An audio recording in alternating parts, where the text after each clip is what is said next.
100 years ago, a cataclysmic disaster struck Earth. Resources were depleted, land was abandoned, food production plummeted, and countless people were forced to take refuge in underground shelters, struggling to survive on barely edible energy blocks. Human civilization as a whole was on the verge of extinction. Just when all nations were on the verge of collapse, the mysterious national fate wilderness survival suddenly descended upon the world. Each nation would randomly select 10 contestants and teleport them to a wilderness world teeming with resources, yet fraught with peril. If players find food, fresh water, minerals, or other valuable resources inside, they have a chance to trigger a 10,000x return, which will directly descend upon their country. One pheasant can become 10,000 pheasants. One wild boar can become 10,000 wild boars. With enough luck, one contestant's earnings could even feed an entire country. However, such an incredible reward comes with an extremely cruel price. Once a contestant dies, the national fortune of their country will decline. Cold waves, floods, droughts, earthquakes, and all sorts of terrible disasters will follow. In severe cases, it could even lead to the annihilation of a nation. Therefore, every contestant carries the weight of the lives and deaths of hundreds of millions of citizens on their shoulders. After the competition began, top special forces soldiers, wilderness masters, and inheritors of ancient martial arts took to the field. Some people started searching for water as soon as they entered the wilderness. Some risked venturing into the territory of wild beasts for even half a piece of food. Others didn't even survive the first night, dying tragically in the jaws of wild animals. However, while athletes from other countries were still starving and struggling for a sip of water, one man had already moved into a luxurious villa with roast chicken, wild boar meat, bamboo shoots, and all sorts of rare delicacies laid out before him, eating with gusto every day. Even more terrifying is that every action he takes causes a global upheaval. Every gain he makes changes the fate of the Dragon Kingdom. Countless citizens of the Dragon Kingdom chant his name, regarding this man who single-handedly brings resources back to the nation as a true savior. His name is Yihan. He was originally just an ordinary, unremarkable college student. But the moment he was selected for the China Wilderness Survival Challenge, he unexpectedly activated a god-level selection system. He only needs to make one choice each day to gain top-tier abilities such as maps, hunting, medicine, and combat. Just as Yihan picked up the bottled water, a cold system notification suddenly rang in his mind.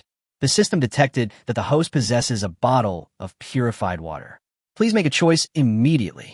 Option 1. Pour out the purified water and gain the title Idiot. Option 2. Drink all the purified water and gain a detailed map of the surrounding 1,000-meter radius. Option 3. Keep the purified water and gain the ability to hold your breath underwater for 5 minutes. The first option was out of the question. Holding one's breath was far less useful than a map at this stage. He decisively chose the second option, unscrewed the cap, and drank the entire liter of water. The live stream chat exploded. Water is the most important thing for survival in the wild, but Yihan drank it all in one go at the start of the game. Many people thought he had no experience and even told everyone to watch the other contestants. But the next second, a clear 3D map appeared before Yihan's eyes. Congratulations, host, for completing your selection. You have obtained a detailed map of a radius of 1 kilometer.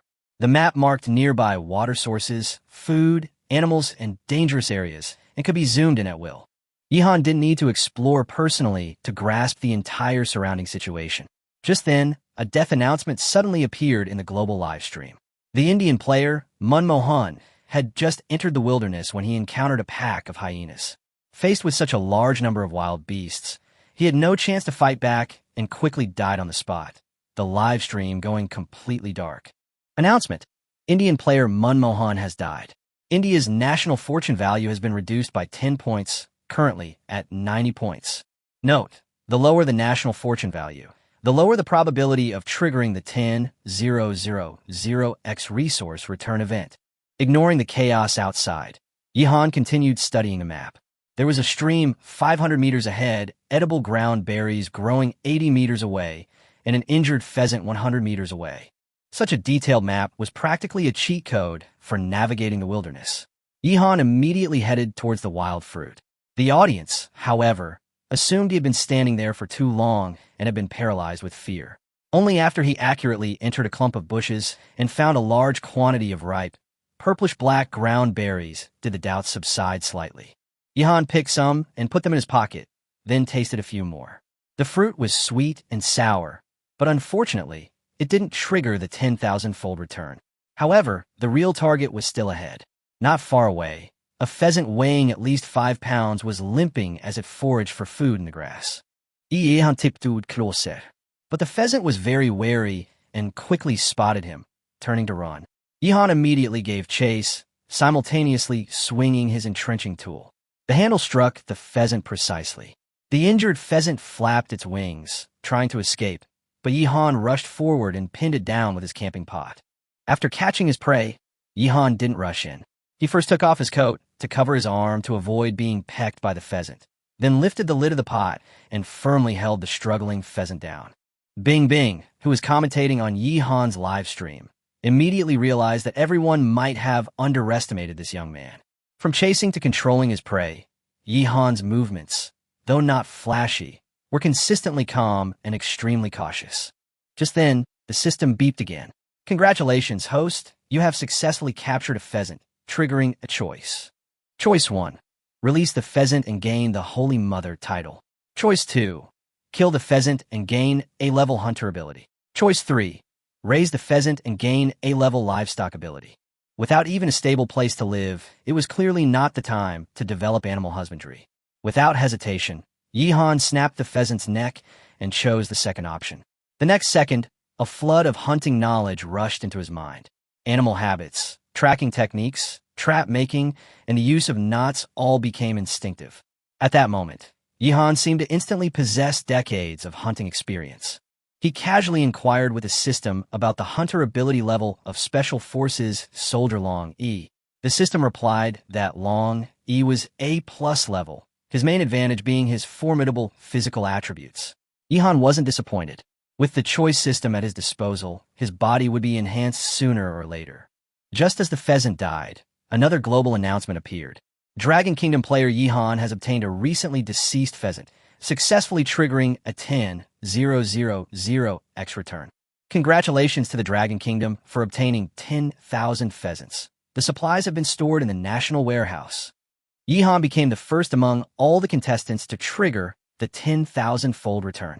The high-ranking officials of the Dragon Kingdom quickly discovered that they could control a mysterious warehouse with unlimited capacity.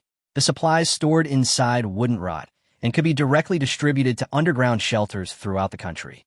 After the apocalypse, the 1 billion people of the Dragon Kingdom were scattered across numerous shelters. Transportation was disrupted in many remote areas, making even basic communication impossible, let alone timely food delivery. Now that this national warehouse exists, the government can finally distribute supplies remotely. While 10,000 pheasants won't feed everyone, it represents an important beginning.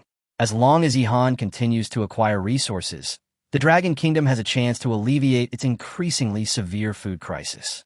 Upon seeing the announcement, contestants from other countries were filled with envy.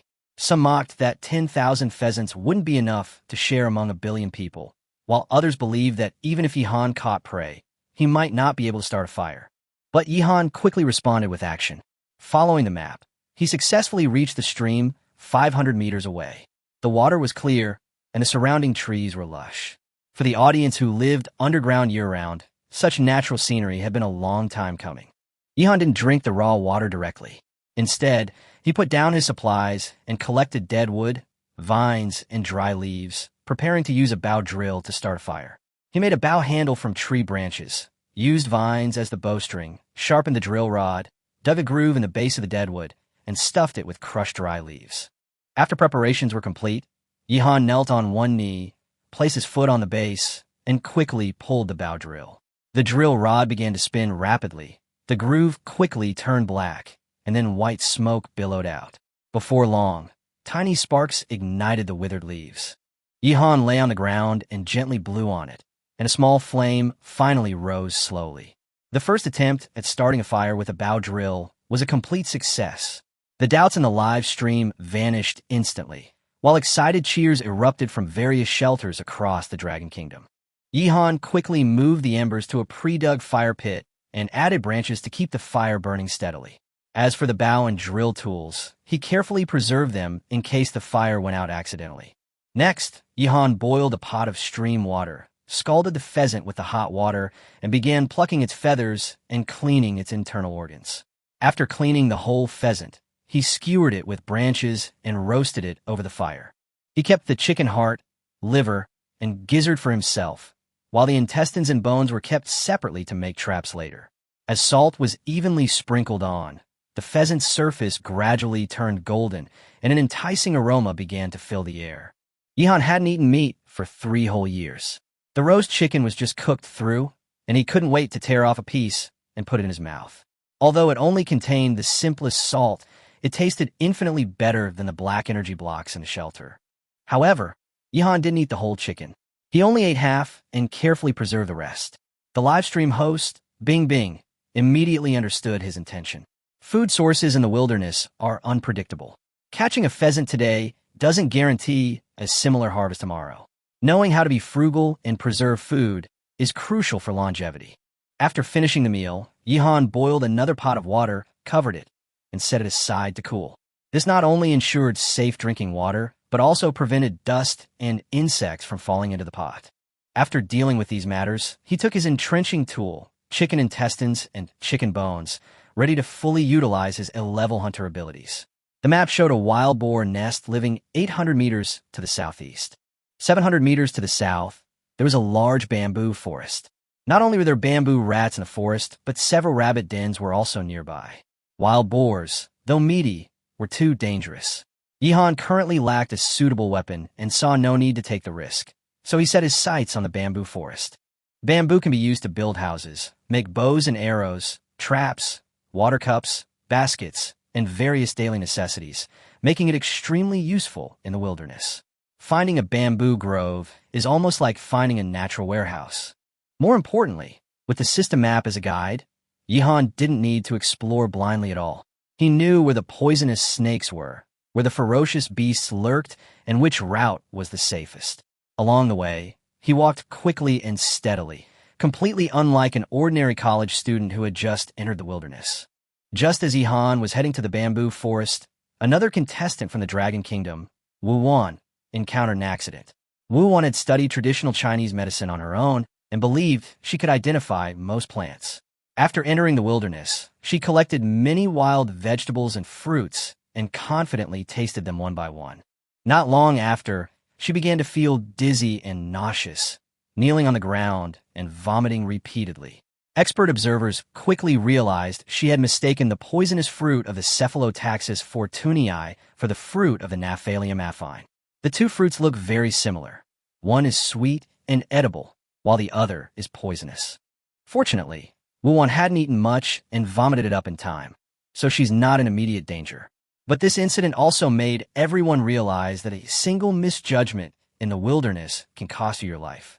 In contrast, Yihan, who possessed the system map, had no need to worry about accidentally ingesting poisonous plants. He quickly arrived at his destination.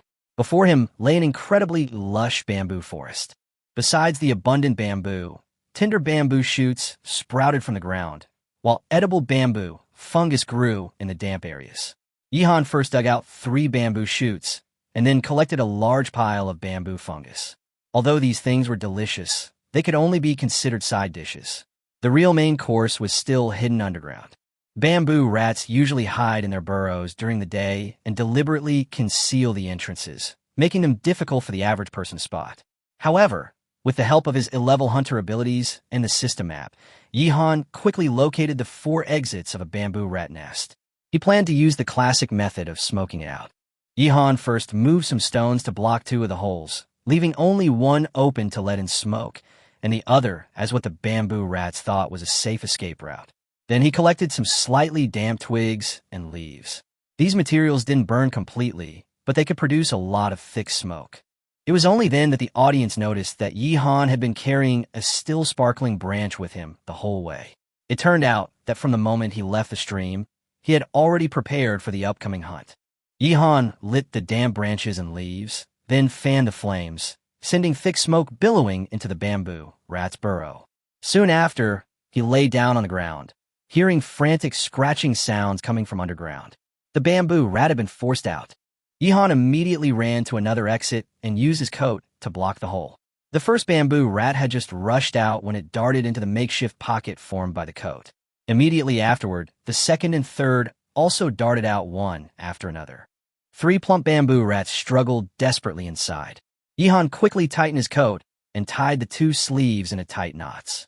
But the bamboo rats had sharp teeth, and the clothes alone couldn't hold them for long. Yihan immediately took out the vines he had prepared beforehand. His fingers moved swiftly, quickly tying several special knots that firmly bound the 3 bamboo rats. These knots tightened the more they struggled. The bamboo rats couldn't escape, and couldn't even turn their heads to bite through the vines. The first true display of an A-rank hunter's abilities left all the spectators speechless. Just as Yihan strung the 3 bamboo rats together, another globally sensational announcement appeared. Dragon Kingdom contestant Yihan has obtained 2 male bamboo rats, triggering a 10,000x return. Congratulations to Dragon Kingdom for obtaining 20,000 male bamboo rats. Dragon Kingdom contestant Yihan has obtained a newly pregnant female bamboo rat, triggering a 10,000x return. Congratulations to Dragon Kingdom for obtaining 10,000 pregnant female bamboo rats. The 3 bamboo rats all triggered a 10,000-fold return. The Dragon Kingdom's High Command immediately retrieved a pregnant female bamboo rat from the National Warehouse for examination. It was discovered that she was carrying 6 pups. In other words, 10,000 female bamboo rats plus 60,000 unborn pups equaled 70,000 bamboo rats. Adding the 20,000 male bamboo rats, the Dragon Kingdom actually obtained a full 90,000 bamboo rats this time. More importantly, bamboo rats reproduce extremely quickly. Once farms are established and sufficient bamboo and living space are provided, their numbers will rapidly multiply. 10,000 pheasants can only temporarily alleviate hunger. But these ever-reproducing bamboo rats have the potential to become a long-term, stable source of meat for the Dragon Kingdom. The Dragon Kingdom's top leadership immediately convened a meeting and began formulating a large-scale bamboo rat farming plan. Yihan was somewhat surprised upon seeing the announcement. He hadn't expected that the female bamboo rat he'd casually caught was already pregnant. However, he remained unchanged in his plans. He didn't even have a stable place to live right now, making animal husbandry completely unsuitable. He could acquire livestock management skills from the system later once he established a camp. There were other bamboo rats nearby, but Yihan didn't continue hunting them. He couldn't eat the same kind of meat every meal, so he quickly turned his attention to the nearby rabbit burrows. This time, the Dragon Kingdom audience no longer doubted his ability to find prey. Yihan seemed to possess eyes that could see through the wilderness. No matter how deeply an animal's burrow was hidden, it couldn't escape his observation. Foreign viewers, on the other hand, were completely outraged. They couldn't understand why Yihan could always pinpoint water sources, food, and animal burrows so accurately, and they couldn't accept that the Dragon Kingdom was continuously receiving large amounts of return supplies. Under the watchful eyes of countless people, Yihan once again used the smoke technique and successfully caught 2 plump rabbits. He tied the rabbits up and placed them together with 3 bamboo rats. Although these 2 rabbits did not trigger the 10,000-fold return, Yihan's personal food reserves far exceeded those of the other contestants. 3 bamboo rats, 2 rabbits, 3 bamboo shoots, and a whole bunch of bamboo fungus. With meat and vegetables, it would be enough for him to eat for a long time. At the beginning, everyone treated Yihan as an ordinary college student. They thought he was just the most insignificant cannon fodder among the 10 Chinese contestants. But no one expected that Yihan would be the one truly ahead of everyone else. In a short period of time, he not only became the first contestant to trigger the 10,000-fold return, but also brought back 10,000 pheasants and 90,000 bamboo rats for the Dragon Kingdom. In terms of food harvest alone, he had already left the other contestants far behind. But Yihan's operation wasn't over yet. The audience soon noticed that the chicken intestines and bones he brought remained unused. This indicated that Yihan was preparing to set new traps to catch other prey. Before that, however, he set his sights on the seemingly endless supply of bamboo before him. The next second, Yihan raised his entrenching tool, aimed at a thick bamboo stalk, and chopped down hard. Yihan's purpose in entering the bamboo forest this time was clear: to cut bamboo to make traps and hunt wild boars. Compared to wild boars, bamboo rats and rabbits were merely minor gains. What could truly change the situation was that substantial wild boar. The crisp sound of chopping soon echoed through the bamboo forest as bamboo stalks fell one by one. To Yihan's surprise, he also discovered a large number of white bamboo worms inside the bamboo. Bamboo worms, Yihan's eyes lit up. Although some people couldn't accept them, they were a delicacy with a high price before the apocalypse, and when deep-fried, they smelled as good as peanuts. Having already survived in the wilderness, what couldn't they eat? Yihan wasn't averse to it, so he immediately used his entrenching tool to cut off a section of bamboo and made a bamboo tube to hold the bamboo worms. But he soon discovered that one bamboo tube wasn't enough, and he had to make another one. "We can't possibly finish it all." This statement caused an immediate uproar in the live stream. Some were envious, some were jealous, and some even cursed the Chinese player. Just then, an announcement appeared. American player Alan Williams discovered a wild banana tree and killed a monkey. America received 10,000 dead monkeys as a return gift. Yihan's gaze darkened upon seeing the announcement. Navy SEALs are definitely not ordinary people. The fact that he could kill even an agile monkey shows that Alan relied on physical prowess and combat instinct. Although Yihan possessed A-level hunter abilities, he couldn't guarantee he could kill the monkey with his bare hands. This Alan was undoubtedly a formidable opponent. The United States had always been at odds with China, and Yihan immediately felt a surge of killing intent. In wilderness survival, encountering a competitor from an enemy nation meant it was either you die or I live. Meanwhile, in Long Yi's live stream, he roared like a wild beast, vowing to kill Alan with his own hands. Clearly, the two had a blood feud. An hour later, Yihan's preparations were complete. A large bundle of sharpened bamboo spikes, each one sharp and hard, was piled up in front of him. The audience immediately understood that he was setting up a classic spike trap. Any prey that fell and would be impaled by the bamboo spikes and die instantly. Republika del Yemang, Hans Livastram Biawarship Skukata. Of the 1 billion survivors in the Dragon Kingdom, 300 million were currently watching his actions, and the number continued to grow. In the scene, Yihan carries a large bundle of bamboo, thorns away from the bamboo forest. He has an entrenching tool at his waist, a rabbit in his left hand, a bamboo rat in his right, and bamboo worms on his body. He has so much to carry that he can hardly move. "I'm still missing a backpack or basket," he remarked, continuing his arduous journey through the jungle. Fortunately, the wild boar's habitat wasn't too far from the bamboo forest, and with a map to guide him, the journey went smoothly. Soon, Yihan arrived at the target area. He put down everything and first warmed up and stretched. After working nonstop until now, he needed to rest for a while. The commentator, Bing Bing, watched with admiration, believing that this would prevent him from feeling sore the next day. But the audience soon noticed a pile of feces on the ground ahead, along with clear footprints. Some people judged that those were tracks left by wild boars. Wild boars are extremely powerful. If they were to charge, they could even gore a person to death. The audience was both amazed that Yihan could pinpoint the area where the wild boars were, and worried about his safety. If Long Yi were here, he might be able to fight the wild boar head-on, but Yihan was clearly not suited for a direct confrontation. But Yihan remained calm.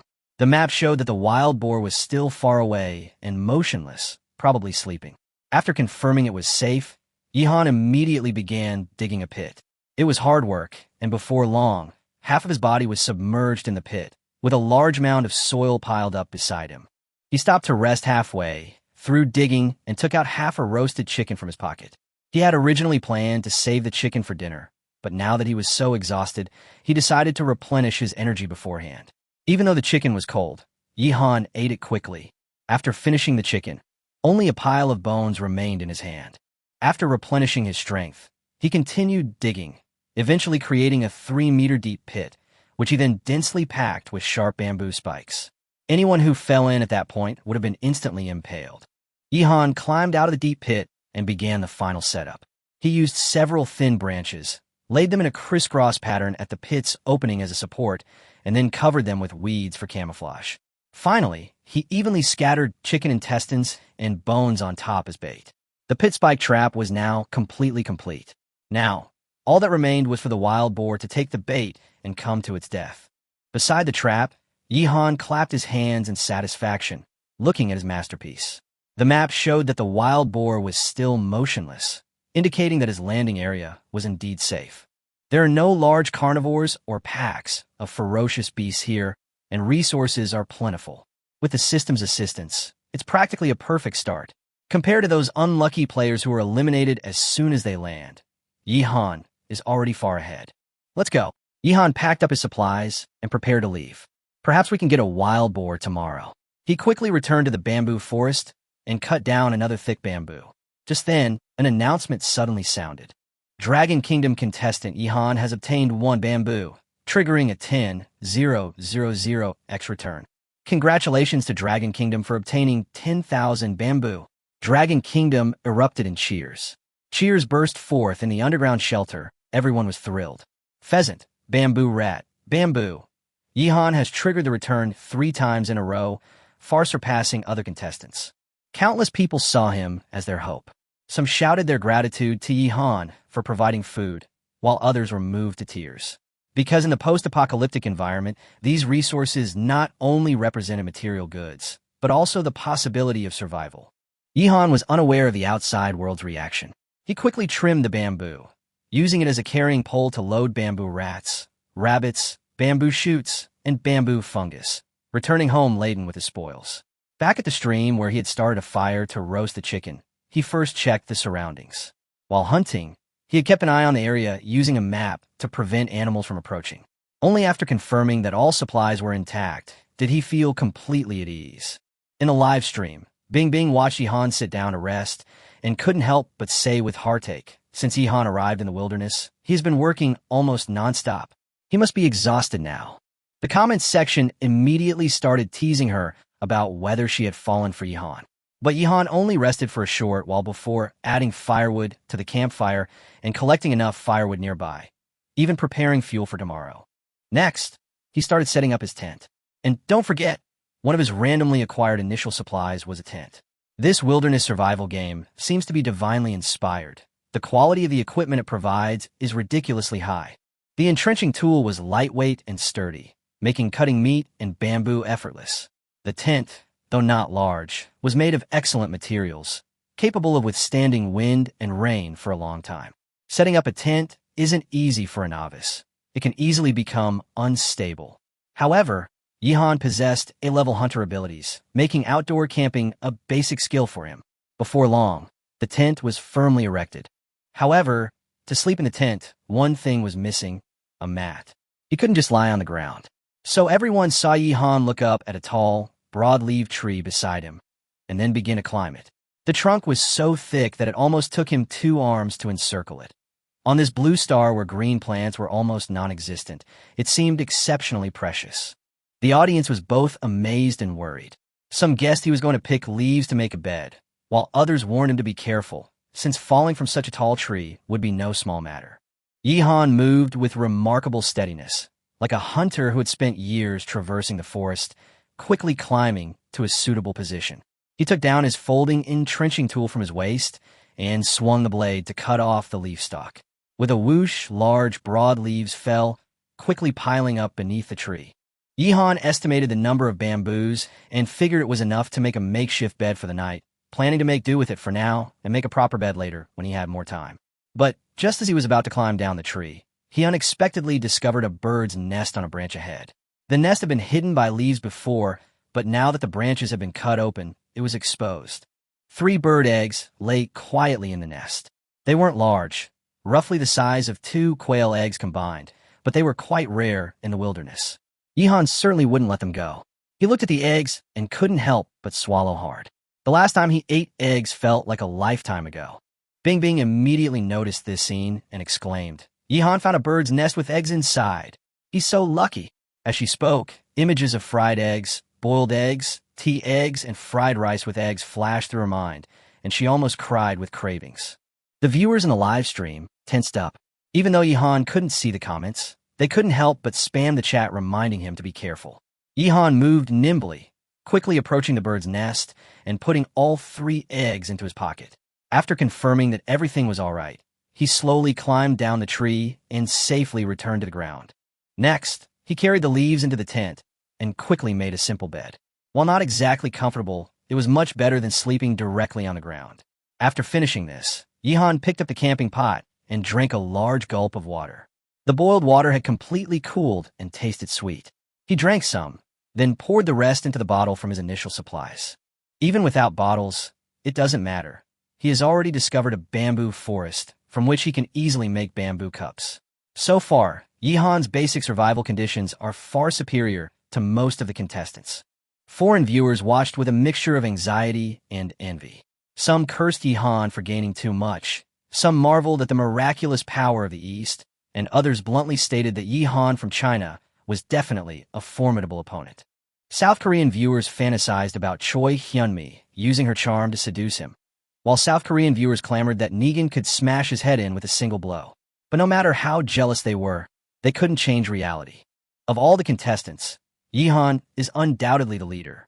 This competition is not just about wilderness survival, but also a battle for national destiny. The stronger a contestant's performance, the more likely their country is to obtain resources and even avert the impending doom. Just as everything was going smoothly for Yihan, a shocking message suddenly came from the live stream. Oh no, Master Lin Chi has had an accident. What happened? Upon hearing that Master Lin Chi was in trouble, a large number of viewers instantly flooded into his live stream. Lin Chi was the #1 wilderness survival expert in China, with millions of fans. He was always in his element in the wilderness, and viewers in China had high hopes for him. But when the image appeared on the screen, everyone was stunned. Master Lin Chi's face was covered in blood, and he looked disheveled, immediately making the hearts of the Chinese audience tighten. Some worried that he had encountered wild animals, while some foreign viewers gloated, hoping that a Chinese contestant would die first. At this moment, Gung Tian, the commentator in the live broadcast room, spoke up to reassure everyone. He was a former diplomat from China and had a commanding presence. He directly stated that Lin Chi had only taken a fall and was not in any life-threatening danger, while also taking the opportunity to mock the Koreans and Japanese with a cold laugh. The audience from China breathed a sigh of relief. It turned out that while Lin Chi was searching for supplies and a location to build a shelter, his legs suddenly cramped, causing him to lose his balance and fall. His face hit a rock, which caused his nose to bleed. He sat on the ground, wiping away the blood and rubbing his cramped calf, his face ashen as if he were wearing a mask of pain. Anyone who has experienced a leg cramp knows the agony. It's an intense, agonizing pain, like a leg suddenly shortening. Many fans cheered him on in the live chat, praising his skills and recalling his previous videos of building an underground villa on a deserted island and fishing. Some questioned the authenticity of these videos, but were quickly silenced by the fans' criticism. After a long while, Lin Chi finally got up and limped forward.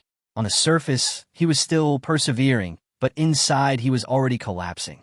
He cursed his bad luck for being chosen by this damned wilderness survival game, because he has no real wilderness survival skills. Those viral videos are all scripted. The shelters are built by professionals, and he's only responsible for posing. The prey is bought, released, and then filmed repeatedly until successful. Of his millions of followers, most were probably deceived by his carefully crafted image. In the past, some people have questioned his authenticity, but he has suppressed their doubts with public relations, and some have even received lawyers' letters and been sued. Now that things had come to this, Lin Chi had no choice but to grit his teeth and continue pretending. He knew he couldn't delay any longer. He had to find a location to build a shelter before nightfall, because the wilderness night was drawing ever closer. At this moment, the entire planet Earth was abuzz with discussion. As darkness fell, the contestants were about to face their first night of wilderness survival. The dangers would increase exponentially at night, as many nocturnal wild animals would emerge in the darkness to hunt for food. In the wilderness, many contestants grew tense. The roars of wild beasts echoed from the depths of the jungle, sending chills down their spines. Some had already set up shelters, while others were still wandering around, unsure where they would sleep that night. Meanwhile, Yihan was finally about to have dinner. Viewers had been eagerly anticipating this moment. In a live stream, he was checking the 3 bamboo rats he had caught that day. 2 of them were quite energetic, but the male bamboo rat seemed a bit off. Yihan patted its head and calmly said, "Oh dear, you have a fever, so I'll have to eat you." After saying that, he carried the bamboo rat to the stream, quickly cleaned it, and cut it in half. Half of it was used for grilling, placed directly on the fire, The other half was cut into small pieces and thrown into a pot. The aroma of oil quickly filled the air. Yihan used bamboo strips to stir-fry the bamboo rat meat, and after it was cooked, he added stream water to boil it, and then added bamboo shoots and bamboo fungus. Before long, a sumptuous dinner was prepared. A bird egg, which had been buried in the campfire, was now roasted. Yihan gnawed on a roasted bamboo rat, his mouth dripping with oil, then took a sip of hot soup and picked up a bamboo fungus to put in his mouth. This scene made viewers around the world drool. He then took out the roasted bird eggs, blew on them while peeling the shells, took a bite, and his eyes lit up. He couldn't help but exclaim how delicious they were, and simply stuffed the rest of the bird eggs into his mouth. At lunchtime, Yihan ate rather restrainedly because there was only one pheasant, and he didn't enjoy it to the fullest. But for dinner, he really ate to his heart's content. He drank soup, ate meat, and gnawed on bird eggs, and was extremely satisfied by the end of the meal. As for the health risks of overeating at dinner, Yihan didn't care at all. Having eaten black energy blocks for 3 years, he was finally getting a hot meal of meat. Who cared about anything else? He just wanted to enjoy himself. Many viewers even said that if they could have this meal right now, they'd be willing to die on the spot. A true last meal before execution. As Yihan finished his dinner with a satisfied burp, darkness completely fell. A full moon hung high in the sky, stars twinkled, and the first night in the wilderness officially descended. Tonight, all athletes will face their toughest test yet, and there's a high possibility that another athlete might die. Viewers worldwide are on the edge of their seats at this moment. As night fell, darkness engulfed the entire wilderness, casting a shadow over every contestant. Although only one day had passed in the competition, the gap between the contestants had already widened significantly. Yihan's group had reaped a bountiful harvest, with more food than they could possibly consume. However, some contestants hadn't even managed to build the most basic shelter. As night fell, panic gripped many. Some cried for help, others called for their mothers, and still others, hearing strange noises ahead, were too terrified to move. Soon, a breaking news story shook the entire planet. Adolphe, a competitor from France, had encountered a giant python. His live stream was instantly flooded with countless viewers. On screen, Adolphe was screaming in agony as he was tightly bound by a giant python, his face turning purple and his bones cracking constantly. This is the python's most terrifying death constriction. It has no venom, but it can use its terrifying strength to strangle its prey, suffocating it, shattering its bones and internal organs, and finally swallowing it to digest it slowly. Adolphe cried out for help, but there were no other contestants nearby. Everyone had arrived randomly, and there was no way anyone could come to his rescue in a short time. His voice grew weaker and weaker, his eyes filled with terror, and blood began to seep from his mouth and nose. Many spectators covered their eyes, unable to bear watching any longer. The Gallic audience was filled with despair. Some lamented that Adolphe was dying and the nation's fortunes were about to decline. Others said in horror that this giant python was too strong, and no contestant could survive against it. As the entire planet Earth buzzed with discussion, the giant python opened its blood-red maw and began to devour Adolphe, who was barely clinging to life. Adolphe's body convulsed. He had long since lost the ability to resist and couldn't even twitch a finger. His pupils were dilated, yet a sliver of consciousness remained. He could only watch helplessly as he was swallowed into the snake's belly. Soon, only the giant python remained on the live stream screen. Its belly was swollen high, and some viewers could even vaguely make out the outline of Adolphe's face. The monstrous python. This scene was more impactful than any movie, destined to give countless viewers nightmares tonight. The next moment, Adolphe was completely dead, and his live stream went dark. The second casualty has appeared, and the first night in the wilderness world has only just begun. On the other side, Yihan is giving instructions to his prey. He looks at the 2 bamboo rats, 2 rabbits, as well as bamboo worms, bird eggs, bamboo shoots, and bamboo fungus, and calmly warns them that whoever doesn't behave will be eaten first tomorrow morning.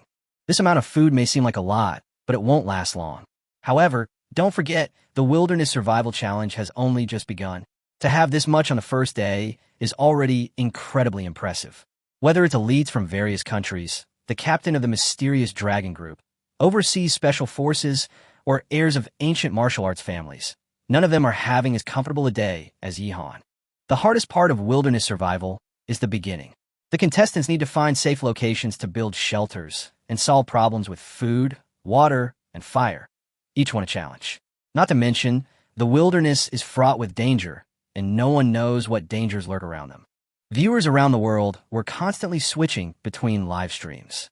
Korean girl group member Choi Hyunmi was already crying because she had nothing. On the other side, Master Lynch finally lay down to rest and recover from his injuries.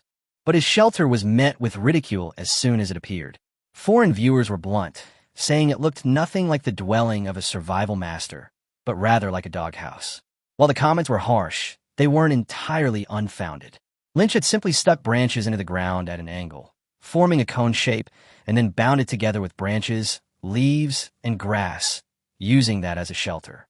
The space inside was pitifully cramped, barely enough for one person to lie down with their legs curled up. It looked suffocating. More importantly, he didn't even light a fire before lying down. Therefore, more and more people questioned Lynch's abilities. After all, his performance today didn't resemble that of a wilderness survival master at all. Many viewers in China who initially had high expectations for him were now even more disappointed and simply switched their attention to Yihan. At this moment, the live stream with the most viewers was still Yihan's.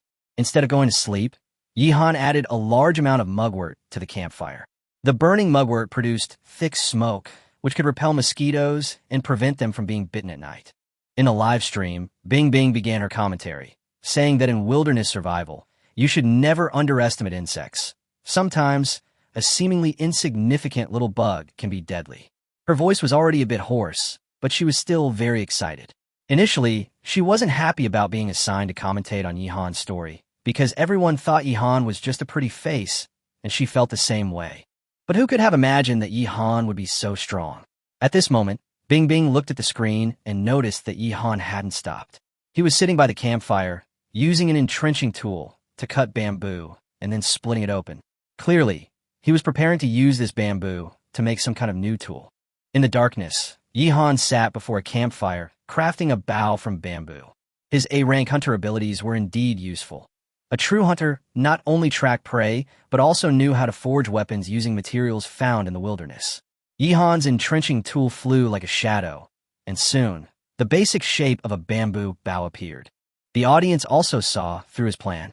Yihan is going to make a bow and arrow. A bow and arrow is a lifesaver in the wilderness, and he actually knows how to do that.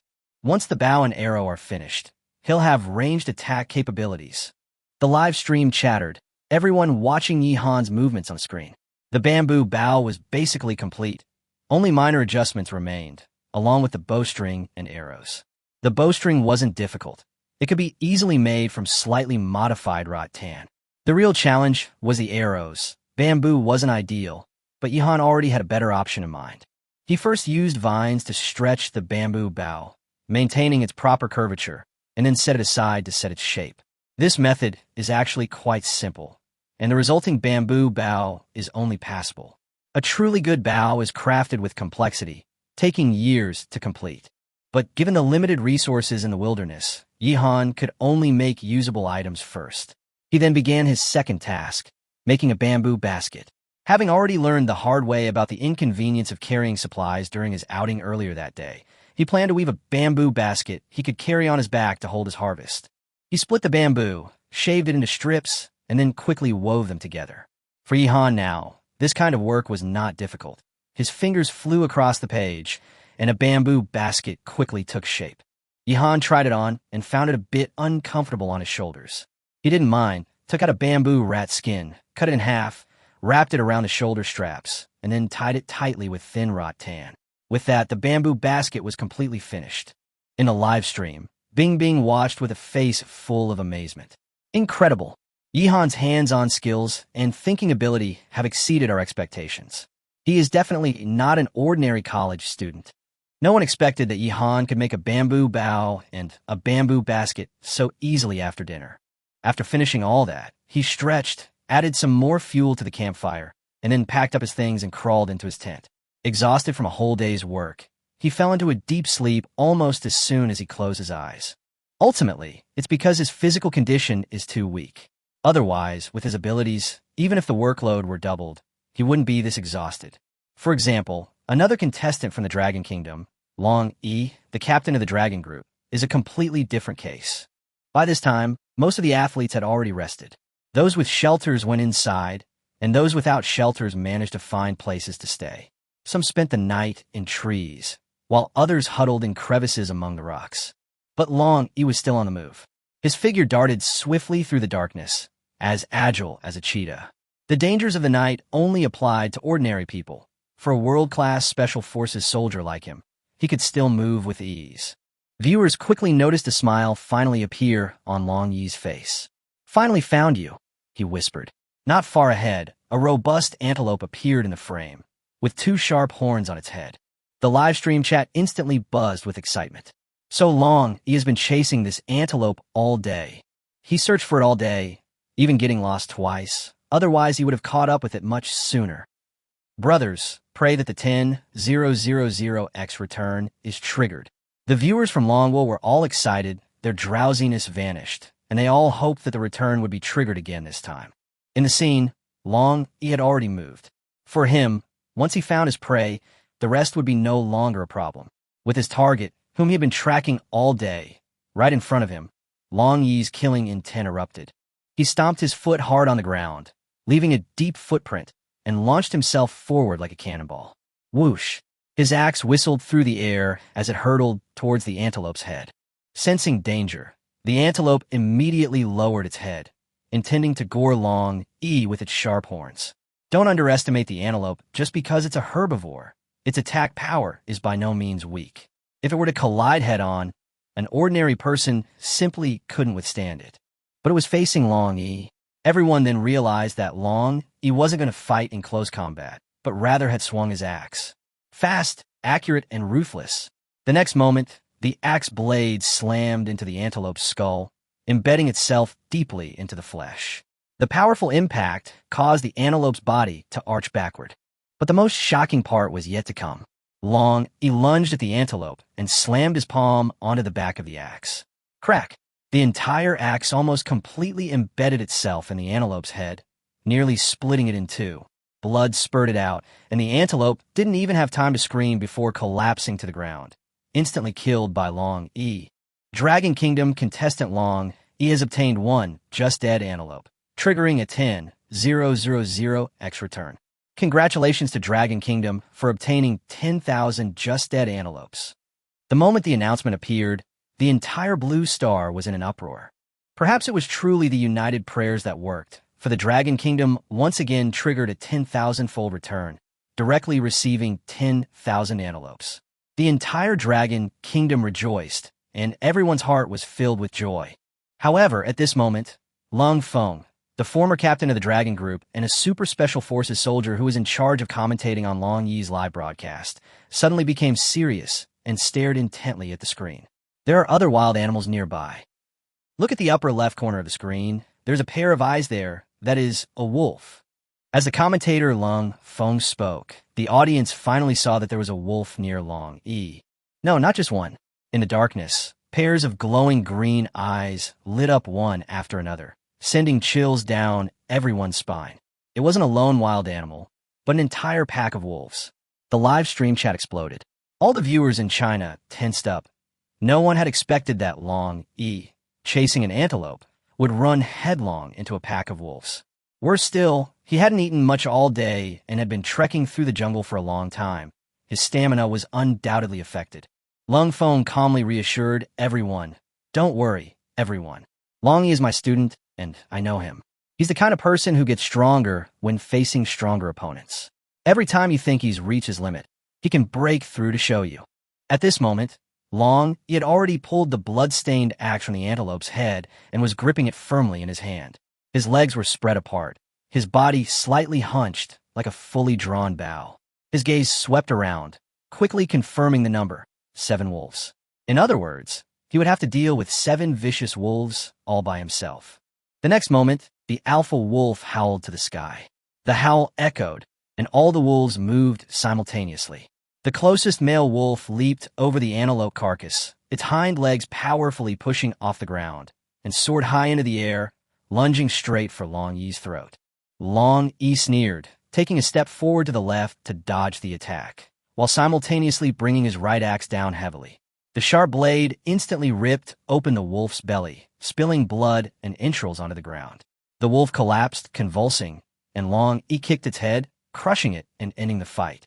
Lung Feng immediately explained, "When fighting multiple opponents, the most important thing is to establish your authority first. Catch one and beat them to death, preferably kill them outright, to intimidate the opponent. At the same time, you also need to confirm whether the fallen enemy still has the ability to fight back."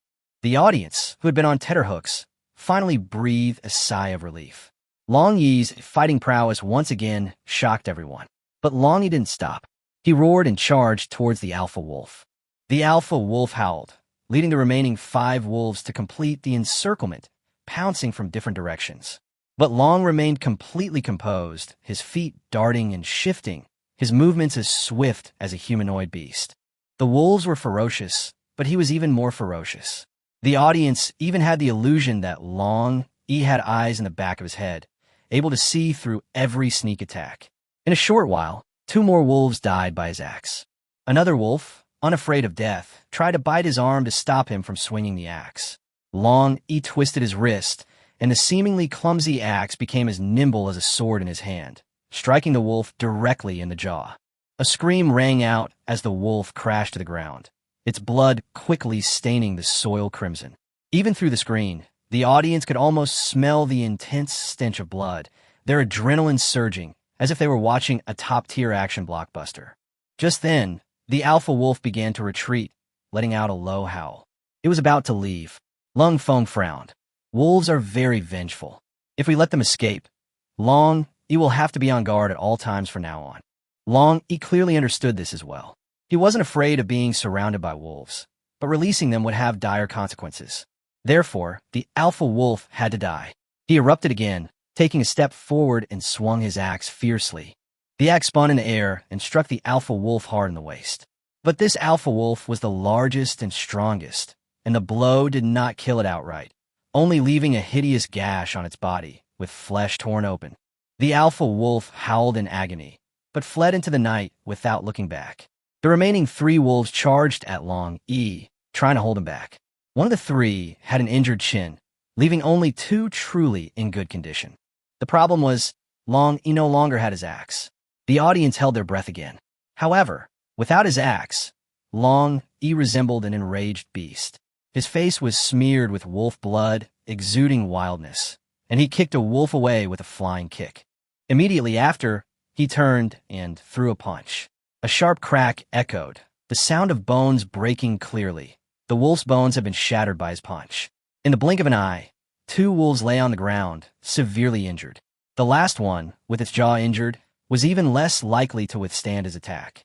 Long Yi roared and charged forward, colliding head-on with the wolf, sending it flying and crashing heavily into a tree.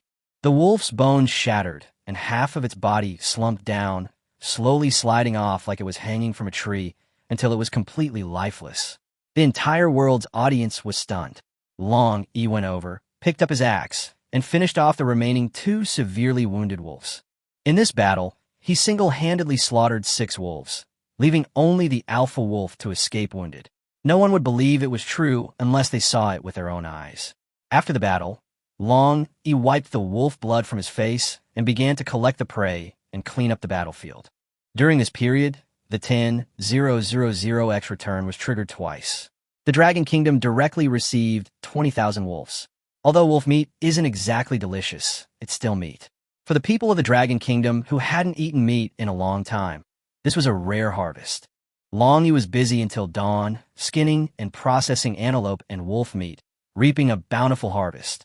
What did it matter if he gained nothing during the day? Winning 1 battle was enough to make it a great success. As dawn broke, Long Yi devoured a large piece of roasted antelope meat, wolfing it down. At the same time, Yihan opened his eyes inside the tent. The wild boars caught. The first thing he did upon waking was check the map. The map showed that the wild boar's location overlapped with the spot where he had set the trap. This proved that the wild boar had fallen into the trap. Yihan didn't even bother rubbing his sleepy eyes. He immediately climbed out of the tent, grabbed his gear, and sprinted towards the wild boar's location. The excited Chinese audience barely slept a wink all night. In fact, it wasn't just China. It was the same all over the world. On the first night of wilderness survival, with the fate of the nation at stake, no one could truly remain calm. So, as soon as Ihan woke up and made a move, a large number of viewers flooded into the live stream. Everyone saw him head straight for the trap, moving so fast it was as if he already knew the outcome. The chat exploded instantly.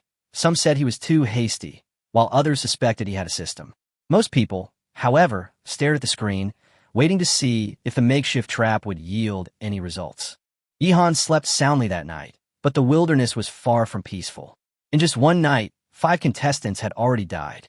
Bob from the United States, Park Duan-di from South Korea, Noera Sho, a salaryman from Japan, Alexei, an alcoholic from Russia, and Ben Suvatin, a wealthy man from an oil-producing country, all fell on the first night, including Manmohan from India, who was disemboweled by a hyena, and Adolf from France, who was swallowed by a python. The death toll has now reached 7.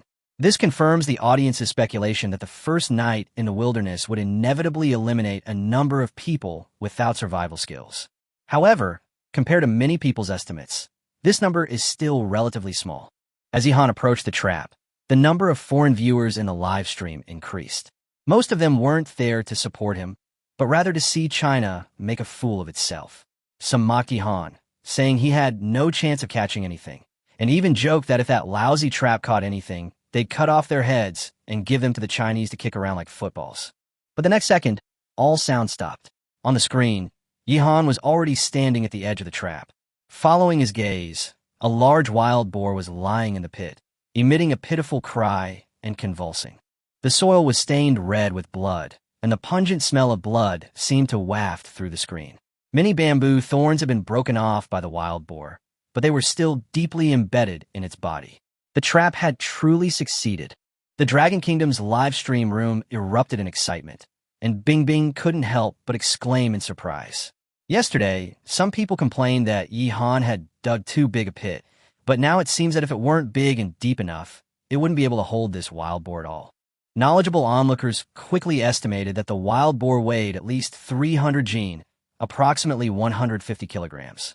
Even after removing the skin, fur, and bones, there was still over 100 jin, approximately 50 kilograms, of edible meat, enough to sustain Ihan for a long time. Ihan looked at the large wild boar in the pit, his face full of joy. Just then, a system notification sounded. The system detected that his trap had captured a wild boar, prompting him to make a choice. Option 1. Treat the wild boar and gain an A-level medical skill. Option 2. Kill the wild boar and gain an A-level comprehensive combat skill. Option 3. Bury the wild boar and gain the disease cerebral thrombosis. More importantly, this time he could choose one or both. Ihan's grin stretched almost to his ears. 2 choices allowed? This system was clearly favoring him, practically giving him 2 free rewards. The third option was a no-brainer. No normal person would choose it. Ihan decided on the spot. He wanted both the first 2. Killing the wild boar was easy. The difficult part was treating it. He currently knew nothing about medicine, but A-level medical skills were crucial in the wilderness, capable of saving lives in critical moments. He had to get this reward. After pondering for a moment, Ihan decided to try anything, even if it seemed hopeless. He looked around and quickly spotted some creeping privet.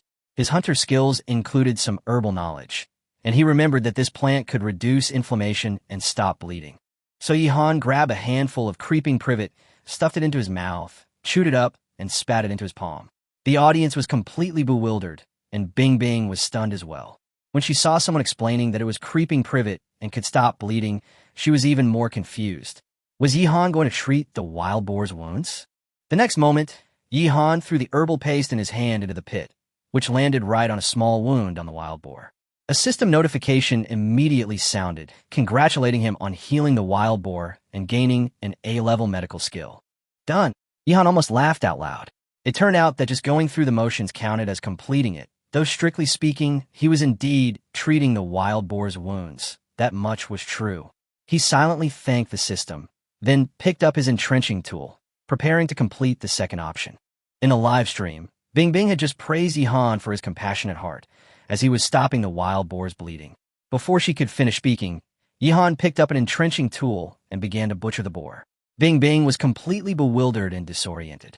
Meanwhile, the viewers in the live stream were practically bursting with laughter. At that moment, Yihan gripped his entrenching tool, aimed at the wild boar's throat, and slashed down hard. The boar immediately let out a terrified scream, struggling wildly in the trap, its forehooves kicking wildly, sending dirt flying everywhere. A large amount of blood gushed from its neck, quickly staining the bottom of the pit red. Seeing this, Yihan felt a pang of regret. Pig's blood was edible, but there was simply no way to collect it now. Normally, slaughtering a pig requires several people to hold it down and tie it up beforehand. Otherwise, the dying pig will struggle desperately. For Yihan, it was practically impossible for one person to completely subdue such a large wild boar. Unless one possessed superhuman strength, it was a different story. The Chinese audience, however, was incredibly tense, all glued to the screen awaiting a dramatic replay. Some joked that the boar should rest in peace, while others noticed Yihan's clean and efficient movements, resembling those of a seasoned hunter. But after waiting for a while, the announcement still hadn't appeared, and many people's hearts sank. Yihan, enduring the pungent stench, looked at the wild boar in the trap. At this moment, the wild boar's eyes were wide open, its struggles were getting weaker and weaker, and the blood on its neck was almost gone. With his A-level hunter skills, Yihan's shovel strike was swift, precise, and ruthless, hitting the vital spot and draining the boar's blood in the shortest time, killing it instantly.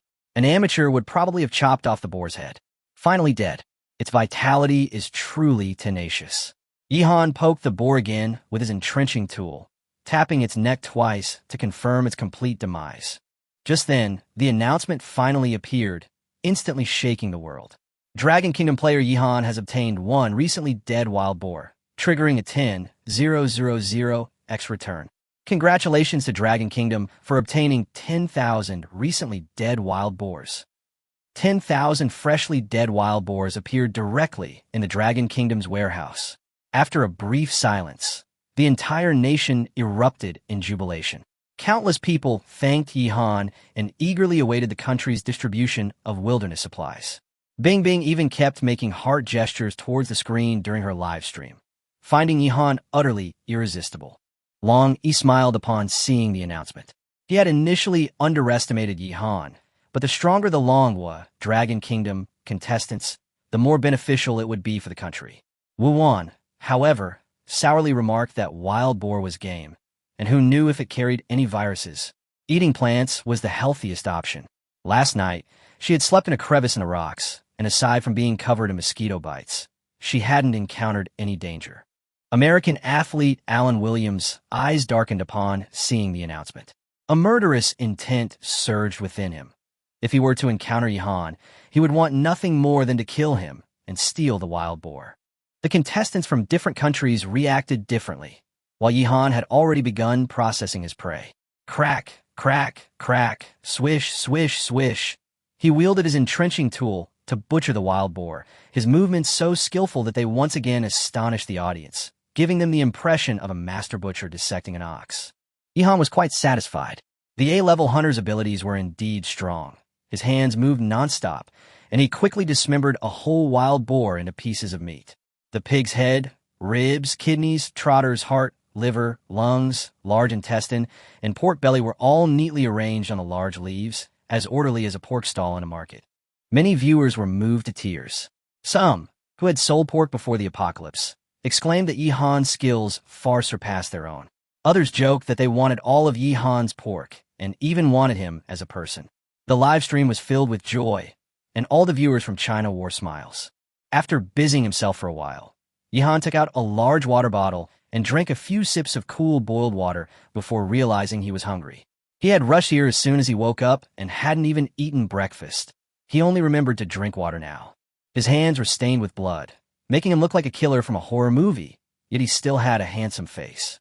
The stark contrast made countless female viewers scream, and some people just happened to fall for it. After a short rest, Yihan continued working, preparing to carry the pork back. There was still a lot to do today. Butchering was only the first step, and the rest would require further processing. He began filling the bamboo basket with meat. The basket was already quite large, but it was clearly insufficient for such a large wild boar, and it was impossible to carry everything back at once. Soon, Yihan shouldered the heavy bamboo basket and carried a large pig's head in his arms, starting his journey back to the camp. He made one trip, then two back and forth. Bing Bing felt a pang of heartache watching him. Yihan made 4 trips to bring all the pork back, his clothes already soaked with sweat. Many viewers wished they could crawl into the light screen and lend him a hand. Finally, Yihan carried all the pork back to the camp. He went to the stream, washed the blood off his hands, and cleaned his blood-stained coat. Having eaten well yesterday, and having worked so hard carrying things for so long, Yihan suddenly felt the urge. Nature calls. He silently repeated the request to temporarily shut down his live stream. The next second, his live stream turned into a screen full of static and nothing could be seen. Seeing this, Bing Bing couldn't help but cover her mouth and laugh, and playfully suggested inserting an advertisement. But everyone knew that no one could control this live stream, so there was no way to insert an advertisement. Everyone could only obediently stare at the static screen. The chat quickly went off topic, with some criticizing Yihan for being stingy, not even allowing viewers to watch him go to the bathroom. Others noticed the timing was off. 3 minutes had passed, and he hadn't returned, so they guessed it wasn't an all to count. After 3 years of pent-up frustration during their post-apocalyptic ordeal, the viewers had finally found an outlet, and there were hardly any serious words in the live stream. 10 minutes later, the scene finally returned to normal. Yihan had returned to the stream, clutching 2 large bunches of plants. This scene immediately attracted attention. Bing Bing excitedly exclaimed that it was lemongrass and mint, but viewers quickly corrected her, saying that while lemongrass was correct, the other plant was not mint, but spearmint. Spearmint is also a useful ingredient. It can be used as a spice in cooking, steeped in water, and even used to repel mosquitoes. Yihan only discovered its existence after checking the map. It's similar to mint, but with a milder scent. Many people who can't stand the smell of mint can actually tolerate spearmint. Lemongrass, needless to say, is very common in the South, especially in Thai cuisine. Most importantly, both of these plants can remove the gamey smell from wild boar meat. Yihan picked a few spearmint leaves and chewed them. The sweet, slightly cool taste was like chewing gum. Then he began washing the pork, rinsing away the blood to better remove the gamey smell. The audience watched him wash the pork and offal, chatting animatedly. 3 years after the apocalypse, many hadn't even seen meat, let alone eaten it. Just seeing this pork was enough to excite them. Those who were just clamoring to watch other live streams are now all obediently watching Yihan clean pig intestines. Bing Bing remarked that this wild boar had a lot of offal, but unfortunately, she doesn't eat offal. Then, when a comment asked about pig liver, she immediately said that she could eat a little bit of pickled pepper stir-fried pig liver and even swallowed her saliva involuntarily. Someone then asked about pig brains, and she nodded, saying they smelled delicious. Next, someone mentioned braised intestines, deep-fried intestines, and 9-twist intestines. Bing Bing blushed and raised her hands in surrender, begging everyone to stop. It wasn't that she didn't eat offal. She clearly ate most of it. The audience laughed, finding her adorable, and let her off the hook. Then the comment section started flooded with names of dishes: sweet and sour pork ribs, braised pork belly, cold pig's head, spicy pig's ears, twice-cooked pork. A string of pork delicacies were mentioned, making everyone's mouth water, and some even couldn't help but cry. For foodies, the end of the world is a nightmare. Delicious foods that were once readily available are now a luxury. Of course, there are some advantages. At least they don't have to pay off their online loans. At this moment, Yihan finally finished washing the pork. The clear stream water washed away the blood, and he breathed a sigh of relief, picking out the best-looking spare rib with a smile on his face. Besides the spare rib, he also took a pork bone and a set of pig lungs. Yihan started boiling water in a pot to make soup, while simultaneously roasting the spare ribs. A whole rib was placed directly on the fire to roast without being cut. Before long, the surface of the meat began to sizzle and release oil, gradually turning an enticing golden color. With a sizzle, the oil dripped into the charcoal, sending up a puff of white smoke that made one's mouth water. Yihan couldn't help but swallow hard. He had been busy for half a day and was now starving, just wanting a good meal. He sprinkled salt on the ribs, then rubbed them with crushed lemongrass and spearmint, both to remove the fishy smell and to enhance the aroma. The pork bones in the pot also started to cook, and the broth slowly turned white. Then, Yihan cut the marinated pig lungs into pieces and threw them into the pot. The available ingredients were limited, The marinating process consisted only of salt, lemongrass, and spearmint. Even if it still had a slightly fishy smell, he didn't care. He hadn't eaten meat in years. Who would nitpick over such minor issues? Soon, the ribs were grilled. Yihan picked them up, blew on them a few times, and took a big bite. The sizzling, oily pork burned his teeth as it entered his mouth, and he could only lick it with his tongue while chewing. The sight of his mouth dripping with oil made for a truly entertaining live stream. The audience felt as if they were there. Just by listening to the sound of him gnawing on the rib, they could imagine how delicious the meat was. In no time, Yihan had devoured the entire rib, leaving almost no meat on the bone. After finishing the ribs, he still felt it wasn't enough, so he washed a bamboo shoot and a small handful of bamboo fungus, and threw them into the pot to cook together. The bamboo shoot and bamboo fungus only need to be blanched briefly to cook, and then it's time to drink the soup. The soup in the pot was still bubbling and boiling, and no matter how tempting it was, Yihan didn't dare drink it directly. He used a bamboo tube to scoop out some soup, blowing on it to cool it down, and then took a small sip when the temperature was just right. The next second, his eyes lit up. The taste was quite good. Although it was a little fishy, it didn't detract from the flavor at all, and was mostly fresh and fragrant. Yihan quickly finished one bamboo tube of soup, then scooped out another. The audience watched as he drank the entire pot of soup clean. In the end, he didn't even leave the bones behind, cracking them open to suck out the marrow. Those who know their taste understand that this is truly delicious. After eating his fill, Yihan sat there, burping, his face beaming with a satisfied, almost oblivious contentment. The world's audience watched this scene with utter envy. After resting for a while, he stood up and continued working. After all, there was still so much pork waiting to be processed. If left unattended, it would quickly rot and spoil, causing a huge waste. Yihan planned to smoke the pork with some salt to preserve it for longer. Just then, someone in the live stream reported breaking news. Another player has died. American player Paul Smith has been killed by wolves. As of now, the United States has become the first country to lose 2 players. This nation, which has always prided itself on being the strongest in the world, has seen its national fortune value plummet to its lowest point at only 80 points. After the news spread, the United States was in complete uproar. Large numbers of people in shelters were furious, convinced that the wolf that killed Paul was the same wolf king that had been released by China's player, Long Yi, the previous night. They directed all their anger at China, demanding an explanation, and some even called for an attack on China to wipe it off the planet. At this point, Paul's live stream screen went black, meaning he was completely dead. But the entire process was witnessed by many people and quickly spread around the world.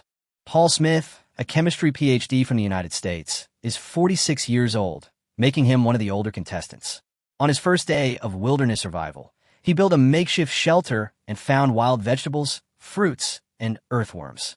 Compared to Yihan, he certainly lived a meager life, but it was still much better than those pretty faces. Overall, he was fairly average. Just now, as he crawled out of his shack to find something to eat, he bumped into a huge, ferocious wolf. The wolf's waist was stained with blood. It was the Wolf King that had escaped from Long Yi's clutches the previous night. Paul was so terrified he wet himself, not even having time to resist. The wolf pounced, biting his throat and violently shaking its head, tearing off a large chunk of flesh along with his trachea. With injuries like that, there was no chance of survival. Not long after, Paul breathed his last. No one expected that the Wolf King, whom Long Yi had failed to capture, would escape all the way to Paul's side and kill him. The Chinese audience cheered, a stark contrast to the wailing from the American audience. Some applauded, praising Wolf King's actions. Others realized that Paul's position was likely very close to Long Yi's, and even if he wasn't killed by Wolf King, if Long Yi discovered him, the outcome might not be good. Soon, the Dragon Kingdom transmitted an audio message via satellite, declaring its stance to the entire planet Earth. On the screen, a middle-aged man in a suit, exuding an imposing presence, spoke in a powerful and resonant voice. If you want war, then let's fight. The Dragon Kingdom. What is a war to us? A new era has arrived. Just watch. The flag of the Dragon Kingdom will fly high across the entire planet Earth. These words were tantamount to a direct confrontation, making no attempt to conceal the Dragon Kingdom's ambitions. In an instant, the entire planet Earth trembled. The Dragon Kingdom, united as one, clamored for war. But in reality, war was impossible. The apocalypse had arrived, forcing everyone to hide in underground shelters. The external environment was extremely harsh, and almost all the previously forbidden weapons were rendered useless. The U.S.'s so-called clamor was nothing more than an attempt to force China to apologize and hand over some resources as compensation, tenfold in return. But they didn't expect that China would not only not back down, but would instead declare war directly, leaving no room for negotiation. This move shocked many smaller nations, even prompting some to consider submitting to China. Meanwhile, the United States felt an unprecedented threat for the first time. The struggle for national destiny brings hope, but also despair. As their national destiny value decreased again, a heavy cloud seemed to hang over the hearts of every American. In the end, the United States could only utter a harsh statement, saying it would resolutely resist China's hegemony and make China pay the price. But this statement had no power whatsoever and sounded more like a joke. Meanwhile, Yi Han, having eaten and drunk his fill, was humming a little tune as he smoked pork. Smoke billowed around him as large quantities of pork hung above the fire. Besides pork, he also had bamboo rats and rabbits. There was so much food he couldn't possibly finish it all in a short time. Yi Han smiled broadly, but then a problem quickly occurred to him: salt. Even though he was being frugal, he'd already used half a bag of salt to cure the pork. Wilderness survival wasn't a short-term game. A prolonged lack of salt intake would have serious consequences. He wouldn't even need to encounter wild animals. His body would break down, and he might even die. The initial supplies included a bag of salt, which was a good start, but he couldn't afford to waste it. Yi Han secretly calculated that if he could find the ocean, he could make salt from seawater. Salt lakes and salt mines would also be helpful. Unfortunately, the map he had unlocked so far didn't contain these resources. However, he wasn't flustered. He believed this problem wouldn't stump him. The smoked pork would take time, so he could do something else while he was at it. Yi Han thought for a moment and decided to explore upstream along the stream to see if he could find more resources. He currently only had access to a map covering an area of 1 kilometer in radius, which contained ample resources and provided enough food and drink for the foreseeable future with no major dangers. However, exploring new areas was inevitable. Without further ado, Yi Han quickly packed his belongings and set off along the stream. In a live stream, Bing Bing, seeing this, couldn't help but praise. It seems that Yi Han is going out to explore for resources. As we all know, he is already the richest player, but the strong always get stronger, and he wants to acquire even more resources. The audience grew excited, eagerly anticipating any new discoveries Yi Han might make. Yi Han followed the stream upstream, quickly leaving the unlocked map area. Ahead lay uncharted territory, and his pace noticeably slowed. When he encountered obscured bushes, he would tap them with a thick branch to probe for any dangerous creatures like snakes or poisonous insects lurking inside. The audience was somewhat puzzled. Yi Han had been walking very fast before, so why had he suddenly become so cautious? But then they thought, caution is never a bad thing. In the wilderness, any carelessness could be fatal. As Yi Han continued forward, he noticed the stream was becoming wider and deeper, and the current was noticeably faster. The air was increasingly humid, and the surroundings gradually became misty. The sound of rushing water came from ahead, as if some enormous torrent was surging. Yi Han walked a little further, and when he looked up, he was immediately stunned by the scene before him. Ding! Just then, a system notification sounded in his mind. A new choice has been triggered. As Yi Han's vision expanded, all the viewers in the live stream witnessed a breathtaking scene. Ahead lay a vast lake, and at its edge, a towering mountain peak rose majestically. A waterfall cascaded down from the mountaintop, crashing into the lake and creating layers of spray. The mist drifted in the sunlight. A rainbow arched across the sky, and the entire scene was as beautiful as a fairyland. Yi Han's nose tingled, and he didn't even notice the system notification. The magnificence and vitality of nature before him filled him with an indescribable sense of emotion. At this moment, the live stream fell silent. Earth, once so beautiful, was brimming with sunshine, mountains, rivers, and life. But now, humanity is crammed into underground shelters. Even embracing nature has become a luxury. Many viewers couldn't hold back their tears, and Bing Bing covered her face, tears slipping through her fingers. Yi Han wiped his eyes, then smiled. He opened his arms, facing the waterfall and mist, as if his whole being had merged into this world. The cool water vapor on his face made him feel more comfortable than ever before. Bing Bing said in a low voice, "Only when you lose something do you learn to cherish it. Blue Star was once so beautiful. We destroyed everything with our own hands." But quickly, her tone shifted, and she said firmly, "But I believe everything will be all right." The National Fate Wilderness game is a chance for Blue Star to start anew.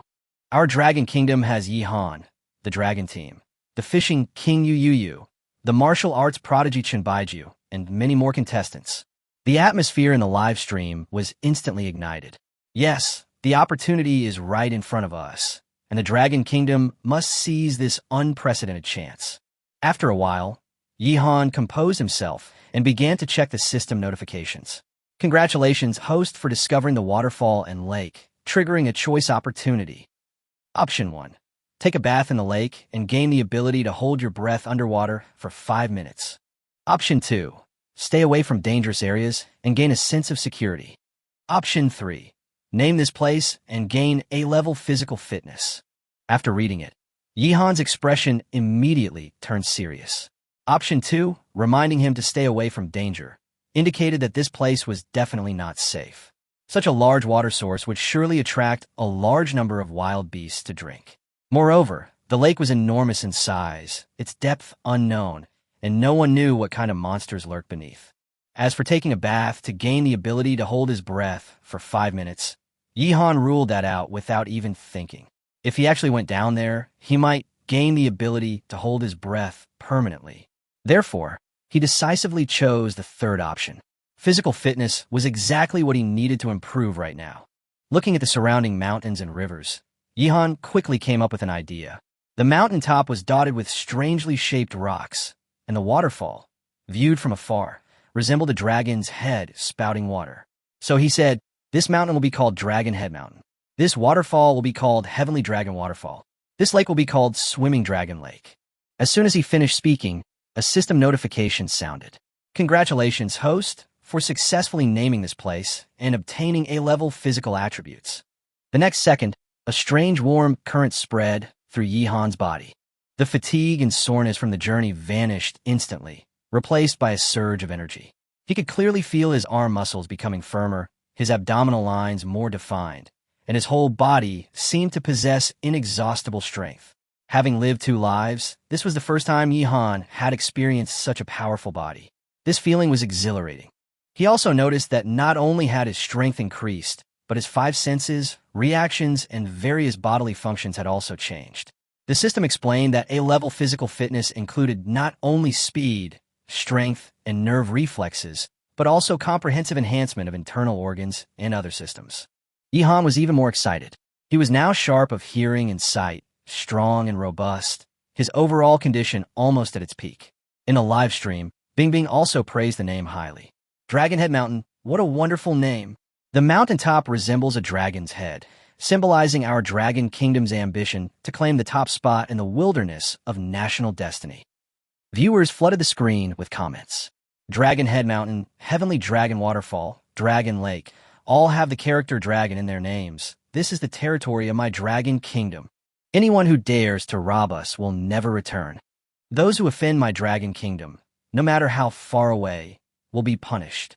Some also noticed Yihan's changes, jokingly saying that he seemed more handsome and imposing. Just as everyone was discussing this, Yihan received another system notification. Congratulations, host. Your physical attributes have reached A level. Congratulations, host. Your hunter ability has automatically increased to A+ level, and your overall combat ability has increased to S level. Yihan immediately understood.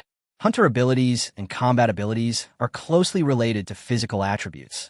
Now that his body has been comprehensively improved, these 2 abilities have naturally increased dramatically as well, especially his overall combat ability, which relies more on strength, speed, and reaction, so he directly jumped to S rank. Yihan's eyes flashed with a sharp light, his fighting spirit soaring. He had only gained an A-level overall combat ability that morning by killing the wild boar, but unexpectedly, it had directly increased to S level. Just then, a terrified scream suddenly came from a large patch of reeds on the lakeshore ahead. Gah, gah, gah, gah. That was the sound of ducks quacking. Yihan's ears twitched slightly, and then he heard the flapping of wings, the churning of water, and the sound of a huge body stirring in the water. With his enhanced senses and rich hunting experience, he could determine the situation without even seeing it with his own eyes. A large aquatic beast was preying on a duck. Most likely, it was a crocodile. Kid. Dragon Head Mountain, Heavenly Dragon Waterfall, and Yulong Lake were all his territory, and also the land of the Dragon Kingdom. A tiny crocodile dares to act so arrogantly here. He grabbed his entrenching tool and charged straight into the reeds. He'd used this crocodile as a test to see just how strong he really was. Whoosh!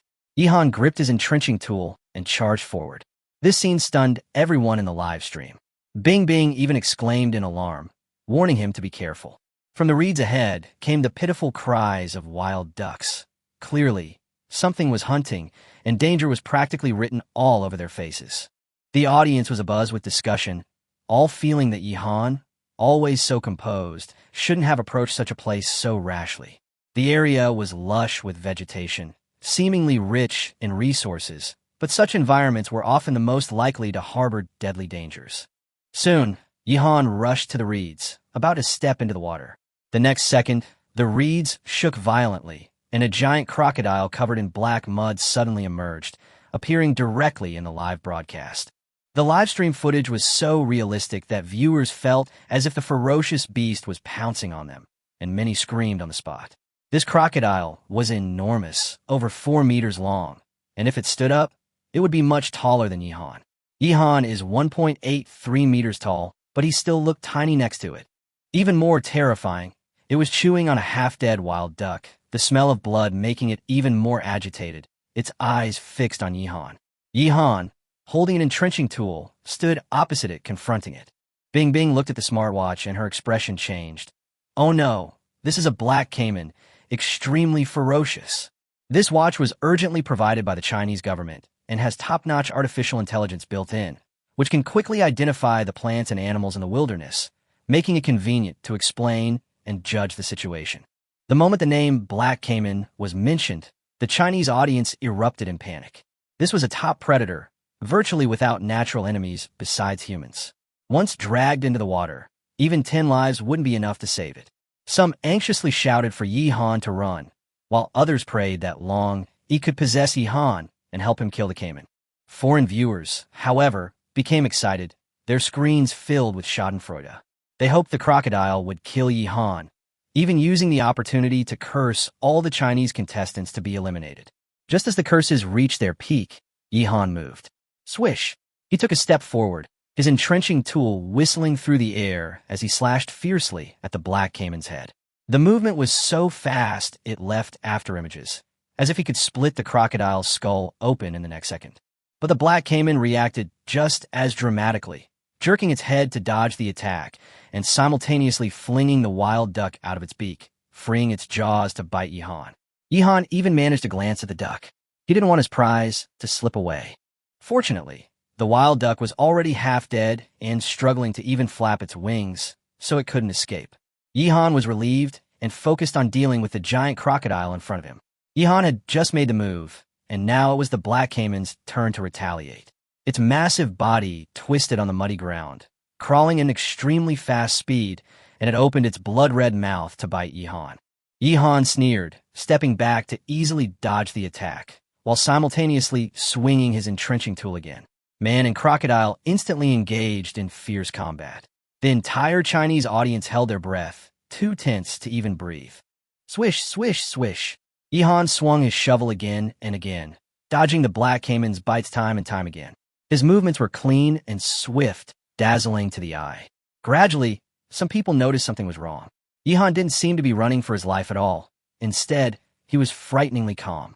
Normally, an ordinary person would have been scrambling to their feet if they encountered such a giant caiman, but he seemed to be in control of the situation. He even knows combat techniques. At this moment, a comment caught my attention. Someone claiming to be a Special Forces soldier under Captain Long E, codenamed Long Wu, explicitly stated that Yihan wasn't putting up a fight, but rather toying with this black caiman. If this person wasn't lying, then Yihan's combat ability far exceeded everyone's expectations. Immediately afterward, Bing Bing looked at the analysis results on her watch, her voice cracking with excitement. The top-tier artificial intelligence judges that Yihan's probability of defeating the black caiman crocodile is as high as 97.85%. The audience was stunned. Bing Bing then added, "The remaining 2.15% isn't about Yihan losing, but rather the possibility that the black caiman might escape back into the lake." At that moment, everyone realized that Yihan was ridiculously strong. A smile also appeared on Yihan's face. The feeling brought by this powerful physique and combat ability was simply too exhilarating.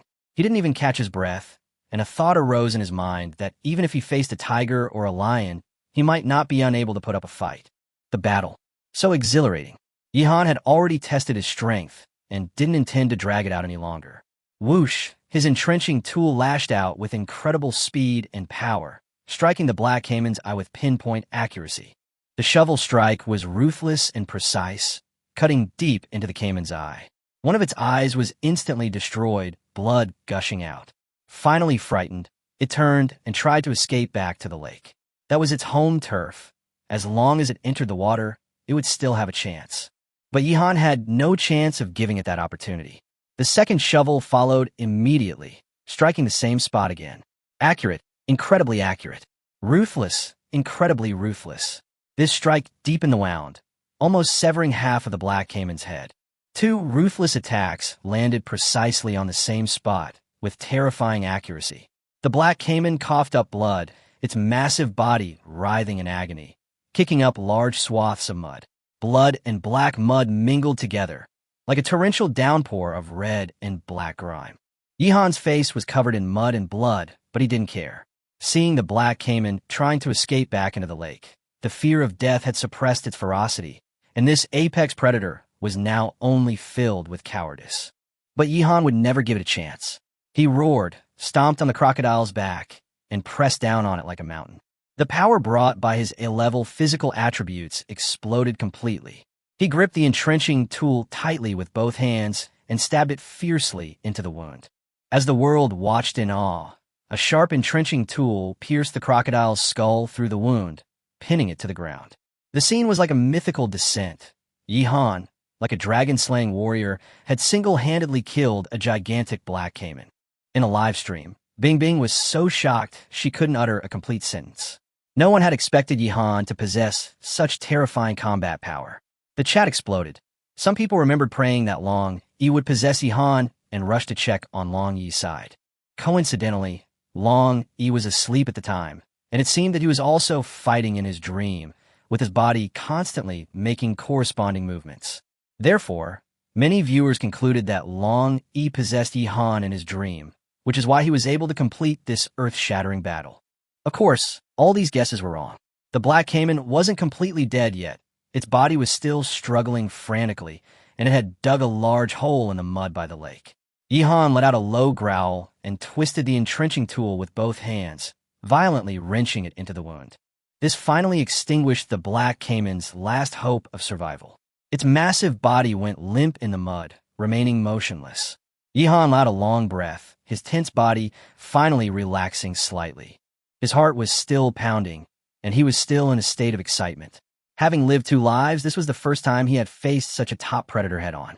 His adrenaline had surged during the battle, and now, even after it was over, his fingers were trembling slightly. Upon seeing this, Bing Bing immediately explained that Yihan's trembling wasn't due to fear, but rather a hormonal reaction. Doctors also chimed in the comments, explaining that this was a normal physiological phenomenon after intense combat. In the video, Yihan shakes his hand, pulls the entrenching tool out of the crocodile's head, the blade still dripping blood. He bends down, grabs the crocodile's tail, and begins to drag the massive carcass away from the lakeshore as quickly as possible. There's likely more than one crocodile in this lake. Staying any longer is too dangerous. Yihan hadn't forgotten the duck. It was already dead, and he was holding it by the neck, swaying it from side to side with his movements. The next second, a notification appeared. Dragon Kingdom player Yihan has obtained 1 duck killed by crocodile, triggering a 10,000x return. Congratulations to Dragon Kingdom for obtaining 10,000 ducks killed by crocodiles. The crocodile didn't trigger the return, but the duck did, so it wasn't a complete waste of time. Yihan, however, had no time to be happy because this black caiman was simply too heavy. Even with his A-level physical attributes, dragging it was still extremely difficult. The most reasonable solution would actually be to break the crocodile into several pieces and transport them back in batches. However, this area was outside the map's coverage, and Yihan couldn't observe the surrounding situation, so he dared not act with confidence and could only grit his teeth and drag it back. Along the way, he had to stop and catch his breath every now and then, his whole body quickly soaked in sweat. Finally, he returned to the area covered by the map and plopped down on the crocodile to rest. The crocodile was covered in mud and blood, but Yihan himself wasn't clean either, so neither of them should complain. After resting for a while, Yihan continued on his way. Since he wasn't far from the stronghold, he decided to drag the prey back first and then deal with it slowly. Another half-hour passed, and he finally dragged the enormous creature back to the camp, panting heavily. Yihan first went to the stream and washed his face. The cool water refreshed him. Then, looking at his muddy and blood-covered body, he simply took off all his clothes, preparing to wash himself properly later. So all the viewers in the live stream saw that Yihan was only wearing a pair of shorts, revealing his strong and muscular physique. Bing Bing exclaimed in surprise, her eyes lighting up. No one had expected that Yihan was not only handsome, but also had a near-perfect physique. The comment section went wild instantly. Some marveled that this wasn't just muscle, but a truly powerful and coordinated physique.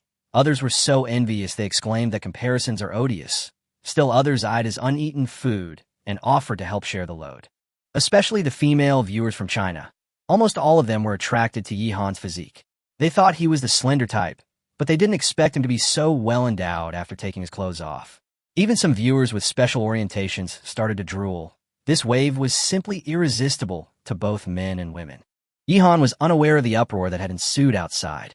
He splashed water on himself, washing away the mud and blood, which made him feel much better. Then, he turned to check on the progress of the smoked pork. Yihan had already wasted a considerable amount of time finding Dragon Head Mountain and fighting the black caiman crocodile. The most exhausting task was dragging the enormous creature back. By the time he returned to camp, the fire burning the smoked pork was almost out. He checked the pork and found it wasn't cooked enough, so he readjusted the angle, flipped it over, and continued smoking. Then he poured in most of a bottle of water, preparing to rest briefly before processing the crocodile. Just then, Yihan discovered that one of the tied-up rabbits had died. Rabbits are delicate by nature, and they hadn't been given food or water, so it was normal that they couldn't survive. Adding to this the duck that had been killed by the crocodile earlier, both of these needed to be dealt with quickly, otherwise they would rot rapidly. Yihan carried the dead rabbit and duck to the stream and began to dissect them. Even though it wasn't the first time the audience had seen him process prey, they couldn't help but marvel. In a live stream, Bing Bing also remarked that Yihan was like a mystery, always managing to redefine everyone's understanding. At first, everyone thought he was just a pretty face who wouldn't last 3 days. But now, he not only has extensive wilderness experience, but he's also demonstrated astonishing combat prowess. Nobody knows how many other skills he's hiding. The stream washed away the blood, and the rabbit was quickly cleaned. The duck was a bit more troublesome. It needed boiling water to scald its feathers, similar to how the pheasant was treated. Before the water boiled, Yihan focused his attention on the crocodile. Crocodile skin is a valuable material, suitable for making handbags and shoes, but those require complex processes. Yihan didn't know how to process it into leather, but he quickly thought of another use. After building a house, the crocodile skin could be used to waterproof the roof. With that in mind, he quickly began skinning the crocodile, quickly washing it, and setting it aside to dry. Next came the main event, the crocodile meat. This crocodile had more meat than wild boar meat, far too much to eat in a short time. Undoubtedly, it also needed to be smoked and stored. While smoked pork was common, smoked crocodile meat was rare, but if he didn't do it now, he would simply watch it spoil. Yihan cut the crocodile meat into pieces and smoked it with the pork over the fire. After the water boiled, he scalded the duck to clean it, and then boiled another pot of water and left it to cool in a shady place for drinking. For the next hour or so, Yihan barely stopped. He lit 8 campfires to smoke meat, and billowing white smoke almost obscured the sky above the camp. The audience was once again stunned. Bing Bing also reminded everyone that Yihan certainly doesn't lack meat now, but people can't just eat meat. They also need staple foods, vegetables, vitamins, and dietary fiber. Otherwise, over time, their health will still suffer. Yihan had been busy since he opened his eyes in the morning until after 2 p.m. before he finally prepared to eat lunch. He also realized that unless there were special circumstances, he should try to eat on time as much as possible in the future. He roasted rabbit and duck, and also cooked a pot of crocodile, vegetable, and mushroom soup. With his improved physical condition, his appetite had also increased significantly, and he quickly began to eat heartily, making the viewers in the live stream drool. After finishing, Yihan gave a brief review. The duck was very fatty, but he preferred the rabbit meat. As for the crocodile meat, it tasted much better than he had expected. After a short rest, Yihan went to the stream to wash clothes. Without laundry detergent, he had to hand wash them, which was slow and didn't get them very clean, but he had no better option at the moment. There were some plants in the wilderness that could replace laundry detergent, but he hadn't found them yet. After hanging up the clothes, Yihan finally lay down to bask in the sun. Only then could he truly rest. Having eaten and drunk his fill, he lay down comfortably, a sight that made countless viewers envious. For those in the underground shelter, sunlight was a luxury. Watching Yihan basking in the sun through the light screen, many people seemed to feel the sunlight on their faces as well, and a long-lost joy welled up in their hearts. Yihan narrowed his eyes slightly, enjoying a moment of peace. Just then, he suddenly saw an announcement. Dragon Kingdom contestant Wu Wan has obtained 1 Dachira flower, triggering a 10,000x return. Congratulations to Dragon Kingdom for obtaining 10,000 Dachira flowers. Wu Wan triggered a 10,000-fold return, instantly drawing worldwide attention. Theoretically, every contestant had a chance to trigger the return, but it all depended on luck. Yihan, however, triggered it the most times, already far ahead of the competition. Upon seeing the words Dachira flower, Yihan frowned. This was because it was poisonous. He didn't know Wu Wan personally, and her life or death was none of his concern, but if something happened to her, it could affect the fate of the Dragon Kingdom. Yihan had been on Earth for 3 years, and if it weren't for the protection of the Dragon Kingdom, he would have perished long ago. Therefore, he was very concerned about the safety of the Dragon Kingdom. Fortunately, no new death warnings had been issued for some time, which put his mind at ease. However, Yihan was unaware that in Wu Wan's live stream, the viewers were frantic with worry. Because Wu Wan had been poisoned again, Wu Wan's live stream was buzzing with excitement. A large number of Chinese viewers flooded in to see what was happening, while many foreign viewers were also waiting to see her make a fool of herself. On the screen, Wu Wan seemed to have completely lost her mind, throwing her head back and laughing wildly. Ha ha ha, you good for nothing. I'm divorcing you. I'll marry a domineering CO right away. She looked smug, clearly in a hallucination. The commentator explained helplessly that the entire Dachira plant is poisonous, and inhaling too much can indeed cause hallucinations. Wu Wan was most likely affected. Fortunately, she hadn't eaten the Dachira fruit or seeds directly, so her life wasn't in immediate danger. But she was still lost in her daydreams, randomly clicking on the air. What? Franchise with Neza milk tea and earn 20,000 a day? Great. I'll pay right now. I'm going to be rich. She stuck out her tongue and poked at the air with her finger, as if she were actually placing an order on her phone. Then she shouted that if you paid another 200,000 yuan, you could become a provincial agent, and the store would soon become a global chain and go public. After confirming she wouldn't die, Chinese viewers couldn't help but make jokes. Some teased the absurd plot of the domineering CEO, some made fun of Neza and milk tea, and others said they had received strict training and would never laugh unless they couldn't help it. Wu Wan was excited, and the audience was excited too. In the oppressive post-apocalyptic life, such joy was a rare treat, and laughter echoed throughout the underground shelters of the Dragon Kingdom. Before long, Wu Wan sat on the ground and began to sing. As the effects of the Dachira gradually wore off, the hallucinations before her eyes began to disappear, replaced by a strong sense of discomfort. She experienced numbness in her limbs, dizziness, nausea, and persistent dry heaving. She even began to convulse. Upon seeing this, many foreign viewers immediately became excited, frantically cursing her death in an attempt to weaken the fate of the Chinese nation. But they were quickly disappointed. Wu Wan struggled on the ground for a while, her symptoms gradually subsiding. She gasped for breath, wiped the cold sweat from her forehead, her face filled with lingering fear. Then, she stood up and kicked away a Dachira plant in front of her, shouting in horror This thing is poisonous. But isn't this a morning glory? It turned out she had mistaken dachira for morning glory. Her so-called self-taught traditional Chinese medicine was a complete waste of time. Wu Wan dared not linger any longer and quickly left the area. The farce was temporarily over. However, she had at least triggered a 10,000-fold return this time, and the Dragon Kingdom obtained 10,000 dachira plants. Although poisonous, they could still be used in medicine and were still valuable resources. After the apocalypse, not only was food scarce, but various medicines were also in short supply.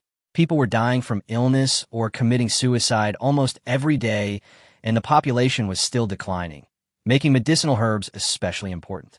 After Wu Wan finished her work, Yihan had also rested enough. With his current physical condition, even after doing a lot of work, he could quickly recover his strength.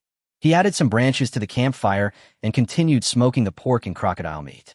Looking at the meat in front of him, he realized a problem. Once the meat was smoked, it would be troublesome to decide where to put it. The space inside the tent was simply not enough. One tent was far from sufficient for long-term survival in the wilderness. Now that he had enough food and water for the time being, it was time to consider building a proper dwelling. Yihan quickly began to consider materials. Bamboo could be used to make bamboo houses, as well as beds, mats, cups, chopsticks, and spatulas, but bamboo is hollow and not as sturdy as solid wood. Ultimately, he decided to build a wooden house. The next things to consider were the choice of wood and the location of the wooden house. Yihan looked around and felt that this area was actually quite suitable. It was relatively less dangerous and close to Dragonhead Mountain. That area contained a large water source and a considerable amount of resources waiting to be discovered. Let's start building my wooden house from here. As for the wood, he had a target in mind: beech trees. This area has many beech trees, a species unique to the Dragon Kingdom. It has a good meaning, and its wood is sturdy and waterproof, often used to make high-end furniture. It would be perfect for building a wooden house. Yihan knew very well that although the weather was nice now, it would definitely be windy and rainy later. The sooner he built the cabin, the stronger his protection would be in the wilderness. Without hesitation, he immediately began selecting suitable beech trees to cut down. His actions once again caused a sensation in the live stream. Bing Bing couldn't help but exclaim, "Yihan is going to cut down trees. He's going to build a house." Currently, only about 2/3 of all the contestants have shelters, and most of them are very rudimentary. For example, Master Lynch's shelter has always been ridiculed by the audience as a doghouse. It's worth mentioning that Master Lynch found quite a few large green caterpillars today, finally getting his first meal and a bellyful of protein. While these caterpillars are considered a delicacy in some regions, they still need to be cooked. Unfortunately, Master Lynch didn't even have a fire, so he had to eat them raw. He solemnly remarked, "That's the charm of wilderness survival. Fighting against nature is endlessly enjoyable."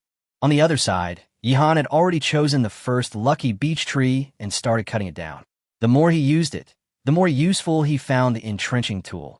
It was practically a wilderness artifact. The beech tree in front of him was about the thickness of his thigh, just right for building a wooden house. With his current strength, felling and moving trees of this size wouldn't be too difficult for him. Yihan cut around the base of the tree trunk, leaving only a small, weak section in the middle. The audience could even see the tree rings. The next moment, Yihan kicked the trunk hard. With a crack, the beech tree crashed down, startling many birds nearby. The first tree was successfully felled. Just as the tree collapsed, everyone saw a startled little squirrel being thrown into the air. Good heavens! The audience was stunned by this sight. No one had expected that a squirrel actually lived in that tree.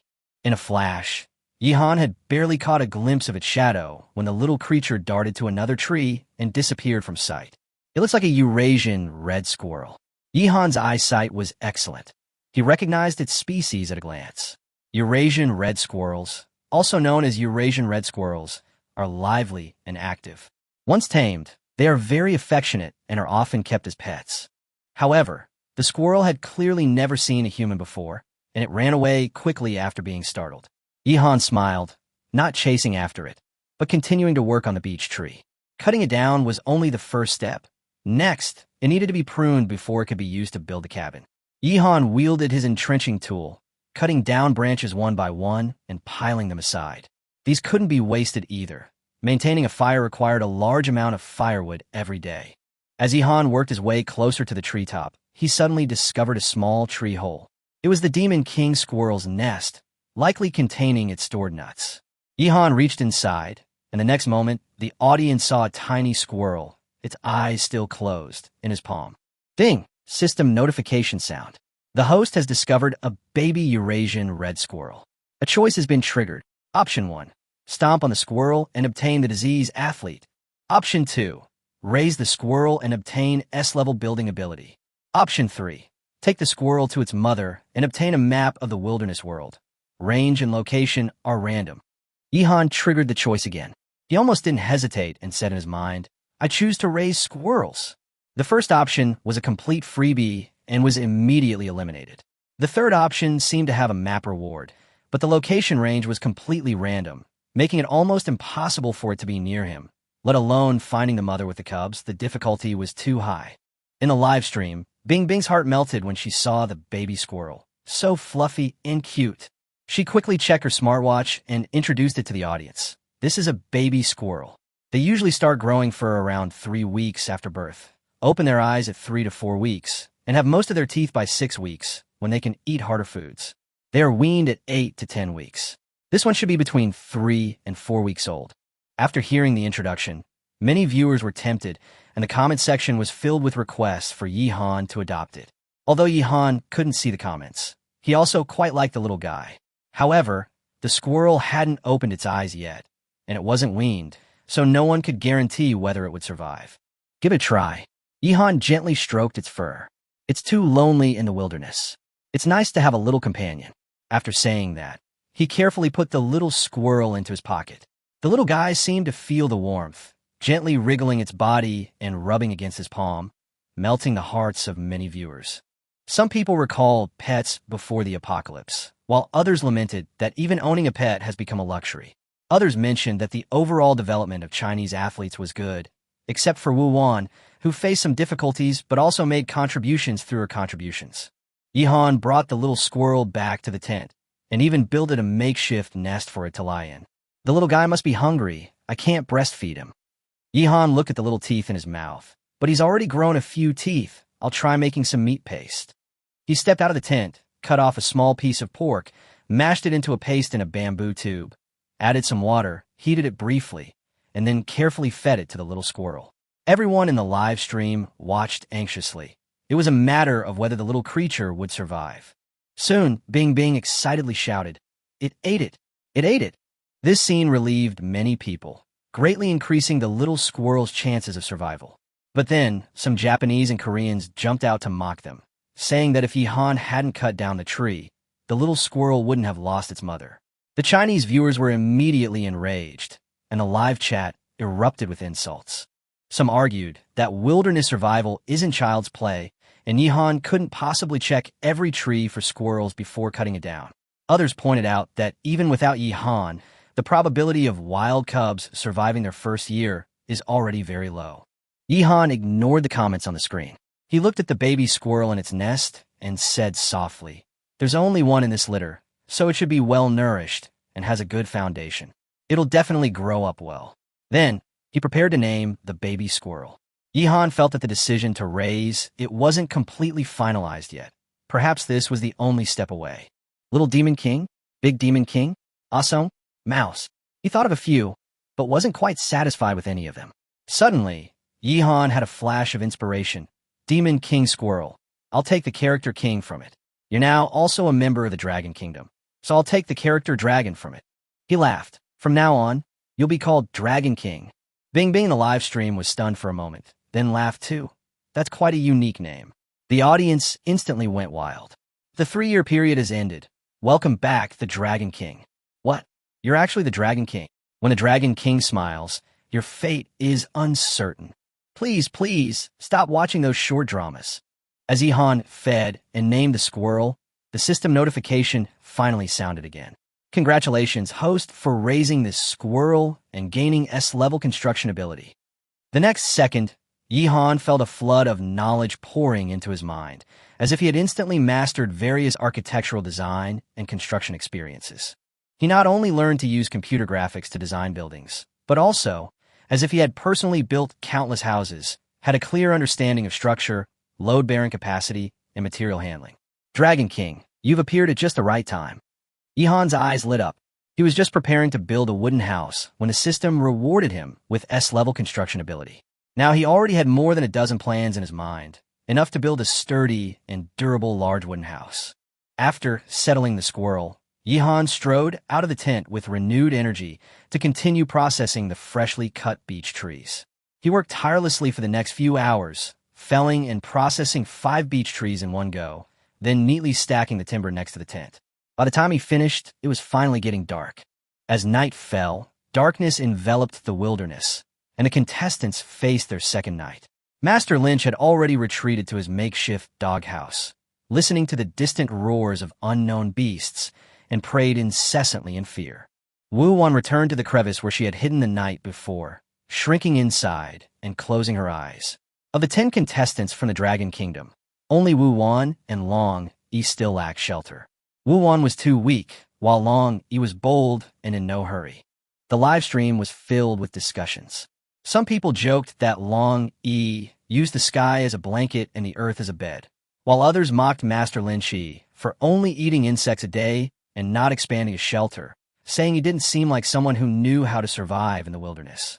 Of course, Lin Shi's supporters were still stubbornly insisting, citing Yihan's humiliation as an example, and claiming that the master would prove himself sooner or later. But most of the audience's attention had already been drawn to Yihan's side. Most of the other contestants were preparing to rest, but Yihan had just started eating dinner. Cutting down trees during the day had been too exhausting, and even though he had already eaten 2 meals, he was still starving, so he managed to finish all 3 meals in the wilderness. In the live stream, Bing Bing blushed and hesitated, as if she wanted to say something but couldn't. The audience instantly understood, and the chat exploded with comments. Bing Bing wants to say that Yihan finished 3 meals, but not a full day, right? The atmosphere was immediately thrown off course, and everyone became excited. By this time, Yihan had already cooked a pot of soup. It contained pork bones, crocodile meat, bamboo shoots, bamboo, fungus, lemongrass, spearmint, and a little salt. Next to it was a roasted bamboo rat, crispy on the outside and tender on the inside. He picked up his dinner and ate heartily, his mouth greasy with food. After his physical fitness improved, Yihan's appetite became better and better, and he could eat a lot of food at each meal. This sense of satisfaction made the audience both envious and hungry. Soon, he devoured the sumptuous dinner. He even left some meat and broth to feed the Dragon King. Although the Dragon King didn't eat much each time, he digested quickly and got hungry quickly, needing to be fed several times a day like a baby. After finishing all that, Yihan didn't go to sleep immediately, but continued working. The audience thought he was going to cut down trees all night, but instead he cleaned the camping pot, added some stream water, and then cut up pieces of wild boar fat and threw them into simmer. Bing Bing then remembered that Yihan had saved almost all the fat from the wild boar, intending to render lard. Soon, a rich aroma of oil wafted through the air, almost palpable even through the screen. The late-night food temptation begins again. Viewers can already picture snow-white lard mixed with hot rice, drizzled with a little soy sauce, making their mouths water. Yihan stirred the lard in the pot with a bamboo spatula to prevent it from burning. The aroma was soothing. It didn't look like wilderness survival at all, but more like cooking a meal while camping in the wild. While rendering the oil, Yihan took out some straight beech branches and sharpened them with an entrenching tool. The audience quickly realized that he was making arrows. With bows and arrows, he could attack from a distance, further enhancing his combat capabilities. Yihan multitasked, moving with lightning speed. Before long, a batch of arrow shafts had piled up in front of him, and the lard in the pot was almost rendered. He stored the lard in bamboo tubes, where it would solidify into blocks after cooling. He then heated the tip of the arrow shaft over a fire, and carefully polished it to make the arrowhead harder and sharper. His series of skillful and natural actions once again left the audience speechless. Bing Bing commented, "Yihan is starting to pack up his things and add firewood to the campfire. Today's work should be finished. Everyone should get some rest." Sure enough, after Yihan finished tidying up, he crawled into the tent and lay down. The campfire crackled and burned, thick smoke rising continuously, smoking a large amount of pork and crocodile meat. Yihan's breathing became even, and he quickly fell asleep. Watching this peaceful scene, the audience also felt drowsy without realizing it. For him, it had been a fruitful day, and he slept exceptionally soundly.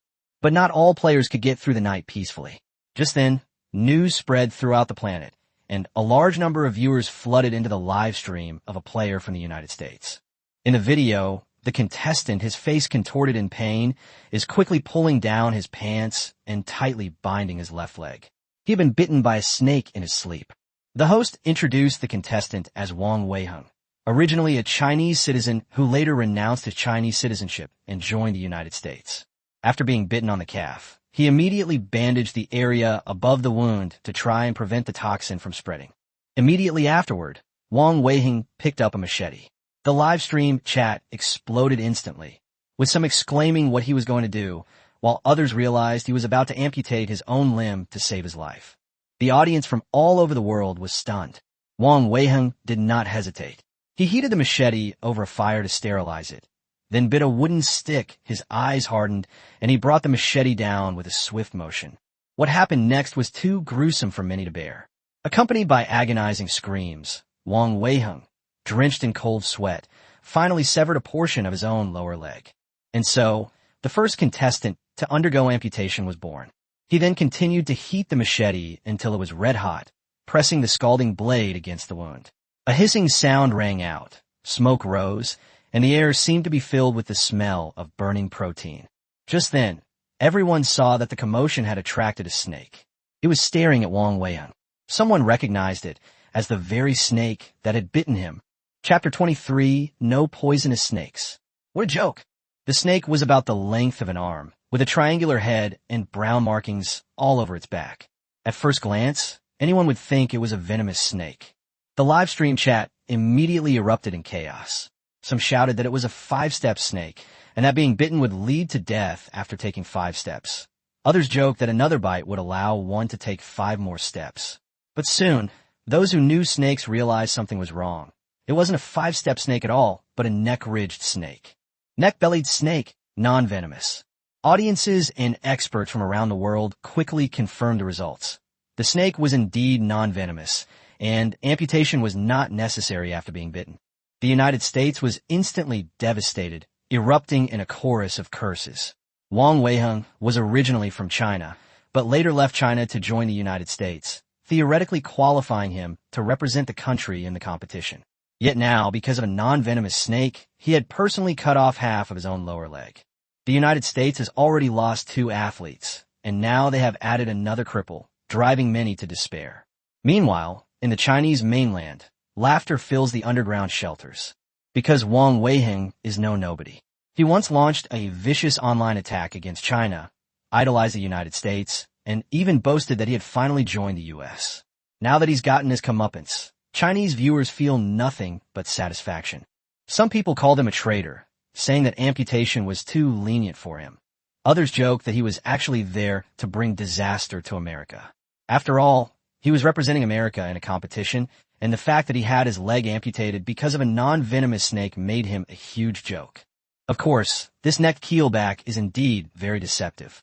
It has a triangular head, and its appearance is almost identical to that of a venomous snake. So many people will misjudge it at first glance. Wang Weiheng was no exception, which is why he made the most foolish decision. Seeing that the snake dared to appear again, Wang Weiheng was furious and struggled to swing his machete at it. With a few swift movements, the next snake disappeared into the grass in the blink of an eye. On the contrary, Wang Weiheng, having lost half of his lower leg, stumbled and fell directly into the campfire. The flames instantly scorched his face, burning several large blisters, and his hair and eyebrows were burned away, leaving several holes in his clothes. "Ah!" He screamed and rolled on the ground, trying to put out the fire, looking extremely disheveled. Wang Weiheng had a pretty good start. His initial supplies were a machete. In the past 2 days, he not only started a fire and collected food, but also built a shelter, which was even bigger than Master Lynch's shelter. But now, he has fallen into hell overnight. With half of his lower leg gone, finding food, fetching water, and even going to the toilet have become major problems. Ironically, almost no one in the world sympathized with him. China treated him as a joke, the U.S. called him trash, and other countries hoped for his elimination. In this battle for national destiny, apart from their own countrymen, no one wanted athletes from other countries to do well. As for Wang Weiheng, who betrayed China and joined the United States no longer welcomes him either, leaving him completely disliked by both sides. He once said that the air in America was sweet and the donuts were especially delicious. But China's cuisine is world-renowned, yet he insisted on going there to eat donuts. Now, because of a non-venomous snake that caused his leg to be amputated, he has become a laughingstock online. That night, in addition to Wang Weiheng, 2 more athletes died. When Yihan woke up at dawn, he saw a new announcement. Singaporean athlete Kai Xianlong died after being bitten by a venomous snake. Myanmar athlete Sampha died after being hit on the head by a durian. Upon seeing these 2 messages, Yihan's expression was somewhat complicated. Being bitten to death by a venomous snake was understandable. Venomous snakes were never uncommon in the wilderness, and a moment's carelessness could be fatal. To be killed by a durian would be truly unjust. A durian falling from a great height is incredibly heavy, and its shell is covered in sharp spikes. Hitting someone on the head is no different from being hit by a cannonball. Yihan couldn't help but mutter, "If only I could find a durian tree. Durian is delicious, but it's too expensive." After saying that, he looked at the little squirrel dragon king beside him. The little guy had woken up and was showing signs of opening his eyes. Yihan perked up and immediately got up to prepare food for it. In a live stream, Bing Bing got so excited that she mispronounced little squirrel as little fierce Sue. Being a professional host, this caused the audience to burst into laughter, with the chat filled with teasing and some even clamoring to compete for Bing Bing's attention. Yihan ignored the comments. He fed the Dragon King some food first, and then began preparing his own breakfast. He fried 2 bird eggs in lard, then deep-fried the rest of the bamboo worms. A sprinkle of salt in the fried eggs, and bamboo worms released their aroma instantly. Beside them was a large pot of pork bone and crocodile soup. Yihan was quite satisfied after finishing the meal. He then took stock of the inventory. There was 1 live bamboo rat and 1 live rabbit left, along with smoked pork and crocodile meat. There was no shortage of meat, but the vegetables were all gone. He finished off all the bamboo shoots and bamboo fungus he had dug up last time. Now Yihan wanted to change things up and find some green vegetables. Within the maps area, he knew of 2 good types of wild vegetables that he could pick when he had time. He also discovered quite a few resources on his way to Long's home mountain yesterday, though he didn't recognize some of them. Yihan quickly made a plan. In the morning, he would collect anything he recognized that was edible, and in the afternoon, he would continue cutting down trees to build a house. So he shouldered a bamboo basket containing a large bottle of cooled boiled water and set off with an entrenching tool in his hand. In addition, he also brought the Dragon King along, putting him directly in his pocket, and filled a bamboo tube with some meat paste and broth, which served as the Dragon King's baby meal. Within the area covered by the map, Yihan seemed to have gained supernatural insight, quickly arriving in front of a plant with a smile on his face. Chapter 24. Wild Leeks and Dandelions. Crabs and Stream. Before Yihan grew a large patch of wild vegetables, which looked like scallions, garlic, and even a bit like chives. Some people didn't recognize them, but experienced viewers recognized them at a glance. Bing Bing's smartwatch quickly provided the answer: allium macrosteamin. The live stream chat instantly buzzed with activity, with some calling it wild onion, others wild garlic, and still others saying it was scallion. Different regions had different names, but the Chinese audience was clearly familiar with this plant. Bing Bing looked at the information on her watch and highlighted the key points. Allium macrosteamin is a spice with a very long history in my country, second only to Sichuan pepper. As early as more than 3,000 years ago, people had already discovered this wild delicacy, much earlier than star anise and cinnamon. She continued, saying that wild scallions can be used both as medicine and food, especially when stir-fried with cured meat, where they have a particularly fragrant aroma. At this point, Bing Bing herself couldn't help but swallow hard. In the live stream, Yihan had already started. He grabbed several stalks of wild garlic, pulled them up forcefully, shook off the soil from the roots, and threw them directly into his basket. His movements were swift and efficient, making the audience feel very comfortable watching him. The leaves of the wild garlic are slender, indeed, resembling a combination of scallions and chives. At the base is a small white bulb, like a single clove of garlic, followed by dense rootlets. The entire plant is edible and is said to be very nutritious. Yihan quickly gathered 2 large handfuls, triggering a 10,000x return bonus during the process, directly contributing 30,000 stalks of wild leeks to the Dragon Kingdom. There are still quite a few left, and he didn't plan to pull them all out at once, only saying that he would come back if needed in the future. After leaving the patch of wild leeks, Yihan changed direction and continued walking. Not long after, he stopped again, and a large patch of dandelions appeared before him. Almost everyone recognizes this plant, unlike wild scallions which have many different names in different places. Children, in particular, love to pick it, blow on it, and watch the white fluff scatter in the wind. Bing Bing explained with a smile, dandelions are not only fun to play with, but they're also a plant that is both food and medicine. The whole plant can be dried and used as medicine. It can be eaten raw or cooked, and it can also clear heat and detoxify, reduce swelling, and promote urination. Yihan found 2 kinds of wild vegetables, both not far from his residence and growing in large patches. He wouldn't have to worry about the source of the vegetables for a while.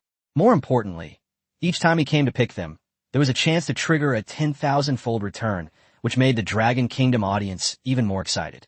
Yihan was about to pick some dandelions when he suddenly heard the Dragon King's roar coming from his pocket. The little guy must be hungry. He took the Dragon King out, held it in his palm, opened the bamboo tube, dipped his finger in the meat paste, and fed it to the Dragon King's mouth. The Dragon King ate it with relish, even sticking out its little tongue to lick Yihan's finger. Its adorable appearance melted the hearts of the audience. Just then, Yihan noticed that the Dragon King's eyes were fully open. Those clear little eyes were full of curiosity, gazing at the world and at Yihan. Bing Bing exclaimed in surprise. The Dragon King has opened its eyes. The live chat exploded with comments.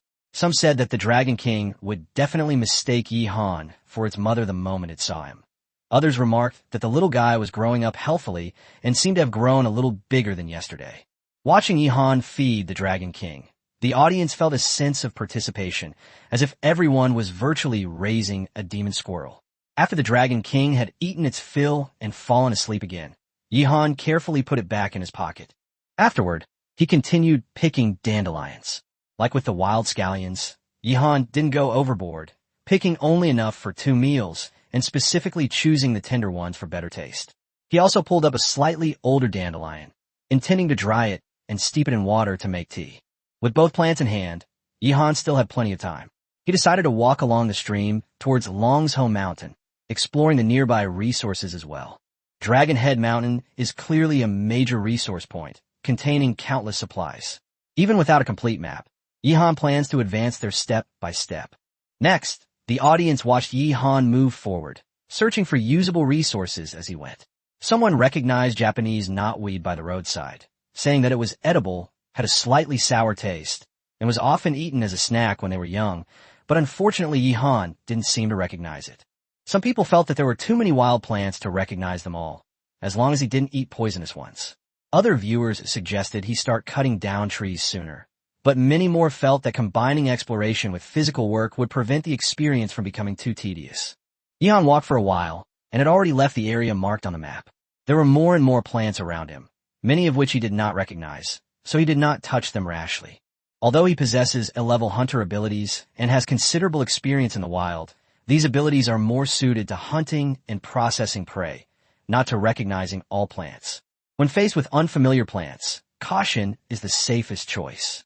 When Yihan reached the stream, he stopped, wiped the sweat from his forehead, and squatted down to wash his hands. But just as he put his hand into the water, he suddenly felt a sharp pain in his fingers. Looking down, he saw that a crab had its fingers firmly clamped between its legs. Chapter 25. Level A Climbing Ability. Beginner Protection Period over. Crabs were hiding in the stream. The stream was so clear that Yihan originally thought there wouldn't be any living creatures in it, until his finger was pinched. He then realized that there must be a lot of edible things hidden in the crevices of the rocks at the bottom of the stream. The mountain crab in front of him was entirely reddish-brown, its color blending closely with the rocks at the bottom of the stream. It was almost indistinguishable without close inspection. It was about half the size of his palm and looked quite plump. In a live stream, Bing Bing exclaimed in surprise, "It's a mountain crab. This is a great ingredient. It can be used in soups or deep-fried." No one expected that Yihan would find food again just by washing his hands. Just then, a system notification sounded. Yihan immediately smiled. The reason he came out to explore was to trigger the choice. If he stayed at home, cutting down trees all day, the probability of triggering it would definitely be much lower. The host's finger was pinched by a mountain crab, triggering a choice. Option 1. An eye for an eye, bite the mountain crab to death, and get a cavity. Option 2. Repay evil with kindness, release the mountain crabs, and receive the title of Holy Mother. Option 3. Use your strength to bully the weak, capture mountain crabs, and obtain an A-level rock climbing ability. Yihan chose the third option without hesitation. He smiled and looked at the mountain crab. You're caught. He then broke off the crab's 2 claws, threw them into the basket, and closed the lid.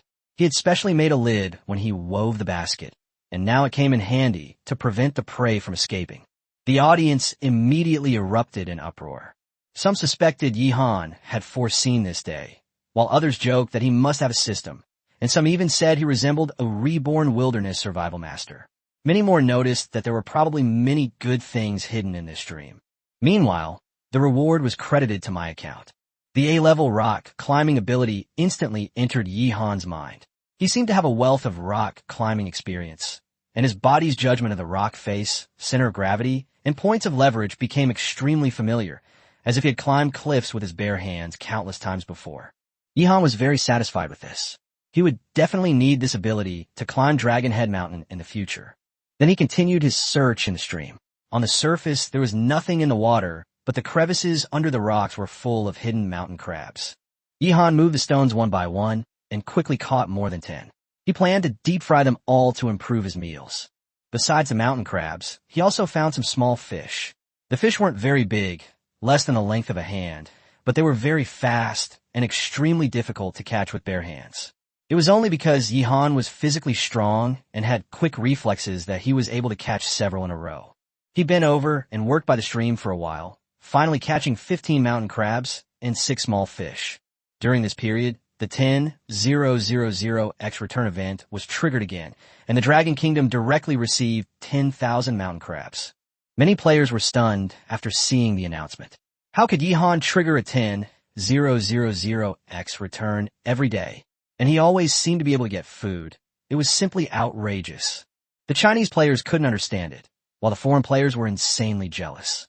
That's enough for now, enough to fry one plate. Yihan nodded and left the stream. Today, he had not only found food, but also triggered a choice, a pleasant surprise. However, if he wanted to eat a big fish, he would still have to go to Dragon Lake. He has already begun planning the development of Longshome Mountain and Yulong Lake, and will officially launch the project no later than tomorrow. After returning to camp with his harvest, Yihan didn't rest.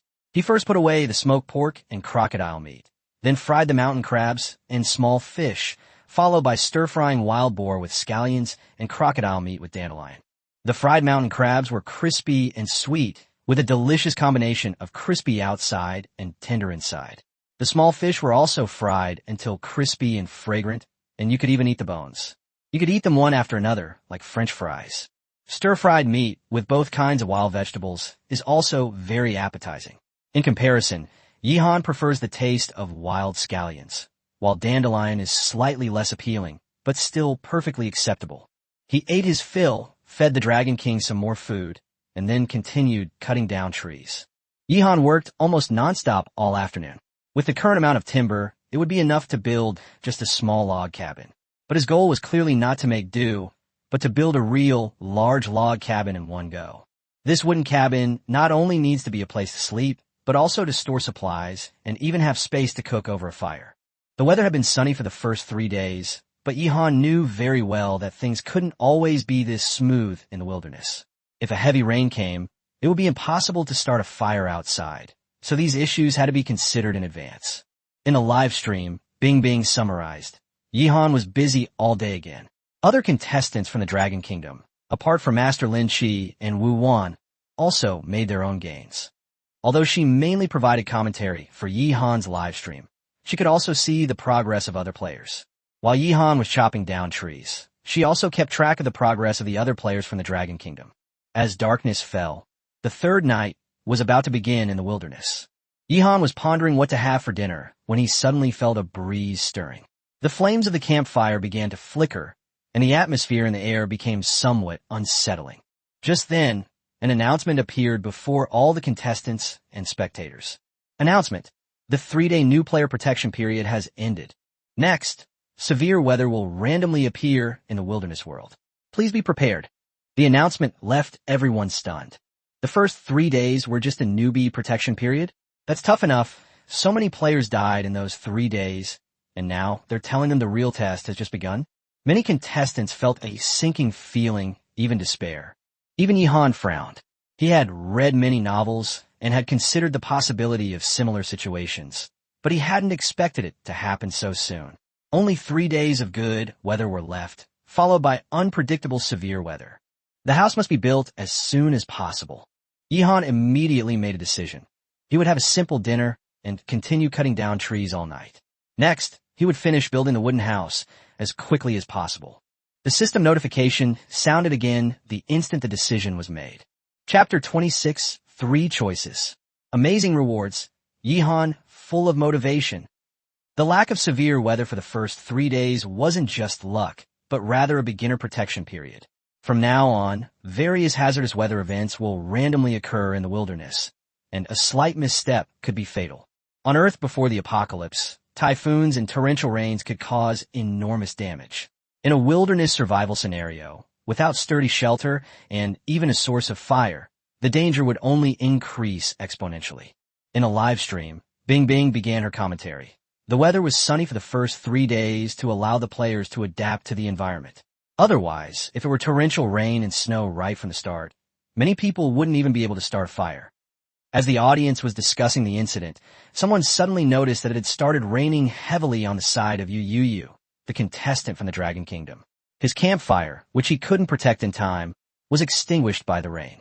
This also indicates that Yihan and Yu are not close, as the weather on their sides is completely different. Yu took refuge in the shelter, listening to the rain outside, but she wasn't too panicked. His shelter is safe for now, and his supplies are undamaged. The location isn't low-lying, so there's no need to worry about flooding or landslides. As long as he can restart the fire after the rain stops, the problem isn't too serious. After confirming that Yu was out of danger, the audience in Manhwa gradually relaxed. At this moment, Yihan was staring at the new options that popped up in the system, unable to suppress the smile on his face. Host detected an urgent need to build a shelter, triggering a choice. Option 1. Build a wooden house and obtain a complete encyclopedia of flora and fauna. Option 2. Build a bamboo house and gain A+ level kiln firing ability. Option 3. Build a brick house to obtain the Dragon Head Mountain map. Note, you can select one or more options this time. Please complete the selection as soon as possible to receive the reward. Yihan was immediately overjoyed. Last time, the system said he could choose 1 or 2 rewards, and he immediately took 2. Now that it was suggesting multiple selections, didn't that mean he could take all 3? Without hesitation, he thought to himself, I want all 3 options. System, will it affect the subsequent triggers before these 3 options are completed? The system responded quickly, stating that subsequent choices would appear normally, but each choice must be completed within 1 month, otherwise it would be invalid. To obtain the Dragon Head Mountain map, a brick house must be built within a month. The task is challenging, but the reward is too tempting. Yihan has no intention of giving up. His plan was clear. First, build the cabin as originally intended and obtain the flora and fauna guide. Then he would be able to recognize any plants and animals in the wilderness at a glance, significantly increasing his efficiency. Next, build bamboo houses to gain the ability to fire kills. Once you have the kiln firing technology, you can fire bricks and tiles, preparing for the final brick and tile houses, and then take the Dragon Head Mountain map. Thinking of this, Yihan became excited, as if he had rediscovered the feeling of playing games, completing tasks, and leveling up back then, and he was full of energy. He first fed the Dragon King some food, then picked up his tools and began chopping down the tree. Bing Bing looked at the screen and said, Yihan seemed to have thought of something happy just now. He kept smiling. Now he started to cut down trees again. Looks like he might be staying up all night tonight. The live stream chat immediately became lively, with viewers teasing Yihan about why he was laughing while chatting about all sorts of outrageous topics. The entire live stream chat room resembled a large chat room, with a very relaxed atmosphere. But Yihan's work was far from easy. He was working feverishly, and one beech tree after another fell down under his efforts, which, after simple processing, became materials for building wooden houses. He didn't blindly push through. Instead, he maintained a steady pace. He would cut down 3 trees, take a break, drink some water, glance at the Dragon King, and then continue working. Before they knew it, it was already dawn. Some viewers couldn't stay awake any longer and took a nap.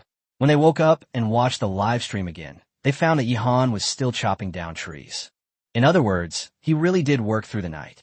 Early in the morning, the live stream chat exploded again. Some people remarked that he seemed to be grinding for gathering proficiency, while others thought that he should have enough wood and it was time to build a house next. Some suggested that there's no need to build too big at the beginning. Instead, build a small cabin to complete the task first, and then gradually expand it later. After all, the system rewards are the key. Throughout the night, Yihan triggered the 10,000x return 5 times, contributing 50,000 beech trees to the Dragon Kingdom. Once the announcement was made, all the contestants knew about Yihan's all-night tree-cutting spree. The Dragon Kingdom contestants were shocked, but they couldn't help but admire his ruthlessness. The foreign contestants were starting to panic. Yihan was clearly preparing to build a wooden house, and at an absurdly fast pace. What was even more alarming was that, judging from previous announcements, he wouldn't lack food in the short term and could focus entirely on infrastructure development. As is well known, the infrastructure capabilities of the Chinese are exceptionally strong. Many players immediately sensed the crisis and began to think about how to build shelters that could withstand severe weather as soon as possible. While preparing breakfast, Yihan readjusted his plans. Originally, he wanted to build a spacious wooden house in one go. But now it seems the best solution is to build a small cabin as soon as possible, complete the system selection, and get the reward first. Cutting down trees all night had left him exhausted. Even with his A-level physical abilities, he couldn't withstand such exertion. So he decided to take a nap after breakfast and start building the wooden house as soon as he woke up. At this moment, Yihan was unaware that his frantic tree cutting that night had forced many contestants to get up and roll up. Chapter 27, Laying the Foundation. The beloved relics of the American athlete. Many foreign contestants felt a sense of crisis because of Yihan, and many contestants from China also realized that they had to build a sturdier shelter as soon as possible in order to cope with the severe weather that might come at any time. Last night, Yu woke up in the middle of the night to find that his shelter was leaking. His dwelling wasn't actually that bad. It was built with branches, reinforced with vines, and the gaps were stuffed with leaves, but rainwater still managed to seep in. After waking up in the morning, Yu checked around and felt that there was no major problem. So she simply ignored it, packed her things, and went straight to the beach to fish. The audience burst into laughter, jokingly saying that he truly was a fisherman. Even if the sky were to fall, he would still go fishing. Others admired his skill, being able to make a fishing set by hand in the wilderness and actually catch fish. As the conversation progressed, the comments section started to veer off course again. But Yu had already arrived at the seaside, skillfully taking out his homemade fishing gear and casting his line. The location he landed at was right by the sea, rich in resources and with no shortage of salt, which was indeed a good start. The ocean is full of resources, which is why Yu can focus on fishing. At first, everyone found it interesting, but after a while they got sleepy. After all, a fisherman can sit for a whole day, but the audience doesn't have that kind of patience. Yihan was still asleep, so viewers were browsing through the live streams. Some were watching Wu Wan taste hundreds of herbs, while others were watching Long E chop down trees with an axe. Long E is physically strong and has an axe, so he can chop down trees very quickly. These days, those who can afford to consider building houses are basically doing well. At least they don't have to worry about what to eat next. Master Lynch is currently busy finding insects to fill his stomach and has no time to build a house. Even worse off is South Korean beauty Choi Hyunmi, who has only managed to survive this long by luck. Her legs are covered in scratches and dust, and she looks extremely disheveled. Yihan fell into a deep sleep in the tent, sleeping for 3.5 hours. Everyone's sleep needs are different. Some people only need 4 hours of sleep a day, while others are still sleepy even after 10 hours. He stepped out of the tent, stretched, and felt much better. Then, while checking the announcements, he discovered that another player had died while he was sleeping. The deceased was from Canada, named Olivia, and was a female athlete. She accidentally fell into the swamp, struggled desperately, but couldn't escape, and was ultimately swallowed up completely. The thought of such a death is chilling. Yihan thought to himself, the Dragon Kingdom hasn't lost any players yet, and I hope they can keep it up. Next, he would officially begin building the wooden house and try to complete it as quickly as possible. He picked up an entrenching tool, marked out the approximate area on the ground, and then began digging the foundation. The first step in building a house is laying the foundation, and Yihan didn't delay. He got right to work. In a live stream, Bing excitedly shouted that Yihan had already started digging the foundation. Judging from the area he drew, the wooden house, if completed, would definitely be quite large. So far, no contestant has actually owned a cabin. Most people's shelters are very basic and hardly qualify as houses. If Yihan succeeds, he will build the first house in the wilderness world. The audience in China instantly erupted in excitement. Some said it was much more thrilling than watching Yu go fishing, while others remarked that infrastructure development seemed to be ingrained in the very bones of the Chinese people. However, some people worry that building a house isn't simply about piling up wood. It's a technical job. If the structure is unstable, it could be even more dangerous in wind and rain. But many more people have faith in Yihan. He's already brought so many surprises, and they believe he won't disappoint this time either. Of course, the Koreans and Japanese were quick to make sarcastic remarks, cursing Yihan for failing to build his house, while hoping he would encounter bad weather and get into trouble. Yihan was oblivious to the noise. He focused solely on his work and quickly dug a pit more than a meter deep. He only intended to build a single-story wooden house, and this foundation depth was sufficient. After digging, the next step is to compact the soil, which means tamping down and reinforcing the soil at the bottom of the pit. At this stage, an entrenching tool is no longer suitable. He needs a hammer, which will also be useful when building the wooden house later. The audience soon saw Yihan retrieve a natural wooden hammer. It was a thick section of beech tree trunk with a branch growing horizontally from middle. The trunk served as the hammerhead, and the branch as the handle. It was a perfect, natural creation. Bing couldn't help but admire him. It turned out that Yihan had prepared this hammer long ago. He had already thought about the subsequent steps of building the wooden house when he was cutting down the tree. To prevent the handle from breaking, Yihan wrapped it tightly with vines, making it very secure. Then, he raised the wooden hammer and repeatedly hammered it into the bottom of the pit. The muffled thuds sounded like drumming as the soil was gradually compacted, leveling the ground. The audience watched with bated breath, for they were about to witness the birth of the first wooden cabin in the wilderness. If Yihan works fast enough, he can finish by tomorrow at the latest, and it's even possible that he can finish it today. Just then, another piece of good news arrived. While cutting down a tree, Long Yi unexpectedly discovered the belongings of the American athlete, Paul Smith. Chapter 28. Team Dragon collects the corpses. Yihan builds a wooden house. American athlete Paul Smith died in the jaws of a wolf king, his throat bitten through. And that wolf king was the same one that had escaped from Long Yi's clutches earlier. Because of this incident, radical elements in the United States clamored for war with China, claiming that China was responsible for the deaths of their athletes. China, however, remained unyielding and maintained a firm stance. Although Paul is dead, his belongings remain in the wilderness. The fact that he was killed by the Wolf King indicates he wasn't far from Long Yi to begin with. Long Yi has been moving ever since that night, hunting antelopes and sweeping away the wolf pack, and is now approaching the location of Paul's death. Many viewers from China had been waiting for this moment. Soon enough, Long Yi noticed something amiss. He raised an eyebrow and smelled a familiar odor, the stench of a corpse. For ordinary people, the stench of a corpse is enough to instill instinctive fear. But Long Yi, who had survived countless deaths and carnage, was all too familiar with the smell. He immediately deduced that a contestant had died nearby. Following the scent carefully, Long Yi quickly found Paul Smith's body. The body was already decomposed and crawling with maggots. The scene was shown directly to audiences worldwide, causing many to vomit on the spot. If this were a competition held on Earth, such footage would definitely be blurred. But Wilderness Live didn't obscure anything. All the footage was presented to the audience in the clearest possible way. Long Yi, however, showed no discomfort whatsoever. Instead, he laughed and said, "Goodness, he's a foreigner." He briefly examined the body, determining the fatal wound was in the throat, caused by a wild animal, and that the person had been dead for approximately 2.5 days. Then, with a smile on his face, he began his work, undressing the corpse. This scene once again shocked audiences worldwide. Paul's physique was similar to Ryuichi's, and he could use the clothes, pants, and shoes. Ryuichi moved swiftly, and in no time, he had completely stripped the corpse clean. These clothes were dirty and smelly, but they could still be worn after washing.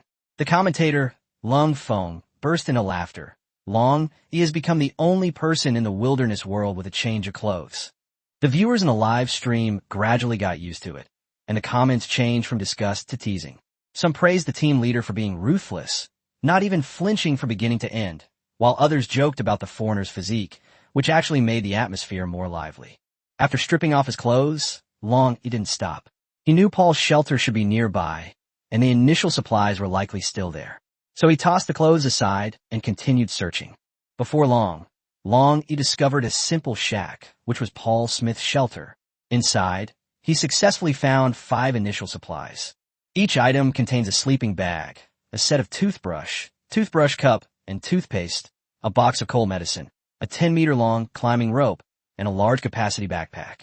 Seeing these items, Long Yi's expression was somewhat complicated. What he really wanted were more practical things like salt, knives, and cookware. But since he already had them, he couldn't waste them, so he accepted them all. Soon, Long Yi slung his backpack over his shoulder and returned to the body, picked up the clothes on the ground, dragged Paul's body into the shack, and then set it on fire. The raging flames engulfed the shack and burned the body as well. The audience remarked that although the dragon team took the supplies, they had at least helped the enemy recover the body, which was already quite righteous. Of course, the comment section was filled with insults from Koreans and Japanese, with some even maliciously suggesting that Ryuichi hang himself. However, Ryuichi couldn't see them and didn't care. Next, the group noticed that Long Yi continued cutting down trees. Clearly, he hadn't changed the location for building the house just because someone had died there. That makes sense considering that a powerful person like Long Yi has never had any taboos. A corpse is nothing to him. It's not like it's bad luck at all. Long Yi reaped considerable gains, while Yihan on the other side was also extremely busy. Knock, knock, knock. A large audience watched Yihan's actions intently. He drove a stripped log into the ground with great force. This was a physically demanding task, but Yihan did it with remarkable ease. A superior A-level physical fitness provides a clear advantage in such situations. In a live stream, Bing Bing was a little confused and couldn't help but ask if there were any viewers who knew about architecture whether Yihan was going to drive all the logs vertically into the ground. The audience immediately started discussing it. Some thought that standing it all upright would be unstable, while others guessed that the upright parts were just the framework and that more logs would be stacked horizontally later. As for peeling off the bark, it was to prevent insects, especially poisonous ones, from hiding underneath. Soon, Yihan's actions confirmed these guesses. He erected a log at each of the 4 corners of the foundation, forming the basic framework. Then, he drove logs of the appropriate length horizontally into the wall, stacking them one after another. In this way, a wall gradually took shape. More importantly, he used an entrenching tool to cut grooves at both ends of the horizontal logs, so that they could fit perfectly into the vertical frame. This skill once again amazed all the viewers. It sounds easy, but actually doing it is definitely a technical skill. Before long, it was noon. Yihan stopped to rest and prepare for lunch. By this time, his wooden hut already had 4 walls. With only the final topping out work remaining, the first wooden house in the wilderness world is about to be completed. The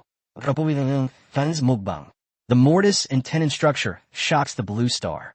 Looking at the results of his hard work, with 4 thick walls already erected, Yihan finally smiled.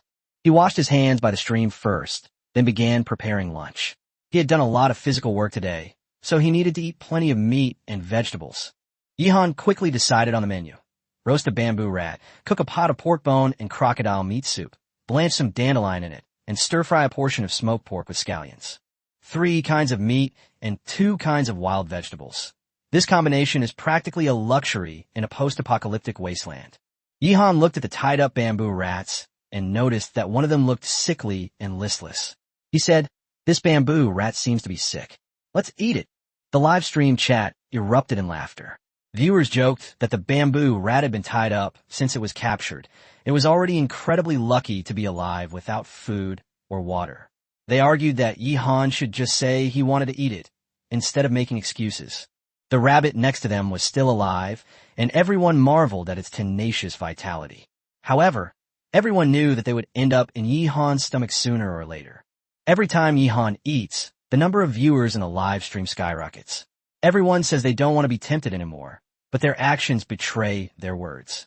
3 years after the apocalypse, who wouldn't want to eat meat? Even if they can't eat it in real life. Watching Yihan eat, it can satisfy their cravings, just like people on a diet enjoy watching mukbang videos. Bing also explained with a smile. Now our food blogger Yihan is online. To be precise, he has combined several tracks: cooking blogger, food blogger, and wilderness streamer. As he spoke, Yihan had already skillfully slaughtered the bamboo rat, cleaned it, and put on the fire to roast. While roasting the bamboo rat, he started cooking. The washed scallions, still wet with water droplets, were chopped up with an entrenching tool and set aside for later use. Next, Yihan picked out a piece of smoked pork with a good balance of fat and lean meat and sliced it. The entrenching tool was as easy for him to use as a kitchen knife, and he sliced the pork into very even pieces. The smoked fatty meat is crystal clear, and just one look at it makes you want to imagine its oily texture. After heating the wok, Yihan stir-fried the pork slices. A sizzling sound filled the air as the fat was rendered, and the rich aroma seemed to waft through the screen. Many viewers subconsciously sniffed, knowing they couldn't smell it, but they still couldn't resist the craving. Yihan then added the scallions and stir-fried them together. Finally, he sprinkled a little salt on top, and a plate of stir-fried scallions with smoked pork was ready. He used a clean leaf as a plate to serve the stir-fried meat. He didn't even need to wash the pot. He simply added water, pork bones, and crocodile meat to make a soup. Before the soup was ready, Yihan started eating the stir-fried meat. He took big bites, his mouth greasy with oil, and couldn't help but exclaim, "It's delicious." Before long, he had eaten half of a plate of stir-fried smoked pork with scallions. Then the roasted bamboo rat was ready. The bamboo rat had been marinated with lemongrass and spearmint beforehand, and now it was crispy on the outside and tender on the inside. Yihan sprinkled a pinch of salt on it and started gnawing on it. As he ate, he thought that once the wooden house was built and he got the complete guide to flora and fauna, he could find even more vegetables and spices. The food will definitely taste better then, and we might even be able to find a staple food. Although there's been meat and vegetables these past few days, there's been a lack of starch, and Yihan is now particularly craving steamed buns and rice. However, it was too difficult to find these two things to eat in the wilderness, so he settled for something else, thinking that finding staple foods like potatoes and sweet potatoes would be enough to satisfy him. If the quantity is large, it can trigger a return of 10,000 times, allowing people from the Dragon Kingdom to also benefit. Under the watchful eyes of countless spectators, Yihan devoured the roasted bamboo rat and the stir-fried smoked pork with scallions. At this point, the soup in the pot also boiled, and the color of the soup gradually turned milky white. Yihan added some salt, then blanched the washed dandelions in the broth. Afterward, he began to drink the soup, gnaw on the pork bones, and eat the stewed crocodile meat until it was tender. The viewers in the live stream completely broke down, with some saying they would be willing to pay any price to get a sip of soup at that moment. The topic quickly veered off course again, with some complaining about their teachers, some reminiscing about the good teachers who had sponsored them, some lamenting that they still had to go to school in the apocalypse, and some even starting to search for their lost online girlfriends. The audience's thoughts wandered wildly, and they talked about all sorts of things. Yihan finished the last mouthful of soup in the pot, let out a satisfied sigh, and then let out a burp. The meal was quite enjoyable. During mealtime, he didn't forget to feed the Dragon King, and even specially save some food for the Dragon King's afternoon baby meal. After tidying up briefly, Yihan continued building the house. The afternoon's task was to complete the roof of the wooden house. This step could be done simply or meticulously, depending entirely on Yihan's choice. Yihan clearly didn't want to do anything half-hearted. He knew that the final touches were crucial, and since he had already come this far, he wanted to do his best. The cabin should be mostly completed by nightfall at the latest. Further details can be added later after the options are finalized. He has only left gaps in the doors and windows, and then covered them with bark, making them look very rough. However, there's no rush. These things can be easily completed after dinner each day. The most important thing right now is to complete the first option today, to actually build the cabin. Tomorrow he still needs to go out to find staple food. Yihan couldn't wait to eat this mouthful of starch. Soon, Yihan began to erect the roof beams. In a live stream, Bing Bing suddenly exclaimed, "Room beams." Contestant Yihan is setting up roof beams. He seems to be using the legendary mortise and tenon joint structure. Hearing this, many viewers were shocked. Mortise and tenon joints are a traditional woodworking technique in China, which allows wood to be joined together seamlessly without nails. Nowadays, many young people have only heard of it, let alone actually made it. But Yihan, in the wilderness with limited tools, managed to recreate this old craft. Soon, knowledgeable viewers gave their assessment.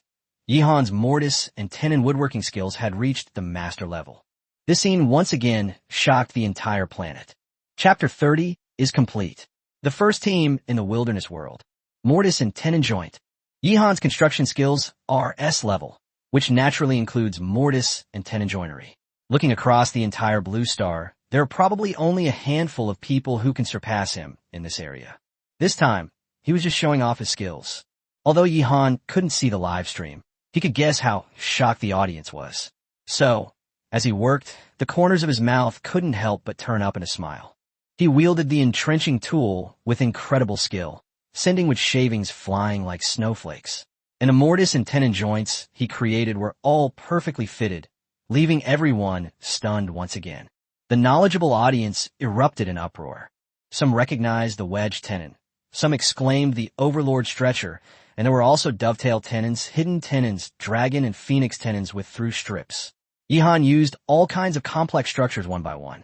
Many people were completely dumbfounded and couldn't help but complain that Yihan was just putting a roof on the wooden house, and there was no need for so many fancy tricks. Even those unfamiliar with mortise and tenon joints can feel the charm of that ancient craft from his movements. Many beautiful things don't need to be fully understood to be breathtaking enough. In a live stream, Bing remarked that Yihan might not just be showing off his skills, but was telling all Chinese people that even in the face of the apocalypse, they should not abandon their ancient traditional culture. If Yihan heard this, he would probably be stunned. So he had such deep thoughts? Amidst the murmurs of countless spectators, the roofing of the wooden house gradually came to an end. Yihan looked at the nearly completed wooden house, even feeling a little reluctant to leave. But it was already getting dark, and the most important thing now was to finish work as soon as possible. He lit a campfire outside the cabin and worked through the night, not even bothering to eat dinner. He was completely absorbed in his work, focusing all his energy on the wooden house, even causing the poor little dragon king to go hungry.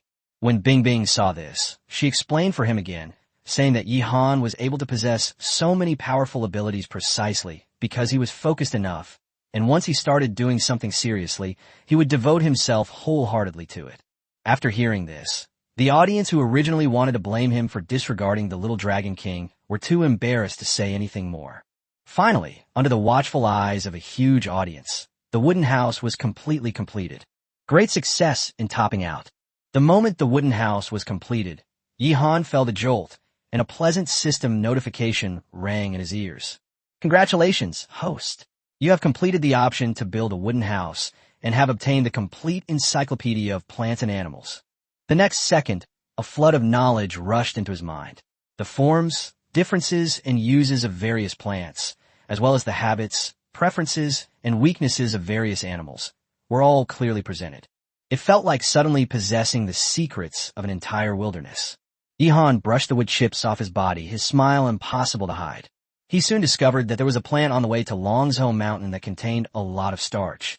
Thinking of this, Yihan's eyes lit up, and he couldn't help but lick his lips, deciding to go and take a look immediately. This action instantly caused a group of female viewers in the live stream scream, saying that he was too handsome and sexy, and some even exaggeratedly said that they wanted to have his baby. Of course, some people calmly pointed out that Yihan might simply be hungry. It has to be said that as Yihan has demonstrated more and more abilities, coupled with his looks, physique, and strength, his popularity among the audience has exploded, even surpassing that of the most popular top stars in the past. Immediately afterwards, in a live broadcast, Yihan strode away from the wooden house and headed towards Longzhou Mountain. Bing was completely bewildered, having no idea what he was going to do. The audience, however, became excited. Some speculated that it was a system task, while others mocked him, saying that Yihan was going to his death at the bottom of the waterfall. Not long after, Yihan stopped in front of a plant, a smile on his face. Soon, someone recognized him. This is a wild yam. The fruits hanging on the plant are yam beans. The actual edible, starchy yams, however, are buried underground. Bing Bing's smartwatch also provided confirmation. The entire dragon kingdom instantly erupted in cheers. Deafening cheers resounded from countless underground shelters. Yihan, a contestant from the dragon kingdom, obtained 1 yam bean, triggering a 10,000x return. The dragon kingdom obtained 10,000 yam beans. Yihan, a contestant from the dragon kingdom, obtained 1 yam bean, triggering a 10,000x return. The dragon kingdom obtained 10,000 yam beans. Yihan, a contestant from the dragon kingdom, obtained 1 yam bean, triggering a 10,000x return. The dragon kingdom obtained 10,000 yam beans. 3 announcements right from the start. The players in the entire wilderness world were stunned, and some even suspected that the announcement was stuck and there was a bug. Yihan couldn't help but laugh out loud. He quickly filled his basket with yam beans of various sizes. The wild yams here are growing very well. Even the smallest yam beans are the size of an egg. However, it was getting completely dark soon, and continuing to move around without a map would be too dangerous. As for digging up underground tubers, that was delicate work, so we'd have to deal with that later. Yihan decided to take the yam beans back first. On this trip, he triggered a 10,000-fold return 18 times, and the Dragon Kingdom directly obtained 180,000 yam beans. Everyone went crazy, chanting Yihan's name, and some even knelt and kowtowed in front of him. Although these supplies still had to wait for the Dragon Kingdom's high-level officials to distribute them, everyone believed that day was not far off. At that time, everyone will be able to eat the food that Yihan brought back. Just as Yihan was overjoyed and preparing to return to the cabin to enjoy the yam beans, an announcement suddenly appeared. Announcement: Japanese player Asuka and American player Caesar Lawrence have teamed up to form the first team in a wilderness world. At this moment, the entire planet Earth was shocked. Chapter 31. The Brutal Caesar. The Link's visit. Japan and the United States have teamed up. Many viewers are familiar with Asuka, the Japanese female contestant who was chosen. Before the apocalypse, she was an adult film actress, and her special identity attracted a lot of viewers to her live streams. However, after arriving in the wilderness, her situation has been dire. She has no survival experience. She neither knows how to hunt nor how to build shelter. She has survived until now mainly by starving and a bit of luck. No one expected that she would encounter Kaiser Lawrence, an American athlete. Kaiser was in a much better situation than her, not only having a makeshift shelter, but also some food to fill his stomach. What makes viewers even more uneasy is that Caesar's character introduction clearly states that he was once a serial killer. His gloomy and fierce face also makes many people feel dangerous at first glance. Upon seeing Caesar, Asuka immediately adopted a pitiful demeanor, kneeling before him and pleading incessantly. Caesar couldn't understand her words, but he could guess that she simply wanted food and shelter. Caesar grinned, beckoned to her, and pointed to the area in front of him. Asuka instantly understood his meaning and, without hesitation, obediently crawled over. What followed quickly became indescribable. The livestream chat was flooded with comments, with viewers jeering and discussing this bizarre transaction in the wilderness. Japanese viewers were still boasting that Asuka now had a powerful backer, even claiming she had conquered Caesar. Chinese viewers immediately retorted, "That's not conquest, that's becoming Caesar's slave." After all that fuss, Caesar seemed quite satisfied. He patted Asuka's head, casually pulled half a roasted rat from his pocket, and tossed it to her like a reward. Asuka was already starving and exhausted, so she didn't care about being disgusted. She picked up the roasted rat and wolfed it down, even chewing the bones. Caesar pulled up his trousers, a contemptuous smile on his face. He beckoned to Asuka again, and Asuka quickly stood up, wanting to follow him. But Caesar shook his head, coldly said no, and then pressed her head down, indicating that she should continue crawling on her knees. He clearly enjoyed the feeling of controlling others. Asuka dared not resist and could only kneel down again, crawling forward behind him like a dog. Seeing this scene sent chills down the spines of the audience. Some predicted that a serial killer like Caesar would never consider Asuka an ally, and that he would likely kill her once he got tired of her. Asuka crawled all the way to Caesar's shack, her palms and knees bleeding. She was in so much pain that her face turned pale, but she didn't dare to stand up and could only grit her teeth and endure the pain. Once inside the shack, Caesar began tearing at her clothes again, preparing for a new round of torture. The atmosphere in the live stream completely shifted from curiosity to fear. On the other side, Yihan also noticed the system notification. They can even form teams, and teams from different countries at that. However, he quickly regained his composure. Other people's affairs were none of his concern. What he needed to do now was continue to develop steadily. Yihan was sitting by the campfire, preparing to roast yam beans. He buried the yam beans in the fire, and soon a rich aroma wafted out. Smelling that aroma, Yihan couldn't help but swallow hard. While waiting, he finished preparing the last rabbit and put on the fire to roast. A roasted rabbit, a pot of hot soup, and a large pile of roasted yam beans. That would be his dinner tonight. Such a setup would be considered a luxury in the wilderness. Yihan used an entrenching tool to pull 2 yam beans out of the fire, their surfaces still steaming. He blew on them as he peeled off the charred outer skin, revealing the soft, white yam flesh inside. By the firelight, you could see the fine starch granules inside, and the aroma was so enticing it made your mouth water. Yihan ignored the heat and took a bite, immediately letting out a satisfied sigh. He grimaced from the heat, but couldn't bear to spit it out, so he chewed while blowing on it. The viewers in the live stream were all drooling, saying they would never watch his live stream while he was eating again. Especially considering that the Dragon Kingdom has now obtained 180,000 yam beans. Many people are hoping that when resources are plentiful in the future, they can truly share in these good things. Yihan ate heartily, one bite after another, and soon his stomach was full of starch. He didn't even touch the roasted rabbit right away. He stopped to drink some water when he felt a little choked up, and then began to eat the meat. With staple food, meat, and vegetables all available, Yihan was quite satisfied with his current life. After eating his fill, he fed the Dragon King again, while simultaneously planning for tomorrow. If he continued working and completed the bamboo house, he would acquire the kiln firing technique.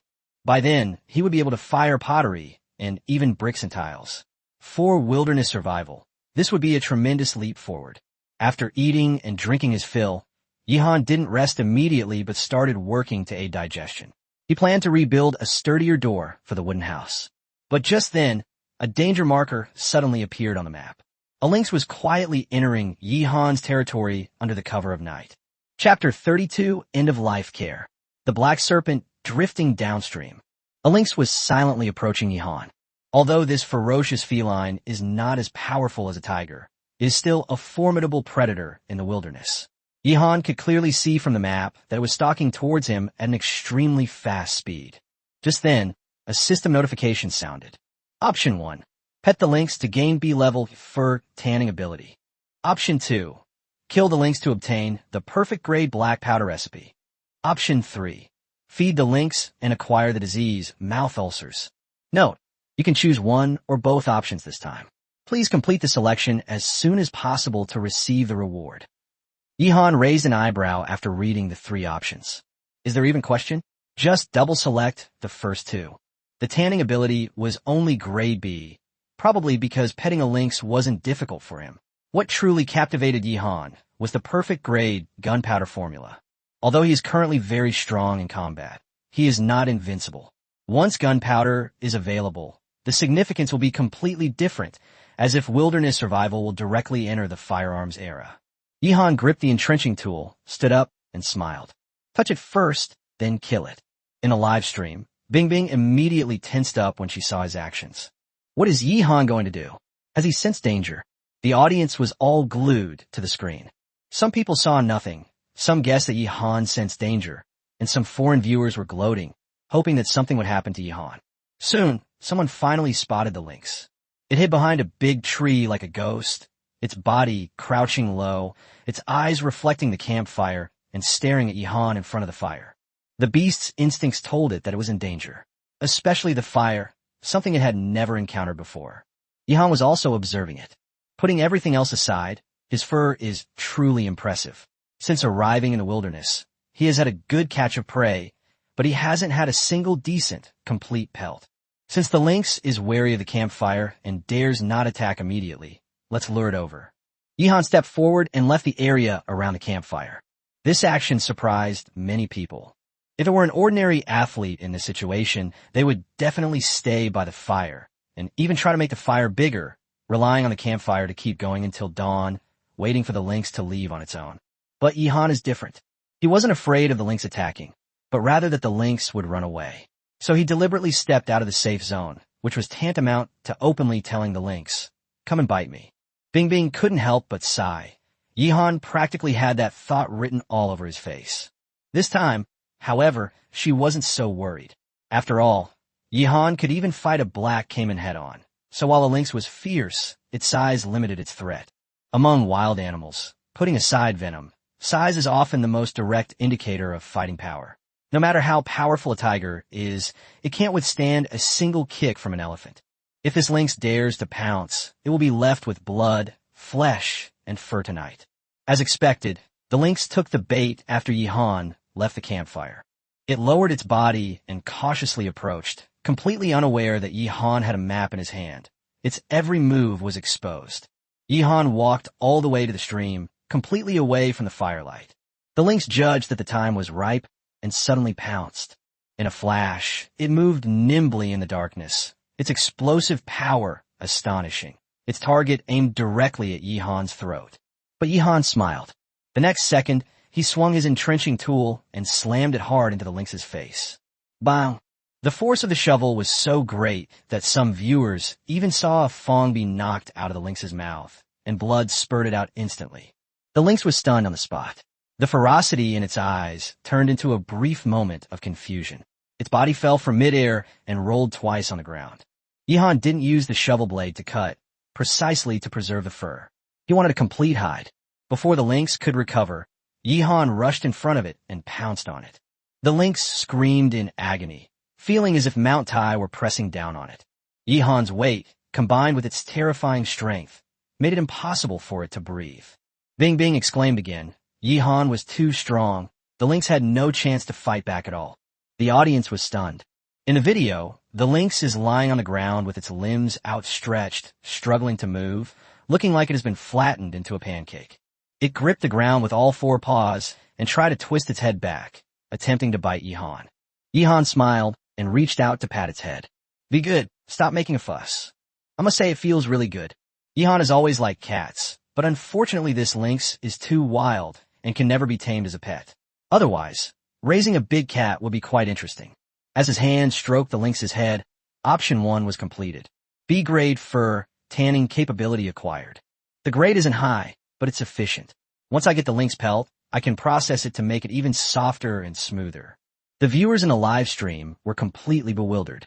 They didn't understand why Yihan would touch the lynx at this time. Some guessed he wanted to tame it, while others urged him to act quickly. After all, it was a ferocious carnivore, and keeping it alive would be extremely dangerous. The next moment, Yihan gave his answer.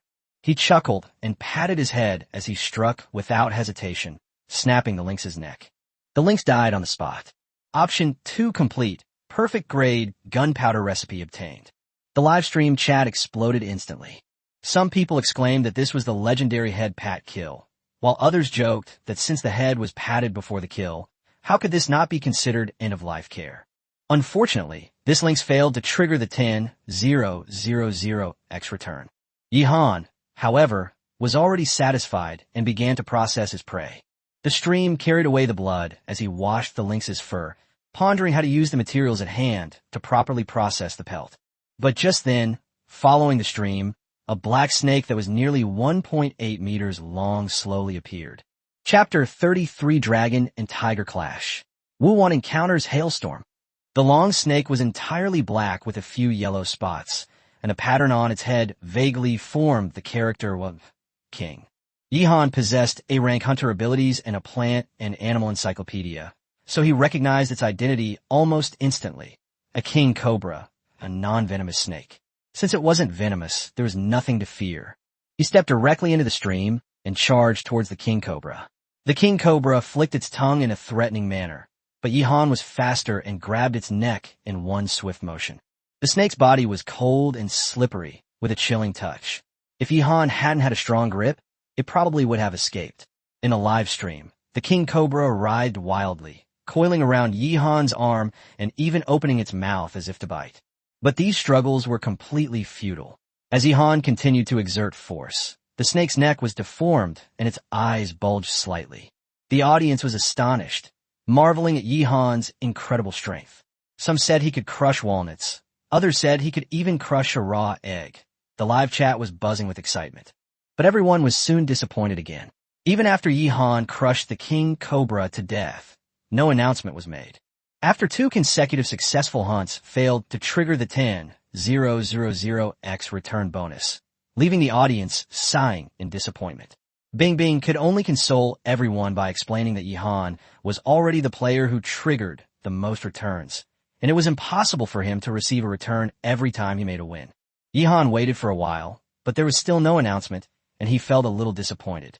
But he quickly composed himself and said in a low voice, "It's okay.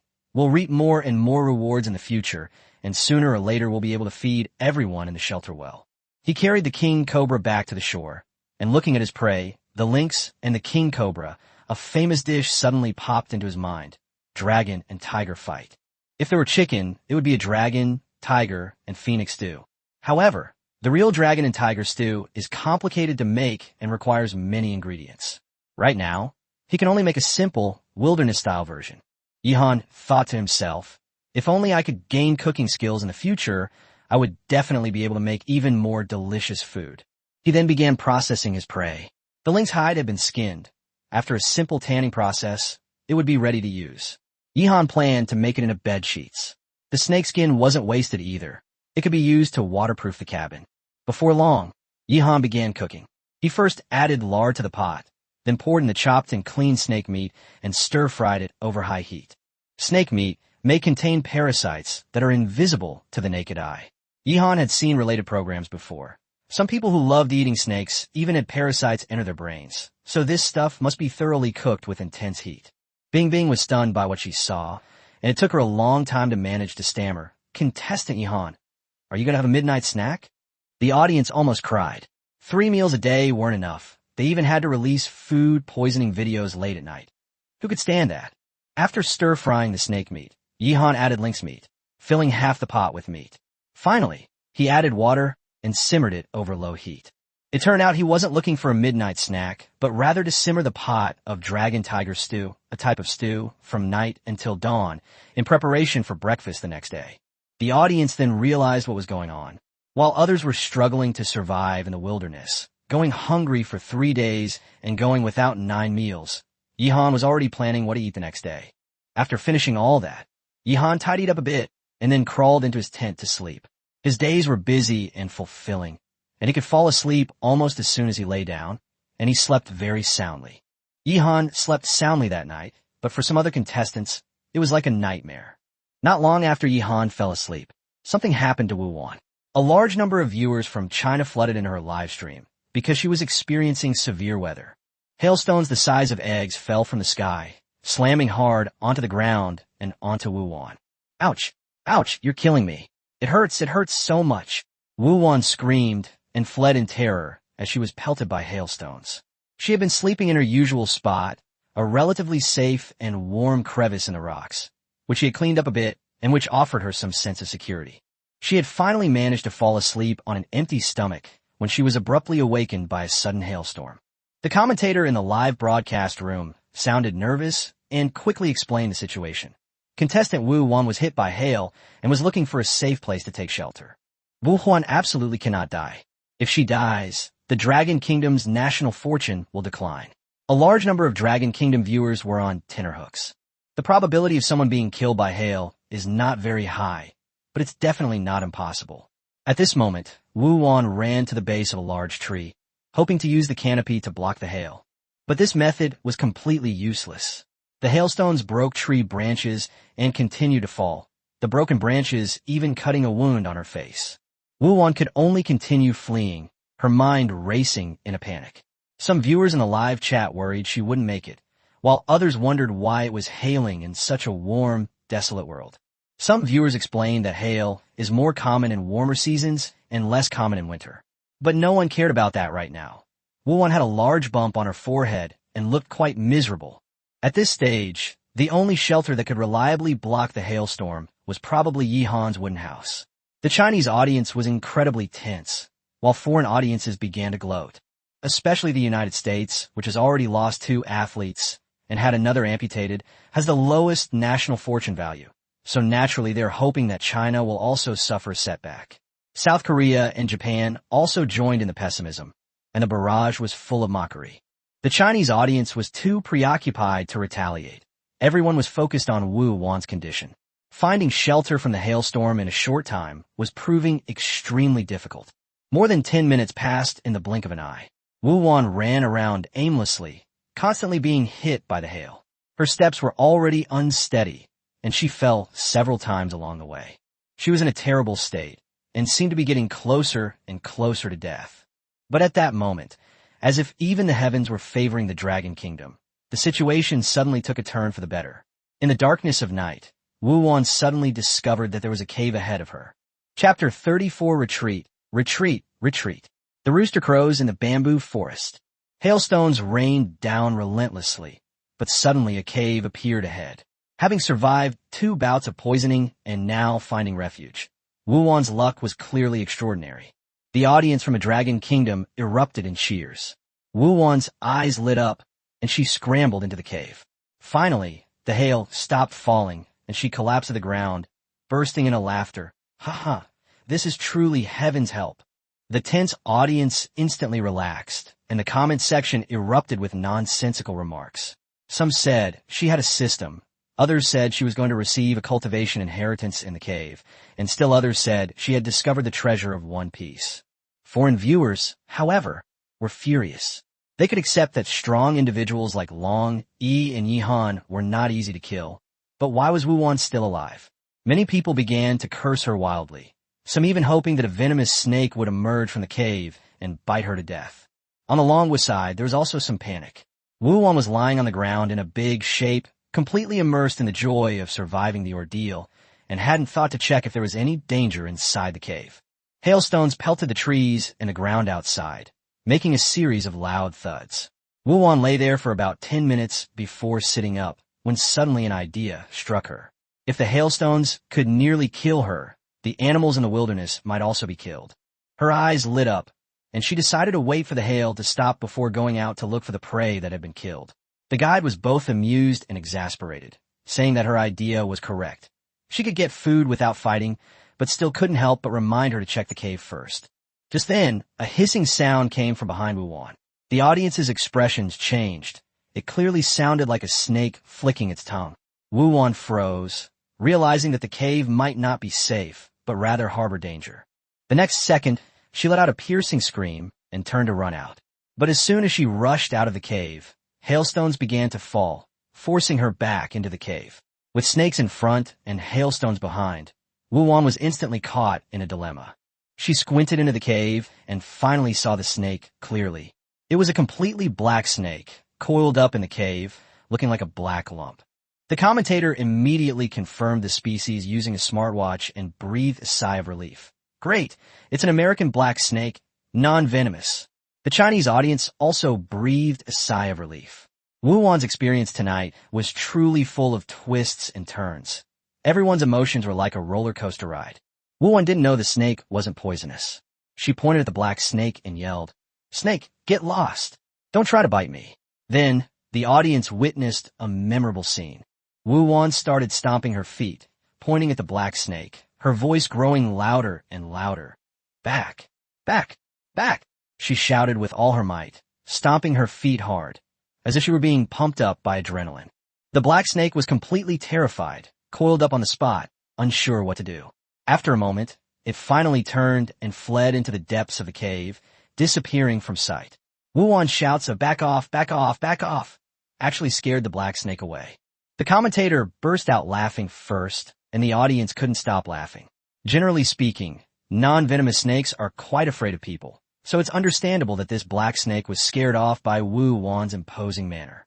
However, the scene looked far too much like a meme circulating online before the apocalypse.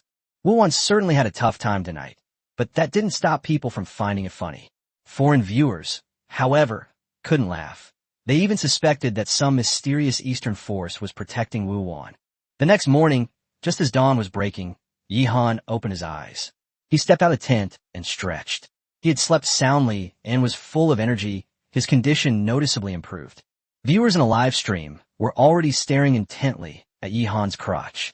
Bing Bing couldn't help but tease him, saying that Yihan was in great shape and even threw out a tongue twister, which caused the chat to explode with comments saying that she was going too fast for the first thing in the morning.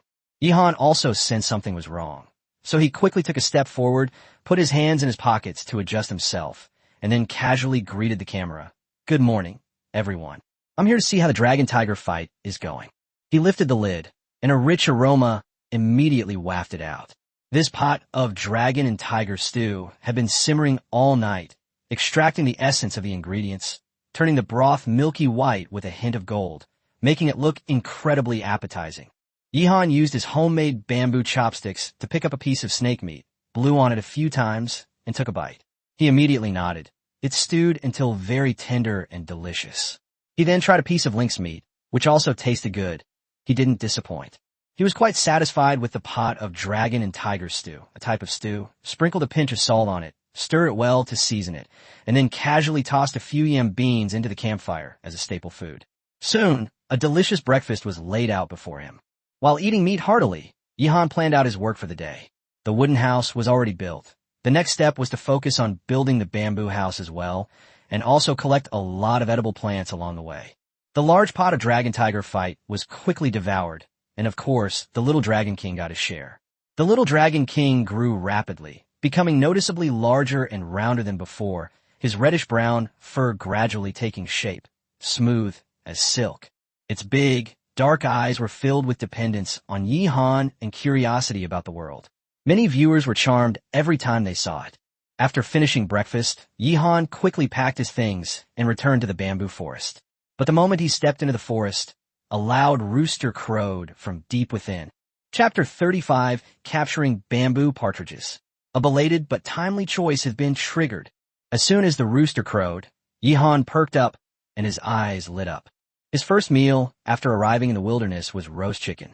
It was also the first time he had eaten meat 3 years after the apocalypse, and he still remembers the taste clearly to this day. Bing Bing immediately exclaimed, "There are chickens in the bamboo forest. Could they be bamboo partridges?" She regularly studies wilderness survival techniques. After Yihan discovered the bamboo forest, she specifically researched bamboo forests and knew that bamboo partridges might indeed live there. Yihan quickened his pace, following the sound. Last time he came here, he only circled the outer perimeter and didn't explore it in depth. This bamboo forest was vast, and the map he had couldn't cover it completely. Soon, several chickens appeared ahead. Yihan recognized them at a glance from his flora and fauna guide. They were bamboo partridges, which like to live in bamboo forests. At a glance, there were at least 5 or 6. The calls just now were probably the male bamboo partridges courting the female. The live stream chat immediately became lively. Some people thought these bamboo partridges hadn't grown up yet, while others explained that bamboo partridges are naturally small, and even when they grow up, they are usually only a little over 30 centimeters long. Some viewers also said that although bamboo partridges have little meat, they taste sweet and have good egg production, making them a worthwhile investment. Yihan naturally thought of this as well. Bamboo partridges are a good thing, but it would be a waste to eat them directly. The best way is to raise them. This way, they can reproduce and provide meat and also continue to lay eggs. To his surprise, the system did not trigger the selection for a long time. Yihan urged in his mind, "System, trigger it quickly. I want to raise chickens." Normally, the system should offer a choice in this situation, such as letting him raise bamboo partridges and rewarding him with livestock farming skills. But after waiting for a long time, nothing happened. Yihan could only calm down first and decided to try catching a bamboo partridge to see if he could trigger the system. However, because he approached, the bamboo partridges had already run away. Some even flapped their wings and flew up onto the bamboo, making them difficult to catch. Yihan carried a bow and arrows, but he shook his head. If he wanted to raise them, he couldn't kill them with arrows. Then, he took off the bamboo basket from his back and prepared to set a trap. Seeing this scene, many viewers were instantly transported back to their childhood. Yihan acted quickly, first finding a tree branch to prop up one end of the bamboo basket, then using vines to tie the support point, and a simple trap was ready. Next, all you need is bait. Yihan picked up an entrenching tool, walked a short distance away from the bamboo partridge, and began cutting bamboo. Bing Bing quickly realized, "I understand. Contestant Yihan wants to find bamboo worms to use as bait to catch bamboo partridges. Bamboo worms, hidden inside bamboo, are a rare delicacy for bamboo partridges. Normally, bamboo partridges can't get their hands on them, making them perfect for trapping. In the scene, Yihan quickly cut down 2 bamboo stalks and found bamboo worms inside. He placed the bamboo worms at the bottom of the bamboo basket, then held onto the vines and hid to the side, quietly waiting for the bamboo partridges to take the bait. Viewers in the live stream chatted while keeping their eyes glued to the screen. At first, there was no movement in the bamboo forest. The bamboo partridges were very cautious and did not approach immediately. As time went by, one of the bamboo partridges was finally attracted by the bamboo worms and tentatively walked slowly toward the bamboo basket. Yihan's eyes lit up, and he stared intently at it. Bing Bing also took the opportunity to explain that there are 2 main types of bamboo partridges: the gray-breasted bamboo partridge and the brown-breasted bamboo partridge, distinguished by the color of the feathers on their chests. The batch Yihan discovered was the gray-breasted bamboo partridge. Just as she finished speaking, the bamboo partridge finally couldn't resist the temptation and stepped into the bamboo basket, lowering its head to peck at the bamboo worms. Without hesitation, Yihan shouted, "Withdraw!" He yanked the vines sharply, instantly pulling down the branches supporting the bamboo basket. The basket, losing its support, collapsed. The bamboo partridge was trapped inside and immediately started squawking in panic, flapping its wings in an attempt to fly away. But Yihan had already rushed over, smiling as he reached into the bamboo basket and grabbed it. The bamboo partridge struggled and pecked at him twice, but it was too weak to hurt him at all. Yihan grabbed its 2 feet, stroked its feathers, and then picked up a bamboo worm and brought it to its mouth. Despite its fear, the bamboo partridge still ate the bamboo worm. The viewers in the live stream burst into laughter, teasing it that it was terrified, but couldn't resist the temptation of the delicious food. Some people immediately guessed that Yihan was planning to raise bamboo chickens. After all, he didn't lack meat right now, so raising them would be the most cost-effective way to generate a continuous supply of eggs and meat. Just as Yihan was binding one of the bamboo partridge's legs with vines, the announcement finally appeared. Dragon Kingdom contestant Yihan captures a live female bamboo partridge, triggering a 10,000 X return. Congratulations to the Dragon Kingdom for acquiring 10,000 live female bamboo partridges. The entire Dragon Kingdom erupted in cheers. Bing Bing's eyes lit up with excitement. Contestant Yihan has once again brought live animals to China, and they are bamboo partridges that can be raised to lay eggs. A smile appeared on Yihan's face. The return had already been triggered. As long as he continued to catch the remaining bamboo chickens, there was at least one more chance to trigger it. At the very least, we need to provide the Dragon Kingdom with a male and a female to ensure the continued reproduction of bamboo partridges. He prepared to set up the bamboo basket traps again to continue catching bamboo partridges. Just then, a familiar notification tone finally sounded. Bite! The system selection, though late, has finally arrived. Chapter 36 Advanced Choice. Master Lin Qi's reputation has completely collapsed. The choice is finally here. Yihan's eyes lit up as he looked at the system notification that suddenly popped up. A strong desire to raise chickens has been detected in the host, triggering an advanced option. Following the 2-choice and multiple-choice options, an advanced option has now appeared. The 3 options are free-range, caged, and chicken coop, with corresponding rewards of A-level swimming, A-level ventriloquism, and A-level bamboo weaving. More importantly, this advanced option also comes with a basic reward. Regardless of which option you choose, you will receive an additional A-level livestock farming ability. In other words, as long as he makes the choice, Yihan can get 2 A-level abilities at once, which is a huge win. With the animal husbandry ability, raising any kind of animal will be much easier in the future. However, he soon found himself in a dilemma. Putting aside the rewards, each of the 3 chicken raising methods had its advantages and disadvantages, making it difficult to choose. Yihan secretly regretted that if this was both an advanced choice and a multiple choice question, he wouldn't have had to struggle with it and could have obtained all 4 A-level abilities. He first ruled out free-range chickens. Free-range chickens are healthier and their meat and eggs are of better quality, but they are the most difficult to raise. These bamboo partridges are already wild, and if they are released, they are likely to run away and disappear. As for the swimming ability reward, Yihan doesn't need it for the time being. He already knows how to swim, and in the wilderness, no one dares to go into the water casually. He then ruled out cage rearing. Bamboo partridges are used to freedom, and once confined to cages, they are likely to become unaccustomed to it, leading to numerous problems later. As for their A-level mouse skills, they are currently useless as well. Ultimately, Yihan chose the third option, building a chicken coop to raise chickens. Chicken coops provide bamboo partridges with some space to move around, which is healthier than cage raising and more reliable than free range. More importantly, the rewarded bamboo weaving skills are very practical, allowing them to utilize the nearby bamboo forest to make more tools. Another thing that really appealed to Yihan was that the tasks of building the chicken coop and the bamboo house might be able to be completed together. Building a chicken coop with bamboo might allow him to complete both tasks simultaneously. Thinking this, Yihan's eyes flashed with a sharp light, and he decisively chose the third option.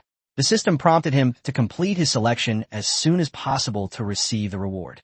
In a live stream, Bing watched Yihan remain motionless for a long time and couldn't help but laugh and tease. It seems like Yihan is stuck. The live chat instantly buzzed with activity. Some said a restart would fix it, others suspected a bad signal, and still others pointed out that Yihan's eyes were gleaming with wisdom, clearly indicating he was deep in thought. Some viewers had just come from Wu Wan's live stream and asked Yihan what was going on. Others joked that Yihan was smiling, probably because he was thinking of something happy. Soon, Yihan finally moved. He continued catching bamboo partridges. Bamboo partridges are usually gregarious, with a group of about 10, and Yihan planned to catch as many as he could. The more of them there were, the faster they would reproduce in the future. The audience was glued to the screen, watching Yihan try to catch the bamboo chicken.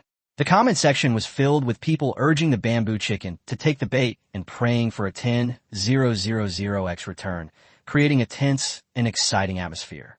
Before long, Yihan had caught 3 bamboo partridges, 2 males and 1 female.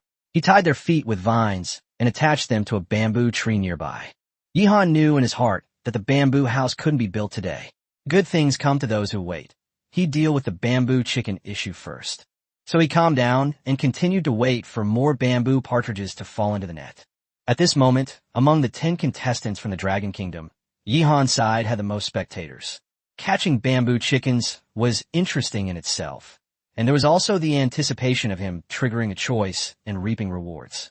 Surprisingly, the second most popular person was Wu Wan, a divorced mother of 2. Normally, people watch her live streams for 2 reasons, either to see her make a fool of herself or because they worry that something might happen to her and affect the country's fate. But the situation is different now, because Wu Wan is currently collecting corpses in the jungle. Last night, a hailstorm struck, leaving the jungle in a state of disarray. Many thick branches were broken and scattered everywhere.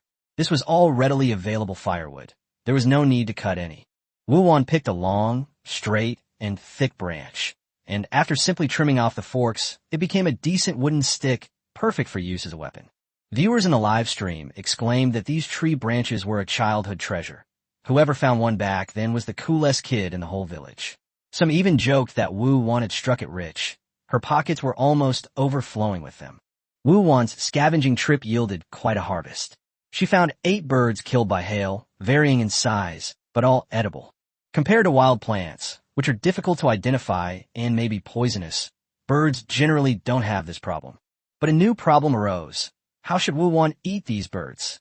She couldn't just eat them raw. It would be best to roast them over a fire. Unfortunately, she clearly didn't know how to start a fire by rubbing sticks together.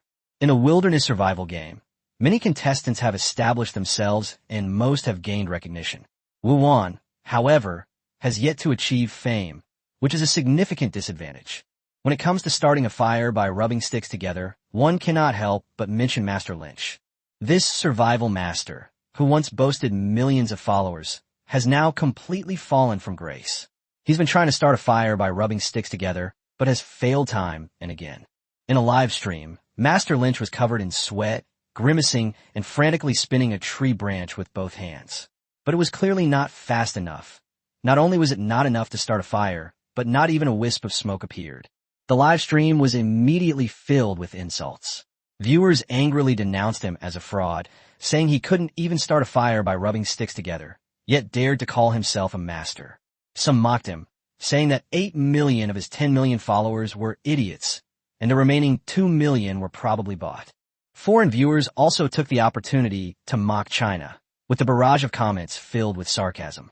Master Lynch grew increasingly agitated, roaring as he demanded to know where the fire was. The next second, he snapped the branch in his hand in two, slammed it to the ground, and then stomped on it. His hands were blistered, but there was still no sign of success. At this moment, Master Lin Chi was filled with both anger and sorrow. More than the failure to start fire, he was worried that he might have truly and completely ruined his career. This result was completely unacceptable to him, and for a moment, he even thought about suicide. Chapter 37 regretted it right after committing suicide. Lightning strikes fire. The thought of death suddenly crossed Master Lynch's mind. Upon arriving in the wilderness, he endured immense pressure.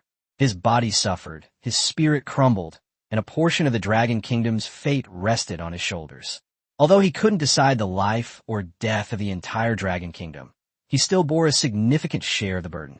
These past few days, he's barely slept, enduring hunger and hardship, sleeping outdoors in the open, and constantly living in fear. Announcements keep coming in.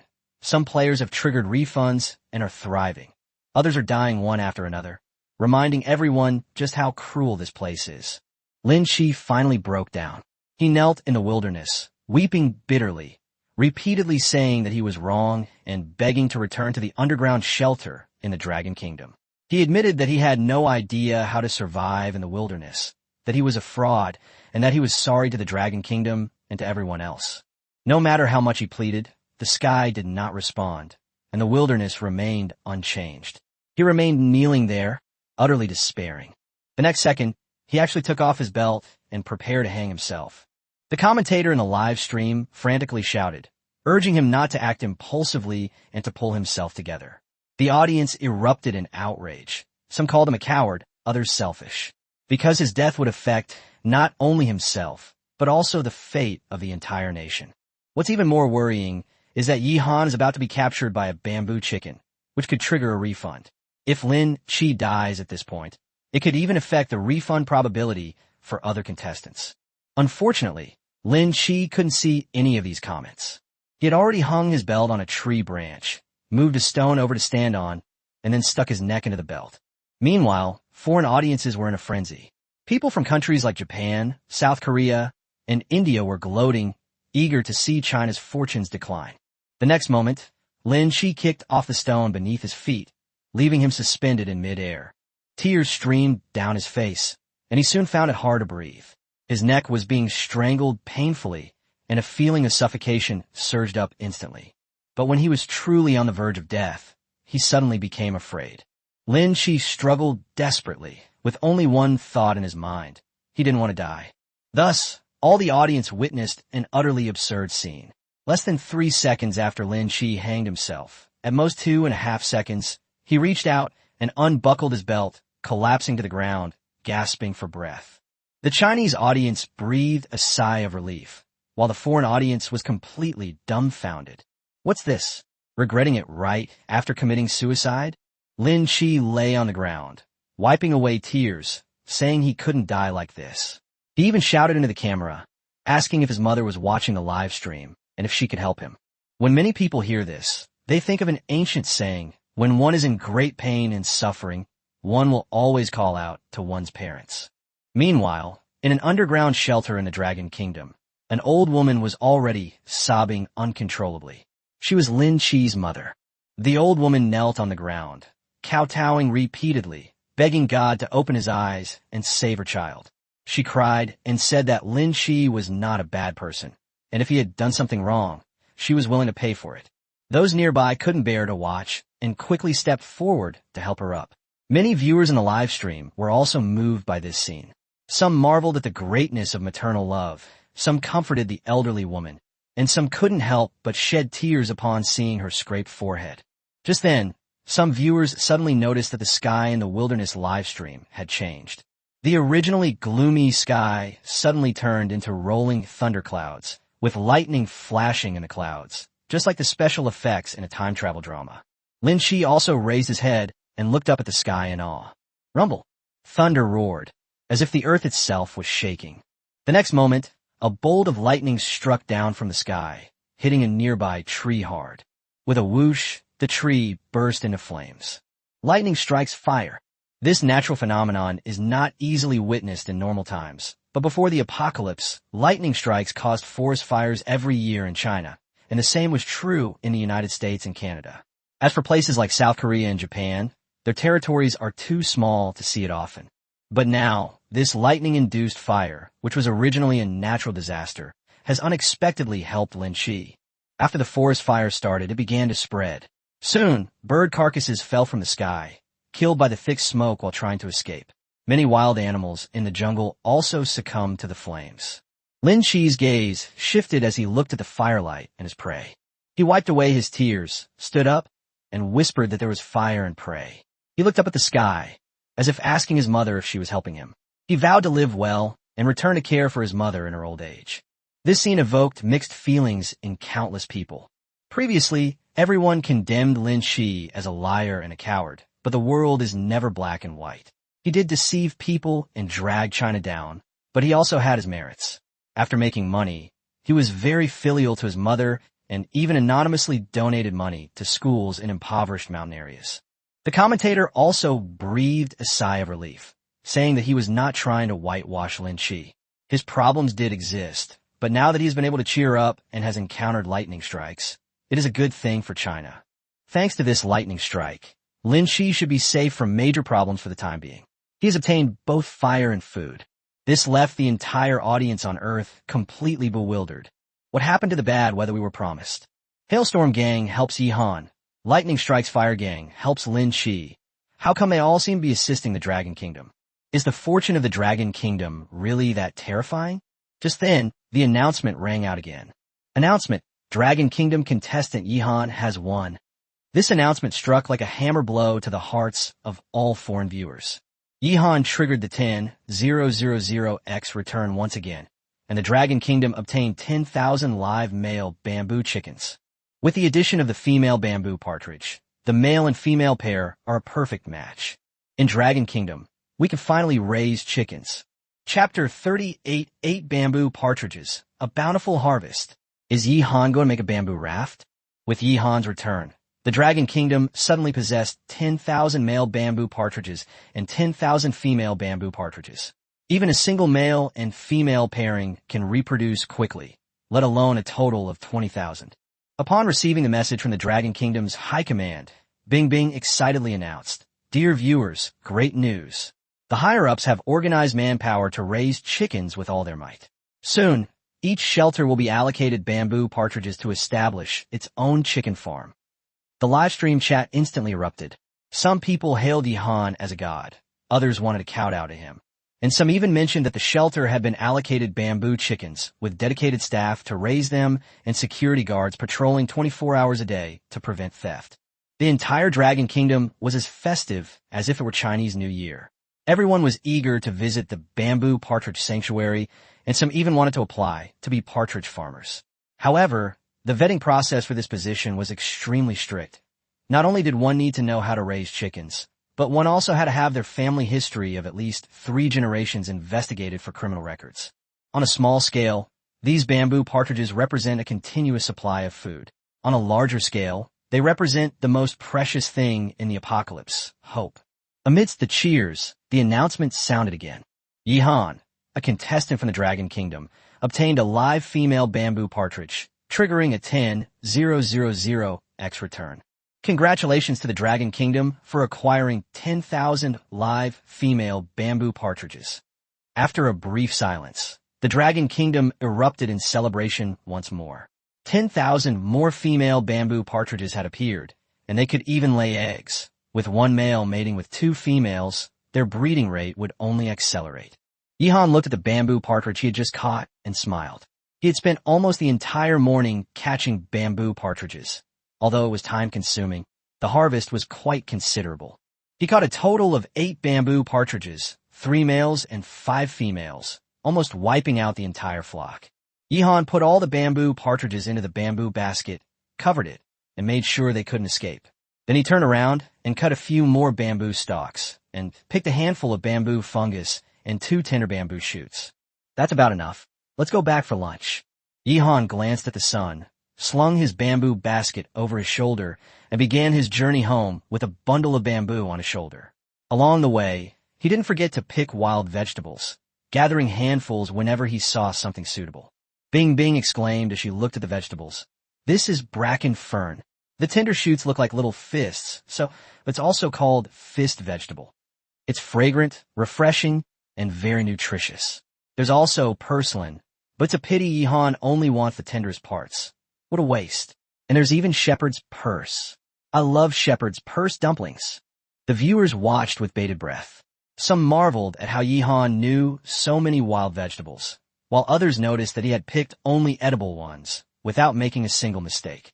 The livestream chat quickly erupted with jokes, suggesting that Yihan was definitely not an ordinary college student, but perhaps a time traveler or a reincarnated individual. In the end, Yihan returned with a full load, bringing back 8 bamboo chickens, a bundle of bamboo, and a large amount of wild vegetables to the front of the wooden house. He put down his things, went to the stream to wash his face, and wiped the sweat from his body. The audience called this segment a fan service. After all, Yihan's physique was truly eye-catching. As soon as his abs and V-line appeared, the live stream chat was immediately flooded with comments. It was a hot midday, so Yihan simply took off his shirt and started tidying up. He planned to first move the bamboo partridge into the wooden house. Although the wooden house was already built, he hadn't officially moved in yet. It was filled with smoked meat and other supplies, almost filling all 4 walls. Upon opening the bamboo basket, Yihan's eyes lit up. There was an extra egg inside. Bamboo partridges are small, and this egg was only slightly larger than a quail egg. How can we eat such a small egg? I've got it. Let's make egg drop soup. Yihan was in a good mood because he had already received eggs before even officially starting to raise chickens. After settling the bamboo chickens, he washed the wild vegetables, smoked meat, and yam beans to prepare lunch. Today's menu is quite varied. Mashed yam with wild vegetables and diced pork, stir-fried crocodile meat with bracken fern, and a bowl of shepherd's purse and egg drop soup. The audience watched him eat with tears in their eyes. Yihan even commented as he ate. The mashed yam is soft, sweet, and fragrant, and it's just right to mix with the blanched and chopped wild vegetables. The pork cubes are salty and savory, and the bracken is a bit old but still crisp. The crocodile meat is a good mix of lean and fatty meat, and the shepherd's purse and egg drop soup is also very delicious. It's just that there weren't enough eggs. It was lunchtime at the various shelters, and each person could only receive 1 black energy block. Bing Bing held one in her hand, took a big bite, and stared at Yihan as if she were biting into his flesh. After lunch, Yihan rested for a while before heading to the bamboo forest again. Up to now, the audience still doesn't know he's going to build a bamboo house. After all, he already has a wooden house and won't lack a place to stay anytime soon. No one would guess that he's doing this to complete his choice and get the reward. Bing Bing watched him cut down a large amount of bamboo and suddenly guessed, is Yihan cutting down so much bamboo to make a bamboo raft? The moment this idea was mentioned, the livestream chat buzzed with excitement. With water transportation, Yihan could enter Yulong Lake. The lake would definitely have fish and shrimp, and possibly aquatic plants like lotus roots and water chestnuts. However, some people are worried that there are crocodiles in the lake, which is very dangerous. Although Yihan has killed a crocodile before, that was on land. Once in the water, the situation is completely different. The live chat was filled with various speculations, all waiting for Yihan to explain the reason. But Yihan didn't say anything. He just continued chopping bamboo. An afternoon passed quickly. He made 3 trips back and forth, bringing back a large quantity of bamboo. Looking at the pile of bamboo, Yihan felt an overwhelming sense of anticipation. That's about it. Let's start building the bamboo house. Once the bamboo house is completed, he should be able to receive 2 major rewards at the same time. Chapter 39 Asuka's Tortured Endures. Jeanbid sa chicken coop.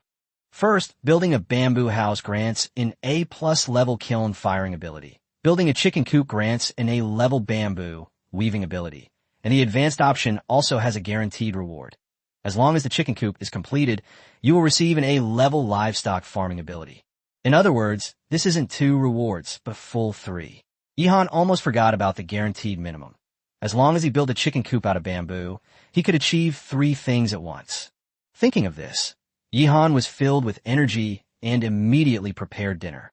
After all, he needed to eat his fill to have the strength to continue working. After dinner, he planned to work for a few more hours. As soon as the viewers in the live stream saw Yi Han about to cook again, they all shouted to run away. Because everyone knows that watching him eat is really torture. Many viewers have actually been driven to tears by his cravings. While Yi Han was cooking, many people went to browse other live streams. Meanwhile, in the simple shack where Asuka and Caesar were, an extremely cruel scene was unfolding. Asuka struggled and cried, but Caesar only became more excited, acting like a wild beast. The scene was unbearable to watch, yet it attracted a large audience. In a live chat, viewers from all over the world were discussing it. Some cursed Caesar as a beast, while others felt that Asuka wouldn't live long if things continued like this. And some even suspected that Caesar would eat her after she died. Finally, Caesar lay down satisfied. Asuka huddled in the corner of the shack, tears streaming down her face, her whole body trembling with pain. The Japanese audience was no longer laughing.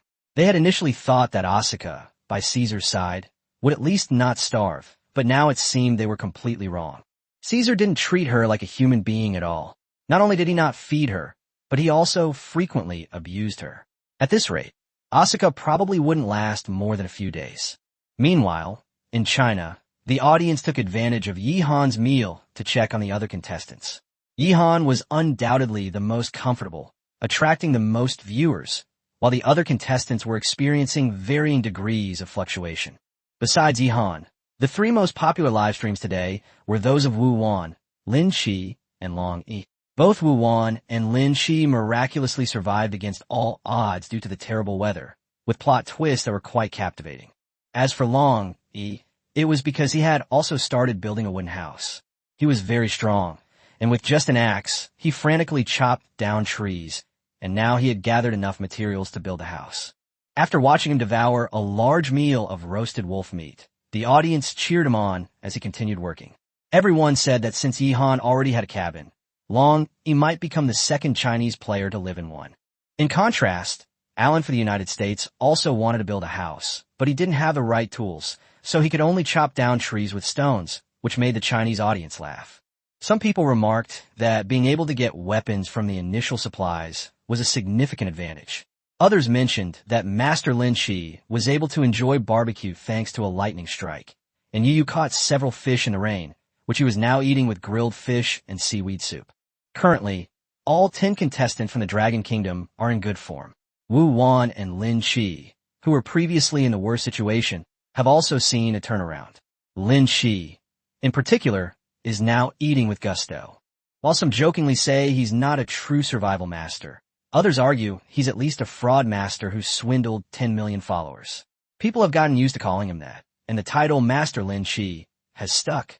At this moment, Lin Shi suddenly spoke to the camera, his tone very sincere. He said that the barbecue he received had triggered a reward, and he wanted to ask if his mother could have some as well.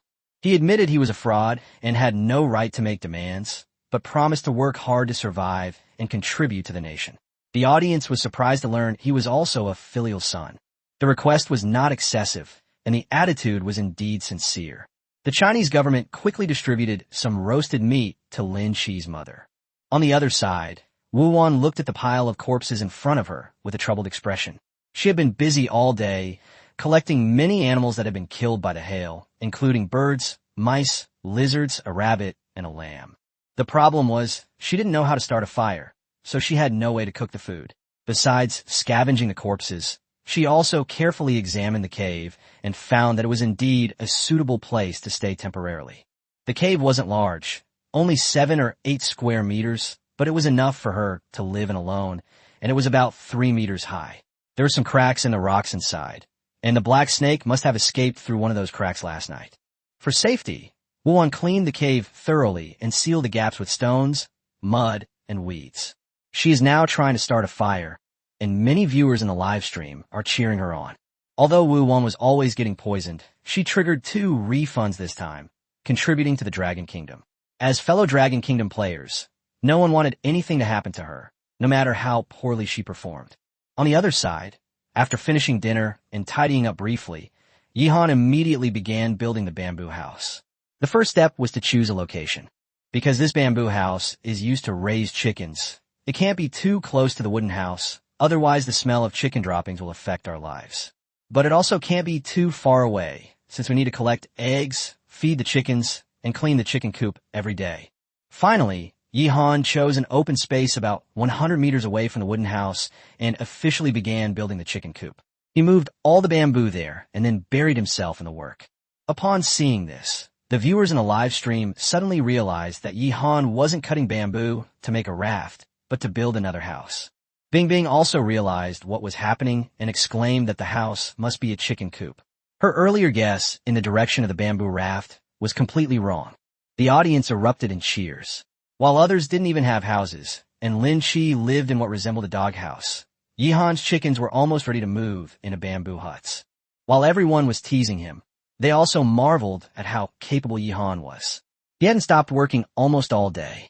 Everyone thought he would go to sleep after working for a while, but it turned out he was clearly planning to finish building the chicken coop in one go.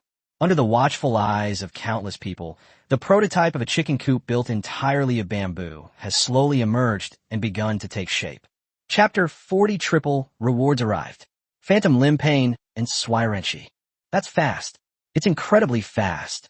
From his wilderness survival journey to the present, Yihan has repeatedly redefined everyone's understanding of the world.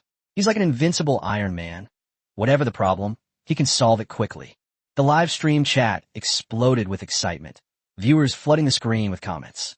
Some exclaimed that Yihan was invincible, while others said they used to think he was very capable, but only after seeing Yihan did they realize the difference.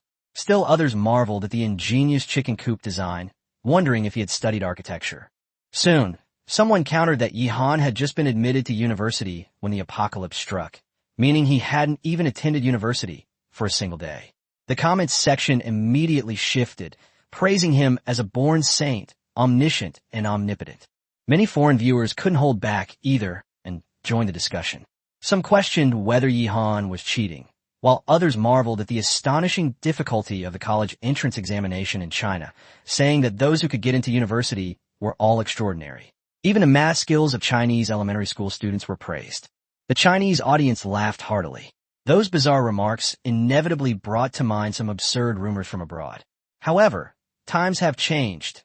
University students no longer have the guaranteed bright futures of the past. At this moment, Yihan had already begun to seal the roof of the bamboo chicken coop. He split the bamboo in the middle, hollowed it out, and then interlocked the two sides to form a natural drainage structure. When it rains, the water will flow away along the bamboo channels, making it almost leak-proof.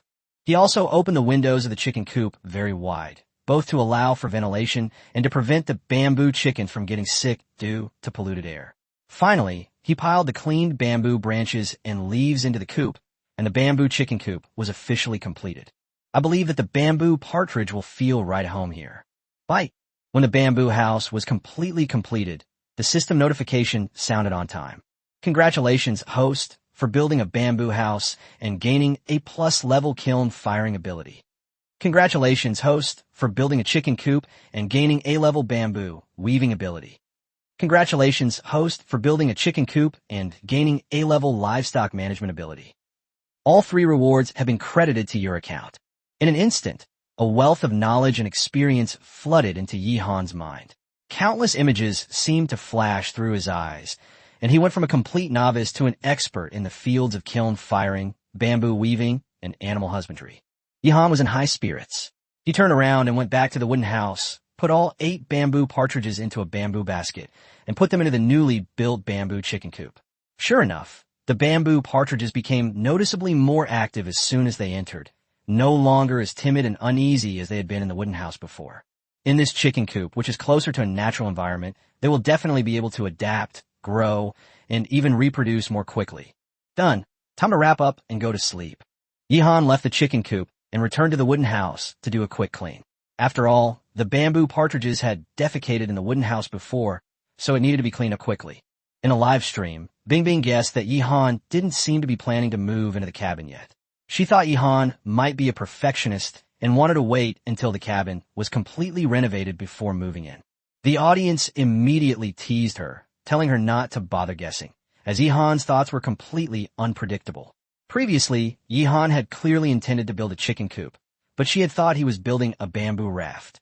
Some also felt that tents were never as good as wooden houses, and that it was safer to stay inside during bad weather. However, what most viewers are looking forward to is the exploration of Dragonhead Mountain. Everyone is flooding the screen with comments, eager to see Yihan conquer Dragonhead Mountain.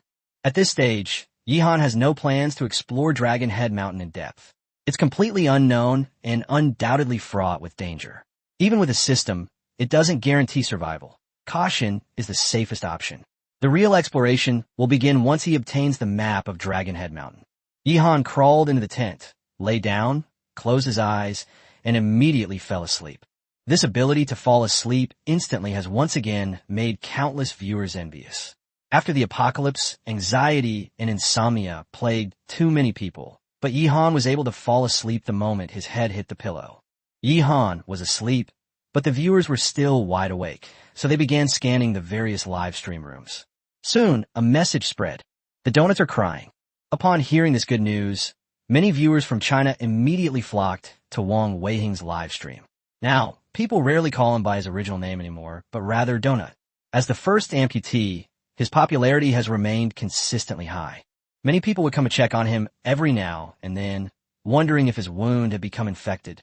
At that moment, Wang Weiheng was hiding in the shack, wailing loudly. Those in the know could immediately tell that he was experiencing phantom limb pain. This kind of pain is hard for people who haven't experienced it to understand. Simply put, his brain hasn't accepted the fact that he lost his lower leg, and since he can't feel that limb anymore, it keeps using pain signals to awaken it. So even though Wang Weiheng had already cut off his lower leg, he still felt excruciating pain there. I chopped off my leg. How could it still hurt? He was crying and sniffling, completely unable to understand why, and could only curl up and scream in agony. The American audience continued their furious insults, while the Chinese audience watched with schadenfreude. Finally, Wang Weiheng cried until he was exhausted, curled up in a ball, and fell into a deep sleep. Just then, another major piece of news broke. Wu Wan, who once transformed into Shenong, tasting hundreds of herbs, has now transformed into Swirenchi, who unexpectedly discovered flint and successfully made fire, causing an instant sensation. Chapter 41. Construction of the earthen kiln begins. Bing Bing's mouth is blessed. Flint. In the wilderness, once you find this, you basically won't have to worry about starting a fire anymore. Wu Wan tried various methods to start a fire by friction, all of which failed, and she finally broke down completely in the cave.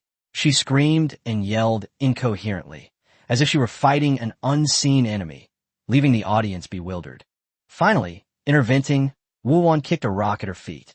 The rock hit the rock wall and sparked. She was stunned on the spot, and the live broadcast room was silent for a moment before it exploded. This is flint. It can be used to start a fire. Wu Wan's luck is just too outrageous. There's flint in the cave. Has she tried all sorts of herbs, and now she's trying to make fire like Swirenchi? That wasn't impotent rage, it was some kind of ritual. Everyone knew it was just a coincidence, but the comment section was full of people laughing. Wu Wan laughed too. She quickly picked up the flint, held it in her hand, and smashed it hard against the rock wall, sparks flying again. I'm on fire again. I'm famous. I'm famous. Ha ha ha. She opened her arms, tilted her head back, and laughed loudly. The scene was so striking that some viewers even joked that she wouldn't need makeup to play Mei Chaofeng now. Next, Wu Wan immediately began to make a fire. She kept striking the ground with flint, and sparks fell into the dry grass. Before long, a campfire was finally lit in the cave. With a fire lit, she immediately began roasting the meat. Today's haul of scavenging corpses was plentiful, and now it could all be roasted and eaten. The firelight illuminated her face as she quickly enjoyed the hot, roasted meat. Although the process was convoluted and comical for the Dragon Kingdom, it was ultimately a good thing. The sun rises and sets, and the night passes quickly. The contestants in each group took their turns to begin their day. Yihan stepped out of his tent and first went to check on the chicken coop. Upon looking, he was immediately overjoyed. The bamboo partridge had laid 3 eggs. 5 hens can lay 3 eggs, which is quite good. Here you go. Bamboo eggs usually hatch in about half a month, and at most in 20 days. Looking forward to the chicks hatching, Yihan quickly cleaned up the chicken droppings in the coop and then left. Now that he was raising chickens, he had one more thing to do every day: feed them. Grass seeds, vegetables, and small insects could all be used to feed them, but as for bamboo worms, he couldn't bear to waste them. He wanted to eat them himself. Yihan already had a plan for today in mind. He has just acquired the skill to fire a kiln, so he can start building one. He can use it to fire bricks, tiles, and even make pottery later. As for porcelain, it's too difficult, so he won't consider it for now. Although pottery and porcelain are both called ceramics, they are quite different. Pottery can be fired with clay, and the temperature requirements are not too extreme. Porcelain, on the other hand, requires porcelain clay, or kaolin, and also needs to add materials such as quartz, and the proportions and temperatures are much more demanding. Yihan wasn't incapable of it, but there was no need for it at this stage. Earthenware was sufficient for everyday bowls, plates, and cups. Porcelain was something for later, when everything was readily available and there was nothing else to do. In a live stream, Bing greeted everyone with a smile. Good morning, everyone. Let's guess what Yihan is going to do today. I'll eliminate one option first: playing in the mud. Now she's learned her lesson and no longer actively tries to guess Yihan's plans. Instead, she lets the audience guess, and even adds a cheeky comment, saying that Yihan definitely wouldn't play in the mud. The live chat immediately buzzed with activity. Some said Yihan should take a day off and lie in the sun. Others started craving his physique, his cooking, and still others were thinking about the Dragon King.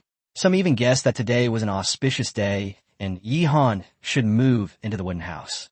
Since the battle for survival in the wild began, many people have rekindled their hope and spend their days watching the live streams, with endless things to say. At this moment, Yihan had already begun preparing breakfast: a dish of mashed yam with vegetables, plus large chunks of pork and a pot of soup. Of course, the Dragon King's baby food was also indispensable. The little guy looked to have grown even bigger, with a few more teeth. Luckily, when Yihan found it, it was almost open its eyes and had a certain foundation. If it had still only been able to drink breast milk, even with Yihan's system, he might not have been able to raise it. The Dragon King's appetite is getting bigger and bigger. It even pooped in my pocket yesterday. I'll have to put some leaves in it today. Yihan teased the little Dragon King, and the little guy had already stretched out his two front paws to pry at his fingers. His bright black eyes were so cute that many viewers couldn't help but be charmed. Then, Yihan changed the subject and began to explain the kiln to the Dragon King. Dragon King, do you know that brick kilns, based on the centering airflow, are roughly divided into direct flame kilns, horizontal flame kilns, and down flame kilns? Building a kiln is also called building a kiln or constructing a kiln. Based on the materials used, it can be divided into building a kiln with mud bricks and building a kiln with bricks. The stability of the kiln is poor and its lifespan is not long, but we have limited materials at the moment, so we can only do it this way for now. Yihan spoke in a serious tone, but the audience was dumbfounded. According to him, today's task is not simply to make some small trinkets, but to build an earthen kiln for firing bricks and tiles. The Dragon King, however, nodded as if he understood, seemingly in response to Yihan. But at this moment, everyone had forgotten about the cute pets. No one had expected Yihan to go to such lengths. He's only been doing wilderness survival for a few days, and he's already preparing to make bricks and tiles? Brother, you already have 2 houses, a tent, and a log cabin. You were a college student before? Weren't you in the real estate business? In a live stream, Bing was stunned once again. It seems that Yihan wants to make bricks and tiles. Is he going to build a brick house? Her expression was complicated. So that wooden house was built just to look at? No one was going to live in it. It was just something to play with. The live chat exploded with comments. Some couldn't understand his actions. Some were amazed that he knew the nearly lost art of earthen kiln making, and others questioned why he needed to do this, believing he should hunt more, stockpile more food, and return resources to the Dragon Kingdom. But soon, more people stood up to support Yihan. After all, many had initially called him a mere pretty face who wouldn't last 3 days, but they were all proven wrong. Now he was the one doing the best among all the contestants, and people were more willing to believe that he had his own plans. Under Bing's complicated gaze, Yihan had already packed up his equipment and started collecting materials to build the earthen kiln. She felt her head buzzing.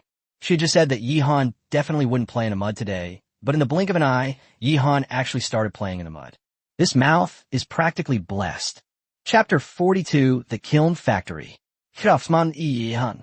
In a live stream, Yihan was digging through the soil with an entrenching tool, searching for suitable clay for firing the kiln. This scene looked exactly like playing in the mud. Bing Bing was stunned.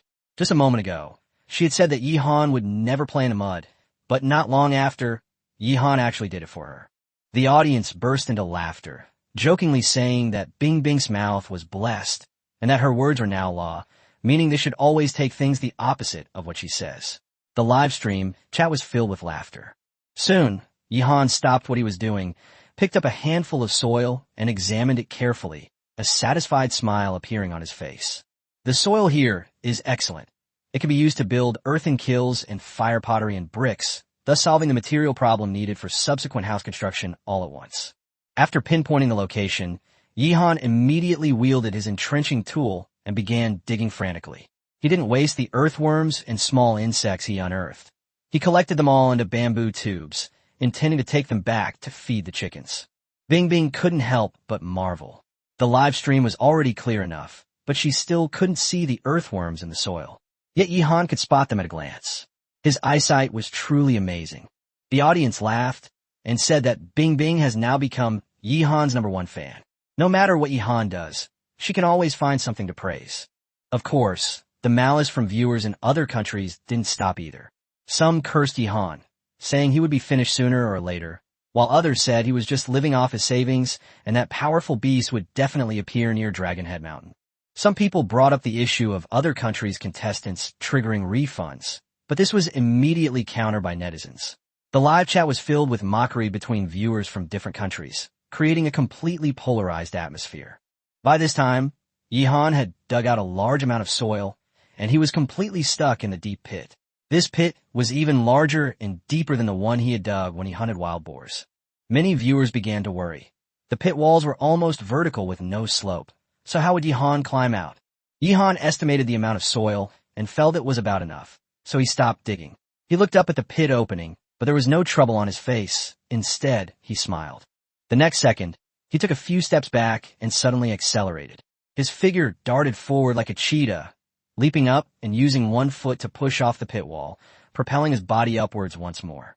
With a muffled thud, his palm landed firmly on the ground. He grabbed the edge of the pit and then flipped himself up cleanly and swiftly, returning to the ground in the blink of an eye. Bing Bing immediately covered her mouth and screamed. The live stream chat exploded.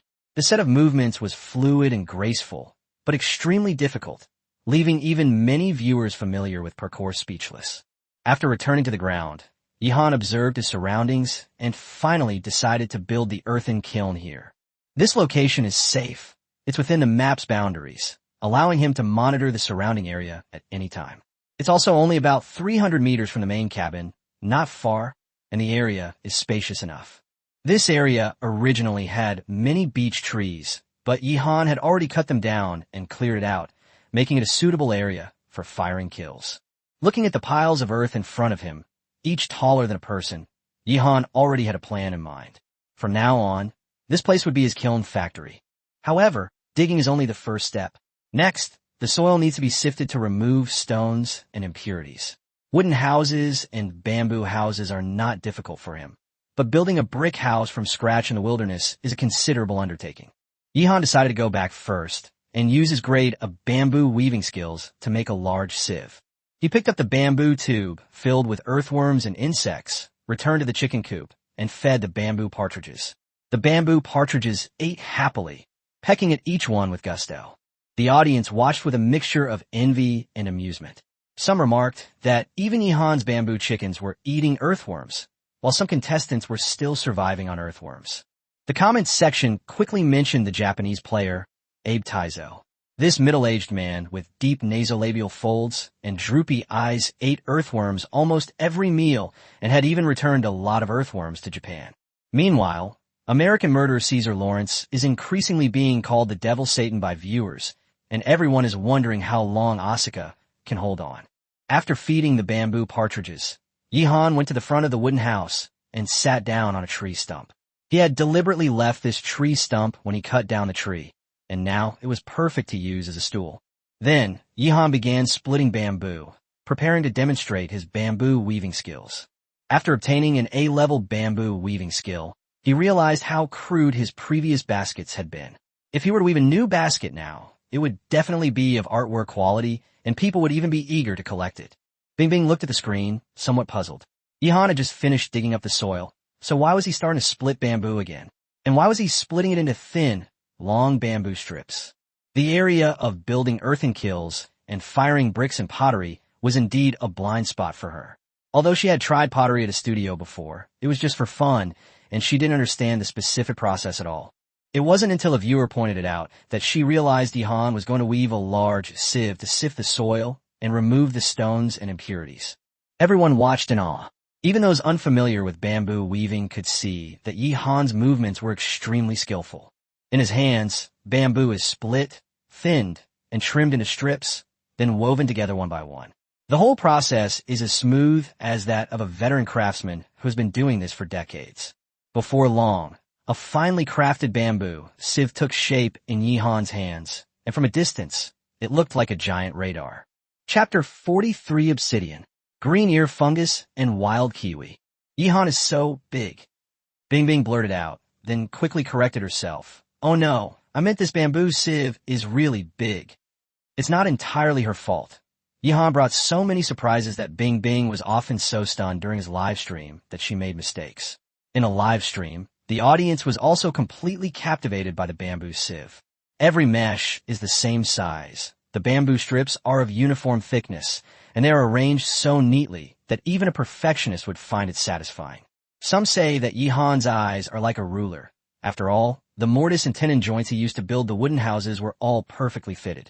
Some even joked that Yihan hadn't been serious about weaving bamboo baskets before, otherwise his craftsmanship wouldn't be so much worse than this bamboo sieve. Everyone became increasingly excited, feeling that there was hope for the earthen kiln today. At this moment, Yihan put down the bamboo sieve and looked down to check the Dragon King in his pocket. The little guy had pooped again, but luckily he had put down some leaves beforehand, so his clothes weren't soiled. After a quick cleaning, Yihan fed the Dragon King some more food. The Dragon King shrunk back into his pocket and quickly fell asleep. Bing Bing watched with starry eyes, praising its cuteness. Viewers also noticed that the Dragon King had grown even larger with more fur. Some even said it was of exceptional quality, a rare and exquisite tricolor. Here, tricolor doesn't refer to 3 distinct colors of fur, but rather that each hair possesses a combination of black, white, and red hues. Yihan gently touched the Dragon King's little head with his finger, then picked up the large bamboo sieve, left the wooden house base camp, and made his way to the kiln factory. He first cleared a large open space, removed the weeds, then fixed the bamboo sieve at an angle to the ground and began sifting the soil. Yihan swung his entrenching tool, shoveling soil onto the bamboo sieve. The fine soil fell through the mesh, while stones and debris hidden inside were caught. This scene was common on construction sites, and many viewers found it familiar. While sifting the soil, Yihan discovered quite a few earthworms. He collected them all, intending to keep them temporarily. The bamboo partridges would certainly not be short of food for a while. Seeing so many earthworms, the live stream chat started making jokes again. Some people joked that Abe no Michiko would be so hungry after retiring from the 3rd generation of the Japanese army that they even imagined him kneeling down and begging Yihan for an earthworm to eat, only to be kicked away by Yihan. While the audience was having a lively game of relaying the mud, Yihan kept his head down and worked. By noon, he had finally sifted all the soil through the sieve. Among the sifted debris, besides many stones, there was also a large piece of obsidian. The obsidian was about the length of a palm, flat, jet black, and had a deep luster. Yihan's eyes lit up. He remembered seeing videos of people making daggers from obsidian, so he decided to keep the obsidian and try to make a sharp dagger from it later. Yihan now relies entirely on an entrenching tool to cut vegetables and meat. He also uses it to chop trees and dig soil. Although he washes it carefully before handling food, it would certainly be more convenient to have a dedicated knife. More importantly, in case of an accident and the entrenching tool slips from your hand, the obsidian dagger can serve as a backup weapon. The entrenching tool is the primary weapon, and the obsidian dagger is the secondary weapon. Yihan put the obsidian into the basket beside him, looked up at the sky, and then rubbed his stomach. The audience immediately understood that he was preparing to eat lunch. Having done so much work this morning, Yihan definitely wouldn't be going to skimp on this meal. The comment section was filled with shouts urging people to run away quickly, or they'd be drooling over it again. However, Yihan did not return to the cabin immediately. Instead, he headed towards Dragon Head Mountain, leaving the map area, and began searching for edible wild vegetables. Not long after, he discovered a large patch of new plants by a stream. They grew close to the ground, densely packed, and looked like wood ear and silver ear fungus, but were green. The live stream chat immediately erupted in discussion. Some said the green fungus looked poisonous. Some simply called it green ear, while others recognized it as lichen, which is edible and tastes quite good. Yihan had already started harvesting and quickly cleared the entire area. Actually, he himself had never eaten it before, but since the illustrated compendium of flora and fauna determined that it was edible, it must be safe. Bing Bing also explained to the audience that this plant is scientifically called Naphthallium affine, also known as ground fungus or ground lichen, and is rich in nutrients, especially calcium. She then joked that after eating it, climbing 6 flights of stairs would be effortless. After collecting the green ears, Yihan continued forward. Before long, a lush tree appeared ahead, over 3 meters tall, with branches hanging down and laden with fruit. Some of the fruits were the size of chicken eggs, while others resembled quail eggs with brown, fuzzy skins. Yihan's face immediately lit up with a smile upon seeing them. Many viewers recognized them as wild kiwi fruit. Wild kiwi fruit are usually smaller than those sold in fruit shops, but they often have a higher vitamin content. Yihan was craving fruit, and this wild kiwi tree came at just the right time. He carried a basket on his back, nimbly climbed the tree, and began picking. But as soon as he climbed the tree, several birds were startled and flew away. Yihan, with his sharp eyes, noticed that many kiwis on the tree had already been pecked by the birds. He had originally planned to pick some first and come back later when he wanted to eat them. But now it seems the birds aren't giving him a chance at all. Yihan frowned and immediately made a decision. This time, he would pick all the wild kiwis. Any leftovers can be made into dried kiwis and stored away.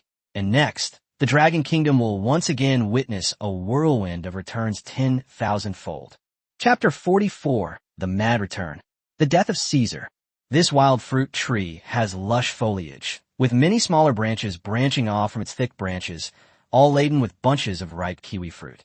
The fruit in front of Yihan was pecked open by a bird, revealing green flesh and a faint fruity fragrance that instantly whetted his appetite. He picked one, broke it open, and sucked on it. The ripe flesh melted in his mouth, sweet with just the right amount of tartness, so delicious that his eyes lit up. Yihan simply started eating on the spot, devouring one wild kiwi after another, making the viewers in the live stream swallow their saliva. Fresh fruit is something countless people dream of on the post-apocalyptic planet. Yihan, a contestant from the Dragon Kingdom, obtained a wild kiwi fruit, triggering a 10,000-fold return. Congratulations to the Dragon Kingdom for acquiring 10,000 wild kiwis. Announcements rang out one after another. Some people calculated that Yihan's eating of more than 20 kiwis in one go triggered 3 10,000-fold returns, allowing the Dragon Kingdom to harvest 30,000 wild kiwis. This quantity is but a drop in the ocean compared to the entire fruit tree. In the various underground shelters of the Dragon Kingdom, cheers nearly lifted the roofs off. After eating most of the fruit, Yihan wiped his mouth and began picking more. He broke off bunches of fruit along with the small branches and put them into his basket. Before long, the basket was full. It originally contained obsidian and a large amount of lichen, so Yihan had to go back to the cabin first, put the things down, and then come back.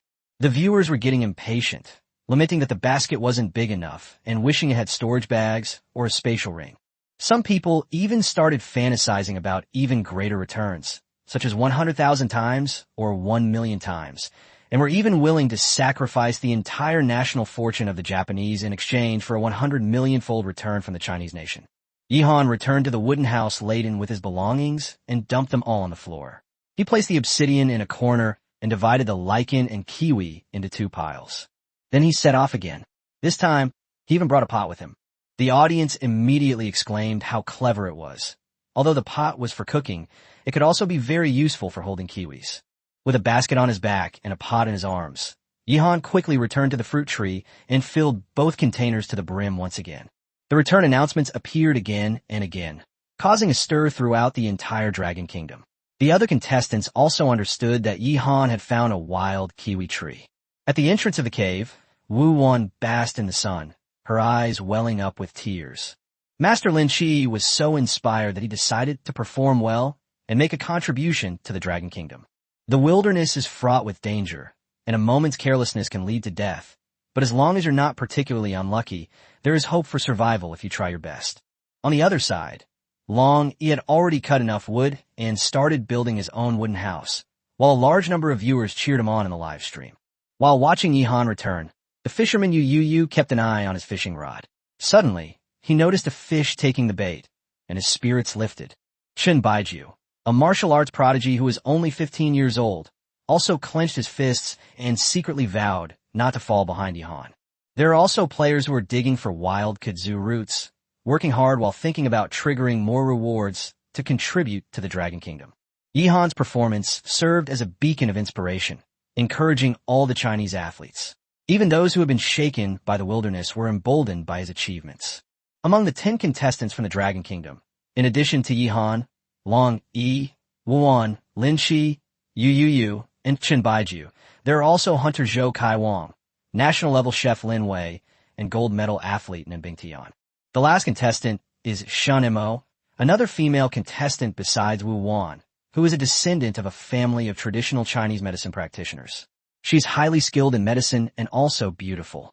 Although her survival performance is not outstanding so far, she still has many fans who support her. At this moment, they were all shocked by the constant returns triggered by Yi Han, and their fighting spirit was completely ignited. The audience was abuzz with discussion. Among the 10 contestants from the Dragon Kingdom, Yi Han was undoubtedly a top-tier T0 player, far ahead of the competition. Long Yi is in the first tier, and even the others, such as Wu Wan, a stay-at-home mom, and Master Lin Chi, can still make a living. They're at least in the T2 tier. Many people fantasize that if the players from China could gather together, they would surely sweep across the wilderness world. However, no one knows just how vast this wilderness is. However, Asuka and Caesar have already met, and Ryuichi even cremated Paul from the United States, which shows it is not entirely impossible for the contestants to meet. Every time Yi Han triggered the return, the livestream room erupted in cheers like a tsunami, with everyone shouting his name. Finally, Yi Han made 5 trips back and forth, picking all the kiwis from the tree and bringing them back to the wooden house. In this wave, he returned a total of 680,000 kiwis to the Dragon Kingdom. However, during the picking process, Yi Han was stung by a caterpillar, and the back of his left hand became red, swollen, and itchy. This might not seem like a big deal in the wilderness, but it's still unpleasant.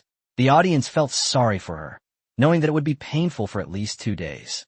Yi Han returned to the wooden cabin base camp, quickly washed away the sweat, and prepared to have lunch. At that very moment, an incredibly shocking piece of news suddenly spread. American athlete Cesar Lawrence is dead. Chapter 45: Murder and Plunder of National Fortune Values. Turmoil in the beautiful country. This explosive news completely surprised everyone. For the past few days, audiences around the world have been waiting for news of Asuka's death, but no one expected that it would be Caesar who would die in the end. Caesar's live stream had been shut down, indicating his complete death. A large number of viewers flooded into Asuka's live stream, only to be met with an extremely gruesome scene. The crime scene was in Caesar's shack. Caesar was naked, lying in a pool of blood, while Asuka was holding a large rock and frantically smashing it against his head. Even after Caesar stopped moving, she didn't stop. Caesar's head was almost smashed, causing many spectators to vomit on the spot. The live chat exploded instantly. Asuka has turned the tables on Caesar.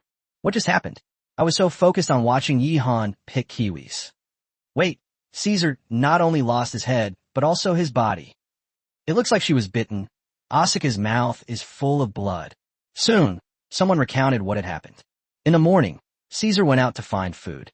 To prevent Asuka from escaping, he tied her to the entrance of the shack like a dog on a leash. When he returned empty-handed, he grabbed Asuka's hair and dragged her into the shack, ready to vent his anger. Little did he know that during his absence, Asuka had secretly broken free of her restraints and even picked up a sharp stone, hiding it in the shack. In fact, some viewers had already noticed that something was wrong with her and guessed that she might make a move, but most people were watching Yi Han's crazy return at the time, and the relevant comments were quickly wiped out, so they didn't attract any attention. Inside the shack, Caesar roughly pressed Asuka's head down. The next second, A piercing scream rang out. Caesar was no longer complete. In excruciating pain, he threw a punch at Asuka in terror, but Asuka's eyes were ruthless, and she immediately followed up with a monkey-stealing peach. This attack was delivered with all her might, and Caesar was in so much pain that his eyes rolled back, instantly losing the ability to resist. Asuka immediately grabbed the stone she had hidden and began smashing it down on him relentlessly. At first, Caesar was able to barely raise his hand to block, but before long, he stopped moving completely. Immediately afterwards, everyone saw the announcement. Announcement: American player Caesar Lawrence has been killed by Japanese player Asuka Tenjuin. The nation's fortune value has decreased by 10, currently standing at 70. Warning: if the national fortune value is 60 or below, the chance of triggering a 10,000x return will be halved. The Japanese nation has gained 10 points of national fortune, bringing its total national fortune to 100.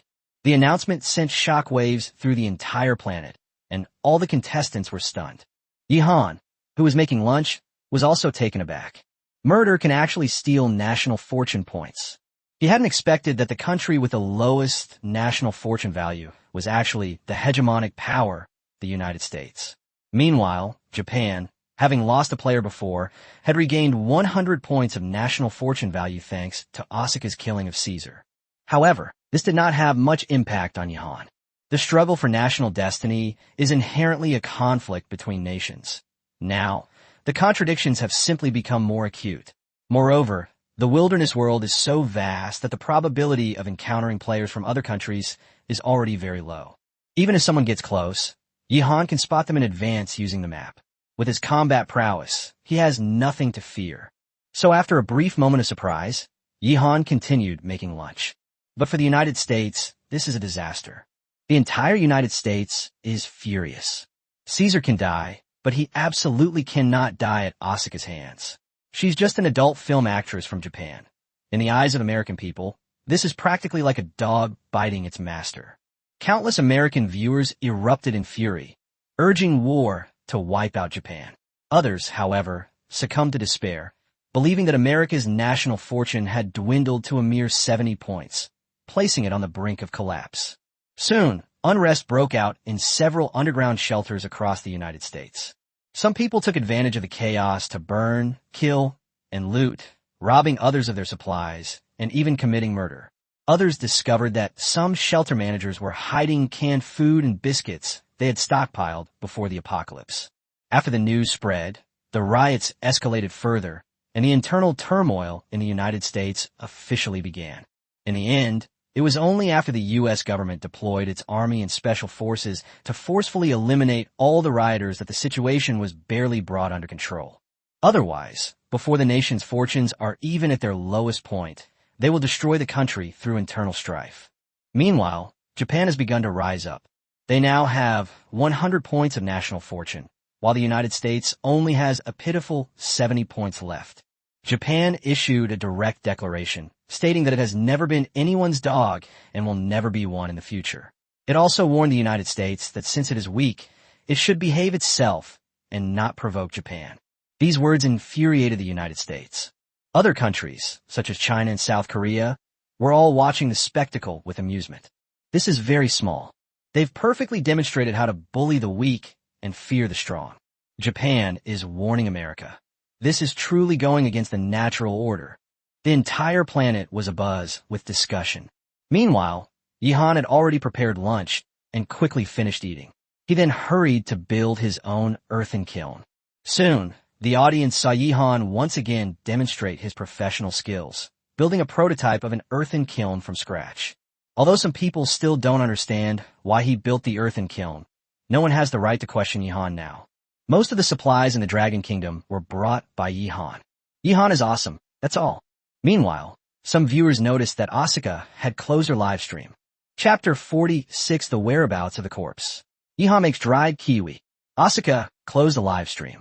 Contestants can indeed turn off their cameras themselves, usually only when dealing with private matters.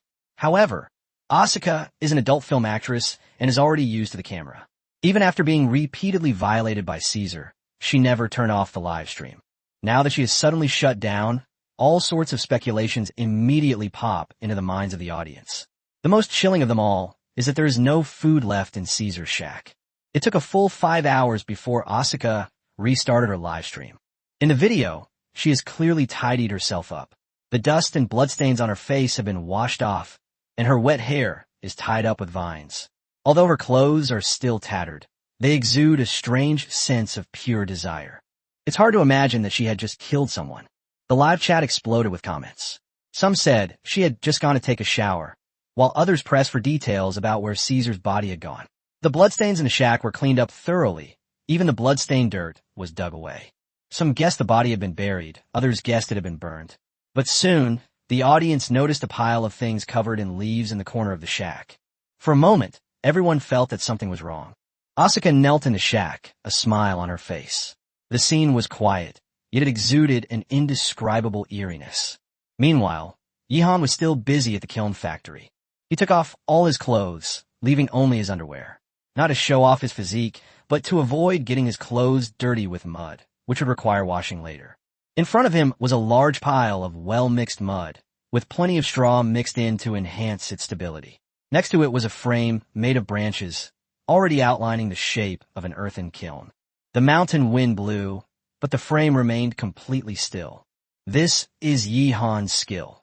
Even with limited resources, he can build an extremely solid foundation. Many experienced craftsmen who have seen it can't help but marvel. Next, Yihan slammed and pounded the mud balls to expel the air inside.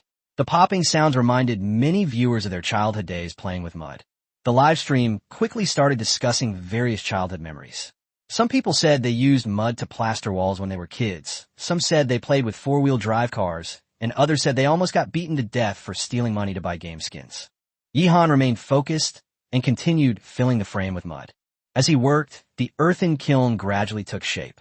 The mud was firmly fixed to the tree branch frame, without collapsing or falling off. Bing watched intently and couldn't help but exclaim, "It's amazing. These muds have actually stayed in place." Yihan's movements were meticulous and efficient, and every detail was handled perfectly. Although he was building an earthen kiln, it looked like he was creating a work of art. The audience has long since become numb to it. Every time everyone thinks Yihan has run out of new tricks, he always manages to come up with something new. Finally, witnessed by countless people, the earthen kiln was completely completed. The interior is fully equipped with a firebox, flue, and other structural features. Those in the know can appreciate the intricacies, while those who don't can only follow along and offer empty praise. Yihan clapped his hands and let out a long breath. All right, now we just need to wait for the kiln to dry. The earthen kiln in front of them looked like a giant steamed bun lying on the ground, its yellowish-brown exterior prompting onlookers to jokingly call it a pumpkin bun or a brown sugar bun. As they talked, everyone's mouths started to water. However, even after the earthen kiln is completed, there's still many steps to go before a brick house can actually be built. Yihan returned to the wooden cabin base camp, and first went to the stream to wash off the mud. The cool stream water washed over his skin, carrying away the mud and dirt, making him feel much refreshed. After washing them, he sat down by the tree stump, preparing to feed the Dragon King before dealing with the kiwis. There were so many kiwis that they would rot quickly if not dealt with soon. Yihan ate some while sorting them. The peels weren't wasted either. He kept them to feed the chickens, since chickens are omnivores and can eat a lot of things. He threw away the rotten kiwis. Getting sick is the worst thing in the wilderness. An upset stomach is no small matter. Those that had been pecked by birds were also picked out to feed the chickens. Before long, a large pile of fruit peels was stacked in front of him, and the kiwis were divided into 4 categories. The first pile is overripe and soft, so it must be eaten as soon as possible. The second pile is still quite firm and can be kept for another day or 2. The third pile is of medium firmness, perfect for making dried fruit. The fourth pile is damaged but not rotten, so it can be fed directly to the chickens. After sorting them, Yihan began peeling the third pile of kiwis and then slicing them into thin slices with bamboo strips. Bing immediately understood. Contestant Yihan wants to make the kiwis into dried fruit for easier preservation. She was very confident this time, and felt that she must have guessed correctly. The comments section immediately erupted with sarcastic remarks, saying even a 5-year-old could tell, and some even clamored for an award for Bing. Bing was amused and annoyed, but no one meant any harm. They were just making a joke. Soon, Yihan cut out a large pile of kiwi slices and spread them on a clean bamboo sieve. Because there were so many, one sieve wasn't enough, so he washed some large tree leaves and used them to cover the remaining fruit slices. Next, simply use the sun to dry the fruit slices, combined with the heat of a campfire, to slowly draw out the moisture and make dried fruit. After finishing all this, it was already getting late, and the sun was gradually setting in the west. They couldn't be dried in the sun any longer. They had to be dried by fire. Before he knew it, it was dinner time. Yihan patted his stomach, not feeling too hungry. He had eaten quite a few kiwis earlier, so he planned to have a simple meal, making some mashed yam with vegetables and pork bits. Just as Yihan was preparing dinner, some viewers noticed that Asuka was sitting in Caesar's shack again, smiling, and then turned off the live stream. The live stream suddenly fell silent. Everyone knew what she was going to do next. The most brutal side of wilderness survival has finally been revealed to everyone. Chapter 47, Tanning Lynx Hide, Rhubarb and Gallnut. Everyone knew what Asuka was going to do next, but tacitly no one said it aloud. The scene shifts back to Yihan, who is sitting by the fire, eating his dinner heartily. He scooped up a mouthful of mashed yam and couldn't help but praise, "This mashed yam is really delicious, soft, sweet, and with a hint of milkiness." As he spoke, he also put a piece of pork the size of a dice in his mouth. As the chewing sounds filled the air, viewers could almost hear the juices bursting in their mouths, making them swallow hard. The comment section was full of people stubbornly insisting it wasn't tasty or had a fishy smell, but in reality, they were all incredibly envious. After dinner, Yihan took out a bamboo slip and carved a mark on it. There was already a Zheng character on the bamboo slip, representing the past 5 days. This new mark represents the 6th day. Yihan looked at the bamboo strips, feeling a surge of emotion.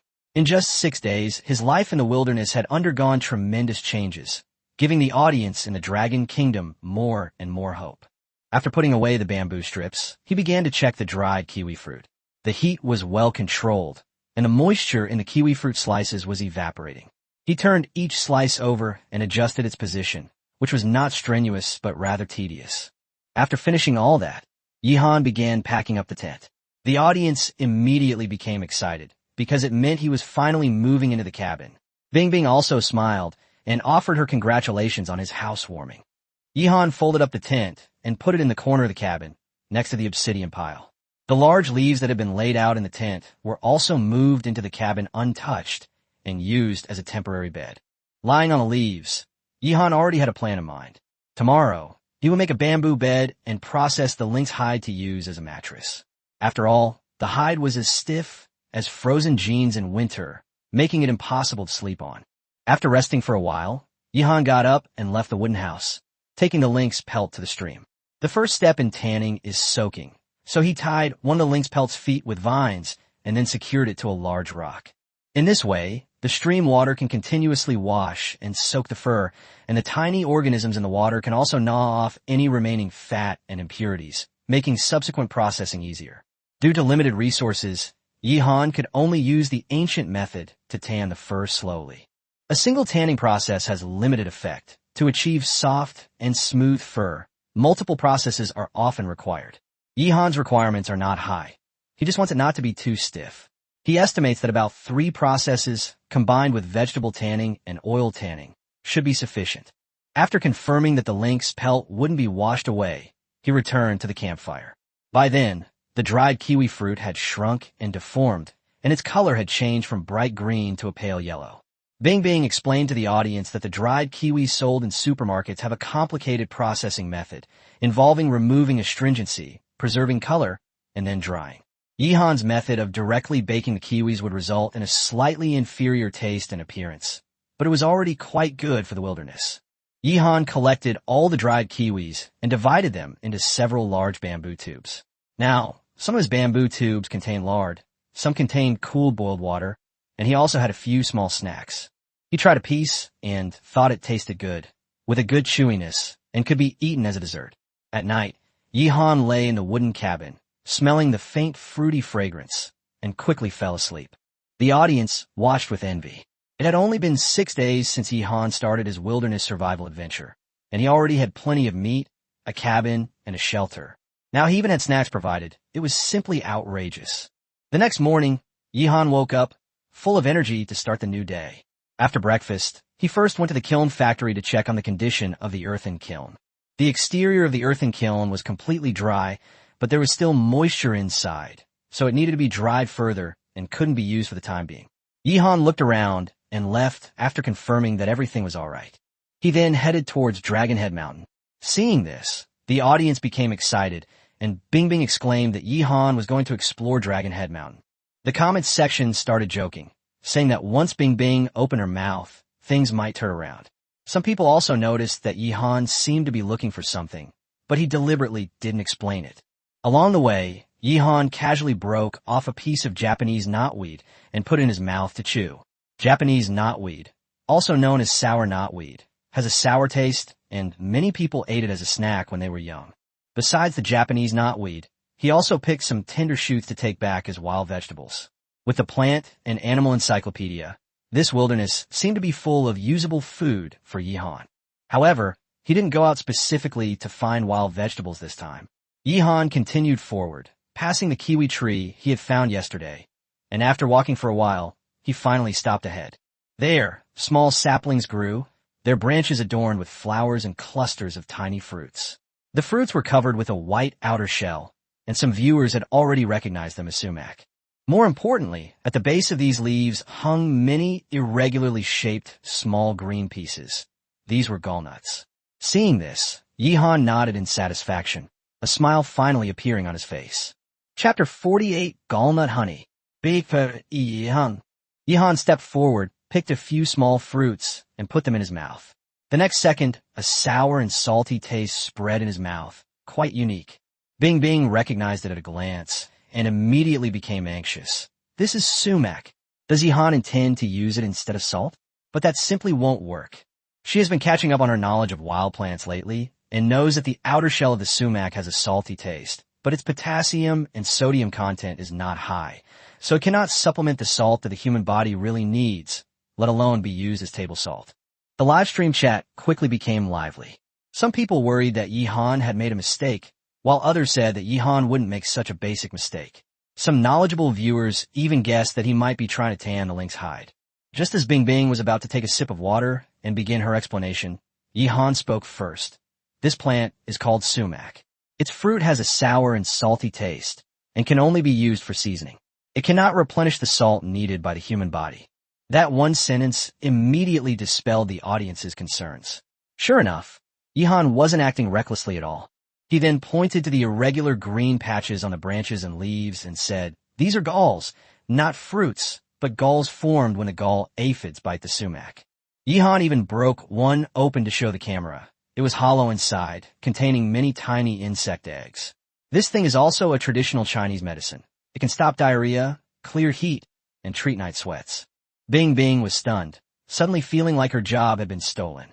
Yihan not only knew about sumac, but also explained the origin and uses of gallnuts clearly. Then Yihan revealed his true purpose. "I'm looking for sumac because of its tannins, which are used to tan lynx hides." After saying that, he immediately started digging up the sumac plants, roots and all. The roots and stems could also be used to stew meat.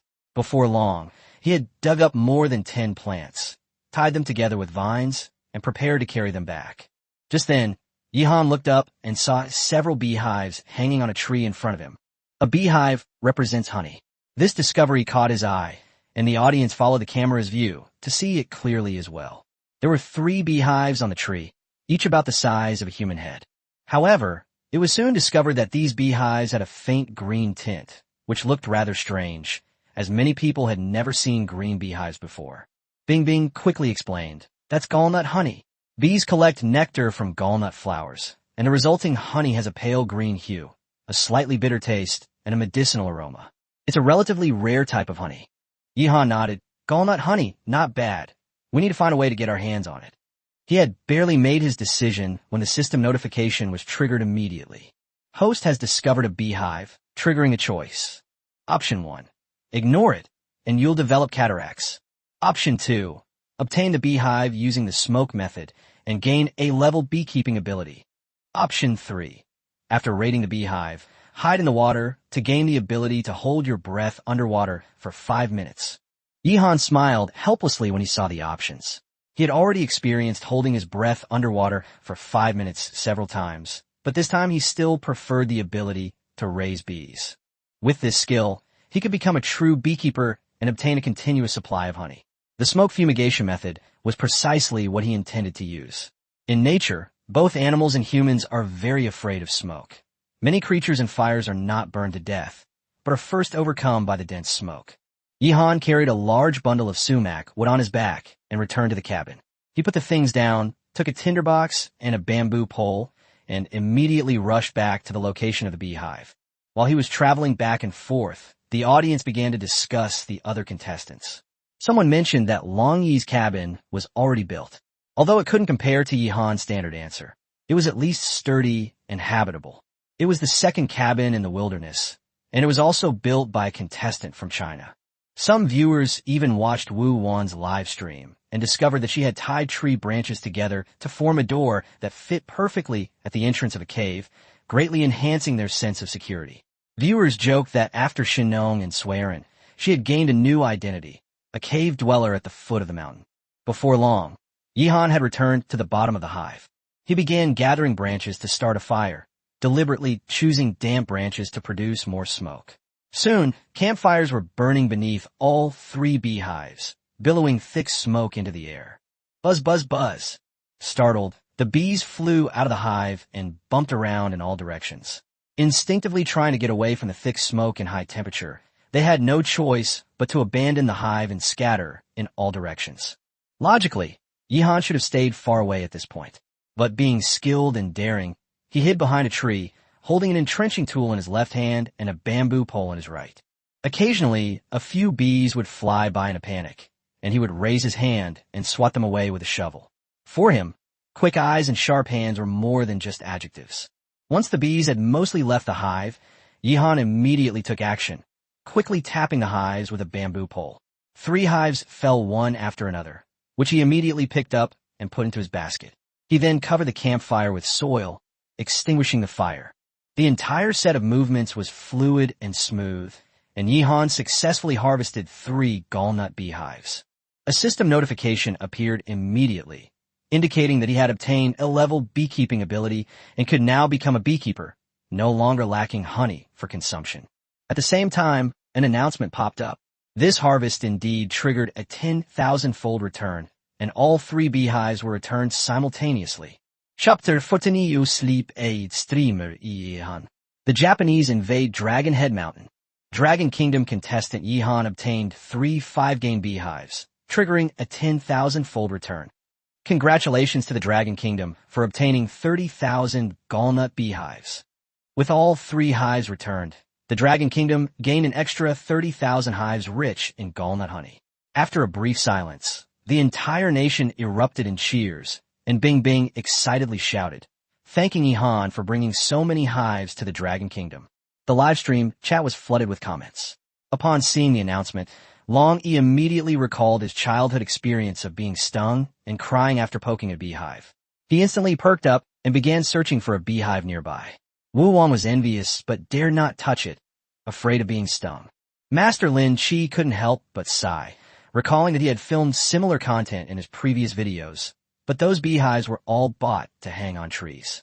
Shun Baiju expressed his intention to learn from Yihan and contribute more to the country, while also casually inquiring about his grandfather's health.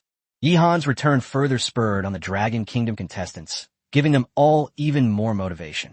Meanwhile, Yihan had already returned to the cabin with the beehive on his back. His basket was covered in honey, as one of the beehives had broken when he knocked it down. He placed 3 honeycombs into the pot and began cutting them, letting the honey flow into the pot. Inside the honeycombs were also white bee larvae, which many people love to eat. Yihan also picked them out and put them into bamboo tubes, preparing to fry them for lunch. Seeing the pot full of honey, Yihan's face lit up with joy. He immediately divided it into portions for storage using bamboo tubes. Honey rarely spoils and can be stored for a long time as long as it's sealed properly. The large bamboo tubes were filled to the brim, the glistening honey still bearing a faint emerald green hue, making Bing Bing's mouth water. After filling the honeycomb, Yihan cleaned the remaining honeycomb, cut off a honeycomb cell, and chewed it. It was very sweet at first, but had a slightly bitter aftertaste and a unique herbal aroma, making it more complex than ordinary honey. He simply sat on a tree stump and slowly chewed on the honeycomb. The viewers in the live stream, listening to the chewing sounds, jokingly said that Yihan had become an ASMR sleep aid streamer, and some even said they had seen videos of beautiful women chewing honeycomb before, and Yihan's move was quite captivating. What impressed the audience even more was that Yihan didn't even throw away the honeycomb crumbs he spat out, intending to keep them to feed the chickens. Some people also noticed that he collected all the leftover bones and ashes from the campfire, leaving almost nothing to waste. As Yihan ate, he pondered his newly acquired beekeeping skills. Beekeeping begins with building beehives, which wasn't difficult for him. The key was attracting bees, which required coating the hives with beeswax. Therefore, the remaining honeycomb cells couldn't be eaten. They had to be used to make beeswax. He didn't actually eat much, only about half a honeycomb. Afterwards, he added water to a pot, melted the honeycomb, and then stored it in a bamboo mold. Besides attracting bees, beeswax has many uses, including skincare and candle making. While boiling beeswax, Yihan began processing the dozen or so sumac plants he had brought back. He cut off the roots and stems, washed them by the stream, and prepared to stew pig's trotters for lunch. The rest would be used to tan lynx hides. With so many things to do, Yihan found he didn't have enough pots. He had long wanted a second pot, but he didn't have the means to get one yet. He could make a clay pot later, but clay pots were heavy and fragile, definitely not as good as the camping pot from his initial supplies. Next, Yihan went to the stream to wash the lynx pelt. After soaking in the stream overnight, the pelt was no longer so dry and stiff. He found a stone with a blunt edge and scraped off the remaining grease and impurities from the inside of the pelt. Tanning fur is a very patient process, requiring repeated scrubbing after scraping. Yihan was well prepared and worked back and forth for more than half an hour. After the beeswax was cooked, he poured it into a bamboo tube, waited for it to cool and solidify, and then simply reheated it to melt it when needed. The audience buzzed with discussion about the uses of beeswax. Some guessed Yihan would make candles, while others said that with a campfire at night, candles weren't necessary. Soon, a beekeeper pointed out that beeswax could be used to lure wild bees, suggesting that Yihan might actually become a beekeeper. Just then, a message suddenly broke. Someone discovered that Japanese streamer Wani Shirchi was suspected of appearing at Longzhou Mountain. A large number of viewers immediately flooded into her live stream, and upon closer inspection, the huge waterfall and the lake below were clearly Longzhou Mountain. The Japanese invaded Dragon Head Mountain. This news instantly went viral across the internet. Takashi Wanmiao was already a detestable old woman who had repeatedly made malicious remarks against the Dragon Kingdom before the apocalypse, earning her the deep hatred of many Dragon Kingdom people. At this moment, Shirchi Wanmiao was soaking wet and in a sorry state. It turned out that she had accidentally fallen into the river while fetching water and was swept by the current to the end, where a waterfall was just ahead. At the critical moment, she grabbed a fallen tree and barely managed to climb ashore, right at the top of Longzhou Mountain. She was carrying a backpack and clutching a pot tightly in her arms, carefully trying to descend the mountain. But the next second, she slipped and fell to the ground, the pot rolling away and plunging down the waterfall, swept away by the current. "My pot!" Shirchi Wanmei exclaimed in surprise. But she quickly forgot about the pot, as she completely lost control of her body and tumbled down the rugged and treacherous Longzhou Mountain. Viewers in the live stream saw that her leg was broken, the white bone fragments piercing through flesh, a gruesome sight. Chapter 50, Nature's Gift, triggering a series of choices. This scene sent chills down everyone's spine. Even through the live stream screen, one could almost feel the excruciating pain. More importantly, it was an open fracture for Takashi Wanmiao, practically a death sentence. For a moment, spectators from many countries cheered. Putting aside the national rivalry, Miyako Takashima was already notorious internationally. She had previously fawned over the United States and targeted China, and now Japan had killed a U.S. athlete, making even the United States want to wipe them all out. The live chat exploded instantly, with almost everyone except the Japanese cheering. Some shouted that those who offend the Dragon Nation will be punished no matter how far away they are, while others cursed that the Japanese deserved it, and some even stared at the 100 points of national fortune value, wishing they could see it drop immediately. By this time, Shirchi Wanmiao had fainted from the pain, foaming at the mouth. She rolled around until she was finally stopped by a large tree halfway down the mountain. She looked utterly wretched. Her face was covered in blood. Her nose was broken. She had lost a front tooth. Her clothes were tattered, and she was missing a shoe. Her hands were raised high above her head, palms facing upwards, in a bizarre gesture that resembled surrender. The bone fragments of his right leg were piercing through the flesh, protruding, and even getting caught on the grass and trees. His left leg was twisted in a kneeling position, his pants torn at the knee, with a chunk of flesh gone and blood flowing out continuously. Judging from the situation, he probably wouldn't last much longer. The viewers in the Dragon Kingdom immediately panicked, and a large number of people flooded into Yihan's live stream, frantically spamming the chat urging him to go to Dragon Head Mountain immediately. Because Dishir Wanmiao couldn't just die like that. Her head had to fall into Yihan's hands, as that would be worth 10 points of national fortune. The Dragon Kingdom's national fortune value is currently at its maximum of 100 points. Once Yihan kills Dishir Wanmiao, it will break through to 110 points. Many people speculate that once the national fortune value exceeds the limit, the Dragon Kingdom will inevitably receive new benefits. But no matter how anxious they were, it was no use. Yihan couldn't see the comments at all. At that moment, he was preparing lunch, and all the ingredients were already processed, so the audience could guess today's menu at a glance. First came his recent favorite, mashed yam with diced pork, followed by a large pot of stewed pig's trotters. The pot was also seasoned with sumac root, lemongrass, and wild garlic, and steam was rising from it, filling the air with a wonderful aroma. Yihan took a sniff, his face full of enjoyment, and then solemnly introduced to the audience, "Family, today we're having stewed pig's trotters. This is a good thing, rich in collagen." He was clearly trying to tempt the audience, but unfortunately, no one was really interested in watching the mukbang. They were all as anxious as ants on a hot plate, afraid that Dishir Wanmiao would suddenly die in the mountains. Yihan lifted the pot lid and looked inside, finding that the pig's trotters weren't tender enough. He knew this couldn't be rushed and needed to be stewed for a while longer, so he planned to take advantage of the time to go to the stream and rub the lynx hide. In a live stream, Bing Bing sighed and could only comfort everyone, telling them to calm down. With Dishir Wanmiao unconscious on Dragon Head Mountain, even with Yihan's great abilities, it would be difficult for him to discover it. However, no sooner had Bing Bing finished speaking than a miracle occurred. Everyone saw that Yihan, upon arriving at the stream, froze on the spot, his eyes wide, his mouth agape, staring intently at the stream before him. Because there was a pot stuck in the stream.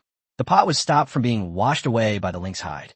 Yihan was absolutely certain that his own pot was still stewing pig's trotters on the fire. So where did this pot come from? He immediately rushed over, grabbed the pot, and exclaimed, "What can I say now? Thank you for the bounty of nature." The lid was still firmly on, tightly bound with vines, indicating that it was a complete set of equipment. Apart from some minor scratches on the surface, it was almost intact, and the bottom of the pot wasn't blackened much, clearly indicating that it hadn't been used much. Yihan opened it and found quite a few things inside. There were wild vegetables, wild fruits, earthworms, grasshoppers, and mushrooms. What surprised him most was that there was even a bag of salt inside. Yihan was genuinely delighted. He had been complaining that one pot wasn't enough, and then another pot fell from the sky. He had used up a lot of salt from the smoked meat, and now he had a new bag, which was less than a fifth full. Yihan quickly surveyed his surroundings and, based on his A-rank hunter abilities, determined that there were no signs of human activity nearby. The pot had most likely been washed ashore by the current. Long's home mountain immediately came to his mind. Without a doubt, the pot, referring to the location of the pot, originated from the direction of Long's home mountain, meaning there were other contestants there. Just then, a system notification sounded. The host has discovered a wild pot, triggering a series of choices. Yihan was startled. Besides the previous multiple choice, multiple response, and advanced choice questions, now there was a series of choices. Since it was a series, there would likely be more than one choice to be made later. Option 1. Releasing a wild pot will result in contracting brain cancer. Option 2. Take this pot home and gain a level B nose-picking ability. Option 3. Go against the current to find the owner of this pot and obtain A-level swimming ability. Note, making the wrong choice will end the series of choices. Please choose carefully. Yihan made his choice without the slightest hesitation. Is there even a need to choose? I'm going to find the owner of this pot right now. After saying that, he grabbed his entrenching tool, went upstream along the stream, and rushed out. Chapter 51. Vultures locate the enemy. Tigers descend the mountain. Yihan's actions instantly caused a stir across the entire planet. It was as if fate had orchestrated for him to find Dishir Wan Miao. The Japanese audience was in complete panic. Shinobu Koichi could die, but she absolutely could not die at Yihan's hands. Otherwise, the Dragon Kingdom would gain 10 points of national fortune, becoming the first country in the world to break 100 points. Foreign viewers were also getting restless, praying that Dishir Wan Miao would die quickly, preferably bitten to death by a wild beast, and that Yihan wouldn't be able to deliver the final blow. Everyone knew that a national fortune value exceeding 100 would bring enormous benefits. At this moment, Yihan had already arrived at the foot of Dragon Head Mountain at top speed and reached the front of Yulong Lake. Looking at the massive Dragon Head Mountain before him, he frowned. The mountain was so vast. Where were they supposed to begin their search? The audience from the Dragon Kingdom also tensed up, their palms sweating. This task was far too difficult. Yihan's gaze swept quickly across the entire mountain, trying to catch any clues. Just then a rough, piercing cry came from the sky, fierce and wild, like the roar of a monster in a horror movie. Yihan immediately recognized the sound as that of a vulture. He looked up and saw a vulture fly across the sky, then swoop down to the lower part of the mountainside to the right of the Dragon Head Mountain waterfall and begin to circle continuously. That's it. Yihan's eyes lit up, and he couldn't help but let out a low growl. The owner of that pot must be in dire straits. Otherwise, they wouldn't have abandoned such important supplies. Now that even vultures have arrived, it means the other party is most likely on their deathbed. Vultures love to wait for people or animals to die before pecking at their carcasses. Yihan knew very well that if a Chinese athlete was in danger, he had to save them. If a foreign athlete was dying, he had to rush over as well. Because if the foreigner dies, he won't receive any national fortune points. Therefore, he must personally send the foreigner off on his journey. He glanced at the Yulong Lake before him and immediately dismissed the idea of swimming across. The lake might harbor crocodiles, pythons, or even other unknown dangers. Risking his life to save time was simply not worth it. All actions must prioritize personal safety. The more critical the moment, the less likely you are to panic. So Yihan began to take a detour, speeding towards the direction the vultures were circling. Bing excitedly explained that the vultures were like divine intervention, pointing Yihan in the right direction. Yihan, despite his incredible speed, remained calm and avoided any potential risks. This scene ignited the passion of countless viewers in China. Meanwhile, viewers in Japan were furious, cursing and wishing the vulture would peck as Shi Wan Mei to death. All eyes on the planet Earth were now fixed on Yihan. Longzhou Mountain has a complex terrain, but Yihan is agile and moves swiftly through the mountains as if walking on flat ground. Soon, a steep cliff appears before him, almost vertical. The shortest route is to climb up, but if you slip, you could be injured or even killed. Taking a detour would waste a lot of time. Many viewers thought Yihan would take a safe detour, but the next second, he tucked his entrenching tool into his waistband, gripped the rock face with both hands, and began to climb. Level 8 climbing ability activated. The world was once again stunned. Without any protection, Yihan climbed the cliff with his bare hands. Yet his movements were steady and precise, as if every landing point had been calculated beforehand. The near 90-degree cliff was conquered bit by bit before him. Viewers flooded the screen with comments, marveling at just how many skills this man from the east still possessed. Yihan remained calm, but his eyes were incredibly sharp, as if he harbored a rage within, while his face remained as still as a lake. Finally, he successfully climbed over the cliff and stepped back onto the land of Longzhou Mountain. Following his gaze, the audience could see the enormous vulture circling low overhead. Below the vulture lay the pitifully wretched Shi Wan Mei. At this moment, Shi Wan Miao was clearly on her deathbed. The vulture had already landed, perched beside her, and was preparing to peck at her ugly face. Bite! The system notification sounded, but in his haste, Yihan didn't have time to check the options. In a flash, he swung his entrenching tool straight at the vulture.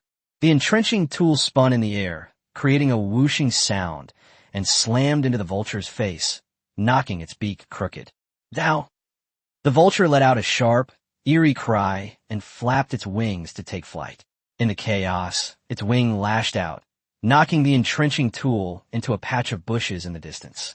The entrenching tool couldn't be lost. It had to be retrieved. But just then, a roar full of majesty and wildness suddenly rang out, as if striking straight to the soul. Everyone saw a striped tiger charging down the mountain, pouncing towards them with tremendous force.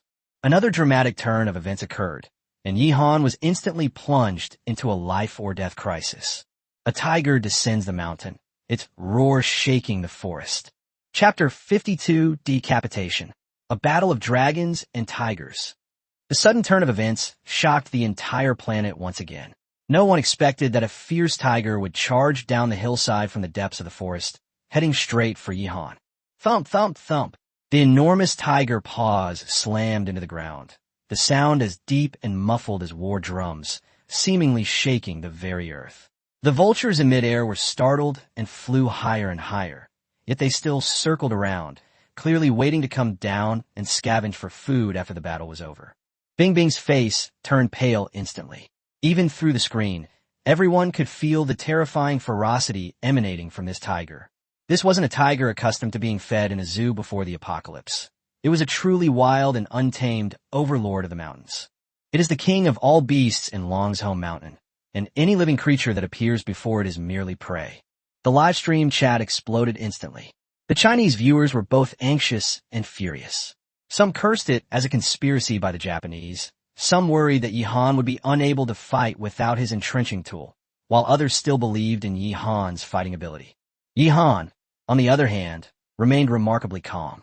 His A-level physical attributes, A+ level hunter abilities, and S-level overall combat skills prevented him from losing his composure. From that moment on, he resembled a precisely tuned fighting machine. A fierce wind howled as the tiger pounced with unparalleled power. Viewers worldwide watched intently, their eyes glued to the screens, awaiting the outcome. Just then, Yihan heard the system notification again. A light screen appeared, displaying the choice he had triggered when he saw the low-priced, late-blooming seedlings. The system prompts that the host has discovered the owner of the pot, triggering the second choice in a series of options. Saving this person will grant an A-level medical skill upgrade. Killing this person will grant an ability upgrade card. Ignoring the situation will result in the acquisition of the disease hemorrhoids. This was another multiple-choice question. Although Yihan hadn't had time to check, he had inadvertently completed the rescue option by using his entrenching tool to stop the vulture from pecking at Takashi Wanmei to death.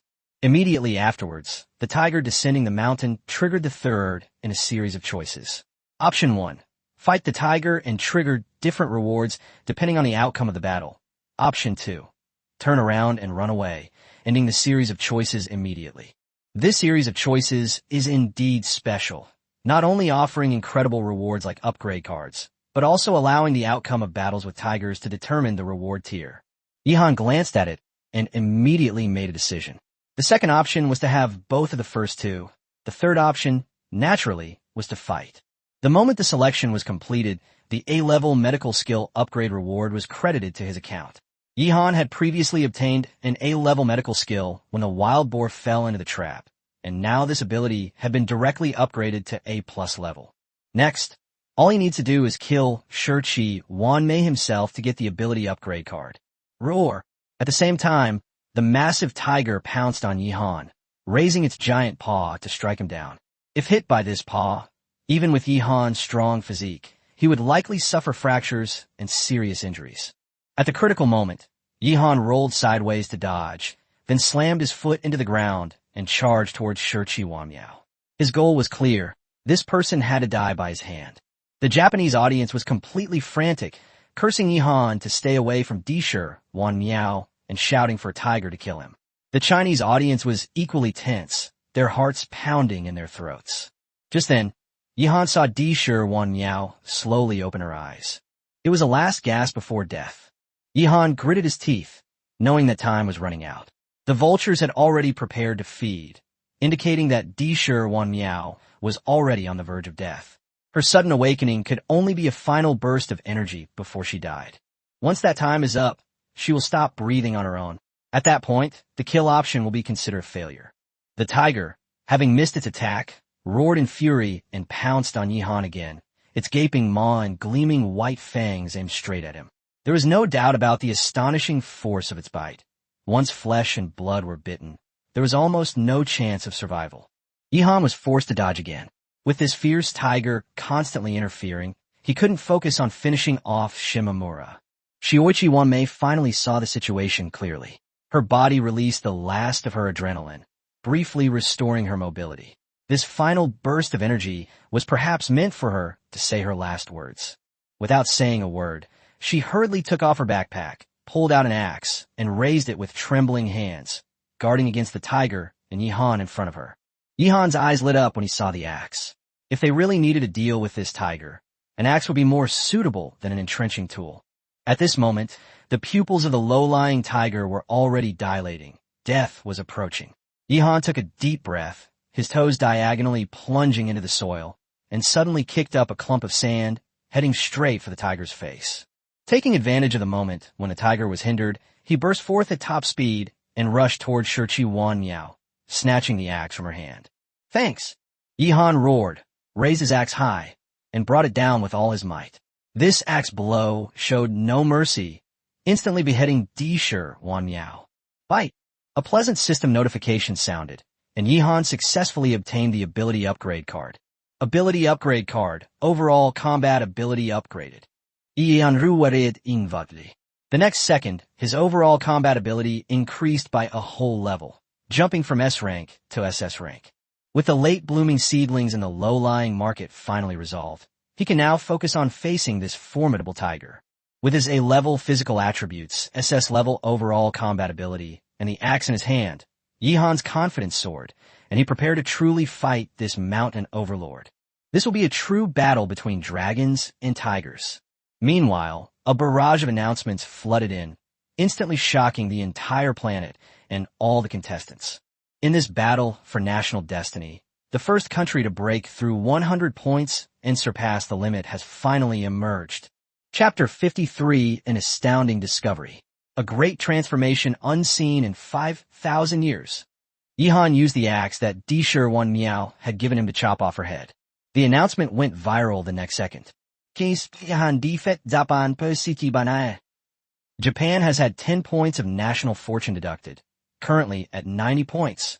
The Dragon Kingdom has gained 10 points of national fortune, bringing its total to 110. Congratulations to the Dragon Kingdom for becoming the first nation to break through the limit of its national fortune value. The Dragon Kingdom's national fortune has broken through its limits, unlocking a minimum return of 100,000 times, with a chance to trigger returns of 1 million or even 10 million times. One-time reward, a random critical hit boost to a certain item in the Dragon Kingdom's warehouse. Drawing is in progress. Congratulations, Dragon Kingdom. The 10,000 recently dead wild boars in your warehouse have triggered a 10,000x critical hit. Congratulations to the Dragon Kingdom for acquiring 100 million recently dead wild boars. Dragon Kingdom has triggered an additional reward. Anyone within its territory who harbors ill will towards Dragon Kingdom or its players will be highlighted. This series of announcements instantly shocked the entire planet. The national fortune value breaking through 100 points indeed triggered earth-shattering changes. 100 million wild boars filled the Dragon Kingdom's warehouses to overflowing. Even if 1 billion people shared them, it would be enough to feed them for a while. At the same time, a group of people whose bodies were glowing red suddenly appeared in underground shelters all over the Dragon Kingdom. These people all harbor ill will towards the Dragon Kingdom or the 10 contestants from the Dragon Kingdom. Someone shouted in alarm, "Honey, why are you red?" Someone hurriedly tried to defend themselves. "I have no ill intentions towards China." Some people turned pale. "Oh no, we've been exposed." Some even cursed angrily in Japanese, desperately trying to extinguish the red light on their bodies. Among them are scoundrels who fawn over foreigners, spies who infiltrated before the end of the world, and foreigners stranded in China. For example, that internet celebrity named Vlav made money by shouting slogans in broken Mandarin before the apocalypse. Even now, he still shouts, "I am Vlav, I love China, I am a Chinese." But the red light emanating from him said it all. He harbored deep malice towards the Dragon Kingdom. His so-called affection was nothing but a facade. The crowd in the shelter was filled with anger. "Kill them. Foreign devils want to eat energy bars? Go eat shit. I knew something was off about you. And sure enough, there was something wrong. Many foreigners, their bodies turning red, were beaten to death on the spot by the angry mob. Unable to find a way to argue his way out, Vlav immediately turned hostile and cursed the Dragon Kingdom and Yihan and the other contestants. This completely ignited public anger. They come to China to make money, but they look down on China. Kill him. The crowd swarmed him and beat him to death. Soon, the Dragon Kingdom's top leadership issued an order, and officials from various shelters immediately took action to bring the situation under control. The commentators in all 10 live streams also received instructions at the same time to urge everyone to remain calm. Killing them directly would certainly be satisfying, but it would be better to make them do hard labor. The nation's destiny is about to be saved, which is a great change and a great opportunity that the Dragon Kingdom has never experienced in its 5,000 years of history. If we can return to the ground in the future, everything will be in need of rebuilding, and we will be in dire need of manpower. This claim quickly gained acceptance. These people live in the Dragon Kingdom and consume its resources. Killing them outright would be too lenient on them. As a result, the various shelters quickly stabilized, and all those with bright red lights were strictly controlled and turned into forced laborers. From this moment on, the Dragon Kingdom truly entered an unprecedented period of unification and unity. Anyone harboring malicious intent would have nowhere to hide. In the wilderness, Long Yi's eyes lit up when he saw the announcement, and he burst into laughter. Great! That's wonderful! He never expected that Yihan would actually achieve the first kill in the Dragon Kingdom, and that the one killed was the Japanese woman from the low-lying city of Miyako. The benefits brought by this wave are truly enormous. Fisherman Yu also laughed. I was worried that the return supplies would be eaten by the enemy, but now I can finally relax. Yihan is really awesome. No sooner had he finished speaking than his fishing rod suddenly dipped, and a large fish had taken the bait. The young martial arts prodigy Chinbaiju was filled with admiration. 100 million wild boars, and the whole country will have meat to eat. Brother Yihan is a hero. I wish I could meet him. Wu Wan, a resident of the cave at the foot of the mountain, was also very satisfied. That's how it should be. Those who look down on me will not get to eat the food I return. The conman master Lin Chi roared, waving his fist. Yihan killed the Japanese. I want to kill the Japanese too. My grandfather died at the hands of the Japanese when he was a child. The live stream chat immediately erupted in laughter. Yukon artist, your grandfather died when you were young? Something about that sounds off. I guess he misspoke in his excitement. All the players in the wilderness world were stunned. The Dragon Kingdom was jubilant, while the Japanese felt as if the sky had fallen. The national fortune value, which had just recovered to 100 points, has dropped back to 90 points in the blink of an eye. Inside Caesar's shack, Asuka frowned and couldn't help but curse. She finally managed to defeat Caesar and regain 10 points of national fortune for Japan, but then Shioichi Wan Ai turned around and gave them away. At this moment, Yihan was still not out of danger. In the scene on the screen, he had just chopped off the head of Shirchi Wanmei when the tiger pounced again. The tiger opened its blood-red maw, a stench wafting out, and lunged at Yihan. Yihan did not retreat. Instead, he kicked out and sent Shirchi Wanmei's head flying. The head flew precisely into the tiger's mouth. Bing Bing excitedly clenched her fist, her voice cracking from shouting. Great! Who says Chinese people can't play football? Yihan is awesome. Click, click, click. The tiger snapped its jaws shut on the head, unleashing a terrifying bite force that sent the sound of bones shattering clearly audible. The sound of teeth grinding against skull sent chills down the spines of countless viewers. Yihan seized the opportunity and charged at the tiger for the first time. He gripped the axe tightly with both hands and brought it down hard on the tiger's neck. The axe blade sliced through the air, creating a startling sound. Chapter 54, Fierce Battle. Yihan fights the tiger. The tiger still had Shirchi Wanmei's head in its mouth, its sharp teeth seemingly stuck in the skull, unable to open its mouth for a moment. It wanted to bite Yihan, but could only raise its front paws and slap him hard. With a whoosh, sharp claws extended from the tip of the massive paw. Felines usually tuck their claws in and lie in wait, silently approaching their prey with their paw pads, but once they strike, their lethality explodes instantly. Yihan sneered, his axe suddenly changing direction, aiming directly at the tiger's right foreleg.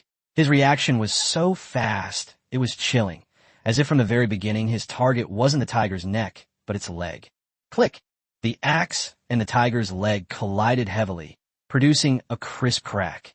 Both sides exerted tremendous force, resulting in an extremely terrifying impact. Even Yihan felt a sharp pain in his hand, and the axe almost slipped from his grasp. The livestream chat exploded instantly.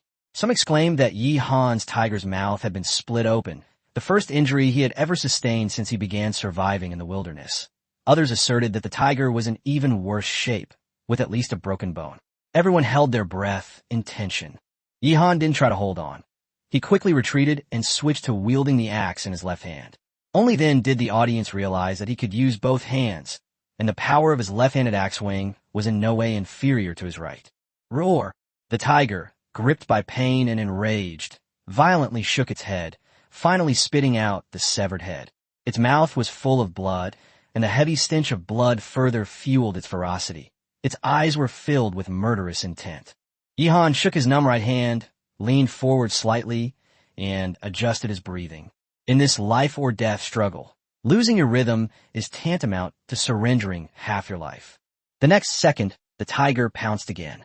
But everyone could see that its movements were not as agile as before. Its injured foreleg was bleeding profusely, and the pain had robbed it of its original agility. Come! Yihan roared, his figure moving so fast it almost left afterimages. He dodged the tiger's pounce again, and swung his axe down with his left hand, striking the wound he had just sustained. 2 heavy blows landed on the same spot, and the tiger's right foreleg finally gave way, breaking completely under Yihan's blows. With one leg crippled, its massive body lurched to the side. After succeeding, Yihan didn't linger in the fight and immediately withdrew. Sure enough, the tiger went completely berserk in its agony, its tail sweeping across like a steel bar, striking the spot where Yihan had just stood with a muffled thud. The audience watched with bated breath. Yihan was already incredibly strong, having broken a tiger's leg in a direct confrontation, but there was still no room for error in this battle. If he were struck by the tiger's claws even once, he could very well die on the spot. Roar!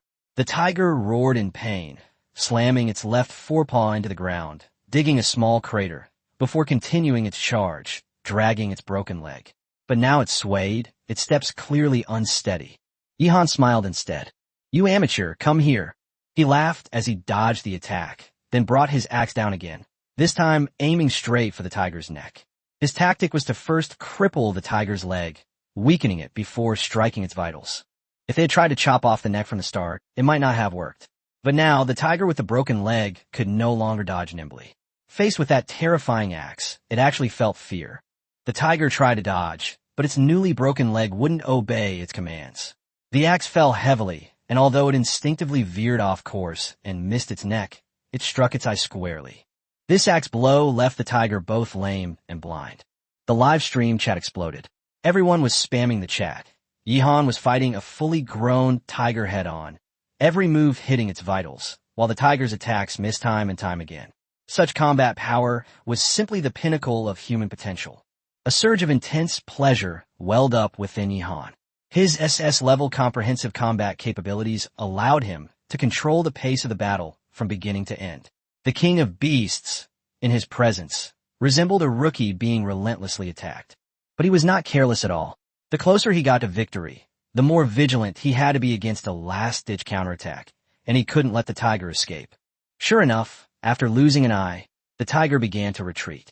It let out a low growl filled with sorrow, its initial ferocity gone, and turned to flee. How could Yihan possibly let the tiger return to the mountain? He suddenly reached out, grabbed the tiger's tail, and pulled it backward with all his might. His entire body tensed, and his strength, like twisted steel, exploded in an instant. Yihan roared, his voice echoing through the mountains and forests. He grabbed the tiger's tail tightly with one hand and swung his axe with the other, smashing the tiger's head with the back of the axe. The axe blade was sharp, but the back was a heavy, blunt weapon, perfect for smashing a tiger's head. With a thud, blood seeped from the tiger's nose and ears simultaneously, and its massive body visibly went limp. Yihan gave it no chance to breathe and swung his axe down again. The tiger let out a mournful cry, Its life was nearing its end. It struggled desperately, launching a final, desperate counterattack. But Yihan had anticipated this. After the second axe blow, he quickly retreated and climbed up a nearby tree. The tiger went berserk, its body convulsing, blood and foam gushing from its mouth, staggering and crashing around wildly. It even stepped on the headless corpse of Shi Wanmei. With a tiger weighing over 200 kilograms, that stomp was a gruesome sight. Yihan climbed up the tree and calmly watched this scene. Now, only one final blow remains. Finally, the tiger's last remaining strength was exhausted in its struggle. It lay on the ground, letting out a low whimper, its massive body unable to support itself any longer. The next moment, Yihan descended from the sky, gripped the axe tightly with both hands, and smashed it down hard on the tiger's head. Chapter 55, King Liora. S-rank physical qualities. Divine soldiers descend from the heavens. Yihan leaped down from the tree, gripping the axe handle tightly with both hands. Using his own strength and the momentum of his fall, he delivered a final blow to the tiger. Bang! A dull, deafening roar erupted, abruptly ending the tiger's mournful cry. Silence fell instantly, leaving only the vulture circling overhead. Bite! Yihan accomplished an incredible feat, directly confronting and killing a ferocious tiger. A system notification then sounded. Congratulations, host. You have fought and defeated the tiger. Congratulations, host. You have completed this series of choices with an SSS level rating and have received one ability upgrade card, gaining S-level metal, smelting ability, and King's Aura. The series of missions has now concluded, with the final step being a battle against a ferocious tiger. Yihan personally killed the tiger, naturally earning the highest rating. The rewards this time are quite amazing, especially the final kingly aura. The so-called aura of a king is intangible and formless, yet it truly exists. Ancient emperors swept across the land, and mountain overlords intimidated all beasts, all relying on this sense of oppression. When a dog encounters a tiger, it will immediately tuck its tail between its legs and go limp. This is the overwhelming presence of the king of beasts.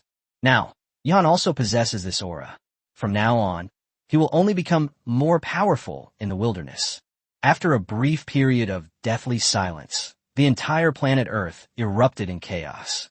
Yihan killed a fully grown tiger single-handedly, but the tiger's mouth was only split open. This combat power is too incredible. It's practically the ceiling of human capabilities. After killing the tiger, his aura changed. He became like a true king. The tiger is the king of beasts. If Yihan kills it, then Yihan is now the king. The screen was flooded with comments, and everyone was stunned by what they saw. The battlefield around Yihan was already a scene of utter devastation. The body of the low-lying villager Wan Miao was dismembered. The ground was riddled with craters, and bloodstains were everywhere. Next, it's time to clean up the battlefield. The system reward has been credited to his account, and the tiger's death is fully confirmed. Yihan first checks on the situation of the late-maturing seedlings in the low-lying market. The person was completely dead, but the profits she brought weren't over yet. Yihan took off her backpack and found it was empty, containing only a box of anti-inflammatory medicine. In this way, all 5 initial supplies for the low-priced Wan Miao were collected. A pot, a bag of salt, a backpack, an axe, and a box of anti-inflammatory medicine. We were really lucky. All the items we got were useful supplies. Yihan looked at these things and said coldly, "Little Japanese, these supplies are a waste to keep in your hands. It's perfect to give them to me." Then, he moved on to the next step, taking away the clothes from Shi Wanmei's body. In wilderness survival, clothing is consumed in large quantities. It wears out during daily activities, not to mention frequent combat, so these items cannot be wasted. The live stream chat exploded instantly. "Baka, what is Yihan going to do? Don't talk nonsense. He's just recycling supplies. Only Japanese and Indians could come up with such a despicable thing. The image is disturbing. Please view with caution. Haha." A barrage of comments scrolled by, and many viewers watched with furrowed brows. The appearance of Shioichi Baini was already offensive, but what she wore underneath was even more disgusting.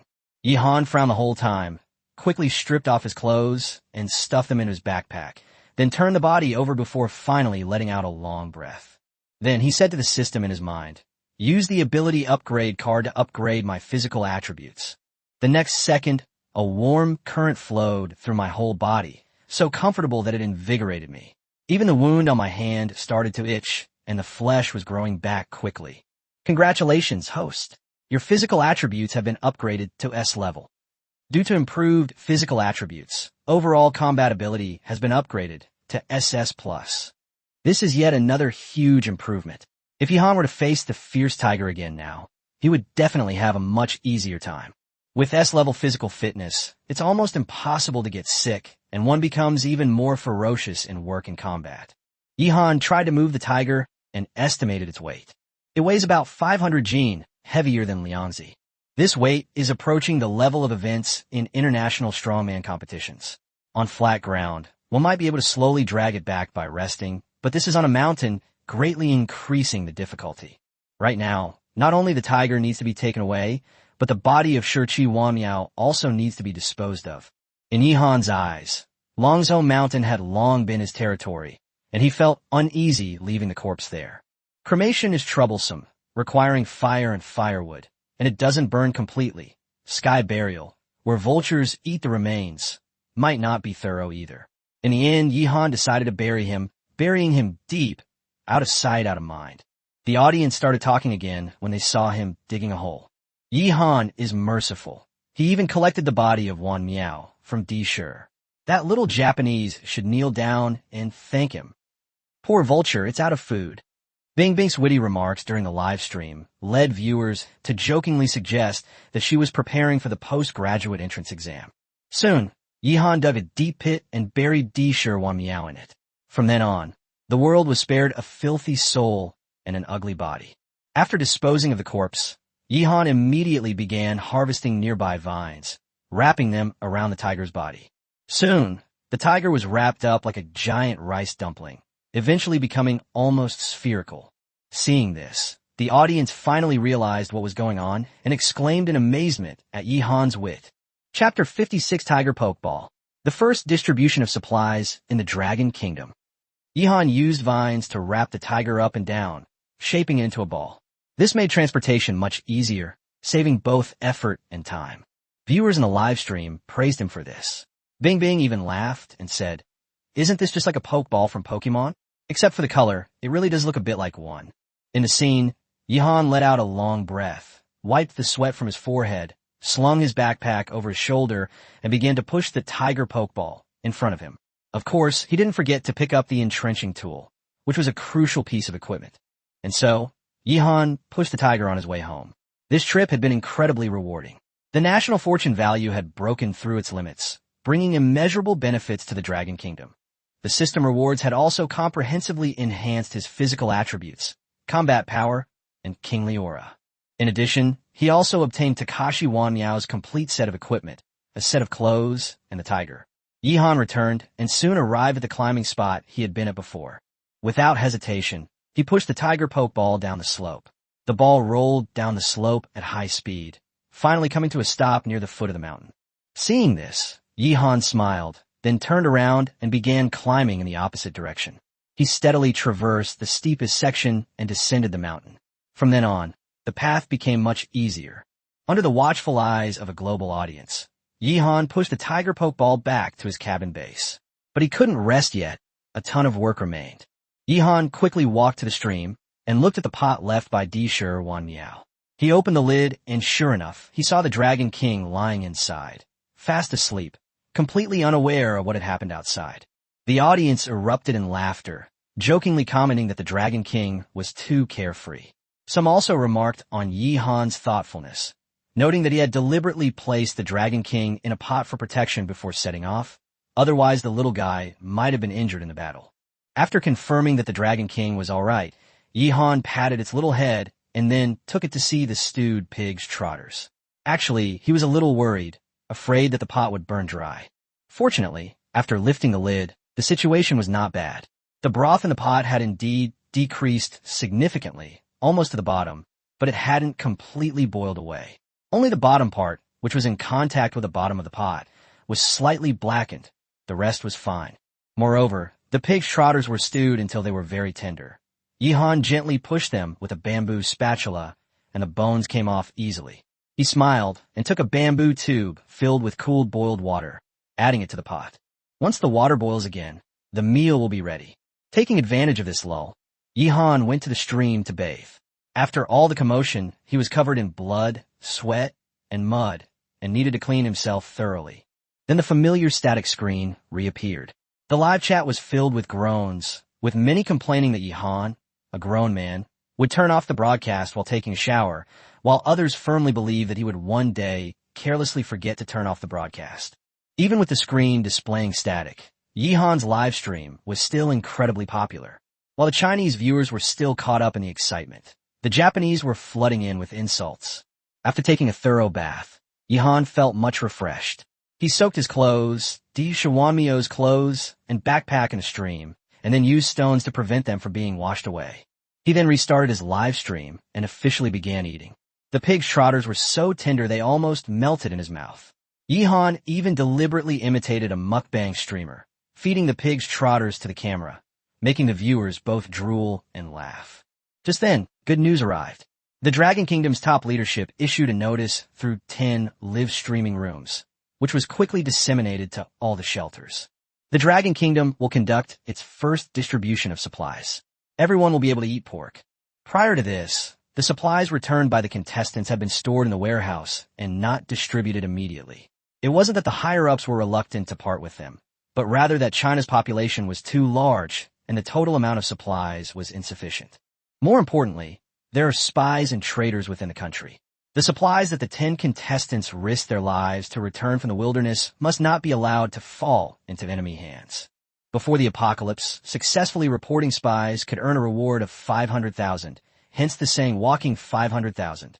Now, with Yihan killing Wanmiao, the Dragon Kingdom's national fortune value has broken through its limit, resulting in an incredible reward, and this problem has finally been solved. This time, the Dragon Kingdom decided to distribute 1 pound of wild boar meat to everyone. The news caused a sensation throughout the entire kingdom. Countless people shouted with excitement, and those who hadn't eaten meat for 3 years had tears in their eyes. Even after apprehending many foreigners and spies, the remaining Chinese population is still close to 1 billion. The feat of providing each person with a pound of meat was truly astonishing. Countless foreigners were drooling with envy, while those with red names were surrounded by red light and forced to do hard labor could only watch longingly, with no chance for them at all.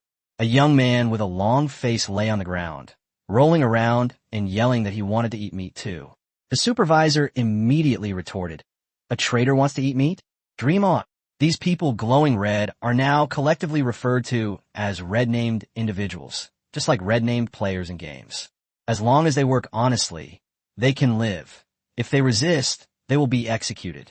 Lu Xiao, the young man with a long face, continued shouting, even yelling "Long live Japan," and "Beauty is invincible." He was quickly sentenced to death and executed immediately. Meanwhile, Yihan had finished his meal. He stood up, preparing to dispose of the tiger's carcass. This scene instantly attracted a massive influx of viewers to the live stream. Chapter 57, Yihan dismembers the tiger. Wuwan sees her great-grandmother. Yihan was finally going to deal with the tiger's carcass. Such a scene was extremely rare. Before the apocalypse, most people had only seen tigers in zoos, and few had the opportunity to get close to them, let alone witness someone dismembering a tiger. In the live stream, Yihan first untied the vines binding the tiger. To prevent the carcass from falling apart, he had tied many knots in a secure manner, but now he simply used an entrenching tool to cut them. Soon, the vines fell to the ground, revealing a curled-up tiger carcass. Because the vines protected it well, the tiger carcass was remarkably well preserved. The only major damage to the tiger's skin was a large wound on the right foreleg. The rest of the skin was almost undamaged, and the carcass was in excellent condition. Yihan reached out and touched the tiger's skin, commenting, "They're both felines, but this tiger skin is much more imposing than a lynx skin. It's just that the fur is a bit stiffer and not as smooth as a lynx skin." He planned to make bed sheets from the lynx pelt, and the tiger skin could be kept as a blanket after the day's chill, or even made into a tiger skin coat.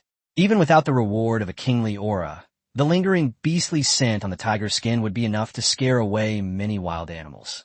The viewers in the live stream got excited. Some stared at the tiger bones, some coveted the tiger teeth, and some lamented that it was a tigress and didn't have the so-called tiger penis. Others regretted that the tiger hadn't triggered the reward. However, good news soon followed.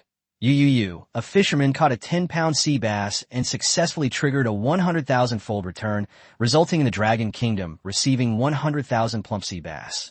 In Yu's own live stream, he muttered that theoretically, the return could be as high as 10 million times, but his face was already beaming with joy. Being able to catch a big fish and bring resources to the Dragon Kingdom was certainly something to be happy about. But what excited him most was Han killing the Japanese. That kill was of great significance, directly causing the Dragon Kingdom's national fortune value to skyrocket, leaving other countries far behind. On the other side, Han had already peeled off the entire tiger skin, washed it briefly, and laid it out to the side. Then he began to dissect the tiger, cutting off pieces of meat from different parts and arranging them on the tiger's skin.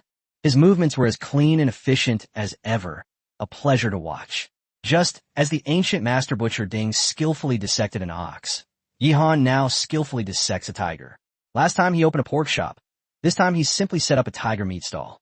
Han picked up the tiger claws and teeth and examined them. The tiger claws were sharp and sturdy, and although the tiger teeth were somewhat yellowed, they were still valuable trophies.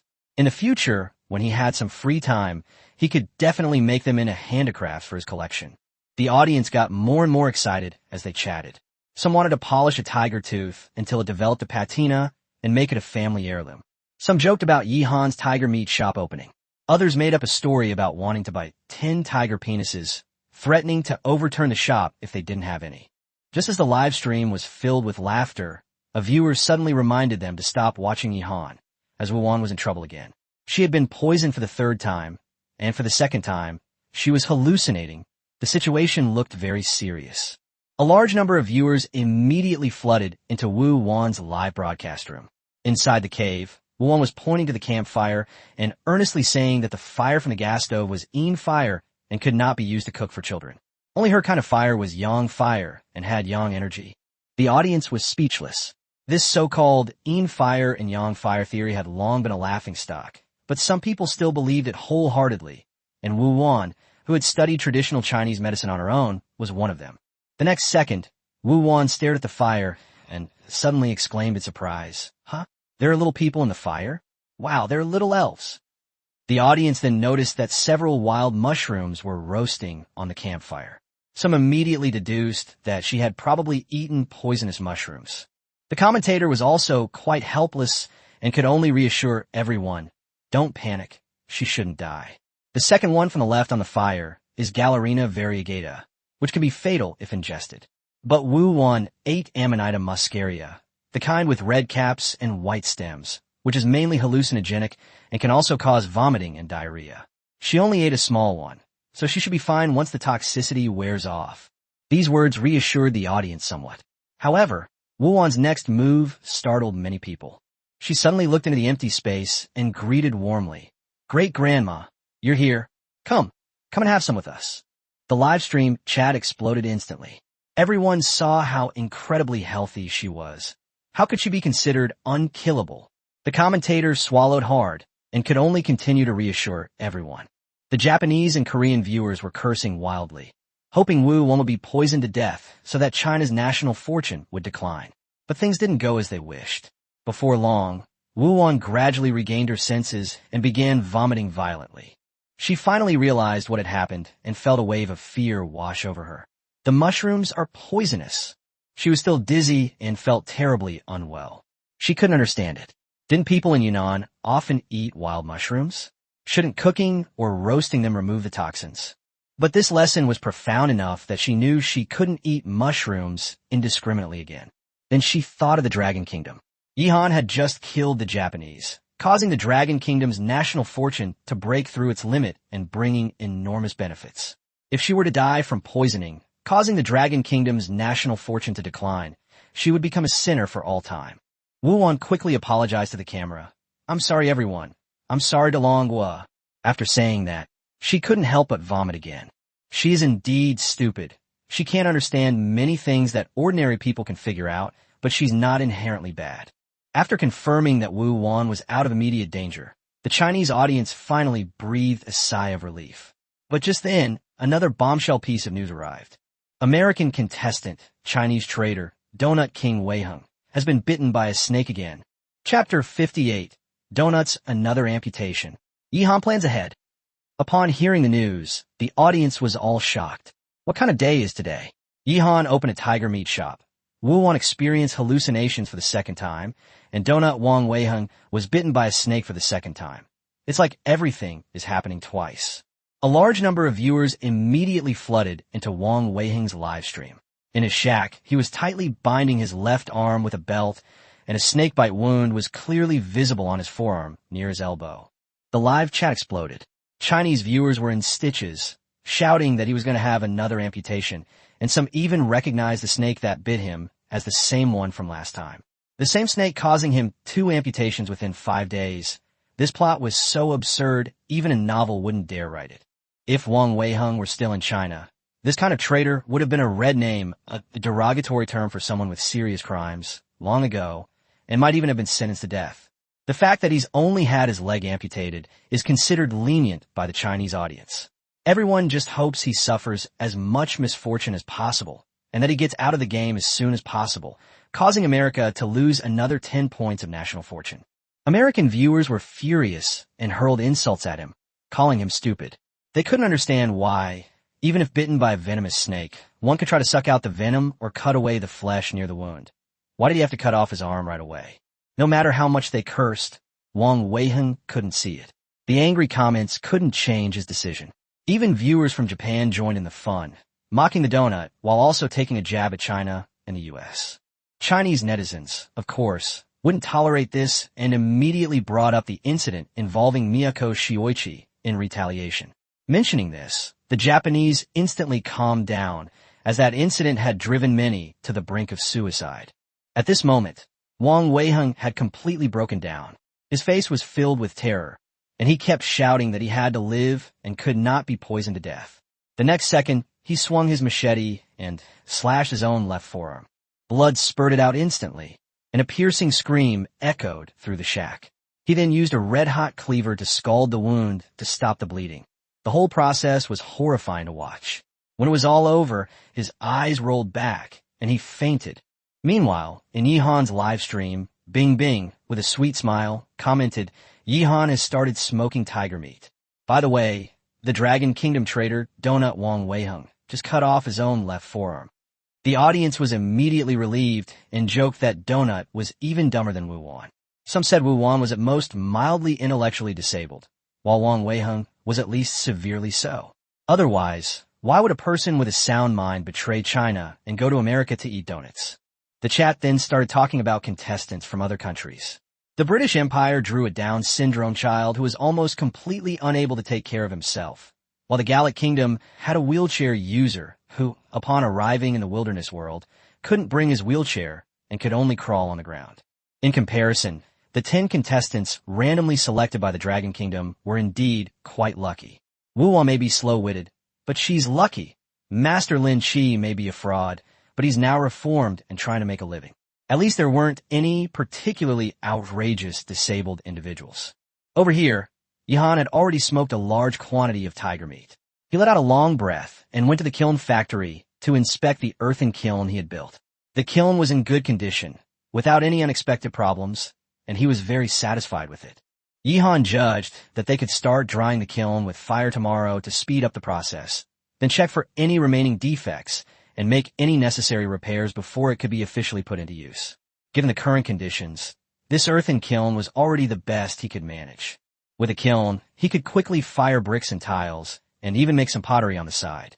For example, he could use large earthenware jars to store cooled boiled water and make some bowls and plates, which would further improve his quality of life. However, Yihan did not relax.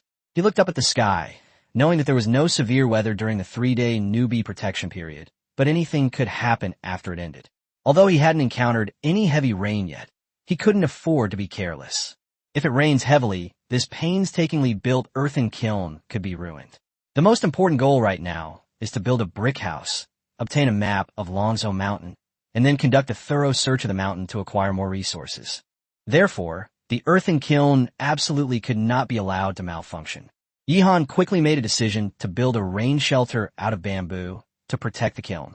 This was true foresight. Then he looked down at the wound on his hand. The area between his thumb and forefinger was split open, but fortunately, the injury wasn't deep. With his S-level physique, it would probably scab over by tomorrow and wouldn't affect his work. But a warning bell rang in Yihan's heart.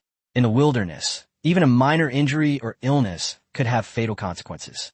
Even with the system, he had to maintain a sense of awe for this wilderness and not become complacent. After inspecting the earthen kiln, Yihan returned to the wooden cabin base and sat on a wooden stump to eat some kiwis. The fruits, which were still rock hard yesterday, had begun to soften today and would probably rot in another 2 days, so he had to eat them as soon as possible. As dusk settled, the 7th day in the wilderness world was drawing to a close. Many viewers realized that despite all that had happened and so many contestants having died, only 7 days had passed. The Dragon Kingdom is currently operating at full capacity, which is quite remarkable. Everyone hopes that this situation can continue. Night fell, enveloping the wilderness. Yihan sat before the campfire and began to enjoy his dinner, a tiger meat feast. He took a bite of a tiger kidney, immediately frowning and indicating that it was unpalatable and not recommended. He then picked up the grilled tiger ribs, smiling as he said this was definitely a safe bet, and even let the viewers eat first. The next second, he was gnawing on them with his mouth full of oil, making the viewers in the live stream drool with envy once again. Little Dragon King also got a share of tiger meat, perhaps becoming the world's first devil squirrel to eat tiger meat. Just then, an announcement suddenly appeared. Team Dragon obtained a beehive, triggering a million-fold return. Chapter 59 Yihan makes charcoal. Alan makes his move. A million-fold return. In the Dragon Kingdom, once the return is triggered, the minimum return is guaranteed to be 100,000 times. The era of 10,000 times return is over, and returns of millions or tens of millions of times are entirely dependent on luck. This time, Team Dragon triggered the first million-fold return in the Dragon Kingdom, instantly attracting countless viewers to his live stream. But as soon as everyone entered, they saw Long hugging a huge beehive, hiding in a wooden house, with a large bump swollen between his eyebrows. The viewers in the live chat burst into laughter. Some people asked if Long had fallen, while others immediately recognized that he had been stung by a bee. The most outrageous thing was that the bump was right between his eyebrows, making it look like he was about to open his third eye. Long didn't pay much attention, and only said in a low voice that this beehive triggered a million-fold return, so it was worth suffering a little injury. The beehive in his arms was enormous, almost as big as a watermelon. With a million-fold return, the Dragon Kingdom would instantly obtain a large quantity of honey. Inspired by Yihan's acquisition of the gallnut beehive, Long decided to find a beehive himself. This time, he used the same method of smoking out the bees, first driving away most of them, and then removing the hive. However, the hive was too big, and there were still a few bees inside that hadn't been smoked away. Before Long could react, he was stung precisely between the eyebrows. Then, Long began treating the wound. For a top Special Forces soldier, this kind of injury was no different from a mosquito bite. He pulled out the bee's sting, rinsed it with water, and applied crushed purslane. It should heal completely overnight. After the audience finished laughing, they also paid tribute to Team Dragon. Dragon 1 is a soldier willing to give everything for his country. Such a person deserves everyone's respect. In Yihan's live stream, Bing Bing announced after receiving a message from higher-ups that the Dragon Kingdom had decided to distribute a cup of honey water to everyone. The live chat exploded again. Some said that sending supplies twice in one day was ridiculously powerful. Others thanked the Chinese team and even took the opportunity to insult the foreign spectators who came to provoke them. The Chinese audience was numerous, and their momentum completely dominated the entire venue. Aside from the Dragon team's million-fold return, the night was relatively peaceful, with only 2 foreign players dying. One died from poisoning after accidentally ingesting an unknown substance, and the other was killed by a leopard. Both were from small countries and did not generate much discussion. The next day marked the 8th day of wilderness survival. The audience rushed to check on the injured athletes. Yihan's wound had already scabbed over. Team Dragon was full of energy, showing no signs of having been stung the day before, and Wu Wan from the cave at the foot of the mountain had also recovered. Everyone couldn't help but marvel at Wu Wan's incredible resistance to poison. She was clearly the most vulnerable to poisoning, yet she just couldn't die from it. Wozi was both furious and helpless. However, Wu Wan herself was also frightened. She saw in the announcement that someone had died of poisoning last night, and she was terrified, secretly resolving never to eat anything indiscriminately again. Yihan stepped out of the tent, feeling unbearably hot all over. The tiger meat he ate yesterday was very nourishing, especially the tiger kidneys, which he had also eaten, making him extremely hot-tempered. The comment section erupted with a mix of reactions. Some felt sorry for Yihan, some joked about the blessings of men, and others made fun of Sima Qian's writing of the records of the Grand Historian, only to be immediately ridiculed by other viewers who said that even if it were cut off, it wouldn't grow back. Amidst a barrage of cheerful comments, Yihan drank a lot of cool boiled water to barely suppress the heat and begin his new day's work. After a quick breakfast, he went to the bamboo forest and began chopping bamboo with his axe. His movements were incredibly fast, almost like he was on repeat. Before long, he was dragging a large bundle of bamboo to the kiln factory. Without resting, Yihan immediately set to work, building a rain shelter for the earthen kiln. Seeing this, Bing Bing couldn't help but praise his foresight, almost blurting out, "Husband Yihan," but thankfully corrected herself to teacher Yihan. She hurriedly explained that she had been reading the comments and accidentally repeated them. But the audience didn't take the blame, since there were plenty of female viewers who liked Yihan, and Bing Bing was no exception. After the rain shelter was set up, Yihan started cutting down trees again. He still has a lot to do to build the brick house. Besides preparing enough fuel, he needs to make bricks and tiles, and finally, he'll need cement for construction. This brick house project is the most complex undertaking Yihan has ever encountered, even more difficult than killing a tiger. Yihan knew that the other materials were easy to obtain, but the cement was the most troublesome. He had clay, but he still needed to collect limestone, fine sand, and other materials. Things could only be done step by step. Today, he would start by firing a batch of charcoal. He cut down 3 trees and then split the wood with an axe. The firewood didn't need to be split too finely, just enough to fit into the earthen kiln. Charcoal burns much more efficiently than ordinary firewood, and at a higher temperature, which greatly improves the utilization rate of wood and is crucial for the subsequent firing of bricks and tiles. When the audience saw Yihan stuff a large amount of wood into the kiln and light it, they immediately understood that he was preparing to make charcoal. Keep in mind that some contestants don't even have a fire starter yet, while Yihan has already started burning charcoal. The gap between the two sides is already enormous. Just then, a piece of breaking news spread throughout the entire planet Earth. American athlete Alan Williams has found Ugandan athlete Jim. To be precise, this wasn't a chance encounter. He actively sought out the other player. Alan Williams is extremely bloodthirsty, and ever since he learned that killing other players could plunder national fortune points, he's been constantly looking for someone to eliminate. Chapter 60, The Brutal Alan. America's national fortune returns to 80 points. By this time, the two players' live streams were already packed with viewers. On screen, Alan Williams grinned maliciously, staring at the terrified Jim opposite him. Jim gripped a sharpened wooden stick, pointed it at Alan, and said in a trembling voice, "Don't come any closer." But in Alan's eyes, the wooden stick was a joke. He was a top member of the Navy SEALs. Not even a wooden stick, let alone an iron bar or a machete, could threaten him. Unless the other party has a gun, ordinary people have almost no chance to resist him. "Hey, little black." Alan opened his arms as if welcoming prey, swaying his head as he approached. Jim retreated, his hands trembling violently. He felt an intense aura of death emanating from Alan, a pressure that made him almost unable to stand. In Long Yi's livestream, commentator Lung Feng said in a deep voice, "It's obvious that Alan has killed countless people. Ordinary people would find it difficult to fight back against him." The livestream chat was flooded with comments. Some urged Jim not to back down. Others shouted for a counterattack, but most viewers understood that Jim's fate was sealed the moment the two met. In the entire wilderness world, the number of people who can fight Alan can probably be counted on one hand. Just then, Jim suddenly roared, as if to bolster his courage. He took a step forward and, with a burst of strength, stabbed the sharp wooden stick into Alan. Alan burst out laughing. The blow seemed clumsy and ridiculous to him, utterly threatening. He didn't even dodge. He simply reached out and grabbed the stick firmly. Jim's face changed drastically.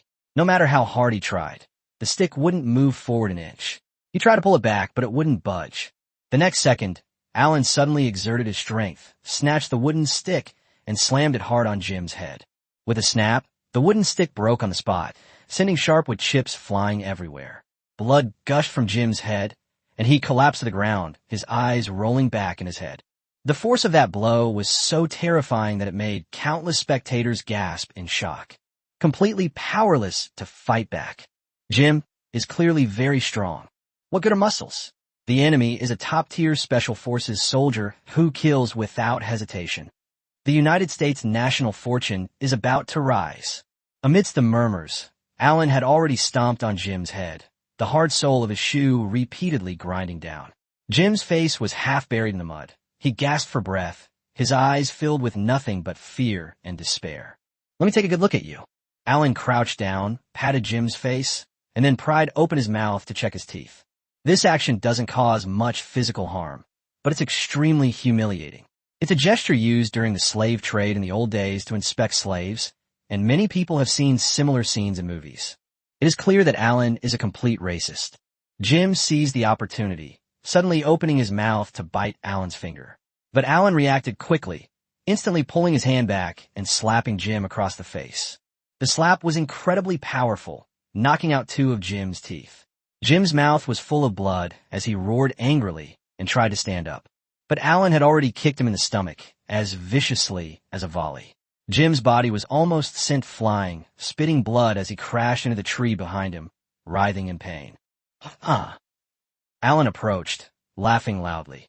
"This is the price you pay for offending your master." Jim was completely powerless to resist and could only helplessly await his death. In a live stream, many viewers' breathing became heavy. Alan crouched down, grabbed Jim by the neck, and lifted him up. Jim was clearly strong, but in Alan's hands, he was like a little chick. Pooh! With his last ounce of strength, Jim spat out a mouthful of bloody saliva, which landed on Alan's face. Alan's eyes instantly turned cold. "You're asking for death." He flung Jim to the ground, then kicked him in the face. Jim's body slid sideways, his face a gruesome sight. But this is just the beginning. Alan kicked Jim again and again, the sound of bones cracking clearly audible and chilling. A few hundred years ago, you would have been the best-selling item. If it weren't for the national fortune value, I would really like to keep you here to pick cotton. He continued to humiliate Jim while laughing maniacally. Jim was quickly kicked to death, but Alan still didn't stop. Soon, the announcement appeared in front of all the contestants. American player Alan Williams defeats Ugandan player Jim King. The United States gains 10 points of national fortune, bringing its current national fortune to 80 points.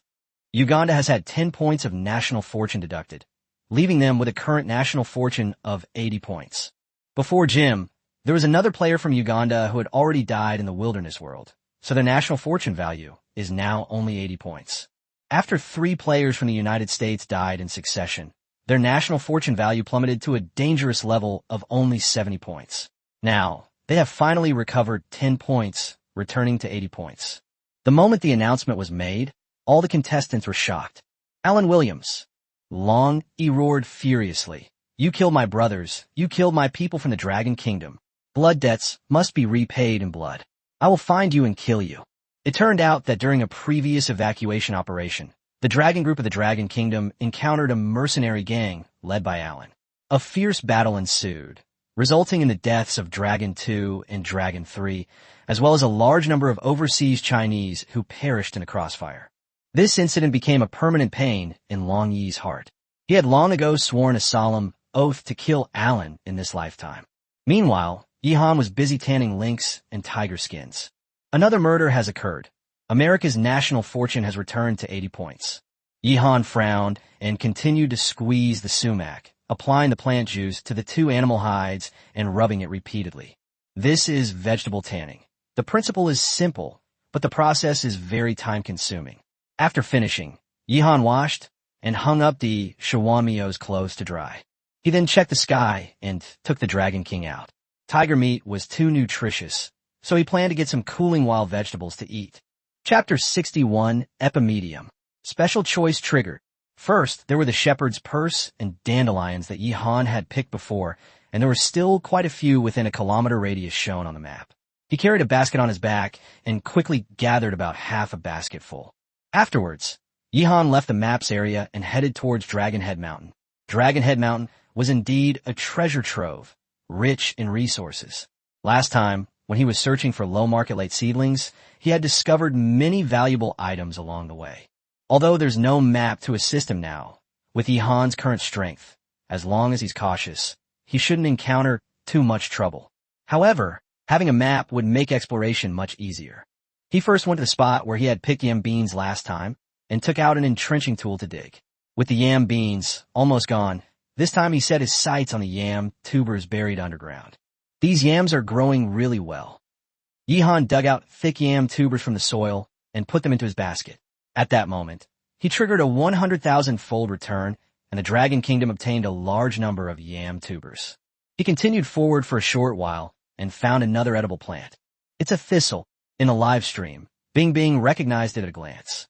The viewers also got excited, with some saying that it grew all over the mountains in their hometown, and others saying that the roots and stems could be used to cook chicken or ribs, and the leaves could be blanched and eaten. The plant's leaves were covered in sharp thorns, and it had small purple flowers at the tips, making it look menacing. Yi Han recognized it, of course, and dug up 2 plants, tossing them into his basket and taking them away. In wilderness survival, the ability to identify plants is extremely important. If you don't recognize them, you won't dare to eat anything. If you do, food could be everywhere you look. Along the way, Yi Han discovered edible plants, such as purslane and plantain, gradually filling his basket. He even found the famous epimedium. Many people have heard of this product, even if they haven't used it, since anything associated with aphrodisiacs always becomes famous quickly. Grilled leeks and grilled lamb kidneys at barbecue stalls are the most typical examples. After Bing Bing introduced this as Epimedium brevicornu, the viewers in the live stream became inexplicably excited. Yi Han definitely won't need it. He needs to cool down right now. You can feed it to bamboo partridges. They'll reproduce like crazy after eating it. Forget it, with that small body of a bamboo partridge, it'd probably eat you to death. The comments section became increasingly rambling, creating a particularly cheerful atmosphere. Yi Han looked at the little Yi In Yang Ho in front of him and revealed a wicked smile. Let's pick a little and see if it triggers a refund. There are probably quite a few viewers who have their own difficulties, so hopefully this can help you. There are many varieties of epimedium, such as small-leaved epimedium and arrow-leaved epimedium. It is said that small-leaved epimedium is more potent. Yi Han, a contestant from the Dragon Kingdom, obtained a small leaf epimedium plant, triggering a 1,000,000-fold return. Congratulations to China for acquiring 1 million plants of small-leaved epimedium. The announcement caused an immediate uproar in the live stream. Unexpectedly, the refund was actually triggered, and it was 1,000,000 times the original amount. Some people stubbornly insisted they didn't need it. Others inquired on behalf of their friends about when it would be distributed, and still others were simply curious about what it tasted like. People are always exceptionally genuine when it comes to this kind of topic. This plant is growing very well, with many leaves, and it should be able to help many people. Yi Han smiled and casually tossed away the small-leaved epimedium. He wasn't pretending. He genuinely didn't need it. The sheer absurdity of S-level physical abilities was beyond the comprehension of ordinary people. Next, Yi Han continued forward and unknowingly arrived at Yulong Lake. Sunlight shimmered on the lake's surface, creating a beautiful, sparkling scene. Just then, a fish leaped out of the water, quickly plunging back into the lake and disappearing from sight. What a huge fish! Republika Limang, Hans Mold Batarat instantly. He loved eating fish, but he hadn't had a proper meal since he started surviving in the wilderness. The small fish he caught in the stream last time weren't even enough to satisfy his cravings. Bite! Just as he was thinking about the fish in the lake, the system voice suddenly sounded. Host desire to eat fish detected, prompting a selection. Option 1. Go underwater to catch fish and gain the ability to hold your breath underwater for 5 minutes. Option 2. Fishing, obtain a level fishing ability. Option 3. Fry fish, and you will receive an A-level artistic talent. Seeing these 3 options, Yi Han was both amused and exasperated. He was familiar with the first reward, holding his breath underwater for 5 minutes. He used to envy it, since a normal person couldn't hold their breath that long. But now that he possessed S-level physical abilities, his breath-holding time was certainly not short, making this ability seem somewhat useless. The second thing was fishing, but he didn't even have any fishing gear, so he couldn't expect a fish to bite on their own. The third task is to blast fish, which requires using the previously obtained gunpowder recipe to make gunpowder. The reward is quite unique, A-level artistic talent. This is the first time a talent-based reward has appeared. Yihan can understand this. After all, explosions are art. These three options are really hard to choose from. To be precise, I don't want to choose any of them. Yihan thought to himself. Bite. Unexpectedly, this thought triggered a system notification again. This is the first time the host has resisted all three options simultaneously, triggering a special situation. Please use any method to obtain fish from the lake. The system will provide a guaranteed reward. The ability to hold your breath underwater for 10 minutes. The more fish the host obtains, the greater the probability of triggering a 10 million-fold return. Please keep up the good work. Upon seeing the notification, Yihan was first taken aback, then overjoyed. Guaranteed bonus. Hold your breath underwater for 10 minutes. This ability is simply outrageous. An ordinary person would probably die after holding their breath for 10 minutes, but he has the opportunity to actually possess it. System, you can even influence the return probability? This national fate wilderness survival thing, you weren't the one who orchestrated it, were you? Yihan immediately asked himself the same question. Warning, please respect this system. This system is of a higher level. Please do not compare the two. Upon seeing this warning, Yihan was immediately shocked. Chapter 62 Yihan, the Lucky One, Water Bamboo and Wild Rice. A mysterious force descended upon Earth, forcing a nation to survive in the wilderness. Some say it is a deity, others say it is an extraterrestrial civilization, but in any case, this force far surpasses human comprehension. The system on Yihan's body is of a significantly higher level, and can even influence the probability of returning to the nation's fate in wilderness survival. Yihan asked in his mind, did I trigger a lot of returns because of your help? The system quickly responded. The system did not intervene. The host was simply lucky. This statement effectively confirmed Yihan's status as a lucky charm. Yihan was secretly delighted. Who wouldn't want to be a lucky charm?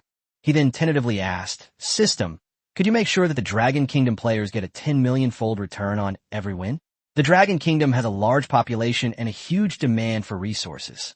The system coldly replied, simply continue to increase the national fortune value. Then there was no further response, clearly indicating that she didn't want to talk to him anymore. Yihan thought to himself, this system is indeed advanced. It's not like an ordinary program. It's more like a being with its own consciousness.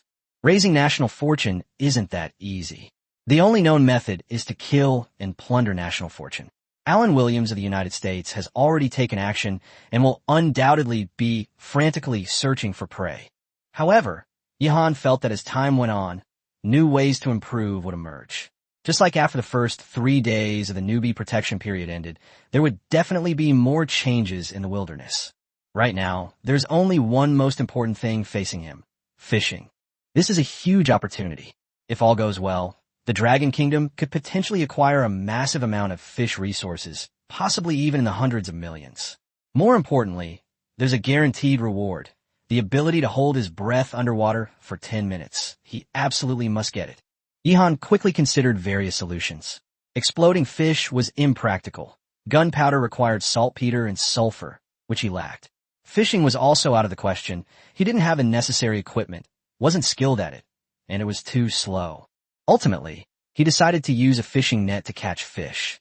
Thinking of this, Yihan immediately rushed to the wooden house.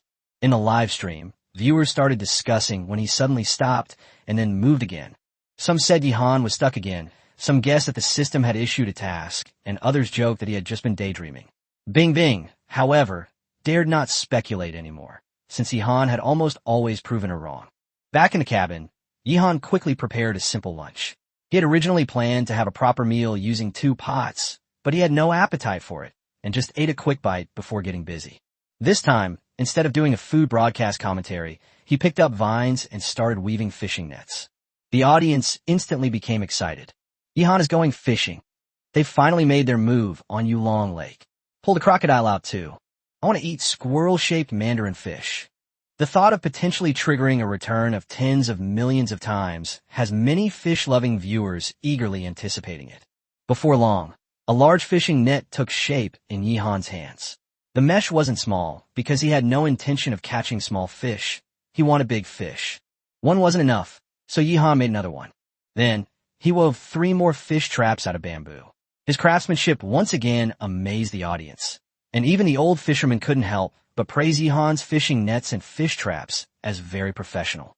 Some people exclaimed that Yihan was going to catch all the fish in Yulong Lake in one fell swoop. Others said that the lake was so big that there were definitely too many fish to catch, but the people of Longwo would soon be able to eat fish. After making preparations, Yihan returned to the shore of Yulong Lake with 2 fishing nets and 3 fish traps. He also brought bait, such as tiger lungs. He was too lazy to eat them, but they were perfect for luring fish. Although they had been smoked, the fishy smell was still quite strong when soaked in water. Yihan tied the bait to the fishing net, cut off a few small pieces, and threw them into the fish trap, and then weighed the fish trap down with stones. However, he didn't immediately cast the net. Instead, he first observed the terrain. There were crocodiles in Yulong Lake, and the one he killed last time couldn't possibly be the only one. He had to be careful. Many areas along the lake were muddy and unsuitable for casting nets. Yihan selected several relatively dry spots before casting his net. After both fishing nets were in the water, he tied the ropes connecting the nets to a tree and then put the 3 fish traps into the lake. Now that I've confirmed I'm incredibly lucky, all I have to do is wait for the rewards to come. Yihan looked around, thinking to himself, Yulong Lake and Dragon Head Mountain, this is definitely a treasure trove. I'll take advantage of the waiting time to see what other resources I can find. His gaze quickly fell on the large expanse of plants by the lake. Reeds, cattails, and water chestnuts. Yihan's eyes lit up. There was a large amount of water chestnut growing by the lake, and the quantity was quite considerable, extending far into the distance. He immediately thought of a crucial question. Were these water bamboo shoots infected with smut fungus? He quickly realized that there probably wasn't any. Because once water bamboo is infected with smut fungus, it will not produce seeds and can only reproduce with human assistance. The fact that this patch of wild bamboo is growing so lushly clearly indicates that there is another harvest to be made from it. Yihan was overjoyed. Great! We can finally eat wild rice. Without hesitation, he rushed towards the patch of water chestnuts. This plant is very special. Many people don't know about it, and some have never even eaten it. Meanwhile, in the live stream, Bingbing also noticed Yihan's actions and saw the water chestnuts as well. So she immediately began to excitedly explain it to the audience. Chapter 63, The Emperor of the Wilderness. The Korean team. Yihan has discovered water chestnuts. In the live stream, Bingbing's voice immediately became excited. She told the audience that this plant can not only be used to eat water chestnuts, but also produce wild rice under normal circumstances. The history of eating wild rice in China can be traced back to the Zhou dynasty. By the Tang dynasty, wild rice was even an important staple food, and it is said that Li Bai loved to eat it. This little-known fact immediately sparked a lively discussion in the live stream, with many jokingly asking if eating wild rice could turn them into Li Bai. Bingbing continued to explain that water bamboo originally could produce wild rice, but later it was parasitized by a fungus called smut fungus, so it could no longer produce rice. Instead, the stem would swell up and become the water bamboo that everyone is familiar with. Water bamboo shoots, perch, and water shield are known as the 3 famous dishes of Jiangnan. Many people who have eaten water bamboo shoots are only now realizing that they have this relationship with wild rice. It is precisely because of the significant impact of smut fungus that wild rice has gradually faded from the scene. Wild rice was once highly valued. In ancient times, it was even called the 6th of the 5 grains.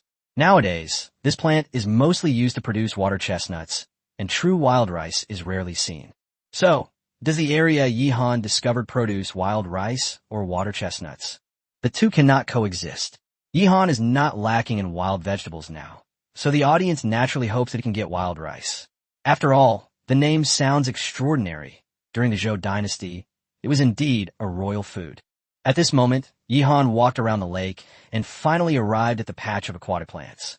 After examining them carefully, A smile appeared on his face. It's confirmed that these water bamboo shoots are not infested with smut fungus, and each shoot has a plump ear of wild rice hanging from its top. The livestream chat exploded instantly. Yihan has rice to eat. No haters. I'll say it again. No haters. This is the emperor of the wilderness. The barrage of comments exploded as news of Yihan obtaining wild rice quickly spread throughout the entire planet. Next, Yihan began harvesting wild rice. However, besides the smut fungus, another important reason this grain was phased out was that harvesting it was too troublesome. Even with Yihan's height, he had to reach out to pick them. Mature rice ears would sometimes fall into the water, forcing him to bend down and collect them bit by bit. Yihan was always efficient at work, but after nearly half an hour, he hadn't picked very far. Looking at the harvest, he estimated it should be enough to cook most of a pot of rice. Harvesting this entire area would be a huge undertaking. Yihan then left to go and haul in the nets to see how many fish he could catch. With rice and fish for dinner, this lifestyle had already made countless viewers green with envy. Although the harvesting process triggered several million-fold returns, it was meaningless to the global audience. On average, each person probably wouldn't even get a single grain of rice. Meanwhile, some viewers noticed that the donut had finally woken up. He has been in a coma since the second amputation surgery. Most people couldn't withstand 2 amputations in such a short period. The fact that he's still awake is incredibly lucky. As soon as Donut opened her eyes, she saw the snake at the entrance of the shack. It was the neck-ridged snake that bit him twice, a non-venomous snake disguised as a venomous one. I'm going to kill you. Donut's eyes instantly turned red, and he grabbed the cleaver beside him and swung it. But the snake wasn't going to just stand there and wait to die. It darted away and disappeared in the blink of an eye. Donut couldn't hold back any longer and laid down in the shack, sobbing uncontrollably. He never imagined that he would be tormented to this extent, so miserable that it was like a joke. Meanwhile, after killing Jim, Alan Williams also successfully found his shelter. Before this, he had stripped Jim completely naked, even his underwear. The underwear was covered in blood, indicating that Jim had been brutally murdered before he died. Many viewers who watched Alan's live stream felt like they had stumbled into the dark web. He wasn't the first player to kill, but he was definitely the most ruthless and brutal. Asuka killed because she was forced to resist. Yihan killed because of national and personal vendettas. But Alan was different. He enjoyed killing, as if he was born to be a butcher.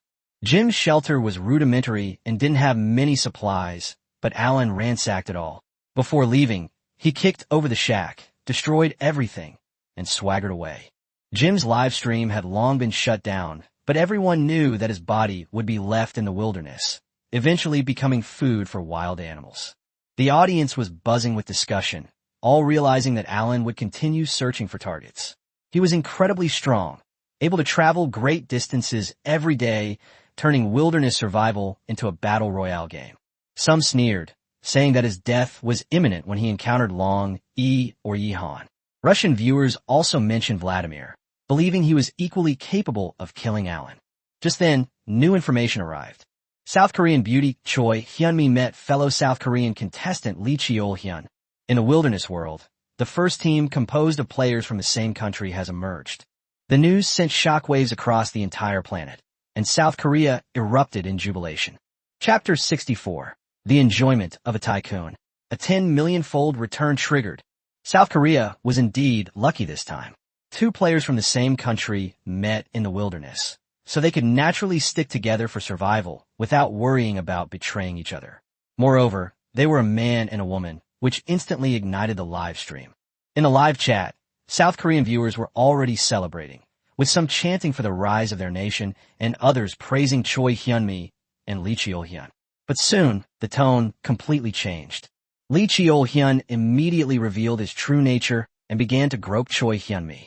Choi Hyunmi screamed in pain, her brows furrowed, but she had no strength to resist. It's no easy feat for her to have made it this far. She's been surviving on wild fruits and insects these past few days, and her body is already extremely weak. To avoid showing everyone her pathetic state, she had no choice but to shut down her live stream. But Lee Cheol-hyun didn't turn it off. In fact, he deliberately exposed everything to the camera. Viewers from all over the world flocked to the live stream, and the chat exploded with excitement and teasing. After the brief chaos, Lee Cheol-hyun collapsed to the ground, gasping for breath. Choi Hyun-mi silently shed tears as she straightened her clothes. Humiliation as it was, she knew even more clearly that what she needed most now was to survive. She whispered, "Appa," saying she was hungry. Lee Cheol-hyun was too lazy to move, so he just pointed to the distance and told her to go eat by herself, reminding her that food was limited and to eat less. Choi Hyun-mi followed the direction and quickly found his shelter. It was a shack, simple, but much larger than an ordinary shack, and it was piled with a lot of food. Wild vegetables, wild fruits, and roasted meat. She was almost drooling, grabbing a piece of charred meat and gnawing on it. The audience quickly recognized it as a bird.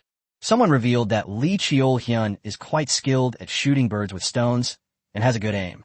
Before the apocalypse, he was a professional esports player and had even participated in competitions. The chat immediately started teasing him about his stamina, and the live stream's popularity soared. Choi Hyun-mi had just finished eating a roasted bird, 2 wild fruits, and a handful of wild vegetables when Lee Cheol-hyun followed her over. He threw his pants into the shack and then beckoned her over. He even made up an excuse, saying he was too nervous and didn't perform well. Choi Hyun-mi could only suppress her disgust and gently suggested that he rest, offering to give him a massage. She knew in her heart that to survive in the wilderness, she had to rely on this man for the time being. Unlike Asuka, she couldn't kill Caesar because she still needed Lee Cheol-hyun's food to stay alive. Lee Cheol-hyun told her to wait a while before giving her the massage and to dance for him first. He looked smug, as if he were a true superior. Choi Hyun-mi had no choice but to comply. The live stream chat erupted again, with viewers criticizing him for letting himself go while simultaneously continuing to watch. But she had only been jumping for a short while when Lee Cheol-hyun couldn't resist pouncing on her. A moment later, the shack fell silent again. He was so exhausted that he was in a daze and asked Choi Hyun-mi to give him a massage. Choi Hyun-mi made him lie down, a slight smile appearing on her face. For her, this kind of fuss was short and much easier. She could just deal with it casually and wouldn't have to worry about food anymore. Lee Cheol-hyun felt comfortable all over from the massage and started saying sweet words, saying that he would take care of her and that he wanted her to kiss him. At that moment, he felt like a god, or even a chaebol from South Korea. He had fantasized about becoming a chaebol in the past, wielding power and controlling beautiful girl groups, and now he was experiencing something similar in the wilderness. Many male viewers in South Korea, and even around the world, were filled with envy and jealousy. After all, Choi Hyun-mi has an outstanding figure and a beautiful face, which is indeed very eye-catching. Judging from Lee Cheol-hyun's state, he probably won't be doing anything productive today. Viewers cursed him as they gradually left the live stream. Since Choi Hyun-mi was already dressed, there was nothing left to see. Just then, beside Yulong Lake, Yehan began to pull in the net. The attention of many viewers immediately shifted, and the live stream content finally returned from being inappropriate for children to genuine wilderness survival. By the lake, Yehan took a deep breath and gripped the fishing net with both hands.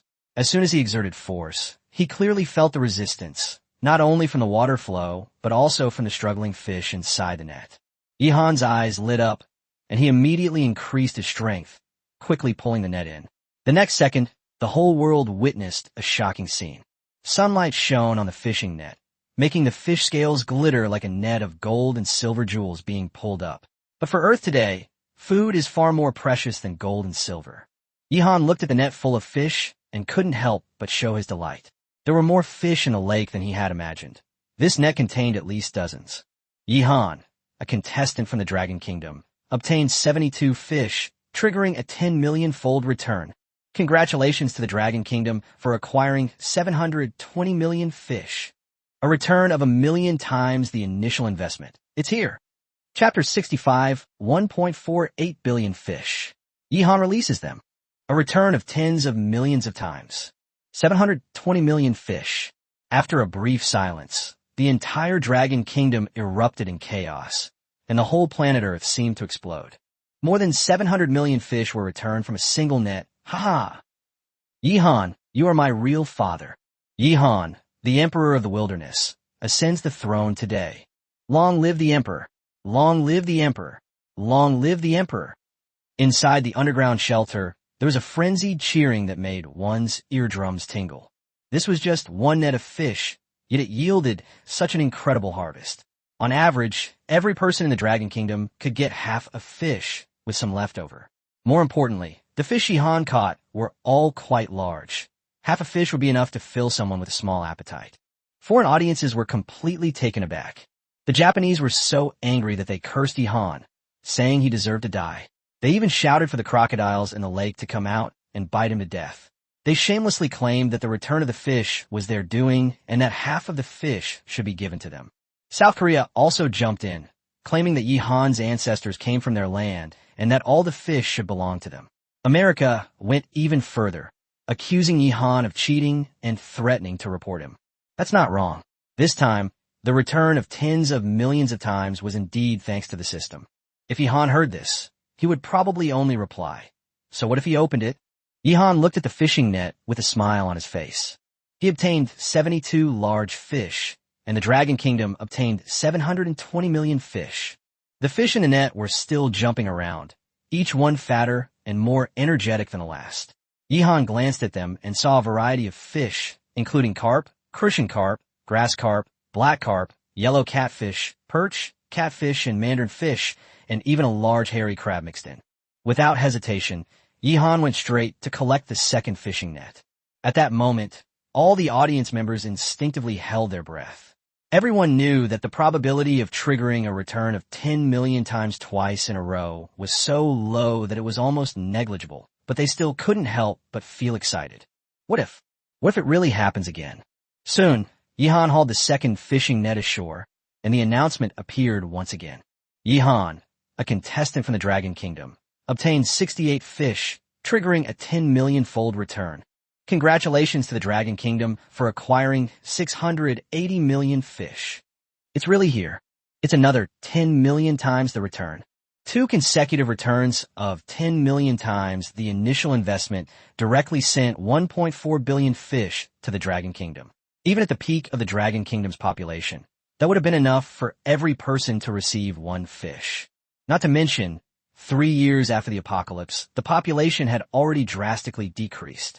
When the national destiny of survival in the wilderness first arrived, the population of the Dragon Kingdom was barely 1 billion. But during this period, people died every day, with a death rate far exceeding the birth rate.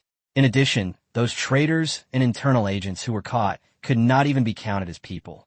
Now, the population of the Dragon Kingdom is probably only about 960 million. Good. Jihan breathed a sigh of relief, feeling extremely excited.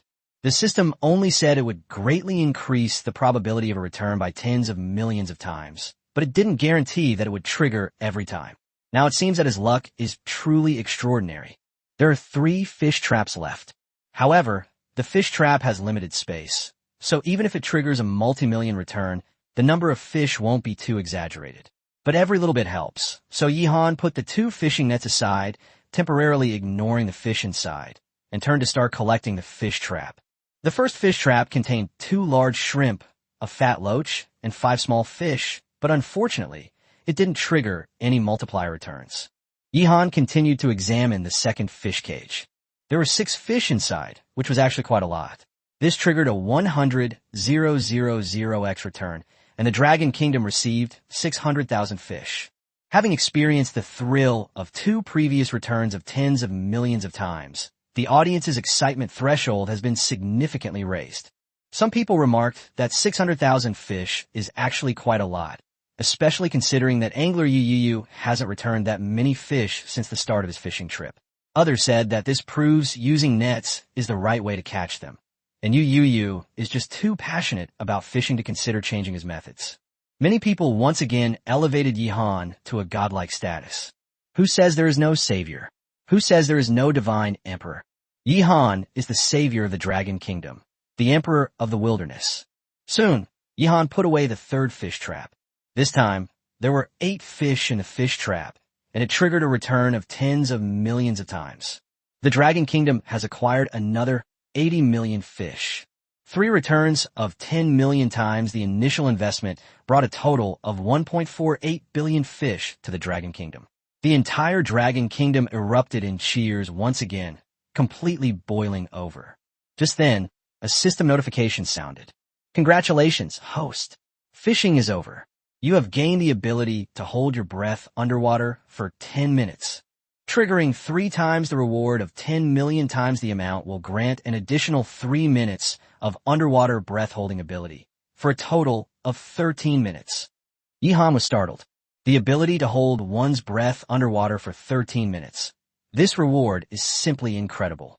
There may be other gifted individuals on Earth who can hold their breath underwater for extended periods, but Yihan believes that very few can compare to his current abilities. To his slight disappointment, the fishing trip ended there, and the increased probability of a multi-million-fold return also came to an end. However, Yihan quickly came to terms with it. The future is long, and the amount of supplies returned to the Dragon Kingdom will only increase. The real problem now is what to do with these fish. With so many fish, he could definitely eat for a long time. But fish is naturally best when it's fresh. If it's made into dried fish, the texture and taste will be quite different. We can't just release the fish back into the lake and then come back to catch them when we want to eat them, can we? Yihan was suddenly stunned. It seems like it might not be a bad idea.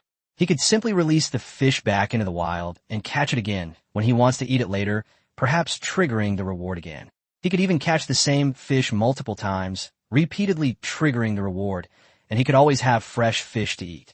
Thinking of this, Yihan slapped his thigh and made a decision on the spot. Let's do it. As for raising fish, he finds it too troublesome for now. Raising fish would require digging fish ponds, a huge undertaking.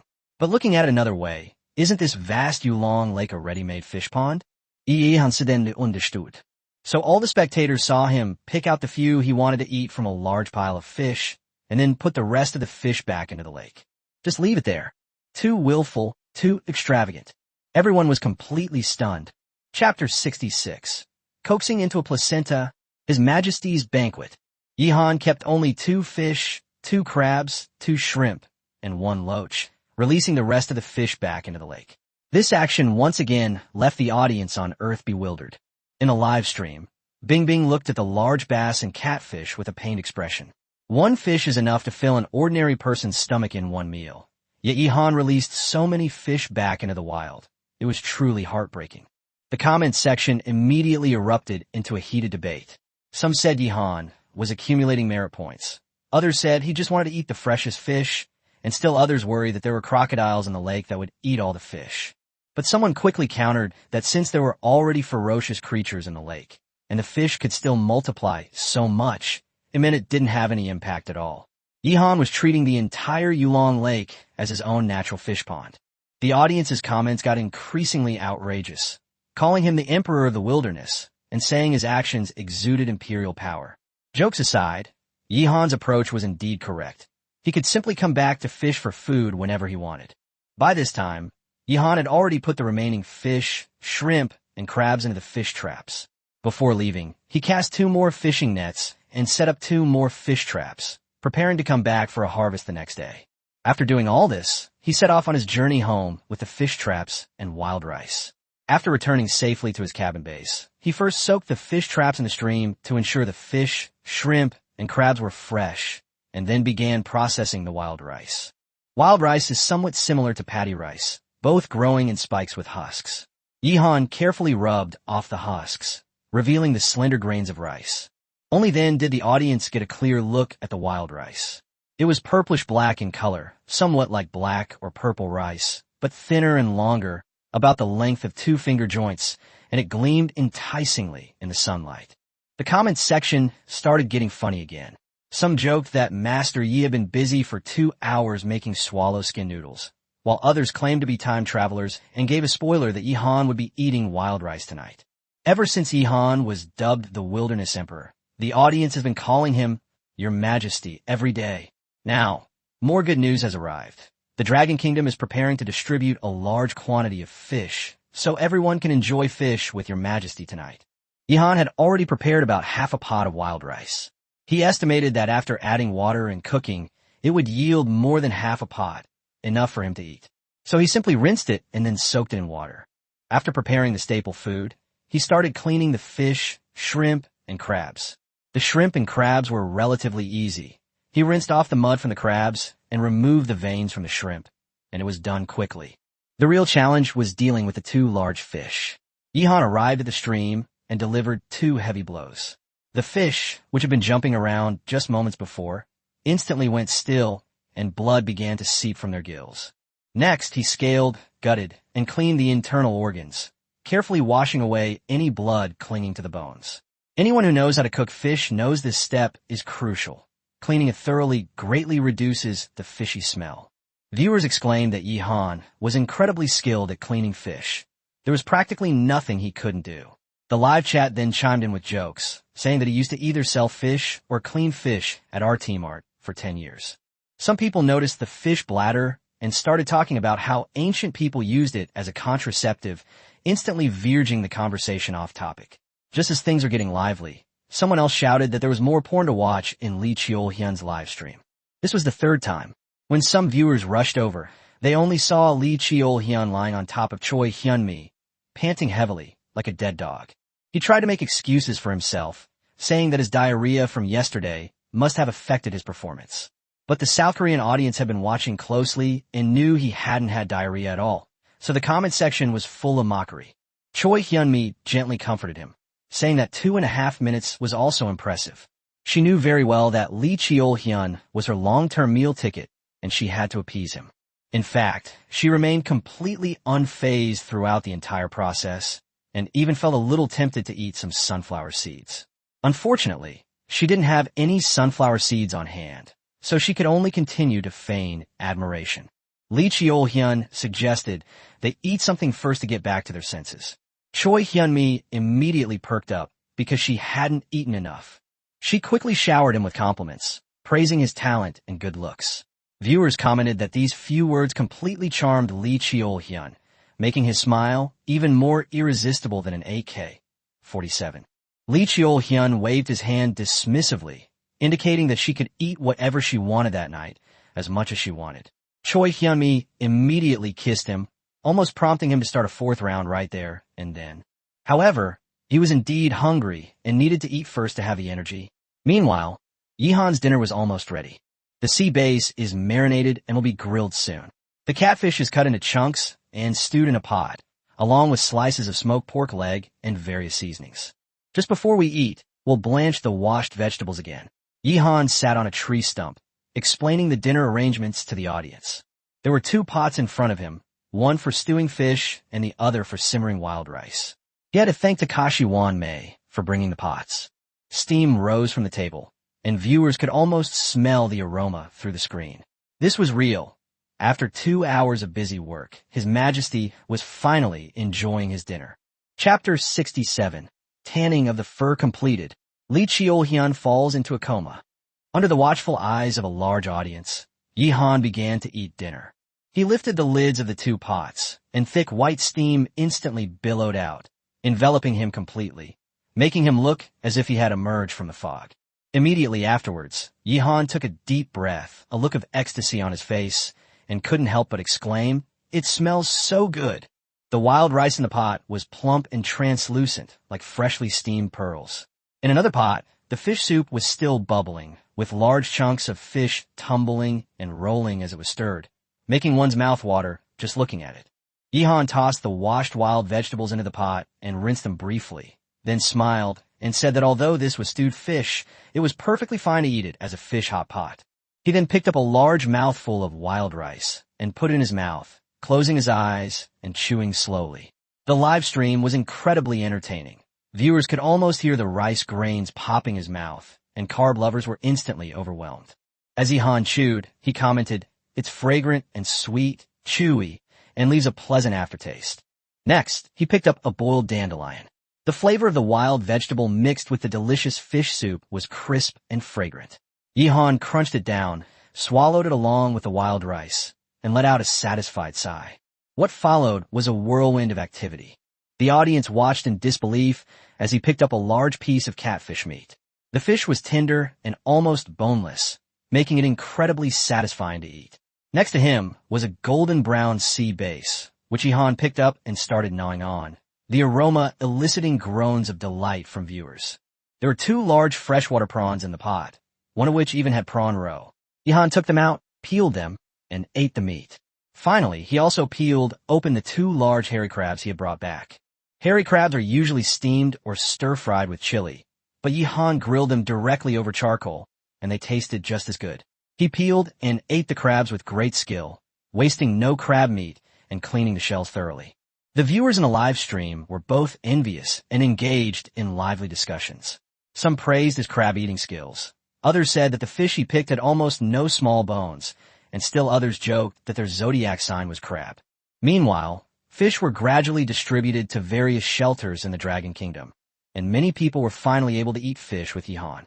However, some people were too greedy, and despite repeated reminders from officials to be careful when eating fish, they still accidentally choked on fish bones. Finally, Yihan finished his dinner, leaving not a single grain of rice.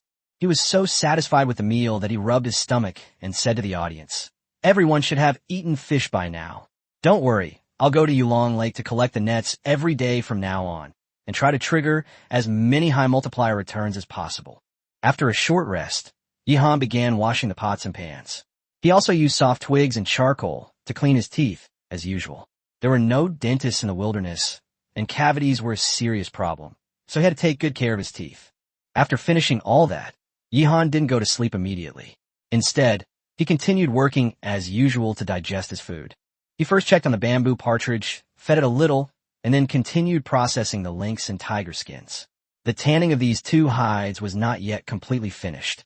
This time, Yihan used the oil tanning method, repeatedly applying animal fat, and then rubbing it continuously.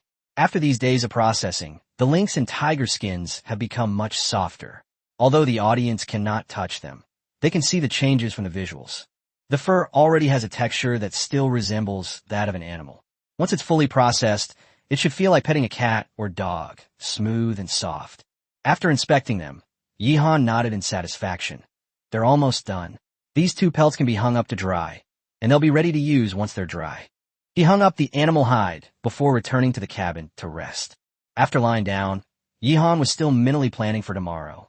He needed to check on the charcoal situation, check on the eggs, and it was about time to start making brick and tile blanks. Lost in thought, he soon drifted off to sleep. Yihan slept soundly.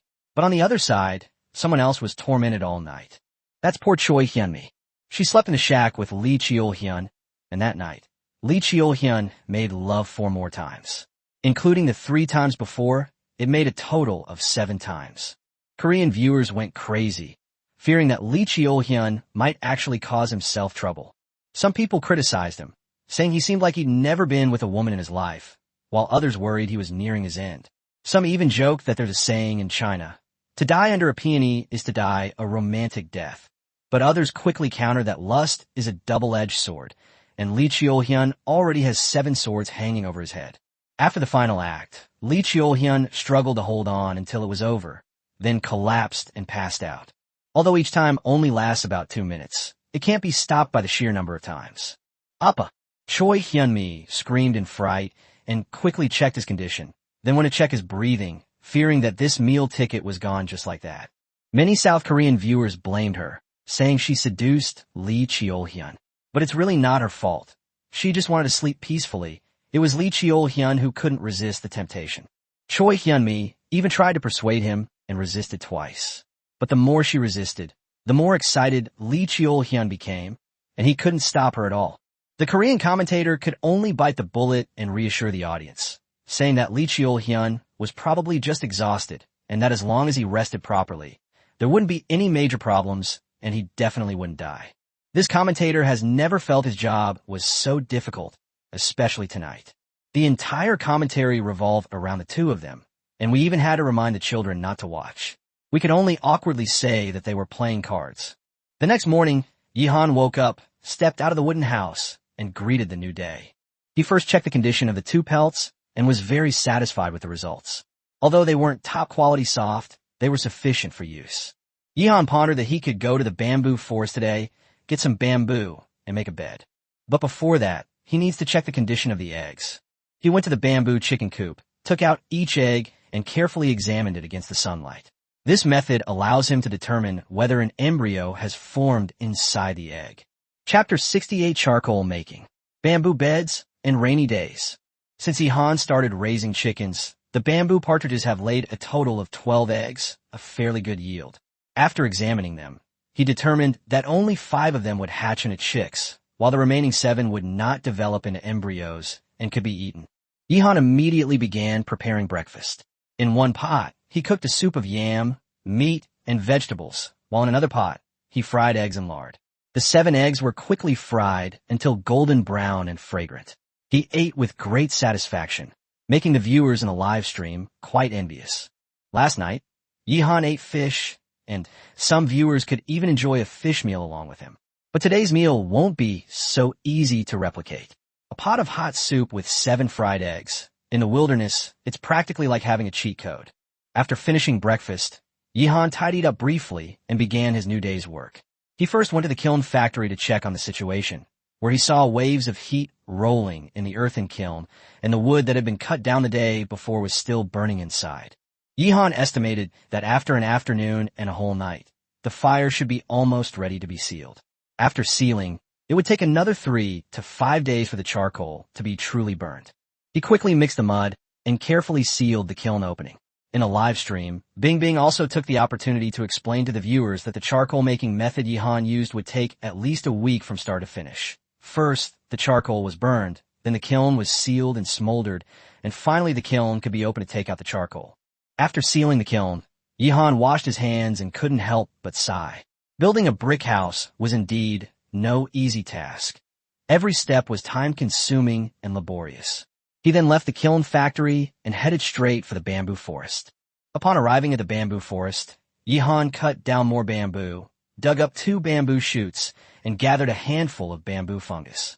After carrying a basket on his back and dragging a large bundle of bamboo back to the wooden house, he began to make a bamboo bed.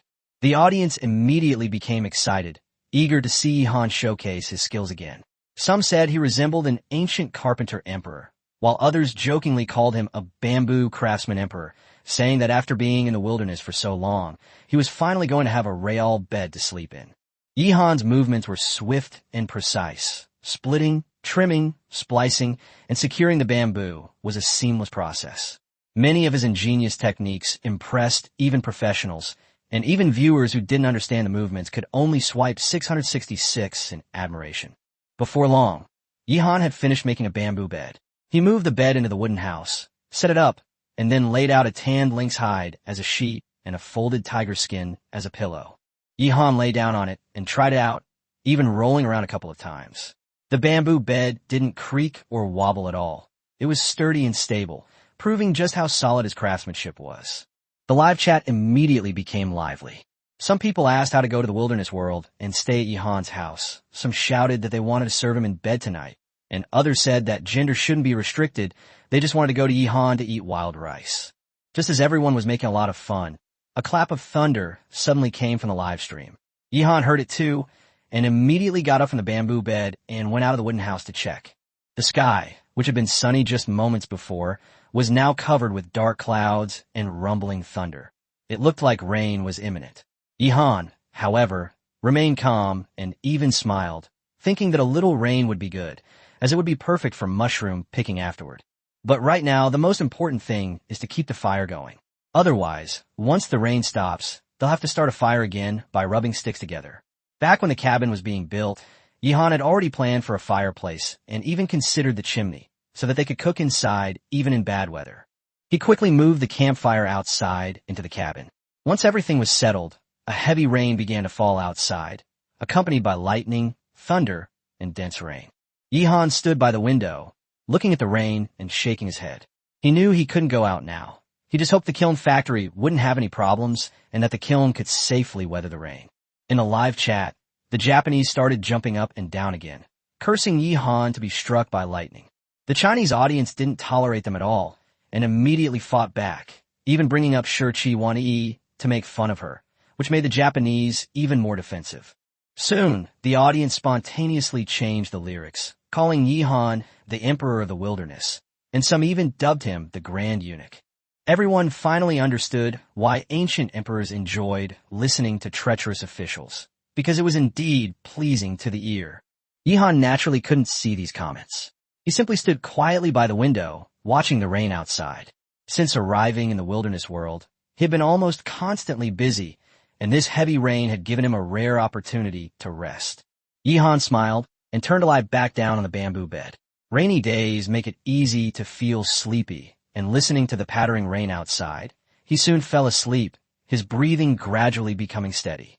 Outside, the rain poured down, but inside the wooden house, it was quiet and warm. This scene made many viewers drowsy, and they drifted off to sleep without realizing it. Meanwhile, Yihan, thanks to the heavy rain, enjoyed a long-lost peace and tranquility. Some viewers also went to check out other live streams and soon discovered something very interesting. That's the donut learning to walk. Chapter 69, The Terrified Bamboo Partridge. Wan Miao was struck by lightning after her death. To this day, no one knows exactly how big this wilderness world is. While it's pouring rain on Yihan's side, it's sunny on Donut's side. Some people guess they're far apart, but that doesn't mean anything. Some places are very close, yet it can rain on one side and be sunny on the other. In the live stream room, he was using a thick tree branch as a crutch, struggling to practice walking. But with his right leg missing below the knee and his left arm missing below the elbow, he couldn't maintain his balance and fell every few steps. Chinese viewers flooded the live chat with mockery, while American viewers joined in with insults. Netizens from Japan, South Korea, India, Russia, and other countries also flocked to watch. It's undeniable that Wang Weiheng generated a huge buzz, a Chinese athlete representing America, becoming the first amputee to undergo 2 amputations, and now doing so himself. The most ridiculous thing is that he still doesn't know that the snake that bit him wasn't venomous at all, that he didn't need amputation at all. In the video, Donut screamed again, falling face first to the ground, blood streaming from his nose. This time he didn't try to get up. He lay on the ground, crying louder and louder. He couldn't even walk. How was he supposed to survive? Yet the smiles on the audience's faces grew even brighter. This man didn't deserve any sympathy. The more miserable he was, the happier everyone was. Finally, he stopped crying, but he was still sobbing uncontrollably. I want to live. I want to survive. Donut gritted his teeth and got up. Walking is hard, but I can jump. I can also get a prosthetic leg. He started trying to move by hopping on one leg. Surprisingly, it was much more agile than using crutches. One hop was almost equivalent to 2 steps for a normal person. However, he had to land steadily, otherwise he would fall down immediately. Then, the audience watched him hop around on the ground like a lame grasshopper, and the comment section was filled with laughter. Some people even treated him like a virtual pet, watching him specifically when they went to the toilet, saying that it could help with bowel movements. Yihan slept until noon. The rain outside had lessened considerably. He opened his eyes, stretched, and felt refreshed. This was the most comfortable sleep he had had since arriving in the wilderness world. There were sheets and a pillow, and the temperature was just right. He first checked if the wooden house was leaking. As it turned out, his S-level construction skills were indeed phenomenal. Not a single drop of rain had seeped into the large wooden house. Yihan smiled with satisfaction and began preparing lunch. The Dragon King was already starving and was squeaking incessantly. Don't worry, Dragon King. I'll cook right away. Yihan patted its little head, but unexpectedly, the Dragon King stretched out its paw, grabbed his finger, and started sucking on it, thinking Yihan was going to feed it. Over the next few days, the little guy grew quite a bit, becoming chubby and especially adorable. In a live stream, Bing Bing looked at the Dragon King with a loving expression, reaching out as if to touch it. Many viewers felt the same way, completely unable to resist such furry little animals. For lunch today, Yihan made soup with tiger bones, added wild vegetables, and stir-fried a plate of crocodile meat, served with mashed yam. He used cooled boiled water stored in a bamboo tube for cooking, without going out to fetch water. After all, it was raining now, and the stream water was definitely murky and unsuitable for cooking. Once he could make pottery, he also planned to make a large water vat, and even a bathtub for soaking in. After lunch, Yihan put on the tiger skin, picked up his entrenching tool, and went out of the wooden house. He was going to check if the chicken coop and the kiln had been damaged by the heavy rain. The tiger skin, with the tiger head on top of his head, looked like a hat. This outfit made Yihan look like a human-shaped tiger, exuding a powerful and intimidating aura. Even before he reached the chicken coop, he could hear the terrified cries of the chickens inside. The bamboo partridges had clearly sensed the ominous presence. Don't be afraid, it's me. Yihan opened the chicken coop door, trying to calm him down. But the bamboo partridges panicked even more, jumping around as if they were about to be scared to death. Seeing this, Yihan quickly closed the door and moved away, afraid that he would scare the bamboo partridges he was raising to death. Bing Bing started laughing, and the audience roared with laughter. The comment section was filled with jokes, saying that Yihan was opening the door by calling himself a tiger, and the bamboo chicken was calling him living father. Others said he looked too handsome in his tiger skin, like a tiger demon king ruling the mountains. As they chatted, the topic shifted back to Takashowane, saying that Tang Sanzang hadn't come, but Takashowane had, and today was another day for him to be ridiculed. While the audience chatted animatedly, Yihan made his way to the kiln factory, only feeling relieved after confirming everything was all right. Then the rain lessened, turning into a light drizzle. Some said it felt like a deluge of moisturizing spray, while others said this kind of weather was the most annoying, feeling like they'd been licked by a cow after going outside. But it's the end of the world now, so even if you wanted to experience it, you can't. Most people can only hide in underground shelters. Seeing the rain intensifying, Yihan decided to go to Yulong Lake to catch some fish to eat and gather more wild rice. He had enjoyed a delicious fish meal last night and was now craving more. So he slung a basket over his shoulder, donned a tiger skin, and tucked an entrenching tool and axe in his belt, then hurried towards Yulong Lake. This outfit was indeed imposing, and Yihan braved the drizzle to move forward. The Tianlong waterfall was even more magnificent in the rain, with the water flow much more violent than usual, crashing heavily into Yulong Lake from above, making a thunderous roar, and the air was filled with thick water vapor. What shocked Yihan even more was that he discovered a spot halfway up the mountain that had clearly been struck by lightning, and that seemed to be the very place where he had buried Shi Wan Ai.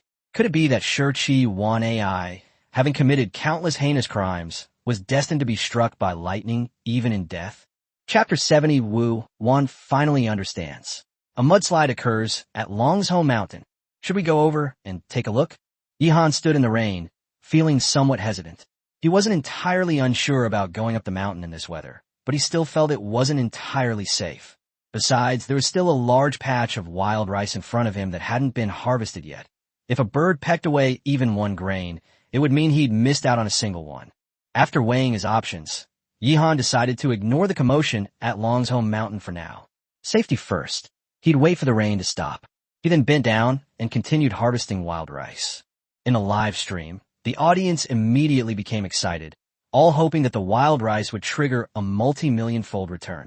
Some said that if every single grain wasn't returned, ordinary people would probably have a hard time affording this kind of rice. Others thought that the returned wild rice could be used for cultivation, creating a future cycle. The topic quickly veered back to animal husbandry and agriculture. Nowadays, the Dragon Kingdom attaches great importance to the supplies returned by the contestants. They raise what they can and plant what they can, and even chicken farmers have become a coveted job. Yihan continued his work without pause, and the return announcements kept ringing out.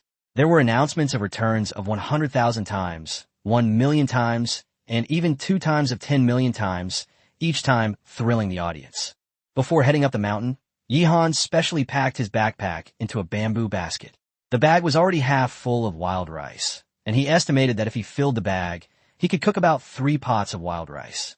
He continued harvesting with great enthusiasm.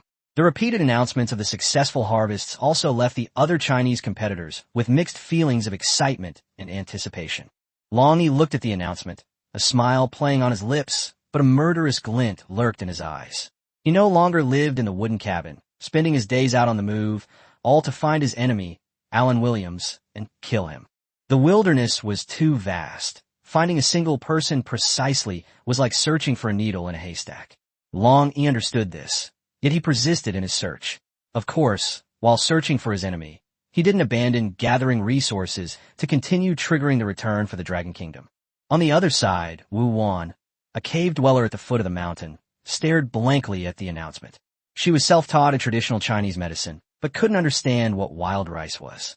However, seeing Yihan's repeated returns, she too was tempted. I also want to contribute to the Dragon Kingdom.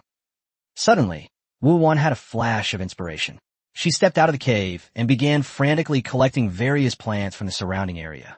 She didn't recognize most of them, but as long as the reward was triggered, the name would be displayed in the announcement. In this way, she could identify the plants with the help of the system. The commentator broke out in a cold sweat upon seeing this. Many of the plants Wu Wan picked were poisonous, and the audience was tense, fearing she might be poisoned again. After all, many people now jokingly call her a naturally poisonous saint, having learned not traditional Chinese medicine, but rather the 7-colored poison manual. Soon, the announcement was made. Dragon Kingdom contestant Wu Wan obtained a hemlock stalk, triggering a 1,000,000-fold return. Congratulations to the Dragon Kingdom for acquiring 1,000,000 hemlock stalks. Wu Wan was startled, looked down at the plant in her hand, and immediately threw it far away. So this thing is called hemlock. It's obviously poisonous, but it looks similar to celery. I thought it was edible. Still shaken, she continued collecting samples. Half an hour later, the second sample returned. Wu Wan, a contestant from China, obtained a plant, triggering a 100,000x return. Congratulations to the Dragon Kingdom for acquiring 100,000 plants. Wu Wan was overjoyed this time because she knew that plantain was edible. She stared at the plant in front of her, carefully memorizing its appearance, muttering to herself, "Great! I've confirmed that it's edible. Plantain. I must remember this." The commentator instantly realized what was happening and excitedly pumped his fist in the air. Wu Wan was actually using the return notice to identify plants, a feat worthy of being called the wilderness version of Einstein. The audience praised her, feeling she had finally figured out. The continuous returns spurred on the other contestants. Shun Baiju, the genius martial arts prodigy, resolved to work even harder. Yu, the fisherman, also began to struggle, realizing that fishing one fish at a time was too inefficient, and perhaps he should find a way to obtain more supplies to return to the Dragon Kingdom. Gold medalist Nin Bingtian bluntly stated that Yi Han deserves to be enshrined in the Imperial Ancestral Temple, and he himself needs to work harder. Veteran hunter Zhou Kai Wang, while marveling at Yi Han's prowess, started talking about his wife again. He appears to be a weathered, tough guy, but in reality, he thinks about his wife several times a day, showering the screen with displays of affection. Chef Lin Wei was filled with envy. He thought that if he could meet Yi Han, he would only need to be in charge of cooking. As for culinary skills, he could cook a different meal every day, but when it came to wilderness survival, he was really not good at it. If he didn't know a lot of edible plants, he probably wouldn't have survived long ago. Shen Mo, a descendant of a family of traditional Chinese medicine practitioners, was also somewhat helpless. She had found many wild plants and medicinal herbs, but the number of times she could trigger a return was not many. On the other hand, Yi Han not only had a perfect model, but his luck was also ridiculously good, which inevitably made people envious. Meanwhile, the Japanese and some Koreans and Indians were hurling insults at Yi Han in his live stream. They cursed Yi Han to be struck by lightning, cursed that none of the Chinese players died, and even shouted that they would go into the wilderness world to avenge Misaki Takashi. Just as these people were barking incessantly, a thunderclap suddenly rang out. Yi Han looked up abruptly and saw a landslide beginning halfway up Dragon Head Mountain. Immediately afterward, large amounts of soil and gravel were carried by the rainwater, turning into a mudslide that rolled down the mountain. Even more shockingly, Yi Han vaguely saw that Shi Wanmei's body had been broken in two for some reason and was being swept up in the mudslide, rushing down the mountain. Chapter 71, Eating and Taking. The Black Cayman returns. This scene shocked Yi Han and left all the viewers in the live stream dumbfounded. A mudslide, carrying mud, water, and rocks, surged down, seemingly intent on engulfing everything. After the news spread, a large number of viewers flooded into the live stream, causing the number of viewers to skyrocket. The live chat exploded. Some exclaimed that it was a mudslide, while others analyzed that a lightning strike damaged the mountain structure, which, combined with the rain, caused the disaster. Many more pointed the finger at Shioichi Wane, believing that she was struck by lightning after her death, a form of retribution. Soon, viewers discovered Wan Yi Shichi's body in the mudslide. This sight sparked discussion across the entire planet. The spot where Yi Han was standing only trembled slightly, and the mudslide did not affect him, so he was not panicked. Looking at the scene before him, he couldn't help but sigh. Some things you really can't deny. He had only wanted to save trouble by digging a hole and burying Dishir Wan Miao on the spot, but he never expected that even God seemed unwilling to let her rest in peace. Yi Han had always believed in mysterious and esoteric things. Moreover, he was now a transmigrator with a system, and he had come to a world of survival in the wilderness, which seemed to confirm the saying that the end of science is metaphysics. During her lifetime, Di Shi Wanmiao repeatedly targeted the Dragon Kingdom, incurring the wrath of countless Dragon Kingdom people. Now, after her death, she was struck by lightning and then swept out by a mudslide.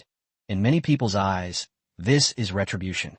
Gradually, the mudslide stopped, and the surroundings became quiet again. Actually, the scale of this mudslide wasn't large, but the noise it caused was astonishing. As Yihan approached, he saw the severed head of Di Shi Wanmiao and her body cut in two. Many viewers in the live stream exclaimed that they felt nauseous, while some viewers from China applauded, believing it was fate that she would not find peace even in death. Just then, several strange cries came from the sky. Several vultures circled overhead, clearly eyeing the carcass of Xiuiqi Wanmei. Last time there was only one, but this time it seemed they had brought a group of companions. Seeing this, Yihan simply said, "Let these vultures handle the corpses." He held his breath, stepped forward, and pried open the rocks to turn the corpse over, making it easier for the vultures to devour it. At that moment, he also discovered the wonderful use of his ability to hold his breath underwater for 13 minutes. This ability essentially enhances cardiopulmonary function.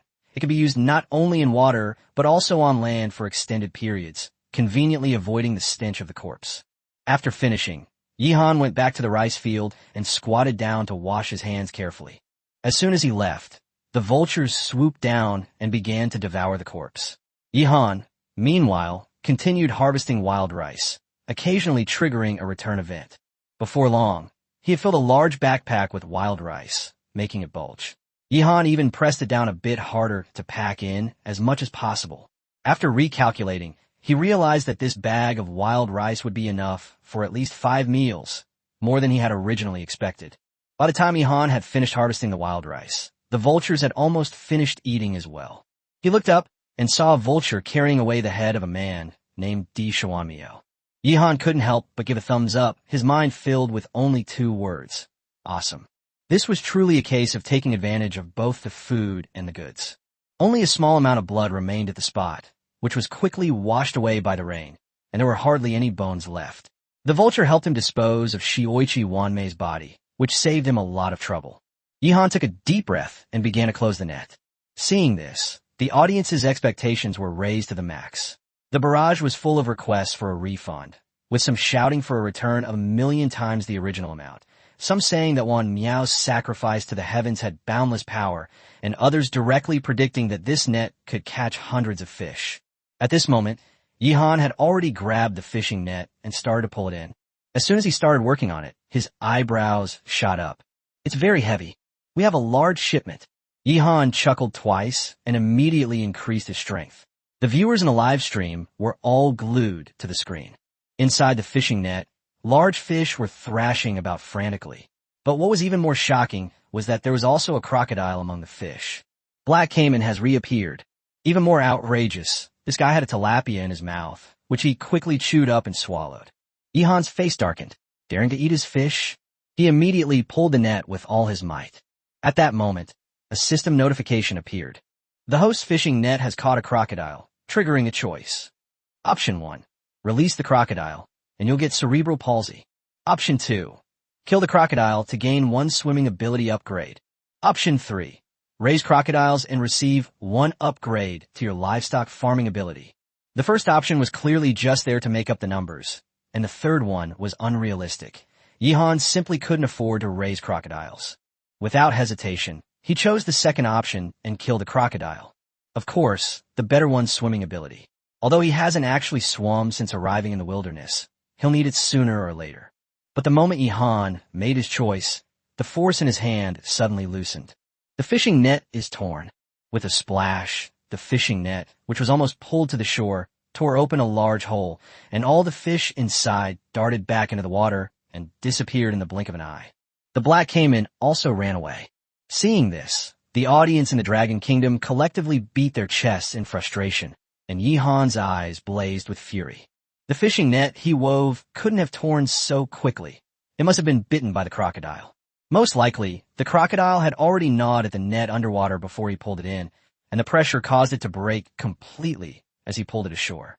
Yihan immediately asked the system in his mind, "The crocodile has escaped. Does this choice count as a failure?" The fish got away, the net tore, but those weren't big deals.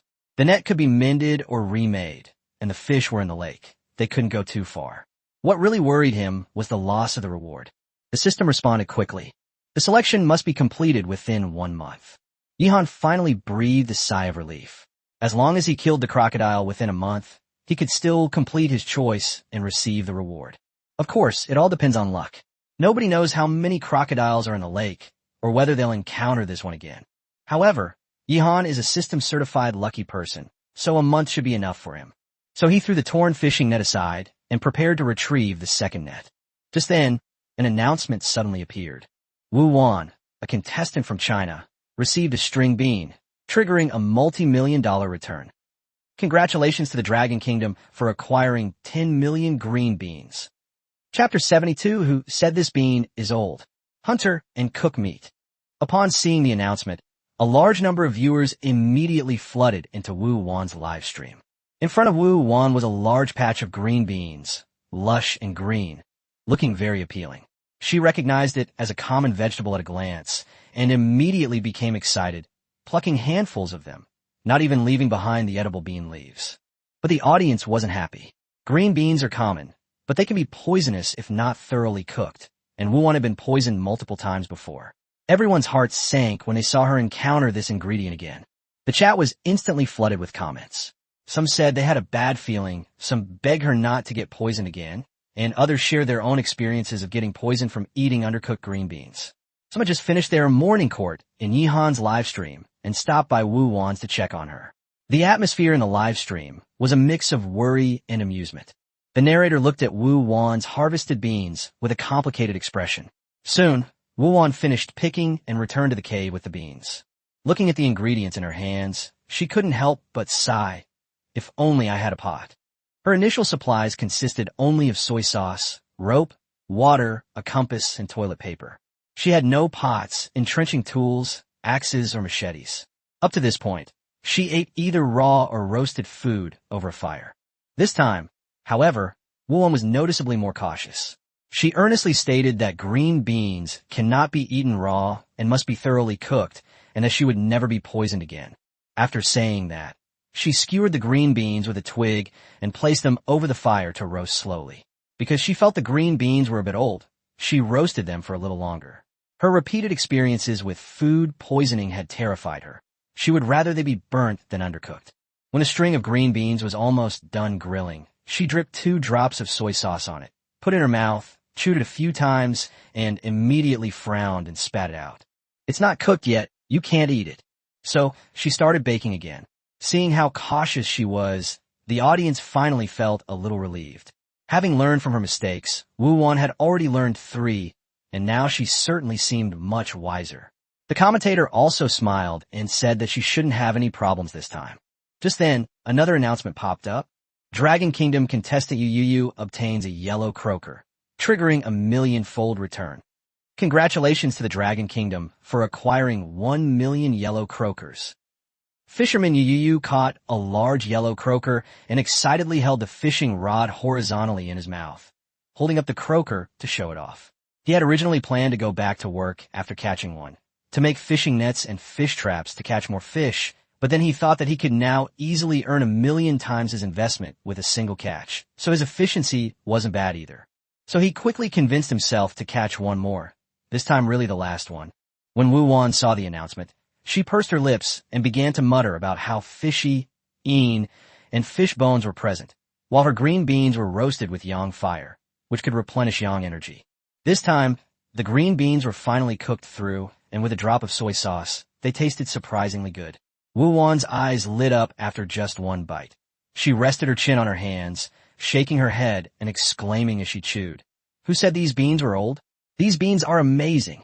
She continued roasting green beans, thoroughly enjoying them. Meanwhile, a new announcement has emerged.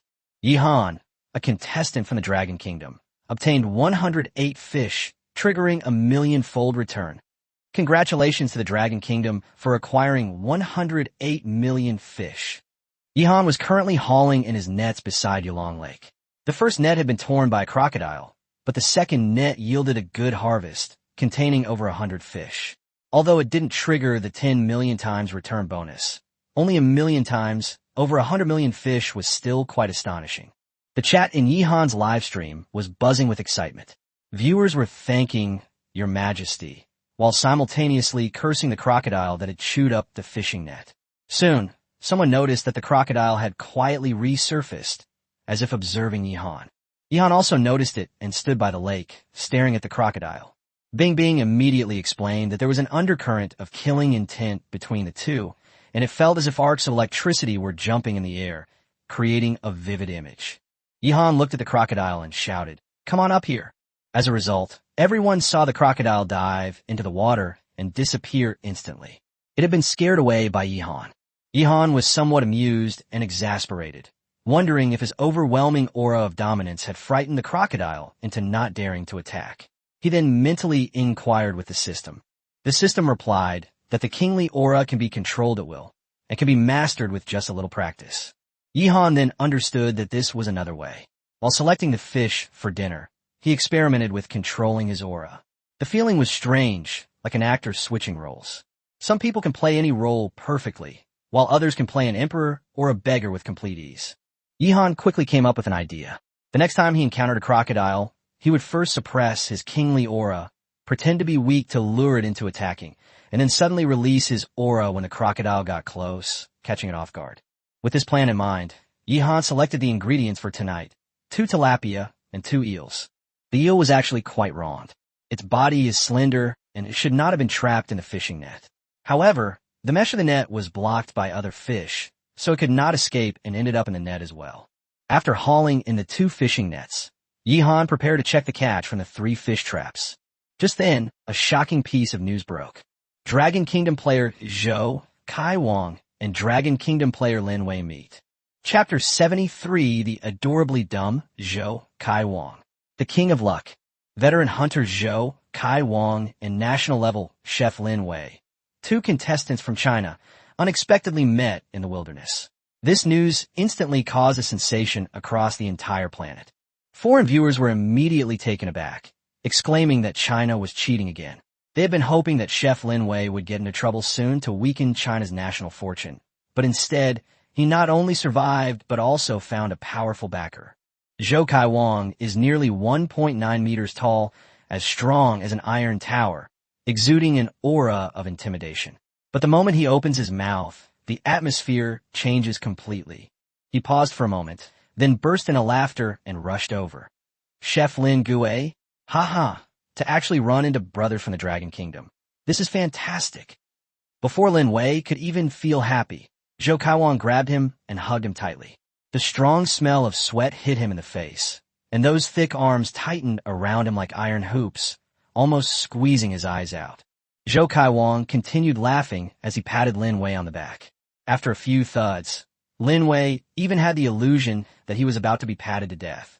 After finally getting Zhou Kai Wang to let go, Lin Wei coughed and gasped for breath.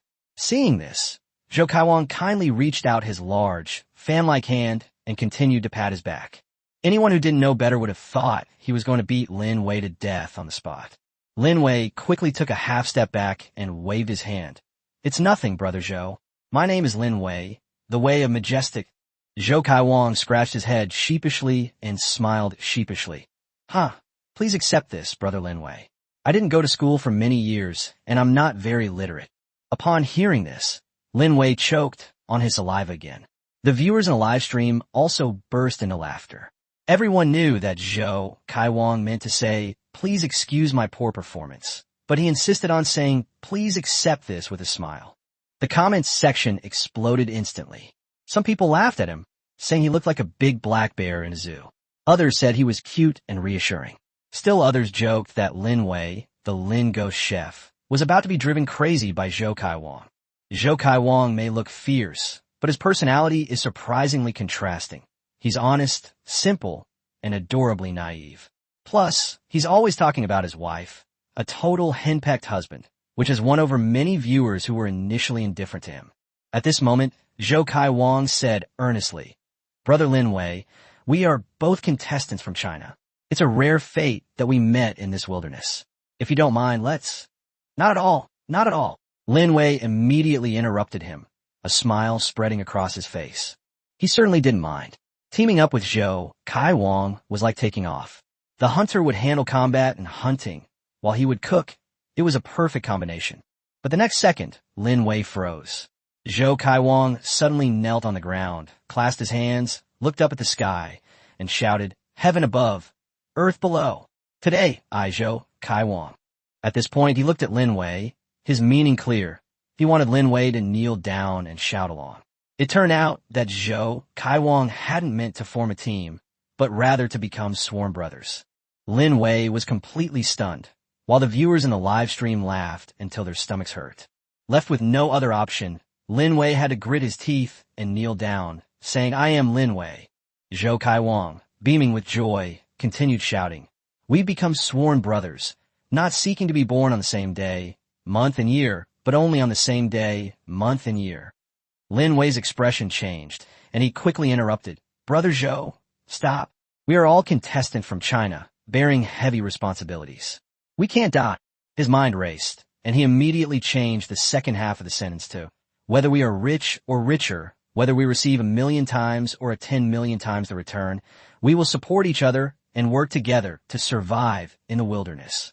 Although these words sound a bit like wedding vows, they are at least auspicious enough.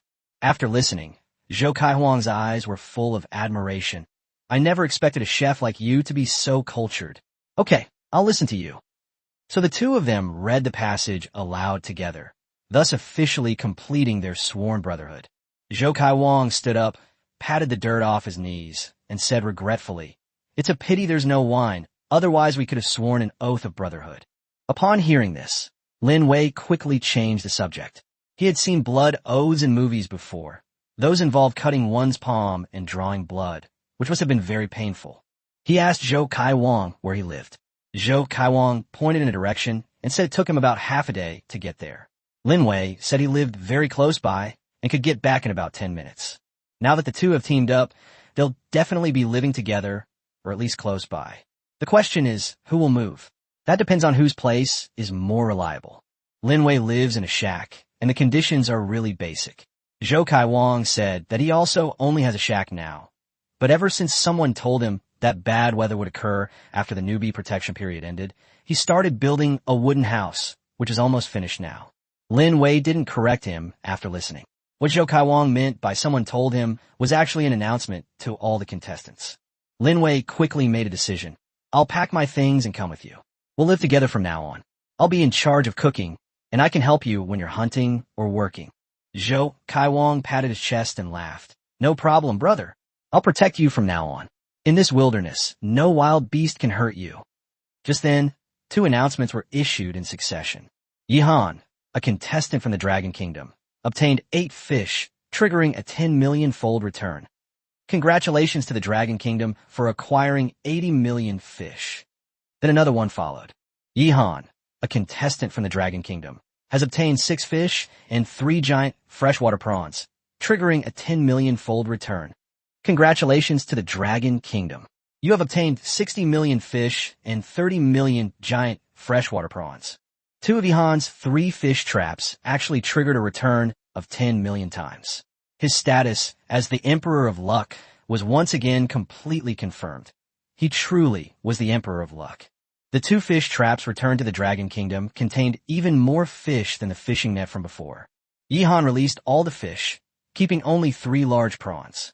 Then, carrying a large bag of wild rice, 2 tilapia, 2 eels, and 3 freshwater prawns, he embarked on his journey home. A humanoid tiger returns from hunting. Yihan returned to the cabin base camp and began preparing dinner. The rain not only didn't stop, but it got even heavier, and it looked like it would continue until at least tomorrow. He silently hoped that tomorrow would be a good day because he wanted to eat wild mushrooms. Soon, the most anticipated segment of Yihan's mukbang, eating broadcast, will begin again.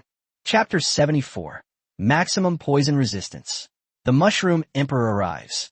For dinner, Yihan cooked a pot of wild rice, stir-fried eel strips, and added a grilled tilapia and a boiled tilapia. He picked up a piece of still fresh eel strip and put it in his mouth, then ate a mouthful of wild rice, smiling as he said that it tasted sweet and delicious, and the texture was great. The viewers in the live stream were already drooling, and some even cried out loud. Then Yihan took another bite of the grilled fish. Tilapia has few small bones, the skin is crispy, and the inside is tender. There were prawns cooking in the fish soup. He took a sip of the soup, then scooped out the prawns, peeled them, and ate with great relish. Bing Bing watched with envy, raised the black energy block in her hand, and forcibly imitated a mukbang streamer, taking a big bite. The viewers also began to mentally congratulate themselves, hypnotizing themselves into eating the same thing as Yihan, and even joking that Yihan should be envious of them, because they couldn't get black energy blocks in the wilderness. Yihan's live stream room became incredibly lively, with comments flooding the chat. After dinner, Yihan quickly tidied up and washed up before starting to work to aid digestion. He plans to redo the doors and windows of the cabin. Although the current doors and windows don't leak, he feels they are far from sufficient. He originally intended to have wooden doors made, but the arrival of the lynx delayed the process, which is why it's been postponed until now. The audience soon witnessed Yihan's craftsmanship once again. His hands seemed to possess magic. The wood transformed rapidly in his hands.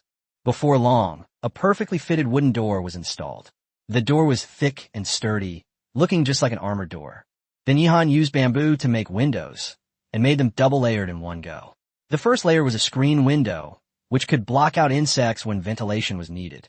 The second layer was a normal window. The green of the bamboo looked refreshing, and he also made it thicker by overlapping it, making it both beautiful and safe. The live stream chat erupted in amazement, with everyone praising the craftsmanship as flawless. Some even joked that if the apocalypse hadn't come, Yihan could have lived a comfortable life thanks to this skill. The chat quickly veered off course again, this time focusing on wealthy women and male models. But just then, the thing the audience feared most happened again. Wu Wan was poisoned again.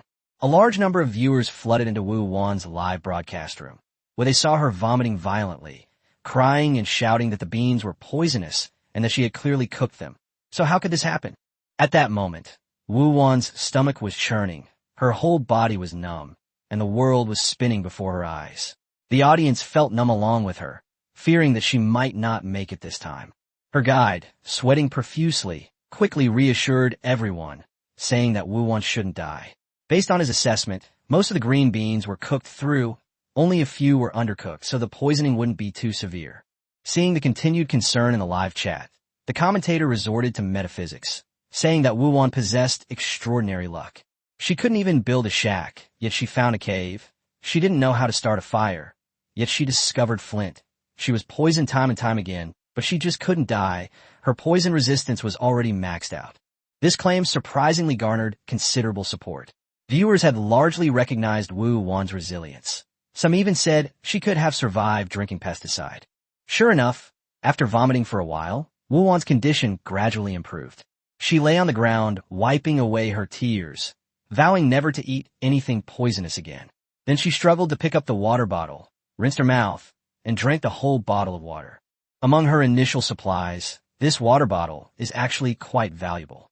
After the water is used up, the bottle can be refilled with more water, while many players don't even have a decent container. After drinking the water, Wu Wan felt much better and gradually fell asleep. Her body also began to recover on its own, helping her detoxify. Day 9 of the wilderness adventure is coming to an end. On the other side, Zhou Kai Wang, carrying Lin Wei on his back, finally arrived at his residence. He had cleared a space there, and a nearly completed wooden house stood beside it. The two first went to Lin Wei's place to pack their things, and then immediately headed to Zhou Kai Huang's place. On the way, Zhou Kai Huang thought Lin Wei was walking too slowly, so he simply carried him on his back, which indeed made them much faster. With Zhou Kai Huang's physique, Lin Wei's weight was nothing. Lin Wei, nestled on his back, felt incredibly safe and even dozed off for a while. That night, the two slept together there. The first thing Yihan did after waking up the next day was to check the weather. He opened the window, and bright sunlight streamed into the wooden house. Yihan's lips slowly curved into a smile. Today was a beautiful sunny day. Anyone who has ever picked mushrooms in the mountains knows that after a rain, mushrooms sprout up like crazy. Before his transmigration, Yihan had been to Yunnan and eaten wild mushrooms there once, and he had never forgotten them since. Since arriving in the wilderness, he had been looking forward to picking mushrooms to eat himself. Now the opportunity had finally arrived. Yihan stuffed the Dragon King into his pocket, grabbed a bamboo tube of dried kiwis and a bottle of water, slung a basket and backpack over his shoulder, and fastened an entrenching tool and axe to his waist. He left without even having breakfast. Bing Bing, who was munching on a black energy block, couldn't help but exclaim in surprise upon seeing this scene. Since Yihan came to the wilderness to survive, he has never missed 3 meals a day, but now he's going out without eating breakfast.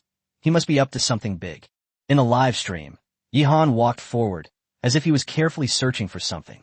Soon, an announcement popped up, making his goal known to the whole world. Yihan, a contestant from the Dragon Kingdom, obtained a black boletus mushroom, triggering a 1,000,000-fold return. Congratulations to the Dragon Kingdom for acquiring 1,000,000 black boletus mushrooms. Everyone instantly realized that Yihan was going to pick mushrooms. The very first wild mushroom he picked triggered a 1,000,000-fold return. The entire Dragon Kingdom was in an uproar. The Mushroom Emperor had officially arrived. Chapter 75, The Meaning of Termitomyces. The Cursed Player. Yihan put the black boletus into his basket, a smile involuntarily spreading across his face. It was even harder to press the pressure point than pressing the pressure point every morning. Soon, he spotted another green-headed mushroom. Thanks to his S-level physical abilities and his comprehensive encyclopedia of flora and fauna, even wild mushrooms hidden among fallen leaves and grass, barely showing a trace, could not escape his eyes. The livestream room in China instantly erupted in excitement, with viewers chanting Emperor of the Wilderness and Emperor of Mushrooms. Various wild mushrooms appeared one after another, especially exciting the viewers from Yunnan, many of whom were familiar with the flavors they had enjoyed since childhood.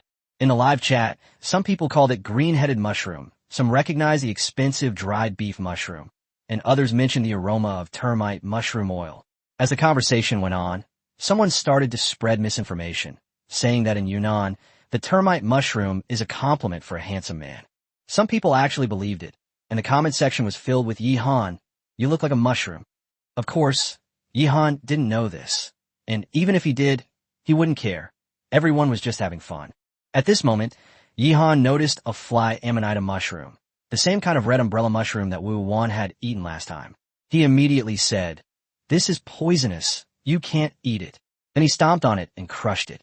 Wild mushrooms like the black bolete, while poisonous, are edible and delicious when thoroughly cooked. However, the fly amanita is different. It can still cause poisoning even when cooked.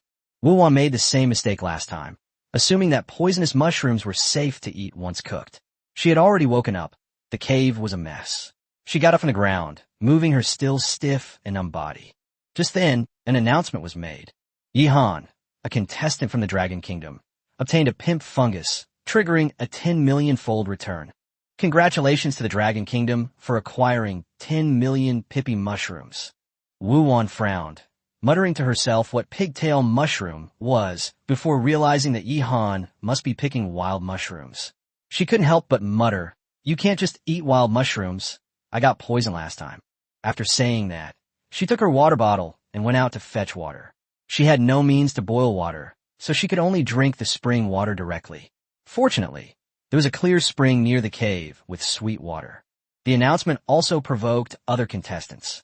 Upon hearing the words pissing bacteria, Lee Cheol-hyun from South Korea immediately launched into a tirade, cursing Yihan and the Chinese to get sick from eating it. Alan Williams from the United States was furious. He kicked a small tree in front of him and said that if he found Yihan, he would never let him go. Negan, also from the United States, held a baseball bat in his hand, his eyes gleaming with murderous intent.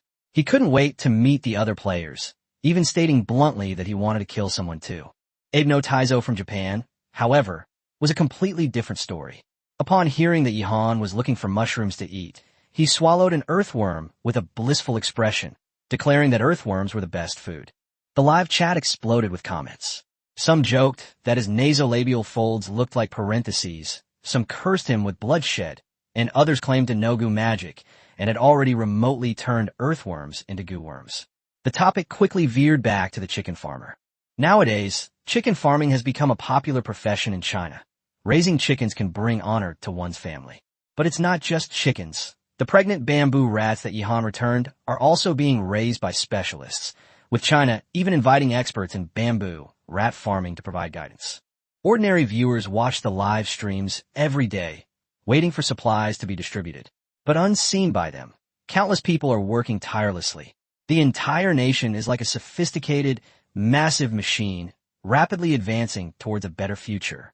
At the same time, Yihan discovered matsutake mushrooms and triggered a return of tens of millions of times again.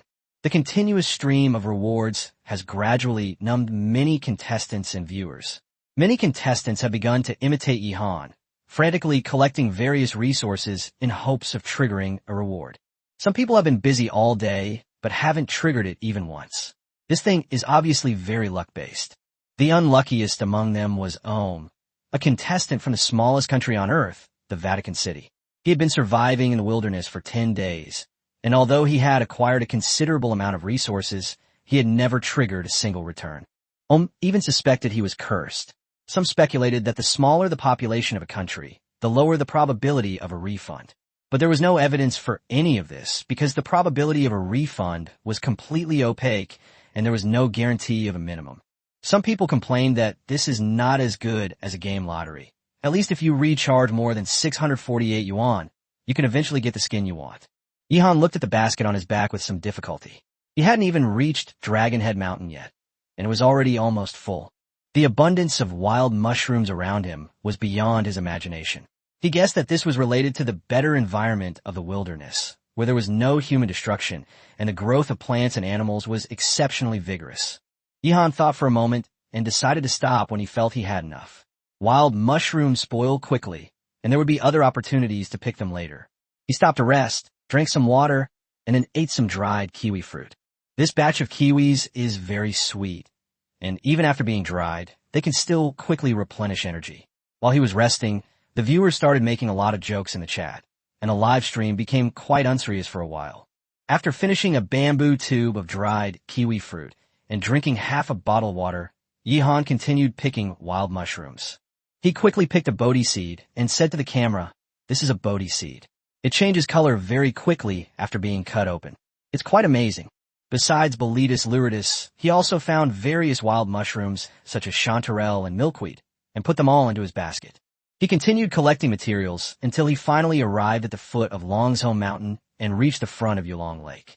The flying dragon waterfall cascades down from a great height, creating a magnificent sight. New plants have already begun to grow in the area where yesterday's mudslide occurred. The speed of nature's recovery is astonishing. Yihan put down the basket on his back and used a backpack to harvest wild rice.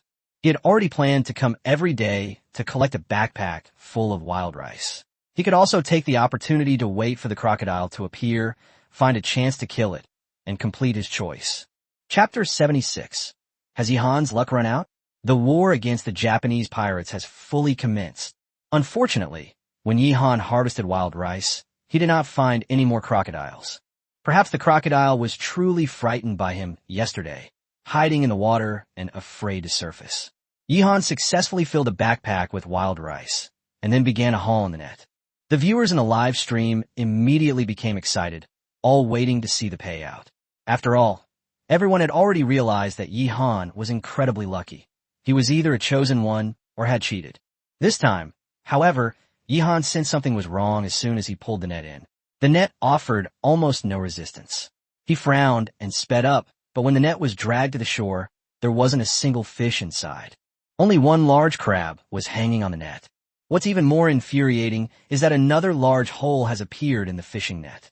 Yihan's fishing net is torn again. It must have been a crocodile bite. Bing Bing screamed in anger. Yihan, looking at the large hole, was also amused and annoyed. Without a doubt, this was the crocodile's revenge from yesterday. He picked the hairy crabs, tied them with vines, and tossed them into his basket. Although the basket had a lid, preventing them from escaping, Yihan worried that they might be eating wild mushrooms inside. He then went to check the fish trap. A damaged net wasn't a big deal. With his quick hands, he could easily remake it. What was truly infuriating was the cunning crocodile that kept hiding and causing trouble. Chinese viewers were outraged, with the comment section filled with calls to find and kill it. Some even said that this crocodile was just as disgusting as the Japanese, and that the case was solved. It was indeed the Japanese crocodile. Meanwhile, the Japanese, Koreans, and Indians began to gloat. They clamored that with this crocodile around, the Dragon Kingdom would never get its fish back. Japan even announced in the live chat that it had officially designated this crocodile as its national guardian beast. Some people laughed wildly, saying that Yihan's good luck had run out, as none of the 3 fish traps had triggered the return, and he would suffer a backlash next, even getting poisoned by eating mushrooms.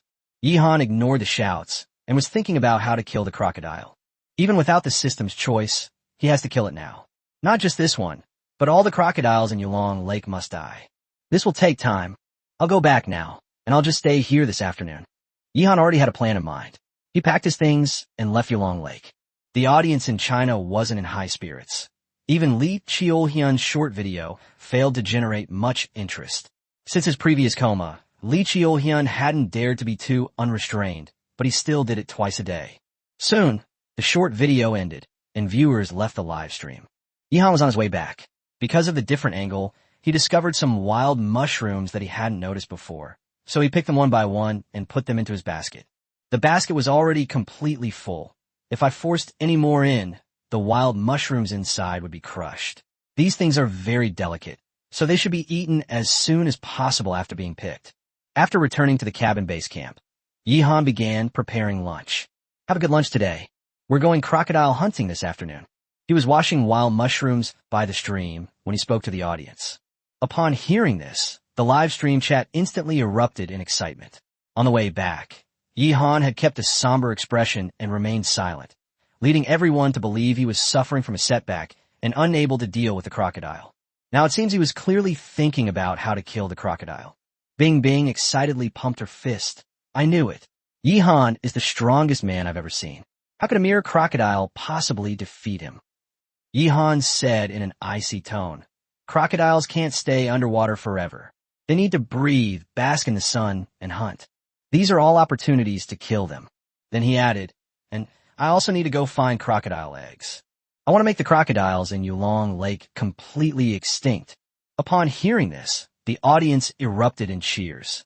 An aura of dominance washed over them, as if Yihan had transformed into a king who looked down upon the world. The comments section was flooded with messages. Your Majesty is mighty. The crocodile's death is nigh. Didn't those Japanese devils appoint it as their national guardian beast? Then it deserves to be killed even more. This battle is the war against the Japanese pirates. Japanese devils, prepare to kneel down and commit seppuku. The audience members were getting more and more excited, and then they began to enjoy the performance of food blogger Yihan. Yihan planned to eat 1/3 of the wild mushrooms for lunch. The rest could be used for 2 more meals, tonight and tomorrow. He first picked out the mushrooms he wanted to eat, chopped them simply, then heated oil in a wok and stir-fried them directly. This was Yihan's first time stir-frying wild mushrooms, both in his past and present lives, and he was afraid of poisoning. Therefore, he had to stir-fry them over high heat for a long time, even if they were slightly burnt, as long as nothing went wrong.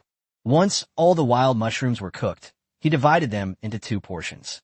He stir-fried 1 portion with the tiger meat, and poured the other portion into the pot to cook with the fish he had brought back. To be honest, Yihan's cooking skills are average, and he has a limited selection of seasonings. The reason he can enjoy the food is mainly because the ingredients themselves are good, and after eating Black Energy Block for 3 years, his palate is no longer that picky. If these ingredients were given to Lin Wei, he could definitely make a better dish. After all, Lin Wei is a national-level chef. However, Yihan was not in a hurry. He felt that he would eventually draw a cooking reward, and the food he made then would definitely be even more delicious. After lunch was prepared, Yihan began to eat heartily. Wild mushrooms were indeed delicious. Even when simply stir-fried, they were incredibly fragrant, leaving him with a mouthful of oil. After eating and drinking his fill, Yihan packed his things, took a torch, and began heading towards the bamboo forest. When he was cutting down trees, he left behind many branches, some of which were perfect for making torches, portable tinder.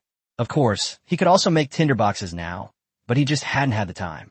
Just as the audience was speculating about what Yihan was doing in the bamboo forest, a bombshell announcement suddenly broke, shocking the entire planet. The dragon team has found a Japanese player named Kojiro Kameda. Yihan was about to attack the guardian beast of the Japanese kingdom and wipe out the entire crocodile clan. Meanwhile, the dragon team was extremely lucky to encounter a Japanese player. The war against the Japanese pirates has begun in full force. Chapter 77: The Battle of the Dragon Turtle. Anti-Japanese BGM. Ever since everyone learned that killing could plunder national fortune points, many players have started to get restless. Alan Williams from the United States has already struck first, killing the unfortunate Jim. Long he has been searching for competitors from other countries, but without success. Some speculate that perhaps only one competitor from another country will appear near each competitor, such as Shirchi Wanmei, Asuka, and Caesar near Yihan, and Choi Hyunmi, and Lee Cheol-hyun near Yihan.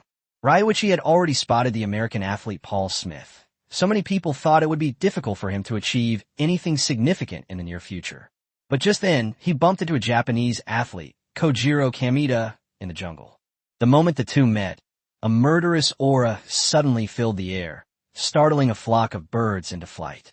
Long Yi's live stream exploded as viewers recognized the other party. Kameda was a karate master from Japan, and his skills were formidable. But the Chinese viewers weren't afraid at all. The comment section was filled with angry shouts for Ryuichi to kill the Japanese.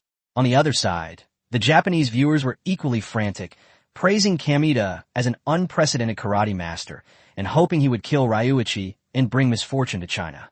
In the jungle, the two stood facing each other. Kameda spoke first, saying that he knew Ryuichi, and deliberately recited in broken Mandarin, "Heaven and earth were dark and yellow. The universe was vast and desolate." Long Yi coldly raised his axe and pointed it at Kameda. Trying to curry favor with the Dragon Kingdom? It's useless. You will die today. Kameda shook his head, pulled out a dagger, took a half-step back, and assumed a fighting stance, grinning maliciously as he said that he didn't need to flatter. He just wanted to tell Ryuichi that the culture, land, and everything of the Dragon Kingdom would eventually belong to the little Japan. After saying that, he stuck out his tongue and licked the dagger, his face contorted in a ferocious expression. The next second, the two charged out simultaneously, and a fierce battle erupted. Meanwhile, Yihan had already arrived at the bamboo forest. He was looking for bamboo rat burrows, planning to catch them using smoke and then use the bamboo rats as bait to lure the crocodiles. However, the number of viewers in Yihan's live stream had plummeted to an all-time low. Aside from the very beginning of his survival show, Yihan had never experienced such a quiet period. His perfect character modeling, incredible abilities, and leading progress had consistently kept him incredibly popular. But now, almost everyone's attention has been drawn to the battle between Ryuichi and Kameda. A few comments occasionally float by in the live chat, all asking how things are going on Ryuichi's side. Some say it's still a weapon battle, with Ryuichi using an axe and Kameda using a dagger, and Ryuichi has the advantage. Soon, Yihan successfully caught two bamboo rats. The panicked bamboo rats scurried into the bamboo basket, which he easily controlled and then tied up with vines. As Yihan tied up the bamboo rats, he hummed a song. Among the mountains, there are many heroes who fought against the Japanese pirates. In the green gauze tents, guerrilla fighters displayed their prowess. This is an anti-Japanese song. Yihan had no idea that the crocodile he was about to fight had been designated as a guardian beast by the Japanese, nor did he know that Long he was currently battling Kameda. It was all just a coincidence, yet it was perfectly timed. The song was a chorus piece, and Bing Bing immediately clenched her fists and sang along. After the news spread, rousing songs also rang out in various shelters throughout the Dragon Kingdom, as if providing a special background music for Long Yi's battle. We picked up our rifles and guns. We brandished our swords and spears. Countless Chinese people were filled with patriotic fervor, and everyone firmly believed that no one could defeat the Chinese people in the spirit of this song. At this moment, the battle between Ryuichi and Kameda had reached its climax. Axe flashes and sword shadows clashed, and killing intent filled the air. In a short time, the two exchanged dozens of blows, both fighting with their true fury. Just as the song began, Ryuichi seized the opportunity, gripped Kameda's wrist tightly, and twisted it sharply. Kameda screamed in pain as his entire arm went numb, and the dagger slipped from his hand and fell to the ground. Kameda hurriedly reached out his other hand to grab it, but Ryu had anticipated this. He twisted his body, changed direction, and kicked the dagger away. The dagger embedded itself deeply in a tree trunk, with only the hilt protruding.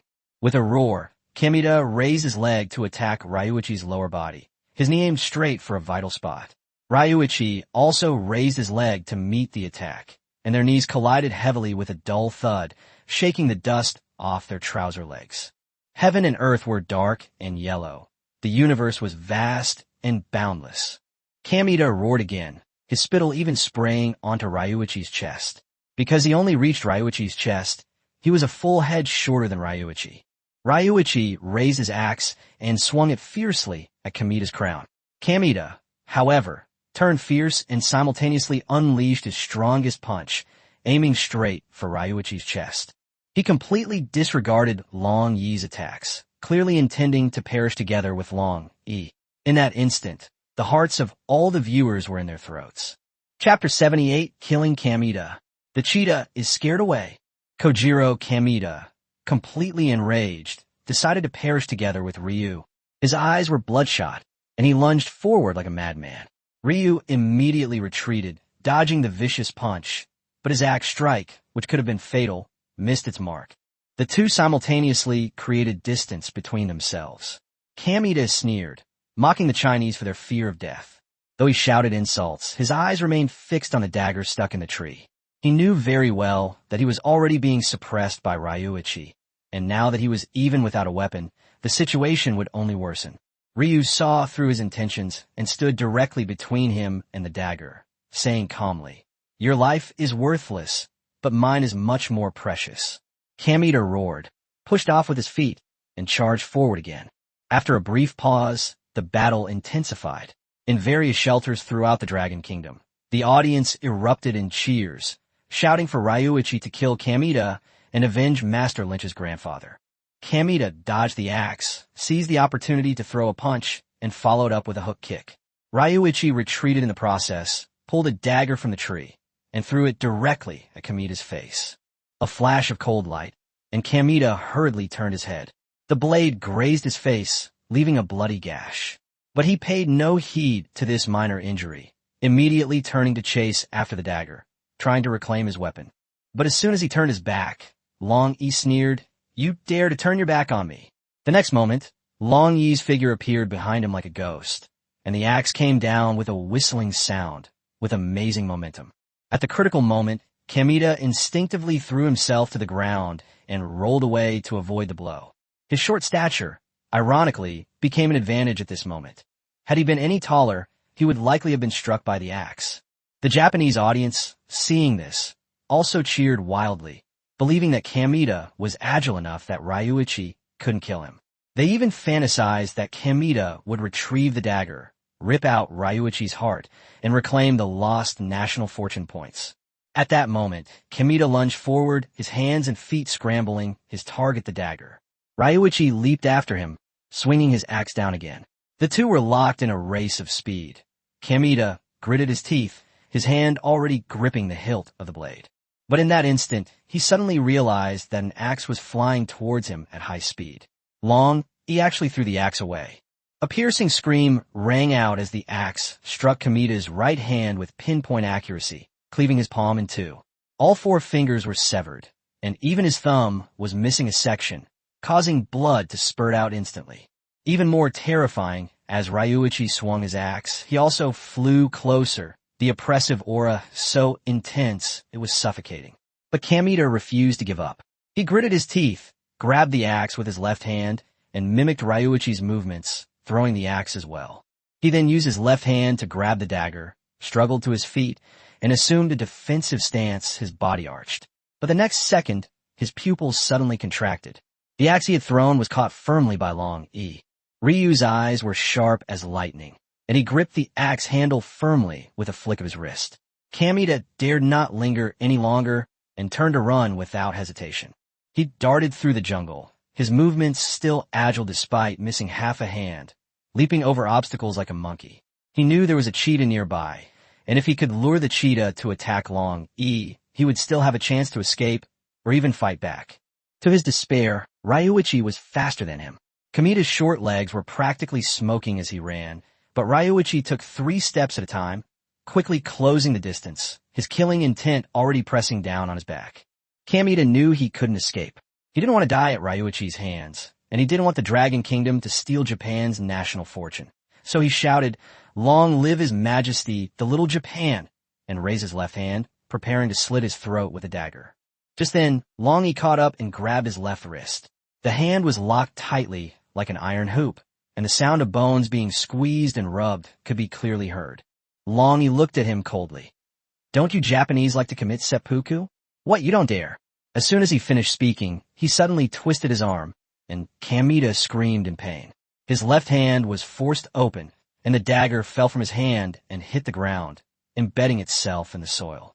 Immediately afterward, Ryuichi swung his axe horizontally, slashing a huge gash across Kamita's abdomen. He said coldly, "I'll help you." These were the last words Kamita heard in his life.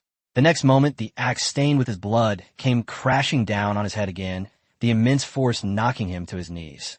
The announcement instantly resounded throughout the entire planet Earth. Chinese player Ryuichi defeats Japanese player Kojiro Kamita. Japan has had 10 points of national fortune deducted, leaving it with a current national fortune of 80 points. The Dragon Kingdom has gained 10 points of national fortune, bringing its total national fortune to 120 points. One axe blow and he was dead. The battle between the dragon and the turtle was over. Dragon 1 had the absolute advantage from beginning to end, completing a clean and decisive kill. After a brief silence, the entire Dragon Kingdom erupted in deafening cheers. But just then, someone noticed a cheetah not far away, silently watching the scene unfold. Longi noticed it too and slowly turned his head to look. The moment their eyes met, the cheetah actually took 2 steps back, then turned and ran. Chapter 79, The Feudal Yihan. The egg yolk scattered. The cheetah was so frightened that it ran away, not daring to attack Longi at all.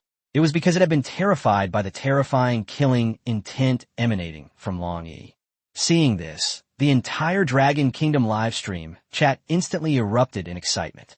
Viewers flooded the screen with messages celebrating Longi's slaying of Kamita. The powerful cheetah fled without a fight, and Kamita's head was smashed open. This battle had everyone's blood pumping. While the chat was buzzing with excitement, he had already begun collecting supplies. The first thing he got his hands on, of course, was Kamita's dagger. The initial equipment provided in the National Survival game was all of very high quality. Whether it was Longi's axe, Yihan's entrenching tool, or Donut's machete, they were all sturdy and durable weapons. Ryuichi moved quickly, and before Kamita's body stiffened, he stripped off his clothes. However, he was not satisfied with the clothes. Kamita Kojiro, true to his name, was too small, and they didn't fit Ryuichi at all. Previously, he had seized supplies from Paul Smith of the United States. That man was tall and strong, and his clothes and shoes fit him perfectly. But Kamita's outfit was so tight that even his underwear felt constricting. However, clothing is difficult to craft in the wilderness in a short time and remains a non-replicable resource. He still put it away, planning to use it as patches when the clothes got torn later. Then, he found a dagger sheath in Kamita's jacket pocket, which perfectly matched the dagger. Ryu shoved the dagger into the sheath, put it in his pocket, and prepared to go find Kamita's shelter. As for Kamita's body, Ryuichi had no intention of collecting it. He simply left it there, letting it rot in the wilderness. Not long after Ryuichi left, the cheetah indeed returned and began to gnaw on the corpse. On the other side, Yihan also saw the announcement and was thrilled to learn that he had killed a Japanese soldier. Japan now only had 7 players left, but their national fortune value was still 80 points, because Asuka had killed Caesar and taken away 10 points of national fortune value. Yihan secretly planned to spend more time looking for Japanese, Korean, or American athletes. With that in mind, he continued his plan to hunt crocodiles. At this moment, he was carrying 2 plump bamboo rats, which were used as bait to lure crocodiles. The 2 bamboo rats were already tightly tied up, making frightened cries, and were hung on a bamboo pole. Yihan carried them to the edge of Yulong Lake. Upon arriving at the location, Yihan cut the bamboo in 2 and inserted it diagonally into the ground. Many viewers immediately understood that this height was just right so that the crocodiles could see the bamboo rats but not bite them, thus luring them ashore. Bing Bing was also explaining in the live stream that this method was simple yet effective and would definitely attract crocodiles to come and hunt for food. After setting up the bait, Yihan didn't rest but continued searching along the lakeside. He was looking for crocodile eggs. Crocodiles are oviparous, so there are likely crocodile eggs near the lake. As he searched, the audience made jokes. Some said he looked like a fierce general under Yihan, who had just slain the Japanese and deserved a reward. Others took the opportunity to place Wu Wan, Lin Wei, and Zhou Kai Wang in a feudal dynasty, saying that Lin Wei was the imperial chef and Zhou Kai Wang was the imperial bodyguard. Joking aside, everyone was in high spirits. Some even complained that Yihan was too old-fashioned, even turning off the live stream when he urinated, being so secretive and not open at all. Meanwhile, Zhou Kai Wang and Lin Wei were also living a comfortable life. Zhou Kai Wang had plenty of supplies, and with Lin Wei's excellent cooking skills, the two were quite satisfied with their meals.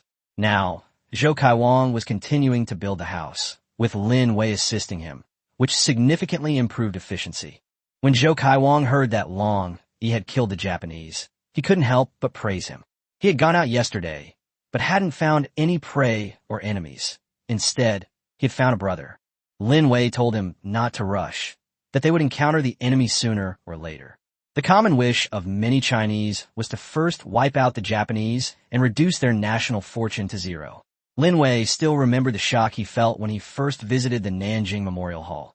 He would never forget that history and the hatred in his blood. Meanwhile, in Japan, the live stream was in complete chaos, the screen filled with idiots. Kamida's death and the drop in the nation's fortune value to 80 points were unbearable for them. Some even committed seppuku on the spot, taking their so-called tradition to the extreme. At this moment, Yihan was still searching for crocodile eggs on the shore of Yulong Lake. His efforts paid off. After searching for a full half hour, he finally found a nest with 8 eggs inside. Yihan picked up the crocodile egg and examined it against the sunlight. He told the audience that different animals' eggs are different, and this was indeed a crocodile egg, and it hadn't been laid for long, so no embryo had formed inside yet. If the egg is about to hatch into a baby crocodile, then you can't eat the egg, you can only eat the baby crocodile. But Yihan clearly wanted to eat the egg. Bing Bing also confirmed through the AI in her smartwatch that it was indeed a crocodile egg, and couldn't help but admire Yihan's extensive knowledge, recognizing it at a glance. The next second, everyone saw Yihan grasp the crocodile egg and begin shaking it vigorously. The yolk was completely shattered. Even though the egg could have hatched into a baby crocodile, it was now utterly ruined. Yihan's move clearly aimed to wipe out the crocodiles of Yulong Lake, not even sparing their eggs. A move that could be described as exterminating 10 clans and completely annihilating them. He shook all 8 crocodile eggs until the yolks were broken and put them into his basket. He'd eat them sparingly. They'd last for several days. The bamboo partridge population hadn't yet increased, so achieving egg freedom was still a long way off. He'd have to make up for it with other types of eggs for now. After putting away the crocodile eggs, Yihan keenly sensed movement coming from the bamboo rat bait area. The bamboo rat's cries suddenly became even more pitiful, clearly indicating that something was wrong. Yihan turned around and saw that a crocodile had climbed ashore at some point and was opening its mouth wide, trying to bite the hanging bamboo rat. Chapter 80, The First Evil Force in the Wilderness World. The all-powerful plant makes its debut. The crocodile opened its mouth wide and desperately tried to bite the bamboo rat hanging above it. The bamboo rat was so frightened that it lost control of its bladder, and the crocodile was still below, opening its mouth to catch it. Eat shit! Yihan uttered a classic line and immediately charged forward. He put away his kingly aura. In the crocodile's eyes, he was now just a moving piece of food. Taking advantage of the crocodile's distraction, Yihan rushed forward with his axe and brought it down hard. The livestream chat instantly erupted, with viewers flooding the screen with comments saying that Team Dragon had just killed Kamita with an axe, and now Yihan was chopping down the guardian beast of Japan with an axe. The first axe gang in the wilderness world had made its debut. The axe blade whistled through the air as it struck the crocodile's head. At the same time, Yihan suddenly unleashed his kingly aura, and terror flashed in the crocodile's eyes, as if it were facing not a human, but a ferocious beast, the king of the wilderness. Yihan gave it no chance to react, pulling out his axe and bringing it down again. Both blows landed precisely on the same spot, causing a penetrating wound. Blood splattered onto Yihan and the bamboo rat. The bamboo rat finally quieted down, having been terrified. 2 axe blows, and a crocodile was killed, cleanly and efficiently. Bing Bing was so excited in the live stream that her voice cracked because this crocodile triggered a 10 million-fold return, and the Dragon Kingdom directly gained 10 million crocodiles. The audience went wild with excitement, the screen filled with comments. Some shouted, "Homage to the Emperor," while others said Yihan was the true son of heaven of the wilderness world, single-handedly supporting the entire Dragon Kingdom. Still others quickly realized that this crocodile didn't seem to be the same one that had escaped through the fishing net last time. The audience could tell, and Yihan could too. He shook his head and said this wasn't the same crocodile from last time. It might be its son or grandson. He had to kill the last crocodile to complete his choice, but he wouldn't let the other crocodiles in the lake go either. Yihan's goal was simple, to completely eradicate the crocodiles in Yulong Lake, leaving not a single one alive. He grabbed a crocodile's tail and began to drag it back. With his current S-rank physique, this weight wouldn't break him. Before leaving, however, he had to collect the 2 bamboo rats. After all, without him watching them, the crocodiles in the lake, or the vultures that might come along, could easily eat the bait. So Yihan put the 2 bamboo rats in his basket and took them back with him. In the live stream, Bing Bing made a joke on the spot, kneeling on one knee and saying that Yihan was her god, which made the audience burst into laughter. Yihan then dragged the crocodile carcass all the way back to the wooden house, the carcass scraping against the ground and grass, making a swishing sound. Back at base camp, Yihan took a sip of water and immediately began processing the crocodile. Skinning, deboning, and butchering the crocodile, his movements were practiced and fluid. He then smoked the crocodile meat before rushing back to Yulong Lake. This time, instead of using bamboo rats as bait, he switched to crocodile entrails. The blood and strong stench made it the perfect bait for the crocodiles in the lake. After baiting the lake, Yihan continued searching for crocodile eggs along the shore. He hadn't finished the entire loop before, so this was a good opportunity to continue the search. As he walked, a large patch of cattails appeared ahead, and a smile immediately spread across Yihan's face. Actually, he had seen these cattails from afar the first time he visited Yulong Lake, but he never had time to harvest them. Cattails have a wide range of uses and are known as a multi-purpose plant, so now that he had come across them, he naturally couldn't let them go. Yihan immediately set to work, preparing to pull up a bundle to take back. In a live stream, Bing Bing also started explaining that this was the famous cattail, which many people had played with as children. The cattail stalks, which looked like sausages, would burst open if you squeezed them. The audience immediately joined in, with some saying they had bitten into it, and others describing the strange sensation of the fluffy seeds bursting in their mouths. The comments quickly veered off topic. Bing Bing swiftly steered the conversation back on track, continuing to explain the uses of cattails. The white rhizomes underground of cattails are edible when young. Cattail pollen can also be extracted from the cattail stalks. It's a hemostatic agent. The smoke from burning dried cattails can repel mosquitoes, making them a kind of natural mosquito coil used by the ancients. By this time, Yihan had already pulled out a large bundle of cattails, tied them together by the roots, and carried them on his back. He was thinking that he could have an extra dish for dinner and also get some cattail powder for later use, and make tinder using the dried cattail stalks and bamboo tubes. However, Yihan also knew that the wilderness was full of treasures, but everything took time. He had already discovered the cattails, but only now had the time to harvest them. There were also lotus roots and water chestnuts in the lake, all good things, but he didn't have the means to get them right now. Take your time. Yihan smiled and casually rubbed a cattail stalk he had deliberately kept in his hand. With a slight effort, the cattail stalk burst open, scattering a large amount of fluff into the wind and flying towards the surface of Yulong Lake.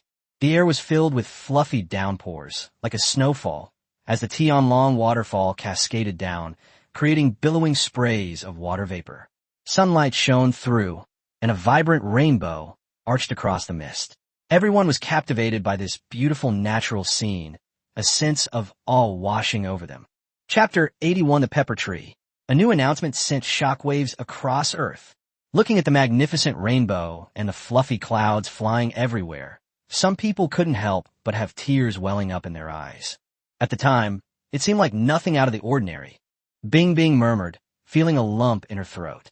Such a view is no longer visible on Earth. Why do people live underground? Because the environment on the ground has deteriorated to such an extent that it is no longer habitable. Yihan also looked at the rainbow, a smile appearing on his face. At this stage, we are only returning some plants and animals, but perhaps we can return other things in the future. For example, mountains, lakes, forests. Yihan thought to himself, it's not impossible. He continued his search for the crocodile eggs, and eventually, he found another nest of crocodile eggs. And this nest was quite large, with a total of 22 crocodile eggs. These crocodile eggs were hidden in the sand on the riverbank, but they still couldn't escape Yihan's sharp eyes. Based on the various traces around him, Yihan immediately located the spot and found the crocodile eggs with a little digging. Each crocodile egg was the size of a duck egg, and Yihan accepted them all, putting all 22 crocodile eggs into his basket.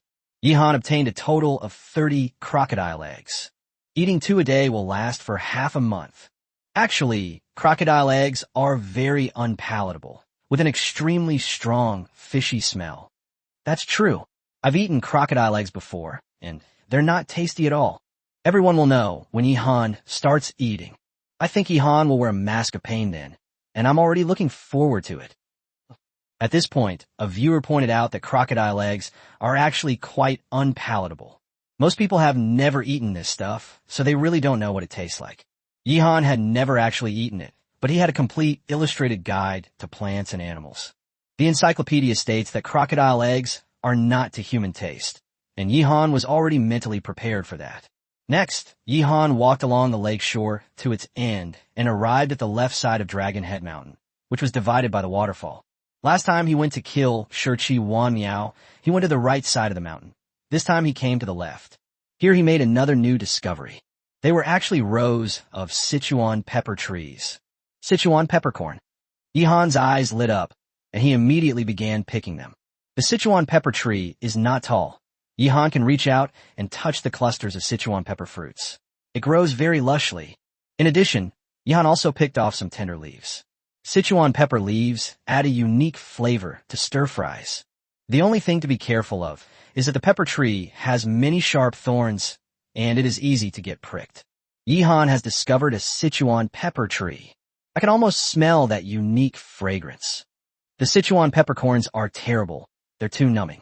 When I ate one while eating, it felt like my mouth was numbed. You little bastard, you don't understand. It's spicy that's the most satisfying. If I could have a spicy hot pot right now, I'd be willing to die. Yihan will never lack Sichuan peppercorns again. He can just come over whenever he wants some.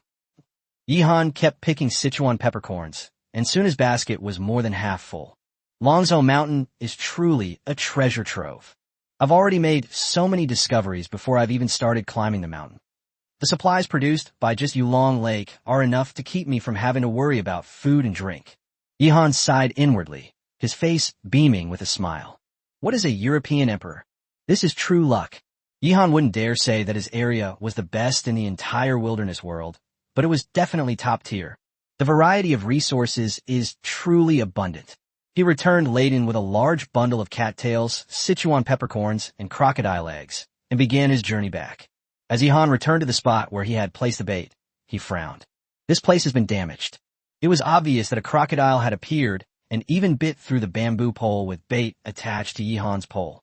Yihan looked towards Yulong Lake, and once again he saw the head of a crocodile, emerging from the water and staring at him. This is the crocodile that chewed up the fishing net. The crocodile gang boss. This guy is arrogant. He's provoking Yihan. This crocodile has already chosen a path to its death. Could it be a spirit? How can it be so cunning? If you've got the guts, come ashore. Let's see if King Yihan, will kill you or not. I used to raise crocodiles, and I've never seen such a despicable crocodile before. No wonder it's the guardian beast of the Japanese. The audience started cursing. Some hot-tempered guys were so angry that they wanted to jump into the lake and fight the crocodiles. Because of this crocodile, Yihan is unable to fish. Not being able to fish is a minor matter. Yihan isn't short of food, and the audience can survive by eating black energy blocks. The main problem is that I can't swallow this insult. At this moment, the crocodile glanced at Yihan, then submerged back into the water and disappeared. Yihan chuckled coldly and began to collect the fish trap. All 3 fish traps were in good condition. and Yihan obtained a total of 18 fish. One of the fish traps triggered a 100,000-fold return, and another fish trap triggered a 1,000,000-fold return. Yihan picked 2 fish to take with him and released the rest. Putting aside that damned crocodile gang leader, his haul today was still quite substantial. First, we picked mushrooms in the morning and got a big basket of wild mushrooms. Then there were 2 bamboo rats, 1 crocodile, a large bundle of cattails, 30 crocodile eggs, and a patch of Sichuan pepper trees. This amount of food is enough to ensure that any athlete can rest easy for quite some time. But Yihan certainly wouldn't give up now. He still had a lot to do. After returning to the log cabin base camp, Yihan began to process the supplies. Spread out the peppercorns to dry in the sun. The cattail stalks, leaves, and roots should be processed separately. Cattails are monoecious. This sausage is the female inflorescence, and the yellow spike-like thing at the top is the male inflorescence. The sausage parts can be used to make pillows, blanket fillings, tinderboxes, and even mosquito repellents. The hemostatic powder, cattail pollen, is hidden inside the male inflorescence. While busy at work, Yihan explained things to the audience. He has also already decided on the menu for tonight's dinner. First up is a pot of wild rice. Then, stir-fry cattail root with pork belly and stir-fry yam slices with Sichuan pepper leaves, 2 stir-fried dishes, 2 more grilled fish, and boiled crocodile eggs. Yihan originally planned to stir-fry crocodile eggs with Sichuan pepper leaves or make an egg soup, but he was afraid that crocodile eggs wouldn't taste good, so he decided to be cautious. Let's try the boiled crocodile eggs first to see what they taste like. The sky was gradually darkening, and the 10th day in the wilderness world was about to end. Suddenly, a barrage of announcements began to appear, shocking all the contestants and the entire planet Earth. Day 10 of wilderness survival is coming to an end. Important announcement. Starting tomorrow, for every day a player survives, their country's national fortune will increase by 1 point. Taking the Dragon Kingdom as an example, for every day that one of the 10 contestants from the Dragon Kingdom survives, the Dragon Kingdom gains 10 points of national fortune. Everyone was shocked when they saw this. For every day that 10 people in the Dragon Kingdom survive, it's equivalent to killing a late-blooming seedling in a market. Live for 2 days, that means kill 2. To live for 10 days is to kill 10 people. As for other countries, as long as their players play steadily and don't die, they can quickly surpass 100 points of national fortune value. The second nation to exceed 100 points of national fortune value will be eligible for a 100,000x return, with a small chance of triggering a millionx return. The third nation to surpass 100 points of national fortune value will be eligible for a 50,000x return, with a small chance of triggering a 100,000x return. Once other countries exceed 100 points of national fortune value, a 20,000x return can be triggered, with a small chance of triggering a 50,000x return. The Dragon Kingdom was the first nation to have a national fortune value exceeding 100, and thus received the most benefits. It's clear from this announcement that the rules favor the strong. The strong will always get stronger. The more you're in the lead, the easier it is to stay in the lead. This is perfectly reasonable. It is an irrefutable truth that has stood the test of time. New channel for consuming national fortune points. Non-full capacity nations can consume 10 points of national fortune to randomly select a new player to descend upon a random location in the wilderness world. Each country can consume national fortune points to communicate with the player. 10 national fortune points are consumed per minute. Note, the above functions will be unavailable when the national fortune value is below 60 points. They will be available again when the national fortune value exceeds 60 points. Players from all countries are urged to accumulate national fortune points as quickly as possible. When a country's national fortune points reach 1,000, new changes will occur. On the 10th day of their wilderness survival mission, the sudden appearance of these announcements sent shockwaves through the entire planet. Chapter 82 Reactions from Various Countries. Japan sends a new contestant. A series of announcements symbolize that the nation's survival in the wilderness has entered a new stage, driving the entire planet into a frenzy. From now on, our Dragon Kingdom will gain 10 points of national fortune every day. Currently, the Dragon Kingdom has 120 national fortune points, which is 880 points away from 1,000 points. That means it will take another 88 days. The premise is that no accidents occur, that the national fortune value is not consumed at all. Should we use up our national fortune points to communicate with the players? Why can't countries with full rosters continue to send new players into the wilderness world? The first 1,000 points of national fortune will definitely belong to our Dragon Kingdom. Everyone was in an uproar, and a frenzied discussion broke out in each of the underground shelters. High-level officials from all countries around the world also held emergency meetings to discuss the matter. Our opportunity has arrived, little Japan. Japan currently has 7 players remaining, with 80 points of national fortune. Next, let's vote on whether to use 10 points of national fortune to send out a new player. Japan held a vote and made a final decision. Let's take a gamble. Consume 10 points of national fortune to draw a new player and bring them to the wilderness world. If all goes well, the new player can earn back the 10 points of national fortune they lost if they survive for 10 days. Break even in 10 days, and everything after that is profit. Of course, there are also considerable risks involved. If this new player dies, 10 points of national fortune will be deducted. If a new player is eliminated immediately after landing, that's a loss of 20 points of national fortune. Our beautiful country currently only has 80 points of national fortune. If we fail, it will drop to 60 points, putting us on the verge of danger. Let's vote. The United States, on the other hand, ultimately decided to play it safe. Wait a minute. Countries around the world have made different decisions. Some have decided to take a gamble, while others have decided to play it safe first. As for using national fortune points to communicate with players, no country has done so yet. 10 points of national fortune value is no small amount. Even the Dragon Kingdom, with 120 points of national fortune, couldn't bear to part with it. Everyone, please don't panic. Although our Dragon Kingdom currently hold an advantage, it is not yet in a commanding lead. We have 120 national fortune points, but there are quite a few countries with only 100. If we rashly use up our national fortune points to communicate with the players at this time, then if something unexpected happens, we could very well be overtaken. In Yihan's live stream, Bing Bing was calming down the viewers. At this moment, Yihan also spoke up. Dragon Kingdom, please do not waste your national fortune points to communicate with me. Our current advantage is hard-won and must be maintained. Once our national fortune value takes a precipitous lead, then it won't matter if we expend some resources. Yihan said this while preparing dinner. I am Long, Dragon Kingdom, please do not waste your national fortune points to communicate with me. I am confident in handling any situation. Repeat, I am confident in handling any situation. Long reacted immediately. Master Lin Shi, Wu Wan, Zhou Kai Wang, Lin Wei, Nin Bingtan, Chen Baiju, Yu, Shun and Mo. Other contestants from the Dragon Kingdom also indicated that they had no problems and did not need to make call. Among them, Master Lin Shi really wanted to talk to his mother. Wu Wan was thinking about her 2 children, and Zhou Kai Wang wanted to chat with his wife. However, they all knew what was important and absolutely could not waste the national fortune of the Dragon Kingdom for their own sake. The most laid-back person has to be Fisherman Yu. He was still fishing when the announcement came out. Why didn't this fish trigger the refund again? I'll catch one more, just one last one.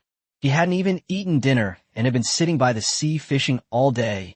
Every single one is the last one.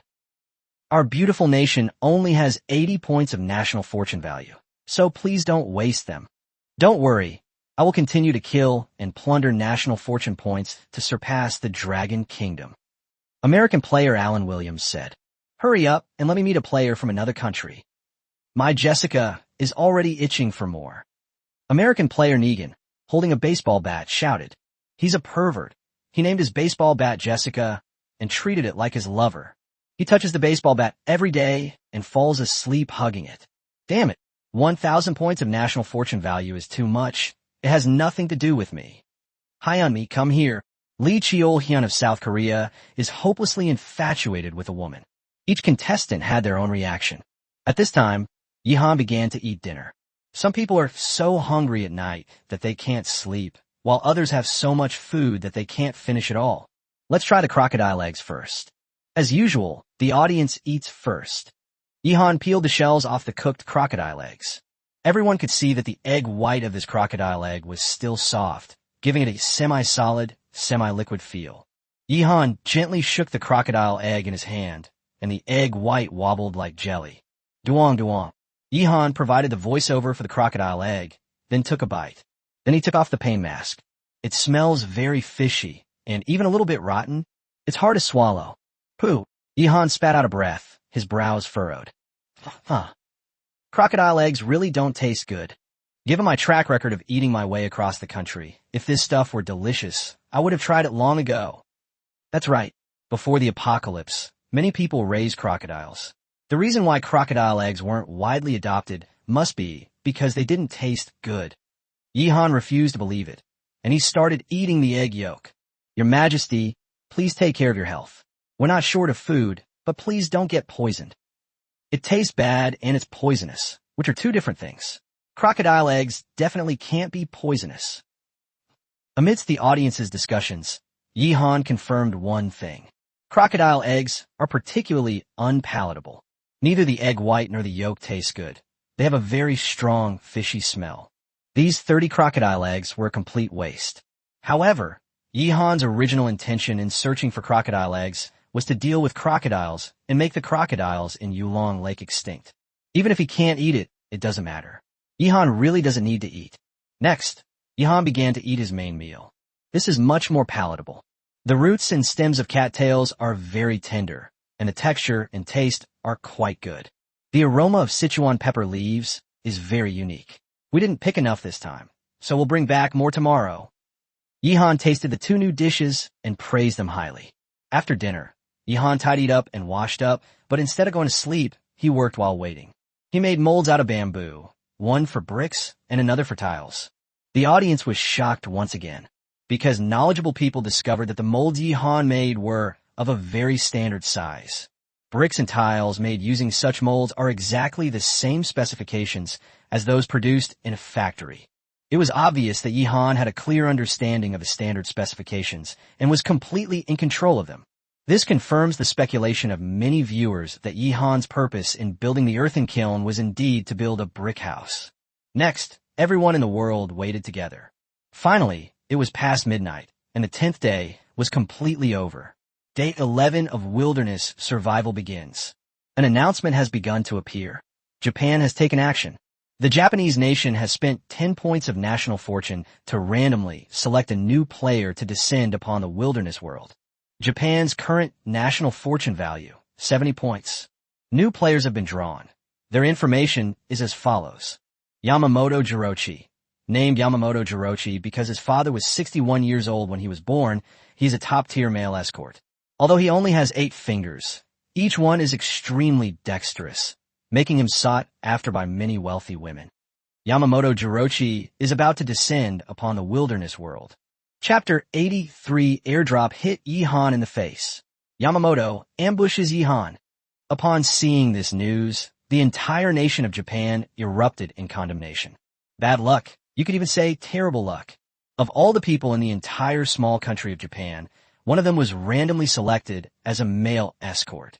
He's very good at serving women, but he doesn't know anything about wilderness survival. If this goes wrong, we could end up losing everything. Not only is it a free gift, but it also results in a direct loss of 20 points of national fortune value. Everyone, stay calm and don't panic. Perhaps Yamamoto Jirochi is just lucky? Yes, he will surely descend upon a land rich in resources. Like Yihan's place, it's excellent, with plenty of resources. Yamamoto, I love you. I'm a regular customer. Do you remember me? I used the money my husband earned to go drinking with Yamamoto. His technique is absolutely top-notch. A new live stream room has appeared. It belongs to Yamamoto Jirochi. Many viewers in Japan are praying that he will be reborn in a good place. Many of his customers and big spenders also came to support him. The next moment, everyone could see the scene in the live stream. Yamamoto Jirochi has descended upon the wilderness. Where's this? He hurriedly looked around. All around him were walls made of wood. This is a wooden house. There's also a bamboo bed. Could it be? Yamamoto Jirochi was instantly drenched in cold sweat. He had watched Yihan's live stream. This is clearly Yihan's wooden house. He had arrived in the wilderness world and ended up directly inside Yihan's wooden house. Isn't this just plain suicide? Oh my God, An airdrop landed right in my face. What kind of cheat code did Your Majesty Yihan use? Ha ha, the Japanese have delivered themselves to our doorstep. Kill them. Look everyone, the initial supplies for this Children's Day child have also appeared in Yihan's wooden house. Calm down everyone. Since ancient times, it has been normal for vassal states to pay tribute to larger states. Well said. Those little Japanese are so filial. They come here to curse us every day, but they rush to pay tribute to the Dragon Kingdom whenever they get the chance. Yihan hasn't found a Japanese yet. We can't let him get away. Everyone erupted in cheers. No one expected that the Japanese nation would spend 10 points of national fortune to draw a new contestant to descend into the wilderness world, and actually send him directly to Yihan's house. An airdrop hit me right in the face. It really did hit me right in the face. Now all we have to do is wait for Yihan to find this guy, and then everything will be fine. Those little Japanese devils spent 10 points of national fortune and drew some damn gigolo. Yihan has been waiting all this time, without sleeping, just to see if any country will send in new players. Sure enough, as soon as the 11th day began, the Japanese soldiers immediately took action. He sat in front of the campfire and couldn't help but laugh out loud. This is very much a gambling activity.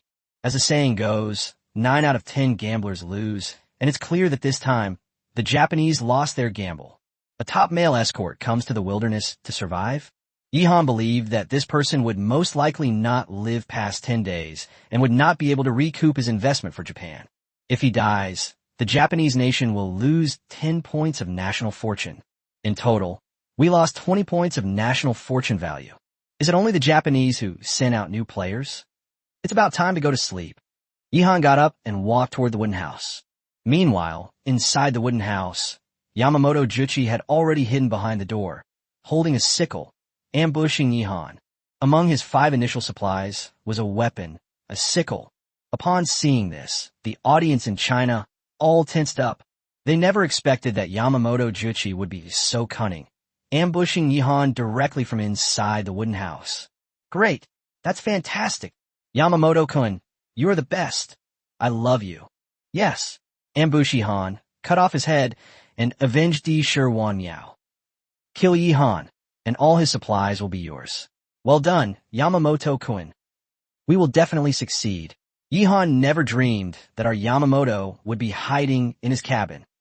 Yihan is about to open the door. We can attack him immediately. A huge number of Japanese viewers went wild. This is a once-in-a-lifetime opportunity. It's practically divine intervention. It is fate that Yihan is destined to die. Don't panic, everyone. The Dragon Kingdom's top leadership has decided to immediately use 10 points of national fortune to communicate with Yihan. Bing Bing shouted frantically in Yihan's live stream. As long as you talk to Yihan, you can immediately inform him of the current situation. In that case, Yamamoto Rokichi would be unable to launch a sneak attack on Yihan. With Yihan's strength to kill a tiger, taking him down would be a piece of cake. Hurry up and call Yihan to tell him about this. It only costs 10 points of national fortune. It's nothing. Killing this Yamamoto will give me 10 points of national fortune. I wasn't this nervous when I took my driving test. Everyone, my stomach hurts when I'm nervous, and I almost have to poop. Wait, Yihan Suden stupid. He didn't open the door. He didn't open the door. Yihan discovered Yamamoto Yui. Oh. Just when everyone was extremely nervous, Yihan suddenly stopped and frowned. The high-ranking officials of the Dragon Kingdom are about to use 10 points of national fortune to initiate a call. Upon seeing Yihan's actions, they immediately stopped. It was obvious that Yihan had sensed something was wrong. He could hear breathing and heartbeats. This powerful senses come from S-level physical attributes. Yihan was certain that he hadn't misheard. Due to the intense tension, Yamamoto Rokichi's adrenaline surged, and his heart was beating extremely fast. He kept trying to control his breathing and be as discreet as possible, but the more he tried, the more he felt like he wasn't getting enough air. Yamamoto Juchi took another deep breath, trying to hold it, but this time the sound of his breath made Yihan even more certain of one thing. There's someone in the cabin. Yihan was shocked. As he stepped back, he immediately checked the map. Sure enough, according to the map, there was a conspicuous red figure in my cabin, with a Japanese flag above its head. This means there's a Japanese player in the cabin. Yamamoto Jurochi. Yihan's heart pounded wildly. This was the only answer. Before cooking, Yihan even went into the wooden house to get some meat. There was no one in the cabin at that time. During the time he was cooking and eating and until now, apart from Yamamoto Juchi, who was parachuted in, it was impossible for any Japanese contestant to sneak into his cabin without being discovered by him. Bite. The host has discovered the young Japanese player, Yamamoto Jurochi, lying in ambush in the wooden house. A choice has been triggered. Option 1. Release Yamamoto Juchi and receive a card that returns 1,000,000 times the amount of designated resources. Option 2. Give Yamamoto Juchi food to gain A-rank cooking skill. Option 3. Defeat Yamamoto Rokichi to obtain the Yulong Lake map. Note, you can choose one or more options this time. Please make your choices and complete the selection as soon as possible to receive the reward. It really is Yamamoto Juchi, who has just arrived in the wilderness world, and he has even triggered a multiple-choice question. Yihan was overjoyed and made arrangements instantly. Give him some food first, then let him go, and finally kill him. Complete all 3 options to win these 3 grand prizes. Chapter 84 Yihan, the nemesis of the Japanese. He kills Yamamoto. I want all 3 options. Yihan made a decision immediately. Unable to contain his joy, Japanese player Yamamoto Rokichi parachuted into his cabin and presented him with a super gift. In addition to the rewards given by the system, you can also get 5 initial resources, a set of clothes, and 10 points of national fortune value. Thank you, Wacko. Yihan looked at the wooden house in front of him and smiled. Now everyone can see that Yihan has discovered Yamamoto Juchi. Cheating. Yihan definitely cheated. There's no way he knew Yamamoto was hiding in his cabin. Could it be that Yihan possesses X-ray vision? I can't think of any other explanation. Oh no, Yamamoto has been discovered. What do we do now? Damn it. That damned Yihan. Run, Yamamoto. Maybe we can escape while it's dark. Where can he run to? Our little Japan is finished. Our national fortune is gone. Curses and wails could be heard everywhere in Japan. This operation is risking 20 points of national destiny. The worst-case scenario has now occurred. The new player is very likely to be eliminated immediately upon landing, directly causing Japan to lose 20 points of national fortune. In contrast, the Dragon Kingdom was filled with joy and celebration. Many viewers from China are no longer nervous. Joke. With Yihan's formidable combat prowess, once he discovers Yamamoto Juchi, the outcome is already predetermined, leaving no room for doubt. Ha! Yihan is awesome. Long live his majesty. That little Japanese guy said, Yihan has an X-ray vision sheet. Ha! Good luck to you. May good fortune shine upon you and bring you prosperity from all corners of the world. Congratulations on your fortune. Congratulations on your wonderful day. The best is for you. The worst is for you. Wait, is it Chinese New Year already? Any Lao is already thawed. I'm just waiting for Yihan to kill this Japanese bastard. His mouth looks like a swallow's mouth, and he calls himself a top-tier gigolo? Bah! At this moment, under the watchful eyes of the world, Yihan kicked open the door of the wooden house. With a loud bang, Yamamoto Juchi, who was hiding behind the door, was slammed into the heavy wooden door. It looked like his nose was broken, and his face was covered in blood as he screamed in agony. Yihan charged straight into the wooden house like a tiger, grabbed his wrist, and twisted it. Click! Yamamoto Rokichi's wrist was broken, and Yihan snatched the scythe from his hand. He was powerless to fight back, looking at Yihan with utter terror, as if he were looking at a devil. Yihan smiled, grabbed him by the throat, and dragged him out of the wooden house. Spare me. Don't kill me. Please don't kill me. I'm willing to be your slave. I'll do anything you want. Please spare me. Yamamoto Rokichi cried and begged for mercy, his whole body trembling violently. Some viewers noticed that he had urinated, but Yihan couldn't understand what he was saying at all. The two sides cannot communicate in the same language. However, Yihan could roughly guess that this guy was definitely begging for mercy. I can understand. The Japanese are begging for mercy. Yes, he said he was willing to be Yihan's dog. Ha! Pa! He even tried to ambush Yihan just now. If Yihan had been caught off guard, he would have chopped him down with his scythe. Killing him outright is too lenient. We need to torture him severely, roast him over a fire, and burn him to death. Use him as bait to lure the crocodile to bite him. Hey, you're all too weak. If you ask me, you should be executed by slow slicing. The audience members took turns speaking and offering suggestions. At this moment, in the live broadcast, Yihan flung Yamamoto Rokichi to the ground and then picked up a crocodile egg and presented it to him. Eat it. Yihan gave the order. Yamamoto Juchi couldn't understand what Yihan was saying, but he knew that crocodile eggs were hard to eat. Because when Yihan was eating crocodile eggs, he even came to the live stream to make fun of Yihan a couple of times. He never dreamed that only a few hours had passed, and he had arrived in the wilderness world, right in front of Yihan. Life is truly wondrous. You don't understand, do you? I'll feed you. Yihan squatted down, pinching Yamamoto Juchi's face with one hand to make him open his mouth. With his other hand, he picked up the crocodile egg and tapped it on the head, cracking the shell. Yihan cracked the eggs with one hand, sending the entire crocodile egg into Yamamoto's mouth. Instantly, a strong, fishy stench assaulted my senses. Yamamoto's eyes widened as he tried to spit out the crocodile egg in his mouth, but Yihan had already covered his mouth, forcing him to swallow it. Congratulations, host! You have gained A-rank cooking skills by providing food to Yamamoto Juchi. The system notification sounded. Yihan nodded in satisfaction. A-level cooking skills were now in hand. The audience was completely stunned.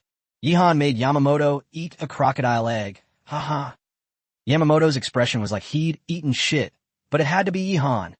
Just how awful are these crocodile eggs? The more they taste like this, the more curious I become. It's a pity that Yihan didn't trigger the return when he got the crocodile egg. Otherwise, I would have had to try it out too. Wait, look. Yihan has released him. I understand. Yihan wants to give him a glimmer of hope and then plunge him into despair. Those tortures like being roasted in fire and slowly sliced to death are just physical tortures, but Yihan wants to destroy the Japanese's mental will. After Yihan fed Yamamoto a crocodile egg, he actually let Yamamoto go. He had a kind face, squatted on the ground looking at Yamamoto, and waved. Being a cowherd isn't easy, you should go. I won't kill you. Yihan signaled to Yamamoto that he could leave. Yamamoto definitely wouldn't believe it. But what else could he do? Should I get up and fight Yihan? Thank you. I'm leaving now, and I promise I'll never show my face in front of you again. Yamamoto knelt down and kowtowed to Yihan, tears streaming down his face, before leaving, turning back to look at him every few steps. Yihan stood there watching him leave, waiting for the system's notification.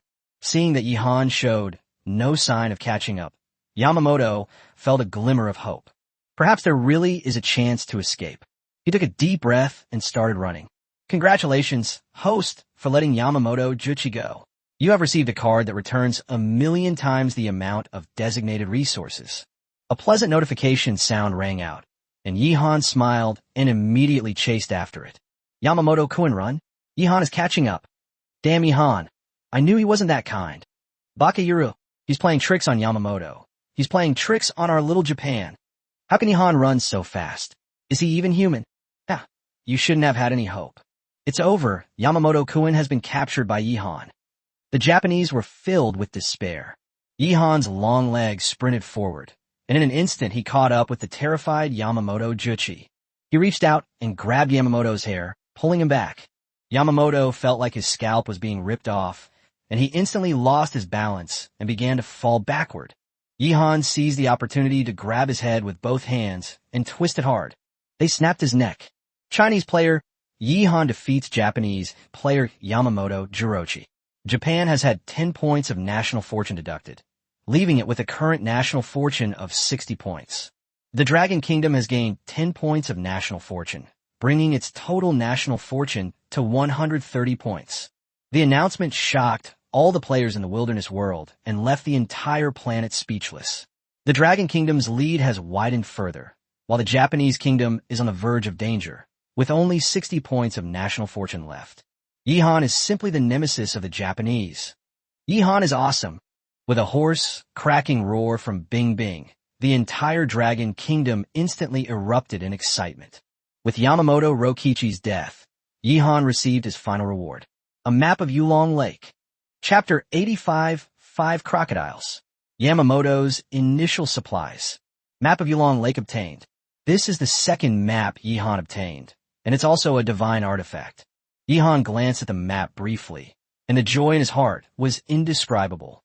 The map marks all resources within the Yulong Lake area, as well as all creatures in the lake, densely covered with markers of various colors.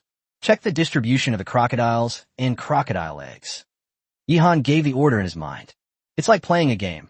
You can select and view specific resource locations on the map. The floor is scorching hot. Tomorrow after, let's get started. There's even a spot with crocodile eggs that I couldn't find. There's still 5 crocodiles in the lake. 2 big ones, 3 small ones. Yihan quickly determined the number of crocodiles. To be honest, this is much less than he expected. In the ecosystem of Yulong Lake, crocodiles are probably not at the top of the food chain. There are definitely other dangerous creatures lurking in the depths of this lake. Even including the 2 crocodiles that Yihan killed, there are only 7 crocodiles in such a large Yulong Lake, which is really not many. There must be some kind of creature that feeds on crocodiles and is hunting them. We'll take a good look at the map when we get back. Yihan closed the map, and the system interface that only he could see disappeared. He looked down at Yamamoto Juchi's corpse. He's back. Yihan is online. Ha. Yihan must have been checking the system rewards just now. He's either participating in a lottery or opening a treasure chest. Sai, why don't I have a system? What should we do with these Japanese corpses? This is another problem. Yihan is starting to take off his clothes.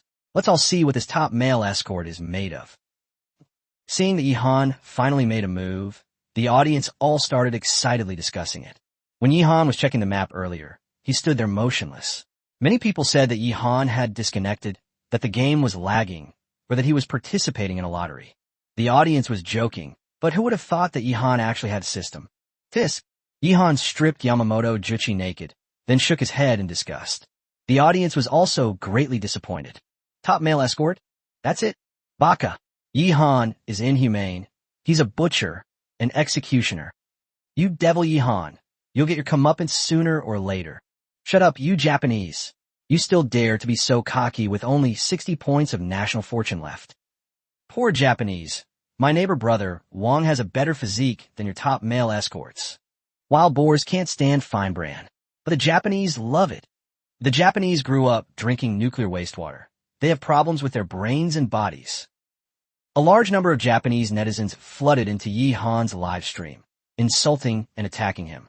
But they were met with merciless ridicule and were defeated. On Yihan's side, the Japanese have never won. Even the live streams from Japan's home turf can be overwhelmed by a large number of Chinese viewers. It's so much fun when there are lots of people. We can completely dominate the screen and crush everyone. Next, Yihan began to deal with Yamamoto Juchi's body. They burned him to ashes. Yihan is too kind.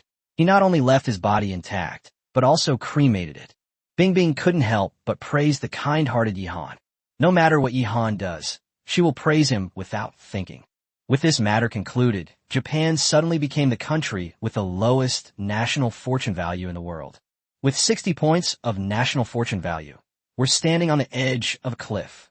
Other countries have all taken this as a lesson and dare not send their athletes out lightly. If luck is against you, the player could very well be eliminated immediately upon landing, losing 20 points of national fortune.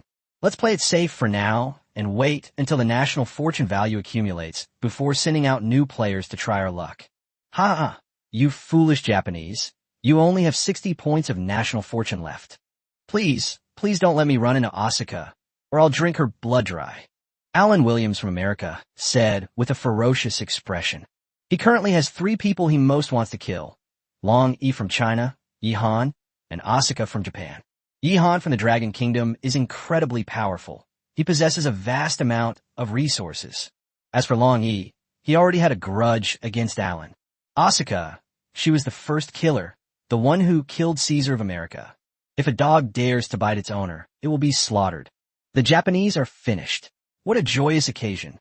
Li Chiol-hyun lay on Choi Hyun-mi's lap, talking happily. The relationship between South Korea and Japan isn't very good either. All the contestants learned about this and reacted in different ways. Meanwhile, Yihan was already examining the 5 initial supplies from Yamamoto Juchi.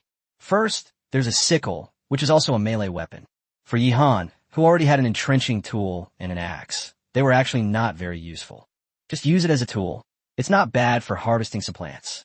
Then there was a sleeping bag, a bottle of soy sauce, a roll of rope, and a bag of fruit candies. Yihan took stock of Yamamoto Juchi's supplies and was very satisfied. Overall, this batch of supplies is quite good. This Yamamoto Jirochi is really just here to make a cameo appearance. No, he's here to deliver soy sauce, Yihan said with a smile. With soy sauce as a condiment, and combined with Yihan's newly acquired A-level cooking skills, the dishes he cooks will be even more delicious in the future, and he'll be in for a treat. Thank you, Wacko. Yihan was filled with emotion. Both of his kills of the Japanese had yielded great results. Both the supplies sent to him by Shioichi Ban-ai and Yamamoto Jirochi were excellent. Yihan was satisfied and went to bed. He unzipped the sleeping bag and used it as a blanket to cover himself. It was super warm. You might even feel hot. The main reason is that Yihan's body is too strong. Some people who are weaker might feel warm, but Yihan would feel hot. So Yihan pulled the sleeping bag down, covering only his navel. This is the unique romance of the Chinese people. No matter what, they always cover their belly button when they sleep. Yihan is asleep. Now he has obtained all the initial resources from Takashi Ichiban and Yamamoto Jirochi, including his own. That's a total of 15 initial resources for the three of them. Yihan is currently the first person to achieve this feat.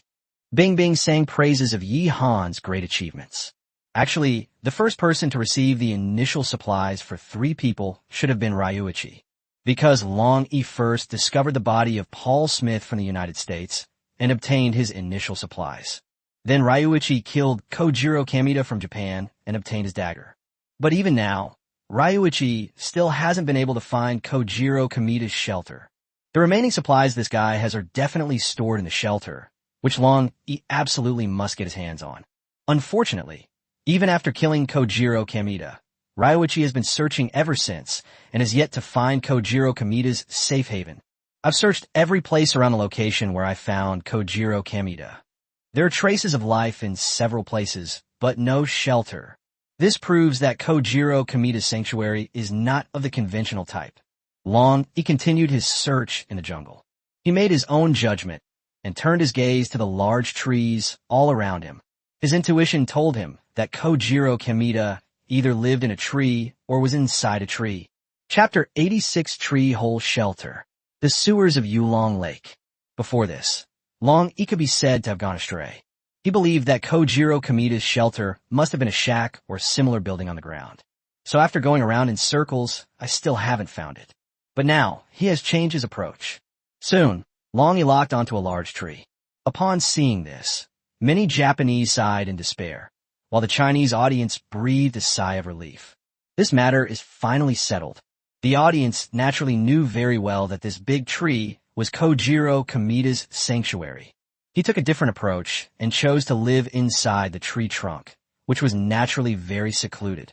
Furthermore, the entrance to this shelter is not at the base of the tree trunk, but rather requires climbing up a bit before a door covered by vines appears.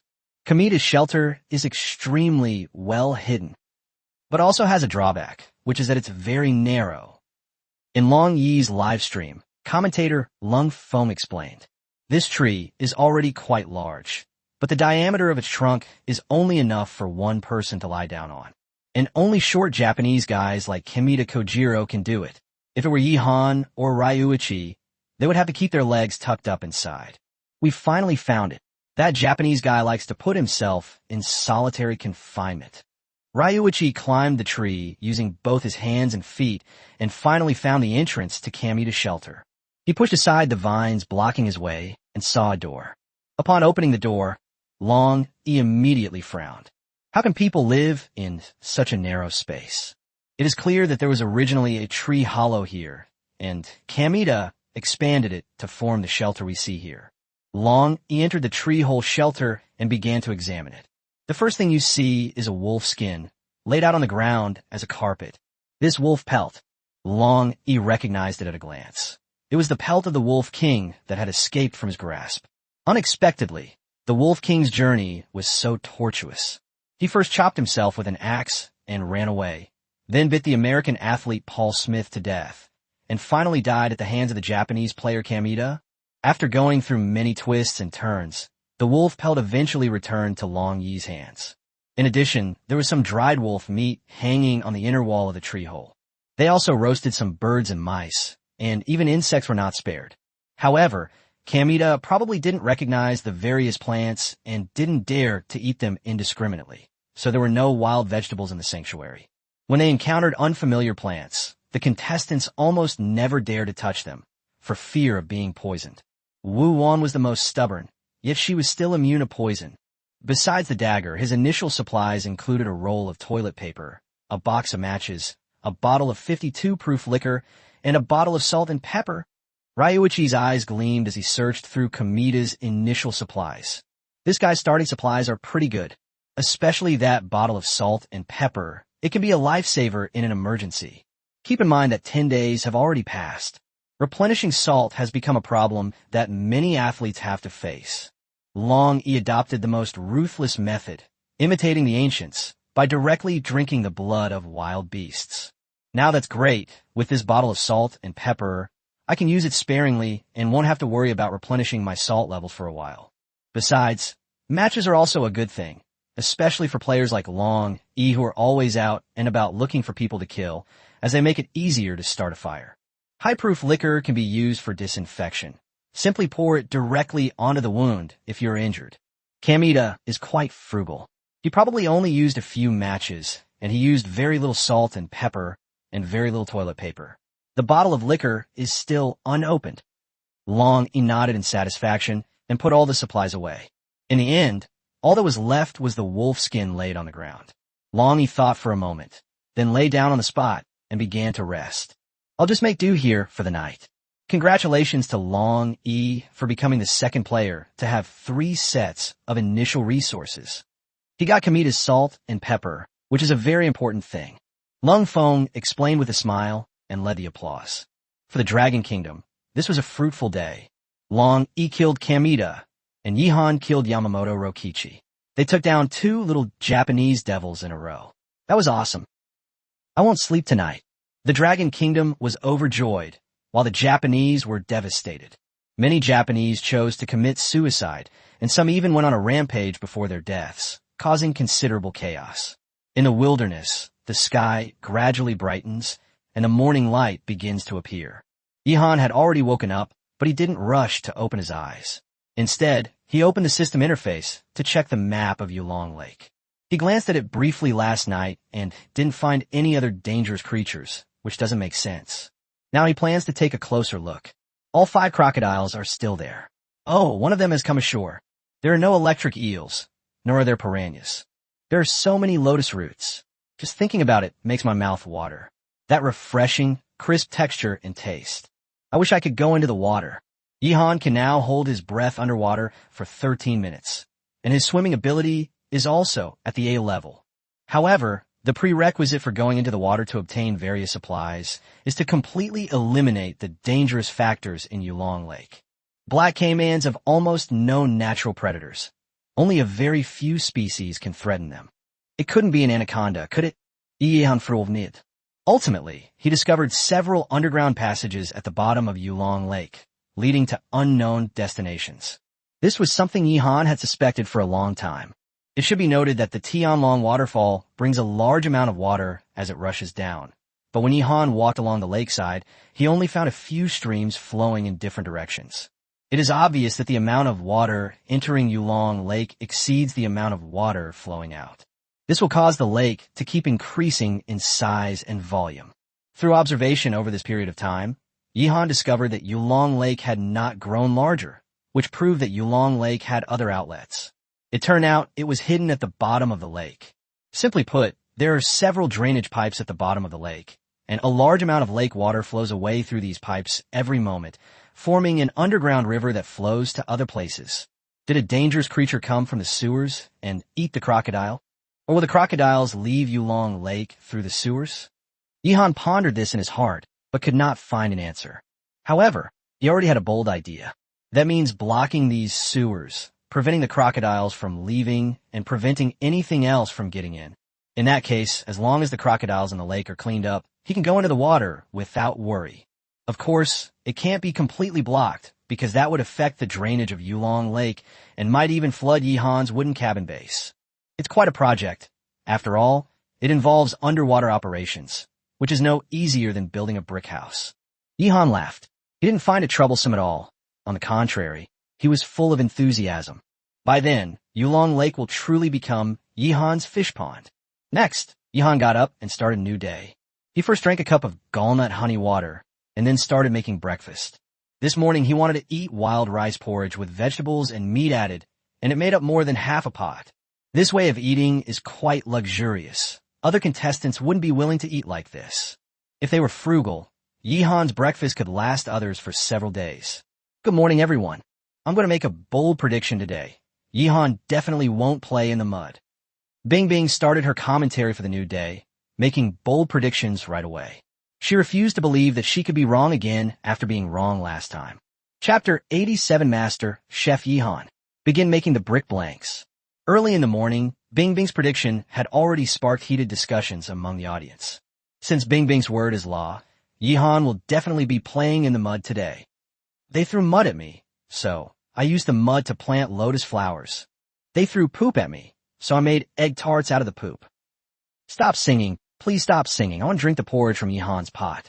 I suddenly have a feeling that this pot of porridge is probably more delicious than I imagined. You know what? When Yihan was cooking this morning, he actually seemed like a professional chef. How come? When a person has achieved a certain level of expertise in a certain field, they will generate an aura that gives people the feeling that they are very capable. Now that Yihan has obtained A-level culinary skills, he has directly transformed into a master chef. Although he can't compare to a national-level chef like Lin Wei, he's not far off. His mastery of cooking time and his understanding of various ingredients have reached an extremely high level. Master Chef Yihan has logged on. It's so delicious. Yihan took a bite of the steaming hot meat porridge, and his eyes widened immediately. This was the most delicious thing he had eaten since arriving in the wilderness. Even though the ingredients are the same as before, both the texture and taste have been greatly improved. Yihan used a bamboo spoon to scoop up a spoonful of wild rice porridge, which contained 2 small pieces of crocodile meat and some finely chopped scallions, and put it into his mouth. The wild rice was cooked to perfection, soft, sweet, and slightly salty. The aroma of the crocodile meat was enhanced by the scallion. One bite of this was worth more than gold. Yihan closed his eyes in ecstasy, savoring the wonderful flavor bursting in his mouth, and let out a sigh of admiration. This cooking ability is amazing. Yihan didn't even bother to explain the food to the audience. He quickly blew on the food while taking big bites. It seems this time it's really delicious. Yihan didn't say a word. He just buried his head in his food. Bing Bing swallowed hard, her eyes fixed on the porridge in Yihan's pot. The audience members were munching on the black energy blocks in their hands, their mouths watering. Everyone watched with pity as Yihan finished the porridge in the pot. They even felt that Yihan probably wanted to lick the pot clean, but was too embarrassed to do so.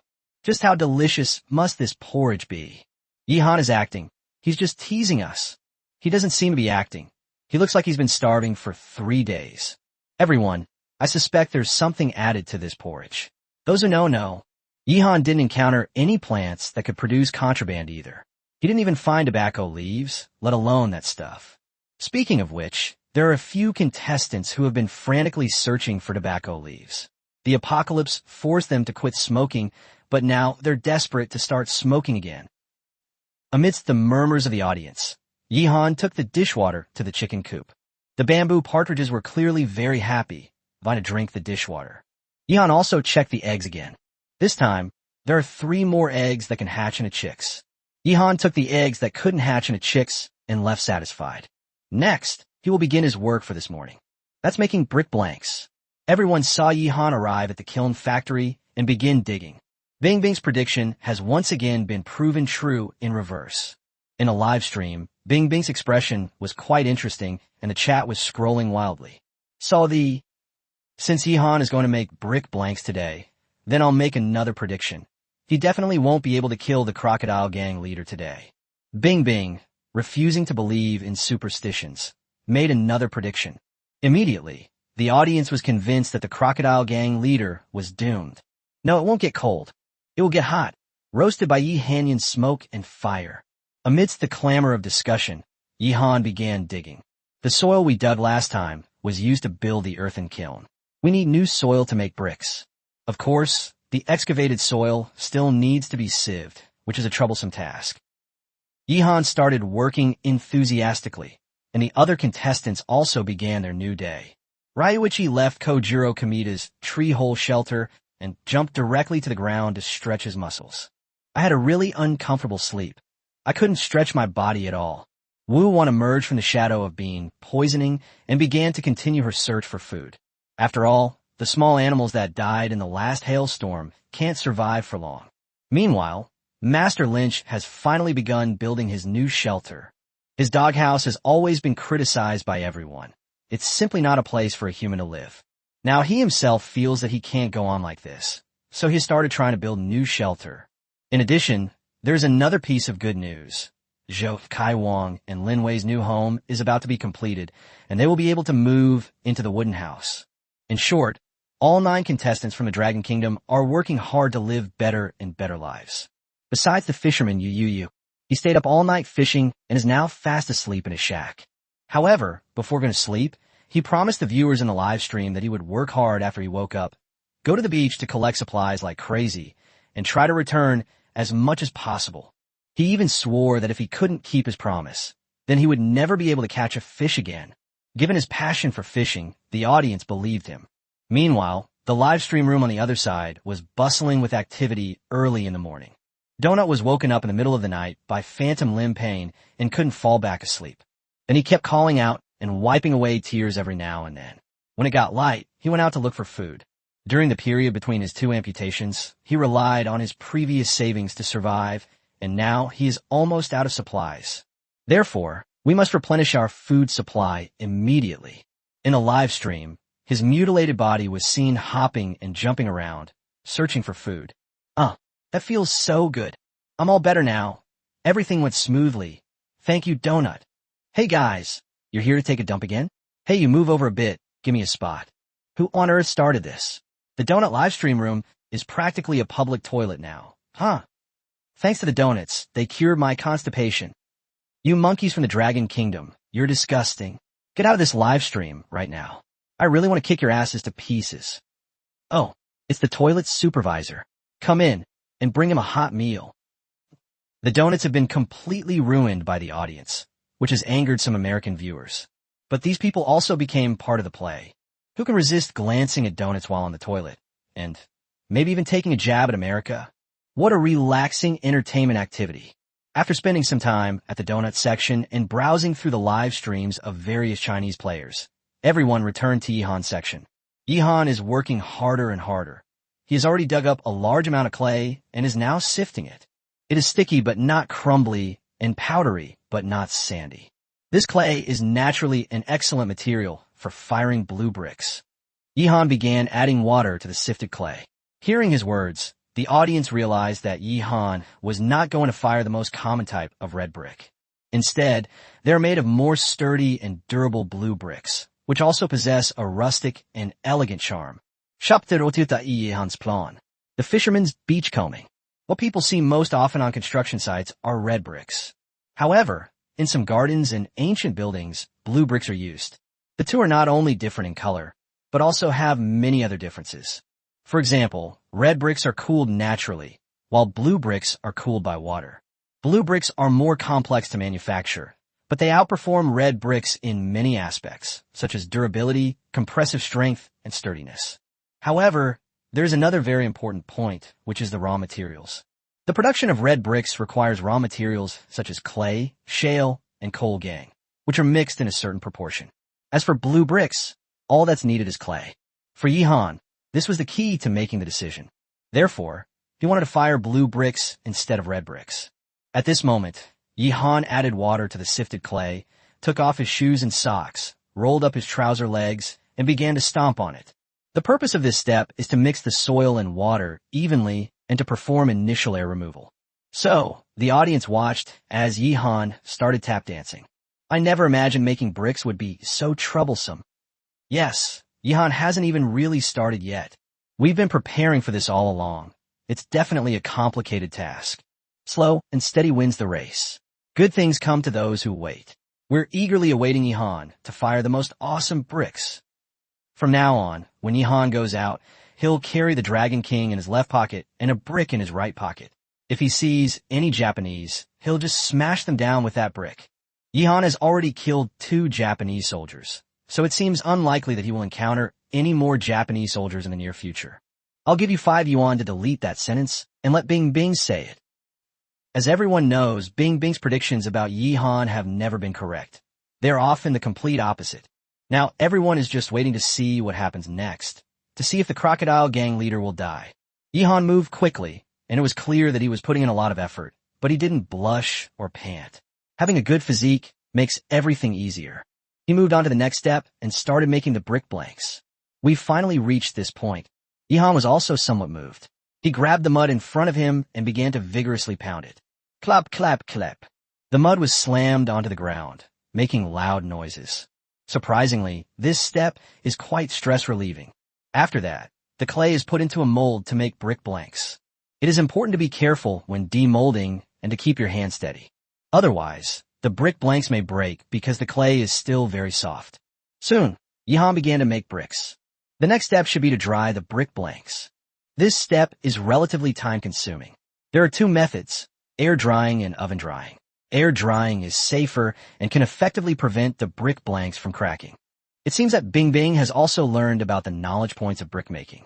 In the live stream, Yihan neatly arranged the bricks with almost identical spacing between each brick, creating a very comfortable feeling. This deserves full marks from obsessive-compulsive disorder sufferers. There are exactly 1,000 unfinished bricks. My brick kiln is not very large. It can probably fire about 5,000 bricks at a time. My plan is to burn 20,000 bricks. Yihan stood up, clapped his hands, and looked at the large number of brick blanks in front of him. If you calculate it this way, he needs to burn it 4 times. And this doesn't even include the tiles. In short, it is a very time-consuming task. But for the sake of the map of Longzhou Mountain, we had no choice but to do it. Next, Yihan laid some straw to cover the brick blanks. If this is not done, the bricks may crack or be destroyed if exposed to the sun. A whole morning is gone by just like that. Go home for dinner. Yihan returned to the wooden cabin base camp, quickly washed off the mud, and then began preparing lunch. After acquiring A-level culinary skills, Yihan's most anticipated part of each day became cooking and eating. Cooking has become a pleasure, something I can do with ease. Needless to say, he still savors the porridge he had this morning. Dragon Kingdom contestant Yu obtains a piece of seaweed, triggering a 1,000,000-fold return. Congratulations to the Dragon Kingdom for acquiring 1,000,000 pieces of seaweed. Just then, an announcement appeared. The fisherman returned 1,000,000 pieces of seaweed. And this piece of seaweed was huge, taller than Yu himself, and about the same width. Immediately, a large number of viewers flooded into Yu's live broadcast room. He was actually gathering seafood. When did the fisherman wake up? He had just woken up, and, just in time for low tide, he finally started beachcombing. Beachcombing is much more interesting than fishing. He should have gone beachcombing a long time ago. Look closely, he's not just doing beachcombing. His fishing rod is right there beside him. I saw a sea urchin, a crab, and oysters. There are so many kinds of seaweed. All of them are delicious. Please return them quickly. Everyone is very interested in beachcombing. Yu has already gathered a huge bundle of seaweed. He started drying seaweed. Dried kelp can be stored for a long time. When you want to eat it, just soak it in water, and it will be back to its original state. Besides seaweed, Yu also caught several crabs, sea urchins, and even sea cucumbers. Oysters are a bit tricky. You have to pry open the shells, which is a hassle. But mussels are easy. Just grab them. On a rocky outcrop, a large number of mussels grow. Yu began to deal with this patch of mussels. During this period, several more refunds were triggered. It seems that Yu really does live by the sea. The seaside is no worse than here. We don't have to worry about food, and we don't lack salt. Yihan felt a pang of envy. He was very economical with the amount of salt he used when smoking various meats. He received 2 bags of salt, but that was far from enough if he really wanted to properly marinate and smoke the meat. Yihan is still a bit worried about the salt issue, and some contestants have already started experiencing discomfort due to salt deficiency. If this continues, a major problem will inevitably arise sooner or later. Salt is an essential element for the human body and is indispensable. Yihan kept seeing announcements about Yu Yu's return, and during this time, he also finished his lunch for the day. First up is wild rice. Then came stir-fried yam slices with Sichuan pepper leaves, a serving of crocodile meat and vegetable soup, and a roasted tiger rib.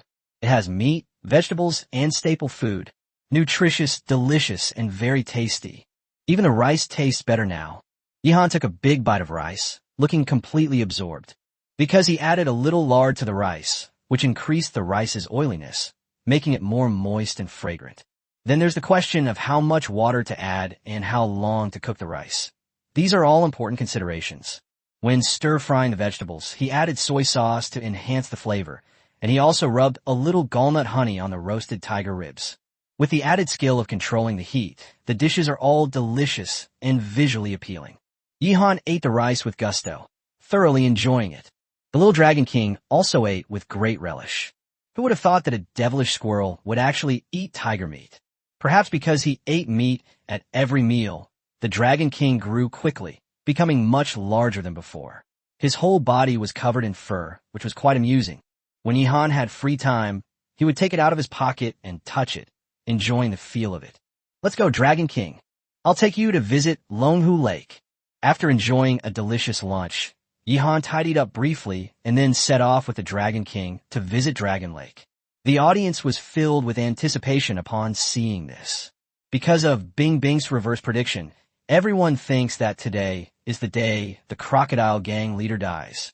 Chapter 89, The Crocodile Gang Boss's Ambush. Kill complete. A large number of comments appeared in the live stream room. Crocodile Gang Boss, your death is nigh. That's right. The Axe Gang leader is coming to kill you.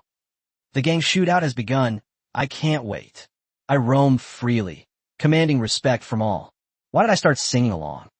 Amidst the anticipation of a large audience from the Dragon Kingdom, Yihan arrived at Yulong Lake. The first thing he did was find the nest of crocodile eggs that he had missed yesterday. It must be said that this location is indeed somewhat hidden. If Yihan hadn't obtained the map of Yulong Lake, he might not have been able to find it. Even if it could be found, it would probably take 2 or 3 searches along the lakeshore to have any hope of finding it. But now it's simple, just follow the map's directions. It's like the auto pathfinding feature in a game. It's incredibly useful. I dreamt last night that there was a nest of crocodile eggs here, and I never thought it would actually be here. Yihan said with a smile in the live broadcast room. He picked up the crocodile eggs one by one and found there were 16 in total. There were 28 left to home, and now we've gotten 16 more. Yihan shook his head and swung the crocodile egg in his hand. As usual, shake the yolk until it's broken up, then none of them will hatch. They all have to die. Dreaming of finding crocodile eggs? Yihan, do you think I believe you or not? Stop making excuses. You definitely have a system. Bing Bing provided commentary during the live stream. She didn't believe Yihan's explanation at all. Similarly, most of the audience did not believe Yihan. Unfortunately, they had no evidence. Is there a crocodile hiding where the wild rice is? They're setting me up. Yihan checked the map of Yulong Lake and discovered crocodile. The crocodile remained motionless, hiding near where he was harvesting wild rice. It was clearly an ambush for Yihan. This startled Yihan. Could it be that this crocodile had become a spirit? However, upon closer reflection, this makes sense. Crocodiles are natural hunters. They hide in the water, waiting for other animals to come to drink before suddenly attacking. Even without a map, you couldn't possibly have successfully attacked me. Not to mention I have a map, and I've already found you. Today is your death day. Yihan snorted coldly in his heart, his eyes flashing with killing intent. He strode toward a large patch of wild rice. Yihan is about to harvest wild rice. At this rate, he won't be able to eat all this wild rice for very long. It's all right, the wild rice will grow back. Yihan will eventually discover all sorts of new foods, and there's such a huge mountain in front of us. Where's the crocodile gang leader? Come out and face your death. Look, isn't there a pair of eyes in the water? While the audience was watching the live stream, someone suddenly noticed that it seemed like there was a pair of eyes staring at Yihan from the water. Those are crocodile eyes. The crocodile gang boss. Bing Bing gasped in surprise. Everyone panicked. This cunning crocodile was actually lying in ambush on Yihan. They're just waiting for Yihan to come and harvest the wild rice before launching their attack. In an instant, the barrage of comments surged. all urging the Dragon Kingdom to contact Yihan immediately. Consume national fortune points to communicate with Yihan. Compared to Yihan, what are a mere 10 points of national fortune? But at that moment, everyone saw Yihan smile. Instead of harvesting wild rice, he gripped the axe tucked at his waist. This scene caused the high-ranking officials of the Dragon Kingdom, who were about to contact Yihan, to stop once again. Don't panic, everyone. Yihan has spotted the crocodile. He's so perceptive. Upon seeing Yihan's actions, Bing Bing couldn't help but let out a hysterical scream. Last time I wanted to remind Yihan, but Yihan discovered Yamamoto Jirochi himself. This time, I want to remind Yihan that he has discovered the crocodile himself. No reminder is needed at all. Everything was under Yihan's control. Splash! The next moment, the crocodile hidden in the water suddenly attacked. Its massive body charged straight at Yihan, opening its mouth to bite. Ha ha! But Yihan burst into laughter, and as he moved his feet, the axe in his hand slammed down heavily. He recognized it. It was the same crocodile that had chewed up the fishing net. It is also the target that must be killed to complete the selection. Kill it, and your swimming ability will level up once. As Yihan's axe fell, before it could even hit the crocodile's head, the crocodile suddenly swung its tail, aiming to strike Yihan's legs. The crocodile's tail splashed water and broke off stalks of wild rice. It showed its most ferocious side, but Yihan wasn't one to be trifled with. Water splashed everywhere, the wind howled, and Yihan jumped up, dodging the crocodile's tail swing, and stomped heavily on the crocodile's back. The axe in his hand finally came down. The crocodile was struck hard and was completely stunned. A deep wound appeared, and blood flowed, staining the lake water red. It struggled desperately, began to roll over, and twist its body. This is the crocodile's signature move, the death roll. If you get bitten by a crocodile in deep water and then do a fatal roll, you can start eating right away. But this is where Yihan is harvesting wild rice.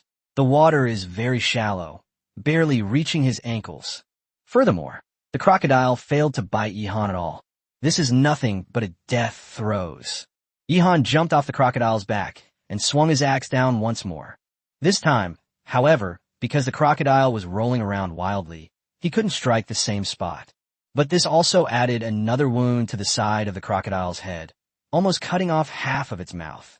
The crocodile panicked even more and tried to escape.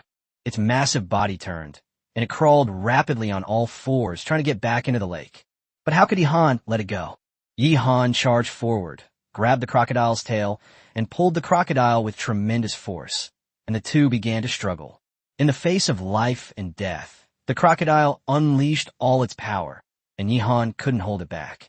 He was dragged forward and lost control of his body. With his feet stuck deep in the mud, he was being dragged forward by the crocodile. But at the same time, his axe was not idle. Yihan is cutting off the crocodile's leg. You can climb, you can swim, can't you? I'll cut off your legs, then let's see how you run. Yihan raised his axe and chopped off one of the crocodile's hind legs. Losing a leg doesn't have a huge impact. The crocodile is still struggling. Yihan immediately switched hands and began to chop off the other hind leg. It completely destroyed the crocodile's rear end. It only had its two front legs paddling in the lake, unable to move its massive body. Yihan felt much more relaxed and began to pull the crocodile back. Because the crocodile's body was too long, Yihan couldn't reach its head by grabbing its tail, so he had to pull it back first. At this moment, the crocodile began to roll around again, trying to break free from Yihan's restraints. Yihan ignored it all, let go, and used the axe to chop at the crocodile's belly. With a single swing of the axe, the crocodile's belly was ripped open, and it began to writhe inside.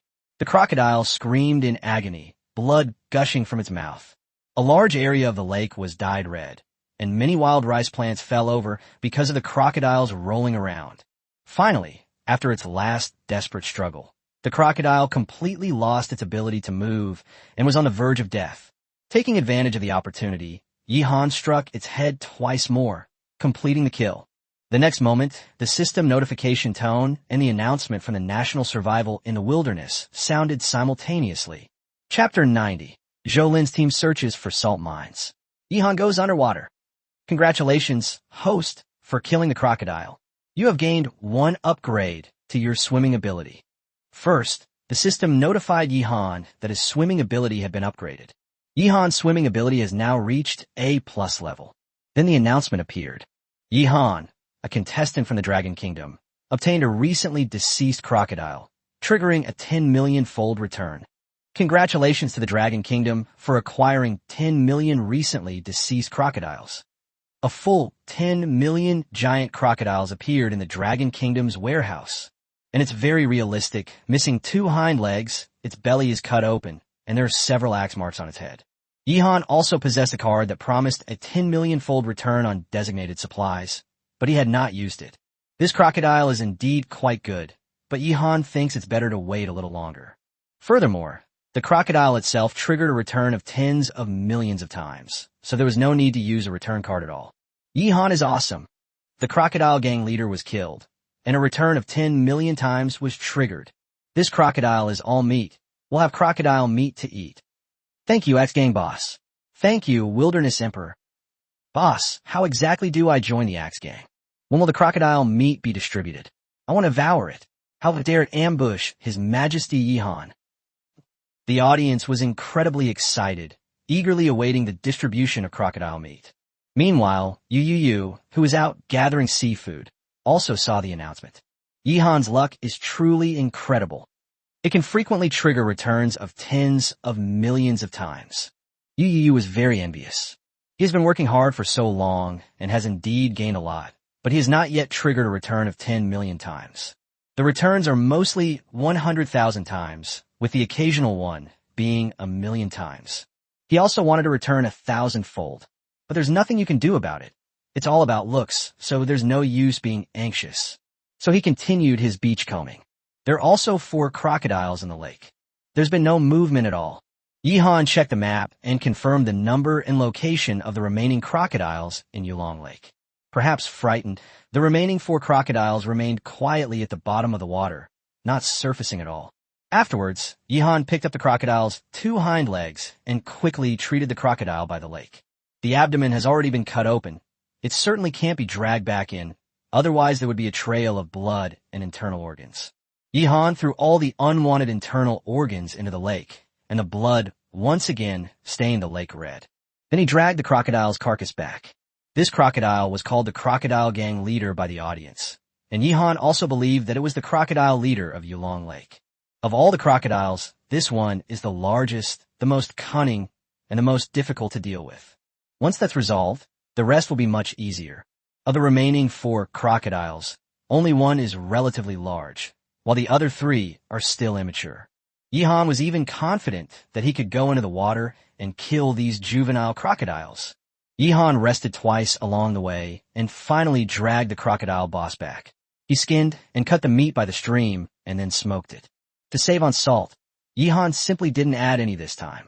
Put it directly on the fire and start smoking. Adding salt can extend the shelf life, but it's okay if you don't have any. Just smoke and roast it for a longer time to evaporate all the moisture, and it will still keep for a long time. It just doesn't taste very good. Go back again and get a bag of wild rice and some Sichuan pepper leaves. Yihan smoked the crocodile meat and immediately began his journey back. There is still some wild rice in stock, but not much left. The Sichuan pepper leaves were all gone. They had now become Yihan's favorite. Besides stir-frying with yams, Sichuan pepper leaves can be eaten in other ways, such as stir-fry with eggs, coating them in flour and deep-frying, or deep-frying them directly, all of which are quite delicious. Tonight, Yihan plans to make a plate of stir-fried eggs with Sichuan pepper leaves. He had saved up a few more bamboo eggs, and he could start eating them. Yihan returned to Yulong Lake, where the lake water, stained red with crocodile blood, was rapidly becoming clear again. The crocodile's internal organs, which he threw into the lake, are probably being eaten by various fish. Yihan killed another crocodile and began harvesting wild rice. What kind of nice place does he live in? As Yihan harvested wild rice, he began to trigger the return rewards time and time again. Zhou Kaiwang and Lin Wei were both very envious after seeing the announcement. Brother, we haven't paid back yet today. My goal is to make at least 1 return every day. Let's go. Let's try going in a different direction today and see if we can find a salt mine. Zhou Kaiwang patted Lin Wei on the back and said. In the morning, the two of them checked the traps that Zhou Kaiwang had set up around the area, but unfortunately, they didn't get much. They caught only 2 mice and 1 bird. Now, Zhou Kaiwang has decided to explore in a new direction and try to find possible salt mines. Brother Zhou, shouldn't salt mines be deep underground? Lin Wei was curious. Did they mean they were going to mine? That would require digging very, very deep, and there are simply no conditions like that in the wilderness. Brother, you're talking about underground salt mines. But it also exists on the surface. Zhou Kaiwang let out a hearty laugh and began to explain to Lin Wei. It turns out that many animals in the wild also need to replenish their salt levels. For example, creatures like goats will lick the salty rocks. If you find this kind of stone, you can extract salt from it. In addition, there are some plants that grow in saline alkali land. If all else fails, you can eat those plants or extract salt from the soil of saline alkali land. Brother Zhou, you're amazing. Lin Wei looked at him with admiration. He truly lives up to his reputation as a seasoned hunter. His imposing physique inspires a strong sense of security. Before meeting Zhou Kaiwang, Lin Wei had always lived in fear, but now he no longer had to be afraid. Is sister-in-law Zhou there? Your husband has been seduced by Lin Wei. Haha. Actually, I wanted to say this for a long time, but I was too embarrassed. To be honest, these two give me a weird sense of being a couple. Stop joking. Stop joking. Zhou Kaiwang and Lin Wei should both be straight men. There's no fierce attack on Refuge 028. We need something stronger. Sure enough, the numbering of the shelter is a bit suspicious. I like effeminate men, preferably plump ones. Please contact me, and I can give you all the crocodile meat that's about to be distributed. The style of the comments started to get weird. The two members of the Zhoulin duo actually treat each other like brothers. They have no idea that the audience is talking behind their backs. They embarked on a journey to find salt mines, while Yi Han made a rather daring move. That's going into the water. After harvesting a backpack full of wild rice and picking a lot of Sichuan pepper leaves, Yi Han began to take off his clothes on the lakeshore. In the end, all that was left was a pair of underwear. Her near-perfect figure was once again on display, eliciting gasps from the audience. This is a great spot. You only need to swim 2 or 3 strokes to get the water chestnuts. If we go a little further ahead, we can get lotus roots. And I'm far away from the crocodiles in the lake. I just need to keep an eye on the map and watch out for the crocodiles' movements to ensure my safety. A map of Yulong Lake appeared before Yi Han's eyes, and he thought to himself. He had originally planned to go home, but when he saw the water chestnuts and lotus flowers, he couldn't resist the urge to go. Let's just go into the water and get some. Anyway, this isn't a risk at all. It's something I'm very confident about. And so, under the watchful eyes of the world, Yi Han jumped straight into the water. Chapter 91 Water Chestnuts and Lotus Roots. A 6-minute underwater breath-holding feat that has astonished the world. Yi Han went into the water. This move shocked the entire audience on Earth. Yi Han seems to be going to pick water chestnuts from the water. There's a whole patch of them right in front of him. But Bing Bing's heart started racing, and she stared nervously at the live stream. Yi Han did kill the crocodile gang leader today, but can he guarantee that there are no more crocodiles in Yulong Lake? This was too hasty. Yi Han, be careful. You absolutely mustn't get hurt. Yoshi. Ha ha ha. Yi Han is dead meat. He's gotten too cocky and dared to go into the water. That's right. Yi Han has been blinded by greed. He will die in the lake, and the Dragon Kingdom will be doomed. There's an old saying in your Dragon Kingdom. Arrogance will be punished by heaven. Just wait and see. Yi Han will die today. Everyone don't panic. Yi Han is definitely confident. Look at his swimming style. It's professional level. Yi Han's live stream exploded, with a massive amount of comments scrolling wildly. First, he suddenly went into the water, shocking everyone. Then came his swimming ability, which once again left everyone speechless. At this moment, Yi Han was completely at ease.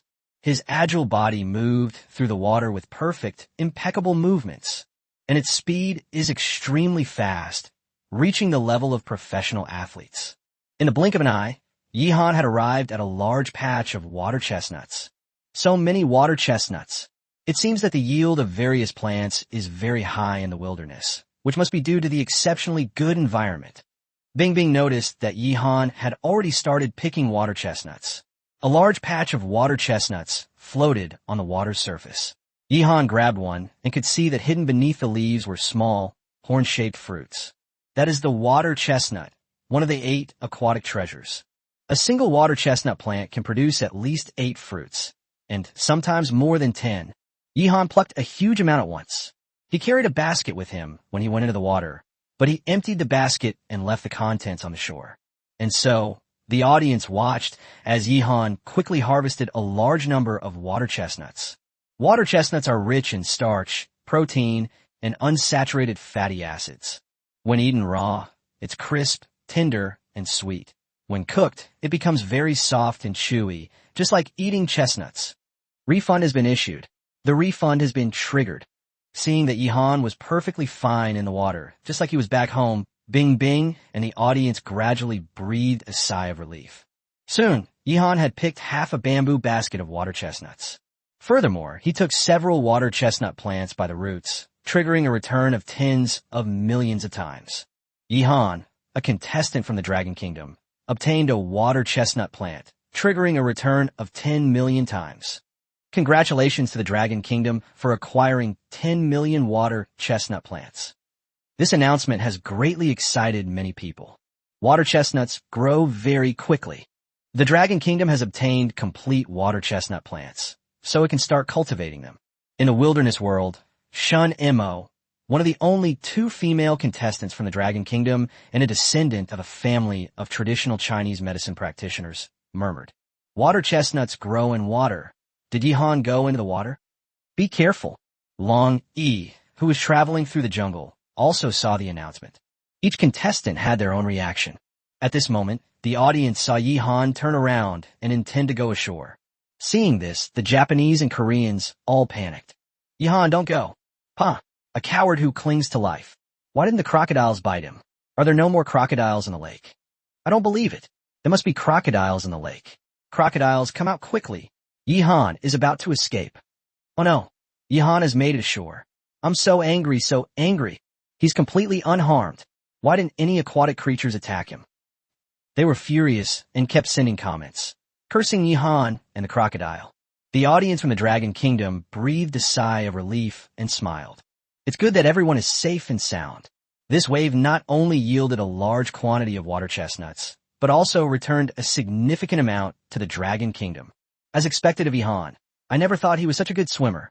When Yihan was picking water chestnuts just now, his body was very steady, as if he could walk in water, which amazed everyone. But everyone was stunned once again, because they saw that Yihan had just gotten ashore when he went back into the water. It turns out he came to bring the water chestnuts ashore. So what is he going to do next? Some viewers, following Yihan's gaze, had already guessed the answer. Yihan continued swimming forward. He had his eye on the lotus flowers. No, it's lotus root. Bing Bing understood too. Yihan wanted to pick lotus roots. Yihan took a deep breath and plunged into the water, diving straight down to the bottom. His goal was very clear. He followed the stem of a lotus flower downwards, diving all the way to the bottom of the lake, and began to pull out the lotus roots from the mud. The water quickly became murky, even obscuring Yihan's figure, which made many viewers tense once again.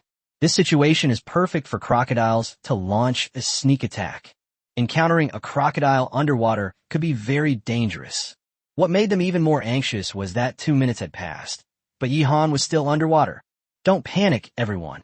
Yihan must have a plan. His body is so healthy, with strong cardiopulmonary function, so his breath-holding time is naturally not short. Although Yihan was anxious, Bing Bing still had to speak up to calm the audience down. As Yihan moved, the underwater environment became increasingly murky, until nothing could be seen at all. So the audience had no idea that Yihan simply kept his eyes closed. Anyway, he has a map of Yulong Lake. It's been 3 minutes. The crocodile is still not moving. Let's get some more. Yihan kept a close eye on the movements of the crocodiles shown on the map. He will leave immediately once the crocodile makes a move. In the blink of an eye, a full 5 minutes had passed. The audience felt their scalps tingle. Who can hold their breath underwater for 5 minutes? Yihan is about to die. Ha ha ha, waiting for the announcement. Yihan was most likely entangled in the underwater weeds, so he couldn't surface and could only drown. Perhaps he was bitten by a poisonous snake underwater. In any case, he's definitely going to die. Thank God. 6 minutes have passed. Yihan couldn't possibly still be alive. But why hasn't the announcement appeared yet? Wait, Yihan seems to have moved. Announcement. An announcement has appeared. How is this possible? It's a return announcement. Yihan isn't dead. A massive number of viewers gathered in Yihan's live stream room, witnessing a miracle. Many foreigners were waiting for the announcement of Yihan's death, but instead they received a return notice. And it was at this moment that Yihan began to surface. He was also holding a large pile of lotus roots in his arms. Yihan was able to hold his breath underwater for more than 6 minutes. What does that mean? How did he manage to do that? The entire planet Earth was plunged into utter shock. Chapter 92, Flower-like lotus roots and crispy lotus roots. Negan spots his prey. Just when the audience thinks Yihan has reached his limit, he can show new abilities and new limits. Over time, many people have become numb to it. But now, Yihan has once again shocked everyone by holding his breath underwater for more than 6 minutes. Baka, what kind of cheat is Yihan using? Does that mean he can breathe underwater? But he doesn't have gills on his face. Incredible. This might be the mysterious power from the ancient East. It is said that in ancient China, there was a type of person called a cultivator who could fly and disappear into the earth and was omnipotent. Perhaps Yihan was a cultivator. He must have made a deal with the devil in exchange for power. Many foreign viewers knelt down. They believed that Yihan was no ordinary person. And then, they were once again shocked by Yihan. Yihan emerged from the water, carrying a large pile of lotus roots, and began to swim quickly toward the shore. He can't move his arms at all right now, so how can he swim? Many people cannot swim. And those who can swim almost all need to use the strength of their arms and legs simultaneously to complete various swimming movements. But Yihan didn't need his arms at all. His whole body rose and fell in the water, just like a nimble fish. The sound of rushing water spread out, and ripples spread in all directions as Yihan quickly approached the shore. Many viewers felt like they were dreaming, as if they were hallucinating. That's reasonable. The next moment, Bing Bing spoke. She stared at the smartwatch on her wrist, which displayed the results of her research. For ordinary people, it is difficult to hold their breath underwater for a long time. But with professional training, this time can be greatly extended. Our national team's professional athletes once set a record of more than 8 minutes. Bing Bing shouted excitedly. Furthermore, if you inhale pure oxygen before entering the water, this time can be extended even further. Some people can reach more than 20 minutes. Furthermore, Yihan's swimming skills are undoubtedly at their peak. By the way, I should mention that there have been people who have won gold medals in the Paralympic Games by swimming without arms. So, it's possible to swim without arms. There are even people who can swim without limbs. While Bing Bing was giving her commentary, Yihan had already successfully landed. He threw the lotus root in his arms onto the ground, let out a long sigh, and wiped the water off his face. But unexpectedly, it made his face even dirtier because there was mud residue on his hands. Now Yihan's face was covered in smears. The tense atmosphere was instantly relieved, and many people couldn't help but laugh. Your Majesty, please withdraw your supernatural powers. There's nothing more to say. I kneel before His Majesty Yihan. I can hold my breath underwater for more than 6 minutes. At my peak, I could only last 3 minutes. Your 3 minutes probably didn't refer to holding your breath underwater, did it? Little brother, if you can't do it, why don't you take some epimedium? I have a friend who is always quick to seduce women. He says he can't waste time on women because it will only affect his studies. Can you swim without limbs? Then a donut can go into the water too, right? He still has one arm and one leg, ha! A flood of comments poured in, and some people even whipped the donut. Although Bing Bing's commentary explained that Yihan's actions were within reasonable limits, everyone was still in shock. This means that Yihan's swimming skills and underwater breath-holding ability have been professionally trained. Before this, no one had ever seen Yihan go into the water, and many people thought he couldn't swim. I never knew he was such an amazing swimmer. That's incredible. At this moment, Yihan began to examine the lotus root in front of him. Sure enough, they are all 7-hole lotus roots. Yihan quickly identified the different types of lotus roots. Next, without blushing or panting, he began to tell everyone. There are 2 main types of lotus root, 7-hole lotus root and 9-hole lotus root. That is to say, the difference lies in how many holes there are in the cross-section of the lotus root. 7-hole lotus root has a high starch content, making it suitable for steaming, boiling, and stewing soups, while 9-hole lotus root has a high water content, making it sweet, crisp, and refreshing, and more suitable for cold dishes or stir-fries. Yihan then shared this knowledge with everyone. Many people who can't cook really don't know this. They think all lotus roots are the same. Let me add that this distinction can also be simply referred to as flowery lotus root and crisp lotus root. Flower-like lotus roots generally grow in relatively deep waters like lakes, while crisp lotus roots are suitable for growing in shallow waters. So all Yihan got were 7 whole lotus roots and noodle lotus roots. Bing Bing quickly spoke up, afraid that Yihan would take her job away from her. Seeing her nervous expression, she almost stammered, which made the audience laugh. Meanwhile, Yihan began packing his things, preparing to leave. He glanced back at Yulong Lake and felt a pang of regret. This time, although the dive yielded a good catch, it failed to lure any crocodiles into the water. Yes, Yihan not only wanted water chestnuts and lotus roots, but also fishing. He used himself as bait to catch crocodiles. If a crocodile had tried to bite him earlier, he could have lured it ashore and killed it. Unfortunately, the remaining 4 crocodiles made no move, and the plan failed. Try again next time. Anyway, all the crocodiles in this lake are going to die. Yihan packed his things and began his return journey, eventually arriving back at the wooden cabin base camp. Today I made brick blanks and went to Yulong Lake to collect some supplies. It was a very fulfilling day. Yihan is now preparing dinner. First and foremost is lotus root and pork rib soup. This soup is so classic that almost everyone has tried it. Yihan started simmering the soup, then cooked half a pot of wild rice, and then prepared the dishes. After the rice was cooked, he cleared the pot to stir-fry the vegetables. It seems that 2 pots are still not enough. Yihan will eventually have a 4-dish soup meal in the wilderness. 2 pots are not enough. It would be great if a Japanese or Korean could send another pot. Bing Bing began to explain. The comment section was filled with people trying to stop her, but it was too late. As everyone knows, Bing Bing's predictions about Yihan were always the opposite. She said Yihan wouldn't play with mud today, so Yihan made brick blanks instead. She said the crocodile gang leader definitely wouldn't die today, and then the crocodile gang leader died. Now she wants the Japanese or Koreans to deliver the pot. That's definitely a disaster. I'm so sorry. I'll definitely be more careful in the future.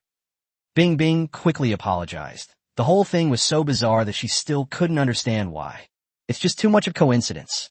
While Yihan was making dinner, many contestants were looking forward to the end of the day. Starting today, every day you live will increase your country's national fortune by 1 point. Once today is over, a second and third country with a national fortune value exceeding 100 points will emerge. Everyone is waiting for the announcement.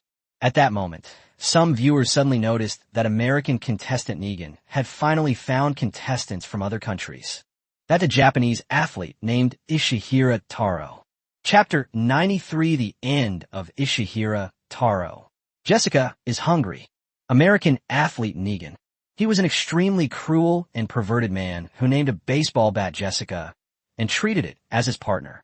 Japanese athlete Taro Ishihira. This is a middle-aged man with a round face, his eyebrows drooping, looking unlucky. At this moment, Ishihira Taro was lying in his shelter, muttering something to himself. Dam Yihan, Dam Dragoon Kingdom.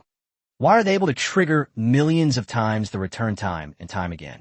This is unfair. I really want to kill all the Chinese, you idiot. Upon hearing his words, a large number of Chinese people were enraged. Negan, hurry up. Isn't your Jessica already itching for this? Yes. Use Jessica to smash Ishihira Taro's head. This is a dogfight. I love watching it. I believe that the ancestors of the Japanese were actually our ancient Chinese who crossed the sea. Their writing system was copied from the Chinese script. So why do they hate the Chinese so much? There are also cases of sons killing their mothers. There are many people in this world who are born evil and utterly despicable. I know Sir Ping Dalong. He has made many statements targeting China long ago. Don't stay in Ishihira Taro's livestream. Go to Negan's livestream. You can experience his perspective and immerse yourself in it. Yes, when I watch in TR movies, I always empathize with the blonde guy, never with the victim. If I fully immerse myself in it, I can experience pleasure 3 times over. The large number of Chinese viewers were all excited. Another person is going to die in this wave of attacks by the Japanese. There was also cheering in the United States, with many people shouting Negan's name and begging him to take action quickly. As for the Japanese, they were filled with gloom and were extremely anxious. Quickly use up national fortune points to contact contestant Ping. It's over. Everything is over. Our national fortune value has plummeted below 60 points. What's the point of contacting him? Can he escape? He's already dead. If we contact him, it will consume 10 points of national fortune. He will most likely still be killed. After deducting another 10 points of national fortune, our little Japan's national fortune will drop to 40 points. Destroy. Everything should be destroyed. Everyone must die. Ishihira Taro, run away quickly. Many Japanese fans have already burst into tears and are too afraid to continue watching the live stream. Meanwhile, inside Ishihira Taro's shelter, he cursed the Dragon Kingdom and Yihan fiercely. Then he started to look forward to it again, and a smile appeared on his face. Hey, today is almost over, and I can add 1 point of national fortune value to our great little Japan. I gain 1 point for every day I live, and 10 points for every 10 days I live. Ishihira Taro felt he should do something to celebrate this, so he took off his pants. Seeing this, many Japanese viewers were both angry and amused. Since the start of the national survival competition, many contestants have shocked everyone's worldview. For example, Lee Cheol-hyun from South Korea doesn't turn off his live stream, allowing everyone to watch videos for free. In the Dragon Kingdom, Woo-won's stupidity has also become deeply ingrained in people's minds. And then there's Ishihira Taro, who likes to reward himself. He doesn't turn off the live stream when giving out rewards, which gives him a very exciting feeling because he knows there are definitely many people watching. In fact, a long time ago, Ishihira Taro had done something similar. He was only wearing a trench coat, searching for high school girls in the alley. Upon spotting his target, he would immediately open his trench coat and revel in the high school girls' surprise screams. That excited him greatly, and even though he was caught several times, he never changed his ways. Because he's already addicted. Just as Pingda was rewarding himself, a whistle rang out. There's also a strange sound, a rhythmic beat. That's Negan hitting Jessica with his baseball bat. The next moment, the door to the shack was kicked open. Meanwhile, Ishihira Taro's reward ended. He shuddered, his eyes widening as he stared at Negan in front of him. Negan's eyes widened as well, and he exclaimed in surprise. Fa. Negan was stunned. He never expected to witness such a scene. But then a mocking smile appeared on his face as he looked at Ishihira Taro. That guy is such a pathetic wretch. Pingaroo tried to pull up his pants, but it was too late. Negan immediately grabbed his ankle and dragged him out of the shack. He's very strong. Ishihira Taro was completely unable to resist. Moreover, he is currently feeling weak all over and has no strength. Spare me. Don't kill me. Pingda trembled all over and kept begging for mercy. Then you should ask Jessica if she agrees. Negan said with a big smile. He can actually speak the language of Japan. It turns out that Negan really likes Japanese anime, so he learned the language. The fact that the two sides could communicate without barriers gave Ishihira Taro a glimmer of hope. Who is Jessica? Please don't kill me. I'm useful. I'll be your dog. Pingda struggled to kneel on the ground and kowtow to Negan. He used the dajiza, a traditional Chinese kneeling gesture, to express his humility. The term dajiza is the most humble and submissive posture, a kneeling position. This shows just how terrified Ishihira Taro was. Jessica, what do you think? Should we spare his life? Negan gave a sickly smile and stroked the baseball bat in his hand. Seeing this, Ishihira Taro finally realized that Jessica was the baseball bat. Who would aim a baseball bat? Oh no, this guy is absolutely insane. Then he saw Negan move the baseball bat his hand up and down twice. This means the baseball bat is nodding. Jessica, you are so kind. You are so beautiful. And you have compassion for the weak. Aren't you going to thank Jessica already? Negan, representing Jessica, spared Ishihira Taro's life. Nobody believed it. But Ishihira Taro believed it. Thank you. Thank you, Jessica. You are so noble and beautiful, like a goddess. An absurd scene unfolded. Pingaroo's pants were still up to his knees as he bent over and kept kowtowing to a baseball bat in gratitude. Ha ha! Negan burst into laughter, finding the scene extremely amusing. Pingdalang didn't dare to stop. He kept kowtowing, his whole body trembling. He had already urinated. Pop. The next moment, Negan gave the baseball bat a hard kiss. Honey, let's go. Are you hungry now? Then he turned and left. Upon seeing this, Ishihira Taro was overjoyed. Great, you survived. He knelt on the ground, looked up at Negan's back, his heart filled with a feeling of surviving a disaster, his whole body already soaked in cold sweat. But at that moment, Negan took 2 steps forward, then turned around and came back, swinging his bat down. Heh. Jessica said, she's hungry. Negan let out a ferocious laugh and slammed his baseball bat down hard on Ishihira Taro's head. Chapter 90, For Your Majesty Yihan, who loves his people like his own children. 8 nations tied for second place. This strike was powerful and heavy. Instantly, Ishihira Taro froze as if he had been electrocuted. Then the audience all saw that blood started flowing from his head. His entire face was covered in blood. This scene was so terrifying that many viewers screamed.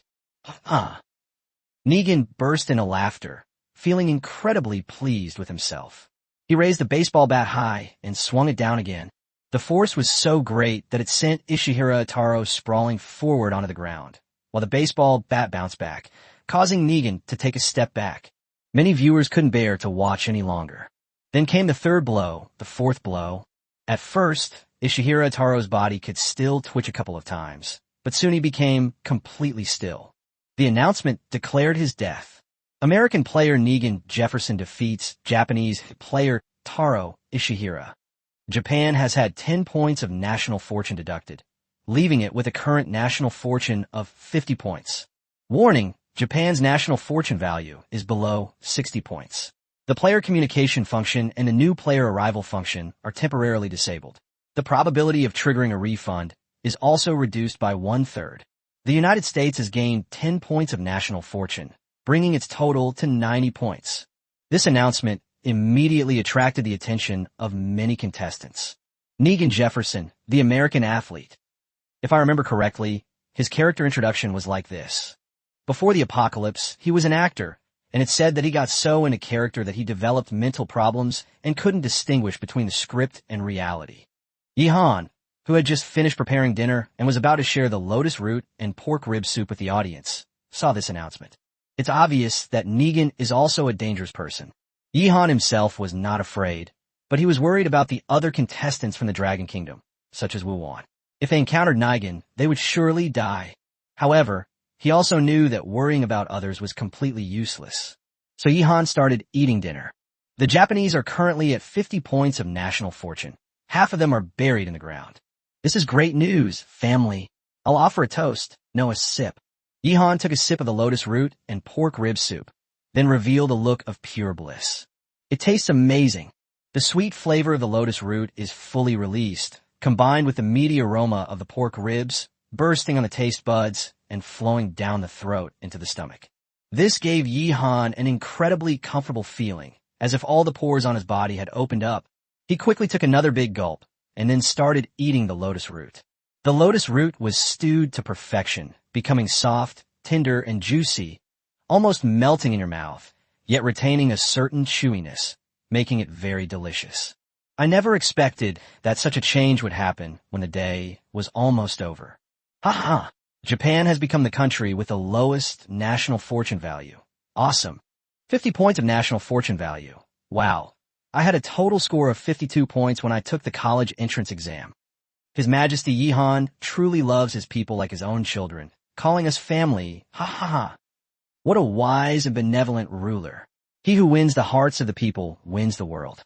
His Majesty Yihan will live on forever. Can anyone tell me if the fighting is over on Negan's side? No, his head is almost gone, but he's still hitting him. Viewers flooded the screen with comments, engaging in a frenzied discussion. Now that Ishihira Taro's head has been smashed, Negan still hasn't stopped. Wow, some people say it's like making handmade beef balls. This is the kind of attitude that they won't stop until they've beaten Ishihira Taro into a pulp. That's insane.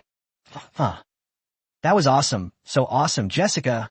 Negan was panting heavily, clearly exhausted. At this point, Ishihira Taro was no longer human, and his live stream had long been shut down. The audience thought the killing was finally over, but Negan started smearing the gore and blood onto the baseball bat. He made an extremely sickly face and covered the entire baseball bat with a thick layer of paste. "Eat up, Jessica. Have some more." Phew, that felt so good. Negan lay on the ground, panting heavily, a smile plastered on his blood-splattered face. "This is insane. It's terrifying. What are we going to do? Almost all of our Japanese athletes are dead." "Don't panic, stay calm. There's still 6 people left. But the nation's fortune is already critically low. What should we do?" "Once today is over, the national fortune value can rise back to 56 points, and by the end of tomorrow, it will be 62 points. It will be back soon." Negan, damn Negan. It would be better if he killed Ishihiro Taro after today's events. There's widespread lamentation in Japan. Of the original 10 contestants, 4 have already died. New player Yamamoto Isoroku was eliminated immediately upon landing. This directly deducts 60 points of national fortune value. In other words, Asuka killed Caesar and regained 10 points, which is why the national fortune value is now 50 points. Otherwise, it would be even lower. Baka. How come another one got killed? Inside Caesar's shack, Asuka frowned and began to curse. "What should I do? What should I do? Should I go find someone to kill too?" Abe's old face was wrinkled, like a used piece of toilet paper. The other Japanese players also all looked worried. "The most important thing now is to ensure my own safety. I absolutely cannot die again. The more people die and the fewer people remain, the harder it will be to accumulate national fortune points. If things go wrong, it could lead to the destruction of the entire nation." On the other hand, the United States was filled with joy and celebration. "Negan, well done. Well done, Jessica. I love you. Negan is so handsome and manly. My sister and I both want to serve him." That's how you deal with the Japanese. Beat them to a pulp. Kill them all. Hey. Look at this Japanese thing. It looks like a worm. Negan is a tough guy. He'll smash it to pieces. The small country of Japan will inevitably become the first to be destroyed, and all the Japanese will die. Some people have already started singing, and some have even started committing crimes in their excitement. That's how free America is. Nothing new happened after that. No new player deaths were reported. The 11th day of wilderness survival has finally come to an end. Everyone on Earth, as well as the players in the wilderness world, saw the new announcement. Congratulations to the Dragon Kingdom. 10 contestants have survived a day, earning 10 points of national fortune. The current national fortune value is 140 points. Congratulations to the beautiful country. 7 players survived a day, earning 7 points of national fortune. Current national fortune value, 97 points. Congratulations to Japan. 6 players have survived a day, earning you 6 points of national fortune. Your current national fortune is 56 points. Congratulations. A series of announcements. It's dizzying. The national fortune value of each existing country has been listed. After the apocalypse, many small countries either perished or were absorbed into other countries, seeking the protection of larger nations. Nearly 200 countries were once reduced to less than half. Therefore, the number of countries currently existing on Earth is actually not that many, not even over 100. Only 68 countries will be able to continue to exist. Among these 68 countries, China currently ranks first, while Japan ranks last. After the announcement showed the national fortune values of 68 countries, the second country's national fortune value broke through 100 points. 8 countries tied for second place. Chapter 95. They all had murderous intent. The third-ranked country revealed. 8 countries tied for second place, becoming the second country after the Dragon Kingdom to break through the national fortune value of 100. Clearly, none of the players from these 8 countries died. Because it was kept at full capacity, the national fortune value was able to break 100 by the end of the 11th day. These 8 countries are Germania, Australia, Myanmar, Football Country, Turkic Country, Pyramid Country, and Ladyboy Country. As for the remaining countries, at least 1 person died in each of them. Therefore, by the end of today, the national fortune value will not be able to break 100. It can only return to 99 points at most. Congratulations to these 8 countries, tied for second place with a national fortune value exceeding 100. A 100,000x return is possible, with a small chance of triggering a 1 millionth return. That concludes the announcement. Many people disagreed, but there was nothing they could do. In wilderness survival, personal strength is one aspect, but luck is also very important. Some people are eliminated immediately upon landing. No matter how skilled you are, you'll die on the spot. There are also people who, despite having little ability, have managed to survive to this day. The fact that these 8 countries maintained full attendance certainly involved a significant element of luck. Shit, my beautiful country is a superpower, so powerful, yet it only has 97 points of national fortune value. Myanmar is also at full capacity. Damn it. My brother was tricked into going there, and they cut off his kidney. The country of ladyboys has 2 beautiful ladyboy contestants. How exciting. Yes, I often go to see ladyboys. They're much prettier than my wife. Sigh. My wife is so strong and burly. She could kill Tyson with one punch. I'm so miserable. My wife is Rem. A great deal of discussion swept across the entire planet. Many players in the wilderness world were also deeply moved. I've lived another day, that's great. I must keep trying and make sure I don't get poisoned again. Wu Wan, a cave dweller at the foot of the mountain, whose resistance to the virus was at its peak, muttered to herself. These 8 countries are all at full strength, posing a threat to the Dragon Kingdom. If only we could kill them all. Master Lin Chi has murderous intent. Yihan had already killed 2 Japanese soldiers, and he was itching to kill someone himself. But he also felt that he didn't have the ability and that he could only have this hope if he met someone much weaker than himself. The Dragon Kingdom's national fortune value of 140 is far ahead. But we can't be careless. We still need to widen the gap as soon as possible.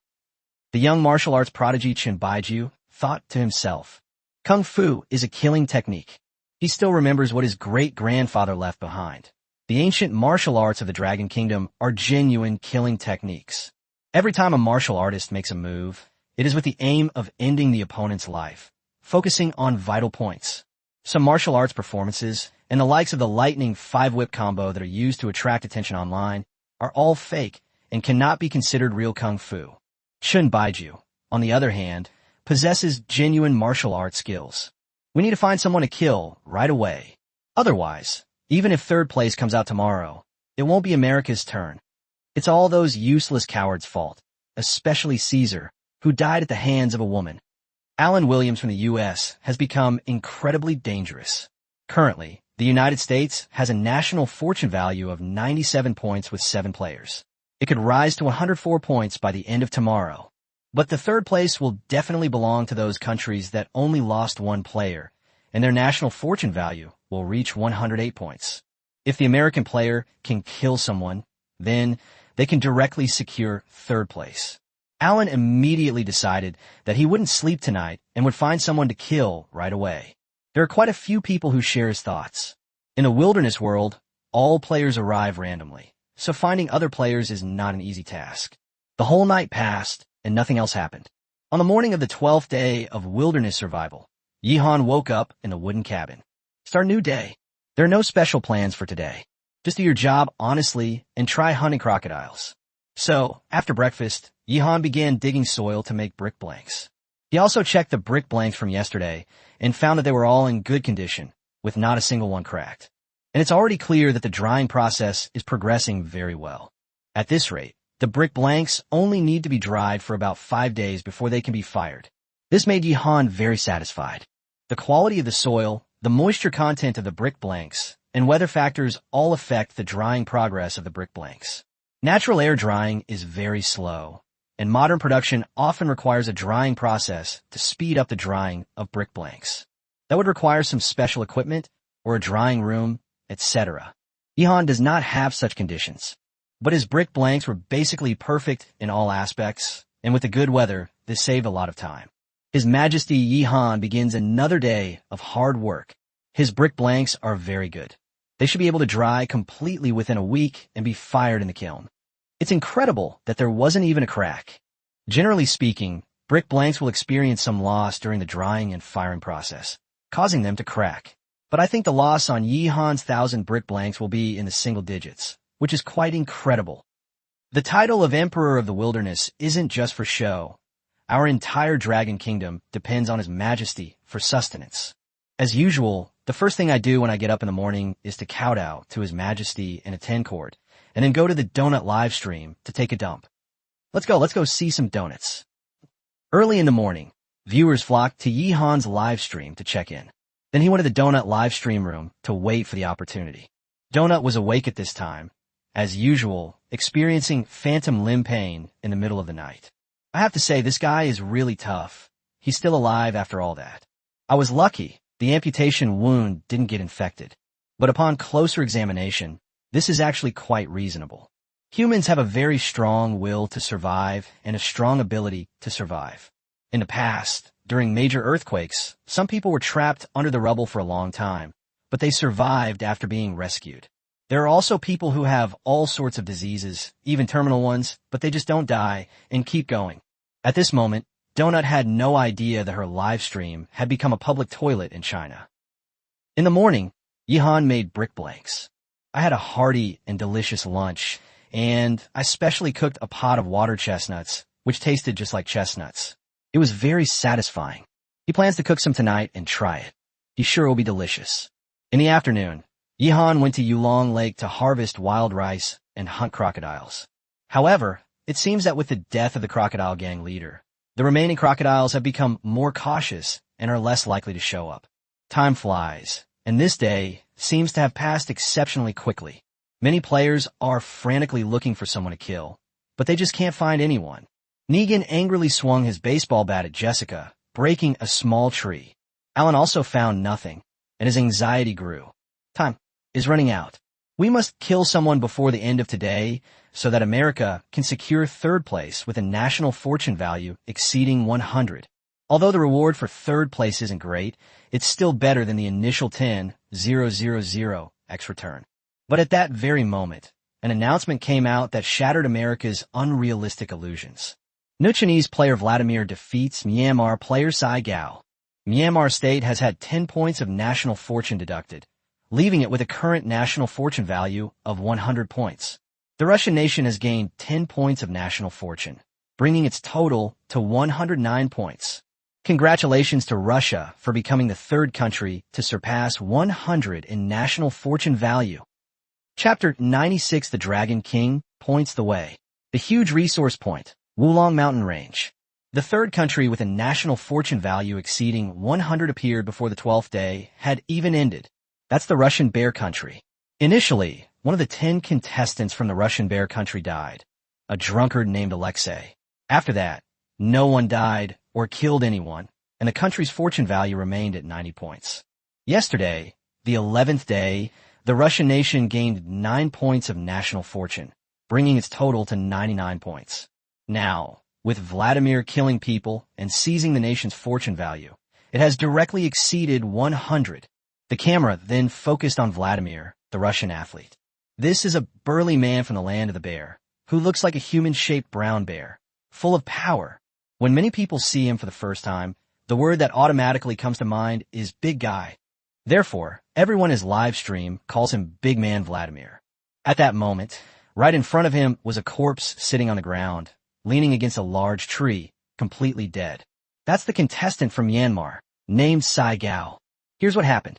After arriving in the wilderness, Vladimir has been working hard to survive in the wilderness. He now has a decent wooden house and a certain amount of food reserves. Before the apocalypse, he was a heavyweight boxer. Many viewers from Russia believe that his strength is enough to compete with strong people like Long, Yihan, and Alan. Today, many people are frantically looking for people to kill, hoping to help their country become the third country with a national fortune value exceeding 100, and Vladimir is no exception. And he had killed people before, even killing his opponent in the boxing ring. He's lucky. He's the lucky one today, because he encountered Sai Gao, a contestant from Myanmar.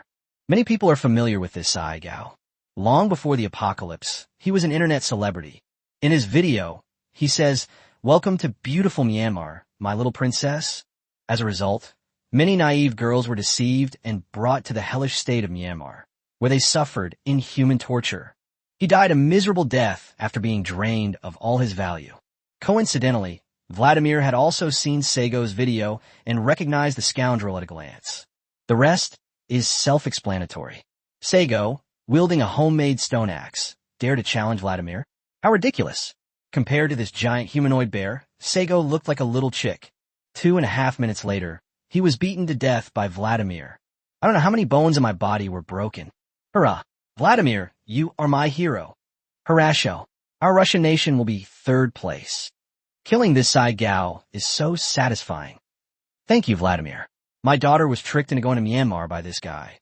Damn it, our Myanmar state's national fortune value just broke 100 yesterday, and today it's already been deducted 10 points. Those damned Russians. It's over. Even if Alan or Negan kill someone now, they won't get 3rd place, unless they can both kill someone. Russian heavyweight boxer Vladimir kills Sai Gao, a human trafficker in a telecom fraud industrial park in Myanmar. This incident sparked heated discussions across the entire planet, and many contestants experienced different emotions as a result. Yihan was preparing dinner, stir-frying vegetables with water chestnuts. Based on this, the 3rd place should be Russia. There isn't much time left, and it's unlikely that anything else will change. Yihan nodded in satisfaction.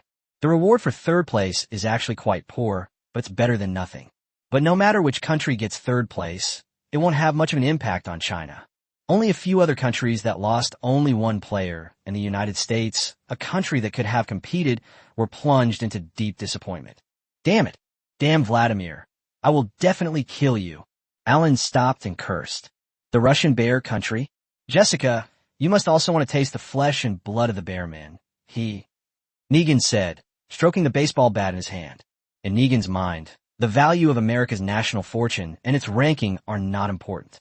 The most important thing is that he lives well in the wilderness and has a good life with Jessica. In his mind, it wasn't that he wanted to kill, but that Jessica made him do it. Yes, Negan had already developed mental problems. He could hear Jessica talking to him. Wilderness survival has only just begun. All the lead is temporary. Come on, high on me. Let me love you properly. As Lee Cheol-hyun, a South Korean esports player, spoke, he began to pull down Choi Hyun-mi's pants. He had already brought his face close, unleashing an epic lung attack. On the 12th day, announcements still appeared, showing the national fortune value of each country. The national fortune value of the Dragon Kingdom has reached 150 points. Steady progress. Far ahead, moving toward the next goal. That is, the goal is 1,000 points of national fortune value. The next day, Yihan woke up and began a new day. After making brick blanks for 2 consecutive days, Yihan planned to do something else today. After having breakfast and tidying up briefly, Yihan took the Dragon King out of his pocket. Today I want to explore new areas. Dragon King, you may choose a direction. Yihan's actions immediately aroused the audience's anticipation. Yihan is currently the most popular and successful contestant. But if he makes brick blanks and harvests wild rice, the live broadcast might seem a bit boring.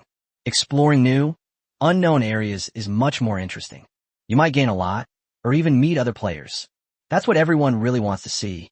The Dragon King lay in Yihan's palm, looking at Yihan curiously, its little nose constantly sniffing the surrounding scents. Under the watchful eyes of the audience, it kept turning its body until it finally stopped in one direction. That's the opposite direction of Longshome Mountain. The Dragon King pointed the way, choosing the west, which is the opposite direction of Dragon Head Mountain. Yihan has never been in this direction before. Bing Bing shouted excitedly, her heart filled with anticipation. The audience's emotions were also stirred up. Yihan, find the Japanese and kill him. Japan's national fortune value has rebounded and is now at 62 points. At this rate, it will be very difficult to destroy the country. We must kill them all. This system makes wilderness survival more complex and dangerous. Each contestant not only has to face the challenges of nature, but also has to be wary of other contestants at all times. As time goes by, it's only a matter of time before a country is destroyed. I believe the first country to be destroyed will definitely be the Japanese. His Majesty has set off. He is personally leading the expedition to wipe out the Japanese invaders. Under the watchful eyes of the audience, Yihan followed the direction upstream. When he left the map's boundaries, he slowed down and began to carefully explore the area. As he continued forward, the terrain began to slope downhill. But soon, it turned into an uphill slope again. Ahead of Yihan, through the dense forest, he could vaguely see the outline of the mountains. Another mountain? Let's climb the tree and see. Yihan chose a tree, climbed it, and began to gaze into the distance. Looking from his perspective, the audience was also shocked. At the end of this direction, there was a continuous mountain range. The mountains rise and fall in layers like a giant dragon lying on the vast land. In a moment of inspiration, Yihan immediately named the mountain range. Let's call this mountain range the Crouching Dragon Mountain Range. There must be a wealth of resources hidden in these mountains. We're in for a busy time. Yihan took a deep breath, and an excited smile appeared on his face. Chapter 97, The Baobab Tree. The Baboon Tribe. Wulong Mountains. Upon hearing this name, the viewers in the live stream went wild. Congratulations, Your Majesty, on your expansion of territory. The Emperor is personally leading the expedition. This time, it's the Emperor himself leading the expedition. All land under heaven belongs to the Emperor. The Wulong Mountains must contain a vast amount of resources. Compared to this mountain range, Long's home mountain is nothing. Ha! One must eat one bite at a time. Everyone, don't rush. Let's watch His Majesty Yihan develop new territories in the wilderness world. Your Majesty is too busy. Your subject is willing to share your burdens and relieve your troubles. Sleeping alone at night is too lonely. Contact me, Chicken Farmer, for a 50% discount. A massive influx of comments kept pouring in. The names Yihan chose are all related to dragons. Dragon King, Dragon Head Mountain, Heavenly Dragon Waterfall, Dragon Lake, and now the Crouching Dragon Mountain Range. This is all territory of my Dragon Kingdom. Bing Bing also shouted with excitement. Meanwhile, Yihan had returned to the ground and began heading towards the Wulong Mountain Range ahead. His heart was filled with joy, and he took the Dragon King out of his pocket and placed it in his hand. She even kissed the Dragon King's little head. Dragon King, you have rendered a great service, Yihan said with a smile. Just now, he not only saw the continuous Wulong Mountain Range, but also a super big tree. What he needs to do now is get there. If he wasn't mistaken, that big tree in the wilderness represented immense wealth. As the saying goes, looking at a mountain makes a horse run itself to death. Yihan explored the way as he went, and it took him more than half an hour to finally reach his destination. He stopped and looked at the enormous tree in front of him, his heart filled with awe. Audiences around the world were also deeply moved. Baobab tree. This is a tree of life with almost infinite value. I saw this tree online before. It's said to live for thousands of years. Its diameter reaches a terrifying 8 meters. How could it be so big? There's more than one baobab tree here, with fruits of all sizes. We're going to be rich. If you find a tree like this in the wilderness, you can just lie down and relax, really. Audiences around the world are buzzing with discussion. Yihan discovered a baobab tree with a diameter of over 8 meters. Bite. Just then, Yihan heard the system notification. Congratulations, host. You have found the baobab tree. A choice has been triggered. Option 1. Cut down baobab trees and obtain the disease, Alzheimer's disease. Option 2. Move into a baobab tree and obtain a random resource point location in the Wulong Mountains. Option 3. Occupy the baobab tree and obtain the location of a random opposing player in the Wulong Mountains. Note, this is a multiple choice question with 2 options. You can choose one or both. Please make your selection and complete the question as soon as possible. A new option has emerged, and it's a multiple choice question with 2 options. Isn't Alzheimer's disease just senile dementia? System, thank you. I'll choose the latter 2 options. As Yihan quickly made his choice, he also looked up to check the situation in the tree. Sure enough, he saw several monkeys picking fruit from a tree. It seems that you need to completely drive away or kill these monkeys in order to complete the 3rd option. The baobab tree is called that because its fruit looks like bread. And monkeys come to eat its fruit, hence the name. In a live stream, Bing Bing has already started explaining things to the viewers.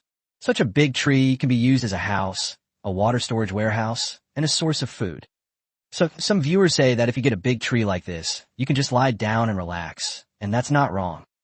But I believe Yihan definitely won't lie down. Okay, I won't say anything more. Bing Bing was interrupted by the audience halfway through her sentence.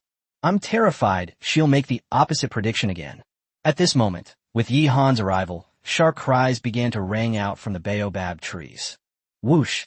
Immediately following was a whooshing sound, and a hard-shelled fruit the size of an American football fell from the sky and slammed hard onto the ground in front of Yi-han. With a loud bang, the fruit exploded, creating a small crater in the ground and sending dirt flying everywhere. Yi-han was attacked. Wah! He saw that on the baobab tree in front of him, there was the largest and strongest baboon, making strange noises at him with a very ferocious face. It's obvious that it's asserting its sovereignty and telling Yi-han to get lost. Behind this baboon king, there were other baboons, all making threatening noises, trying to drive Yi-han away. Court death. Yi-han snorted coldly, already harboring murderous intent. Even if it's just to make a choice, we have to kill these baboons and take over the baobab trees. What's more, this baboon almost hit him with a baobab fruit just now. They've already found a way to die. Yi-han took 2 steps back, gaining a wider view. His gaze sharpened as he began to scan the baobab trees in front of him. He needs to know exactly how many baboons are in this troop. There are at least 32 of them that I can see. There are some areas where we can't observe them, and the total number should be around 50, which isn't too many. Yi-han nodded. Damn monkey! How dare it attack His Majesty Yi-han? You'll end up like the crocodile gang leader. Just wait to die. Good. A new enemy has appeared. We took down one crocodile gang leader, and now the baboon gang has arrived. The axe gang is the most powerful. Yi-han, kill them. Baboons are intelligent and ferocious. They're not easy to deal with. The two sides had barely met when the atmosphere was already tense. Baboon groups are highly territorial and aggressive. This grove of baobab trees is their territory. These 2 new options will keep me busy again. But the rewards are all very good, so we have to complete them. And if you want to live inside a baobab tree, the first thing you have to do is to take over the baobab tree. Therefore, we must first deal with the baboon population. Yi-han was mentally calculating how to make his move. Against such agile baboons, and with the battlefield primarily high in the trees, melee combat is no longer an option. The best way to take down the baboons is through ranged attacks. For example, bows and arrows. But Yi-han knew very well that his homemade bow and arrows were not strong enough to deal with the baboons. It's perfectly fine for shooting birds or small animals like rabbits. However, shooting baboons is basically impossible. It must be improved. For example, making a wilderness version of the compound bow. In Yi-han's mind, a model of an eccentric wheel had already emerged. These are all abilities from an A-rank hunter. To be a powerful hunter, one must be proficient in crafting various weapons, hunting techniques, and so on. In reality, the principle of a compound bow is not that difficult. The core is the eccentric wheel mechanism, which is naturally included in the A-level hunter's ability. Therefore, Yi-han immediately made a decision. He would create a powerful composite bow. Chapter 98. Making a compound bow. Practicing at Dragon Lake. With that thought in mind, Yi-han didn't waste any more time and turned to leave. Sharpening your axe won't delay your woodcutting. If you try to climb a tree and deal with the baboons now, you'll only be wasting your time. There's even a possibility of injury. It would be better to spend some time making a compound bow, which would allow for quick and efficient hunting of baboons. Woba! Seeing that Yi-han was about to leave, the baboon leader let out another strange laugh, mocking Yi-han. The other baboons also became bolder, laughing along with Yi-han. Several baboons even threw down baobab fruits, aiming them at him. Bang, bang, bang. It was like a series of bombs exploding. Yi-han quickly ran away, afraid of being hit. You're throwing things from a high-rise building, huh? I sentence you to death. Yi-han ran to a safe distance, glanced back, and said with a cold smile. The viewers in the live stream were furious. When has Her Majesty Yi-han ever suffered such humiliation? A subject who humiliates his sovereign shall die. I am willing to volunteer for battle. Damn it, I already hate baboons. They're absolutely awful. Did you hear what Yi-han said? Throwing objects from high-rise buildings is punishable by death. Just you wait. That's right. Angry Yi-han will not end well. These baboons won't be able to keep jumping around for long. What awaits them is His Majesty Yi-han's wrath. So many fruits wasted by the baboons. Wasting food is a serious crime. Everyone was cursing the baboon, their hearts filled with anger. Yihan could have harvested a large amount of baobab fruit, and with his luck, he would definitely have triggered a return of tens of millions of times. But now the baboons have ruined everything. Everyone, please don't panic.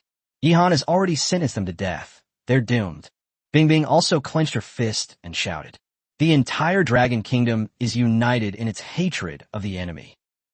Yihan returned to the wooden cabin base camp.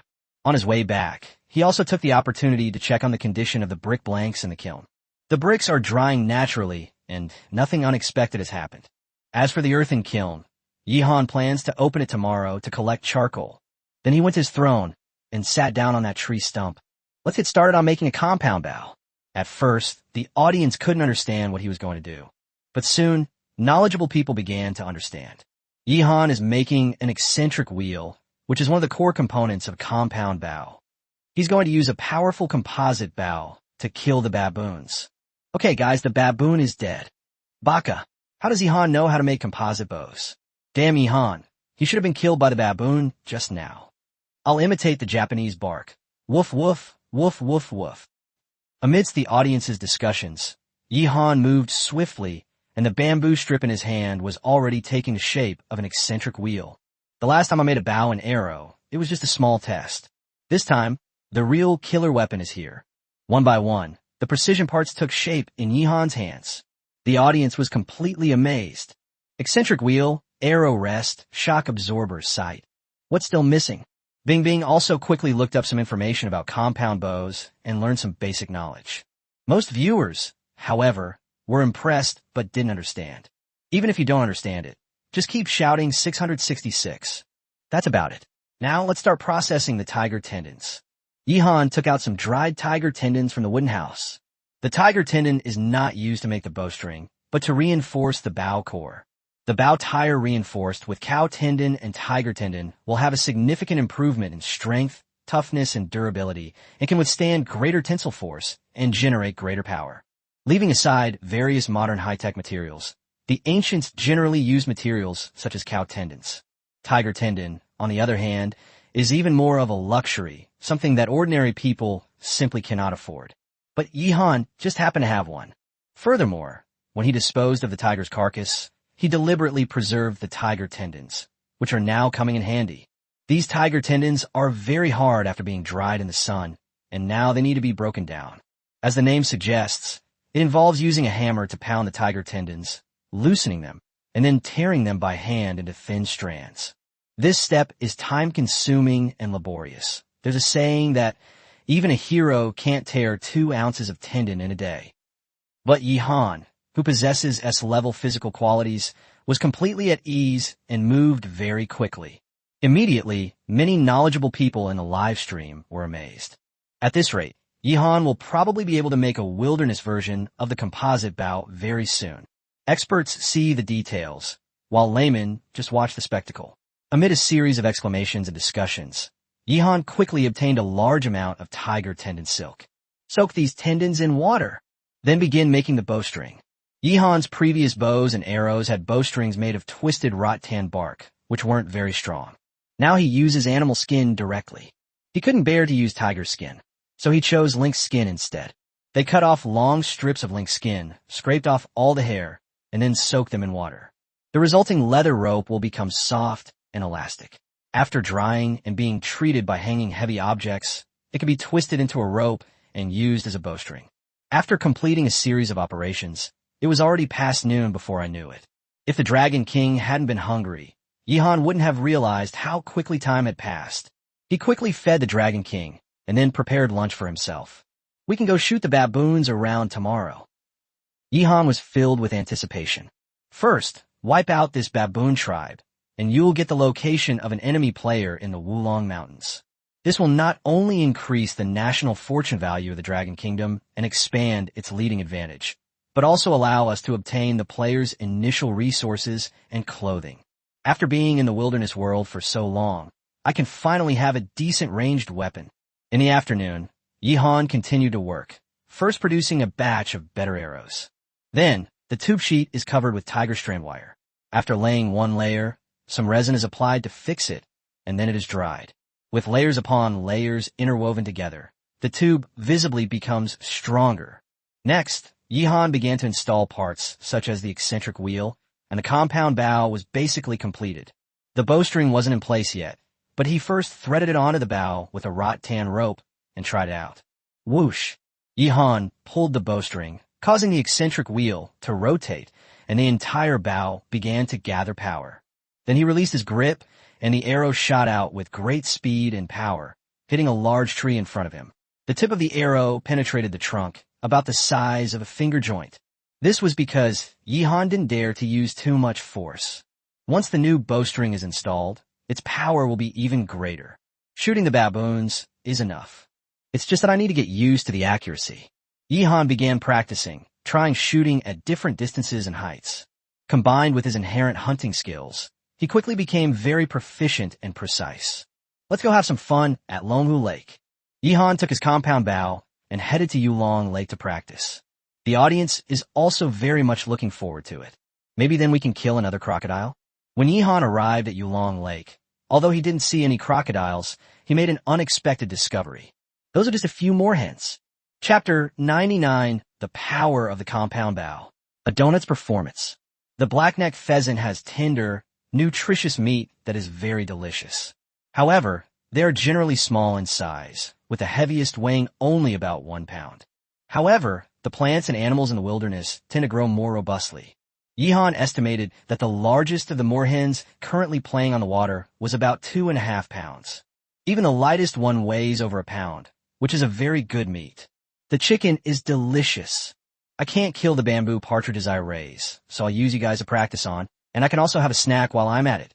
Yihan immediately found a suitable angle and prepared to start shooting. The audience was also constantly discussing this strangely shaped creature. How can this thing look like this? Its head is red, ha ha ha. What a bunch of emo kids. What's with that red hair? Brother Chicken's getting cold. Yihan wants to eat it.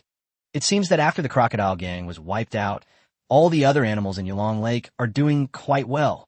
Yes, I've never seen this kind of creature before, but now it's appeared. Look, Yihan has thanked me. The Chinese script is indeed profound and extensive. Ha ha ha. Viewers kept sending comments, eagerly anticipating the practical power of Yihan's composite bow. In fact, many waterfowl have always lived in Yulong Lake. For example, the duck that Yihan obtained before and the black slug that we see now. These are all shown on the map of Yulong Lake, but Yihan didn't specifically come to hunt or capture them. And now it just so happens that we've encountered this situation. Whoosh! The next moment, Yihan aimed at the largest moorhen and started shooting. The eccentric wheels at both ends of the bow rotate, and the bowstring is fully drawn. Yihan stared ahead, anticipating the outcome. The audience stared wide-eyed at the scene. This is not only related to whether Yihan can successfully obtain the prey, but also to whether the subsequent operation to hunt baboons can proceed smoothly. Under the watchful eyes of everyone, the arrow shot out and accurately hit the black stilt chicken in the neck. It went straight through and almost broke the head off the moorhen. And after the arrow pierced the moorhen's neck, it flew a long distance before falling into the water. It even went down the drain. It's done.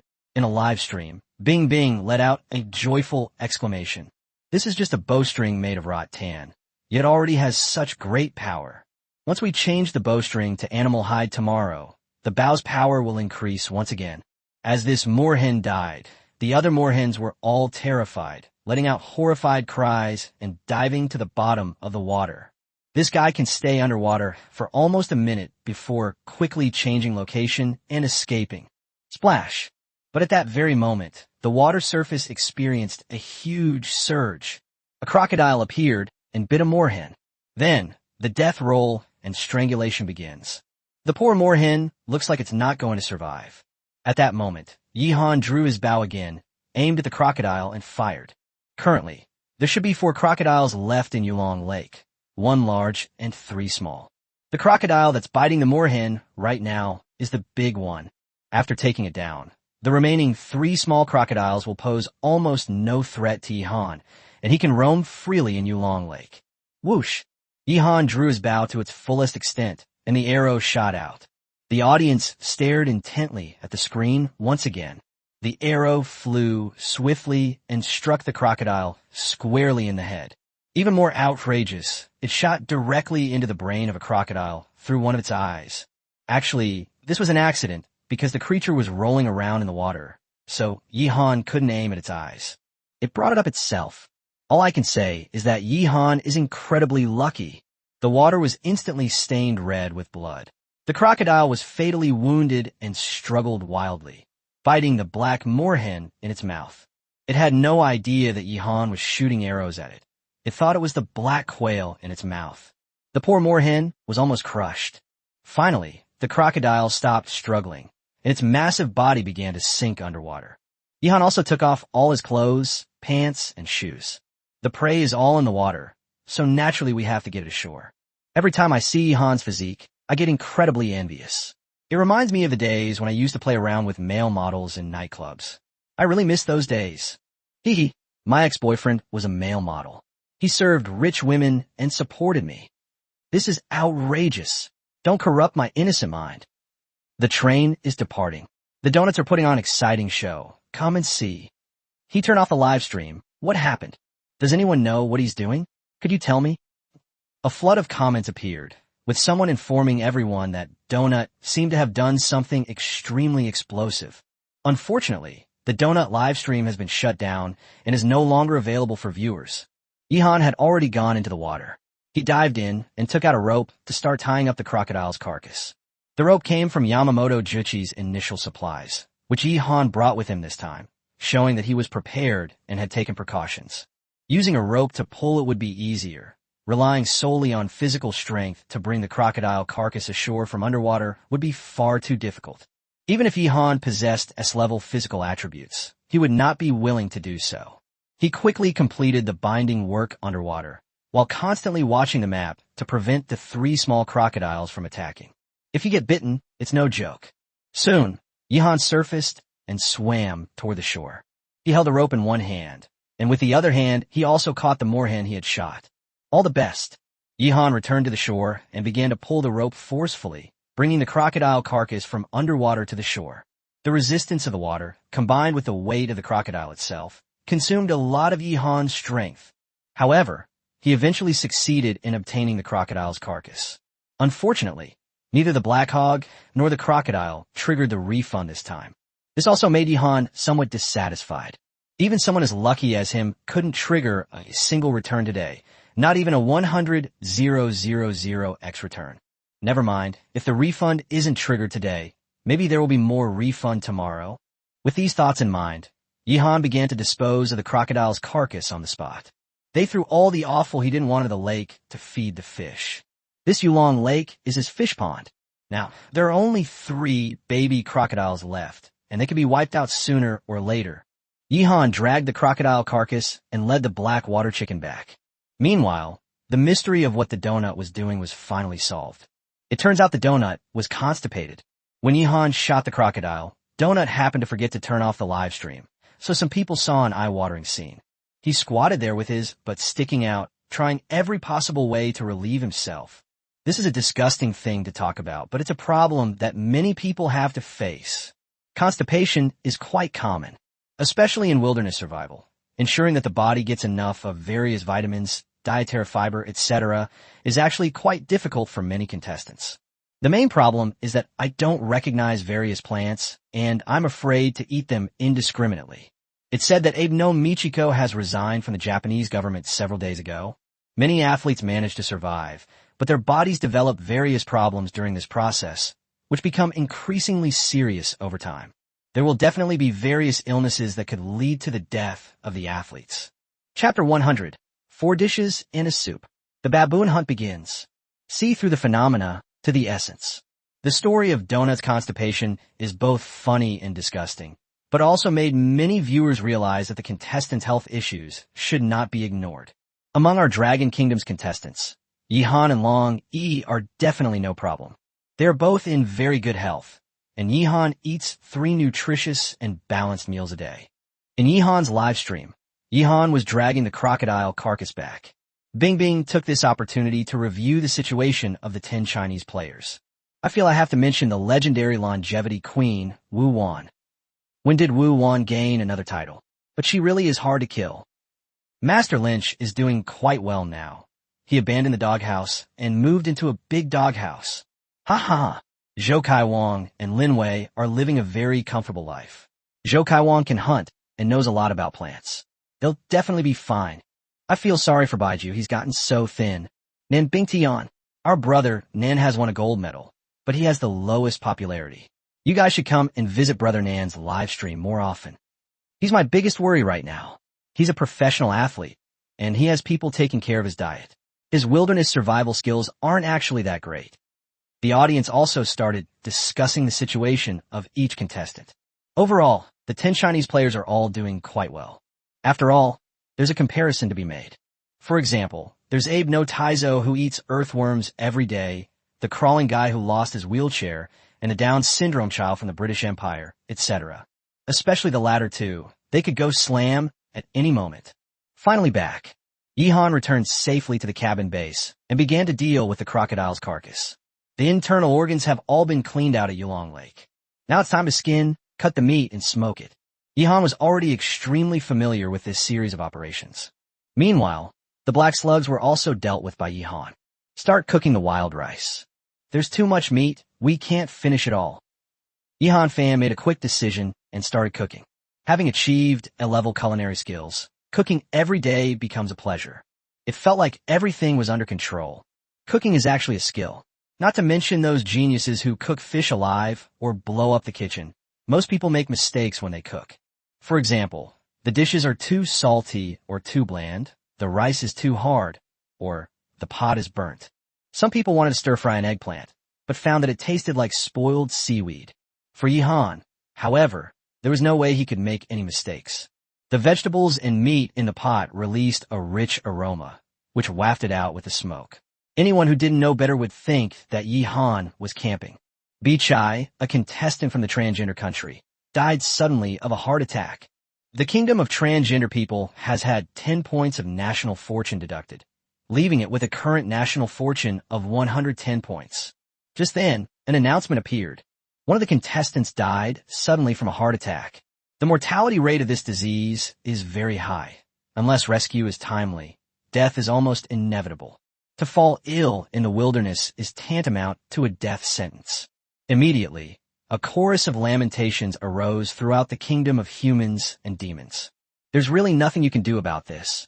You just have to accept it. The transvestite kingdom was originally at full capacity, but now it is experiencing a decline in numbers. Many contestants felt a sinking feeling upon seeing the announcement. Someone has died from the disease. What should I do? I feel like I have a lot of illnesses. My stomach hurt a little this morning. Could it be pancreatic cancer? Inside the cave, Wuwan looked terrified. She used to be like this all the time. Seeing news like this would make her worry about her health. Then she searched online and eventually discovered that the search results had diagnosed her with various strange illnesses and cancers. Getting sick in the wilderness is terrifying. I'm not sick. I'm definitely not sick. I won't get sick. Oh no, my heart hurts too? I absolutely can't die. Not only do you have to face various challenges in the wilderness, but you also need to pay attention to your physical health. This is a protracted battle. Who knows, Yihan might die of illness one day. China's lead is only temporary. We, the Koreans, can definitely overtake them. The players had a variety of thoughts after seeing this announcement. Of course, Yihan, who had already changed his account and become a food blogger and was having dinner, didn't need to worry at all. With S-level physical fitness, it's hard to even get sick. He ate heartily, thoroughly enjoying his meal. Today's dinner menu: wild rice, pork rib and lotus root soup, stir-fried chicken with lemongrass, stir-fried water chestnuts, stir-fried pork belly with scallions, and cold dandelion salad. Dessert after the meal: dried kiwi fruit and gallnut honey water. The ribs used were tiger ribs, and the wild vegetables such as lemongrass, wild garlic, and dandelion were things that Yihan would pick on his way out every day. The audience was once again drooling with envy. 4 dishes and 1 soup. Yihan enjoyed a 4-dish meal with a soup in the wilderness. This is going too far in a year of great disaster. Baka, Yihan, why do you get to eat so well? You little Japanese devil, shut up. You'll never get to eat 4 dishes in your entire life. I heard that the Japanese eat something called golden grain meal. As expected of the Japanese. Compared to them, even the Koreans' kimchi doesn't seem so shabby. Let's get there quickly today. I want to see Han hunt those damn baboons. Time flew by amidst the murmurs of the audience. The 13th day of wilderness survival has ended, and an announcement has been released displaying the national fortune value of each country. Currently, the Dragon Kingdom has 160 points of national fortune value, far ahead of the rest. Sleep. From now on, we won't have to wait until this time every day to check the national fortune value. It's the same if you look at it again after you wake up. Yihan went into the wooden house and started to sleep. The novelty of waiting to see the national fortune value increase every day has worn off. It's better to go to bed early. Although Yihan is in super good health and can stay up all night without any problems, it would still be better to maintain a regular and healthy sleep schedule. Yihan slept soundly, but many viewers suffered from insomnia. They were really looking forward to Yihan hunting baboons and taking down the baobab tree. I simply can't sleep. Of course, some people fell asleep while they were staying up, but others waited until dawn, until Yihan woke up and got out of bed. After having breakfast, Yihan changed the bowstring of his compound bow, packed his things, and headed out to the Wulong Mountains. This scene immediately attracted a large number of viewers from all over the world. The baboon's time to die has come, especially that baboon leader. It deserves to die the most. Yihan was also very much looking forward to the upcoming hunt. The basket on his back was stuffed full of arrows. He made all of those after he had dinner yesterday. Roughly speaking, there are about 100 arrows. The baboon troop numbers around 50, so Yihan had left himself ample room for error. This battle will surely wipe out the baboon tribe and allow us to seize the baobab trees. Chapter 101: The Battle of Ascending Dragon. A one-sided slaughter.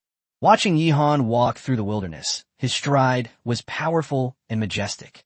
The audience started shouting, wanting to play a background music for Yihan's departure. Even more surprisingly, some have already started naming this battle. Gentlemen, I believe this battle should be called the Battle of the Baboon Hunters. What a terrible name. The main problem is that the name baboon doesn't sound good. It's best not to include the word baboon in the name of the campaign. Since Yihan wants to conquer the baobab tree region, let's call it the War of Bread. You're even more of a talent. You couldn't have come up with this name without 10 years of cerebral thrombosis. It has to be said that coming up with a name for this battle was quite difficult.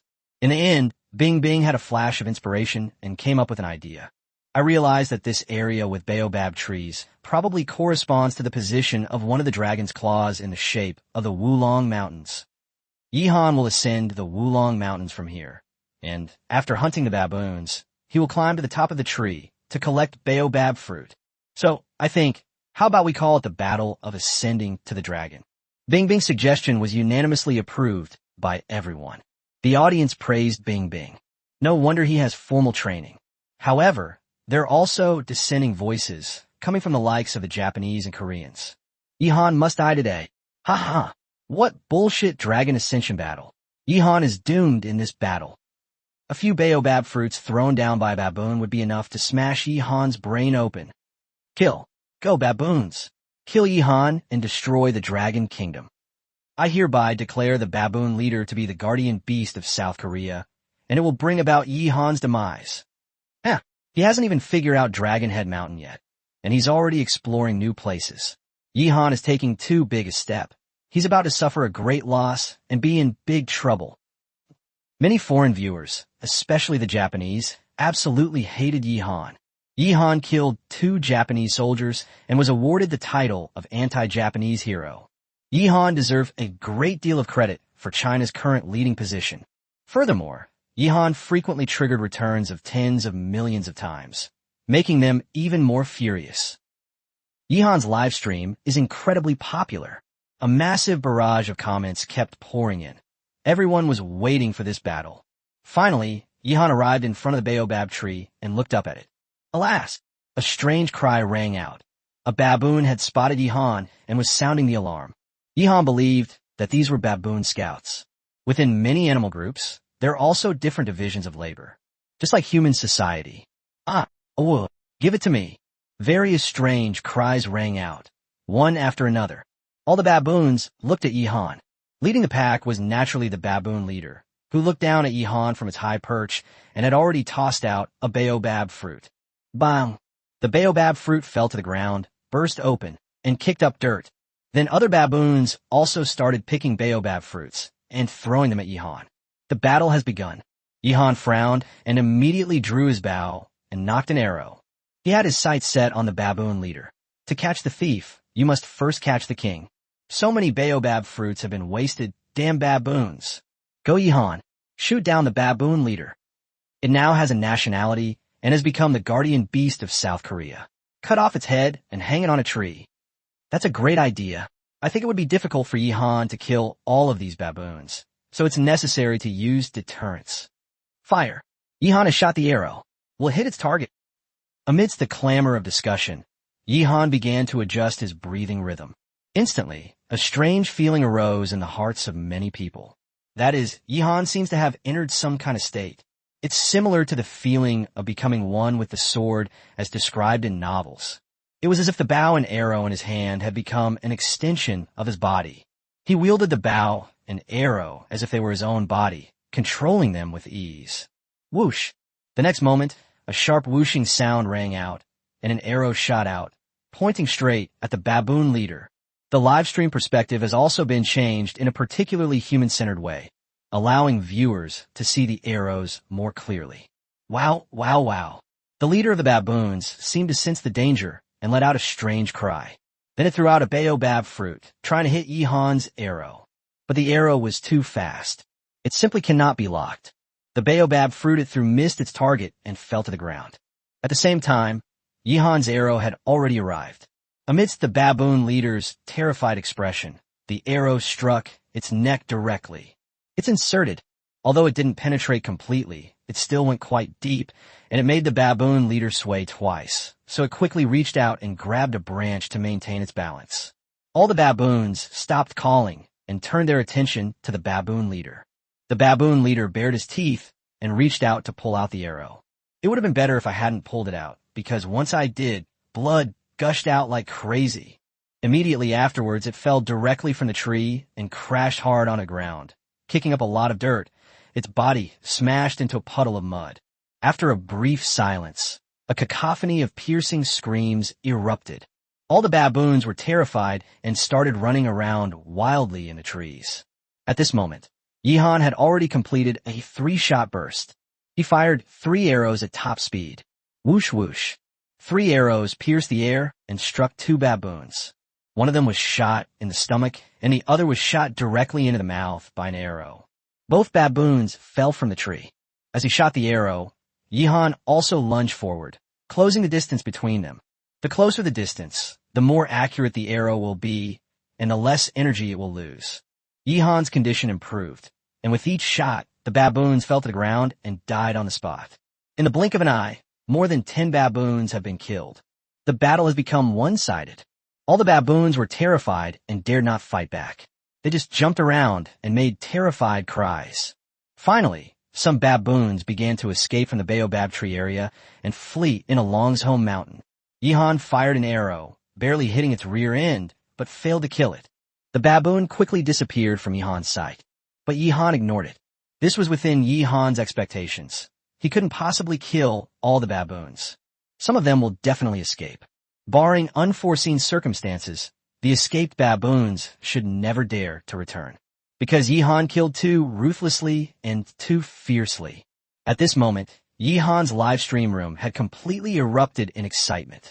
A single decisive blow, slaying the baboon leader. His Majesty Yihan is invincible.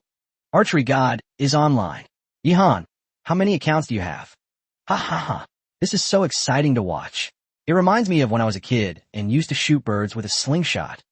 South Korea's guardian beast is gone. I'd like to interview the Koreans. What are their thoughts? This baboon leader is too weak. Is it because it ate too much kimchi? Oh, kill me quickly to liven things up for Yihan. Everyone was chanting Yihan's name, extremely excited. The Battle of Denglong was a complete one-sided massacre. It was so exciting to watch. Chapter 102, taking over the baobab tree. Yihan enters the Wulong Mountains. Whoosh whoosh. Bang bang bang. Yihan fired his arrows again and again.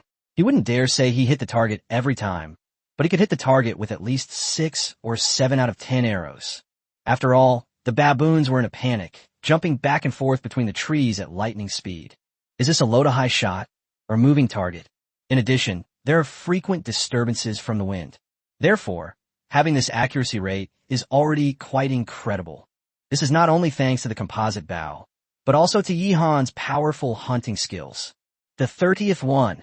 Yihan killed more than half of the baboon troop. Bing Bing swung her fist, her voice cracking. Her voice is very hoarse now, but she doesn't care at all. She has been counting the number of dead baboons, and now it has reached an astonishing 30.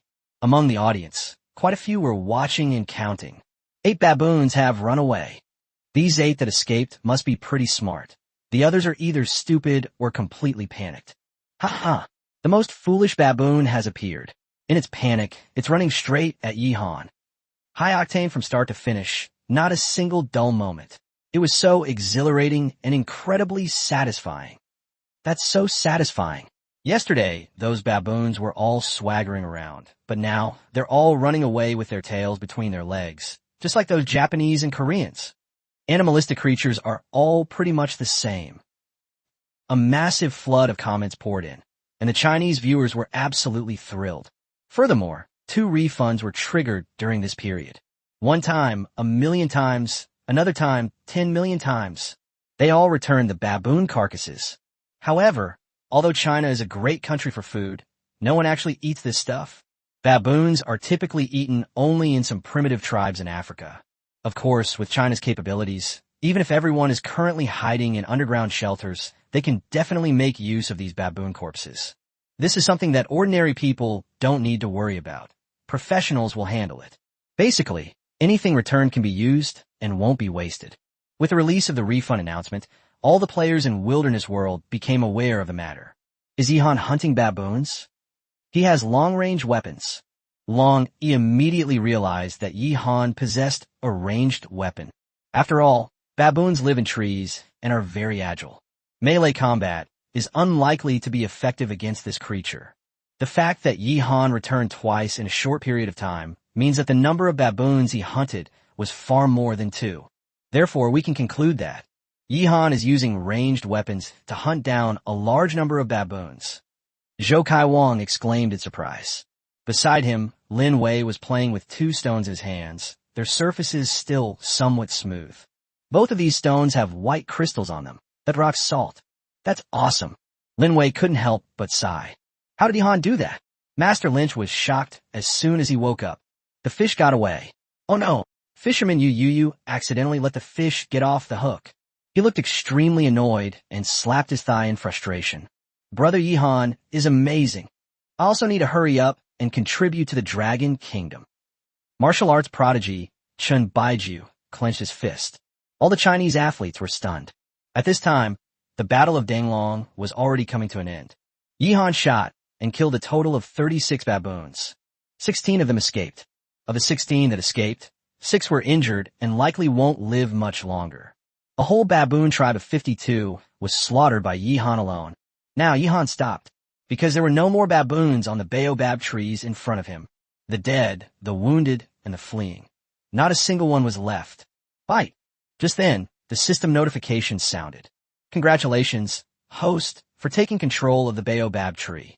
You have obtained the location of a random opposing player in the Wulong Mountains.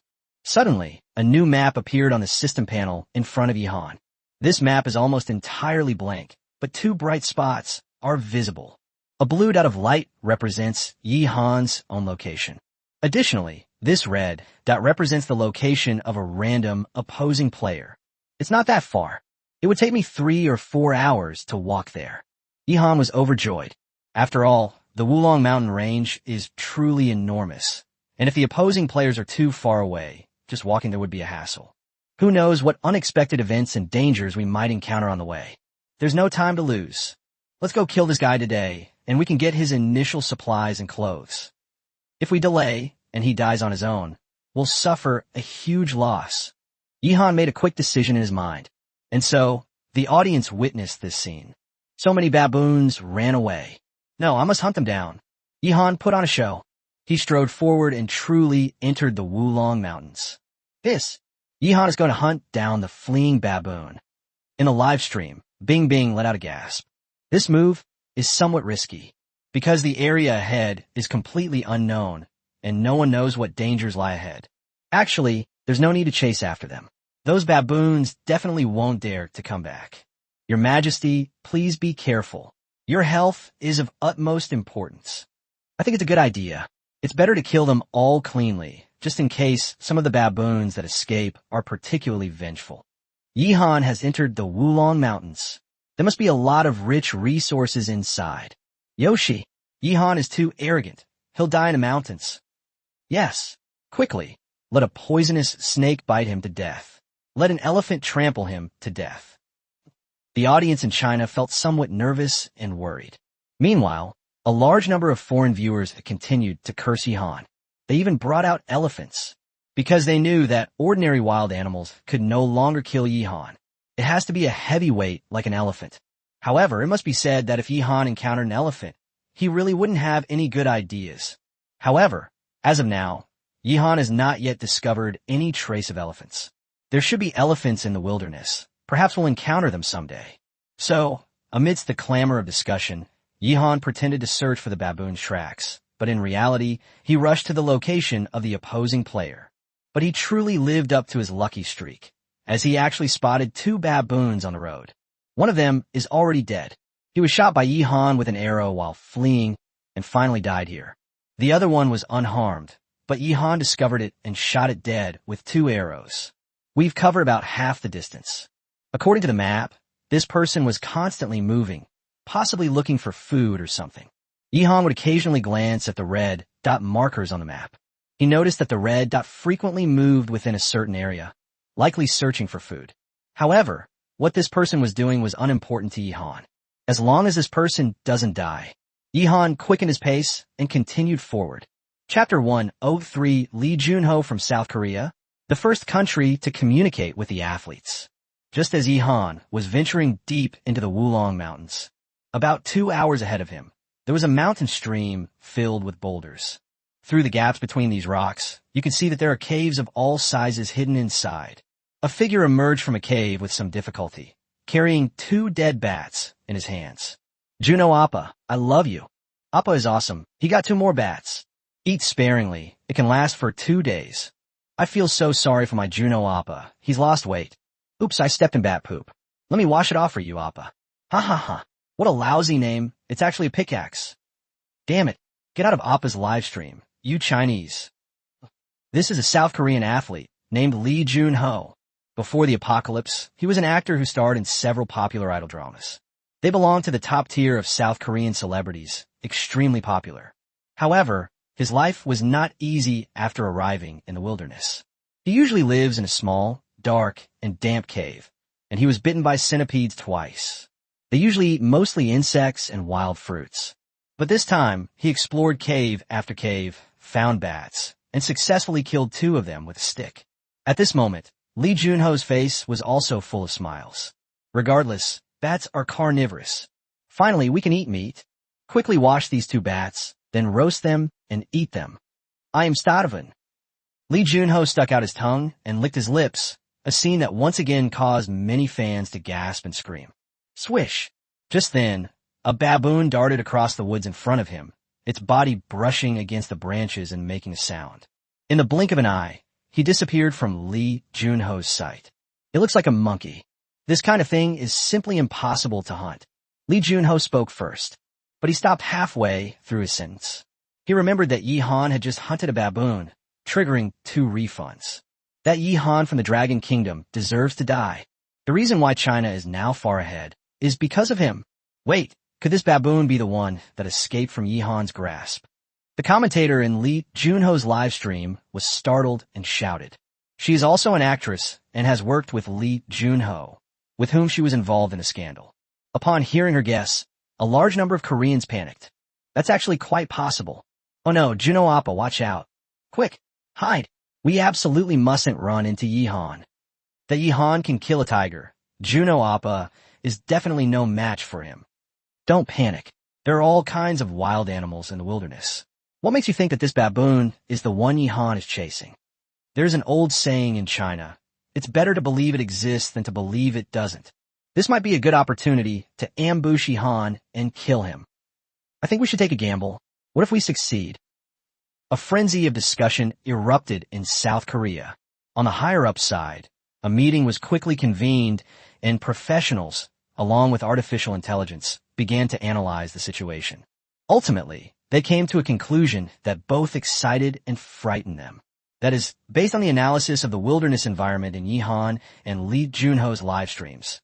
Yihan is very likely approaching Lee Junho's location. What excites me is that this might be a once-in-a-lifetime opportunity to ambush Yihan, kill him, and take everything from him. What's frightening is that Yihan's combat power is simply too strong. Even a sneak attack wouldn't have a high success rate.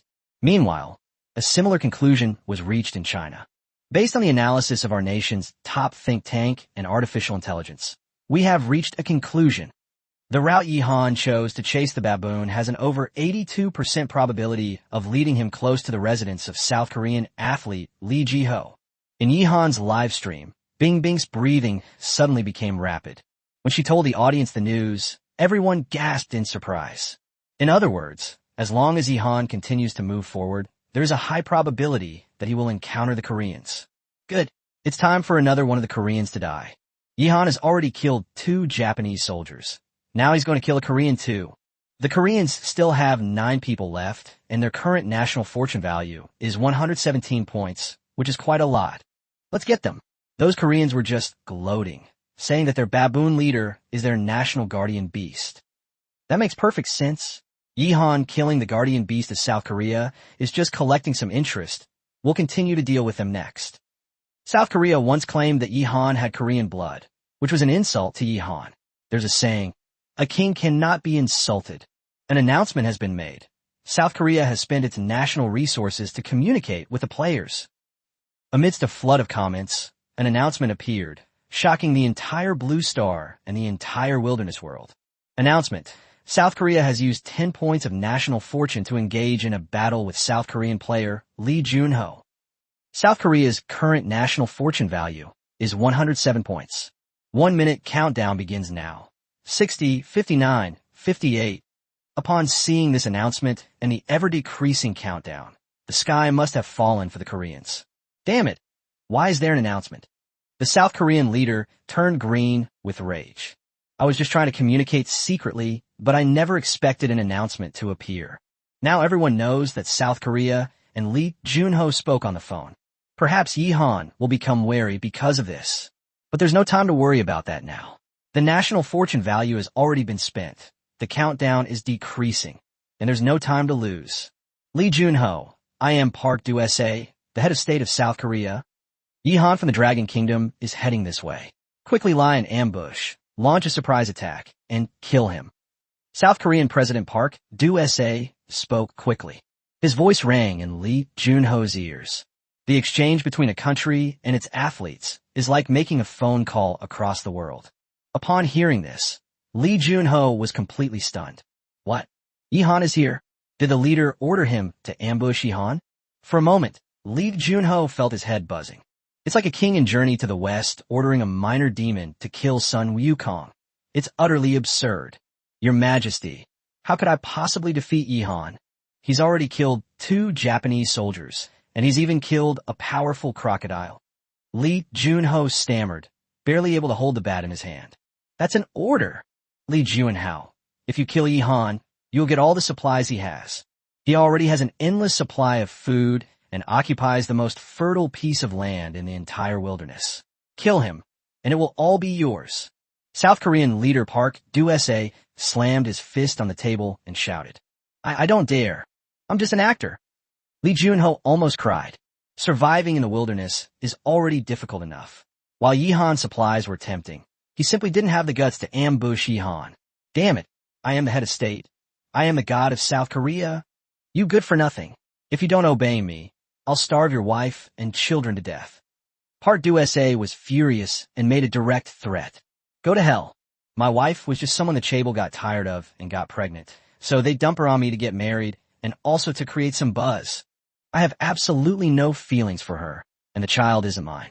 Do whatever you want with her, but I'm not going to risk my own life. Lee Junho got angry too and started cursing. This scene was broadcast live and seen by all viewers, shocking the entire planet. Chapter 1:0 For the darkest 43 seconds. The entire call was broadcast live. Although the audience could not hear what South Korean leader Park Do-se said, they were able to deduce the content of their conversation from Lee Jun-ho's answers. This also made people in other countries understand one thing. To ensure the confidentiality of the communication process, the players should be asked to turn off the live stream as soon as the call begins. In this way, others will know that they have made a call, but they will have no way of knowing the specific content of the call. South Korea's expenditure of 10 points of national fortune has taught everyone a valuable lesson. The South Korean leader has ordered Lee Jun-ho to launch a sneak attack on Yehan. Holy crap, everyone's got some gossip to share. It turns out Lee Jun-ho's child isn't his biological one. It's just a task assigned by the master. It seems that even glamorous celebrities have their own hardships behind the scenes. I understand now. Lee Jun-ho must have persevered through his most difficult time by watching Leong Ji's videos. Haha. Lee Jun-ho starts cursing the South Korean leader. As expected of the first exchange between a nation and an athlete, it's so exciting. I can't understand what the Koreans are saying. It feels like they're chanting some kind of mantra. The entire world's audience came to watch the drama unfold. Some people even say that Lee Jun-ho is reciting the tightening spell. That's actually quite true, because South Korean President Park Do-se is having a real headache right now. His threat completely enraged Lee Jun-ho, who is already under immense pressure, causing him to completely lose his temper and start acting recklessly. No matter what he said, Lee Jun-ho didn't respond at all. He just kept cursing at him with all sorts of swear words. The minute was up, and the call ended. According to viewer statistics, Lee Jun-ho cursed Park Do-se for 43 seconds in that 1 minute. The normal communication between the two parties lasted only 17 seconds. These 10 points of national fortune value are basically wasted. For South Korea, those 43 seconds were a disaster. It was the darkest 43 seconds. The call had ended, but Lee Jun-ho was still cursing and swearing, spitting everywhere. As he cursed, he stomped on the bats that had fallen to the ground, crushing the 2 bats he had just caught. That shows how angry he was. His wife and children have always been a source of shame for him. Outsiders may not know, but he always felt ashamed. After arriving in the wilderness, I was constantly on edge. I live in constant fear. Now he's completely exploded. Park Do-se's threat was the fuse that ignited this powder keg. Aish, damn it. Lee Jun-ho kicked the bat's corpse away, but because he used too much force, he lost his balance and sat down on the ground with a thud. He sat there and started crying. Why is this person not moving? They're probably taking a nap. Yehan continued on his way, glancing at the map every now and then to observe Lee Jun-ho's movements. He noticed that Lee Jun-ho had been motionless for more than 10 minutes. Who cares, as long as this person doesn't die? Your Majesty Yehan, there's a stick ahead. Hurry up. Lee Jun-ho from South Korea is having an emotional breakdown right now. This is the perfect opportunity to hunt him down. Don't change direction. Keep going straight, and you'll encounter the Koreans. Should our Dragon Kingdom use its national fortune points to contact Yehan? Don't rush. I believe His Majesty Yehan is the true son of heaven. He can find the Koreans on his own. Yes, that's what I think too. The audience in China is eagerly anticipating it. They were looking forward to Yehan discovering this Korean. Little did he know, Yehan had come for him from the very beginning. Meanwhile, on the Korean side, a large number of spectators were anxiously pacing around. It seems that Lee Jun-ho has completely given up. He trampled all the food he had just received, sat there, and cried for almost 20 minutes, giving the impression that he had completely given up. If this continues, when Yehan arrives, he'll definitely kill him with a single arrow. Seeing that Yehan was still moving forward, many Koreans were in despair. But at that moment, Lee Jun-ho was seen wiping away his tears and blowing his nose forcefully. Then he took a deep breath and began to look around. After venting his anger, he realized that saving his life was the most important thing, and he couldn't let Yehan find out about him. Where should we hide? Lee Jun-ho still wants to live. He knew he was no match for Yehan, so he had to hide and not let Yehan find him. All right, live stream. The next moment, he suddenly shuddered. Then the viewers realized that he had turned off the live stream. You can't watch it anymore. Those cunning Koreans are worried that if our dragon country contacts Yihan, it will expose his location. It suddenly feels like watching a PUBG livestream. Viewers can watch the live stream to find the streamer's location on the map, and then go and attack the streamer. That's the vibe. But what should we do now? Can Yihan find him? I think it's possible. Let's wait and see. Yihan is incredibly capable. He believes that once he gets here, he'll be able to find the Koreans through every little clue. Actually, more than Lee Junho, I'm curious about the expressions on the faces of the South Korean leadership right now. Can someone translate what Lee Junho just said? I can't understand it, but it sounds like it's full of profanity. Lee Junho entered the live stream, and no one knew where he was hiding or where he had gone. But Yihan knew. It's starting to move. That's pretty fast. Yihan glanced at the map and noticed that the red that representing Lee Junho had started moving at high speed. I understand. This person is Lee Junho from South Korea. The fact that South Korea used its national fortune points to communicate with him just now was probably to tell him that I am approaching. So now Lee Junho is starting to run away. He hadn't moved for a moment. He must have been packing his things. Yihan suddenly realized and made a guess. But he was still too conservative. The truth was far beyond his imagination. However, he did guess one thing correctly. The person's identity was Lee Junho from South Korea. Next, Yihan pretended to be searching for traces of baboons and continued forward. Many Koreans came to his live stream and started cursing. Is it really necessary? Is he really that murderous? You ventured this far into the mountains while chasing baboons? Many people even suspect that Yihan may have known Lee Junho's location all along, but they couldn't explain why. Could it be that Yihan has opened his third eye? Finally, amidst the despairing gazes of the many Koreans, Yihan arrived at the mountain stream where Lee Junho lived. Why are there two bats here? Yihan pretended to be casual and went to the place where Lee Junho had trampled the bats. There were footprints and snot on the ground. Yihan was instantly jolted. There's someone here. He quickly looked around. At the same time, I mentally gave myself a perfect score for my acting skills. Actually, it doesn't matter if you don't act or not. The system doesn't say you can't reveal anything, and no one can possibly guess the truth. So Yihan is just playing around here. Surviving in the wilderness alone can be too boring, which is why he spends his days explaining food and making viewers drool. These are all ways to alleviate loneliness. There are inscriptions on this stone. It's Korean writing. I found a wild Korean. Yihan's words caused the live stream audience to burst into laughter. Chapter 105 found Lee Junho. Saltpeter refining ability. In the middle of the mountain stream, Yihan saw a stone with inscriptions on it. The text above is clearly written in Korean script. Although I don't recognize the characters, I can still tell that each country's writing system has its own characteristics. Let me translate for everyone. It says, I am Lee Junho. I love South Korea.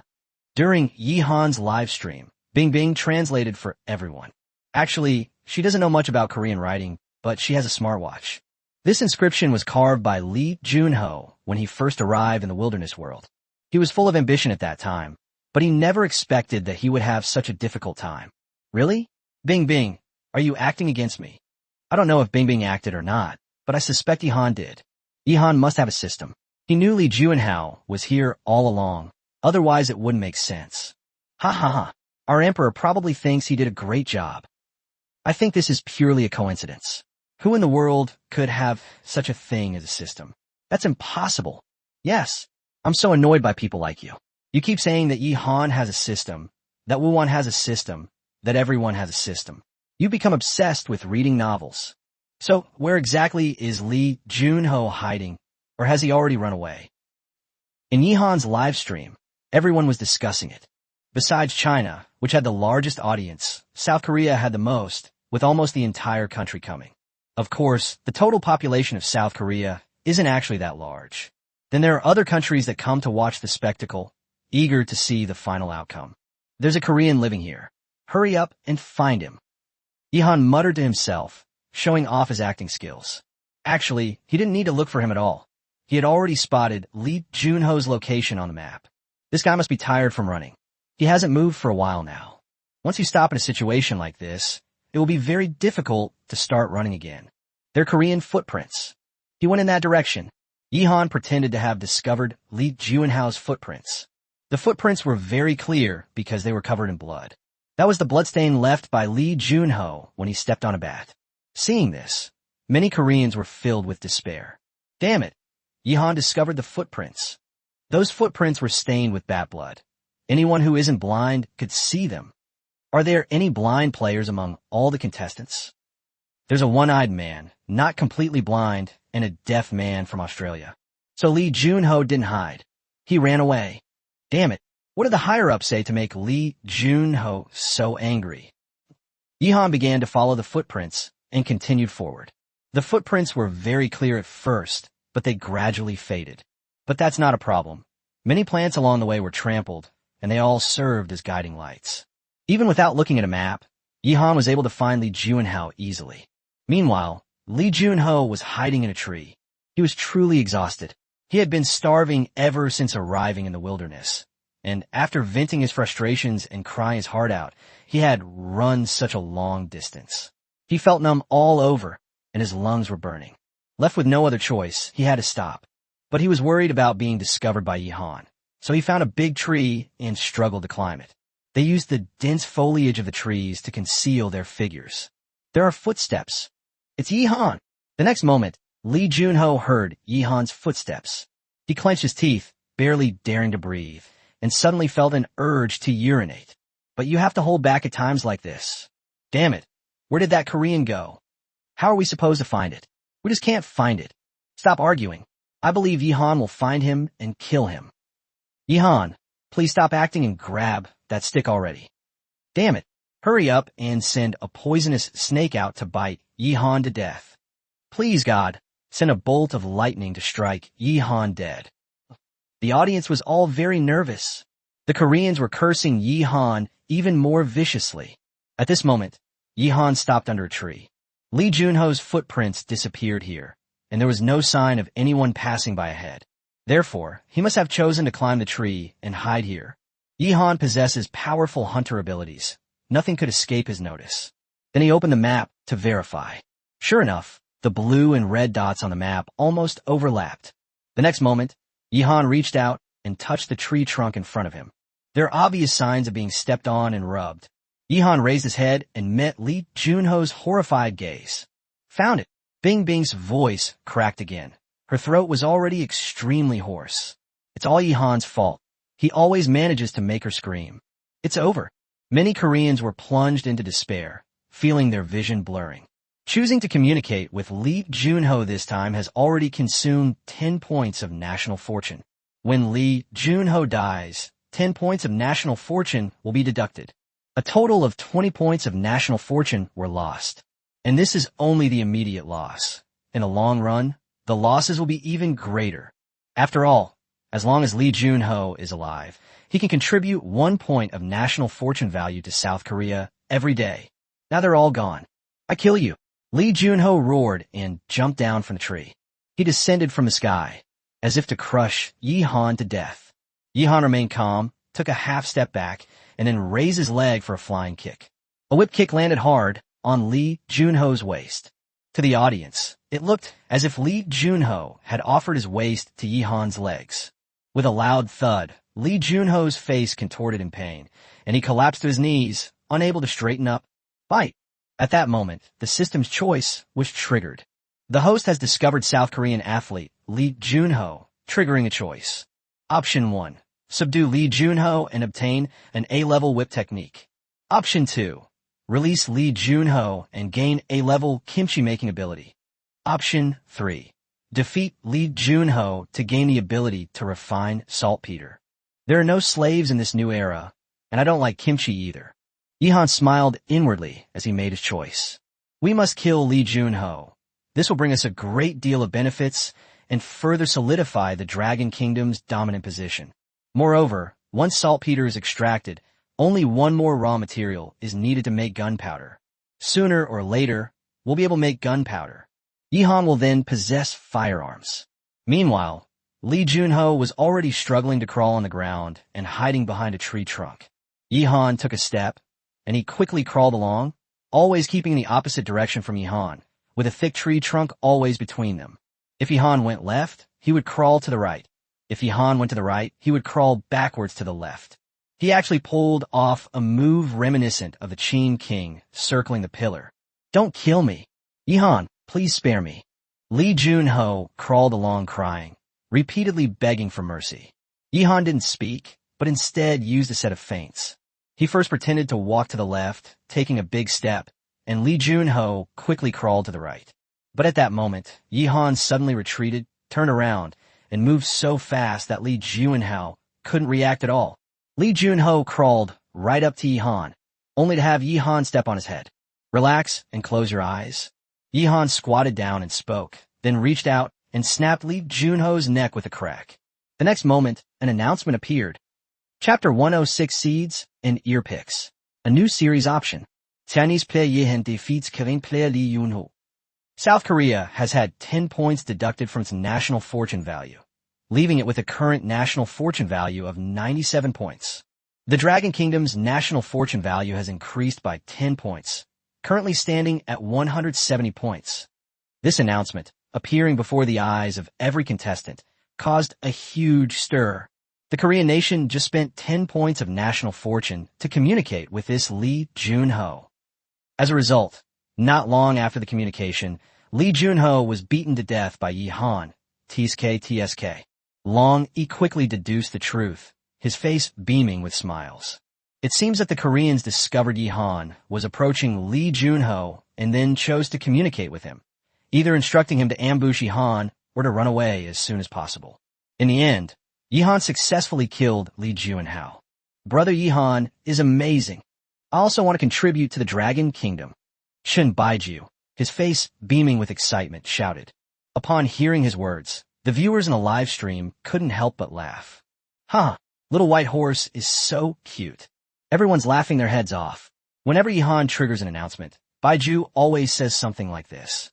The white horse remains silent, only making contributions without complaint. "It's all right, little Baiju. Don't put too much pressure on yourself. When the emperor is angry, millions will die." Congratulations to His Majesty Yihan for reaching a KD ratio of 3. KD ratio. When I used to play games, my KD was 0.62, and my teammates would call me a bot. A flood of comments poured in, and the audience was extremely excited. This wave directly brought South Korea's national fortune value down to below 100, while China's national fortune value reached a terrifying 170 points. At the same time, Yihan also received a system notification when he saw the announcement. Congratulations, host, for defeating Li Junho and gaining the ability to refine saltpeter. Immediately, a wealth of knowledge about how to refine saltpeter flooded into Yihan's mind. He couldn't help but shudder, suddenly remembering the bat carcass he had just seen. Because bat droppings can be used to extract saltpeter. I only knew before that bat droppings were a kind of Chinese medicine called night shining sand. I never imagined this stuff could be used to refine saltpeter. Yihan was filled with emotion. Among various Chinese medicines, many have strong flavors and are related to various insects and feces. Besides the luminous sand, other well-known types include yellow and white philtrum. As for centipedes and scorpions, those are child's play. Li Junho gave me the ability to refine saltpeter. There must have been bat droppings in that mountain stream just now, which could be used to refine saltpeter. In this way, the only thing I don't have left to make gunpowder is sulfur. As is well known, gunpowder, one of the 4 great inventions of ancient China, was made from sulfur, saltpeter, and charcoal. In the perfect grade gunpowder formula that Yihan obtained, the proportions of these 3 raw materials were precisely measured to a certain degree. This ensures that the produced gunpowder will unleash its maximum power. As Yihan pondered this, he began to dispose of Li Junho's body. As usual, we'll take all his clothes with us. Furthermore, his clothes would fit Yihan better, because Li Junho, as an idol-level figure in South Korea, also has long legs and a tall stature. Unlike typical Japanese clothing, Yihan looked like he was wearing children's clothes in them. As for the disposal of the body, Yihan buried it on the spot. Then Yihan started walking back, returning to the mountain stream area, and began searching for Li Junho's shelter. If I'm not mistaken, this guy probably lives in a mountain stream. Sure enough, it wasn't long before Yihan discovered a cramped cave, dark and damp, emitting an unpleasant odor. In the innermost corner of the cave, a tent was set up. Yihan successfully obtained 5 initial supplies from Li Juanhao: a tent, a bottle of water already finished, a roll of toilet paper, a packet of seeds, and an ear pick. This guy's supplies are interesting. He even has seeds and an ear pick. Yihan picked up an ear pick and started cleaning his ears. Upon seeing this, the audience began to discuss it amongst themselves. Attention! Yihan has entered invincible mode. Ha! He can't be touched when he's cleaning his ears, huh? He's using an old joke again. TSK. Li Junho is really going all out with toilet paper. I was much more intense than him during my adolescence. I could go through 2 rolls of toilet paper a day. Useless. I used a whole pack a day back then. So, does anyone know what kind of plant these seeds are? Many people are curious about what kind of plant the seed was, but perhaps only the deceased Li Junho knows the answer to this question. However, it doesn't matter much. Yihan only needs to try to find out the type of seed. Bite. Just as Yihan put the seeds into his pocket, the system notification sounded again. Congratulations, host, you have received a packet of seeds, triggering a series of choices. Option 1. Eat the seed and acquire the disease, acute gastroenteritis. Option 2. Plant seeds and gain S-level planting ability. Option 3. Burn the seed to inflict a random burn of 20% of your entire body. Note, making the wrong choice will end the series of choices. Please choose carefully. Another series of choices. And it was given away for free, without the slightest hesitation. Yihan liked this choice. There was no need for any hesitation. I choose the second one. Yihan thought to himself, but now is certainly not the time to plant seeds. If you want to plant crops, you must find a plot of land in front of your own house. It's getting late. Let's first explore this place briefly to confirm the location of the bat droppings, and then start heading back. Yihan walked out of the cave, where Li Juanhao lived, and looked up at the sky. Then he took out a bamboo tube and a water bottle from the basket on his back, and a baobab fruit. He picked it up from the ground after killing the baboon. It's relatively intact and not badly broken. The bamboo tubes are filled with dried kiwi fruit, which are high in sugar and can replenish energy. After finishing the dried kiwi, Yihan cracked open the outer shell of the baobab fruit and began to eat the white flesh inside. The texture is rather hard, somewhat like dry bread. It's sweet but also a bit sour. I don't think it's very tasty. Yihan commented on the taste of the baobab fruit. It's not particularly delicious, but it's not bad either, and it does provide energy because it's rich in starch and vitamins. Something is better than nothing. I'll take some time to pick a bunch later and let the people of China have a taste. Yihan didn't even have time for lunch, so he can only make do with these things. During the live stream, Bing said with heartache.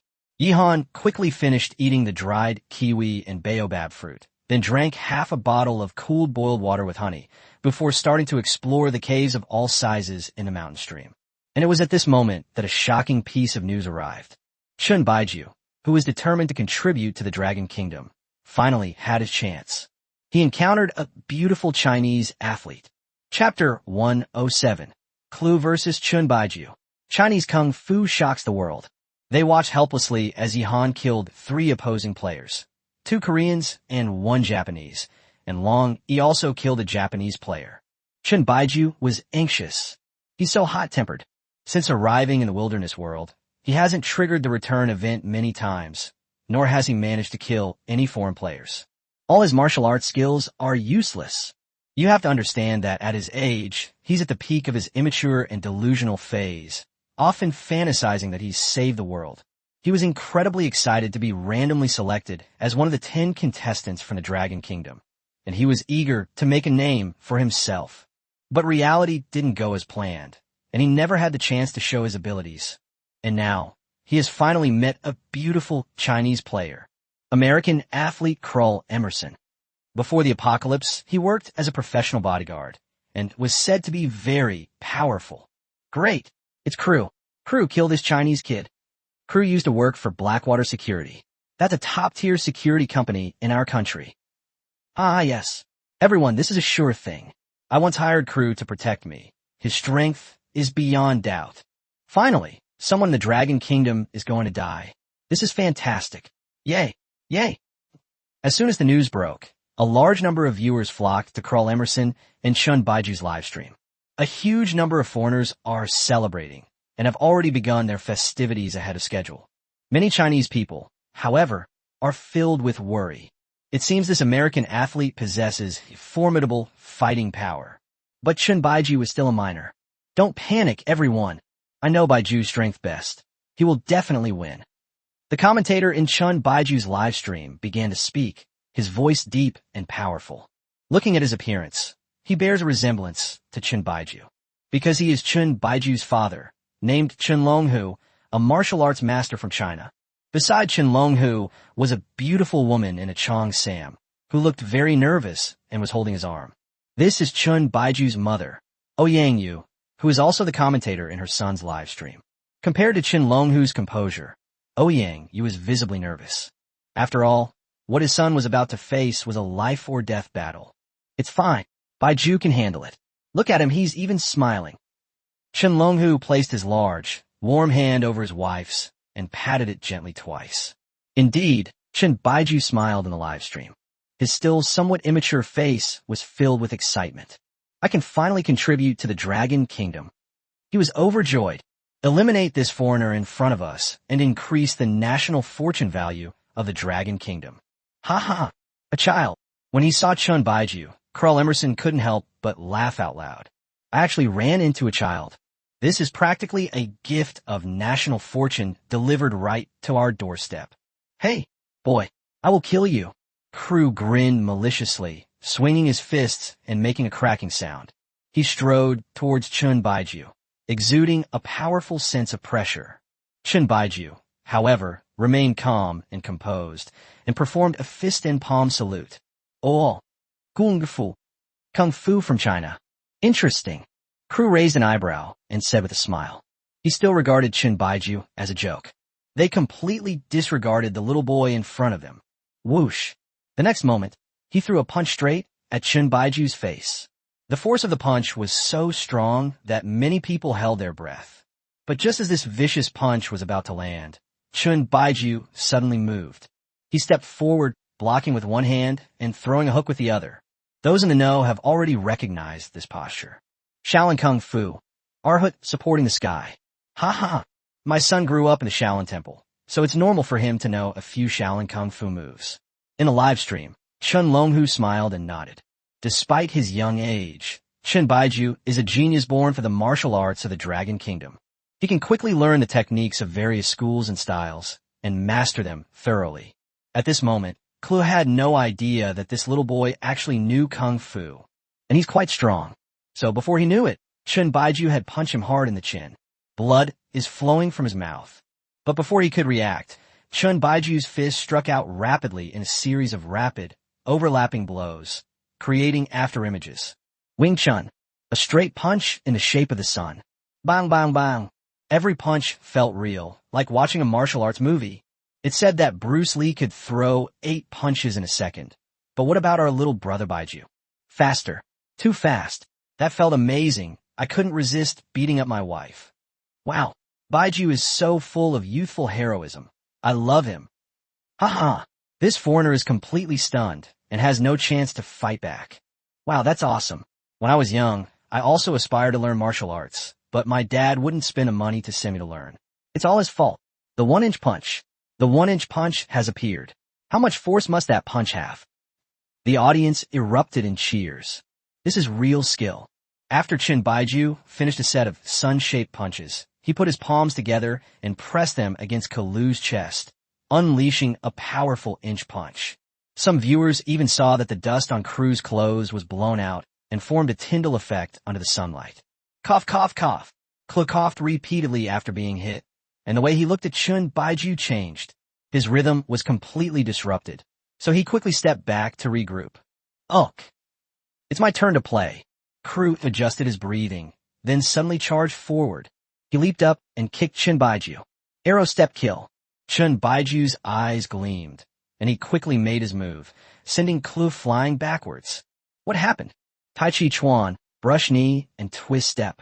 This Clue still looks down on Baiju, thinking that he was just careless for a moment, daring to leave such a big opening with his feet dangling in the air. In a live stream, Chen Longhu let out a cold laugh. Foolish foreigners, they know nothing about the real Chinese Kung Fu. At this moment, Clue rolled on the ground and quickly got up, but he saw Chun Baiju seemingly fly up, and his knee hit him hard in the face. Hung Kun, Tiger Crane Flying Knee. Just like the Tai Chi move of lifting knee and twisting step, this move, Tiger Crane Flying Knee, from Hung Kun, is also an extremely advanced technique. Those who don't understand it just think it looks good, but those in the know understand that this little guy is showing off his skills.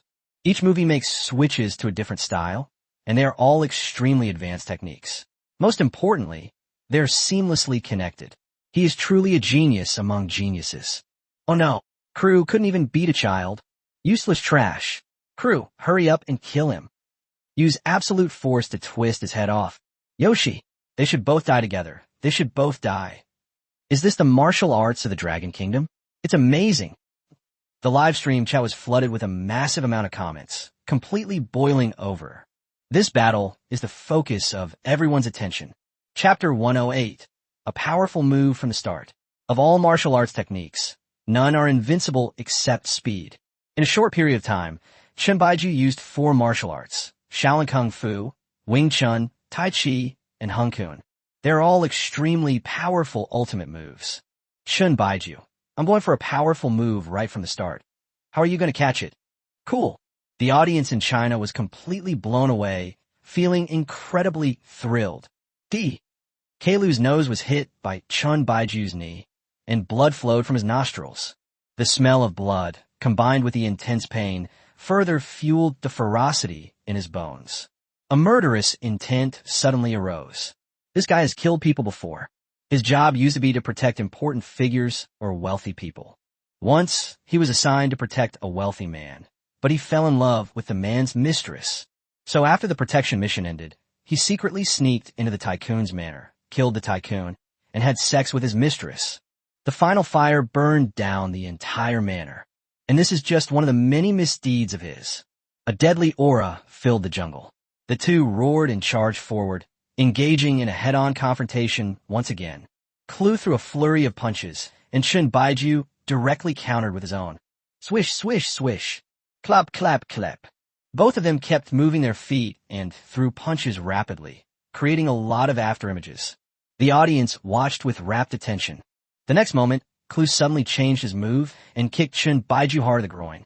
This person is too ruthless. Bang.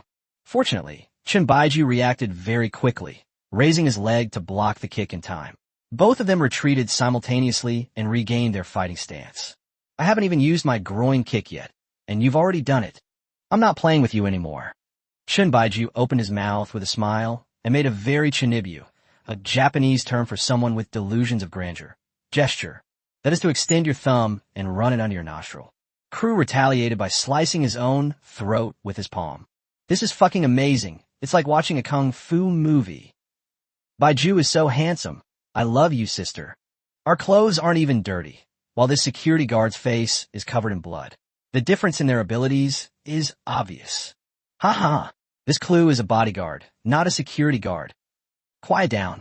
It's starting. The cunning Kluga used a feint. A flood of comments was pouring in, and the Chinese viewers were getting more and more excited. Many foreign viewers, especially those from the United States, were extremely nervous. It seems that Kluga has fallen into a disadvantageous position. Everyone underestimated the entire youth of the Dragon Kingdom. His every move already exudes the aura of a grandmaster. Truly, heroes emerge from among the young. Whoosh! At this moment, Keilu feinted a punch to test Chun Baiju. He was on high alert and dared not underestimate the boy in front of him in the slightest. It's obvious that this is a master. Swish! He feinted twice more, trying to trick Chun Baiju into making a move so he could find an opening. But Chun Baiju thought this level of probing was far too naive. So Chun Baiju simply took a step further, pressed down on Keilu's fist, used a hand-pressing punch, followed by a shoulder hand punch, and struck Keilu hard in the abdomen. In a live stream, Chun Longhu kept reciting various martial arts moves, but unfortunately, the audience couldn't understand them at all. Twin peaks piercing the ears. The Arhut hand supporting heaven. It's out, the groin kick is out, ha. Chun Longhu laughed excitedly. His voice was very loud, and his face was flushed. He was clearly happy for his son's performance. The audience only understood the groin kick. Chun Baiju kicked Keilu hard in the groin. It sounded like an egg breaking. Although the previous attacks made Crew look disheveled, he was actually very muscular and resilient. Chun Baiju's moves did not cause him much harm. But now it's completely different. This precise and ruthless groin kick hit a vital spot, which basically means the fight is over. Bang! But no one expected that after a groin kick, Chun Baiju would actually follow up with another groin kick. 2 consecutive heavy blows completely rendered Crew unable to resist. He knelt on the ground, his body curled up, and his eyes glazed over. He felt dizzy and extremely nauseous. Pain. It hurt so much. Seeing this, many American viewers were already disheartened. They actually lost. After the immense disbelief came extreme anger and panic. Oh no, another person is going to die in America. We thought it was a gift of national fortune delivered to our doorstep. But who would have thought it would turn out like this? Now only 7 people remain in the United States. Once Crew dies, there will only be 6 people left. Wait, Crew gritted his teeth and tried to beg for mercy. Sure enough, Chun Baiju stopped what he was doing and withdrew the punch he was about to throw at his face.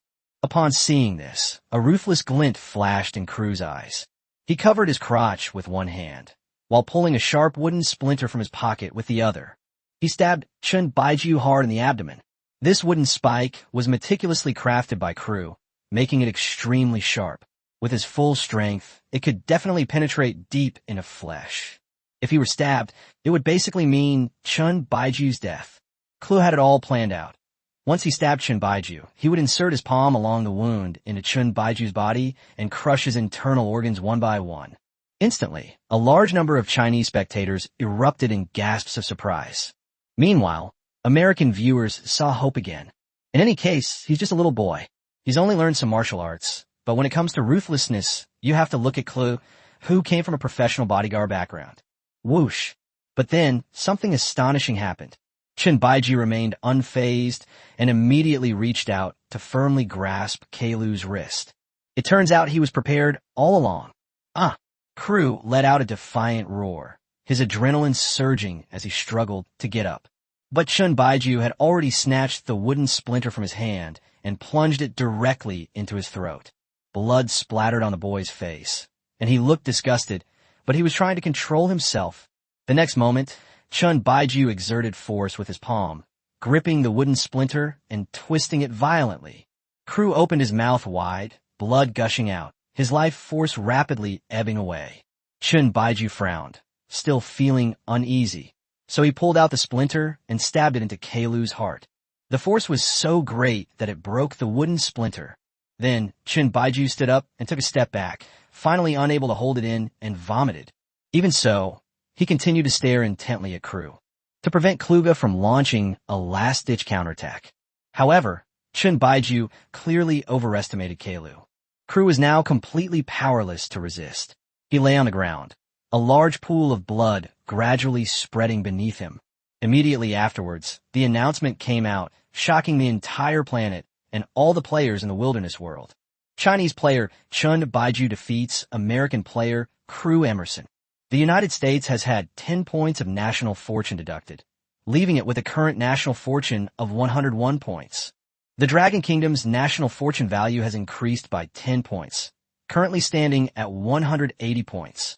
Upon seeing the announcement and confirming Keilu's death, Chun Baiju finally breathed a sigh of relief. A smile slowly appeared on his face, but this time, his originally youthful smile was filled with maturity and determination. Of all martial arts techniques in the world, none are invincible except for speed. You're too slow.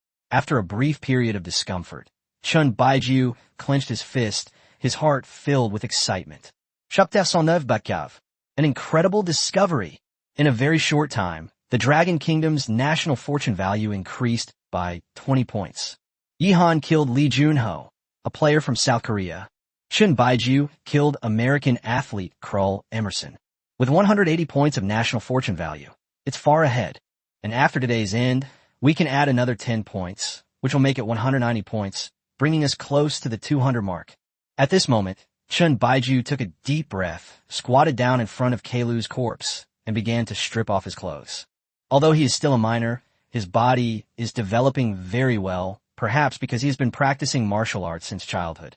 He is tall and slender, exuding a heroic youthful vibe, and his height is close to 1.8 meters. The clothes were only slightly too big for him, but they were perfectly fine.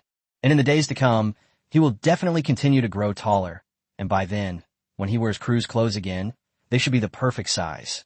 Then, Shinbaiju dug a hole and buried Keilu. However, because he didn't have the right tools, the hole he dug wasn't very deep. Some viewers jokingly called it cat covering poop. Anyone who has ever owned a cat knows that many cats will only scratch the litter box a couple of times, and some of the more brazen ones won't even bury it. Of course, the worst cats don't use the litter box at all, but instead go to the toilet on their owner's bed. Next, we need to find this clue's shelter. I wonder what kind of initial resources he has. Shinbaiju began searching along the route Keilu had taken. His thinking was very clear. First, kill the person, then collect their clothes, dispose of the body, and finally find shelter and retrieve the enemy's belongings. The series of operations were so smooth and fluid, as if they had been planned out in my mind many times before. In fact, he did fantasize about this every day. My dream has finally come true. Shinbaiju walked briskly through the jungle, his face full of smiles. Shinbaiju killed a foreigner from America. Well done. Unfortunately, I still haven't found Alan Williams. Long he smiled first, then shook his head. In this vast wilderness, finding a specific target is as difficult as finding a needle in a haystack. But no matter what, Long he will not give up the search. Shinbaiju also committed murder. How do they manage to do that? I would never dare to kill someone. Wu Wan shivered and muttered to herself. Shinbaiju doesn't seem to be an adult yet. I want to kill the Japanese. Please, God, let me encounter a deadly, wounded Japanese soldier. Master Lynch has always wanted to kill the Japanese. Finally found Bat Guano. Shinbaiju seems to know Kung Fu. He's really amazing. Ihan stepped out of cave, took a deep breath of fresh air, and smiled. He turned around and began carving words on a stone. Bakav.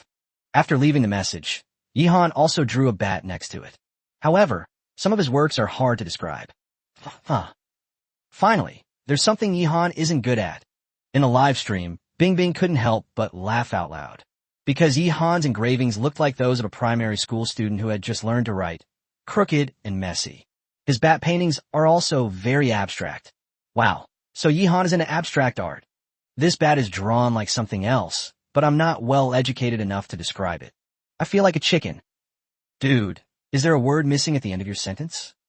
Ha ha ha. The bats in the cave will find out and fly out to bite Ihan. It's said that bats carry many viruses, so it's best to stay away from them. There's another type of bat that seems to suck blood, which is terrifying. I've always thought bats are like winged rats, disgusting. Viewers kept sending comments. Some have suggested that Ihan might have been trying to extract saltpeter from bat droppings, and that he guessed the correct answer. However, there were so many comments that almost no one noticed this one. To make gunpowder, we still need sulfur. No rush, take your time. Ihan glanced at the mountain stream before him, then began his return journey. First, go back to the baobab tree, then head back to our old wooden house. This time, Ihan did not choose the same route he came by, but instead took a different one. He wanted to explore more areas while he was at it. Seeing Ihan's actions, the audience became excited once again. You should know that Ihan is not only recognized by the system as a lucky person, but also recognized by audiences all over the world as having incredible luck. The resources he has access to far surpass those of other contestants. The 10 million times return he triggered was absolutely unmatched. So what will he gain this time? Amidst the expectant gazes of a large number of Chinese viewers, Ihan embarked on his journey home. Although this trip took them quite deep into the Wulong Mountains, Yihan's sense of direction remained intact, and he didn't get lost. After the wilderness survival competition started, some contestants actually got lost. They went out to find food, but then realized they couldn't find their way home. He was a Turkic athlete, and it took him 2.5 days to find his refuge again. At this moment, Yihan used an entrenching tool to clear a path through the jungle. The Dragon King was very curious and poked his head out of his pocket. Dragon King, are you hungry? Yihan smiled and patted the Dragon King's little head. The little guy must be hungry. Yihan is hungry now too. However, having finally made it deep into the Wulong Mountains, Yihan still wanted to explore further. I'll just have to make the Dragon King go hungry for a meal along with me. Chirp, chirp. The Dragon King let out a childish cry. This made Yi-Han stop in his tracks, looking at the Dragon King with a joyful expression. The Dragon King can speak. Let me translate. It says the baby is hungry. Bing Bing's face glowed with maternal warmth as she watched the Dragon King on the live stream. We've all watched this little guy grow up. This is the first time I've spoken. It's a moment to remember. Bing Bing, your translation is wrong. The Dragon King said, I'm starving to death. No, no, no. You're all wrong. It said, hee hee, I've got it in your pocket. Wait a minute. Why is your translation so terrible? It makes it sound like the Dragon King is a villain. Dragon King, this slap is for your blindness. Good heavens. The Dragon King really does seem to have a crooked mouth. Stop making jokes, look. What's that in front of Yi-Han? Hiss. A flood of comments appeared, and the audience was having a blast. Just then, as Yi-Han moved forward, a small hill appeared in front of him, blocking his way. And everyone could see that the mountain was actually white. It wasn't a pure, flawless white. Rather, the main body was white, but it was stained with a lot of red and yellow mud, and mixed with many stones and other things, making it look somewhat dirty. It's like a bowl of shaved ice falling on the ground and rolling twice. But none of that matters. Most importantly, this is an incredibly groundbreaking discovery. Chapter 110 Salt Dome Subsurface Landforms. A busy day. For a moment, Yi-Han's live stream went completely silent. Yi-Han also stopped and stared wide-eyed at the small white hill in front of him. After a brief silence, Yi-Han couldn't help but burst into laughter, because he recognized it as a salt mine. Salt mine. From now on, Yi-Han will never have to worry about salt again. He'll have an endless supply of it. During the live stream, Bing Bing's voice cracked again. Her voice was hoarse, and it had just started to recover a little, but now it's gotten worse again. But she couldn't care less about her throat right now, and she kept screaming, cough, cough, cough. Normally, salt mines are buried deep underground, but there are exceptions. Bing Bing coughed twice, rubbed her throat, and began to explain the science to everyone. Due to the high temperature and pressure underground, rock salt flows and accumulates to form mound-like salt bodies, and may even break through the constraints of the top layer of rock, erupting like a volcano, forming the scene we see now. Geologically speaking, this is called a salt dome basalt landform. Our Dragon Kingdom has a salt mountain like this, which is much larger than the one in front of Yi-Han. Bing Bing said with a furrowed brow. Her throat was extremely sore, but she still managed to complete the popular science explanation thanks to her amazing professional skills. I happen to know this. These salt mountains are known as the pangolins of the geological world. Tian Shan Tomer Grand Canyon Salt Dome Geological National Park. I visited there when I was young. My home is nearby. According to experts, the salt mine there could feed the whole world for 200 years. Ladies and gentlemen, I happen to be a geologist, currently residing in Vault 66. If any beautiful ladies aged 18 to 28 are interested in learning more, please contact me. This is an extremely rare landform. Yi-Han's luck is simply incredible. If Yi-Han had discovered a salt lake, I wouldn't be this surprised. I never expected him to discover a salt mine on the surface. This is almost like finding a lottery ticket on the street and winning 300 million. Everyone was shocked. Yi-Han no longer needs to worry about salt. Yi-Han was also very excited and rushed to the front of the salt mine. The mountain has a very peculiar shape. Some parts look like stalactites, some like terrace fields, and others like a large patch of white buds growing. But it's all salt. Yi-Han even tried it, and his face immediately scrunched up. It's so salty. He quickly spat out the small piece of salt from his mouth and rinsed his mouth with water. Salt mines cannot be eaten directly. They need to undergo processing to produce table salt. But now that the salt mine has been found, this is no longer a problem. Yi-Han immediately began harvesting the salt. Yi-Han stuffed large chunks of white crystals into the basket on his back, quickly filling it to the brim. Then he stuffed more into his backpack, making it bulge. The basket is carried on the back, and the backpack is carried in front. Yi-Han glanced longingly at the salt mine before continuing on his way. He wanted to take more back, but he simply couldn't carry any more. It's alright, the salt mine is right here. It's not going to grow legs and run away. There will be plenty of opportunities to come and harvest it in the future. During this process, Yi-Han also triggered a return of 10 million times. Yi-Han, a contestant from the Dragon Kingdom, has obtained a piece of salt mine, triggering a return of 10 million times. Congratulations to the Dragon Kingdom for acquiring 10 million salt mines. This once again alarmed all the contestants. Asalt mine. What kind of cheat did Yihan use? Long, he was completely stunned. He can only replenish his salt by drinking the blood of wild animals, while Yihan has obtained a salt mine. Although his method might work, the blood of wild animals is really hard to drink. Who would willingly suffer like this if they could live more comfortably? Did Yihan come in an excavator? Wuhan was also dumbfounded. Since it's a salt mine, it's a mineral resource and must be located deep underground. She couldn't think of any other possibility besides operating an excavator. Salt. Master Lynch also looked eager. His mouth felt very bland, and he really wanted to eat something salty. He even licked away all the sweat on his own body. Although his previous wilderness survival videos were fake, he did know some basic knowledge about wilderness survival. Besides, it's common sense that humans need to eat salt, and that has nothing to do with wilderness survival. Brother Yihan is amazing.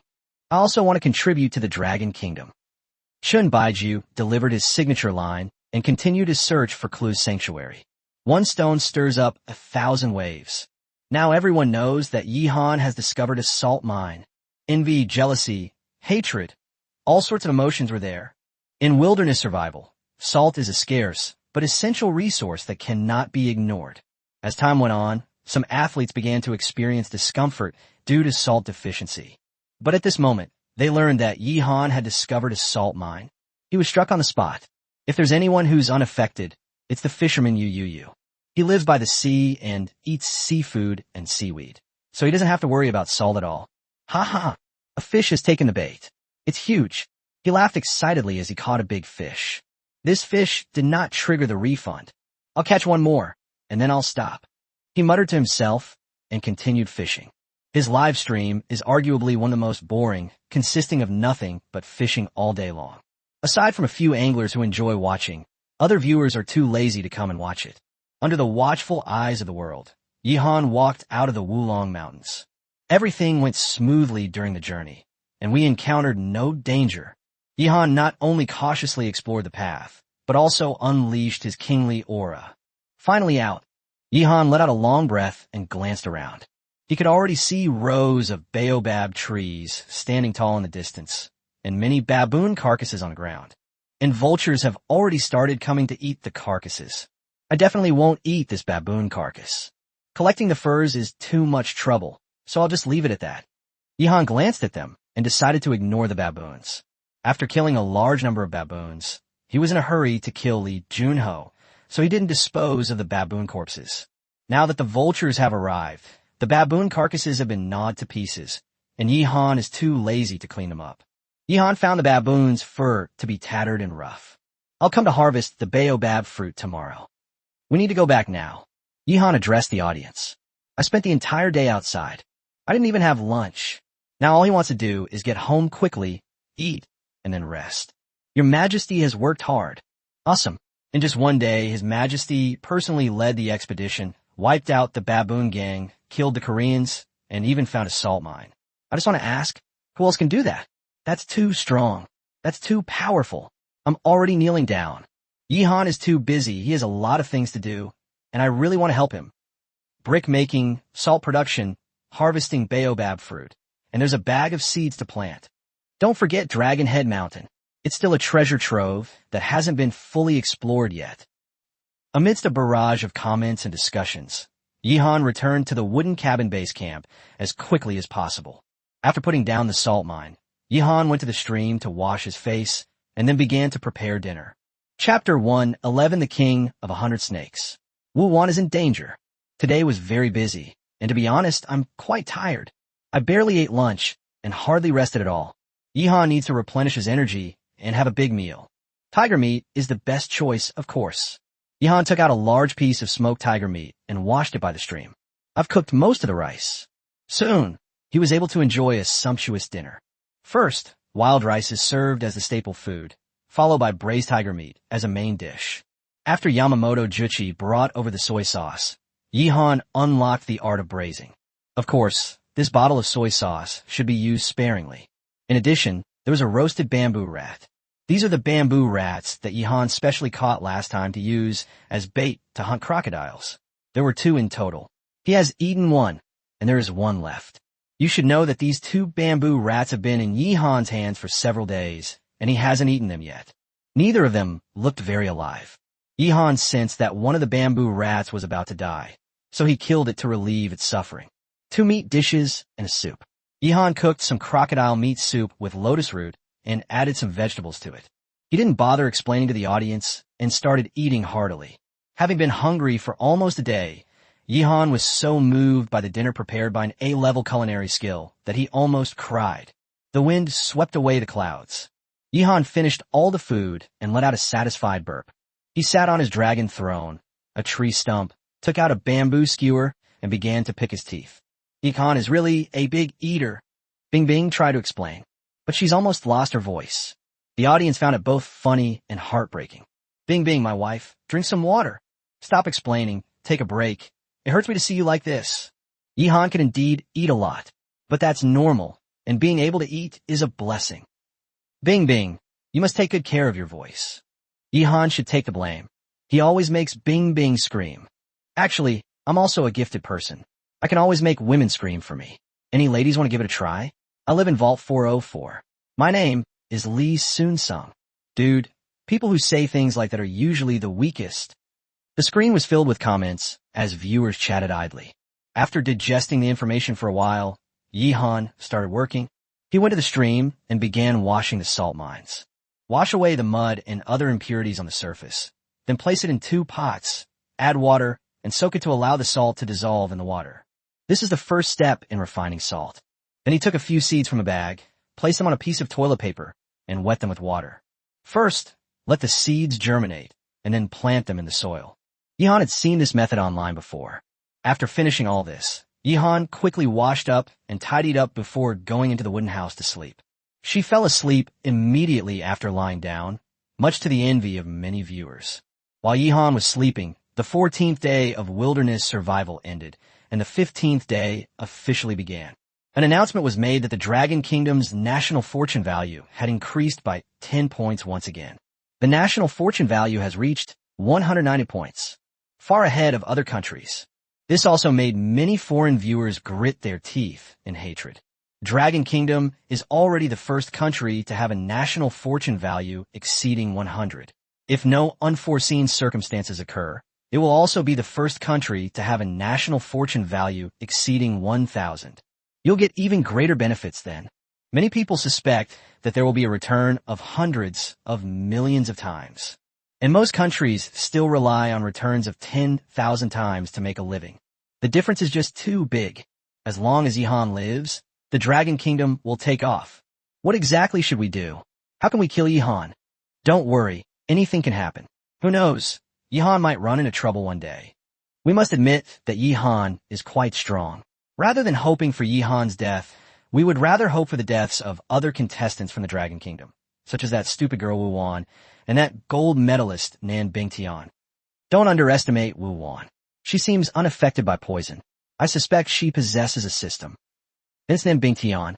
Nan Bingtian isn't doing so well. I think he'll die sooner or later.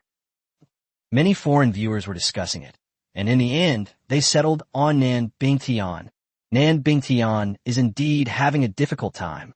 He doesn't know how to survive in the wilderness, and he's not very lucky either. They can only eat 1 meal a day, and it consists of wild fruits, insects, and the like. However, just when many foreign viewers were hoping for his death, he had a turning point. Hungry Nan Bingtian spotted a snake. Rat-shaped snake. That's great. That's really great. Nan Bingtian's eyes lit up, and he immediately recognized the snake, because he had eaten it before. The rat snake is known as the king of snakes. It is not poisonous itself, but is not afraid of other venomous snakes. On the contrary, it can eat venomous snakes. And the rapeseed snake is delicious. Some people say it tastes like chicken, but it's even more tender than chicken. In Nan Bingtian's live stream, a female commentator explained. She is also a sports champion from China, unmatched in the field of table tennis. Her surname is Zhang, the arrogant Zhang. If your opponent encounters her, they'll be beaten to tears. To save face for her opponent, she would deliberately let the ball go, which basically meant throwing the ball on the ground during the serve to let the opponent score, without even pretending. Everyone liked her very much, and they became excited after hearing her explanation. Great! Brother Nan has food. Brother Nan, kill this snake and eat it. Be careful. Rat snakes release a foul odor when they're in danger, just like skunks. Got it, this guy can fart. Ha ha. As long as this snake doesn't escape, Brother Nan can definitely catch it. Look, Brother Nan has made his move. He's so fast. No wonder he's a running champion. In the live stream, Nin Bingtian dashed out in one stride. He was so hungry, he had to get his hands on this delicious cauliflower snake. At the critical moment, he unleashed his full power, his figure turning into a blur as he appeared in front of the garland snake, and with a cleaver in his hand, he directly chopped off the garland snake's head. Sold out instantly. Nin Bingtian laughed with delight. His luck had finally turned around for once. In any case, this is a good sign. At least we can have a good meal. From now on, everyone believes that he will definitely get better and better. Nin Bingtian began to process the snake and started a fire to roast it. Among all the contestants, he was arguably one of the few who had the least to worry about starting a fire, because one of his initial supplies was a lighter. Soon, Nin Bingtian was enjoying a delicious roasted snake dish. He was so moved, he almost cried. However, before the audience in the Dragon Kingdom could rejoice for long, a piece of bad news spread, alarming the entire Blue Star. That is Wu Wan, a cave dweller at the foot of the mountain, a legendary long-lived woman. A woman who tasted hundreds of herbs like Shennon, invented fire like Swirenshi, and taught herself traditional Chinese medicine, has encountered an unprecedented danger. Chapter 112 Serdang, the Park Henchman. I am a doctor. Wu Wan was already asleep when an uninvited guest arrived at her cave. Serdang, a contestant from Myanmar. Like Psycho, who was killed by Vladimir from the Russian country. This Chardin also works in the telecom fraud park. However, Sai Gao was in charge of attracting traffic, specifically luring people over. Serdang, on the other hand, was a low-level thug whose main job was to beat and scare the piglets who had been tricked into coming. Its status within the park is relatively low. At this moment, Serdang was panting heavily, his whole body covered in blood. He was standing right at the entrance to Wu Wan's cave. Inside the cave, Wu Wan was still fast asleep, completely unaware of anything. Great! Serdang has found Wu Wan, the Chinese player. Damn it! I'll beat this woman to death. I've disliked her for ages. Torture and play with him severely first, then kill him. She's not good-looking either, and she's rather overweight. I guess Serdang wouldn't even look at her. Stop fooling around. Shadin is seriously injured. He was almost gored to death by that wild boar. I don't think Serdang will make it, but if he can kill a Chinese before he dies, it won't be a loss. In Serdang's live stream, a large number of viewers from Myanmar were discussing the topic. It also attracted a large number of Japanese, Koreans, and others, all eagerly anticipating and waiting to see Wu Wan killed. All the people of the Dragon Kingdom tensed up, their palms sweating, and all sleepiness vanished. Strong individuals like Yi Han, Long Yi, and Chun Baiju can defeat opposing players, acquire their resources, and increase the national fortune value of the Dragon Kingdom, bringing huge benefits. But for someone like Wu Wan, who has survived to this day entirely by luck, this is nothing short of a disaster. Bang! The next moment, Serdang kicked open the cave door. This door was made by Wu Wan out of tree branches. It was of very poor quality and fell apart as soon as you stepped on it. The loud noise woke Wu Wan. She looked around sleepily and at first glance thought she was dreaming. But then, she was jolted awake and instantly regained her senses. The night wind blew into the cave, causing the campfire to flicker and casting Serdang's shadow on the cave wall, making it look as ferocious as a ghost. The strong smell of blood emanating from Serdang terrified Wu Wan. Snap! Wu Wan had just gotten up when Shading slapped her hard across the face. Oops! Wu Wan screamed and fell to the ground. Shading stepped on her head and crushed it with the sole of his shoe. It's over. What should we do? What should we do now? Everyone, please be prepared. Wu Wan is probably going to die. This national survival challenge is just that brutal. It's either us killing others or others killing us. In addition to facing the severe challenges of nature, the athletes must also be wary of athletes from other countries. Sigh. At first I thought Wu was really stupid and looked down on her, but gradually I realized that she's not actually a bad person, just a little clumsy and kind of cute. No matter what, Wu is a member of our Dragon Kingdom. She endures suffering in the wilderness world, and every day she perseveres. She contributes 1 point of national fortune to the Dragon Kingdom. She has even triggered a return. We should treat Wu 2 children well. They will have no mother from now on. A large number of viewers from China expressed this sentiment in their despair. At this time, Wu was already trembling like a leaf. No, don't kill me. Big brother, don't kill me. I'll give you all the supplies. Wu cried out. Seeing you makes me feel like I'm back in the park. Her performance greatly pleased Sardang. Sardang loves to see people trembling and crying in front of him. Bang! Shot in, kicked Wu in the stomach. Wu curled up, her eyes wide open, writhing on the ground in pain. Don't worry, I'm a good person. I never kill people. As long as your family is willing to pay the ransom. Sardang got so into character that he really thought he was still in the park. He only realized what he was saying halfway through. Then a hint of melancholy flashed in his eyes. The days he spent in the park were the happiest time of his life. As long as you please your superiors and do your job well, you'll have a comfortable life every day. He has no worries about food or drink, and if he's lucky, he might even get some plain-looking female piglets to sleep with. After all, he was just a lackey. The good stuff wasn't for him. These things are nothing compared to the darkness of the telecom fraud park. They are just the tip of the iceberg. Once a person enters that place, it's difficult to even leave behind a complete corpse. Big brother, you're injured. Wu struggled and said through gritted teeth. Hearing that Sardang could speak Mandarin, Wu felt a glimmer of hope. As long as we can communicate, there's a glimmer of hope. What I fear most is a complete inability to communicate. Do you even need to tell me that? You're not good looking at all, damn it. Shadin spat a mouthful of phlegm onto Wu face and cursed. His back was in excruciating pain. A wild boar's tusk had pierced a large, bloody gash in it. And because he couldn't reach that spot, it was very difficult to treat the wound. He knew in his heart that he was unlikely to survive. In the wilderness, injuries, especially large open wounds, are very prone to infection. If Wu were a beautiful woman, he could have had some fun before he died. But now, seeing Wu-Wan's unfortunate state, he had no interest whatsoever. Furthermore, Wu-Wan was filthy, and there was a stuffy, foul smell in the cave. Plus, he was injured, so he simply wasn't in the mood for that kind of thing right now. Otherwise, it's the same even if you cover your face. Yes, I'm ugly, but I am a doctor, Wu-Wan called out. Doctor? Upon hearing those two words, a glint of light flashed in Sardang's eyes. Hope arose in his heart. Could it be that I am the chosen one in this desolate world? I was just attacked and injured by a wild boar, and then I met a doctor.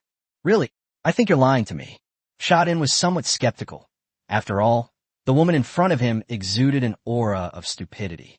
He'd seen plenty of people like that in the park. They were the kind of people with low IQs and no independent thought. They are very easily fooled. They readily believe any message they see online. The final outcome is that they are dissected and their organs are extracted and sold for money. I wouldn't lie to you, brother. I really am a doctor. Traditional Chinese medicine? Do you know what traditional Chinese medicine is? Those are all Chinese herbs that I collected. Wu pointed to a pile of plants in the corner of the cave and said, Traditional Chinese medicine. Sardang's eyes lit up. He knew about traditional Chinese medicine. In the ancient and mysterious land of dragons, there is a mysterious profession, traditional Chinese medicine. Shadin has read a web novel about traditional Chinese medicine and has some knowledge of it.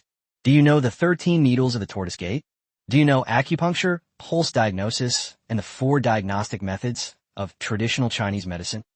Shadin recalled the description in the novel and asked. However, he mispronounced the 13 ghost needles as the 13 tortoise needles. After all, he's not from China, and his speech isn't very standard. Upon hearing his words, Wu immediately broke out in a cold sweat and felt extremely nervous. Is this for real? This foreigner actually knows traditional Chinese medicine? How can I lie to him now? Chapter 113a, Self-Invented Remedy. Heartbreak Grass. Sardang's knowledge of traditional Chinese medicine sent chills down Wu-Wan's spine. But now that things have come to this, she has no choice but to grit her teeth and continue. Yes, I can do it all, but I don't have any acupuncture needles on hand right now. Guhuan nodded repeatedly. She simply didn't believe this guy really understood traditional Chinese medicine. You should know that traditional Chinese medicine is profound and extensive, and even after years of hard study, she has only learned a little bit of it. A foreigner can only know a few words at most. Then take my pulse. Sha Deng squatted down in front of Wu Wan and extended a hand. Wu Wan quickly scanned his entire body, trying to find a flaw. Snap! But she was immediately slapped by Deng. I want you to take my pulse. Sha Deng roared, spitting all over Wu Wan's face, which smelled terrible. Wu Wan's face was swollen, so she quickly took his pulse. You have a sensitive stomach. She thought for a moment, then spoke. This guy's breath smells like poop. He definitely has a digestive problem. Upon hearing this, Deng was already somewhat convinced. Because he has been constipated lately, he can't poop even after squatting for half an hour. It seems this woman is quite capable. This immediately gave Deng a glimmer of hope. Perhaps I won't die, and I can get treatment. Very good, continue. Deng still needs to further confirm Wu Wan's medical skills. Wu Wan racked her brains, frantically recalling the knowledge she had seen in traditional Chinese medicine books. Excessive liver fire and stagnant heart qi. Stick your tongue out. Wu Wan gradually got into character. Deng wanted to live, so he cooperated and stuck out his tongue. My tongue is very red, and the coating on it is yellow, thick and greasy. Do you experience a bitter taste in your mouth, dry mouth, frequent thirst, dark yellow urine, and tinnitus? Wu Wan continued to ask. Yes. But that's not a problem. I'm injured now. Do you have any ideas? Sha Deng has come to believe Wu Wan and thinks she is a traditional Chinese medicine practitioner. Things started to get absurd. Many audience members from Myanmar were stunned. Could it be that this woman from China really knows medicine? No, impossible. She herself is often poisoned. So what kind of traditional Chinese medicine does she know? Oh no, Deng's been tricked. Quickly, use up national fortune points to contact Deng and warn him not to fall for the trick. Are you an idiot? Once the wound gets infected, Deng will almost certainly die. It's not worth wasting national resources to contact him. Once he discovers that Wu Wan doesn't know medicine, he'll kill her.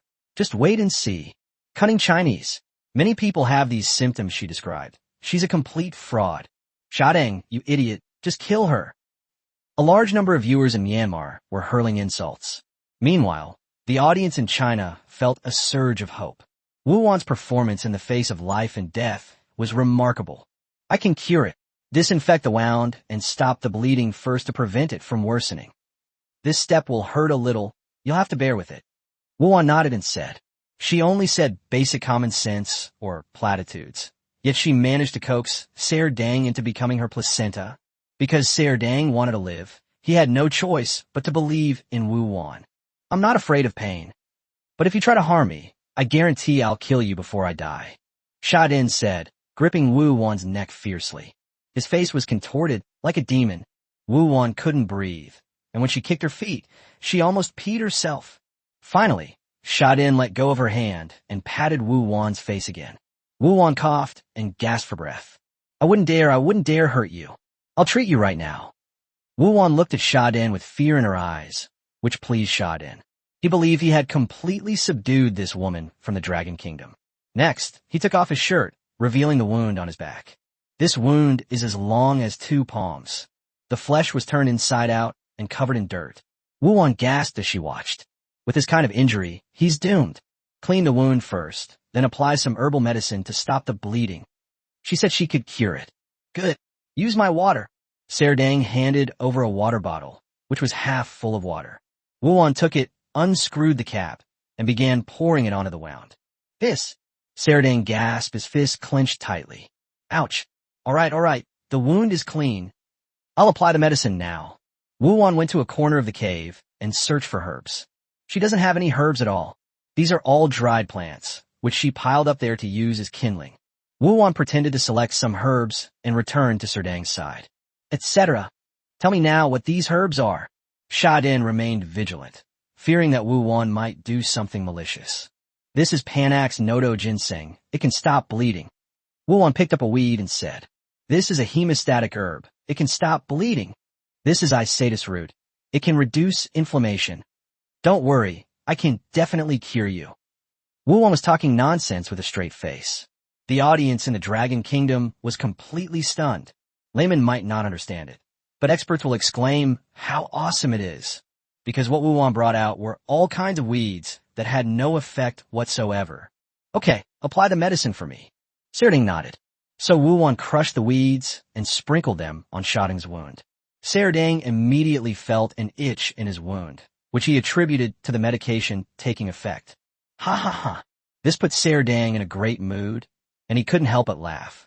Is there any other way to help me recover faster? Get them all arranged right now. Serding hopes he will get better soon. Yes, brother.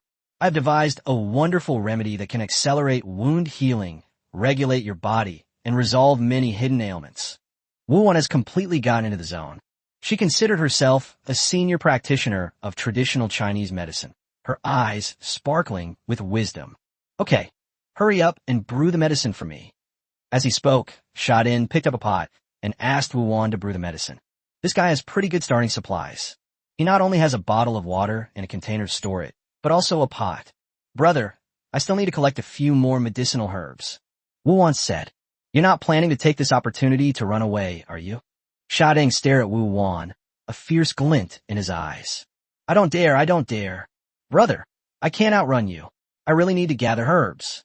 Wu-Wan quickly explained. I bet you don't dare. Come on, I'll go with you to gather herbs. Is it far? Serdang stood up and asked. Not far, it's nearby. Wu-Wan led Shading out of the cave. Serdang also picked up a stone and held it in his hand, ready to strike at any moment. Wu-Wan was extremely panicked and began searching for herbs by the light of the moon and stars. The environment in the wilderness is really good. Even at night, the moon and stars are very bright, and the visibility is not too low. Tell me the name and effects of every single herb. Although Serdang couldn't understand it, he still wanted to listen. He was very interested in the profound and extensive nature of traditional Chinese medicine. He had already made up his mind to keep this woman alive, learn traditional Chinese medicine from her, and then kill her once he had mastered it. Okay, brother. This is motherwort. It can reduce swelling. Wu-Wan immediately plucked a wild grass and showed it to Shading. Serdang nodded repeatedly. It's good that the swelling is going down. It needs to go down. This is black nightshade, which can treat bruises and sprains. Wu-Wan then casually plucked a handful of leaves from some unknown plant. Immediately, many viewers gasped in shock, because they saw that there were actually several gelsemium leaves in this bunch of leaves.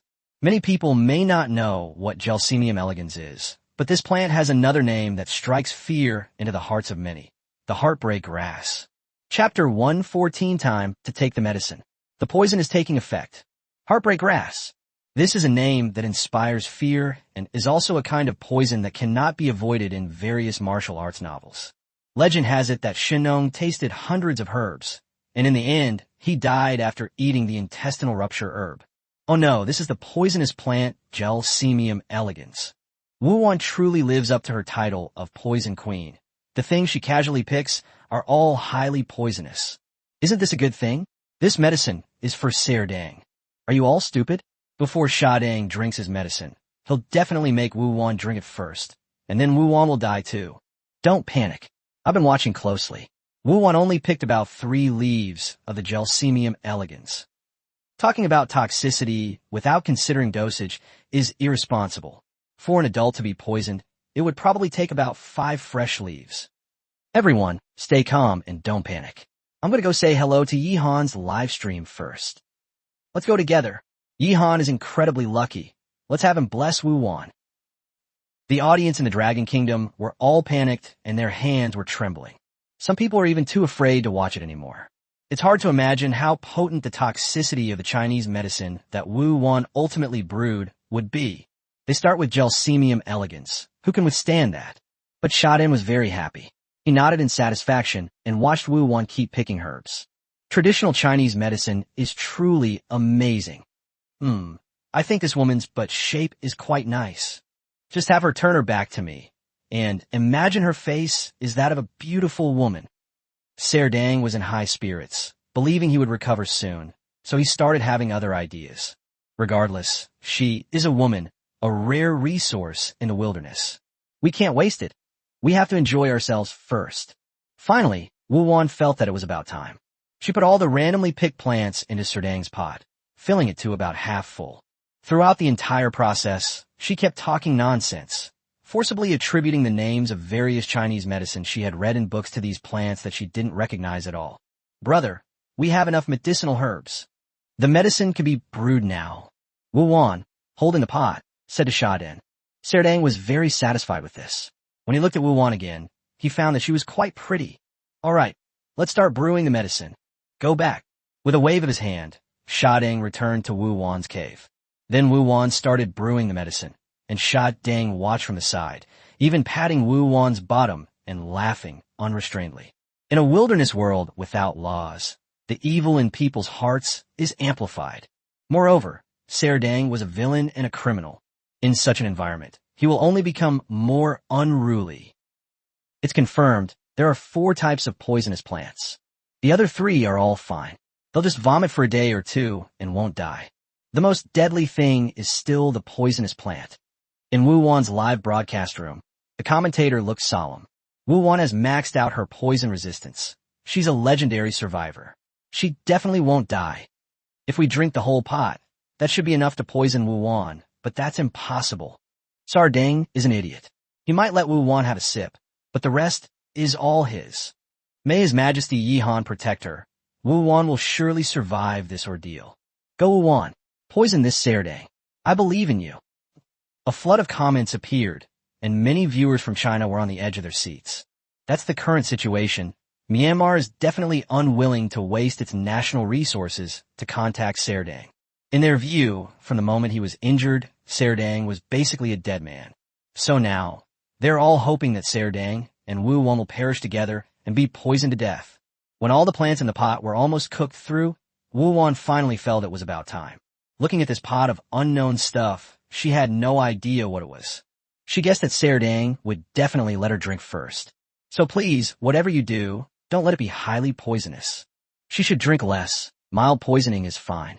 The rest of the wine was given to Serdang to drink, poisoning him to death. This was Wu's plan.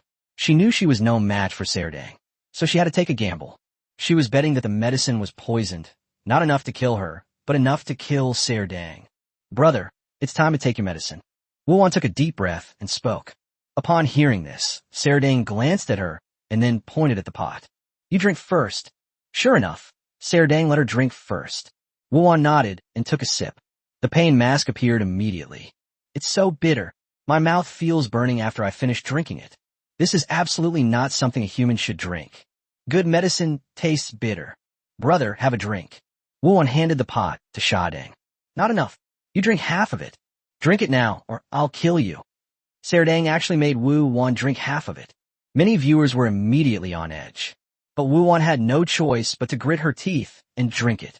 Glug glug. Wu looked pained and drank several more large gulps. Drink up, brother, while it's hot. She wiped her mouth and said, because she was afraid that the medicine was really poisonous and that she would die suddenly, then Serdang would definitely not drink the medicine, and she would die in vain. At the very least, it has to be a mutual destruction, otherwise it won't be a loss. Snort, why are you in such a hurry? I'll wait and see if you get poisoned. Sha-Ding grinned smugly, his eyes fixed on Wu. It's over. Wu's heart sank. That guy is too cunning. Whether it's psychological or not, Wu suddenly feels nauseous and wants to vomit. But she knew she couldn't vomit. Wu tried her best to hold back and persevered silently. After about 5 minutes, Serdang finally nodded. It doesn't seem to be poisonous. Give me the medicine. Sha-Ding grinned, took the pot from Wu's hand, and took a bite. Damn it, what's that smell? Immediately afterwards, he couldn't help but start cursing. But thinking of the wound on his back, he gritted his teeth, pinched his nose, and took a big gulp. It's definitely not poisonous. After all, this woman drank half a pot of it right in front of him. It seems that good medicine really does taste bitter. In the end, Sha-Ding drank the whole pot of medicine, and even reached out and scooped up a few leaves to chew on. Some viewers saw him pick up a leaf of the Gelsemium elegans. Okay. The large number of Chinese viewers were thrilled. You're asking for it. Woman, this cave of yours is quite nice. Come with me tomorrow and move all my stuff over. We'll live together from now on, haha. Sha-din reached into his pants and gave a lewd smile. If he weren't injured, he would want to do something right now. He'd been in the wilderness for almost half a month and hadn't been with a woman. He was getting restless. Wu Wan nodded, trying hard to suppress the urge to vomit. Her face looked green. She was in terrible pain. I feel dizzy, nauseous, have waves of stomach pain, heart pain, and pain when I breathe. What kind of poison did I pick? Wu Wan's head was buzzing. She felt she was going to die, but if she could take someone down with her before she died, it would be worth it. When the Japanese invaded back then, countless people perished along with them.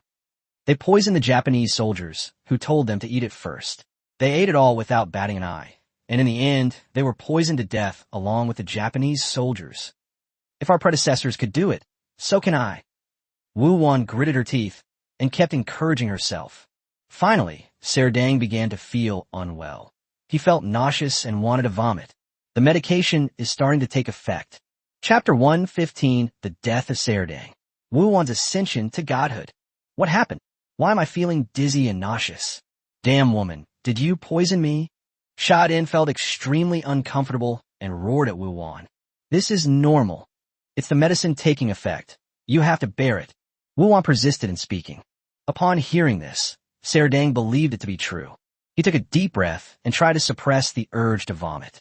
He even took out a piece of dried meat from his pocket and chewed on it, using the taste of the meat to suppress the bitterness in his mouth. All the audience members were incredibly tense. The two people in the cave didn't know they had eaten the poisonous herb, but the audience did. Serdang, you idiot, spit out the poison right now. Don't eat it. It's hopeless. Sha-din is definitely going to die. Now I'm just hoping Wu Wan gets poisoned too. Is Wu Wan really not afraid of drugs? How come she got away with it? I believe that the Dragon Kingdom genetically modified Wu Wan to enhance her drug resistance. Wu Wan, hurry up and die. Someone from Dragon Kingdom should have died long ago. Why isn't a single person from Dragon Kingdom dying? A large number of foreign viewers were all cursing and swearing. The people of Burma, in particular, were extremely furious. If Serdang had killed Wu Wan directly, Myanmar would have gained at least 10 points of national fortune. Even if Serdang dies, it will deduct 10 points of national fortune, but at least it's even. Now look what's happened. He's been completely fooled by Wu Wan. What a complete idiot. I feel so awful. How could this happen? How could this happen? Serdang felt increasingly unwell. He felt dizzy, his hands and feet were numb, and he was covered in cold sweat. This is normal. Wu Wan wanted to continue deceiving Sha-din, but she had reached her limit. Her eyes were fixed, her mouth was agape, and her hands started to cramp, as if they had turned into claws. Seeing this, Serdang finally realized that he had been tricked. This woman used poison, intending to die together with herself.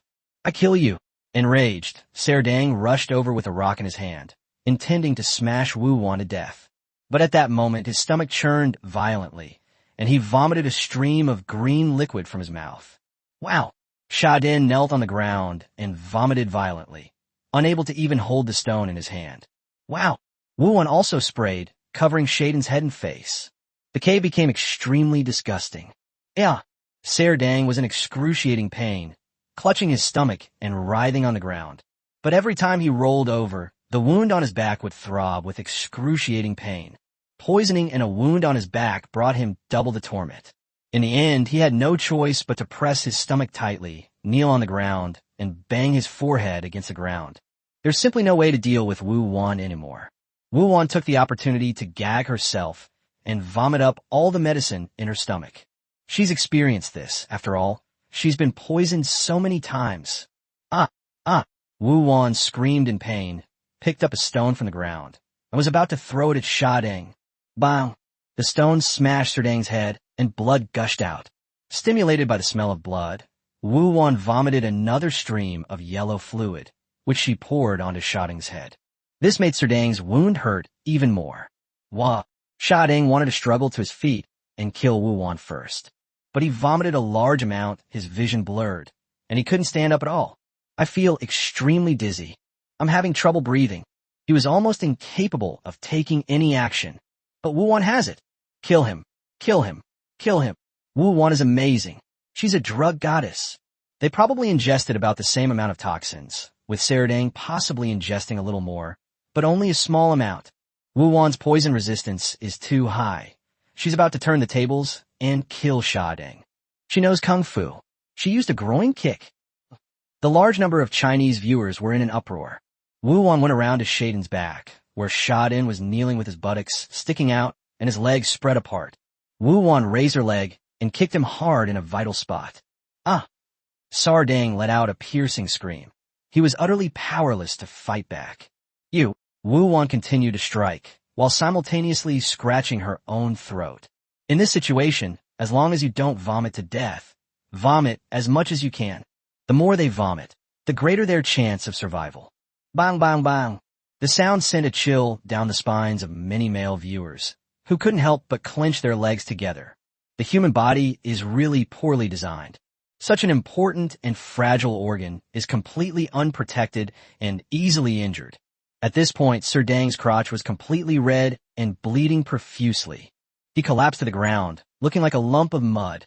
There was only exhaled air, no inhaled air. With the awakening of the Gelsemium elegans and his vital points being fiercely attacked and destroyed, he has been sentenced to death. But Wu Wan was still not satisfied and started to treat the wound on his back. Wu Wan then used a stone to hit the wound, forcefully scraping and widening it. Blood gushed out, and you could even see the bones. Finally, an announcement appeared. Chinese player Wu Wan defeats Myanmar player Serdang. Myanmar's national fortune value has been reduced by 10 points, currently standing at 118 points. The Dragon Kingdom's national fortune value has increased by 10 points, currently at 200 points. Serdang is dead. Upon seeing the announcement, Wu Wan breathed a sigh of relief and stopped paying attention to Serdang. She ran out of the cave, breathed in the fresh air, and then ran to a stream to drink water. After drinking it, induce vomiting immediately. Just keep doing this. Wu Wan eventually collapsed by the stream and fell into a coma. This poisoning was really severe, unlike any of the previous ones. Whether Wu Wan will survive is still uncertain. Many viewers from China were extremely nervous, waiting in Wu Wan's live stream room. I keep praying, please don't send any announcements. Please don't send any announcements. Wu Wan, you will definitely pull through. You won't be poisoned. You'll be fine. I went to Yihan to pray for Wu Wan's safety. Wu Wan will definitely live. She didn't actually ingest that much of the deadly toxin, and since she vomited almost all of it, pumped her stomach, and has her resistance to the toxin, she'll definitely wake up. If Wu Wan survives this time, she will be deified. A flood of comments kept pouring in, with almost all the viewers in China waiting in Wu Wan's live stream. Foreign viewers, on the other hand, kept cursing Wu Wan to be poisoned to death. Time passed gradually, and the sky began to brighten. Inside the wooden house on the bamboo bed, Yihan woke up. He stretched and pondered the things he needed to do today. Then he discovered that an announcement had appeared in the middle of the night. Wu Wan killed Serdang. This, Yihan gasped, instantly sobering up. He personally believes that Wu Wan is the weakest among the 10 Chinese players. I never imagined Wu Wan could kill someone. But now, Wu Wan has actually defeated a contestant from Myanmar. The national fortune value of the Dragon Kingdom has directly exceeded 200. Awesome, really awesome. Yihan smiled, stepped out of the wooden house, and greeted the new day. He was unaware that Wu Wan was also in danger, because the announcement only stated that Wu Wan killed Serdang, but did not specify how she did it. Like Yihan, other contestants from China and around the world were also shocked by this. And it was at this moment that Wu Wan opened her eyes by the stream. She was completely deified and revered as the goddess of poison. Chapter 116, Yihan changes lyrics. Hollowing out the baobab tree.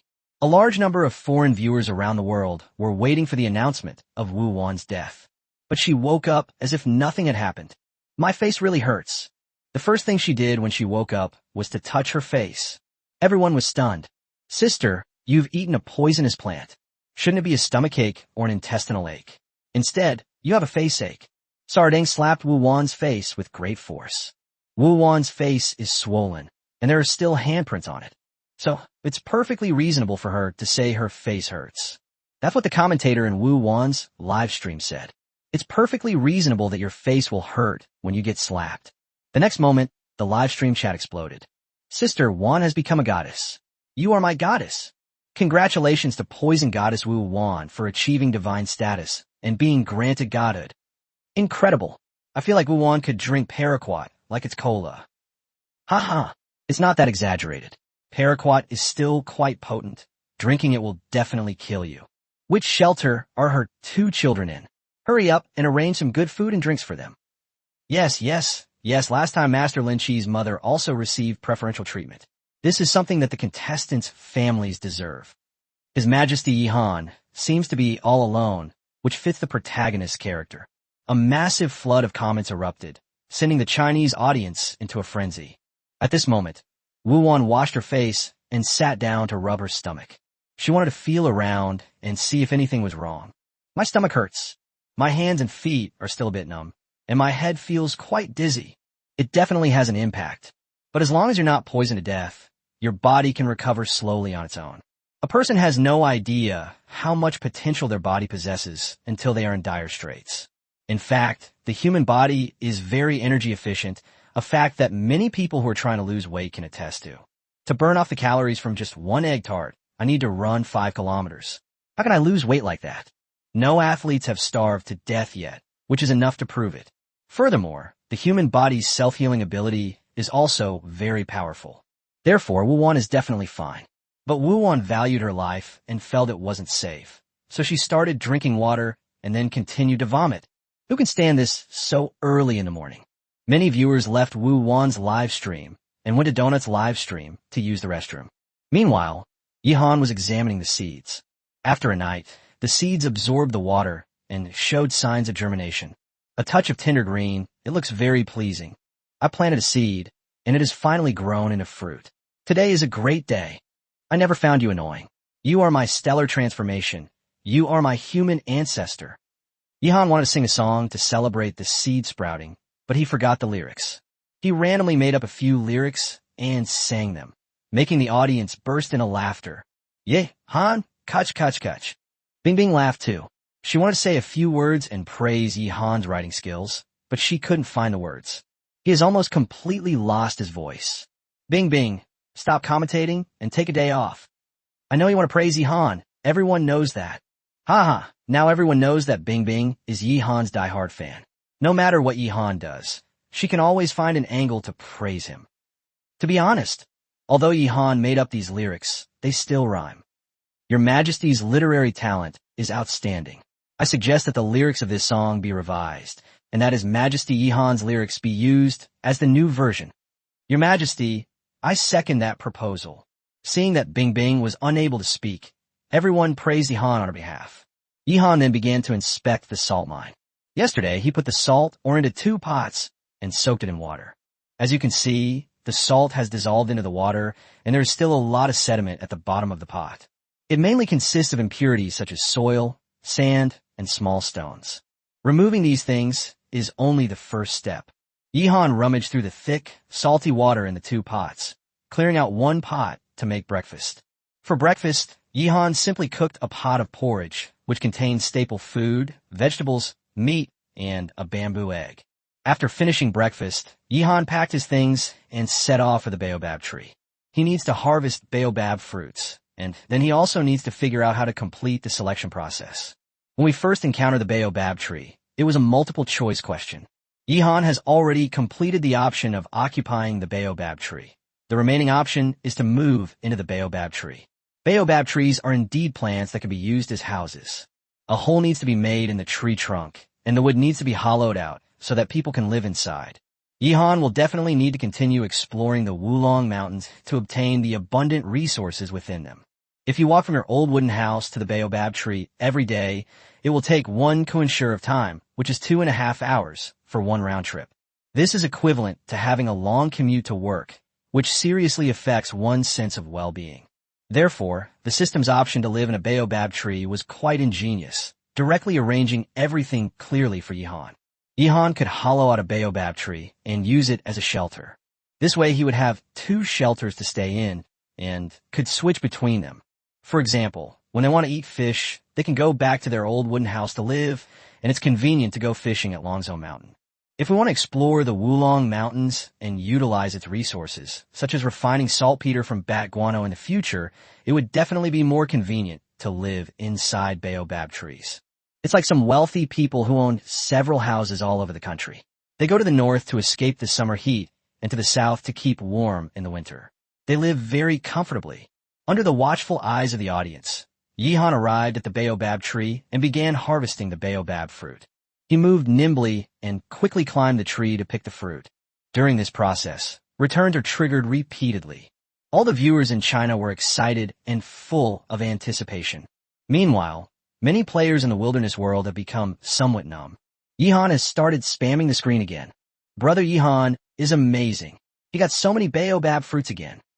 And Aunt Wuwan, she actually killed a foreign player too. I want to learn from them, and I also want to contribute to the Dragon Kingdom. Chen Baiju had just woken up when he shouted out his slogan. Yesterday's life-or-death battle had a significant impact on him, and he had been searching for Crew's sanctuary without success, so he went to bed late and woke up a little later today. After waking up, he ate something simple and then continued his search for Crew's shelter. At this point, viewers noticed that Wu Wan kept pouring water into her stomach and then vomiting, essentially performing gastric lavage repeatedly. After all that, she lay down on the ground, closed her eyes, and fell asleep again. This approach is quite wise, because the body's self-recovery process and the time when various organs are working mainly occur when a person is sleeping.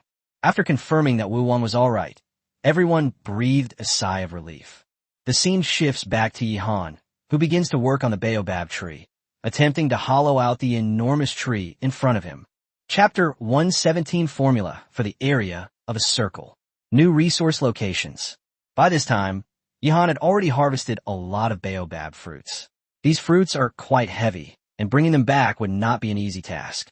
Yihan piled the fruit together, then swung his axe and began to deal with the baobab tree in front of him. Yihan wants to cut down baobab trees? That can't be right. There's no reason to do that. Have you all forgotten? Bing Bing explained some facts about baobab trees. You can actually live in one of these trees.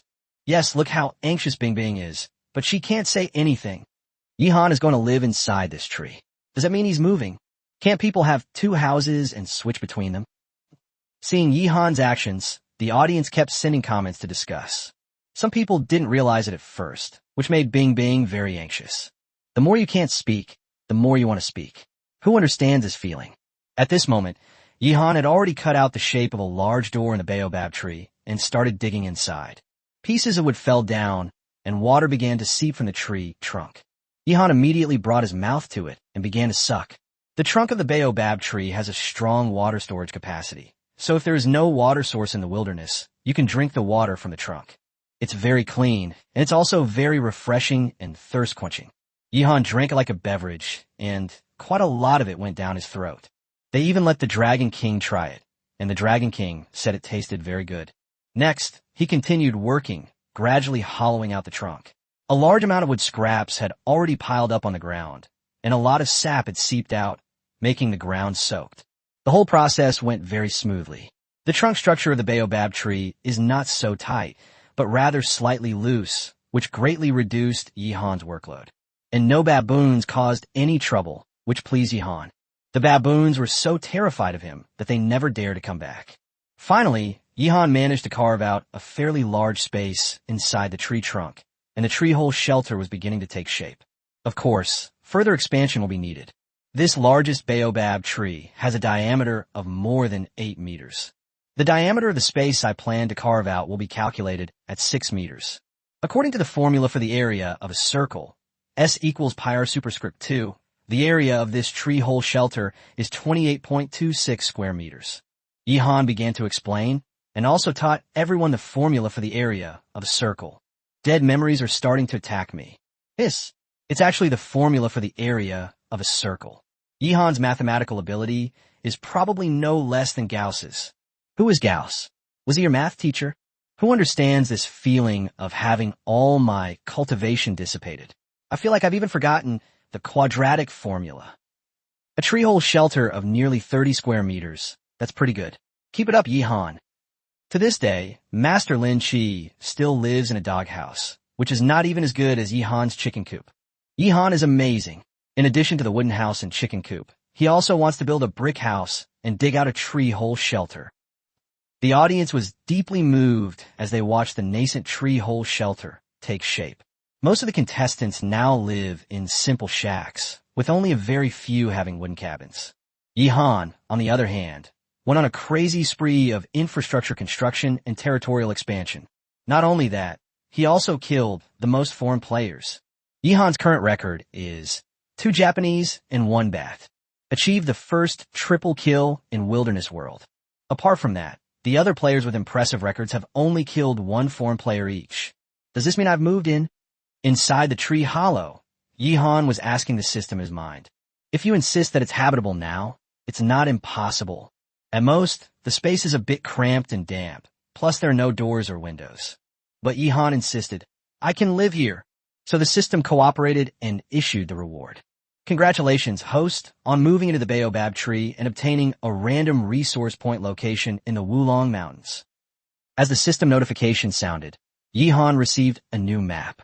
After killing the Korean Lee Junho yesterday, the map that guided his location disappeared. It was a one-time consumable. And this time will definitely be the same. Yihan checked the map and found that the location of this random resource point was not far from him. It takes more than 3 hours to walk from here to the Bat Cave. It takes about an hour to get to the salt mine. As for this new resource point, it is nearly 2 hours away.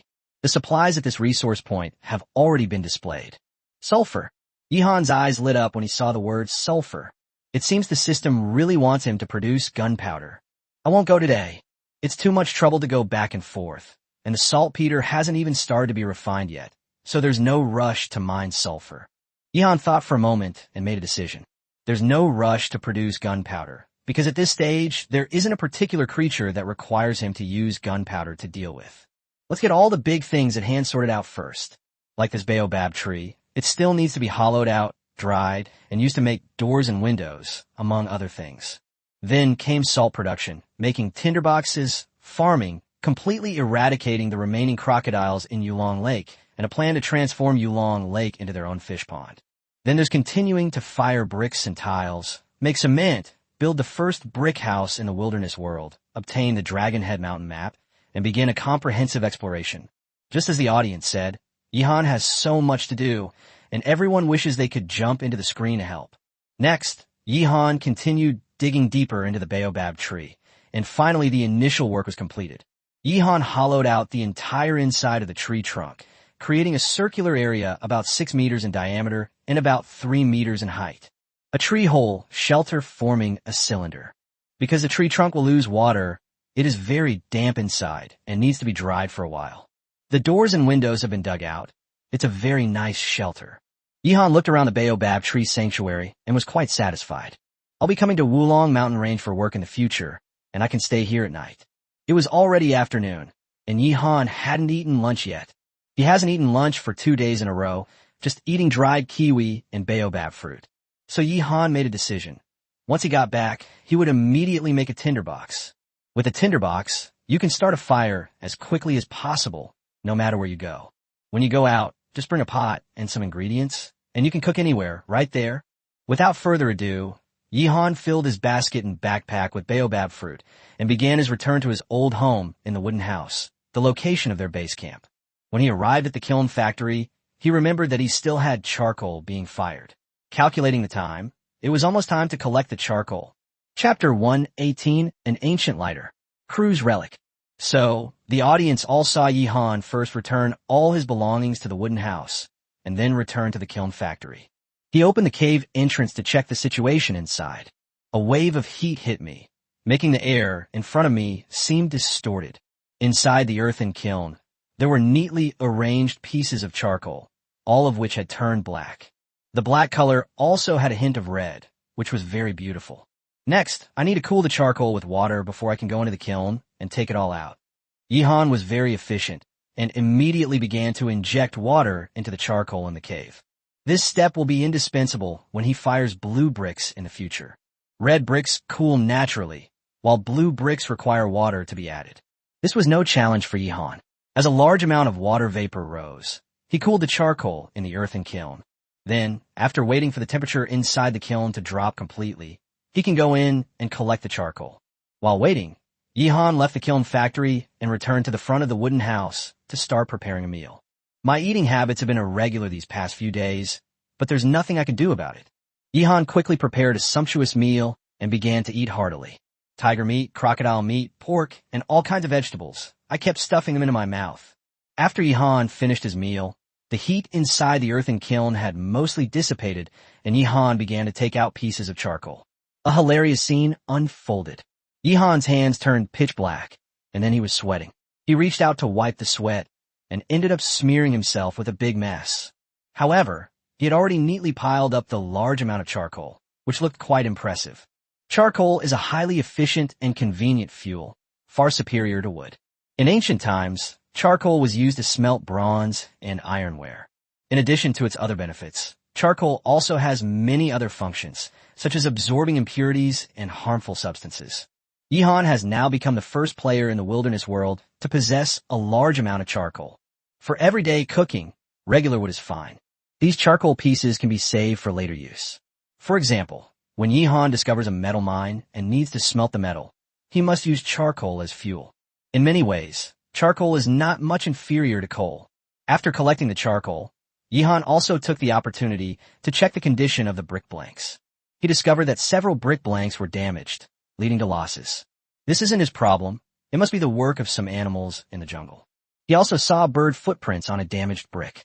It must have been an insect that crawled onto the brick and was then eaten by a bird. These are all low-probability events, so we don't need to worry about them. The brick blanks need to be dried for a few more days before they can be fired. So Yihan returned to his throne and began making a tinderbox. The cattail stalks he collected from Yulong Lake last time have all dried after being dried for the past few days. The moisture inside has been dried, and it can now be used to make tinderboxes. Besides cattail stalks, Yihan also dried some bamboo, which is now coming in handy. By this time, the audience had already guessed what Yihan was going to do. An ancient version of a lighter, a tinderbox. I've seen tinderboxes in some martial arts novels, but I've never really known what they are. Oh dear. Bing Bing, don't worry. Just stop talking and drink some more water. In a wilderness world, apart from a very few players like Nen Bingtian who have a lighter in their initial supplies, it is inconvenient for other players to start fire. Brother Nen has become addicted to eating snakes. He's looking for snakes everywhere right now. Good news. Brother White Horse has finally found refuge with crew. Just as Yihan was about to begin making the tinderbox, news spread. After tireless searching, Chun Baiju finally discovered Keilu's sanctuary. This is a pretty good shelter. The overall structure is very sturdy, and the area is not small. In wilderness survival, the condition of a shelter can greatly reflect a player's ability. The strong sanctuary is naturally large and sturdy. The shelters for the weak are usually smaller and weaker. Crew is certainly very strong, and his life has been quite good since he came to the wilderness world. It's just a pity that he met Shinbaiju. Crew's relics. First, a pot. Haha, I have a pot now. Shinbaiju was the first to spot a pot, and was immediately overjoyed. Besides the pot, there was a jar of fermented bean curd, a roll of toilet paper, a sleeping bag, and a plastic water bottle. It can be seen that Crew's initial supplies did not include weapons. That's why he used a wooden splinter to ambush Shinbaiju. But fermented bean curd is a good thing. Many people like this condiment. They can eat it sandwiched in steamed buns or used to make dipping sauces, while those who prefer a stronger flavor like to eat it plain. The key point is that this stuff is salty, and the salt content is not low. It seems that Clue has never eaten fermented bean curd before. Either he doesn't like it, or he doesn't recognize it and is afraid to eat it. Chun Baiju unscrewed the lid and took a sip of the soup inside the jar. He smacked his lips, making a satisfied sound. After arriving in the wilderness, at least we were able to have a taste of salt. Next, he continued to take stock of Clue's supplies. This creature has a certain food reserve, including plants and various small animals. Chun Baiju immediately picked up a piece of dry bird meat and started chewing it. He lay down in Crew's shack, crossed his legs, and was in a very good mood. He made a decision to move here. Crew's sanctuary was much better than his own. It's definitely more comfortable to live in Crew's sanctuary. Everyone was happy for Chun Baiju when they saw his harvest. Yihan, on the other hand, had already completed all the preparations. In front of him was a dried cattail stalk and 2 bamboo tubes, one large and one small. The thickness of the bamboo tube is very important.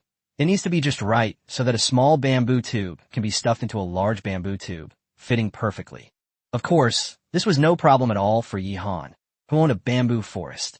He could easily get bamboo tubes of any thickness. At the top of the thicker bamboo tube, Yi Han made a small opening as an air inlet.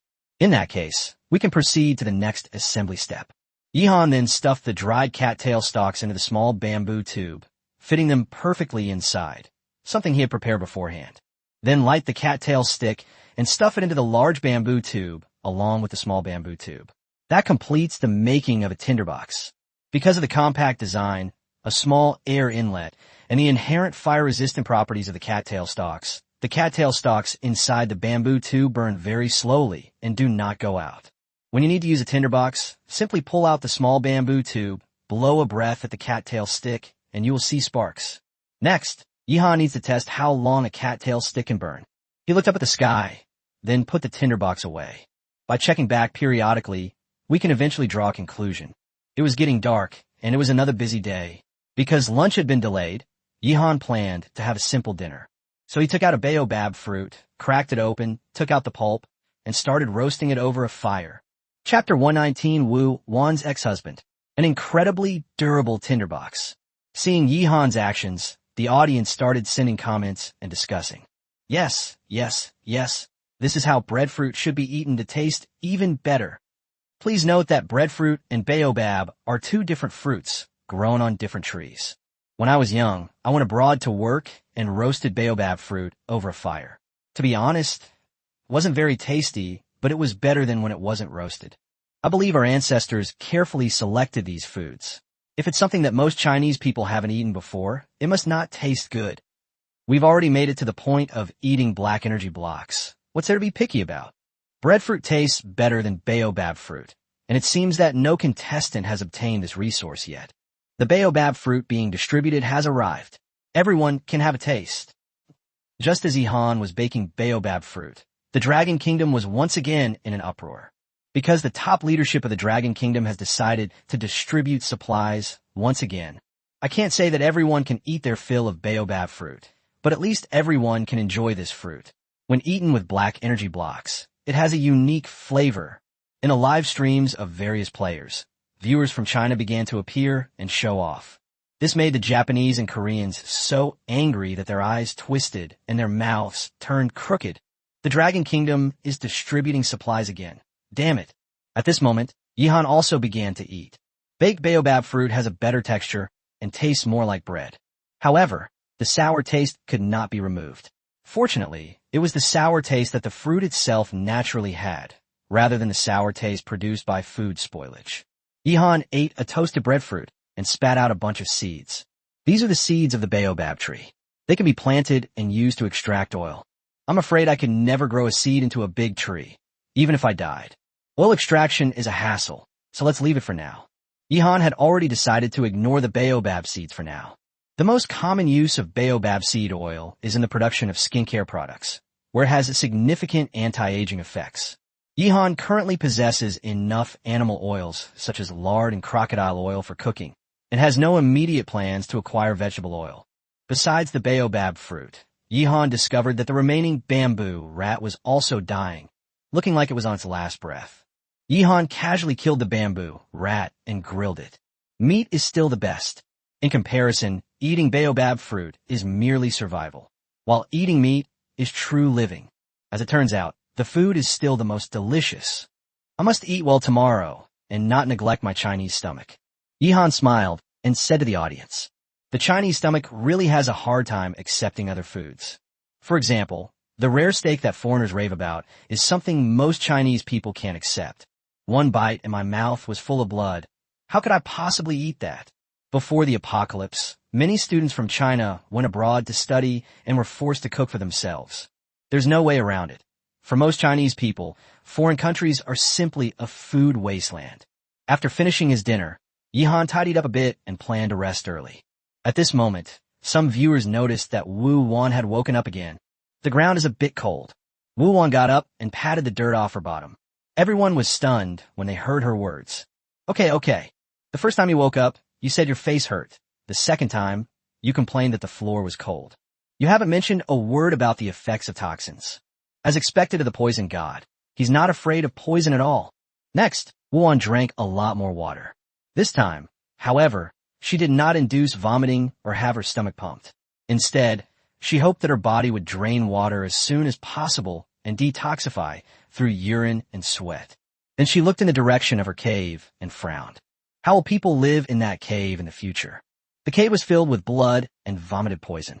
There's also that Serdang's body that needs to be dealt with. Wuan had no experience with this kind of thing. Just think of it as cleaning the house. My ex-husband never did any housework. I did all the chores. Wuan walked back to the cave and began to tidy up. The campfire in the cave had long since gone out, and Serdang's body lay in a pool of blood, already beginning to stink. The smell of blood, medicine, and the stench of a corpse made Wuan vomit again. I'm sorry to bother you. I'll be right away. Sister Wuan, don't throw up. Seeing you throw up makes me want to throw up too. I just ate baobab fruit. Drag the body out first, then wash the floor. Good luck. Who is our poison god's ex-husband? Find him and punish him. That's right. Wuan has made significant contributions to China, so why shouldn't her ex-husband do housework? I know Wuan and her husband. It was many years ago. Her ex-husband's name was Zhang Mingyang, and he's an old ladybug. Just from a name, you can tell he's no good. Which shelter is he in? I'm requesting a ride-hailing service. Many viewers wanted to stand up for Wuan. There's strength in numbers. Let's launch a manhunt. The truth eventually came to light. Zhang Mingyang's friend revealed that he is an old ladybug. He used to be a food delivery driver, but he was fired because he liked to steal food from customers. He would make sarcastic remarks if a customer ordered a pre-packaged meal. If someone orders a large and delicious meal, he will try every means to sneak a bite. A crab has 8 legs, and he can steal and eat 4 of them. Furthermore, his former classmates revealed that he often hid in the toilet to smoke when he was in school, and also bullied his classmates, which constituted school bullying. Their misdeeds are numerous and countless. No wonder Wuan's character introduction said she was somewhat hostile to men. It turns out she had bad luck in love. Soon this beast was exposed. They discovered that he was already a red-named player and was doing hard labor. This made everyone even more indignant, and no one knows who started it. But they began to beat him. When the chaotic crowd finally stopped, Zhang Mingyang had been beaten to death, his body covered in wounds. At this time, Wuan was unaware of this. She tried her best to drag Shaden's body out of the cave and move it to a more distant place. But she no longer had the strength to dig a pit to bury the body. So she took the body's clothes and shoes, then gathered some dry firewood and piled it up to cover the body. After finishing all this, Wuan was panting heavily, but she still insisted on taking out 2 flints and striking them together to try to start fire. Nearly 10 minutes later, a raging fire broke out here and engulfed Serdang's body. Wuan also warmed herself by the fire and smelled the aroma of roasted meat.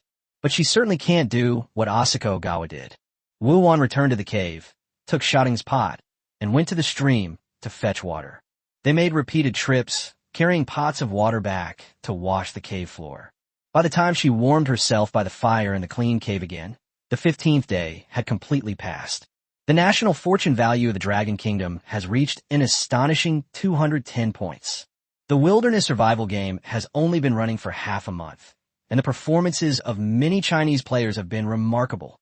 Yihan, in particular, created miracles time and time again, demonstrating extraordinary abilities that shocked the entire planet. Even though it has only been half a month, he is already the undisputed emperor of the wilderness, and even many foreign viewers cannot refute this. He is the strongest. When Yihan woke up in the early morning, the first thing he did was check the tinderbox. Amid the expectant gazes of the audience, Yihan pulled out a tinderbox and blew on it. Some of the ashes were blown away, revealing a burning cattail stalk, which was only 1/3 burned. This proves that the tinderbox was a success and demonstrated amazing durability. Chapter 1, 20 Vegetable Gift Pack. An unorthodox fish. Looking at the tinderbox in his hand, Yihan nodded in satisfaction. A rough calculation shows that 1 cattail stick can support a tinderbox burning for 24 hours. If used sparingly and only lit when going out, a cattail stick can last for 2 or 3 days. From then on, Yihan could quickly start a fire anytime, anywhere when he went out. However, Yihan has no plans to travel far today. Having traveled to the Wulong Mountains for 2 consecutive days, Yihan plans to stay home today to farm and make bricks before making a trip to Longzhou Mountain. He wants to eat fish. After breakfast, Yihan went to the chicken coop to check on the bamboo partridges. Observation reveals that the baby bamboo chicks inside the bamboo eggs are developing, but it will take some time before they hatch. Raising many animals requires patience, especially at the beginning. Then there was the matter of the seeds, which Yihan naturally couldn't forget. He felt the seeds were almost ready to be planted. Before that, he needs to choose an area to use as a vegetable garden. In a live stream, Yihan was seen searching for a suitable location near the wooden cabin base. Seeing his actions, some viewers had already guessed his intentions. Yihan is going to cultivate a vegetable garden. Really? I don't believe it. Let Bing Bing say it. Whatever Bing Bing says is the opposite. Is Bing Bing feeling any better today? Can you speak now? I doubt it. She needs to rest and recover her voice. Yihan has chosen a spot, and I think it's pretty good too. Amidst a barrage of comments, Yihan used an entrenching tool to draw an area on the ground. This location is behind the wooden house, closer to the stream, with soft and fertile soil, perfect for cultivating into a vegetable garden. Yihan wielded his entrenching tool and began loosening the soil. Yihan wants to cultivate a piece of land to plant seeds. We don't know what kind of seed it is yet, so we need to be cautious. A sharp, fake voice rang out. It was Bing Bing, using a high-pitched voice, beginning her explanation. Seeing this, while the audience was concerned about Bing Bing, they also immediately felt that everything was in the bag. Since Bing Bing thinks that what Yihan planted might not be a certain type of vegetable, then it definitely is. After all, her mouth has been blessed in reverse. Seeing everyone's comments, Bing Bing was a little unconvinced and stomped her feet. But at the same time, she felt a little guilty. She felt that the seeds would be more valuable if they were from some kind of grain crop. As for vegetables, Yihan had no shortage of them because there were all kinds of wild vegetables in the wilderness, which were almost inexhaustible.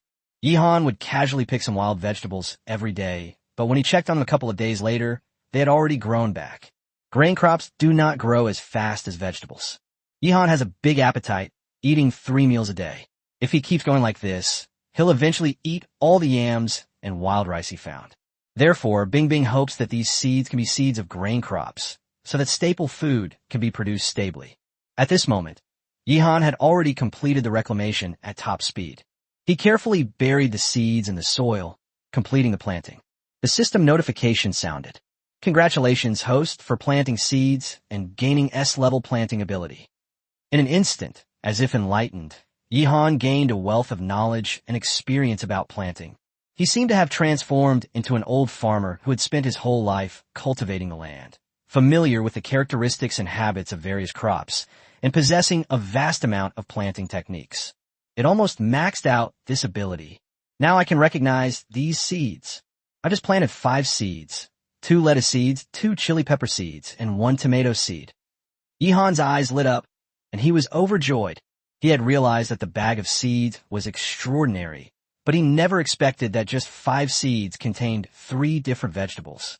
So Yihan quickly checked the remaining seeds. He eventually came to a conclusion. If that Korean Lee Junho didn't waste a single seed, then there are a total of 36 seeds in this packet. They're all vegetables, 6 kinds of vegetables in total, and each kind of vegetable has 6 seeds. So, this is a vegetable gift package. Yihan guessed the truth. The initial supplies given to each player in the wilderness survival game are completely random. Some people are lucky. For example, Yihan had an entrenching tool at the start, which has many functions. This is a very rare situation among all the players. Some people were unlucky and only received some junk. But overall, there's a general principle, which is that it will not significantly affect the balance. Therefore, this bag of seeds contains only vegetable crops and no grain crops. This is certainly not Bing Bing's fault, because the type of seeds was already determined when the packet of seeds appeared in the wilderness and was obtained by Li Junho. However, after Yihan revealed the types of these seeds, Bing Bing's reverse prophecy was once again confirmed. The evidence is irrefutable. How did Yihan suddenly recognize these seeds? It's obvious he doesn't want to act anymore. Please, Yihan, tell everyone what kind of system you obtained. I've figured out. Whether Yihan plays us or not depends on his mood. Hey, I'm in a good mood today. Let's put on a show. Hey, I'm not in a good mood today. Let's put on a show. Hey, I forgot to put on a show just now. I planted a seed, and you are my stellar transformation. You are my human ancestor. Shut up and stop singing. I've already forgotten the original lyrics. Huh. Now, thanks to Yi Han's explanation, the audience has learned about the 6 types of vegetables contained in this packet of seeds. They are lettuce, chili peppers, tomatoes, celery, cilantro, and chives. It's true that there are no vegetables that can produce starch, but tomatoes do have a certain amount of sugar, which is also quite good. And these vegetables are all ones that Yi Han likes to eat. Bite! Just then, the system notification sounded. The host has completed the first stage of this series of choices, triggering the second stage of choices. Option 1. Take care of the vegetable garden, and you'll be rewarded with random crop coordinates. Option 2. Destroy the vegetable garden, reward with the disease mania. Option 3. Ignore the vegetable garden, reward the person with ALS, amyotrophic lateral sclerosis. Another easy question. System. Don't want to affect the balance in a survival game? Watch me. From the moment Yi Han obtained the God-level choice system, this game became completely unbalanced. Yi Han made his choice without hesitation, to take care of the vegetable garden. Taking care of a vegetable garden is a broader concept, without a specific goal. But one thing is for sure, just focus on growing vegetables, and you'll get a reward sooner or later. Without further ado, Yi Han took out the other seeds and began to tend to them. There are specific methods for planting each type of seed, depending on the individual. Otherwise, the seeds might accidentally die and rot in the ground, unable to germinate, take root, and bear fruit. This was far too easy for Yi Han, who had already acquired S-level planting abilities. In less than 3 days, he will be able to plant all the seeds. Furthermore, the soil in this area is so fertile that it basically doesn't need any fertilizer. In other words, this is a vegetable garden that Yi Han doesn't need to worry about much.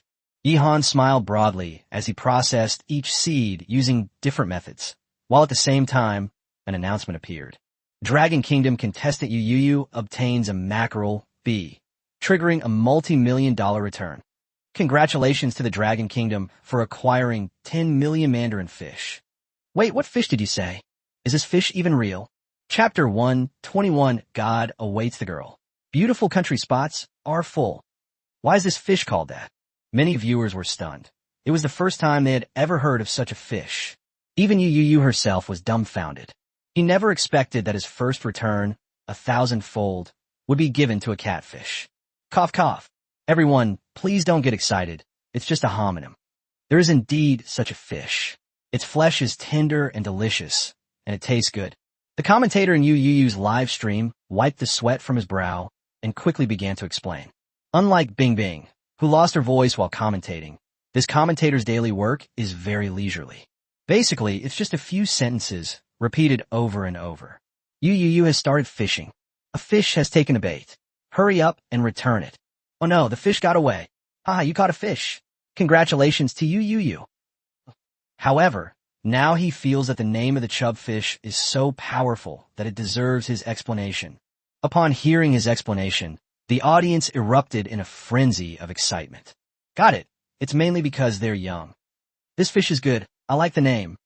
Friend, have you ever eaten fish? No, this is not good. It's too blunt. We Chinese are still quite reserved.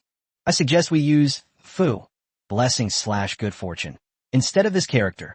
There's no need, everyone. It's the end of the world now, and there are no administrators in the survival game live streams.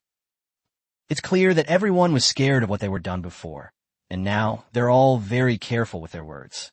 At this moment, Yu was looking at the fish in front of her. Family, this fish doesn't look like that thing at all. It looks just like a normal fish. Yu looked at the fish from all angles, but couldn't see anything wrong with it. Who was the scoundrel who gave someone such a name? He suddenly became suspicious of Asan, because for Indians, anything is possible. For example, lizards. The fish's unusual name sparked discussion, but it was just a minor incident. Yu quickly resumed fishing and enjoyed the experience. Fishing on the beach in a wilderness world without any restrictions is so much fun. He doesn't have to spend a penny, and nobody cares about him. He can fish for as long as he wants and however he wants. For a fisherman, is there anything more enjoyable in the world? There probably aren't any left. Meanwhile, Yihan had already begun making a new batch of brick blanks. The construction of the brick and tile houses is progressing steadily. It would be great if there were a progress bar. In the morning, Yihan produced 2,000 brick blanks in one go. He was already a fast worker, and now he sped up his pace even more. You absolutely must complete this selection within the specified time, otherwise you will miss out on the Long's home mountain map. 2,000 brick blanks were completed, and Yihan was still full of energy, which once again impressed the audience. I really envy Yihan's great physique. Look at his waist, it's definitely a dog-like waist. Yes. I think once Yihan gets going, he'll be a perpetual motion machine, and that's exactly what my wife likes. Brother, something's not right. Are you a minotaur? Which vault are you in? I'd be happy to help you. You guys were making suggestive comments in Fishing Guy's livestream earlier, and now you're making suggestive comments here in Yihan's livestream. If you're so capable, go make suggestive comments in Donut's livestream. That's not appropriate. His livestream room is like a free public toilet. What's there to make suggestive remarks about? With half an arm and half a leg missing, can anyone calculate how many donuts he's worth now? Limbs, torso, head, let's say 6 parts. The donut should be 5/6 complete, which is 83.333333. The audience members were talking about all sorts of wildly imaginative things. 1 minute she's driving, the next she's calculating the integrity of the donuts. Then they went to check on Wu Wan's condition. While we're at it, let's see if Nan Bingtian has found a snake to eat, and also check on the situation of Zhou Kai Wang and Lin Wei, these 2 swarm brothers. Since the start of the wilderness survival game, everyone's days have been very fulfilling. In the morning, Yihan produced 2,000 brick blanks. After lunch, he packed his things and went to Yulong Lake. I haven't been here for 2 days, and I've missed it a bit. Yihan came here purely to collect supplies. First, wild rice. I'll get a whole backpack full to take back. Then came the Sichuan pepper leaves. I picked 2 large handfuls. He also got a big bundle of cattails. Finally, there were 3 fish traps. Yihan collected the fish from the 3 fish cages, selected the 2 best ones, and took them back to eat that night. This series of harvested resources is also constantly triggering returns. Harvesting wild rice, in particular, requires picking the rice ears repeatedly, so the number of times the reward is triggered is the highest. Immediately, all the contestants realized one thing. Yihan was once again reaping various resources. What kind of nice place does this guy live in? Is it the Peach Blossom Spring? That evening, Yihan Hong braised a fish and grilled another, enjoying the meal immensely. After dinner, Yihan went to bed early. Just as midnight was approaching, 2 announcements suddenly appeared in succession. They're for Japan and the US respectively. These 2 countries have chosen to expend their national fortune points to summon new players. The Japanese nation has spent 10 points of national fortune to randomly select a new player to descend upon the wilderness world. Japan's current national fortune value, 70 points. New players have been drawn. Their information is as follows. Chizuru Kobayashi, 17 years old, a goddess-like girl, sweet and cute, lesbian, and severely yandere. Chizuru Kobayashi is about to descend upon the wilderness world. What? The entire nation of Japan was stunned when they saw this randomly selected new contestant. I finally managed to accumulate 80 points of national fortune over the past few days, and I could gamble again, but this is what I got in return. We're doomed. The so-called God-waiting girls are young girls who are unwilling to go to school or cannot find a job. They wander the streets of Japan, waiting for kind people to take them in. As long as you have a place to stay and provide them with food, they will follow you and live in your house forever. But if you try to do something to them without their permission, you will be arrested and imprisoned. Simply put, you have to support them and you can't do anything for them. Unless they want to. Then there's the gender, female orientation, plus severe yandere, all of which are special attributes. It's hard to imagine what kind of past this Kobayashi Chizuru has. But without a doubt, she's definitely not good at wilderness survival. Upon seeing this announcement, the entire nation of Japan was filled with lamentation. Why am I so unlucky? Last time, I drew a top-tier male escort, but I was eliminated immediately upon landing, and he even gave Yihan a bunch of supplies. Another girl waiting for a miracle has arrived. Don't we have any normal people in our little Japan? There are definitely some, but probably not many. The other countries burst into laughter waiting to see the little Japanese suffer. Then, another announcement appeared. The beautiful nation has spent 40 points of national fortune to randomly select 4 new players to descend upon the wilderness world. The current national fortune value of the United States, 73 points. New players have been drawn. Their information is as follows. The whole world was utterly shocked. The United States is sending 4 new members, filling all the available spots. Without a doubt, this country has always been ambitious, and this time they've gone all out, returning to a full roster of 10 players. Chapter 122, The Unlucky Country of America. Yeehaw makes bricks. No one expected that the United States would go all in with 40 points of national fortune to select 4 new contestants to descend upon the wilderness world, filling the 10 contestant slots. Prior to this, the United States had lost 4 athletes, which, to be honest, was a very poor performance for the country. They are Bob the drug addict, Paul the scientist, Caesar the murderer, and Crew the bodyguard. 4 contestants died for various reasons. This is an unacceptable humiliation for the United States, a superpower of hegemony. Therefore, after discussions at the highest levels, a crazy decision was made. Consume 40 points of national fortune to bring the players back to full strength. In an instant, the entire planet was completely shocked, and the contestants in the wilderness world were also awakened. Such a series of announcements would wake anyone up unless they were fast asleep. Inside the wooden cabin, Yeehan suddenly opened his eyes and checked the announcement. Those little Japanese have lost their gamble again. Let's see how those 4 people from the U.S. are doing. By the way, keep a close eye on the map, just in case a player lands near me. While checking on the 4 new players from the beautiful country, Yeehan was also keeping an eye on his map. There are 2 maps showing the real-time situation. One is a 1,000-meter radius around my residence, and the other is Yulong Lake. If luck strikes again, perhaps a new player will come knocking on our door.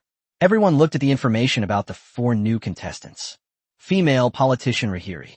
Drug lord Anthony. Brown, a patient with uremia. Henry the Tramp. Ha ha. Everyone except the United States couldn't help but laugh. Of the 4 new players, 3 are clearly here to die. Of these 4 people, only drug lord Anthony is somewhat decent. He is ruthless and has some wilderness survival skills. The other 3 people were all elderly, weak, sick, or disabled. Upon seeing the information about these 4 people, many American viewers felt their vision go black and almost fainted. That's incredibly unlucky. A full 40 points of national fortune value. That's no easy feat. The gamble is too big. If things go wrong, it could instantly turn the United States into the country with the lowest national fortune. Shit, what are the top brass of the United States doing? We're not earning national fortune points for you to waste. Alan Williams started cursing. It's over. Uremia patients need dialysis to survive. How do they get dialysis in the wilderness? How did this person survive until now in the apocalypse? Negan swung his baseball bat and asked a question. The answer is simple. Brown, the uremia patient, is a privileged person with connections. Otherwise, there would be no way to survive the apocalypse. As for the homeless man Henry, one can only say that he was lucky enough to sneak into an underground shelter and survive. I propose that we kill all the elderly, weak, sick, and disabled people in America. That's right. Eliminate these weaklings, and the probability of drawing a strong player next time will greatly increase. The higher-ups have given the order. From now on, everyone must learn wilderness survival knowledge and skills. This move was indeed hasty, but what's done is done. All we can do is pray. Lord, please bless our 4 new contestants and keep them safe. The United States is in complete chaos. Someone has already started the killing spree, targeting the elderly and the sick. Some people knelt on the ground to pray, while others took the opportunity to rob. The higher-ups are in a real bind, and they're also arguing fiercely. This high-stakes gamble has resulted in a colossal joke. It could even be said that it pushed the United States to the brink of disaster. Look, that Rahiri is so scared he's about to pee himself. Yash. Excellent. The United States will be the first country to be destroyed. What would happen if the nation's fortune value dropped to 0? I don't know either, but I think it will probably be beyond imagination. Wait a minute, this homeless man is really lucky.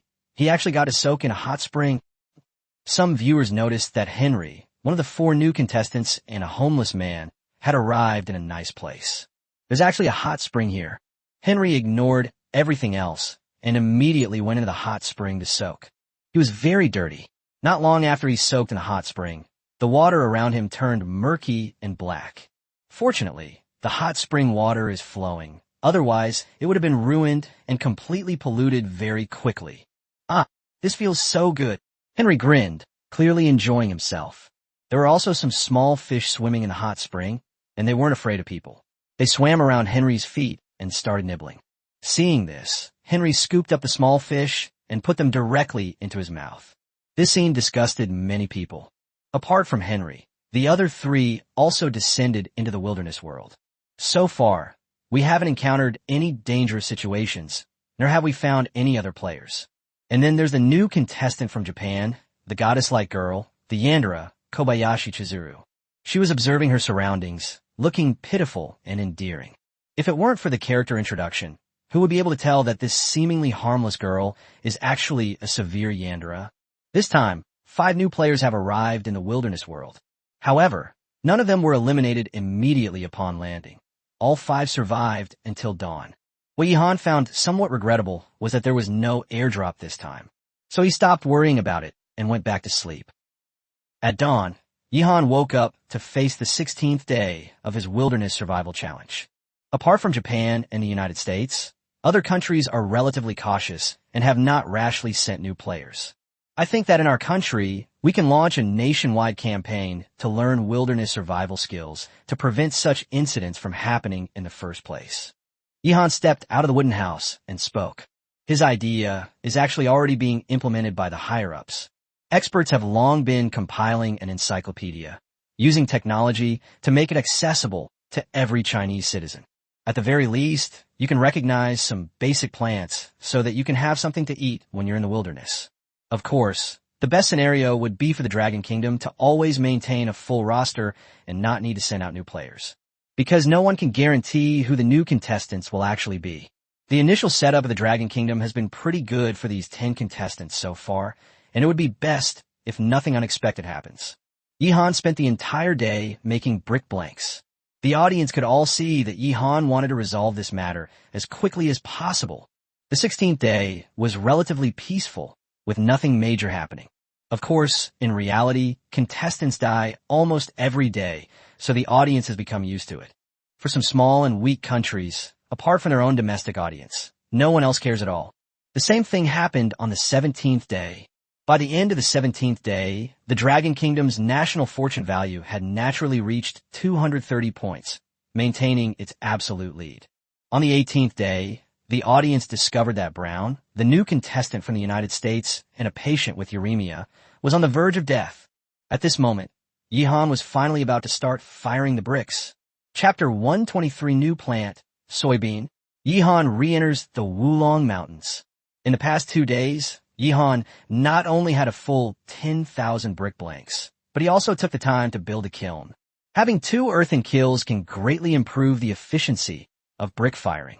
Some viewers didn't quite understand Yihan's actions, wondering why he was in such a hurry to build a brick house. That cabin is actually quite nice. It's one of the best shelters for all the players in the entire wilderness world. Some viewers explained this by referring to the system's tasks. Although the guess wasn't very accurate, it was quite close to the truth. However, they were all guessing in jest. Who would have thought that Yihan actually possessed a system? After all, this is something that can only happen in novels. Yihan is going to start firing bricks today. In a live stream, Bingbing was very excited and spoke up. After a few days of rest, her voice has finally recovered considerably, and she can now give normal commentary. She was extra careful, daring not to speak loudly or scream anymore. In a live stream, Yihan carefully placed bricks into the kiln. This process definitely requires caution, especially with your hands. You must keep them steady. It should be noted that although these brick blanks have been dried, they are still very fragile. It could break if you're not careful. Finally, Yihan put all 5,000 dried bricks into the kiln and then added fuel to ignite it. What a hassle! This is such a hassle. Yihan clapped his hands, stood in front of the earthen kiln, and couldn't help but shake his head as he spoke. The option to complete the construction of a brick house was the most troublesome option he had ever encountered. He had tried everything to shorten the time, but found that time was still tight. While making the brick blanks was quick and not difficult for Yihan, the step of drying the brick blanks was essential and took time. Then comes the firing process, which also takes quite a while. Forget it. Let's build a small brick house first, exploit the system bug, and then complete the selection. Let's build a bigger brick house later. Yihan made a decision. First, use these 5,000 bricks that are currently being fired to build a small brick house.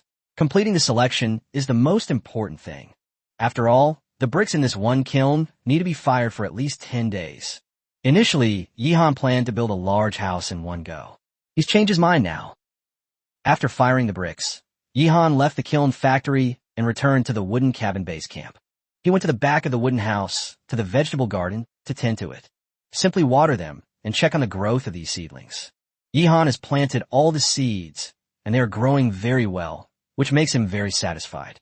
Although I haven't gone out these past 2 days, I've managed to get a lot of things sorted out at home. Bye. Just then, the system notification sounded. Congratulations, host, for tending your vegetable garden and obtaining random crop coordinates. Congratulations, host. You have triggered the final step in this series of choices. Continue to develop agriculture. If the host plants crops of good value, there's a chance to receive a reward. Note, this choice has no time limit and is valid indefinitely. Please work hard to develop agriculture in the wilderness. Upon seeing the system notification, Yihan was filled with excitement. The last time a series of choices was triggered, the final step was encountering a tiger. Earn rewards based on the outcome of his battle with the tiger. This time, the system requires him to develop agriculture. This is something Yihan would naturally have to do. Even without this option, when Yihan encounters some valuable crops, he would definitely want to plant them.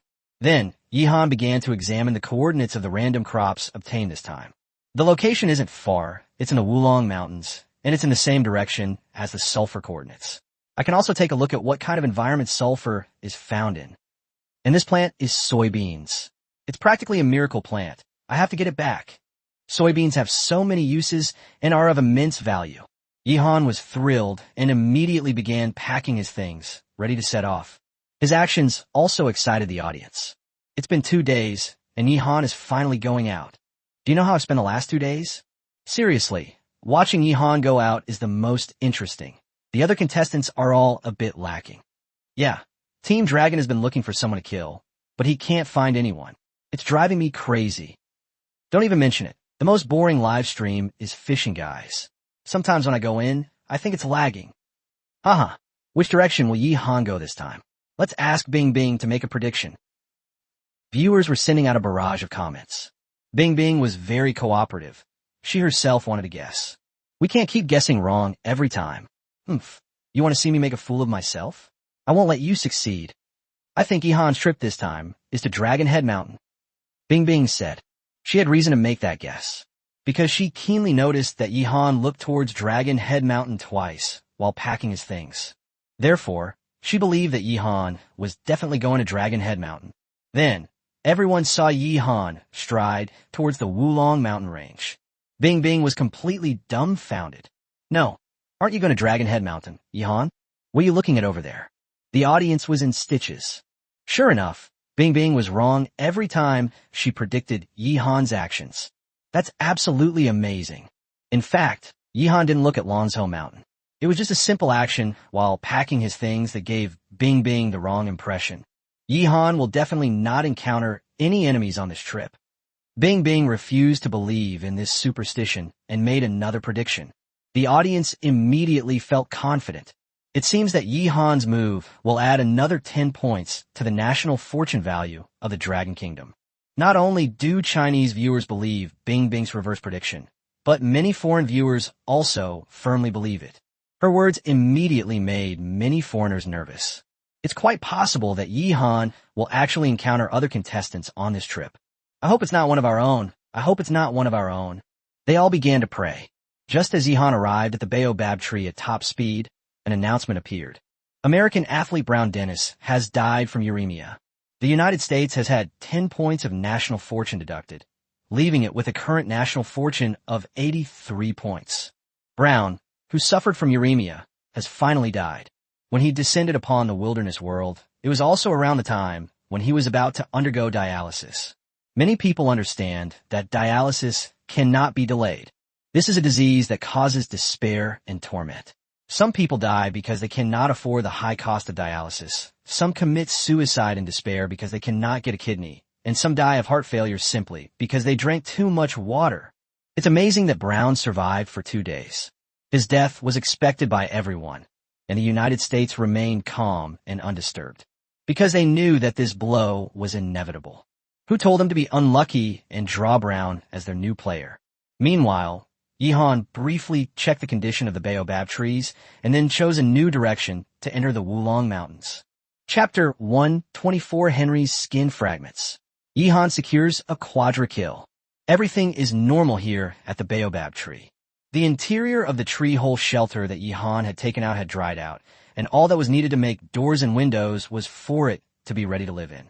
Once the shelter is fully completed, it will be the top shelter in the entire wilderness world. It would make many contestants who are still living in shacks green with envy. If they were to encounter a baobab tree, they could actually replicate Yihan's actions. Unfortunately, none of the others had the same good luck as Yihan. This time, Yihan chose a new direction to enter the Wulong Mountains, which made the audience even more excited.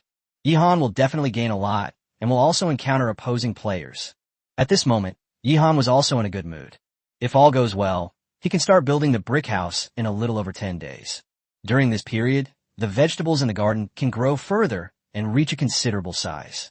There are also salt production projects, the Yulong Lake renovation plan, and so on, all of which can continue to be promoted.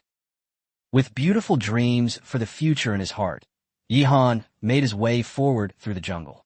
About an hour ahead of him, a disheveled homeless man was soaking in a hot spring. This is none other than Henry, the homeless man from America. Of the 5 new players who arrived last time, one, Brown, who suffered from uremia, has now died. Henry is doing quite well. And then there's the drug lord Anthony, who also has his own shelter and food. Rahiri is not good enough. Many viewers have already given up on him.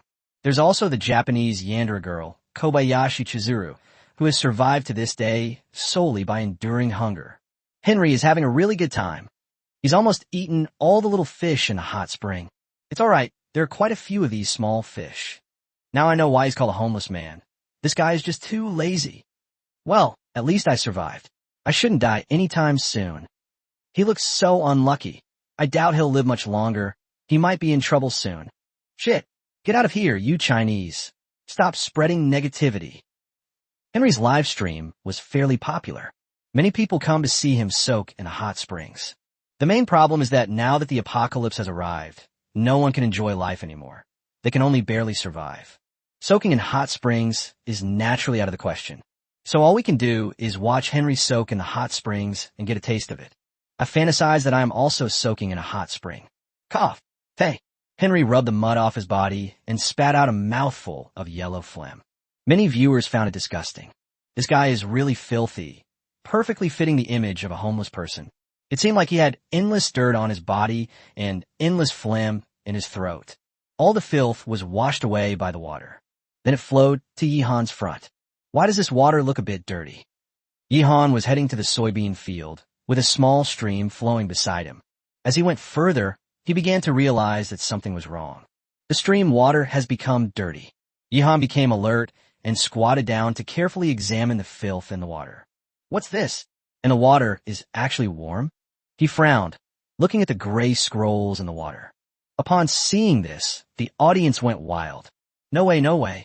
It seems that the upstream of the stream next to Yihan is where Henry, the American homeless man, soaked in the hot springs. Long live Bing Bing. I'm bowing down to Bing Bing. You're my goddess. You stinky masochist. You're taking this opportunity to reward yourself, aren't you? Did you pay me to kowtow to the goddess? Wait a minute. I always thought this circle was niche. What's going on with you guys? Ha ha. Homeless Henry is dead meat. Yihan, find him quickly and kill him.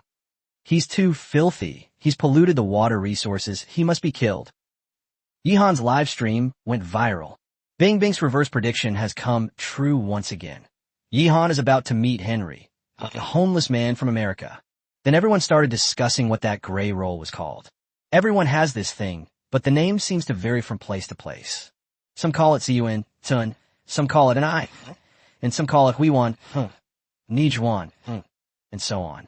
However, there's another term called skin fragments. That's quite interesting. Yihan finally understood. He had guessed the truth. There should be a hot spring up ahead. Someone scrubbing themselves in the bath. Let's go check it out right away. Yihan shook the water off his hands, feeling that they were dirty. He wanted to see who was so dirty. Have you never taken a shower since arriving in the wilderness? Let's get him. Yihan sped up his pace, causing a large number of American spectators to panic. Oh no, Henry's time to die has come. At this point, it's up to him to decide, because consuming national fortune points to remind him is useless and will only waste national fortune points. The lesson learned from Lee Junho of South Korea last time has already proven this point. Fake, so obviously fake. Yihan must have known Henry was here all along. He would have come directly to kill him. What's the point of pretending? Survival games are completely unfair. We're not playing anymore, we're quitting. Yihan is cheating. I'm not convinced. Stop talking nonsense. Why didn't Yihan kill someone else instead of Henry? If he had a choice, Yihan would definitely wipe out all the Japanese first. The United States will have to wait and see. Don't take yourselves too seriously. Yoshi, Yihan did a great job, killing all the American contestants and destroying America. A massive flood of comments surged forth. Yihan is rapidly approaching Henry's location. At this moment, Henry was unaware that he was about to face a terrible disaster. He was soaking in the hot spring and actually fell asleep comfortably.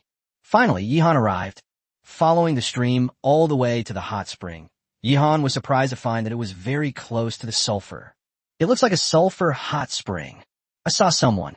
Yihan smiled, his gaze already fixed on the homeless man, Henry. This scene also shattered the last illusions of some American viewers. It's hopeless. Yihan really found Henry. Poor Henry knew nothing about it. Hell, what's the point of watching? Many people immediately left the live stream. Next, Yihan stepped behind Henry, who still didn't notice. Yihan had already placed his hands on Henry's head. His hair was all tangled and filthy. He never bothered to wash it. Click. Yihan made a move and snapped Henry's neck. This method of killing is clean and efficient, and it doesn't leave blood everywhere. Therefore, this is also Yihan's favorite method now. Of course, to achieve this, one needs absolute strength. If you encounter an equally matched opponent, they certainly won't give you that kind of opportunity. Henry died in his sleep, without pain, and enjoyed a blissful life. Chinese player Yihan defeats American player Henry Jones. The United States has had 10 points of national fortune deducted, leaving it with a current national fortune of 73 points. The Dragon Kingdom has gained 10 points of national fortune, bringing its total national fortune to 240 points. Yihan secured another kill, bringing his total to 4. Chapter 125, Owning 3 Pots. Lin Wei's past. Quadra kill. Yihan transforms into a top assassin, wreaking havoc in the wilderness. Another one died. Congratulations, Your Majesty Yihan, on another victory. Haha, let's see what this homeless man's initial supplies are like. Henry was lucky. He didn't suffer at all and died in a flash. I'm so lucky. Soaking in a hot spring is so comfortable, and I don't feel any pain or fear. Could this be the legendary euthanasia? Your Majesty is merciful. Viewers were sending out a barrage of comments. At this moment, Yihan had already dragged Henry's body out of the hot spring. As Henry left the hot spring, it quickly became clean again. Why does it smell so bad? Yihan was dumbfounded. He only met Henry twice. The first time they broke his neck, the second time they dragged him out of the hot spring. Then he discovered that his hands were covered in black grease. Yihan took a sniff and almost choked. It was a very toxic smell that went straight to the top of your head. Yihan immediately activated the pain mask. He even saw that the guy's clothes were stuck to his skin. Yihan had lived 2 lives, and this was the first time he had ever seen such a filthy person. He was stunned. Yihan was forced to use his breath-holding ability to stop breathing, but it was still an eyesore. This is the first player who can still attack Yihan after he dies. Some viewers noticed that Yihan was brought to tears by the smell. Yihan quickly dragged Henry's body to a suitable place, then piled some branches on it and set it on fire. Soon, raging flames rose up, engulfing Henry's body and sending up plumes of black smoke. Yihan washed his hands and face, and then felt much better. Next, He began to examine the belongings left behind by Henry. First and foremost, there's a pot. Yihan instantly felt it was all worth it. He now owns 3 pots, so who else has them? One person owns 3 pots? Haha. Furthermore, the pot was brand new, never used even once, and inside was a roll of toilet paper, also unused. But there was a black handprint on the toilet paper, clearly left by Henry. That was the mark left when he grabbed the toilet paper and threw it into the pot. He never opened that pot again after that. Yihan was attacked by Henry's stench. If it weren't for Yihan, Henry would have been quite safe. Even wild animals probably wouldn't have wanted to eat him. A wild beast would mistake him for a pile of dung. Unless it's a Komodo dragon or a vulture or some other large scavenger, it wouldn't be interested in him. A pot, a roll of toilet paper, a bundle of rope, a bottle of water. That's only 4 kinds of supplies. And he even drank all the water. You didn't see when he arrived, did you? He even got a compressed biscuit back then, which he's already eaten. It's compressed biscuits. It's a relatively rare food resource. It's useful in some ways, but useless in others. The audience kept discussing it and learned about all 5 of Henry's initial resources. But Yihan was completely confused. Without the audience's perspective, he naturally didn't know what Henry's 5 initial supplies were. He only found 4. He has probably already used up the remaining resource. I suspect it might be some kind of food. Yihan searched the area, but couldn't find the 5th initial resource, so he made a guess. Food-type initial resources are relatively rare, but not non-existent. For example, Yihan had a bag of fruit candies that he hadn't been willing to eat. It was one of Yamamoto Juchi's 5 initial supplies. In any case, getting 4 initial resources from Henry is already quite good, especially since there's a pot in here. Yihan was in a great mood and was somewhat tempted by the hot spring in front of him. Since we've come across a hot spring, it would be a shame not to soak in it. So Yihan took off his clothes, pants, shoes, and socks and entered the hot spring. As soon as he soaked in the water, Yihan let out a comfortable sigh and closed his eyes.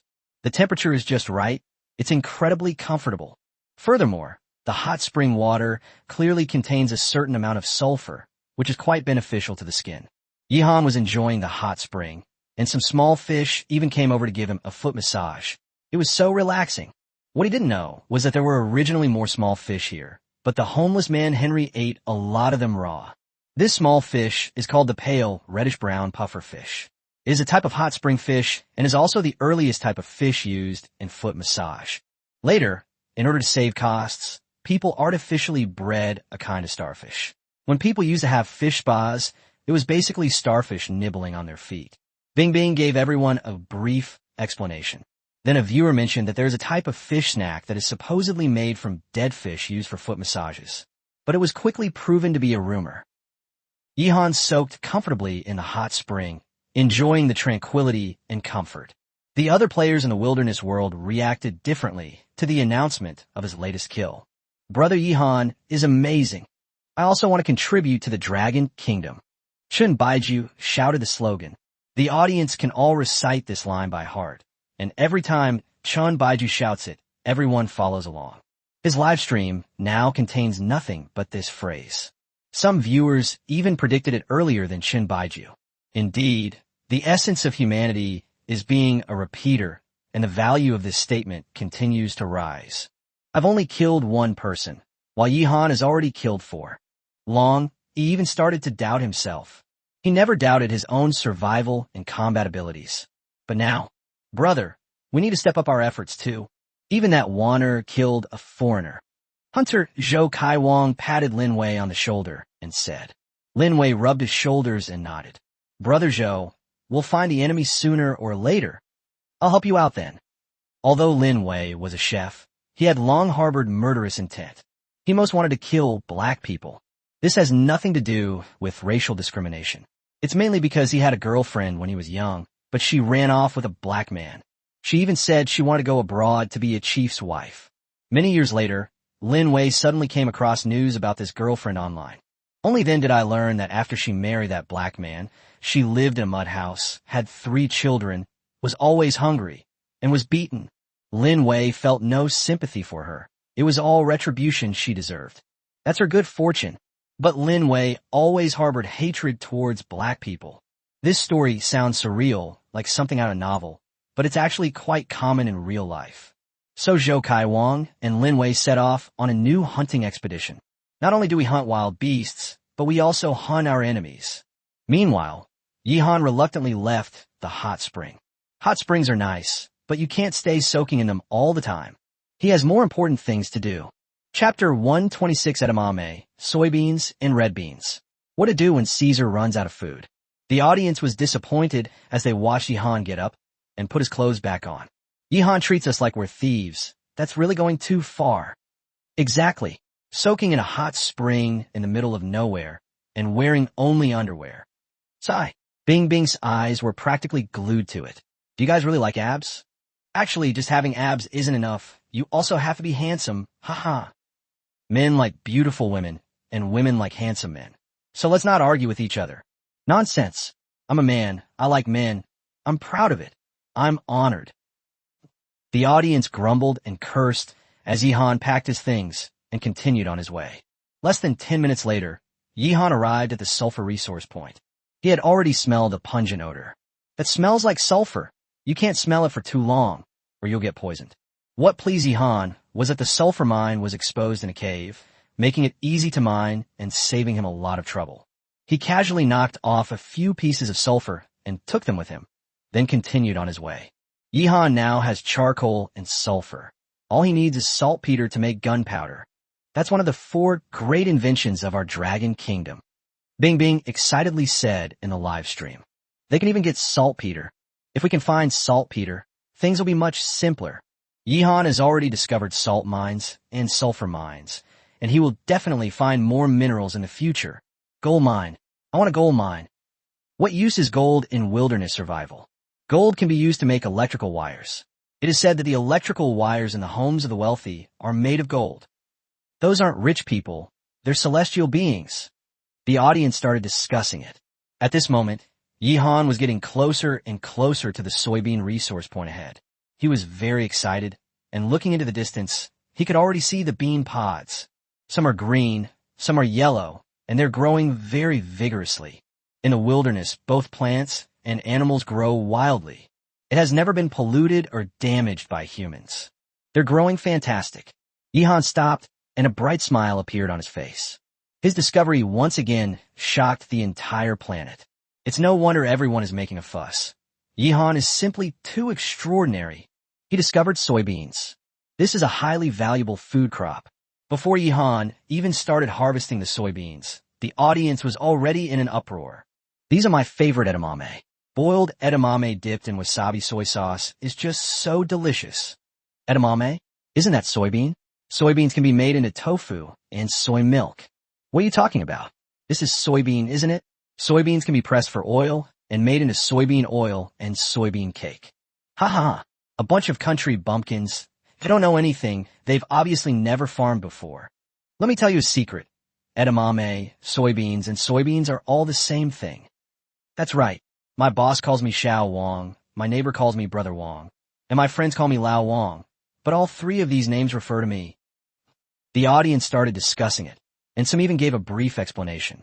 When soybeans are not yet mature, the pods are green, and at this time they are called edamame. Many people like to eat boiled edamame, or stir-fried edamame with meat. Bing Bing happened to know about this, so she could use it easily. After they mature, the pods turn yellow, and the beans inside also turn yellow. At this point, they are called soybeans. Next, after the soybeans are dried, they become soybeans. Upon hearing Bing Bing's explanation, the audience suddenly understood. These 3 names actually represent 3 different stages of soybeans. I think it can be explained by an internet meme. Edamame is like a young person, soybeans are like a middle-aged person, and soybeans are like an old person. Bing Bing cleverly used the terms zhong deng and lao deng to make things clearer for the audience. At this time, as Yihan began harvesting soybeans, the return was triggered and an announcement appeared. The shock wasn't enough for the entire planet Earth. The wilderness world was also thrown into shock. Brother Yihan is amazing. I also want to contribute to the Dragon Kingdom. Shin Baiju's voice cracked. He felt his whole body brimming with fighting spirit, ignited by Yihan. The slogan has already been shouted twice today. The audience naturally started to follow suit, becoming repeaters. And this time, even Shun Baiju's father, Chun Longhu joined in shouting. The atmosphere in the live stream was fantastic. Everyone wanted to contribute to China. Ihan descubrid soybeans. Damn Ihan, I'll kill you sooner or later. American athlete Alan Williams looked gloomy. He has already identified Yihan as his #1 enemy. Its threat level is even higher than Long Yi's. Long Yi is nothing more than a defeated opponent of Alan. After arriving in the wilderness, I didn't accomplish anything. It was just killing a piece of trash Japanese bullshit. Yihan, however, had already killed 4 people and was continuously supplying the Dragon Kingdom with a large amount of various resources. If it weren't for Yihan, China wouldn't be so far ahead. Unfortunately, Alan tried his best to find Yihan, but to no avail. Baka, Yihan, it's Yihan again. Caesar has almost finished eating. What should I do? In a shack, Asuka knelt on the ground and couldn't help but curse. She stopped pretending and openly told everyone that she had eaten Caesar. Why wouldn't you do that in extreme environments? In ancient times, it was not uncommon for people to exchange children to eat. All of this is for survival. As for that terrifying prion virus, we can't care about it all. You must first survive to avoid starvation before you might contract a prion. Delicious beans can be made in a natto. Oh my god. The new Japanese player, Kobayashi Chizuru, also saw the announcement that Yihan had triggered the refund and was filled with envy. She really wants a bite of natto right now, with a raw egg mixed with rice. Natto is a special food from Japan that most foreigners can't accept, but the Japanese love to eat it. Just then, Chizuru Kobayashi suddenly noticed a slightly open area in the bushes ahead, which had clearly been cleared by human hands. There's a shack there. Without a doubt, they encountered other players. In an instant, a look of vigilance appeared on Kobayashi Chizuru's delicate and beautiful face. She quickly hid behind a tree and observed cautiously. Whose shack is this? She was so nervous that she could hear her own heartbeat. Take a deep breath.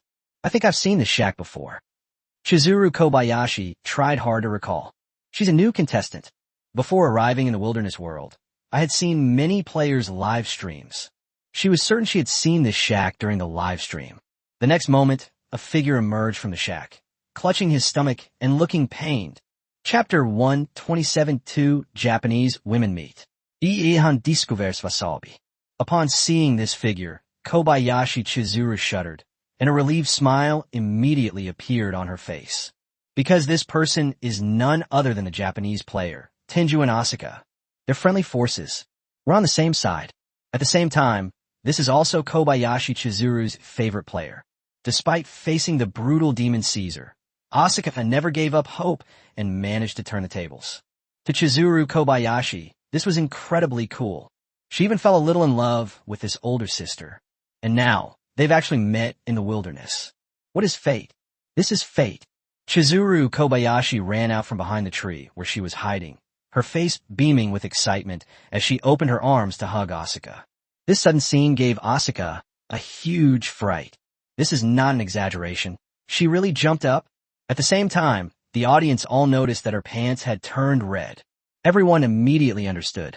It turns out that Asuka encountered something that almost every woman experiences. Menstruation. This issue has actually been discussed before. Because of the physiological differences between men and women, female competitors are at a disadvantage in wilderness survival. Putting aside factors such as body shape and strength, the menstrual cycle alone puts us at a significant disadvantage. This will not only affect our movement, but the smell of blood may also attract powerful wild beasts. Baka, are you Kobayashi Chizuru? After being startled, Asuka finally saw the person in front of her clearly. Chizuru Kobayashi shouted and came forward once again. This time, Asuka didn't back down. She hugged her back as well. In any case, it is indeed a happy thing to meet players from the same country in the wilderness world. It felt like meeting someone from my hometown, and from then on, I had a companion. The entire nation of Japan was thrilled to see this. Haha, that's great. That's really great. This is a good omen. It means that our little Japan is about to rise. Two beauties have met. Asuka is mature and experienced, while Kobayashi Chizuru is young and beautiful. Ahem, you Japanese, these two women are not bad, but two weaklings together are still weaklings. Baka, get out of our Japanese live stream. You Chinese. Get out now. Foolish Japanese. What are you barking about? Alan from America is here, and he can kill both of you with a single finger. The Japanese won't do. Working in pairs, men and women, makes the work easier. Just like Lee Cheol-hyun and Choi Hyun-mi from our South Korea. You two are just two women. You're useless. The Japanese were naturally overjoyed, but other countries all voiced their disapproval. Asuka and Chizuru Kobayashi naturally couldn't see the comments in the live stream. The two had already started chatting and were having a lively conversation. Next, Chizuru Kobayashi suggested that Asuka temporarily stop her live stream, as she wanted to help Asuka deal with her menstrual cycle. So, both of them turned off the live stream. When they resumed broadcasting, they had already returned to Caesar's shack. Asuka's face was somewhat pale, while Kobayashi Chizuru's jacket was missing 2 sleeves. Everyone immediately understood. Chizuru Kobayashi busied herself taking care of Asuka, and even washed her pants. Although it wasn't washed very clean, many people have already sensed that something is wrong. Don't forget the character introduction for Chizuru Kobayashi. Female and sexually active. She's probably fallen for Asuka. Asuka, however, was also starting to have some doubts and began to speculate. She doesn't care about sexual orientation. She's open to it. But her severe yandere tendencies always gave her a vague sense of unease. The news of their meeting led to an announcement, which made all the other contestants aware of the situation. People like Abe no Taizo from Japan have already started fantasizing. If only he could meet those 2 women.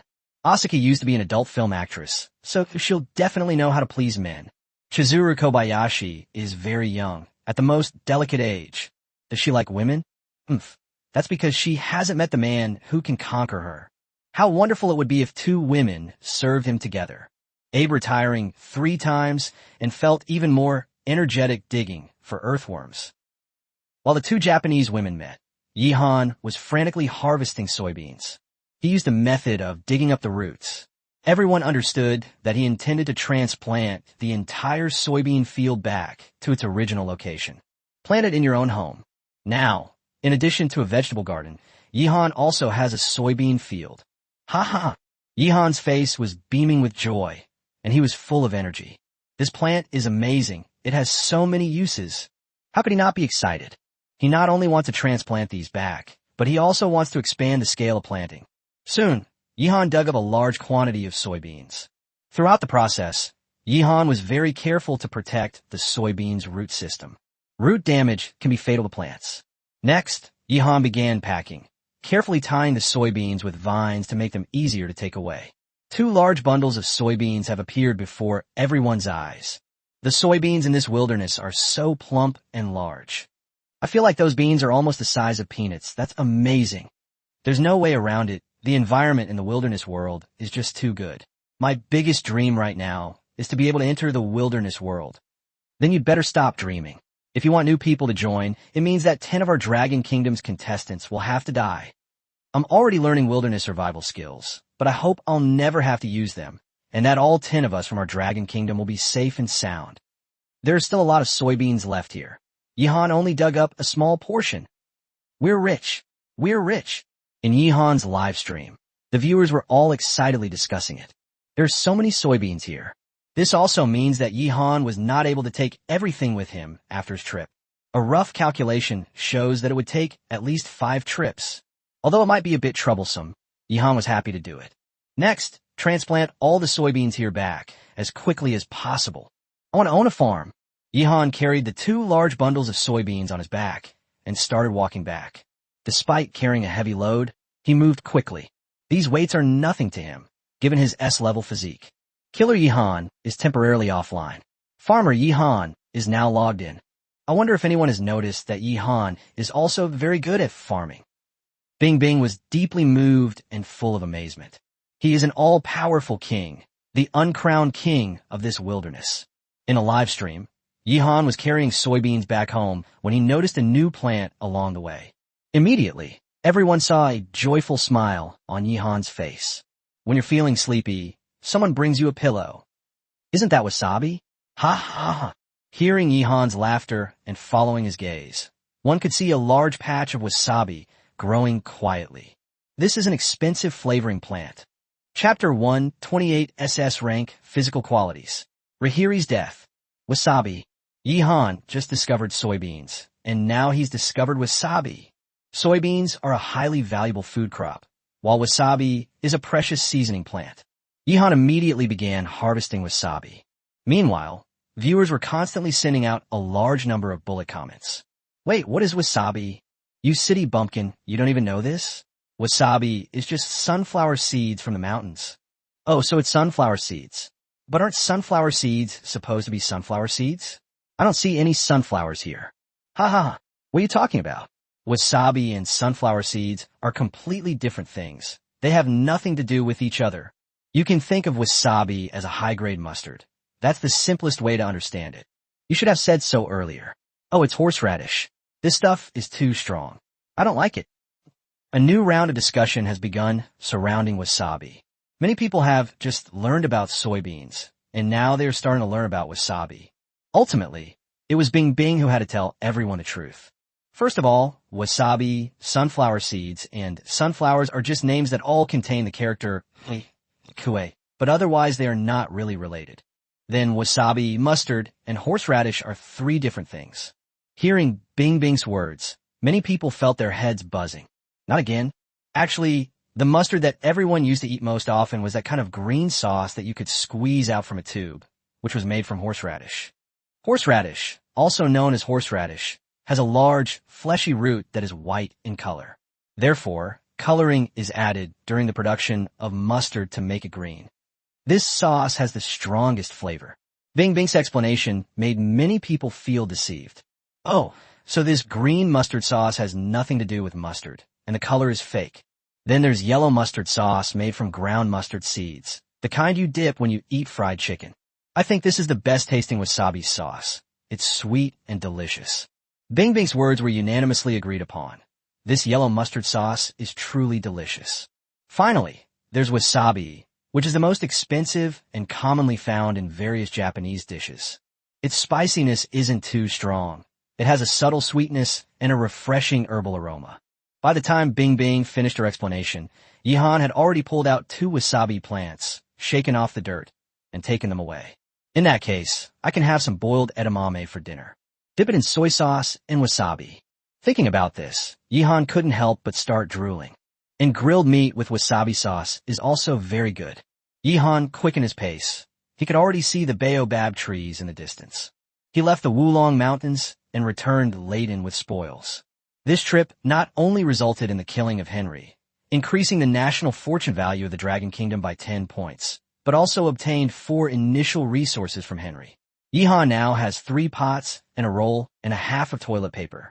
As long as you don't use it recklessly, this roll and a half of toilet paper can last a long time. Besides these, the most important ingredients are soybeans and wasabi. Yihan returned to the wooden cabin base camp, passing by the kiln factory along the way to check on the bricks. The fire blazed fiercely inside the kiln, but the brick blanks Yihan made withstood the test and were gradually transforming into solid bricks. Yihan then cultivated another piece of land to grow soybeans. Landlord Yihan is online. Bing Bing called out. The audience advised her to be careful and not to hoarse her voice again. But it's no wonder she was excited. Yihan's gains were so great, who wouldn't be thrilled? Soon, Yihan transplanted the soybeans one by one and watered them. In terms of breeding, we have bamboo chickens. In terms of planting, we have 6 kinds of vegetables plus soybeans. Of course, we will definitely continue to expand the scale in the future, for example, by raising pigs and cattle. Yihan thought to himself, pig farming can provide a stable supply of meat, while cattle farming can also provide milk. Don't forget that his breeding skills are also top-notch. For example, castrating pigs can improve the taste of the meat, reduce the gamey smell, and decrease their aggression, etc. Even if the animals get sick, Yihan has a way to treat them. Bite. Just then, the system notification sounded. Congratulations, host, for planting soybeans and receiving 1 ability upgrade card. This reward comes from the final step of the farming series of choices and is valid indefinitely. As long as Yihan plants valuable crops, there's a chance to trigger a reward. He got ability upgrade card. Let's try planting wasabi too. Yihan picked up a wasabi and planted it. Unfortunately, there was no notification sound this time. He wanted to give it a try, so he planted another wasabi plant and watered it. Unfortunately, there was still no response. Yihan pulled out the wasabi and replanted it. It still didn't work. The system won't allow exploiting bugs. Alright, Yihan pulled out the wasabi again. If they won't let me plant it, then I'll eat it. His actions left the audience completely dumbfounded. Yihan wanted to grow wasabi, but then he changed his mind and wanted to eat wasabi instead. Then he wanted to plant again, but then he didn't want it anymore. Bing Bing explained Yihan's actions. But the audience did not agree. There is no answer to who understands Yihan best right now. However, if we were to say who understands Yihan the least, it would undoubtedly be Bing Bing, a fact universally acknowledged throughout the entire Dragon Kingdom. At this moment, Yihan chose to use the ability upgrade card, used to improve physical fitness. Instantly, he felt a warm current flow through his body, which felt incredibly comfortable. His physical attributes, originally S level, have risen to SS level. Physical attributes and combat abilities are all terrifyingly high SS level. On the surface, nothing seems to have changed, but in reality, it has probably already approached the limits of human capability. Next time I get an ability upgrade card, I'll continue to improve, first maxing out my physical attributes to SSS level. Yihan deduced that SSS level should be the highest level. However, the possibility of further improvement cannot be ruled out. Next, he began preparing various ingredients. The landlord account is offline. I'm switching to a food blogger account. Having too many accounts means you can do whatever you want. Yihan first boiled half a pot of edamame, then ground the wasabi into a fine powder and added soy sauce. The remaining wasabi was eaten with grilled meat, and the taste was simply indescribable. In addition, there was half a pot of wild rice and a vegetable and bone soup. Yihan ate a big meal again. The wasabi sauce is very sweet, with a slightly pungent spiciness that explodes in your mouth. Then it rushes into my nasal cavity that feels so good.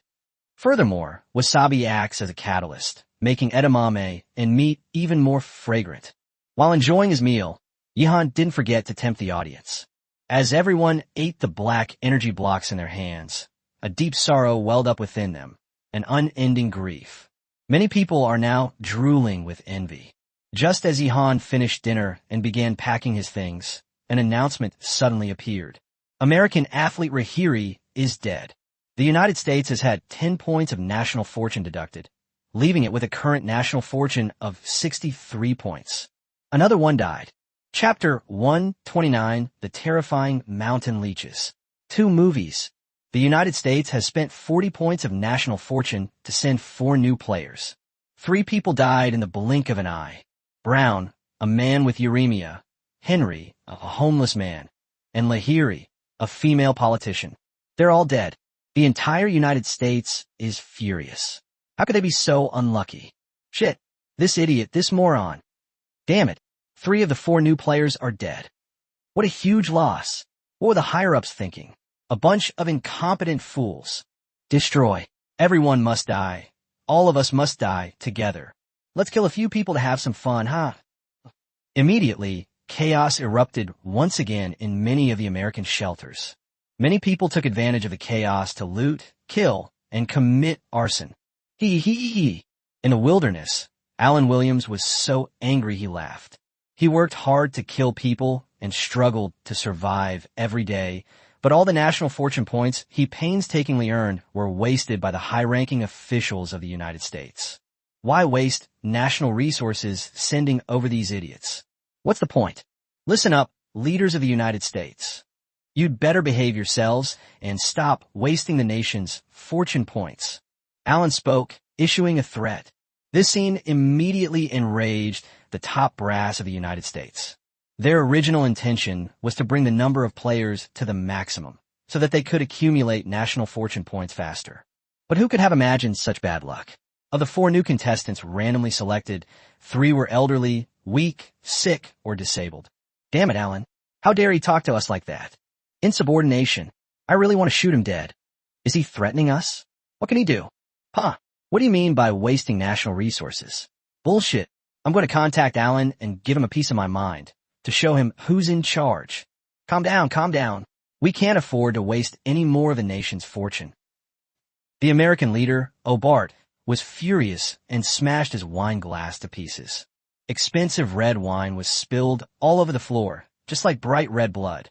If someone hadn't stopped him, Obat would have immediately used 10 points of national fortune to contact Alan and give him a good scolding. But now the United States national fortune has dropped to a very dangerous level and can no longer withstand the drain. In the end, he calmed down. Rahiri? How did she die? On the other side, Negan, holding a baseball bat, frowned. Compared to Alan's anger, he was somewhat better off. For him now, the most important thing is the baseball bat in his hand, which is also his lover, Jessica. Everything else is irrelevant. So what if the United States' national fortune value keeps declining? As long as he and Jessica can be together, that's enough. However, what intrigued him was how this Rahiri died.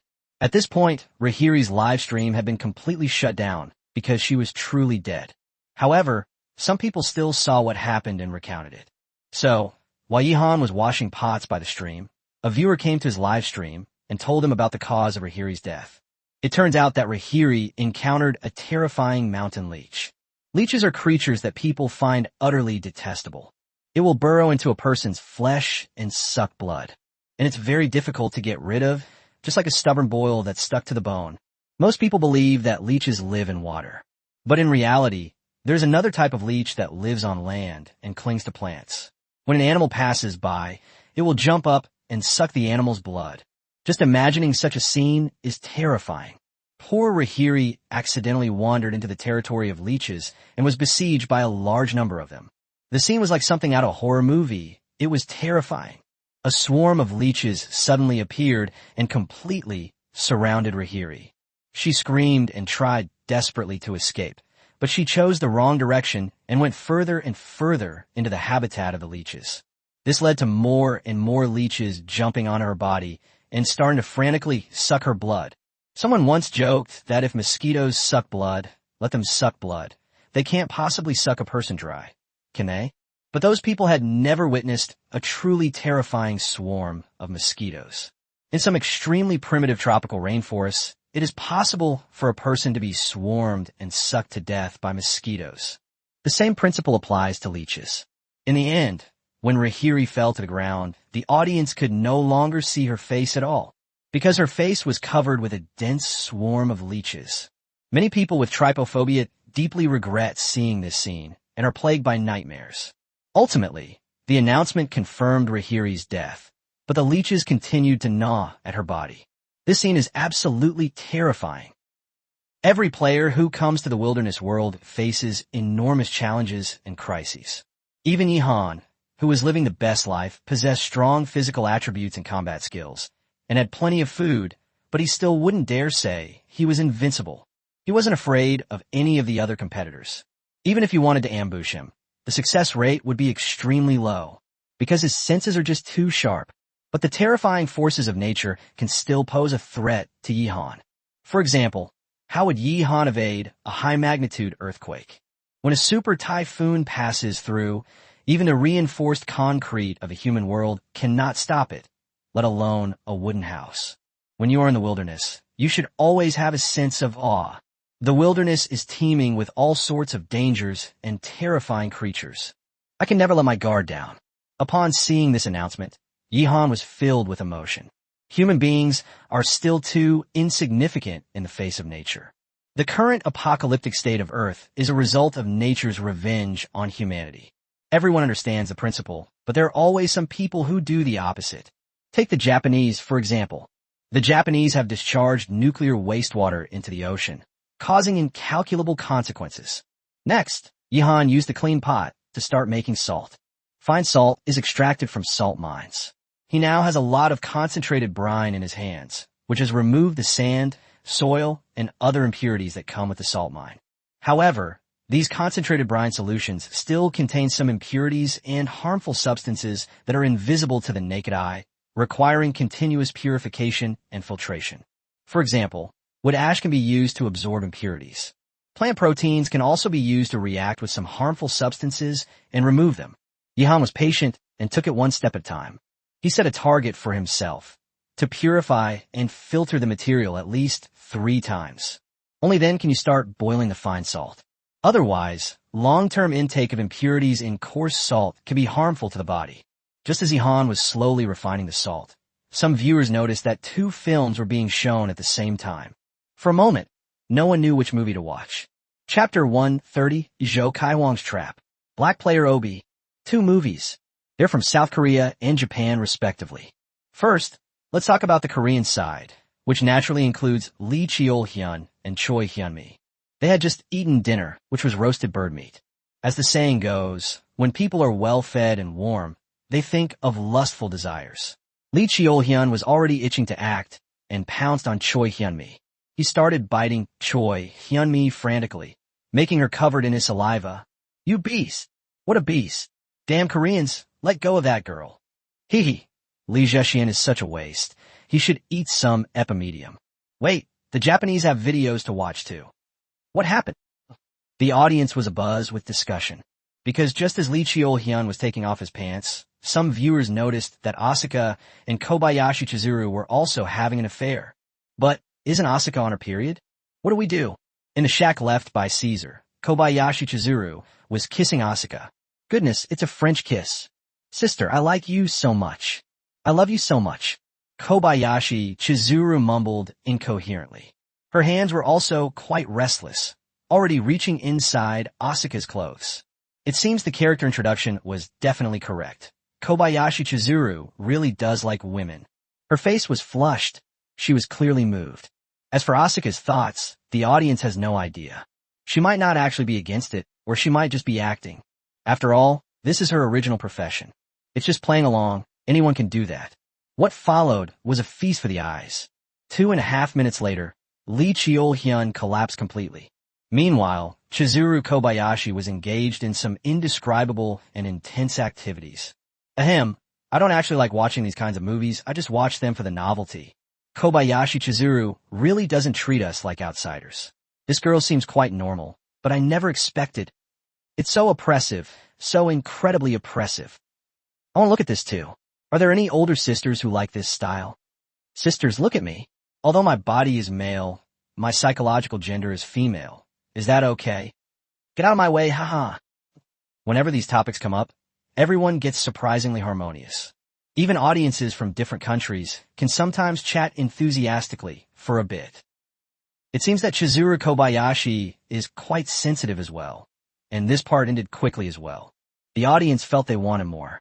Lee Cheol-hyun continued to perform steadily, and everyone had gotten used to it. While Kobayashi Chizuru's session lasted longer, it still wasn't quite satisfying. However, today's perk is over. There's nothing more to see. As night fell, the athletes began to rest and went to sleep. Day 18 is over. The contestants were mostly asleep, while the audience continued to discuss excitedly. Some viewers came over to Zhou, Kaiwang, and Lin Wei to check on their condition. As soon as I entered the live stream room, I heard Zhou, Kaiwang snoring. The snoring was so loud, it sounded like thunder. But to everyone's surprise, Lin Wei slept soundly and was completely undisturbed. Only a very small number of people who know Lin Wei know about this. Lin Wei had always fallen asleep to his father's snoring since he was a child, so he was used to it. He has a very good sleep quality and is not easily woken up. If it were anyone else sleeping with Zhou Kaiwang, they probably wouldn't be able to fall asleep at all. Do you think there's any possibility that something might happen between Zhou Kaiwang and Lin Wei? Zhou Kaiwang has a wife? What are you talking about? Many men have wives, but they still have affairs. I've encountered this myself. It's not that bad, family. Although I don't discriminate against this kind of thing, I think it's best not to do it this way. I'm gay, and I can tell if someone is gay or not. It's a basic ability. I can tell you that they are both straight. Wait, did you hear that sound? Some people with ulterior motives suspect that the brotherhood between Zhou Kaiwang and Lin Wei may be deteriorating. But anyone with eyes can see that they are both perfectly normal. And at that moment, someone seemed to hear a sound. With a snap, it sounded like someone had broken a tree branch. In an instant, Zhou Kaiwang's snoring stopped. He sat up abruptly, his eyes shining. This is amazing. The audience thought he was fast asleep, but who would have thought he would become alert in an instant? Lin Wei, on the other hand, was sleeping soundly and knew nothing about it. Brother, wake up. Something is approaching. Zhou Kaiwang lowered his voice and shook Lin Wei awake. Lin Wei initially thought he was dreaming, but the next moment, a scream suddenly rang out from outside, instantly waking him up. What happened? All the audience members were shocked. Someone was approaching their cabin. Don't worry, everyone. It's Obi from the South Black team. He's fallen into Zhou Kaihuang's trap. At this moment, the commentator in Zhou Kaihuang's livestream said, "It's important to know that the Dragon Kingdom has assigned dedicated personnel to monitor every player's live stream 24/7. Any movement will be detected by the Dragon Kingdom immediately. And naturally, there are people specifically responsible for monitoring the live stream of this South Black player, Obi. His every move will not be missed." Upon hearing the commentator's words, a large number of viewers immediately flooded into Obi's live stream to check what was happening. This guy was actually hanging upside down. This is a trap set by Zhou Kaihuang. As a hunter, Zhou Kaihuang is proficient in all kinds of traps, and he needs to be even more careful around his residents. Every time they went out, Zhou Kaihuang would tell Lin Wei not to wander off, but to follow his footsteps and not to go astray, lest he fall into a trap. Sometimes he would simply carry Lin Wei on his back. At this moment, Obi was hit by the attack. But this guy reacted very quickly, immediately pulling out a sharp stone and starting to cut the vines on his ankles. When Zhou Kaihuang rushed out of the wooden house, Obi also cut the vines and fell to the ground. He glanced at the burly Zhou Kaihuang, then turned and ran without saying a word. "Dude, he's black." Zhou Kaihuang let out a roar and immediately rushed out. Upon hearing Zhou Kaihuang's voice, Lin Wei's whole body trembled violently, and a flame of revenge ignited in his eyes. Black people are great. Every day when they went out, they wanted to find someone to kill, preferably a black person, but they never expected that a black person would come to their door. Approaching their cabin in the dead of night was a death sentence. "Kill!" Lin Wei roared and charged after Zhou Kaihuang. At this point, Obi was so scared that his legs almost went weak. He felt he was probably going to die here today. The next moment, he suddenly felt himself lose his balance. His heart skipped a beat, and then he felt a sharp pain. He has once again fallen into Zhou Kaihuang's trap. Chapter 131, Lin Wei Murders. Chrysanthemums Wither. This is a classic spike trap, which Yihan once set up to hunt down a large wild boar. As a hunter, Zhou Kaihuang would naturally set up such traps. It's just that Yihan's spike trap was bigger and deeper back then. This is the only way to ensure that the wild boar is trapped. In comparison, Zhou Kaihuang's spike trap was smaller, but its lethality was equally impressive. After Nanny player Obi was hit, the audience saw that his left leg had been pierced by a sharp wooden spike. The wound was extremely gruesome, and blood was flowing out, causing Obi immense pain. Aoya! A piercing scream shattered the silence of the night. At the same time, Obi is bleeding from his mouth. What's going on here? I've never heard of someone spitting blood from their mouth after injuring their leg. At this moment, Zhou Kaihuang and Lin Wei had both arrived at the trap. Zhou Kaihuang held a large wooden stick, while Lin Wei held a stone. "Brother, do you dare to kill someone?" Zhou Kaihuang planned to give this kill to Lin Wei, because he knew that Lin Wei hated black people. Dare. Recalling his past, Lin Wei was filled with rage and malice. "It's just murder, isn't it? College student Yi Han has killed 4 people. Wu Wan, a divorced mother of 2, could also commit murder. Chen Baiju, a minor, also committed murder. Lin Wei could do it too." Bang! The next moment, Lin Wei had already thrown the stone in his hand. The rock slammed into Obi's face. "They knocked out several of my teeth and broke my nose. But it's not fatal. It only made Obi's screams even worse. Use this. Strike the back of the head, the neck, or similar areas." Zhou Kaihuang handed the wooden stick in his hand to Lin Wei and gave him some pointers. As a seasoned hunter, he naturally knew that when attacking prey, one must find a vital point to kill it with one blow. Good. The smell of blood made Lin Wei tremble all over, and his stomach began to churn. But he still took the stick and struck Obi hard on the back of the head. This is indeed a vital area, capable of being fatal. You should know that even if you fall on flat ground and accidentally land on the back of your head, it can be fatal. Bang! With that knock, Obi's eyes roll back. Breathing has become difficult. After falling into this spike trap, he completely lost the ability to struggle. This seemed absurd to many viewers, especially the domestic audience who are familiar with Obi. They can't believe it's true, because this Obi is actually quite strong. He even dared to go out hunting in the middle of the night, which shows that he was very confident in his abilities. Even if a splinter pierced his leg, he shouldn't be completely unable to put up any resistance. This is unreasonable. But no matter what they think, the facts are undeniable. Bang! Lin Wei slammed the stick down hard again. He gradually got into the zone and started unleashing a flurry of attacks. He was hit 5 times, all on the back of Obi's head. Finally, he struck again with the stick. Both of his hands were numb, and this time it was a critical hit. The announcement has been released. Lin Wei, a player from China, defeats Obi, a player from South Korea. Southern Black has had 10 points of national fortune deducted, leaving a current national fortune value of 147 points. The Dragon Kingdom has gained 10 points of national fortune, bringing its total national fortune to 260 points. This announcement, made late at night, alarmed many of the contestants. The entire planet Earth was once again shocked.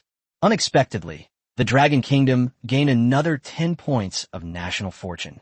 How come all 10 contestants from the Dragon Kingdom are so strong? Long Yi is a powerful member of the Dragon Group, a world-class special forces soldier, so it's not surprising that he can kill people. But Yi Han, who has killed the most people, seems to be just an ordinary college student in his introduction. And this Lin Wei, he's a chef, not a butcher. That's outrageous. Wow. Lin Wei threw down the wooden stick in his hand, his stomach churning, and he began to vomit. Zhou Kaiwang patted his back with his large hand to give him a break. As for Zhou Kaiwang himself, he didn't feel anything. He had killed many prey and was used to it. In addition, he is a rather oblivious person, even a bit slow-witted, so he was in good condition. Brother, take a break. Leave the rest to me. As Zhou Kaiwang spoke, he dragged Obi's corpse out of the spike trap. It was very easy, like carrying a little chick, without any effort. At this moment, everyone saw that there was a sharp wooden splinter under Obi's buttocks, covered in blood. Look at Obi's, but it's covered in blood. The case is solved. It turns out that when Obi fell into the spike trap, not only were his legs pierced by the spikes, but he also sat on a spike. Chrysanthemums wither, leaving only scars on the ground. Even in ancient China, this was an extremely cruel form of torture. That's why Obi lost all ability to resist and let Lin Wei kill him. Ouch, that made my anus tighten. This guy is really in a terrible state. He was an enemy to begin with, and he sneaked up on Zhou Kaiwang and Lin Wei's residence in the middle of the night. He clearly had ulterior motives, so he deserved to die. In a struggle for the fate of the nation, there is no room for mercy.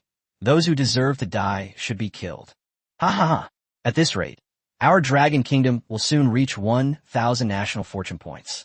I'm really looking forward to it. There will definitely be 100 million times return, but I think that's just the most basic reward. I feel that it won't be long before we don't need to eat black energy blocks anymore. That food that's about to become slavery can be given to the red-named slaves. The large number of Chinese viewers were extremely excited. It's as if a bright future can already be foreseen. It's only the 19th day, but the Dragon Kingdom has already distributed supplies several times during this period. Everyone got to eat pork, fish, and baobab fruit. Good days are just around the corner. Perhaps one day, they can return to life on the surface and no longer have to hide in cramped underground shelters. Meanwhile, the other countries were filled with envy, jealousy, and hatred, yet they were powerless to do anything about it. To be honest, survival games are already quite lenient. Because the national fortune value can continuously increase, new players can be sent out, and there is always hope. Completely destroying a country is quite a difficult thing.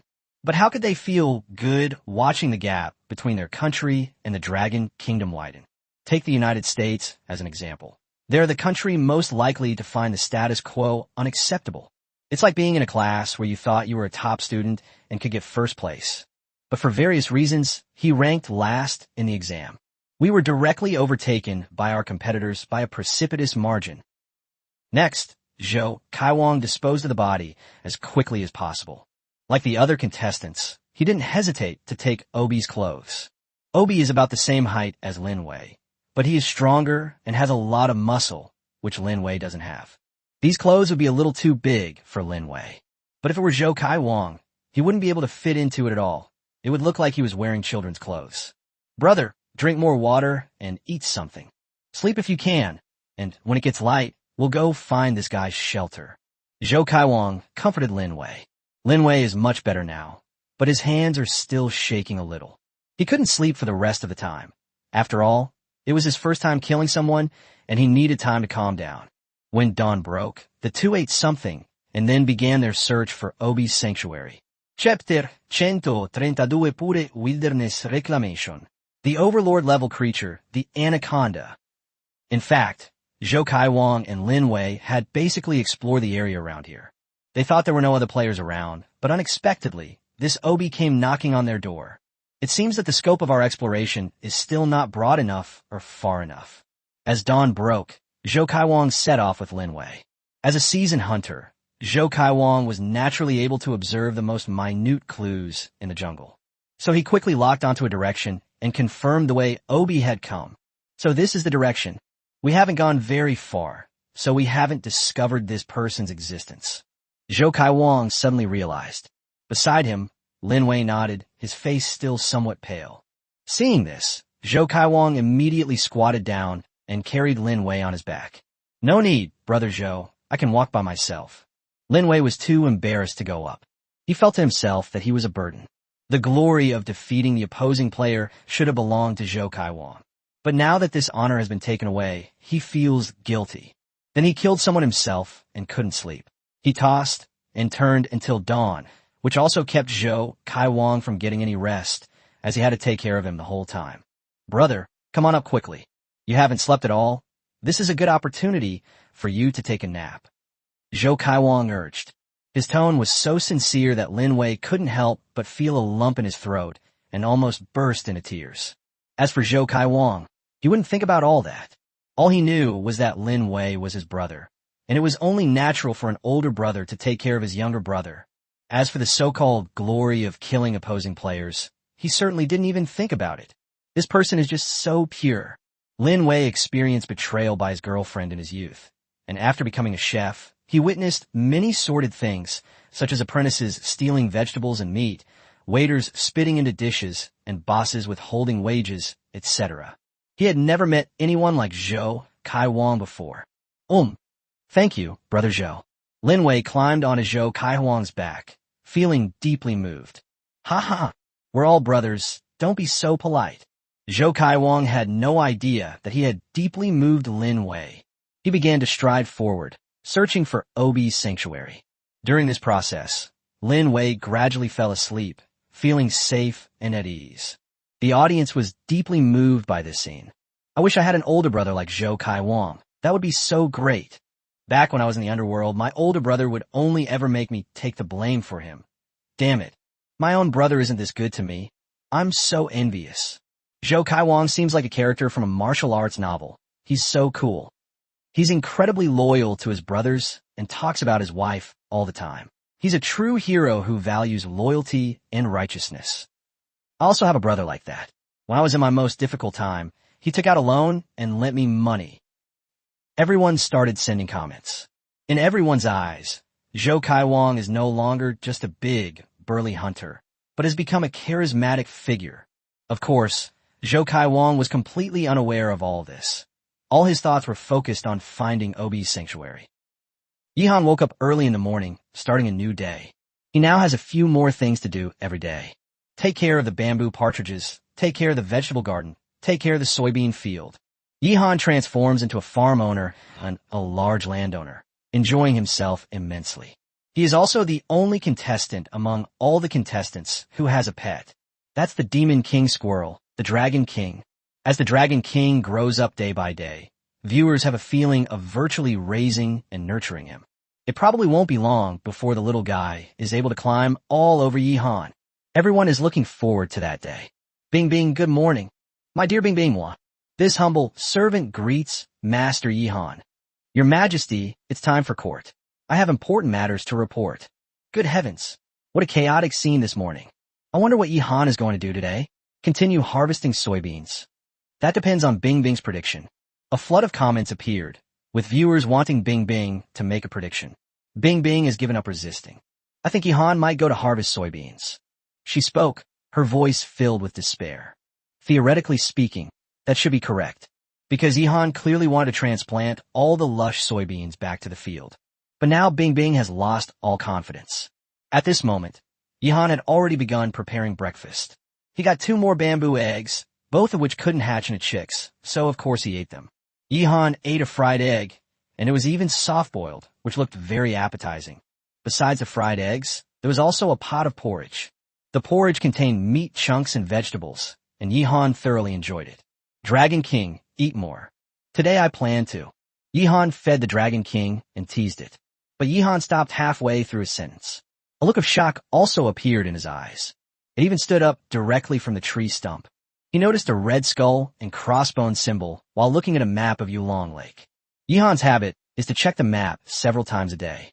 He can detect any other contestants arriving or any dangerous creatures appearing as quickly as possible. So whenever he remembered, he would glance at the map. But this time, things have finally changed. The Red Skull logo was very eye-catching. It was a logo Yihan had never seen before. System, what is this? Yihan quickly asked.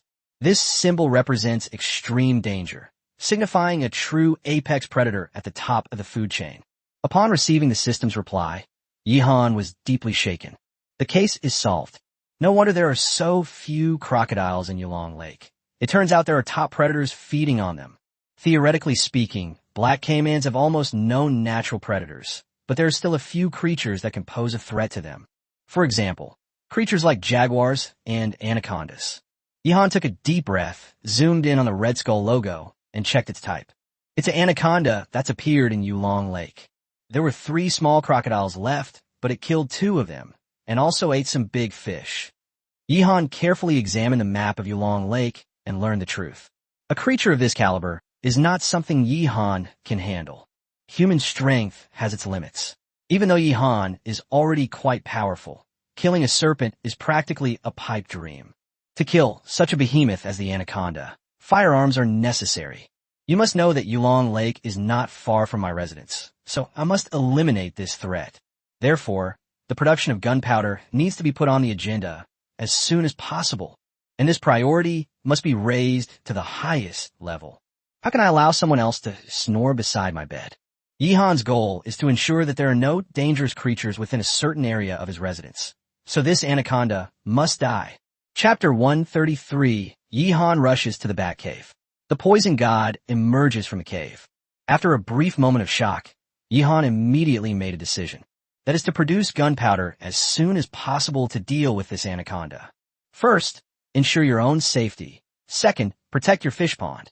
Now, the audience in Dragon Kingdom all believe that Yulong Lake is Yihan's fish pond, and Yihan himself thinks so too.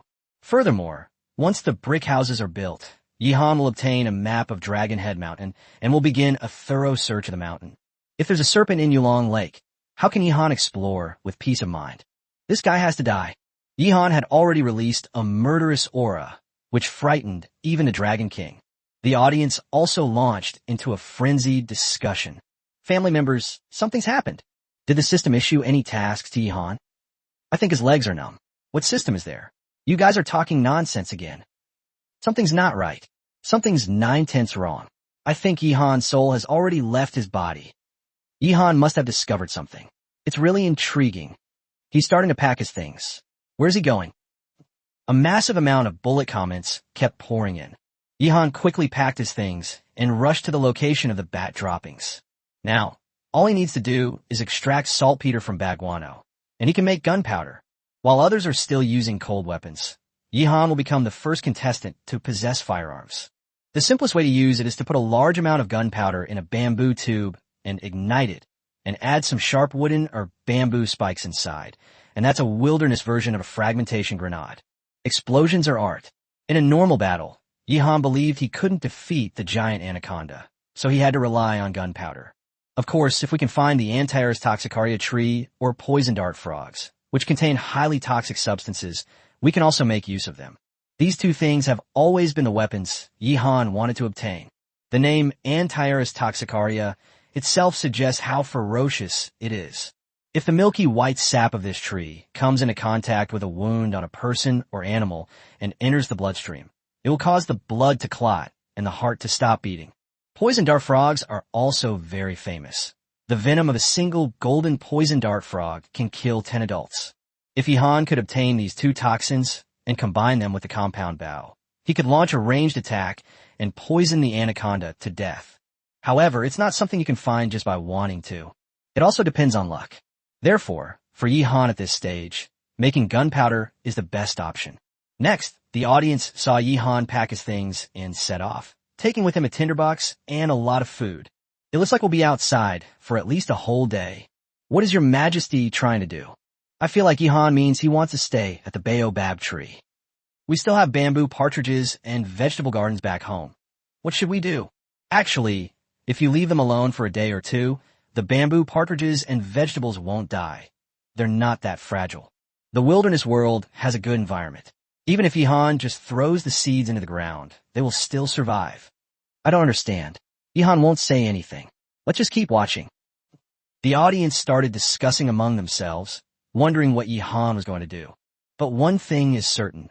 Bingbing's prediction was wrong again. If it were just a soybean harvest, there wouldn't be a need for such preparations. So what exactly is Yihan planning to do? Not only were the Chinese audience curious, but many foreign athletes also felt quite uneasy, because they felt that Yihan seemed to be going on a long trip. Could it be that he has once again used some mysterious means to target an opposing player and is about to go and kill them? Yihan began his journey, while the audience took the opportunity to discuss and speculate, and also to check on the other contestants. Right now, Yihan's side is the most popular because he's doing the best, has killed the most people, and is the emperor of the wilderness.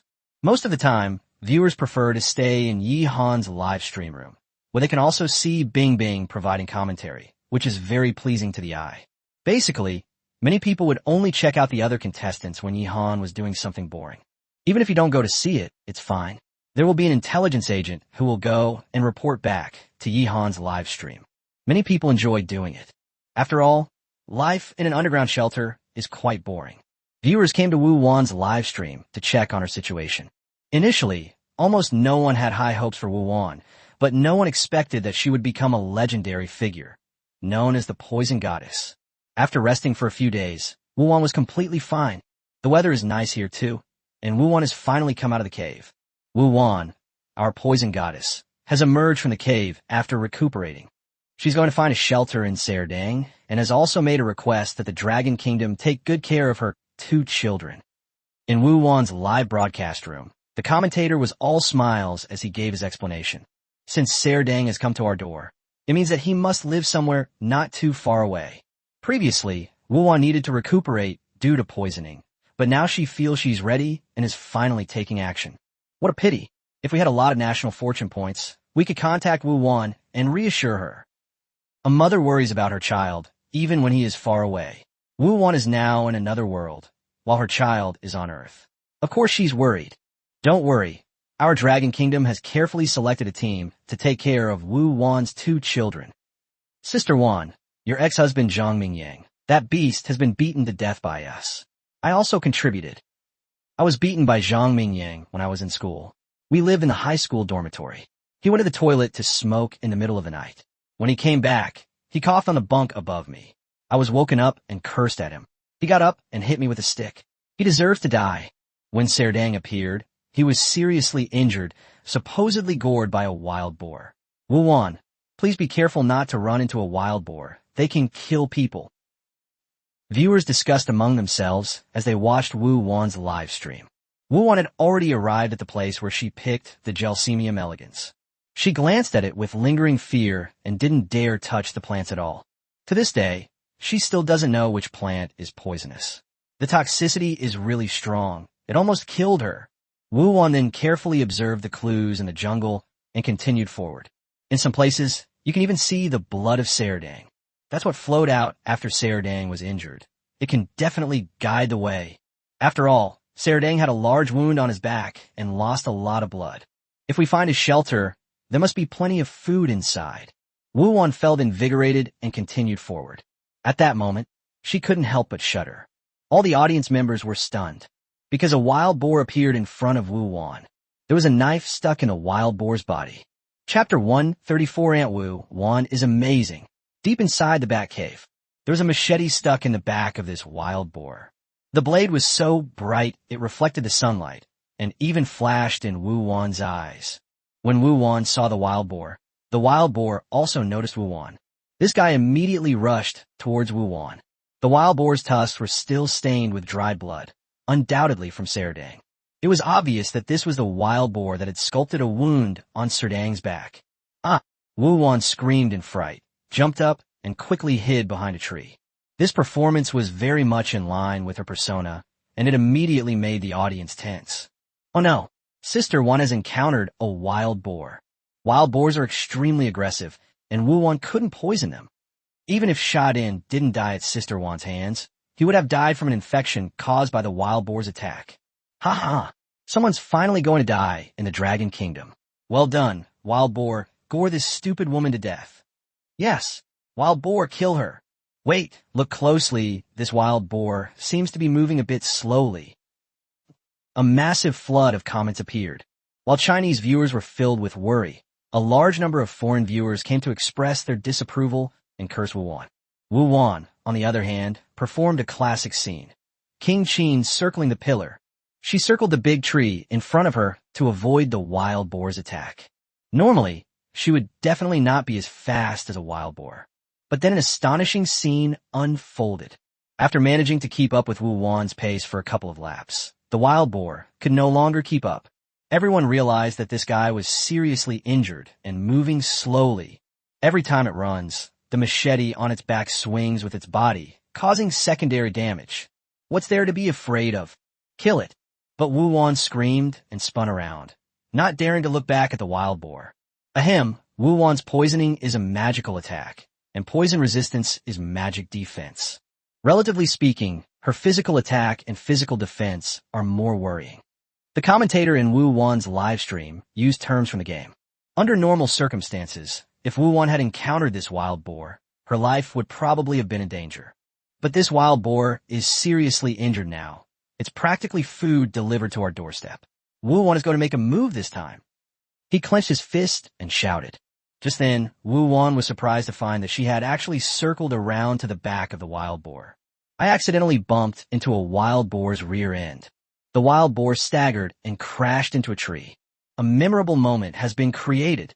The pig ran into a tree, and you ran into a pig. At this moment, the wild boar let out a painful grunt. It wanted to turn around and deal with Wu Wan, but it was very difficult to move. Wu Wan's eyes lit up, and a smile appeared on her face. She reached out and grabbed the machete on the wild boar's back, then started twisting it. That wasn't enough. She also used her other hand to strike the handle of a knife, making the machete go even deeper. That was ruthless. The audience immediately noticed that Wu Wan's eyes had changed, now filled with murderous intent. It felt like we were back on the night she killed Serdang. Oomph, oomph. The wild boar squealed in pain and struggled desperately with great force. After all, even a starved camel is bigger than a horse. This guy's physical abilities are what they are. Once he goes berserk, he's still quite terrifying. Wu Wan used her groin kick again, striking the wild boar hard between its two hind legs. But it didn't help much because it was a sow. However, with her actions, the machete had penetrated deep into the wild boar's body, definitely injuring its internal organs, causing the wild boar to vomit blood. A large number of viewers from China are cheering. What kind of cheat code does Sister Wan use? I want to buy one too. Poison Goddess Invincible. From now on, anyone who dares to say Wu Wan is stupid, I'll fight them to the death. One person wrote a petition in blood, begging Sister Wan to reopen the Nezamil tea shop. I'll drink it with every meal. Wu Wan's next project is to open a Chinese herbal milk tea shop, specializing in Gelsemium elegans bubble tea. Who would dare to drink it? The wild boar is done for. It's back. It's back. Wu Wan is awesome. I want to marry you, and I'll take the child's surname. The livestream chat exploded and went wild. Wu Wan killed a wild boar, and a return notice has been issued. Wu Wan, a contestant from China, obtained a recently dead wild boar, triggering a multi-million-dollar return. Congratulations to the Dragon Kingdom for acquiring 10 million recently killed wild boars. This announcement not only shocked Blue Star, but also shocked many players in the wilderness world. Long, he was somewhat incredulous. Did Wu Wan kill the wild boar? Is it true or false? If he remembers correctly, Wu Wan is a divorced middle-aged woman with 2 children, right? It's not that long he looks down on this kind of person, but Wu-won doesn't seem like the kind of person who can kill a wild boar at all. It might be a wild boar, a piglet. Either the wild boar was injured by some accident, and she managed to get it. He analyzed the situation and arrived at the correct answer. To become a top-tier Special Forces soldier and still be alive, one needs not only formidable combat skills, but also sharp intellect. Aunt Wu-won is amazing. I also want to contribute to the Dragon Kingdom. The camera panned to Chun Baiju's live stream, where viewers heard the following sentence. This time, however, it wasn't Chun Baiju who shouted it.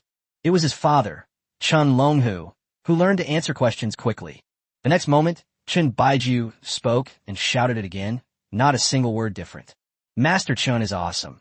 Making fun of his own son, ha ha ha. Aunt Wu-won is really amazing. It's not an exaggeration at all. Little Baiju, do you like your auntie more? Or your sister more? Sisters, young girls, young women, I want them all. Actually, our Baiju is super awesome too. Keep it up, little brother. Baiju knows kung fu, but I know supernatural powers. I have diligently cultivated the dharma of heaven and earth for 18 years, but unfortunately, I can only enlarge one part of my body now. The sudden change in the style of the live stream left Chun Longhu and his wife dumbfounded. The audience members are all talented. They can make a name for themselves no matter what kind of path they take. Luckily, my son can't see the comments. Otherwise, he would have been corrupted sooner or later. Wu-won is quite something. A man of few words, yet deep in thought. Yihan was also shocked after seeing the announcement, because he remembered very clearly that when he first saw Wu-won's character introduction, he was convinced that Wu-won was cannon fodder. I was proven wrong. Does this mean Wu-won also has a system?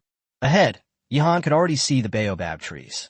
He checked around and confirmed that none of the baboons dared to return. Then he looked at his tree hole shelter before continuing on his way. This direction, Yihan seems to be heading toward the bat cave. Bing Bing hesitated for a moment before speaking.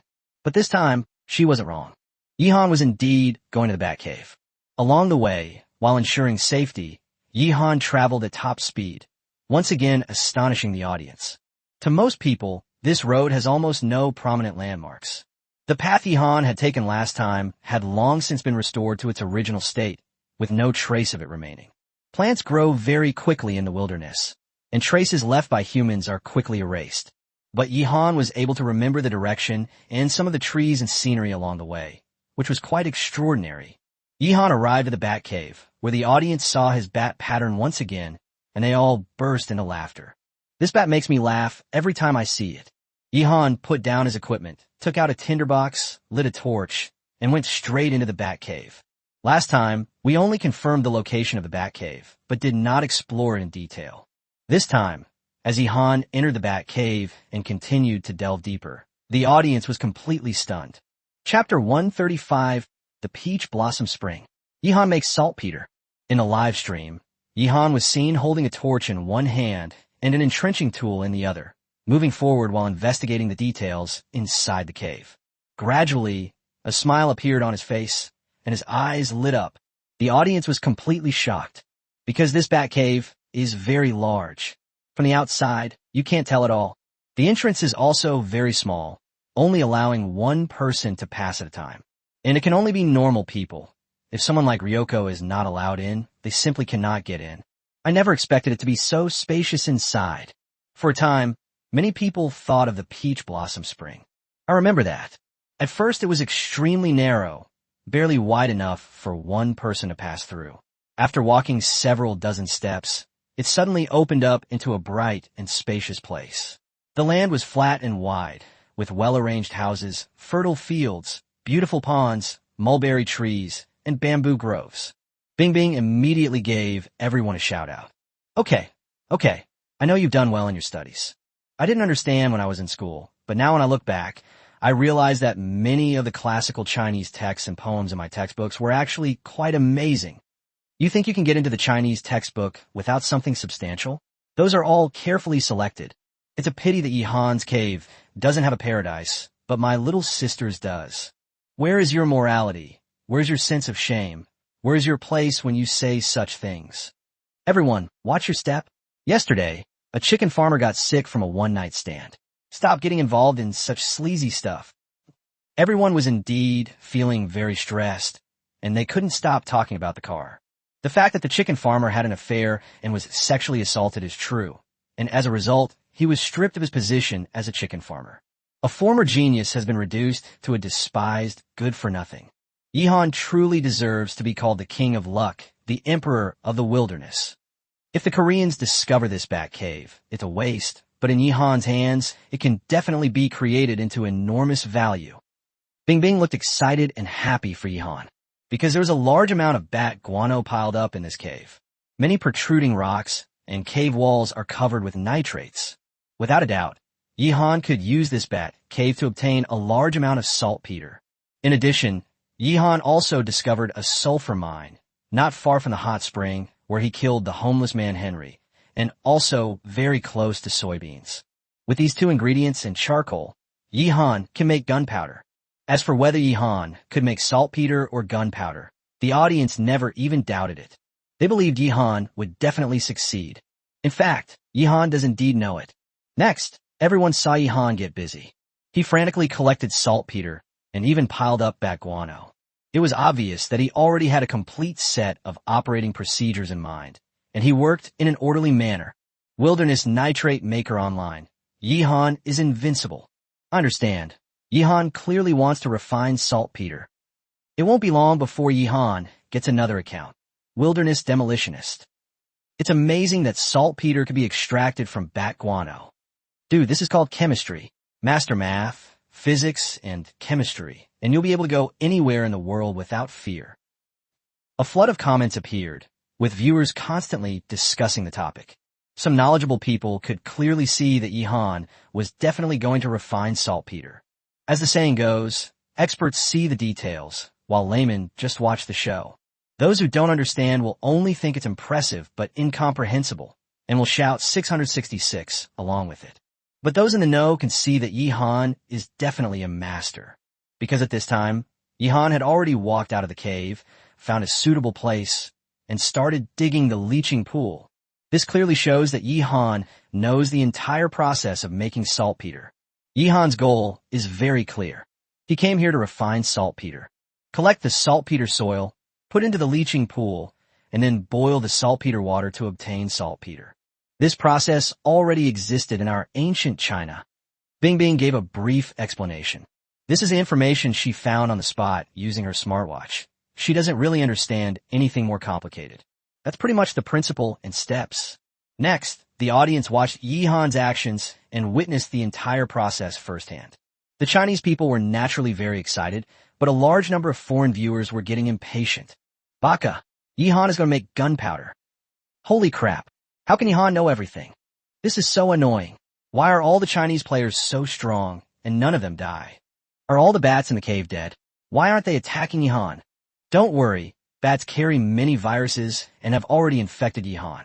Yihan will get sick soon. That's right, I'm going to start praying to Jesus right now, that Yihan will die quickly. Foreign audiences all hate Yihan. It is because of Yihan that the Dragon Kingdom is so strong now. Putting everything else aside, including the national fortune value, the fact that the Dragon Kingdom has the opportunity to trigger a return of tens of millions of times is enough to make them extremely envious. Players from other countries are now working hard to collect resources, but most of them can only trigger the worst possible 10,000x return. What can it do? In the Dragon Kingdom, returns of tens of millions of times are common. The difference is just too big.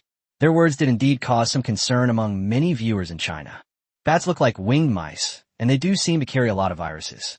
Do you all still remember the mask incident? There were rumors that the virus originally came from bats. In that incident, many people lost their lives, many went bankrupt. It was like a nightmare. However, with Yihan's SS-level physical condition, he basically doesn't need to worry about getting sick. For him, it's difficult to even get sick. And why don't the bats dare to attack him, allowing him to collect bat droppings? It certainly wasn't because the bat mistook him for a toilet cleaner.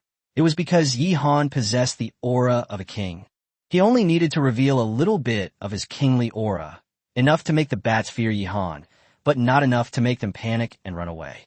Yihan could easily master the art of commanding an aura of a king. So to the audience, the bats in the cave seemed to be petrified. not making a sound at all.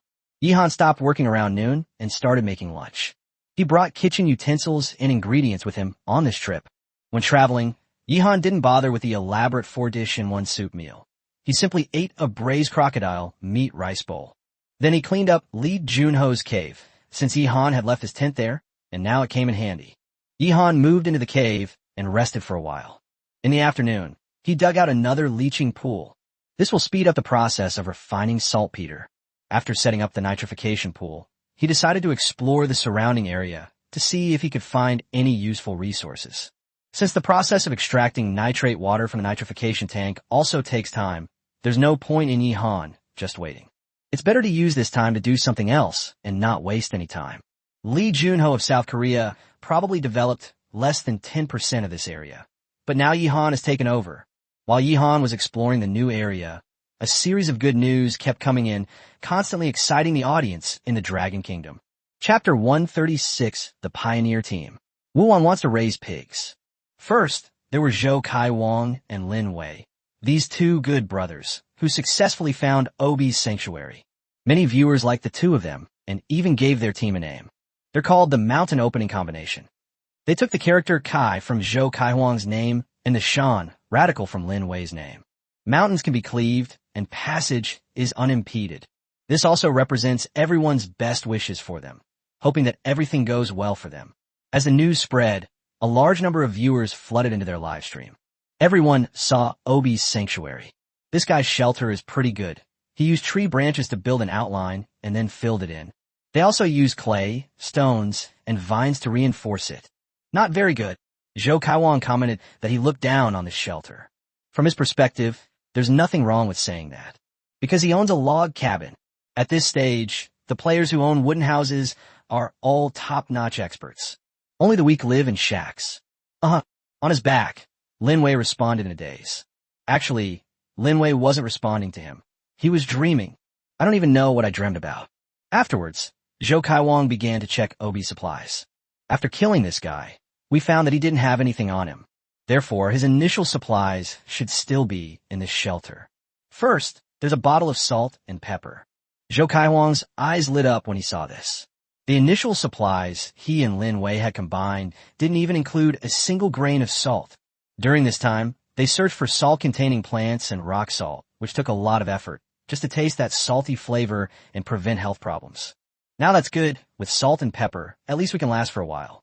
And it's clear that Obi is very economical with this salt and pepper product, hardly using any at all. Thanks, Obi, for the salt and pepper. Only in the hands of our chef Lin Wei can this salt and pepper seasoning truly shine. Quickly, see if there are any other supplies. There's a sleeping bag, but it's useless. Damn it, sleeping bags are useless. The wilderness is warm enough to just cover my belly button when I sleep. Toilet paper is appearing far too frequently. Viewers continuously sent comments and discussed the topic. Obi's 5 starting items were already laid out before them. A bottle of salt and pepper, a sleeping bag, a roll of toilet paper, 1/3 of which has already been used, a bundle of rope, and a pot. This guy didn't have any weapons in his initial supplies. No wonder he only had a sharp rock. But the pot and salt and pepper are both very valuable. Besides that, there's also Obi's food reserves. To be honest, Zhou Kaiwang didn't think much of him at all. He was a professional hunter, and Lin Wei ate meat every day ever since he became sworn brothers with him. Obi's food consists mainly of rats and insects. So poor. Zhou Kaiwang shook his head and said. He wasn't being sarcastic towards Obi. That's just what he really thought. Say whatever comes to mind. Ugh. Lin Wei was still sleeping, and he was even drooling. It looks quite cute. While they successfully found Obi's shelter, Wuwan was grilling meat and eating. She originally intended to move the wild boar back to the cave, but she soon realized that she didn't have the ability to do so. The wild boar can only be dealt with on the spot.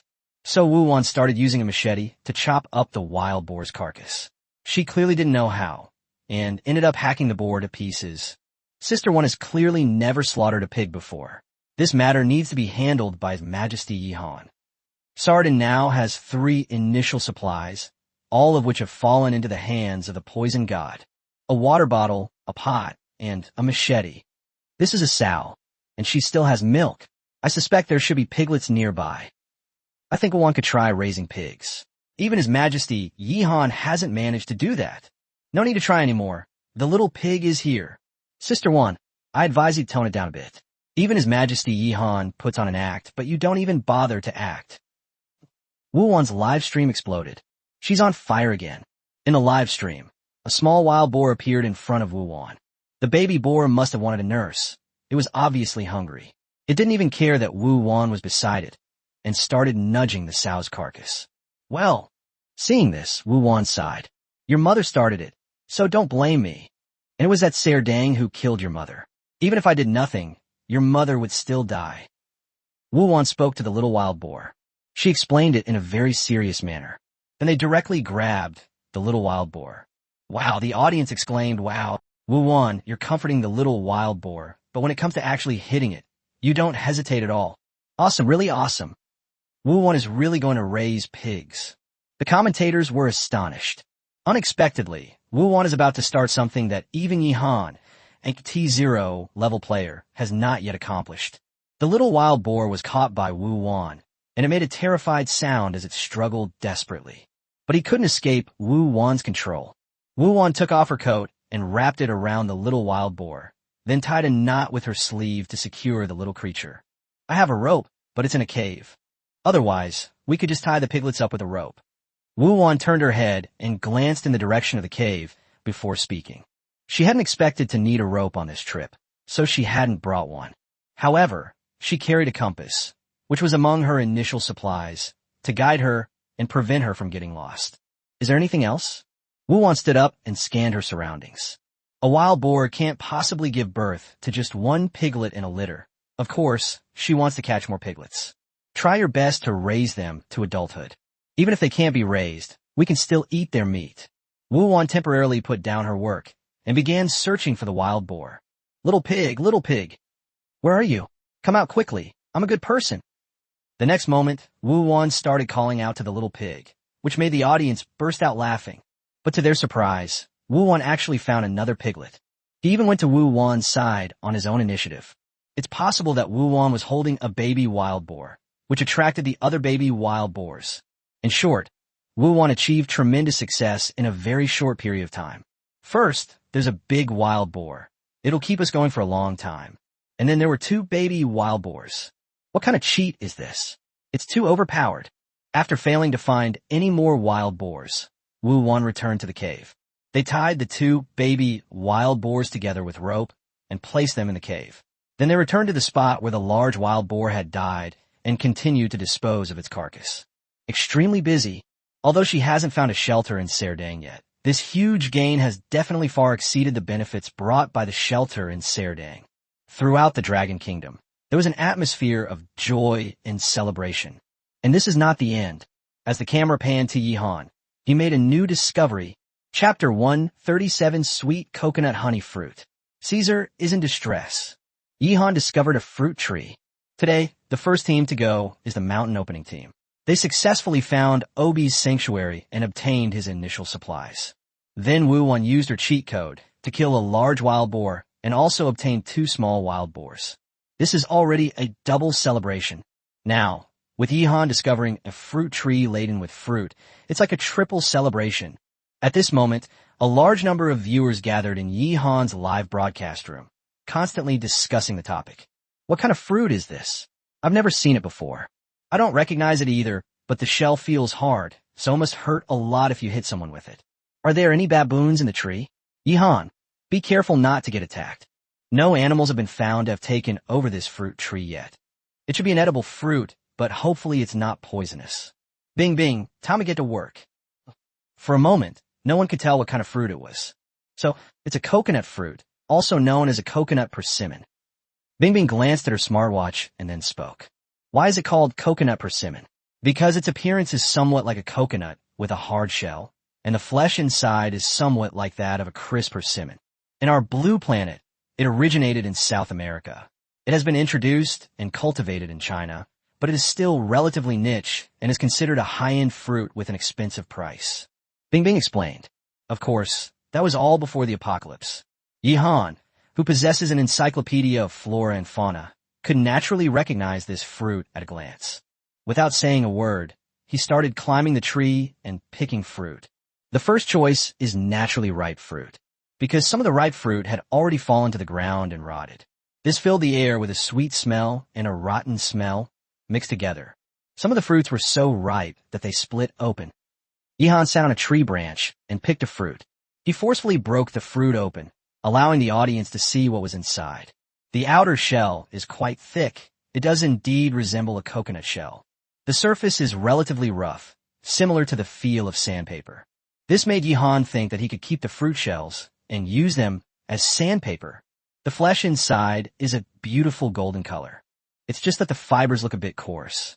Yihan took a bite, and his eyes lit up immediately. It's delicious, very sweet. It has a flavor of cantaloupe, crisp persimmon, and a hint of coconut. Although it looks like it has a lot of fiber, it tastes quite good and has a high water content. Yihan praised it highly and gave it a thumbs up. Delicious, so delicious. He quickly finished eating the whole coconut jelly and then picked another one. So, the audience watched as Yihan ate right there in the tree. Everyone's mouths watering. Some of the fruit-shaped eyes, in particular, couldn't help but shed tears. Fresh fruit, it feels like it was a lifetime ago that I last tasted it. In the blink of an eye, Yihan had already picked the 5th coconut. This time, the refund was finally triggered. Yihan, a contestant from the Dragon Kingdom, obtained a coconut honey fruit, triggering a 10 million-fold return. Congratulations to the Dragon Kingdom for winning 10 million coconut fruits. Upon seeing this announcement, the entire nation of China erupted in cheers. The many players in the wilderness world were also taken aback. Yihan had clearly found a fruit tree. What is coconut jelly? It sounds delicious. Sigh, why is there nobody around here? Long, he also felt a craving and was somewhat annoyed. He has already conducted a thorough search of the area around him. However, no contestant was found. It seemed that there were relatively few resources available. At the very least, he didn't see any fruit trees. This made Long think about moving. What kind of idyllic life did he live? Master Lin Shi said with a look of envy. He's actually working quite hard now, but his abilities are still limited, and he hasn't made any major discoveries. Brother Zhou, I'm awake. Lin Wei opened his eyes on Zhou Kaihuang's back and found that his own wooden house was right in front of him. Goodness, I slept the whole way there and back. We're almost home. Why don't you sleep a little longer?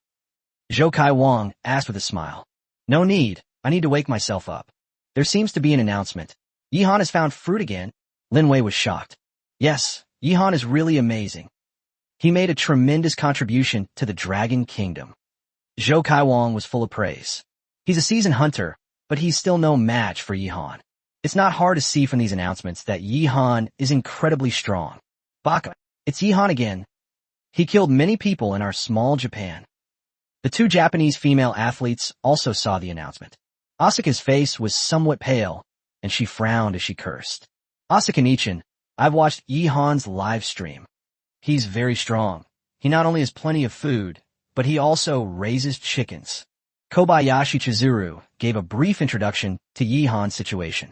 So that's how it is. Chizuru, do you know anything about any other contestants? How are the other athletes from our little Japan doing? Asuka continued to ask questions. Abe retired 3 lives by eating earthworms. He's a complete waste. Masao Matsushita is alright. For some reason, he knows some plants and can eat them as wild vegetables. He also sets some traps. If you're lucky, you can get a small animal like a rabbit in 2 or 3 days. And then there's Inukai Taiji. He's like a savage, probably the one who's living the best life in our little Japan. After hearing Kobayashi Chizuru's explanation, Asuka became even more worried. I feel like the Japanese players are all weaklings. And now, although I have a companion, I also have another mouth to feed. Although Chizuru Kobayashi eats little, she can't do any work. They have almost no wilderness survival skills. What will happen if this continues?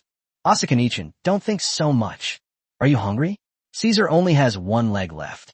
The next moment, Kobayashi Chizuru said something quite explosive. Did Caesar only have 1 leg left? How can you eat so fast?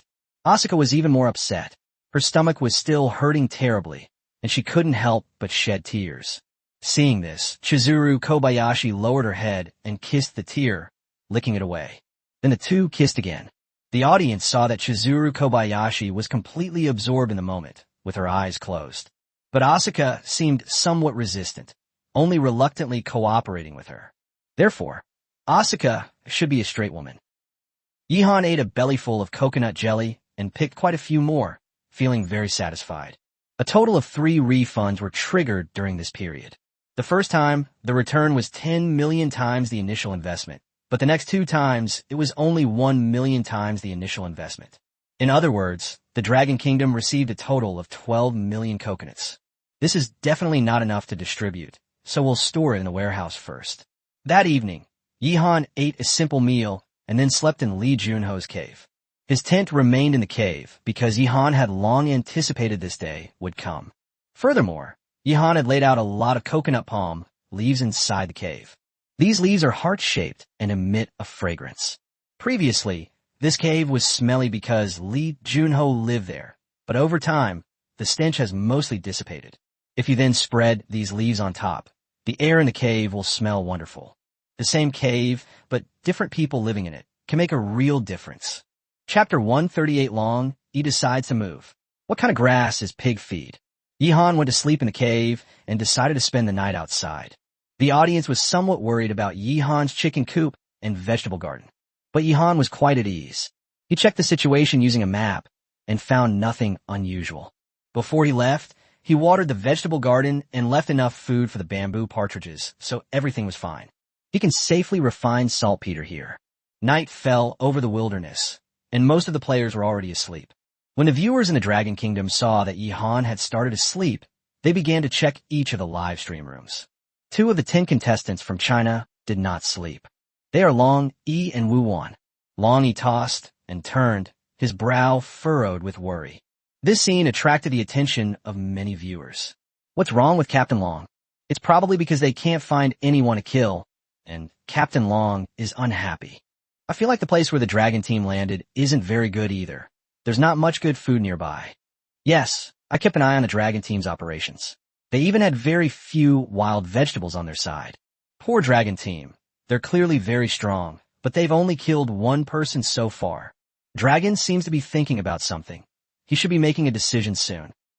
The audience was very concerned about Long Yi's situation and discussed it among themselves. The next moment, Long Yi sat up. A smile appeared on his face. Hesitation only leads to trouble. I'm abandoning this wooden house and moving. Long Yi shouted. Sure enough, he wanted to move and leave this wretched place. It's just a wooden house, isn't it? Finding a better place with more resources and rebuilding a wooden house wouldn't take much effort at all. Staying here indefinitely will only create a vicious cycle. Let's do it. Long Yi immediately began packing his things. His actions also attracted the attention of the entire planet Earth. The first player to move in Wilderness World is about to appear. For example, if Zhou Kai Wang and Lin Wei met, and then Lin Wei moved in with Zhou Kai Wang, it wouldn't be considered moving. Ryuichi's decision to abandon a wooden house outright is truly unprecedented. This Long Yi from the Dragon Kingdom is far too aggressive. Oh no, if he encounters one of our country's athletes, the consequences will be unimaginable. Don't panic, everyone, he's just unlucky. Yes, luck is also very important in wilderness survival. If you're lucky, even a useless person like Wu Wan can survive. Are you Japanese or Korean? How dare you talk like that? Our sister Wan has maxed out poison resistance. She's the poison goddess of the wilderness. Sister Wan is busy building the pigsty right now. That's really something. Someone mentioned Wu Wan. At this moment, Wu Wan is working late into the night in her live broadcast room. A bonfire rose up, illuminating the darkness. Wu Wan is driving some thick tree branches into the ground to create the basic shape of pigsty. She really wants to raise pigs. Wu Wan ate roasted pork today and was so full that she's now full of energy. There is absolutely no sign on her that she had eaten the poisonous plant a few days ago. I'm so tired. I wonder how the Bao and Air Bao are doing now, and whether they've eaten the pork I returned. Wu Wan stopped to rest, took a sip of water, and murmured to herself. Contestant Wu Wan, please rest assured, both of your children are eating pork, plenty of it, enough to fill them up. The fruit that Yihan returned was also given to the children, and both children were very happy. That's what the commentator in the live stream said. Unfortunately, Wan certainly couldn't hear it. She harvested this wild boar today, and the return is millions of times greater. This is a huge contribution, a full 10 million wild boars. In comparison, how much can her 2 children eat in total? We could eat it all, even if we died. China will definitely not mistreat the families of the contestants, especially the children. They can eat as much as they want without any problem. When a nation's fortune is particularly good in the future, you can contact Wan and tell her about these things. After resting for a while, Wan continued building the pigsty. It took a long time of hard work to finally finish building the pigsty. The pig pen was crooked and not particularly large, but it's definitely enough to raise 2 piglets. Furthermore, it also offers a certain level of assurance in terms of sturdiness. Wan used a lot of strength and even tried kicking the pig pen several times, but it didn't cause any damage, so she was very satisfied. Then she went back into the cave and put the 2 wild boar piglets, which were tied up, into the pig pen. Chirp, chirp, chirp. 2 little wild boars were grunting and squealing as they rampaged through the pig pen. It was incredibly noisy. Your name is Hum, and your name is Chirp. I'll get you some food and drinks now. Wan immediately named the 2 baby wild boars and then went to prepare food and water. Water is easy to handle, but food... Wan herself doesn't understand life and is frequently poisoned, let alone raising pigs. I think I've heard that pigs can eat pig feed. But what kind of grass is pig feed? Wan muttered to herself as she began searching for various plants. This is a question that most people who have never raised pigs have the same doubts about. Yes, I've always wondered, what exactly is pig feed? I suddenly had a bad feeling. I hope Wan doesn't raise these 2 piglets to death. Actually, pig feed doesn't refer to a specific type of grass, but rather to a general term for many kinds of grass. Anything that grows in the mountains and pigs can eat is pig feed. I miss the days when I was a child, going up the mountain to gather pig feed. Life was tough back then, but I was happy every day, and there was no such damn doomsday. Isn't anyone going to complain about the name Sister Wan gave the little wild boar? Grunting and whining, ha ha. I don't recommend naming the animals you keep for food. You'll develop an attachment to them, and then you won't be able to bring yourself to kill them later. Yihan raised chickens, but he didn't even name them. He only named the Dragon King, and it had to be Your Majesty. Yihan is wise and powerful. Actually, there's no need to worry about this, because it's unlikely that these 2 wild boar babies will survive to adulthood. The audience was not optimistic about Wan's pig farming business. Although this is a good thing, Wan has absolutely no idea how to raise pigs. If these 2 pigs were in Yihan's hands, he would definitely be able to raise them well. Actually, they could castrate a male wild boar right now, but Wan doesn't know how. She was still wondering what to feed the little wild boar. I see.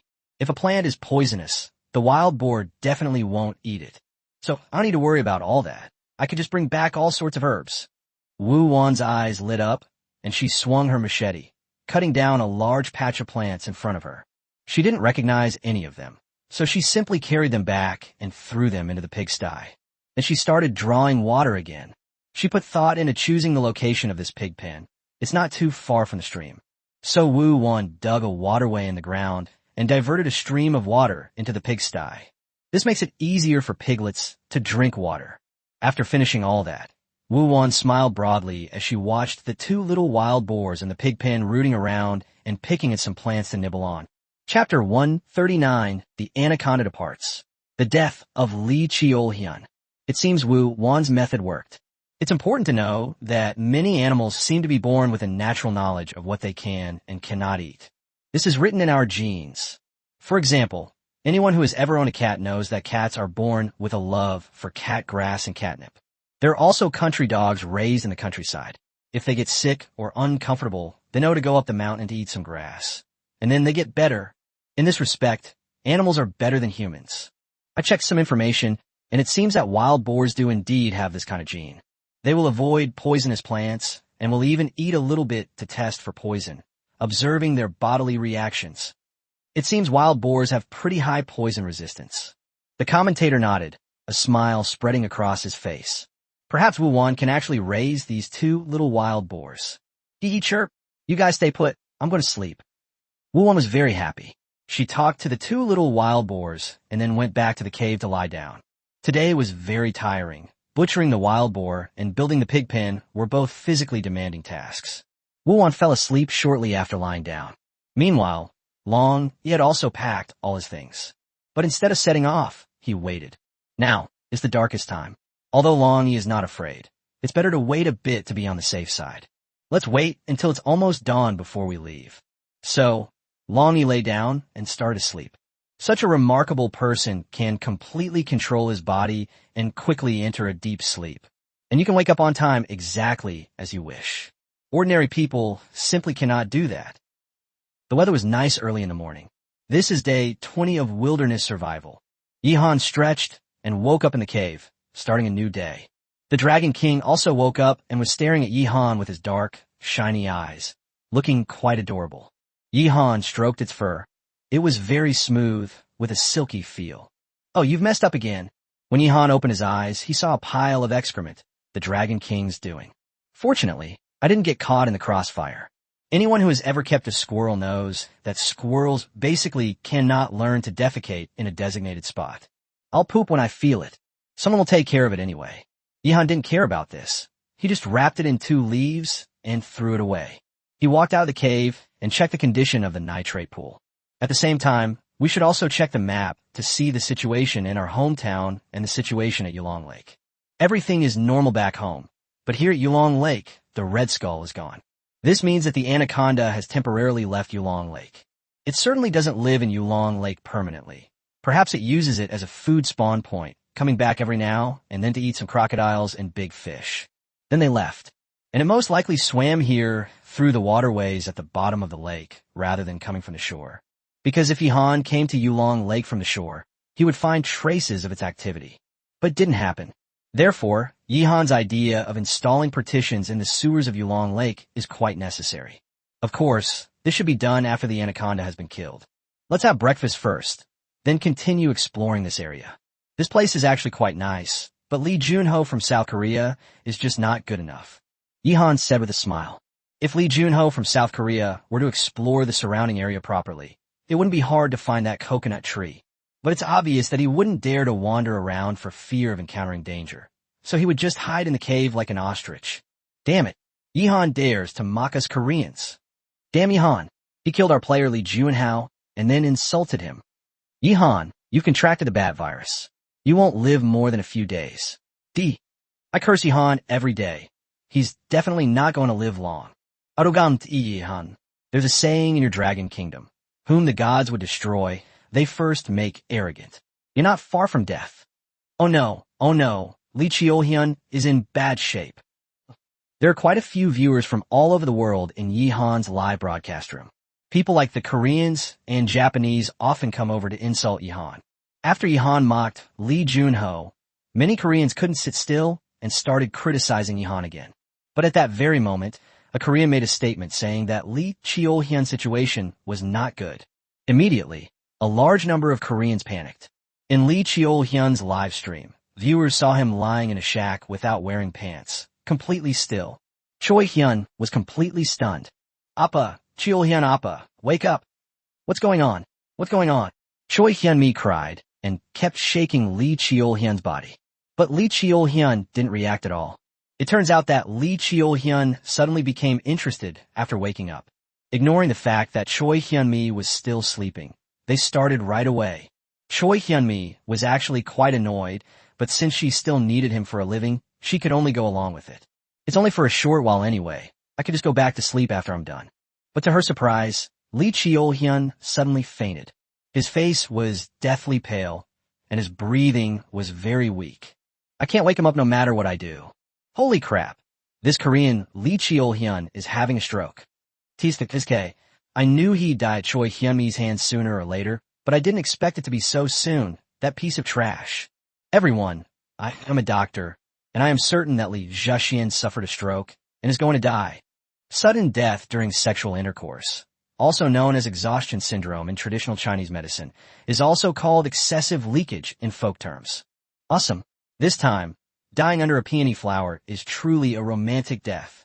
This is relatively rare, and it is more common in elderly men, especially after drinking alcohol or strenuous exercise, when the risk of death increases sharply. So Li Zhixian probably did not know how to control himself recently, and it may also be due to some underlying diseases. The audience was abuzz with discussion, and some experts even offered some explanations. In contrast to the leisurely discussion among the Chinese audience, the Koreans were going crazy with anxiety. Many people are criticizing Choi Hyunmi, saying it's all her fault for seducing Lee Cheol-hyun. How can you blame her? She also advised Lee Cheol-hyun several times to be moderate and not ruin his health. But Lee Cheol-hyun wouldn't listen. What could she possibly do? At this moment, Choi Hyunmi finally calmed down a bit and began to perform CPR and artificial respiration on Lee Cheol-hyun. The technique wasn't exactly professional, but it was still a rescue attempt. Unfortunately, no matter how hard she tried, Lee Cheol-hyun didn't react at all. Appa, wake up. What'll I eat if you die? Choi Hyunmi cried very sadly. What they said was the absolute truth. Lee Cheol-hyun's value to her was simply to provide her with food. She cried as she continued the resuscitation efforts, and even slapped Lee Cheol-hyun a few times. But it was all in vain, and Lee Cheol-hyun still died. Everyone saw an announcement that declared Lee Cheol-hyun's death. Chapter 140, The Little Dragon Girl of the Wilderness World. You stinky thorn. South Korean athlete Lee Cheol-hyun has died. South Korea has had 10 points of national fortune deducted, leaving them with a current national fortune value of 135 points. The announcement definitively declared Lee Cheol-hyun's death. Immediately, Choi Hyunmi sat down on the ground and started crying. Oh no, my meal ticket is dead. Choi Hyunmi cried very sadly, her face streaked with tears. Anyone who didn't know better would really think she was in love with Lee Cheol-hyun. Then she started crying and hitting Lee Cheol-hyun's corpse. Start whipping the corpse. Damn it, you piece of trash. You're just gonna die like this. What am I gonna do? What am I gonna do? It's so annoying. Choi Hyunmi punched and kicked Lee Cheol-hyun's corpse. Choi Hyunmi has no wilderness survival skills, so meeting Lee Cheol-hyun is really super lucky. Now we're doomed. This beautiful woman is probably going to starve to death. I'll never be able to watch any more movies. It's so sad. I'd rather not watch a 2-minute clip. I don't even have time to take my pants off. I just realized that South Korea has a lot of national fortune, and only 3 people have died. Once Choi Hyunmi dies, that's 4 people dead, which isn't a small number. A large number of comments kept flooding the live stream. Some suggested that Choi Hyunmi learned from Asuka so that she would have food and could live a little longer. Many South Korean viewers think the same way. Anyway, some people have already done it. Surviving in the wilderness is the most important thing. However, Choi Hyunmi didn't seem to have this idea. After crying, she wiped away her tears and began to deal with Lee Cheol-hyun's body. At first, she thought of digging a hole and burying Lee Cheol-hyun, but she soon realized that it was too much trouble. So they changed to using fire to burn it. It's worth mentioning that Lee Cheol-hyun's initial supplies include a lighter, which makes starting a fire very convenient. Soon, as the fire raged, Lee Cheol-hyun's body was incinerated, billowing black smoke. This scene caused many Koreans to beat their chests in frustration. Damn it, don't burn it. This is food. Keep it and eat it. Lee Zhixian is quite chubby, and he can eat for a long time. Forget it. It's already burned. Why bother saying so much? If you don't want to eat, then don't. Eating might lead to prion infection, and you'll die anyway. Asuka from those Japanese girls is perfectly fine. There's no such thing as a prion virus. It's all fake. They say as long as you don't eat the brains, it's not a big problem. This morning, the Koreans had a really bad day. It's not just a matter of one contestant's death. With Lee Cheol-hyun's passing, Choi Hyunmi's survival has also become a major concern. So, this could very well end up being 2 lives.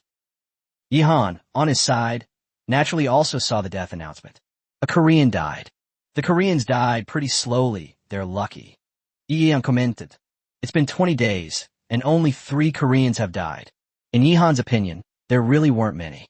Yehan had already finished breakfast. He went straight to the coconut fruit tree, nimbly climbed up the tree, and began to eat the fruit. Looking across the entire wilderness, there aren't many people who have the means to enjoy fruit after a meal. It has to be Yehan. Yehan then continued forward, exploring the area. This place is also very nice. It's a good place. Not only does it have a treasure trove like the Bat Cave, but also a coconut palm tree. And now, I've discovered some yams. As Yihan walked, he saw several yam plants growing. There are also yams in his hometown, and they haven't been harvested yet. Now some more have been discovered. We can't finish it. We simply can't finish it. Yihan casually picked some yam beans, memorized the location, and continued his search. Yihan doesn't need to worry about food at all. What he's pursuing now is greater firepower and a more comfortable life. Bing Bing made this remark. Now everyone knows that Yihan is going to make gunpowder. We also need to build brick and tile houses. For many other players, even getting a full meal is a luxury. The difference is just too big. Next, Yihan continued on his way, occasionally picking some wild vegetables such as dandelions. The basket on his back was about half full. We can't possibly go back empty-handed. 3 meals a day must include vegetables, meat, and staple food. While Yihan was busy, he had already set off. As a world-class top special forces soldier and the first player to move in the wilderness world, Long Yi's livestream is also very popular. Many viewers came to watch him move. Long Yi chose a direction and began to travel, advancing through the jungle. It's clear that Team Dragon is prepared for a long journey. For the weak, sleeping in a shelter every night is the safest option. But our dragon team doesn't actually need a shelter. We still need shelters in case of heavy rain or hail. I wonder if Team Dragon will encounter any other players on this trip. Actually, I hope he can meet some of our own Chinese players like Master Lin Chi or Brother Bing Tian, and maybe even mentor them. Master Lin Chi and Brother Nan are really doing poorly, not even as well as those 2 women, Wu Wan and Shen Mo. Wu Wan has been deified and become the goddess of poison. Shen Mo is not only beautiful, but she also raises fish and bees and lives a very good life. Women are just as capable as men.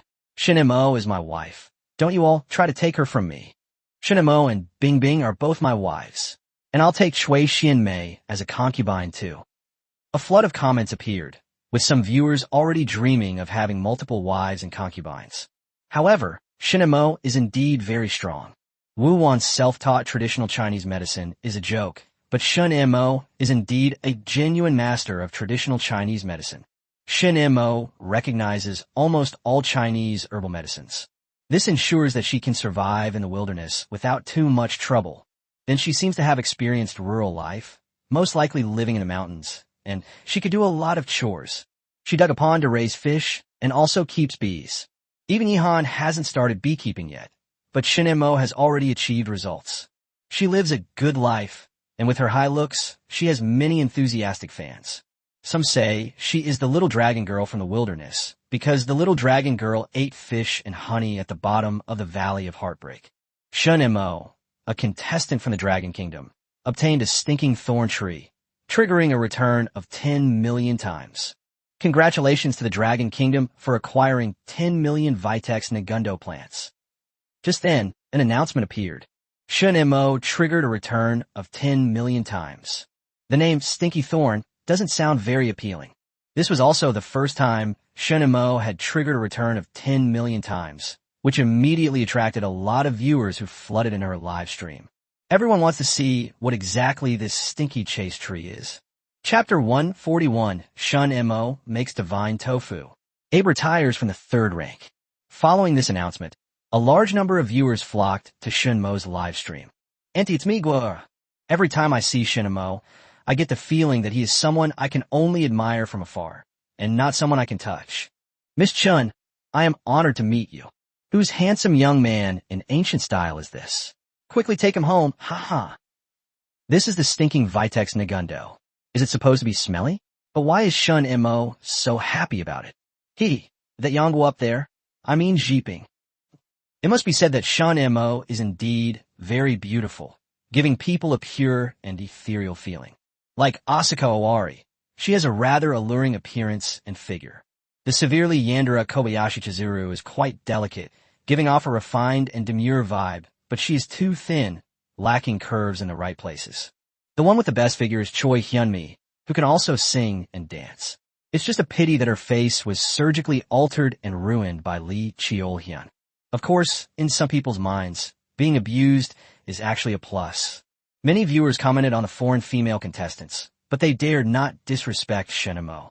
The most striking thing about her is that she gives off a very, very clean feeling. Many people feel that seeing her is like seeing the white moonlight of their student days. To all the Manhwas, and to all the damned Zipings. Let's get serious. This stinky chase tree doesn't actually smell bad at all. On the contrary, it has a unique plant fragrance. At this moment, the commentator in Shun Mo's live stream said with a smile, "The stinky chase tree has some other names, such as dove leaf, firewood tofu, etc. Its leaves have hemostatic properties and can also be used to make a delicious dish called fairy tofu." Upon hearing this, the audience finally realized what was happening. Many people have heard of fairy tofu, and I've eaten it at restaurants before. It is said that fairy tofu is not real tofu, but is actually made from this kind of leaf. These leaves can be used to make a food called fairy tofu. Next, I will demonstrate the production process for you. Shun Mo tucked a strand of hair that had fallen down and smiled as he addressed everyone. Her voice is also very beautiful, clear, and ethereal. Where's the option to tip? I want to send her a gift. Beautiful, so beautiful. My goddess. It's perfectly reasonable for a fairy to take advantage of another fairy. Yash, pretty girl. Hee hee hee, she's my woman. Get lost, you Japanese. Don't taint this live stream. I think she must smell very nice, a sweet and delicate scent. A flood of comments appeared, and some Japanese people even tried to cause trouble, which made them so angry that they were driven to despair. At this moment, Shun Mo had already picked a large number of leaves and put them into a basket on his back. She also had a basket, but it was much more exquisite than Yihan's. After all, Yihan hadn't yet acquired bamboo weaving skills when he made the basket, so his work was rather perfunctory. After acquiring bamboo weaving skills, he never had the time to reweave the basket. Let's just make do with it. In the live stream, Shun Mo, carrying a basket on his back, returned to his shelter. Her refuge was a small courtyard.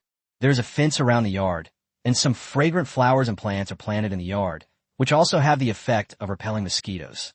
Many people find their mood calm down when they come to Shun Mo's live stream when they are feeling irritable. This is the kind of idyllic rural life that everyone longs for. In the courtyard, there is a small wooden house, which Shun Mo built using tree branches. Instead of cutting down trees, she selected suitable branches and cut them down to make a small wooden house.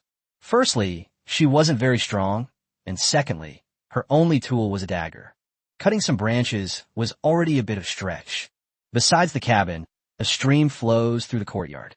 Furthermore, Shun Mo diverted water from the stream and dug a small fish pond, where he raised some fish. This is truly a paradise on earth. Little Dragon Girl was also quite lucky. She had good initial resources, landed in a relatively safe place, and had abundant resources. Fairy Shun Mo, I am Muron Wanjian, the holy son of the 10,000 Swords sect. I have come today to propose marriage to you. Damn it, what an idiot. Muron Wanjian's stupid name screams villain, a stepping stone for the protagonist. That's really shameless of you. You're using black energy cubes as a betrothal gift? Ha ha ha. I am Muron Yanhai, but unfortunately Yu Sun has been blacklisted. Every time visitors see this little courtyard, they are filled with emotion. Of course, the most common comments on the screen were all sorts of witty remarks. Finally, various kinds of medicinal herbs were drying in the courtyard, most of which were unfamiliar to the audience. Only experts can distinguish the types of these medicinal herbs. Next, Shun Mo took out a pot and a wooden basin from the small wooden house. During his time surviving in the wilderness, Shun Mo's biggest task was naturally building this rural courtyard from scratch. And this wooden basin also took a lot of effort to make. She found a tree stump, cut it little by little, hollowed it out, and made this wooden basin. It was really tough. My hands were blistered, which made many viewers feel sorry for me. First, wash the dove leaves. Shun Mo spoke and began to clean. She calls the stinking chase tree pigeon leaf because she is from a mountain town, and that's what the locals call it. Then scald the dove leaves with hot water. While washing the pigeon leaves, Shun Mo had already started boiling water in a pot. Now is the perfect time to blanch the dove leaves. The next step is to keep kneading. Rub out all the pectin from inside the leaves. Shun Mo patiently operated the device, and the audience was completely absorbed in it. The next step is to use gauze to squeeze and filter the leaves to remove the residue.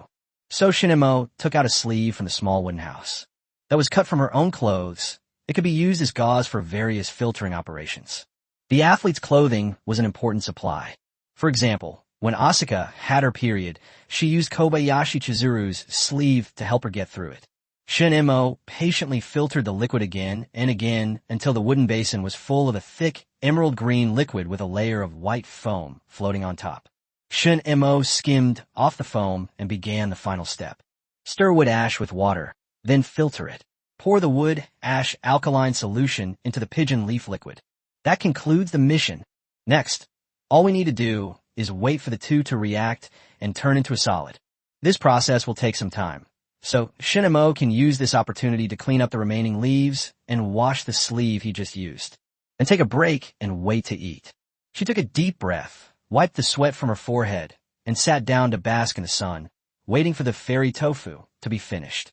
At that moment, all the Chinese spectators tensed up because they discovered that an uninvited guest was approaching Shun Mo's small courtyard. It was none other than the Japanese athlete, Abe, who had resigned from his third year. Chapter 142 Fence, Woman and Dog. Japan's exchange with Abe. This was something neither the Dragon Kingdom nor the Japanese Kingdom had anticipated. No one expected that Abe no Taisuke and Shun were not far apart. And now they have met. Am I seeing things because I'm so hungry? How come there's a courtyard? Abe rubbed his eyes repeatedly, hardly believing it was real. His first thought was that it was a hallucination, so he pinched his thigh hard. The intense pain told him it was real. Immediately, Abe, with a big smile on his face, walked quickly forward, approaching Shun Mo's small courtyard. The Japanese are coming into the village. Quick, contact Shun Mo right now and tell her about this. Don't panic, everyone. Abe Rizzo eats earthworms every day and is an old man. He might not be a match for Shun Mo. Earthworms have a higher protein content than beef. He seems quite strong. Shun Mo has a dagger, but Inpei has no weapon. I have a feeling that this Japanese guy is going to be in trouble. A massive flood of comments is pouring in. Many viewers in China are worried about Shun Mo's safety. Meanwhile, Abe had already arrived outside the fence, peeking out and observing the situation. He had already decided that it would be best if the people here were from Japan, so that they could team up and survive together. If it's a foreigner, then we'll see how things go. If you encounter a weak person, you must kill them. But if the opponent is very strong, then run away quickly. Thus, an interesting scene was born. The fence, the woman, and the dog. Just as Abe was peeking around, Shun Mo in the courtyard seemed to notice something and looked up. The next moment, their eyes met. A look of surprise flashed in Shun Mo's eyes. Abe's withdrawal from the third rank was a great joy. A woman. She looks like a very delicate woman. That's wonderful. Abe burst into laughter on the spot after retiring from his post. Then he kicked open the courtyard gate and swaggered into the yard. This really means the Japanese have invaded the village. Whoosh. Splash. To demonstrate his strength, Abe swung a stick and smashed some flowers and plants. He was treating the stick as if it were a samurai sword, constantly swinging it. Seeing this, Shun Mo frowned slightly. Those were all flowers and plants she liked very much. Yoshi, women, are you afraid? Abe Notate was beaming as he looked at Shun Mo and said. Shun Mo understood. This was a Japanese. She couldn't understand the Japanese language, but she could tell which country's language it was. Especially the Japanese language, which is basically easy for Chinese people to understand. Shun Mo sat there, his eyes slightly lowered, quickly thinking of a solution. But Abe no Takashi saw this as a sign that she was afraid. As a result, Abe became even more rampant after his withdrawal from the Three Kingdoms. He grabbed a handful of beans. He didn't know what they were, and stuffed them in his mouth, chewing them vigorously. Oh my gosh, tasty. Abe was surprised that this woman actually had so much food. The things drying in the yard must all be edible. When Shun Mo saw this, a strange light flashed in his eyes. Because what Ampere ingested was croton oil. Croton is a very magical thing. Even people who don't know anything about traditional Chinese medicine know its name. This is a very famous laxative. You'll get diarrhea if you eat this. What's more, Abe took a lot of pills after retiring from the third stage. He brought this on himself. Shun Mo didn't do anything. Woman, you are so beautiful. Come here quickly, I won't hurt you. Abe stepped back 3 paces and walked over, waving at Shun Mo. Shun Mo stepped back, hiding one hand behind his back, holding a dagger. She's ready to act at any moment. But Abe was completely unaware of the withdrawal from the Three Kingdoms period. When he saw Shan Mo, he knew that this was his prey, and they were completely powerless to resist. Immediately, everyone in Japan was enraged. Abe, you idiot, don't be careless. Baka, she has a knife. Oh no, it seems like Abe took croton oil just now, which is a very strong laxative. What? Why is this woman from China drying croton seeds? Oh no, I suddenly have a bad feeling. Kill her quickly. Oh no, Abe's body seems to be. The large number of Japanese were both angry and anxious, and they were cursing Abe for withdrawing from the Three Kingdoms. Some people even noticed that Abe Retsuzan seemed to be in heat. Announcement: Japan has spent 10 points of national fortune to engage in an exchange with Japanese player Abe no Taizo. Japan currently has 88 points of national fortune remaining. 1 minute countdown begins now. 60, 59, 58. Just then, an announcement appeared. The Japanese choose to spend 10 points of national fortune to contact Abe no longer accept the 3 orders. Immediately, Abe no Taizo heard the voice of the Japanese leader. Baka, Abe, you idiot, kill this woman from the Dragon Kingdom right now. Japanese leader Masayoshi Ito roared. Your Majesty, why waste national fortune points to contact me? I'd definitely kill her. That's 10 precious points of national fortune. Abe stomped his feet in a hurry. Idiot, you just took a powerful laxative, and this woman has a knife in her hand. Masayoshi Ito's voice is hoarse from shouting. The voice seemed to ring right next to Abe no Taizo's ear, making him shudder. What? Did I take a strong laxative? This seemingly frail and pitiful woman actually has a knife in her hand. National fortune is nothing. As long as we can kill the Dragon Kingdom contestant and cause losses to the Dragon Kingdom, then everything is worth it. Go now. Kill this woman and show the whole planet Earth how powerful our little Japan is. Masayoshi Ito shouted. Abe immediately shouted and saluted from afar. While they were talking, Shinamo wanted to launch an attack. He drew the knife in his hand and stabbed at Abe Raizo's heart. Since they've started communicating, the existence of this knife has definitely been exposed, so there's no need to hide it anymore. However, Abe no Taizo immediately reacted and swung the wooden stick in his hand at Shinamo. The news has spread. Yes, that's it. Kill her. Ito, Masayoshi roared. Seeing that things were going badly, Shinamo quickly retreated, avoiding the blow. Bang! Abe Taizo slammed the wooden stick in his hand to the ground, the impact making his palm go numb. Taking the opportunity, Shinamo retreated and began circling his little wooden house. The classic scene has occurred again. It seems everyone enjoys the story of King Qin circling the pillar. Don't run! Abe shouted 3 times and quickly chased after him. Change direction. Ampere. No, that's not right. Let's change direction. Baka, this cunning woman is making my head spin. She ran out. Abe, hurry and chase her. Stop going in circles. Ito Masayoshi kept shouting. He was extremely anxious. Because Shinamo was too slippery, she kept circling around the cabin, and Onpei couldn't catch her. And this little courtyard even had a back door. Shinamo ran out through the back door. Chapter 143 Croton Oil takes effect. Abe sentenced to death. Shinamo escaped through the back door. Meanwhile, Abe was still circling the little wooden house. Upon hearing Ito Masayoshi's reminder, Abe Taizo realized that Shinamo had already escaped the small courtyard through the back door. He was left with only his back view. Baka. Abe was furious and quickly gave chase. The audiences from both countries watched this scene with bated breath. Go, Abe. Kill her. Then dispose of her corpse. Ha ha. Yes. She's so beautiful. Let's strip her naked and let everyone see. I've heard from my family elders that when our little Japan invaded China, our soldiers enjoyed themselves immensely every day. TSK, TSK. Go for it, Abe. You can even eat her. Her flesh must taste delicious. She dares to run. We'll beat her up, torture her, and bite her to death later. What a bunch of beasts. Those beasts from Japan have always been like this. Every Chinese person will never forget the evil deeds they committed against the people of the Dragon Kingdom. Many Chinese spectators stared wide-eyed and clenched their fists in anger. From within each underground shelter, A cacophony of roars erupted. Kill! Japanese devils! We are sworn enemies, bound by blood. If it could lead to the destruction of Japan, I'd be willing to die right now. The Japanese have never acknowledged that history, but that's okay. Even after the Japanese are destroyed, we, the descendants of the Dragon Kingdom, will still pass it down from generation to generation and remember it all forever.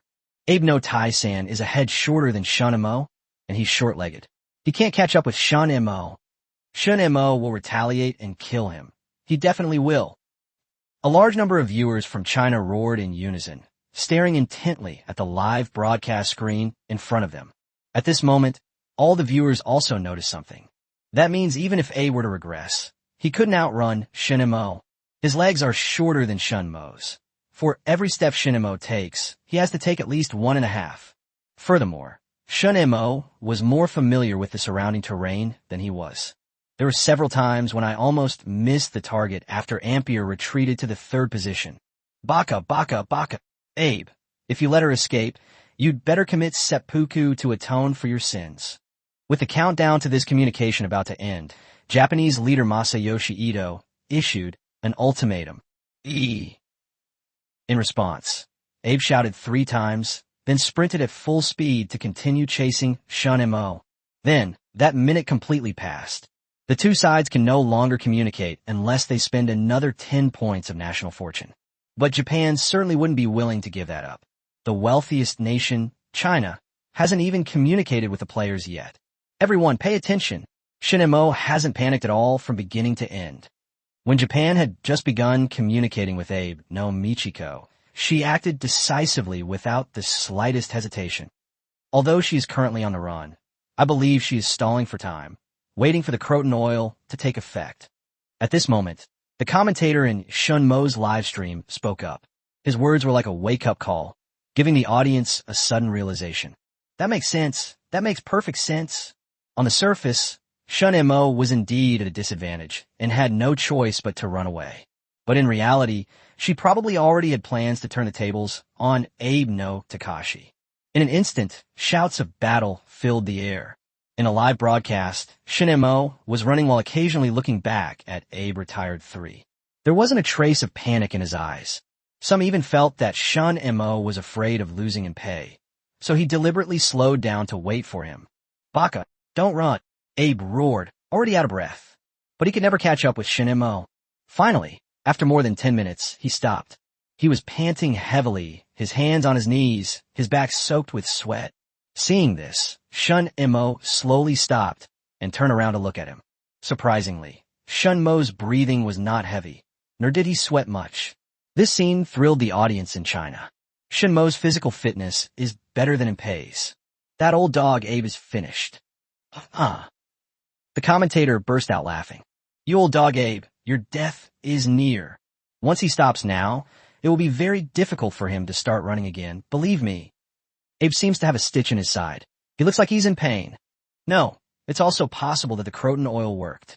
It said that Croton oil takes at least half an hour to take effect, so it shouldn't be that quick. Anyway, this old dog is finished. Let's just wait for Shun Mo to cut off his head. As the audience in the Dragon Kingdom discussed it, everyone saw that Abe had put on a mask of pain. His face was contorted in a grimace, and large beads of sweat dripped from his head. He definitely lost his breath. And my legs cramped up too. This is the first time I've done such strenuous exercise since I came to the wilderness. This is too much to handle. Why? Why isn't she running away anymore? Abe frowned, looking at Shun Mo, a sense of foreboding rising in his heart. Shun Mo neither ran away nor attacked him. Instead, he simply stood there and watched him. This scene seemed somewhat eerie, sending chills down Abe's spine. Kill! I must kill her! Onpei gritted his teeth, started moving forward again, and ran towards Shun Mo. Seeing this, Shun Mo also started running again. But this time, both sides slowed down considerably. Everyone understood that Shun Mo was just stringing Abe along. She was definitely waiting for the Croton oil to take effect. Actually, there wouldn't be much of a problem for her to make a move now. But Shun Mo is seeking stability and isn't in a hurry at all. Once the effects of Croton oil take hold, how much fighting power will Ampere still have? The audience in the Dragon Kingdom were all eagerly anticipating it. Meanwhile, The situation in Japan was bleak and gloomy. More and more viewers are starting to feel afraid and worried. I have a feeling that Abe might very well die at Shinmo's hands today. Finally, with a scream, Ampere crouched down, clutching his stomach. It hurts so much. Laxatives, it's laxatives. Abe's face was twitching. He wanted to take off his pants, but it was too late. This feeling came on quite strongly, making his old face scrunch up. The croton oil finally took effect. The opportunity has arrived. Shinmo stopped and bent down to pick up a stone. Then I stepped towards Ampere. Baka, don't come any closer. Ampere roared and swung the wooden stick in his hand. Bang! But Shinmo had already thrown the stone in his hand, which hit him in the face with great accuracy. Ampere suddenly coughed up blood from his nose, lost his balance, and sat down hard on the ground. He didn't have time to wipe the blood from his face because Shinmo had already picked up another stone. Ampere scrambled to his feet, brandishing a stick as he charged towards Shinmo. A large amount of filth flowed out from his trouser legs, and the viewers could almost smell the stench through the live broadcast screen. Shinmo flung the stone in his hand again, this time hitting Onpei in the left eye. Yeah! Ampere screamed in agony, the indescribable pain causing him to collapse to the ground, the world before him turning blood red. This eye is ruined, and this is in the wilderness. If infection occurs later, the consequences would be unimaginable. This attack was tantamount to sentencing Abe no Taisuke to death. Chapter 144, The Death of Abe. Shinmo, completely unperturbed. Seeing this, many Japanese soldiers felt their hearts sink. In any case, Abe is finished. Their only hope now is that Abe can kill Shinmo and cause losses to the Dragon Kingdom. The Dragon Kingdom was always full. They hated the Dragon Kingdom. Why are the Japanese dying one after another, while the Chinese players remain unharmed? Even good-for-nothings like Wu Wan and Lin Chi have such good luck. Those Japanese are so annoying. Many people are so angry they can't sleep at night. Meanwhile, a large number of viewers from China cheered. Shinmo is too steady. From the moment they met until now, she has been in control of the pace. Even if Abe hadn't deliberately eaten croton oil, she would definitely have found a way to kill him. Calm, composed, and unfazed throughout, she made her already likable audience love her even more. At this moment, Abe was rolling on the ground, covering his eyes. Blood flowed from between his fingers, and a sharp pain shot through his injured eyes, reaching straight to his brain. At the same time, my stomach was cramping in waves like the tides of the ocean, never stopping, one wave after another. Crackling sounds. Abe's stomach was churning. He couldn't understand how there could be so much feces inside him. Taking advantage of this opportunity, Shinmo picked up another stone and threw it at them. Just then, Abe was rolling on the ground with the back of his head facing her. So the stone struck Ampere hard on the back of the head. Abe fainted on the spot. It's safe. That old dog Abe was knocked unconscious by Shinmo with a stone, and he completely lost the ability to resist. But Shinmo didn't rush closer. Instead, he continued to throw stones at them. The commentator seemed to be on fire. At that moment, he finally understood Bing Bing. No wonder Bing Bing's voice became so hoarse. She even lost her voice. Now it's his turn. His throat was really sore, but he just wanted to shout it out. It's as if there's a burning, scalding breath in my heart that I have to get out. Many viewers from the Dragon Kingdom also roared along with him. Kill him, kill that old dog. Those who offend our Dragon Kingdom, no matter how far away, will be punished. You filthy Japanese devils, this is the price you pay. The next step is to destroy the country. I'm putting it out there today.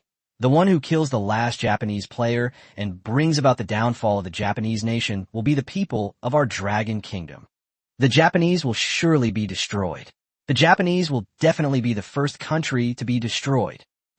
Every time they face the Japanese enemy, it seems as if a power awakens deep within the blood of the Chinese athletes. Shinmo picked up a large rock and smashed it hard against Abe's head. That would crack his skull. But the announcement hasn't come out yet. Shinmo took out a dagger, walked up to Enpei, and squatted down. She narrowed her eyes slightly, a startling sharpness flashing in her gaze. Then, she handed over the dagger. It pierced Ampere's heart with pinpoint accuracy. One strike and it's all over. Announcement has been released. Shinmo, a player from China, defeats Abe, a player from Japan, in a 3-man raid. Japan has had 10 points of national fortune deducted, leaving it with a current national fortune of 78 points. The Dragon Kingdom has gained 10 points of national fortune, bringing its total national fortune to 280 points. The national fortune value of Japan is not even a fraction of that of China. This was another resounding slap in the face of the little Japanese nation. This announcement once again shocked the entire wilderness world. Every contestant saw the announcement. Baka, the Dragon Kingdom has killed another contestant from our little Japan. Asuka was furious, absolutely furious. Chizuru Kobayashi didn't feel anything. Her heart was only set on Asuka. Dragon Kingdom, Shun Mo. Very good, very good. Just don't let me find you. The Japanese player, Inu Kai Taiji, spoke with a gloomy look in his eyes. Shun Mo killed someone too. I feel like I'm the only one left in the Dragon Kingdom who hasn't taken a single head yet. Master Lynch frowned. Shen Montak. The female athletes from our dragon country are all incredibly fierce. Killing the Japanese was a joyous occasion, so he was naturally happy. If possible, what Yihan most wants to see is the destruction of the Japanese nation. Sister Shunemo is amazing. I also want to contribute to the Dragon Kingdom. In Chun Baiju's livestream, someone else jumped in to answer. This time, it was Chun Baiju's mother, Ouyangyu.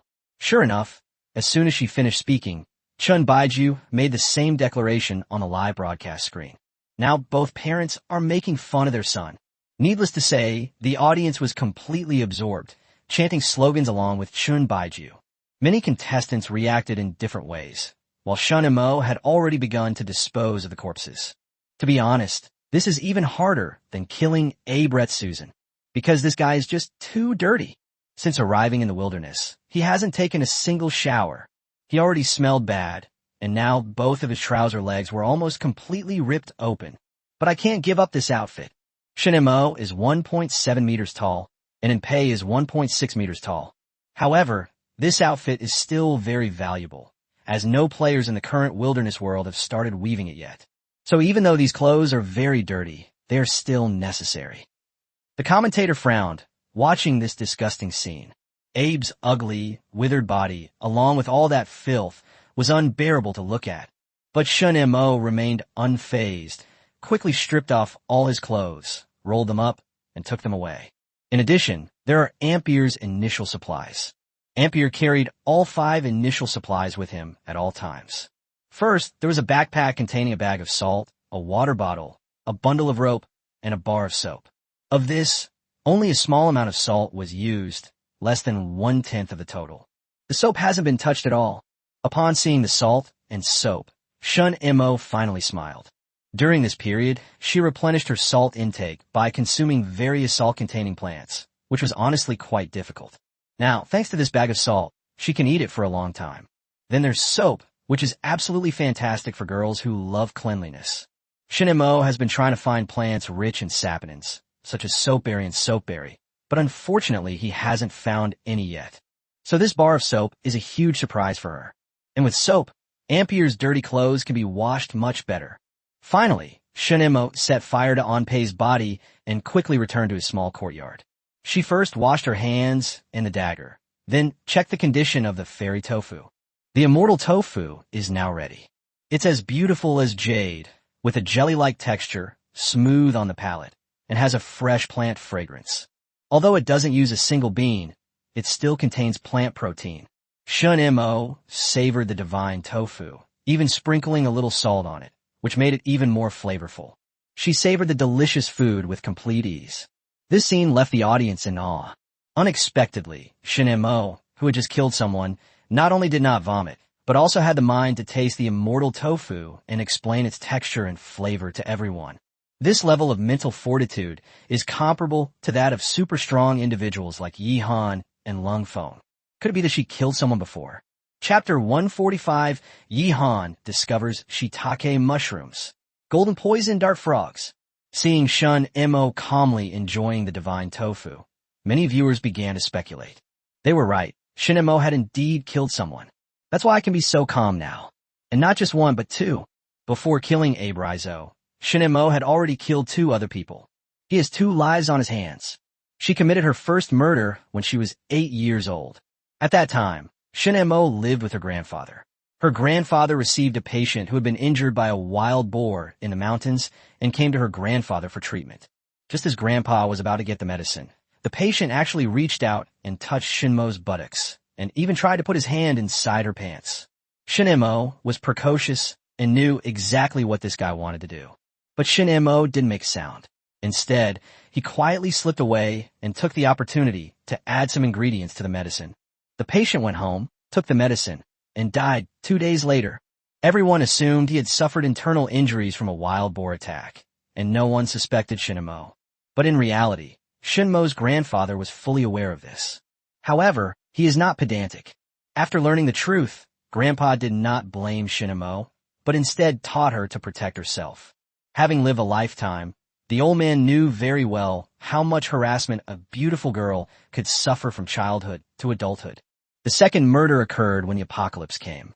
At that time, the surface environment was no longer habitable, and various countries had long ago ordered the construction of underground shelters with the full force of the nation.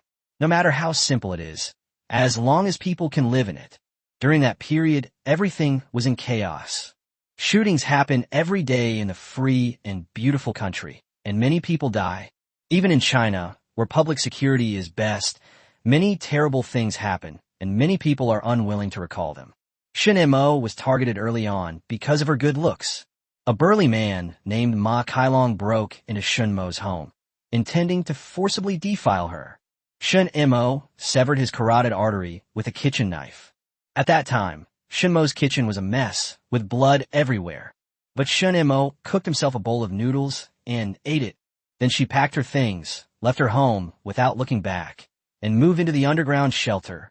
If people knew her past, they wouldn't be so shocked by her performance. She is not only beautiful, but also possesses strong physical and mental qualities. In addition, she is proficient in traditional Chinese medicine and grew up in the mountains with her grandfather, which is why she is living such a good life now. After eating 2 large pieces of immortal tofu, Shin-mo began tidying up the small courtyard. She picked up some of the herbs that had been knocked over by Abret Susan and brushed off the dust. The damaged flowers and plants were all cleaned up. As long as the root system is not damaged, these plants can recover quickly due to their vigorous vitality. Finally, Shin-mo began to wash Ampier's clothes. First, rinse it with running water, then carefully wash away all the dirt with soap, and then let it air dry. This whole ordeal didn't affect Shin-mo at all. In fact, they even sent him supplies. Many viewers in Japan are furious. Many people committed suicide on the spot, unable to accept such an outcome. It is said that even the Japanese leader, Masayoshi Ito, was so angry that he vomited blood. In order to help Abe successfully kill Shin-mo, he even spent 10 points of national fortune to communicate with Abe. Who could have imagined that the final result would be Abe being defeated? A total of 20 points of national fortune were lost. The angrier Japan gets, the happier China naturally becomes. Soon, the news spread all over the world. That is, to celebrate this event, the Dragon Kingdom will be distributing wild boar meat tonight, so that everyone can have some meat.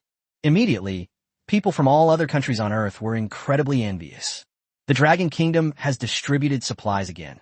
How many times has this happened already? Eating meat again, eating meat again. Many people have forgotten what meat tastes like. At this moment, the scene returns to Yihan's side. With Shin-mo's battle over and everything cleaned up, many viewers return to Yihan's live stream. As long as nothing too outrageous happens in other live streams, most viewers will stay tuned to Yihan's stream. Because he is an absolute tier 0 player, far surpassing everyone else, proficient in all kinds of skills, has killed the most people, and lives the best life.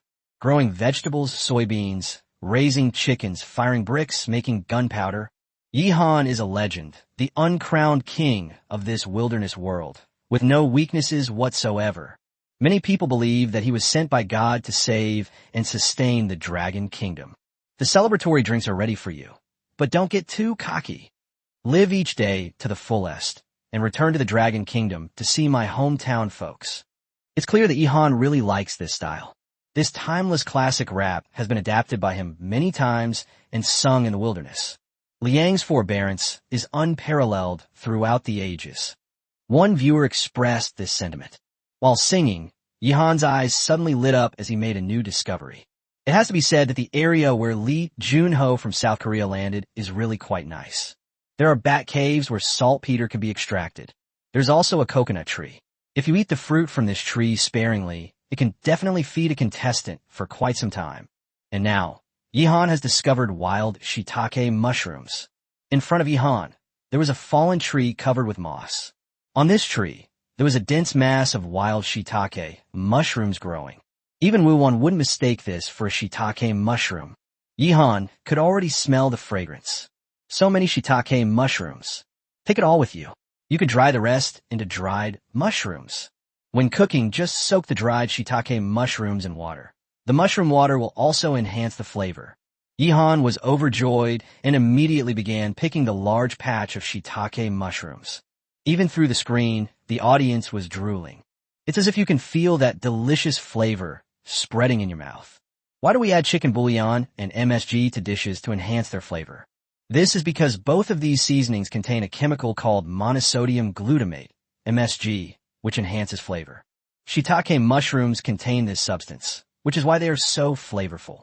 Yihan has discovered shiitake mushrooms. This is another good thing, and unlike those wild mushrooms that only grow after rain, this can definitely be cultivated.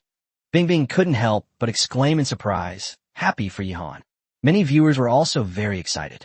As expected of His Majesty Yihan, he never returns empty-handed from any of his expeditions. There will definitely be gains. Yihan had clearly also thought about planting. This time I won't pick them all. I'll leave some. New shiitake mushrooms will continue to grow here. And I can expand the scale and grow an endless supply of shiitake mushrooms. Yihan spoke to the audience. Upon hearing his words, the audience all gave him a thumbs up and expressed their admiration. They realized one thing. From now on, Yihan would never lack mushrooms. Yihan continued picking shiitake mushrooms, and during this time, he repeatedly triggered the return event, which resulted in announcements. Immediately, all the contestants realized that Yihan must have discovered a large number of shiitake mushrooms. Yihan is really amazing. I'm so curious, what delicious food does he eat every day now? In the middle of a jungle, Long Yi laughed. He is currently moving, and many viewers are following his movements. At that moment, Long Yi suddenly trembled, and an astonishing light flashed in his eyes. In front of him, there was a small golden frog, perched on a fallen leaf. The highly venomous creature, the golden poison dart frog. Chapter 146 Poisonous Dagger. Begin the poisoning process. The golden poison dart frog is the most venomous frog in the world. Upon seeing the golden little creature, Long Yi's pupils constricted and his heart raced. It's important to know that just 14 micrograms of the toxin from the golden poison dart frog is enough to kill a 70-kilogram adult. This creature's entire skin is poisonous.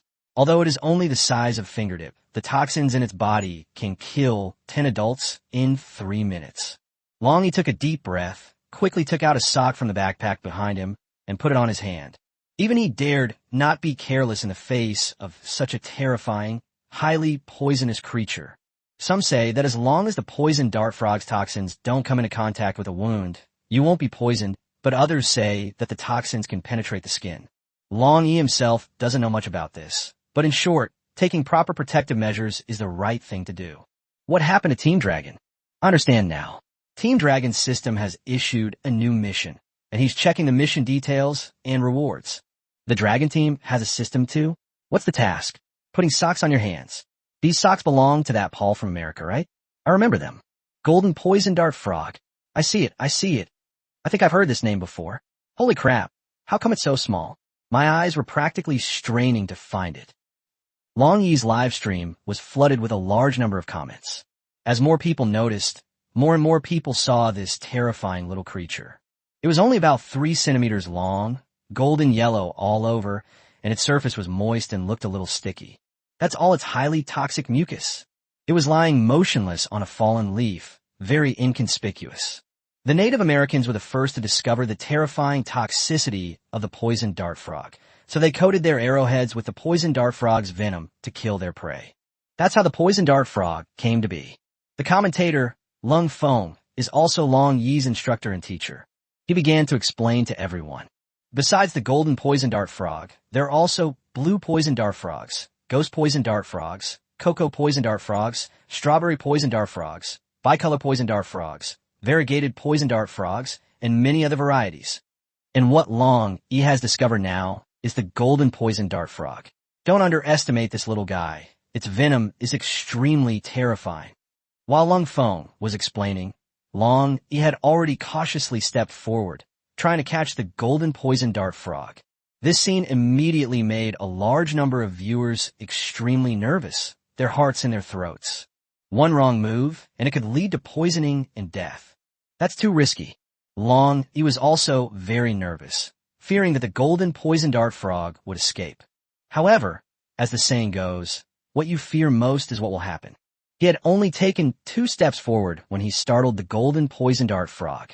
The little guy jumped and disappeared from Long Yi's sight. Oops! Long Yi couldn't help but shout and quickly continued the search. Next, he launched a thorough search of the area. If we hadn't met or didn't know each other, that would be fine, but now that we have this opportunity, we absolutely can't let it slip by. Once you obtain the venom of the poison dart frog, you've obtained a deadly weapon. Let's all help Team Dragon look for him. Look over there, isn't it? It's under that tree on the left. It looks pretty much like it to me. Damn, you're calling out enemy positions like that, huh? If you team up with me for PUBG, I'm gonna blow you up. Driver, I'm under a cloud that looks like an elephant. Poison dart frog, can we ever meet again? I have been praying before the Buddha for thousands of years. Wait, I seem to remember the lyrics were bitterly begging, but changing it to cuckoo's begging also has a great feel to it. Viewers kept sending comments while searching for the golden poison dart frog. Finally, hard work pays off. Long E discovered the little guy once again. It was hidden in a thicket of bushes, its entire body seemingly blending into the leaves, making it difficult to see clearly. Got you! Long E lunged forward and used his hand, which was wearing a sock as a glove, to cover the poison dart frog. He didn't dare to use too much force, for fear of accidentally crushing it to death. In the end, the audience saw the golden poison dart frog in Long Yi's hand. Long E then pulled out a dagger and repeatedly rubbed and scraped the surface of the poison dart frog's body with the blade, getting it coated with deadly venom. Go!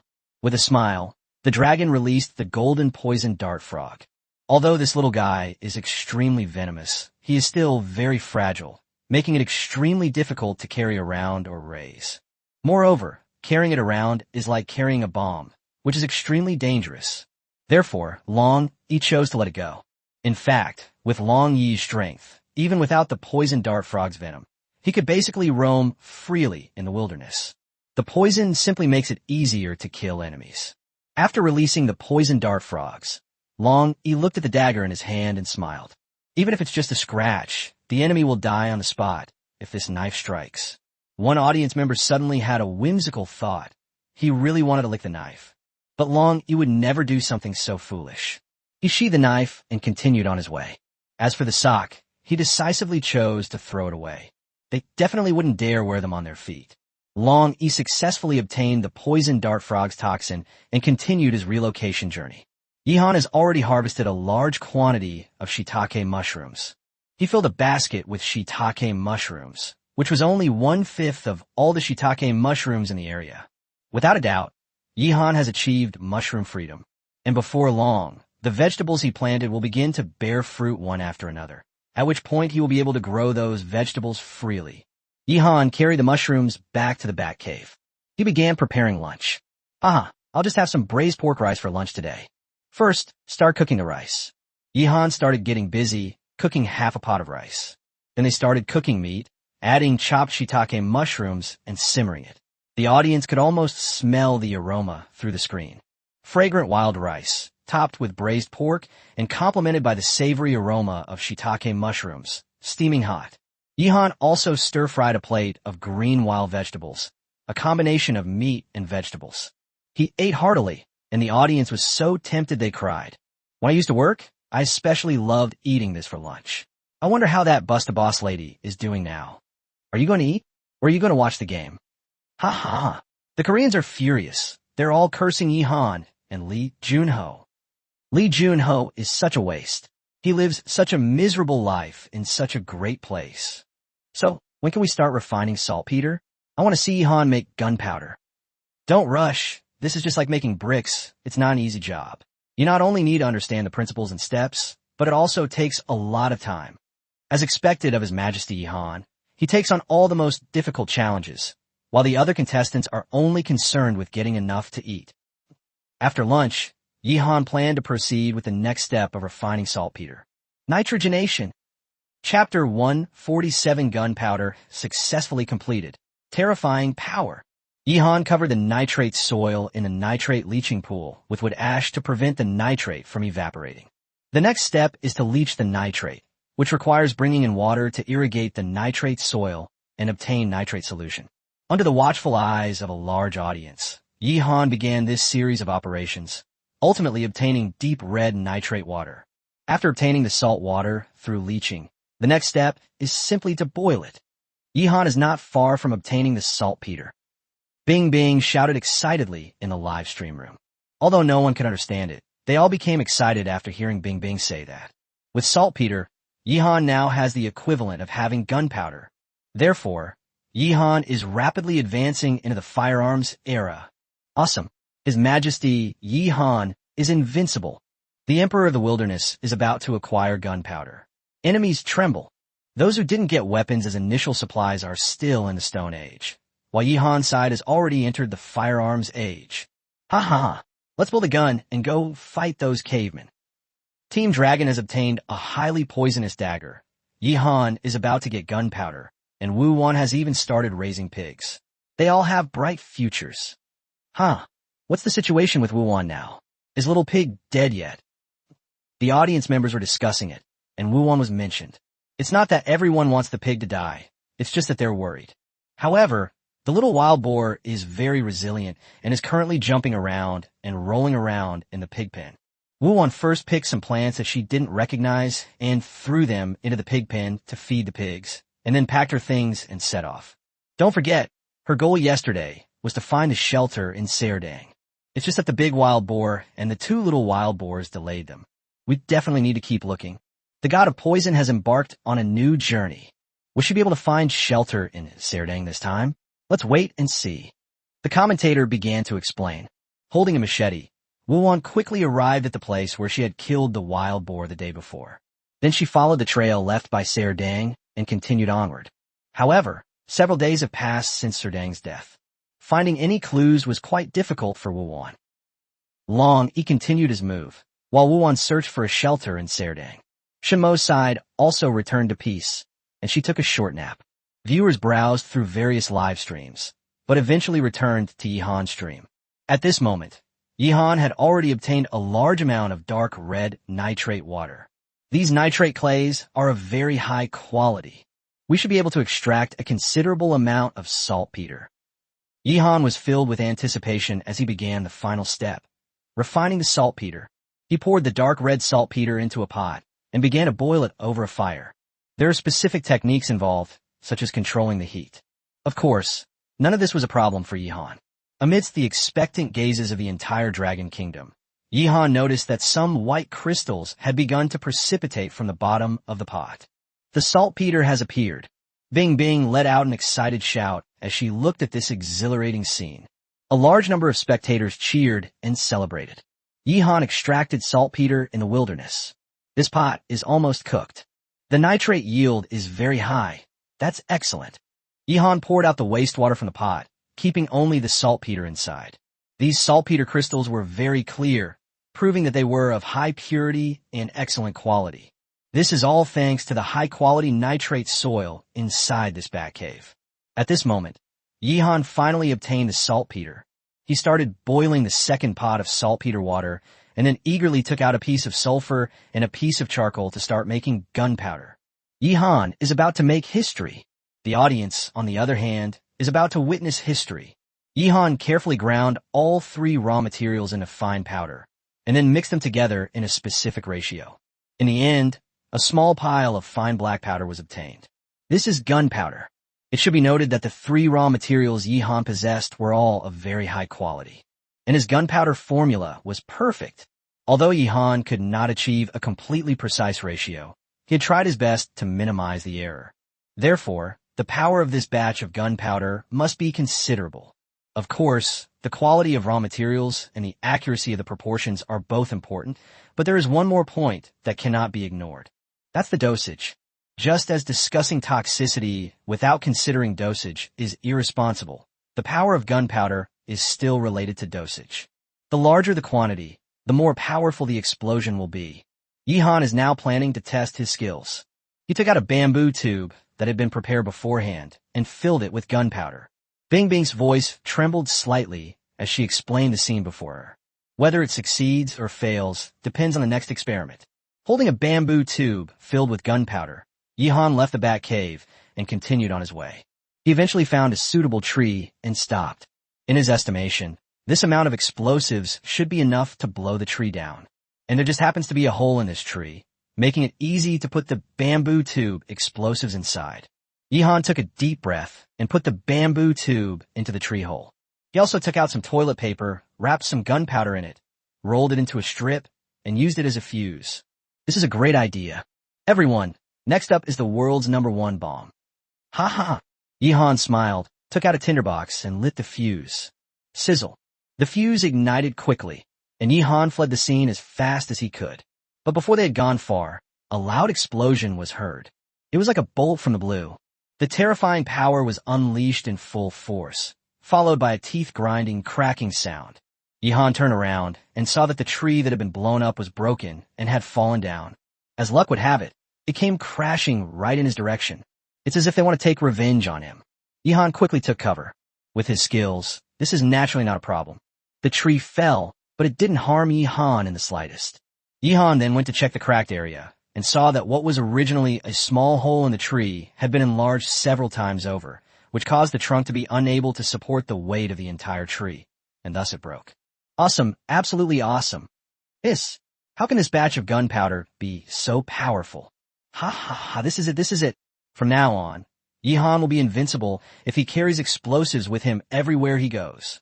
Even that tiger from last time probably couldn't withstand such a blow. But wild animals will also try to avoid it. They won't just foolishly wait to be blown up. I have a method, just like C4 in a video game. It sticks when thrown. So as long as you apply super glue to the bamboo tube, the explosive will stick to the prey. Actually, most prey are no match for Yihan. He even killed a tiger. So this explosive is best used for blasting mountains and mining. The audience was incredibly excited and started discussing it wildly. Yihan's explosion was absolutely earth-shattering. He now truly possessed the ability to deal with the anaconda. What he didn't know was that while he was testing the power of the explosives, the Chinese side had someone specifically monitoring all the players' live streams. Dragon Kingdom discovered that 2 players' live streams actually heard an explosion. Chapter 148 Dragon Kingdom communicates with Yihan, drawing a bow to shoot down the Japanese invaders. When Yihan planned to test the power of gunpowder, the Dragon Kingdom had already made its decision. There were already a large number of staff monitoring each contestant's live stream 24 hours a day, and now an order has been issued that all staff members must be on high alert, listen carefully, and identify the location. Ultimately, the explosion was heard in the live streams of 2 players. This means that 2 players are near Yihan's area. One of them was quite close because the explosion was very clear. The other one was a little further away, but the explosion could still be heard. Both of them are foreign players, enemies, and prey. The next moment, an announcement appeared. Announcement. The Dragon Kingdom has spent 10 points of national fortune to engage in a battle with Dragon Kingdom player Yihan. The Dragon Kingdom currently has 270 points of national fortune remaining. 1-minute countdown begins now. 60, 59, 58. The moment the announcement was made, the entire Blue Star and the entire Wilderness world were shocked. The Dragon Kingdom wants to have exchanges with Yihan. Yihan was also shocked. He believed that the top leadership of the Dragon Kingdom would never easily use even a single point of national fortune value. Since you chose to spend 10 points of national fortune to contact him, there must be a reason. Contestant Yihan, I am a leader from the Dragon Kingdom. Please turn off your live stream before speaking, and please remain standing still. This is related to your sense of direction. When the explosion happened, we heard the explosion in the live streams of 2 foreign players. Upon hearing his superior's words, Yihan immediately shut down the live stream without saying a word, and it stood still without moving in any direction. Upon seeing this, a huge number of viewers went wild. The Dragon Kingdom has contacted Yihan, and I also want to talk to Yihan. What could be the reason? Is there something important to do? Yihan has turned off the broadcast. This entire communication was kept secret. We Chinese are so clever. When the Koreans and Japanese communicate, they don't turn off the broadcast, so others can guess what they're talking about. It's definitely related to gunpowder. I think I've already guessed it. Let's try not to discuss this, lest foreigners guess something. Let's talk about something risque instead. Seriously, I'm 30 years old and still a virgin. Can anyone help me? Some astute viewers have already guessed the truth. And people in other countries can't all be fools. On the contrary, there were some highly intelligent people who were able to immediately perceive the Dragon Kingdom's intentions. Did you hear any explosions in our country's players' live stream just now? None of our remaining 7 athletes experienced any explosions. The cunning Dragon Kingdom. They're trying to send Yihan to kill someone.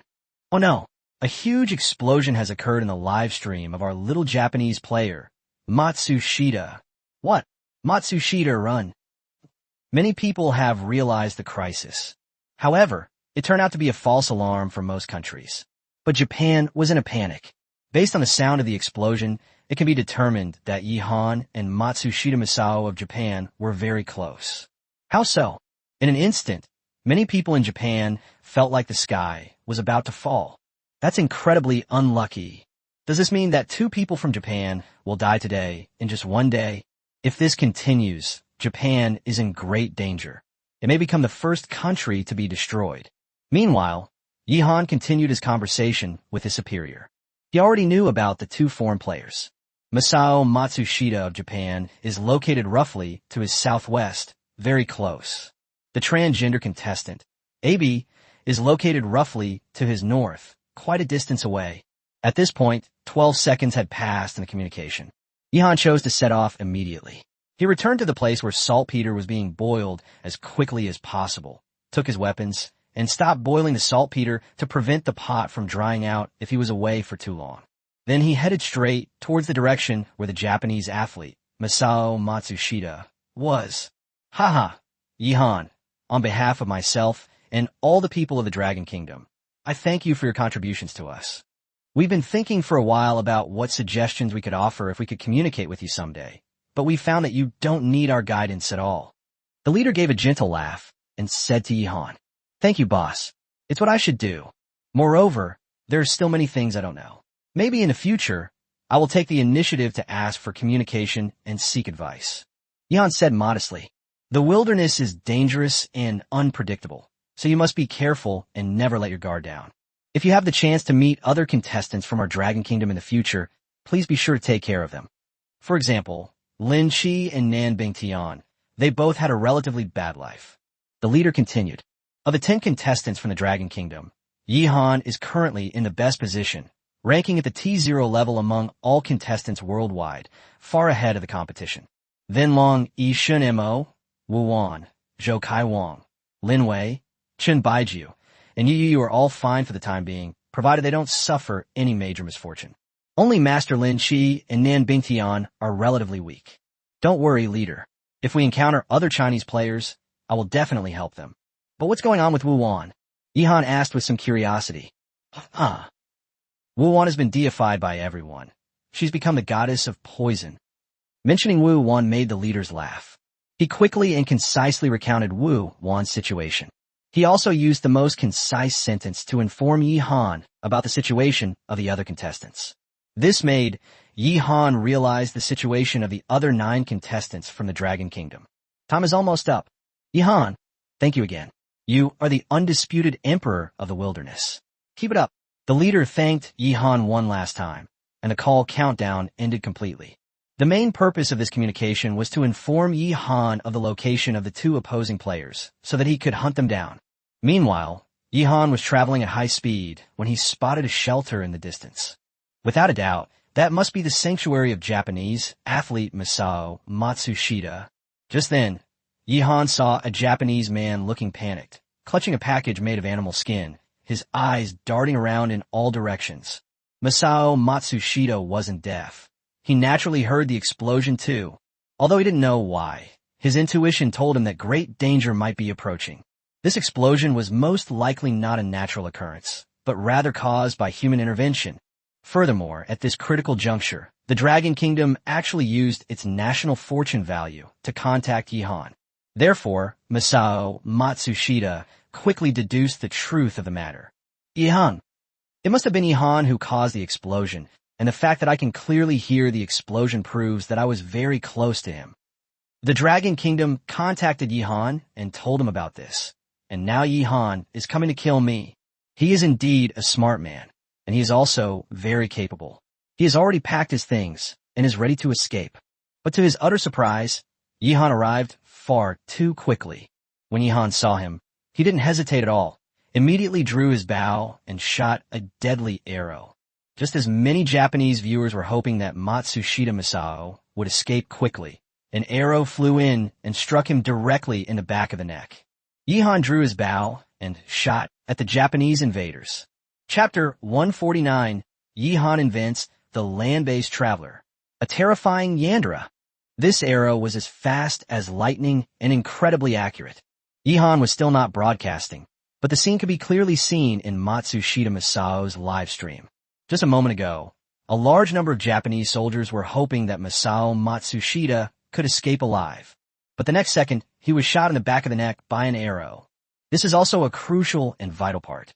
Matsushita Masao froze instantly, and the animal skin bundle in his arms fell to the ground. His mouth gaped open, like a fish out of water. The skill with which that arrow was absolutely divine.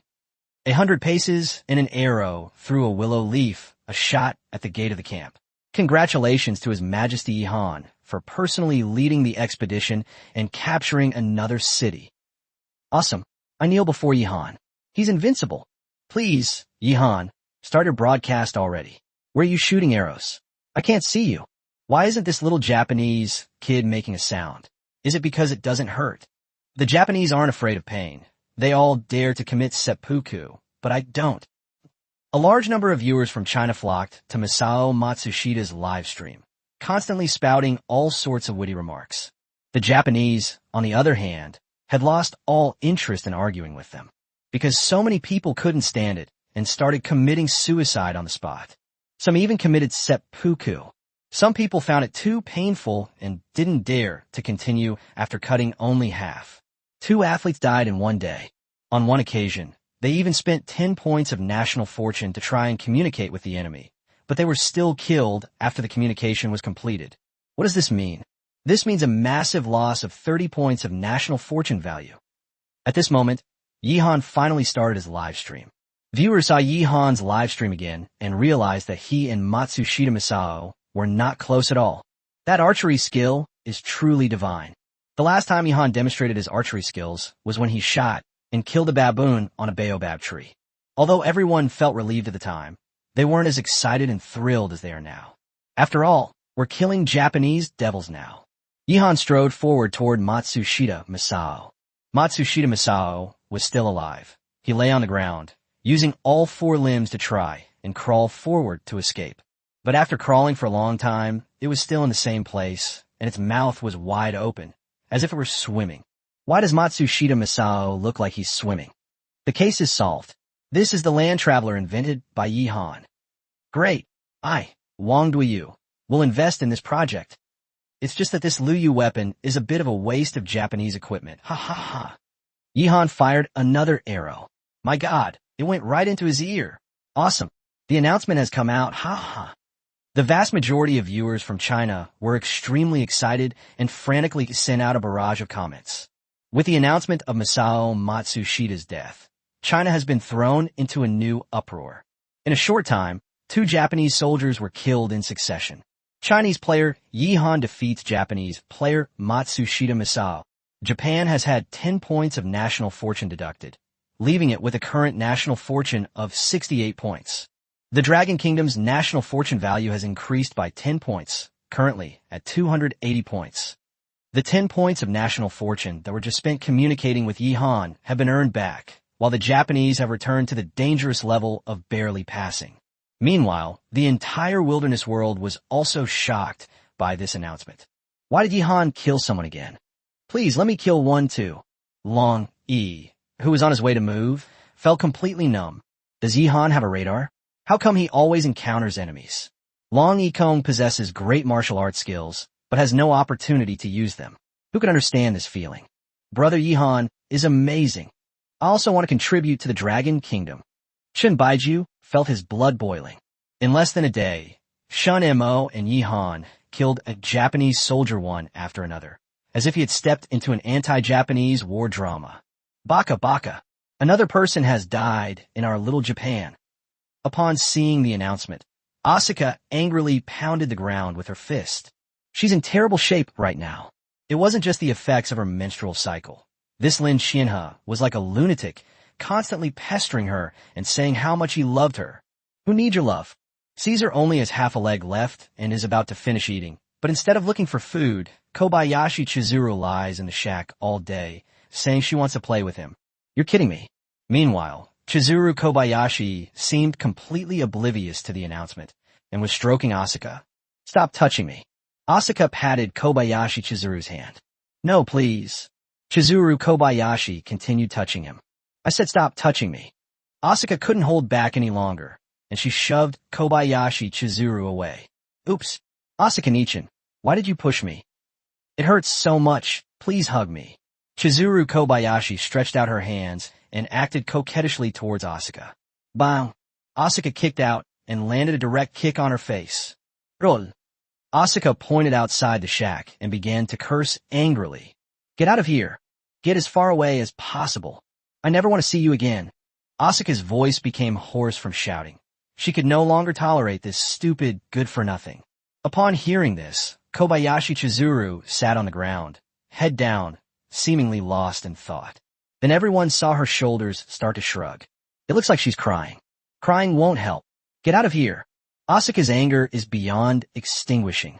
But the next moment, Kobayashi Chizuru raised her head and was actually smiling. She's laughing. Sister, I really love you so much. How can you send me away? I won't leave. I want to stay with you forever. Chizuru Kobayashi's smile was eerie and sent chills down one's spine. When a severely Yandere says this, it often means something quite terrible. Because normally, it's impossible for two people to stay together forever. It's cruel, but that's the truth. Parents will grow old, lovers may change their minds, and accidents can happen at any time. How can two people stay together forever? For those with severe Yandere tendencies, they've found the perfect answer. So, Chizuru Kobayashi made her move. She let out a piercing scream, her once exquisite and beautiful face now resembling that of a demon. She lunged at Asuka and crashed headfirst into Asuka's stomach. Asuka already had a stomachache, and when she was bumped like that, she almost passed out. He fell straight to the ground, his head buzzing. Immediately afterwards, a sharp pain shot through my neck. Kobayashi Chizuru was biting her neck like a madwoman. Sister, your blood is so sweet. I really love you so much. I want to be with you forever. This scene is chilling. Asuka's eyes were filled with terror. Ignoring the pain in her body, she struggled desperately, but Kobayashi Chizuru had already bitten off a large chunk of flesh from her neck. A large amount of blood spurted out wildly, and Asuka's whole body convulsed, completely losing the ability to resist. Audiences around the world felt a chill run down their spines and their scalps tingle. They knew that the first case of a nation killing its own people was about to occur. Chapter 150, Only 4 Japanese Soldiers Remain. A song from the jungle. As everyone knows, killing players from other countries allows you to plunder their national fortune points. What would happen if someone killed a player from their own country? The answer will be revealed soon. At this point, the interior of what was originally Caesar's shack was in a terrible state. Many viewers dared not continue watching and quickly switched to other live streams, fleeing as if their lives depended on it. But Chizuru Kobayashi continued, her body covered in blood, her eyes filled with utter madness. Asuka was no longer able to struggle. She never imagined that she would die at the hands of Kobayashi Chizuru.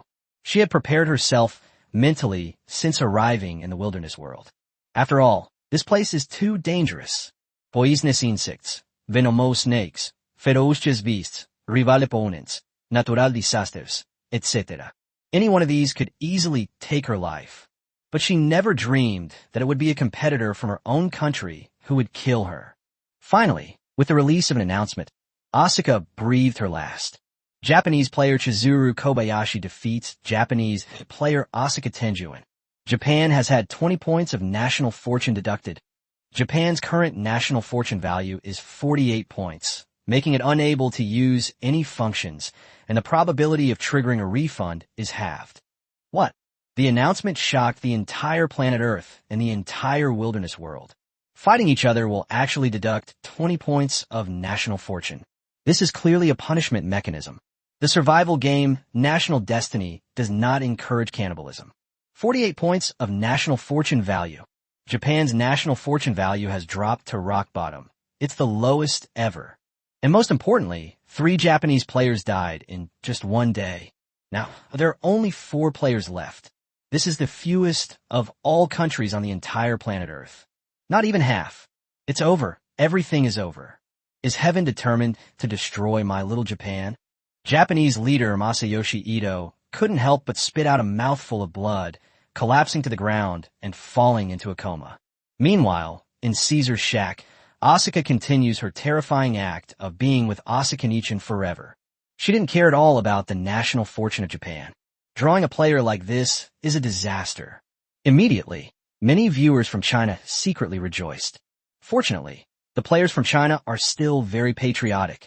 Putting aside individual abilities, at least everyone is of one mind and hopes that China will get better and better. Our Dragon Kingdom is so lucky. A civilization spanning 5,000 years, inherently possessing the aura of a great nation. That's right, the Japanese have done countless evil deeds. This is their retribution. How come there are still 4 Japanese left? It would be so much better if they were all wiped out and the country destroyed. Haha. Yihan was stunned when he saw the announcement. All the players were completely stunned. Who could have imagined that something like this would happen? A large number of viewers were discussing it animatedly. Yihan was indeed stunned. However, after recalling the character introduction of Kobayashi Chizuru, he quickly accepted it. I'd heard that Yanderas were terrifying, and now I've seen it for myself. Yihan shook his head, a smile appearing on his face.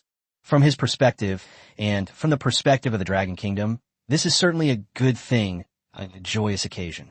In less than a day, 3 Japanese soldiers died in succession. Which Chinese person wouldn't be happy? The Japanese are killing each other. Wu Wan, who was searching for a shelter in Serdang, laughed heartily. There are still 4 Japanese soldiers left. Please let me meet one. During the move, Ryuichi prayed silently. There are only 4 Japanese soldiers left. If we don't kill them now, we'll miss our chance. Lin Shi, will kill a Japanese soldier no matter what. Master Lynch made a vow. Asuka is amazing. I will kill the Japanese too. Shin Baiju's slogan pattern has finally changed. Baka, what on earth is going on? What are these guys doing? The Japanese contestant, Inukai Taiji, looked like a wild man with messy hair, resembling a character from an anime. He started swearing loudly. He came to the wilderness and struggled to survive, while also making continuous contributions to the small Japanese kingdom. But I didn't expect the other contestants to be so bad. All the contestants were shocked and reacted in various ways. At this moment, Yi Han set off again. He didn't rush to dispose of Matsushita Masao's body, nor did he rush to check his supplies. Instead, they set off immediately for their next destination. That's Abi from the transgender country. Yi Han knew absolutely nothing about this contestant's background. After all, 10 contestants were randomly selected from each country at the same time. Each contestant basically only had time to look at the introductions of the other contestants in their own country before they arrived in the wilderness world. Then, through repeated announcements, one could deduce the survival status of other players. For example, everyone knows that Yi Han is very powerful, constantly killing people, and has abundant resources. Regarding this AB, Yi Han vaguely remembered that this person had triggered a few returns, but that was all. Based on the name, Yi Han guessed that this was probably a specialty of the transvestite country, and that the person in question was a transvestite. But whatever it is, Yihan will definitely go and look for it. This is related to 10 points of national fortune value, as well as the player's resources. Yihan's actions immediately sparked a lot of discussion, even overshadowing Kobayashi Chizuru's terrifying behavior. After all, Yihan is the uncrowned king of this wilderness world, the focus of attention. What is Yihan going to do? Judging from their posture, they're definitely going to kill someone. He didn't even have time to pack Matsushita Masao's supplies. It must be because there were other players nearby. Which other live stream room just heard an explosion? One more Japanese soldier. One more Japanese soldier. One more Japanese soldier. Your Majesty Yihan, slaughter all the Japanese. Destroy their nation. A large number of viewers started discussing it wildly. All the other countries besides China were in a panic, especially the country of transgender people. Each country has assigned dedicated personnel to monitor the situation in each live stream 24/7, especially the situation of their own players, which they keep a close eye on. In the Dragon Kingdom, a faint explosion was heard in AB's live stream. How could the transgender kingdom be unaware of anything? At this moment, the high-ranking officials of the Demon Kingdom are having a meeting. Abby didn't take the explosion seriously at all. What an idiot. What should we do now? Should we contact him or not? 10 points of national fortune value is no small amount. It cannot be used lightly. But what if Yihan finds AI by and kills her? Judging from the intensity of the explosion, the two sides were not close. I don't believe Yihan can find him. Is AB a boy or a girl? The high-ranking officials of the transvestite country were extremely anxious, but they couldn't come to a conclusion. The lessons learned from South Korea and Japan are right there in front of us. Even though they used up national resources to communicate with the players still died in the end. A loss of 20 points of national fortune value. So, it's better to just leave it to fate. Ultimately, they decided to ignore it and bury their heads in the sand like ostriches. Whether you live or die, it's up to you to love and live your own life. Next, the audience's attention was focused on Yihan. Time passed slowly, and 2.5 hours had already gone by. But Yihan still got nothing. This also relieved the people of the transvestite kingdom, as it seemed that Yihan would definitely not be able to find AB.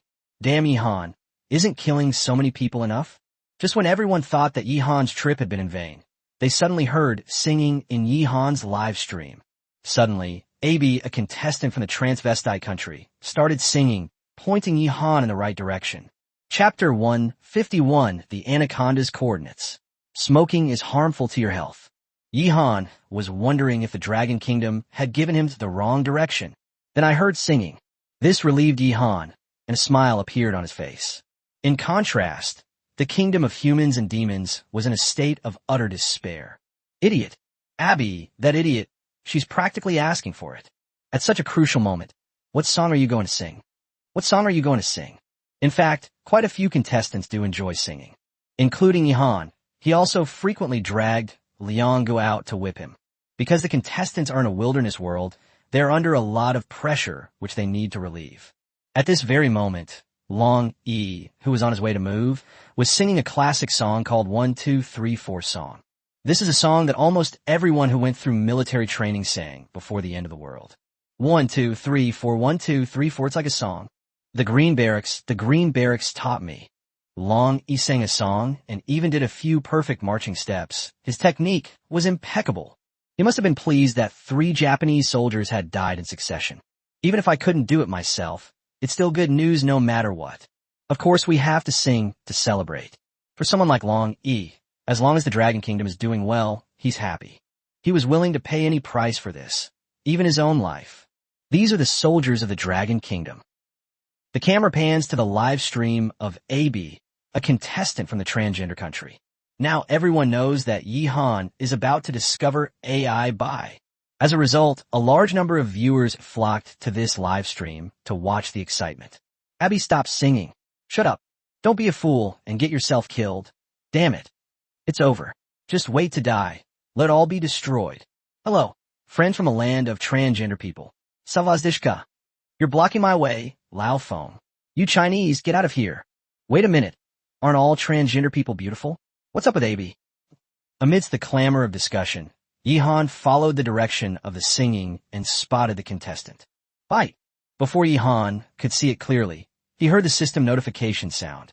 The host has discovered AB, a contestant from the transvestite country, triggering a choice. Option 1. Kiss a ladyboy to gain an A-level kissing ability. Option 2. Sleep with a ladyboy and obtain A-level bedroom skills. Option 3.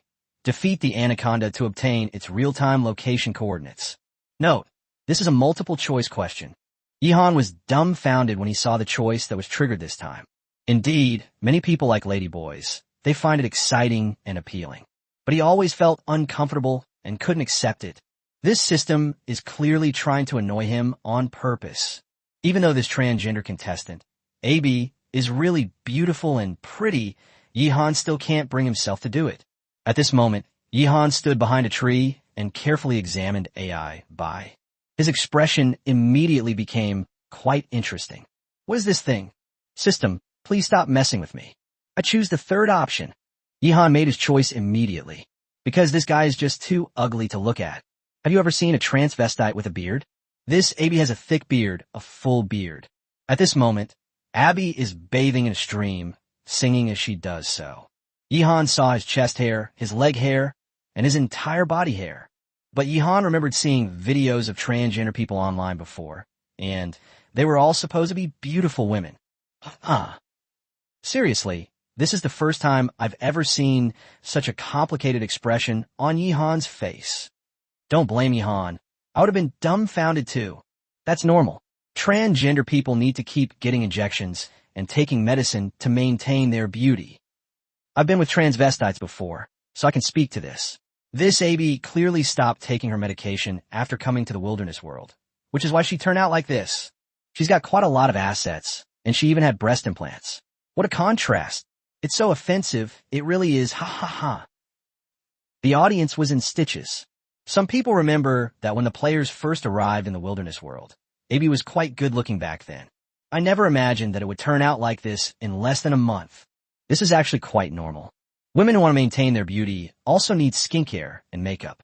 What's more, what about transgender people who were originally male?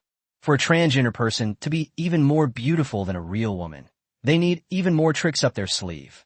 Cosmetic surgery, injections, medications, all kinds of procedures. Where in the wilderness can you find such conditions? Before the apocalypse, Abby stockpiled a batch of drugs that could suppress male hormones and secrete female hormones, so she was able to barely maintain her condition. But once he arrived in the wilderness, he ran out of medicine, and his testosterone level spiked. And so it turned into this horrible sight. Yihan didn't even bother to get close. He immediately began to draw his bow and nock an arrow. He aimed at Abby's neck, intending to kill her instantly. Seeing this, many viewers from transgender countries were utterly helpless. That's just fate. Even if AI Bai doesn't sing, Yihan will still be able to find him if he keeps walking for a while. Fine, so be it. It wasn't a particularly big loss, and it couldn't compare to the terrible situation in Japan. Something strange happened. The reaction from the transvestite kingdom wasn't particularly intense. Perhaps it's because Japan is in such a terrible state today, with such a stark contrast. Whoosh! Yihan fired an arrow, hitting the unsuspecting AB. Abby collapsed and died instantly.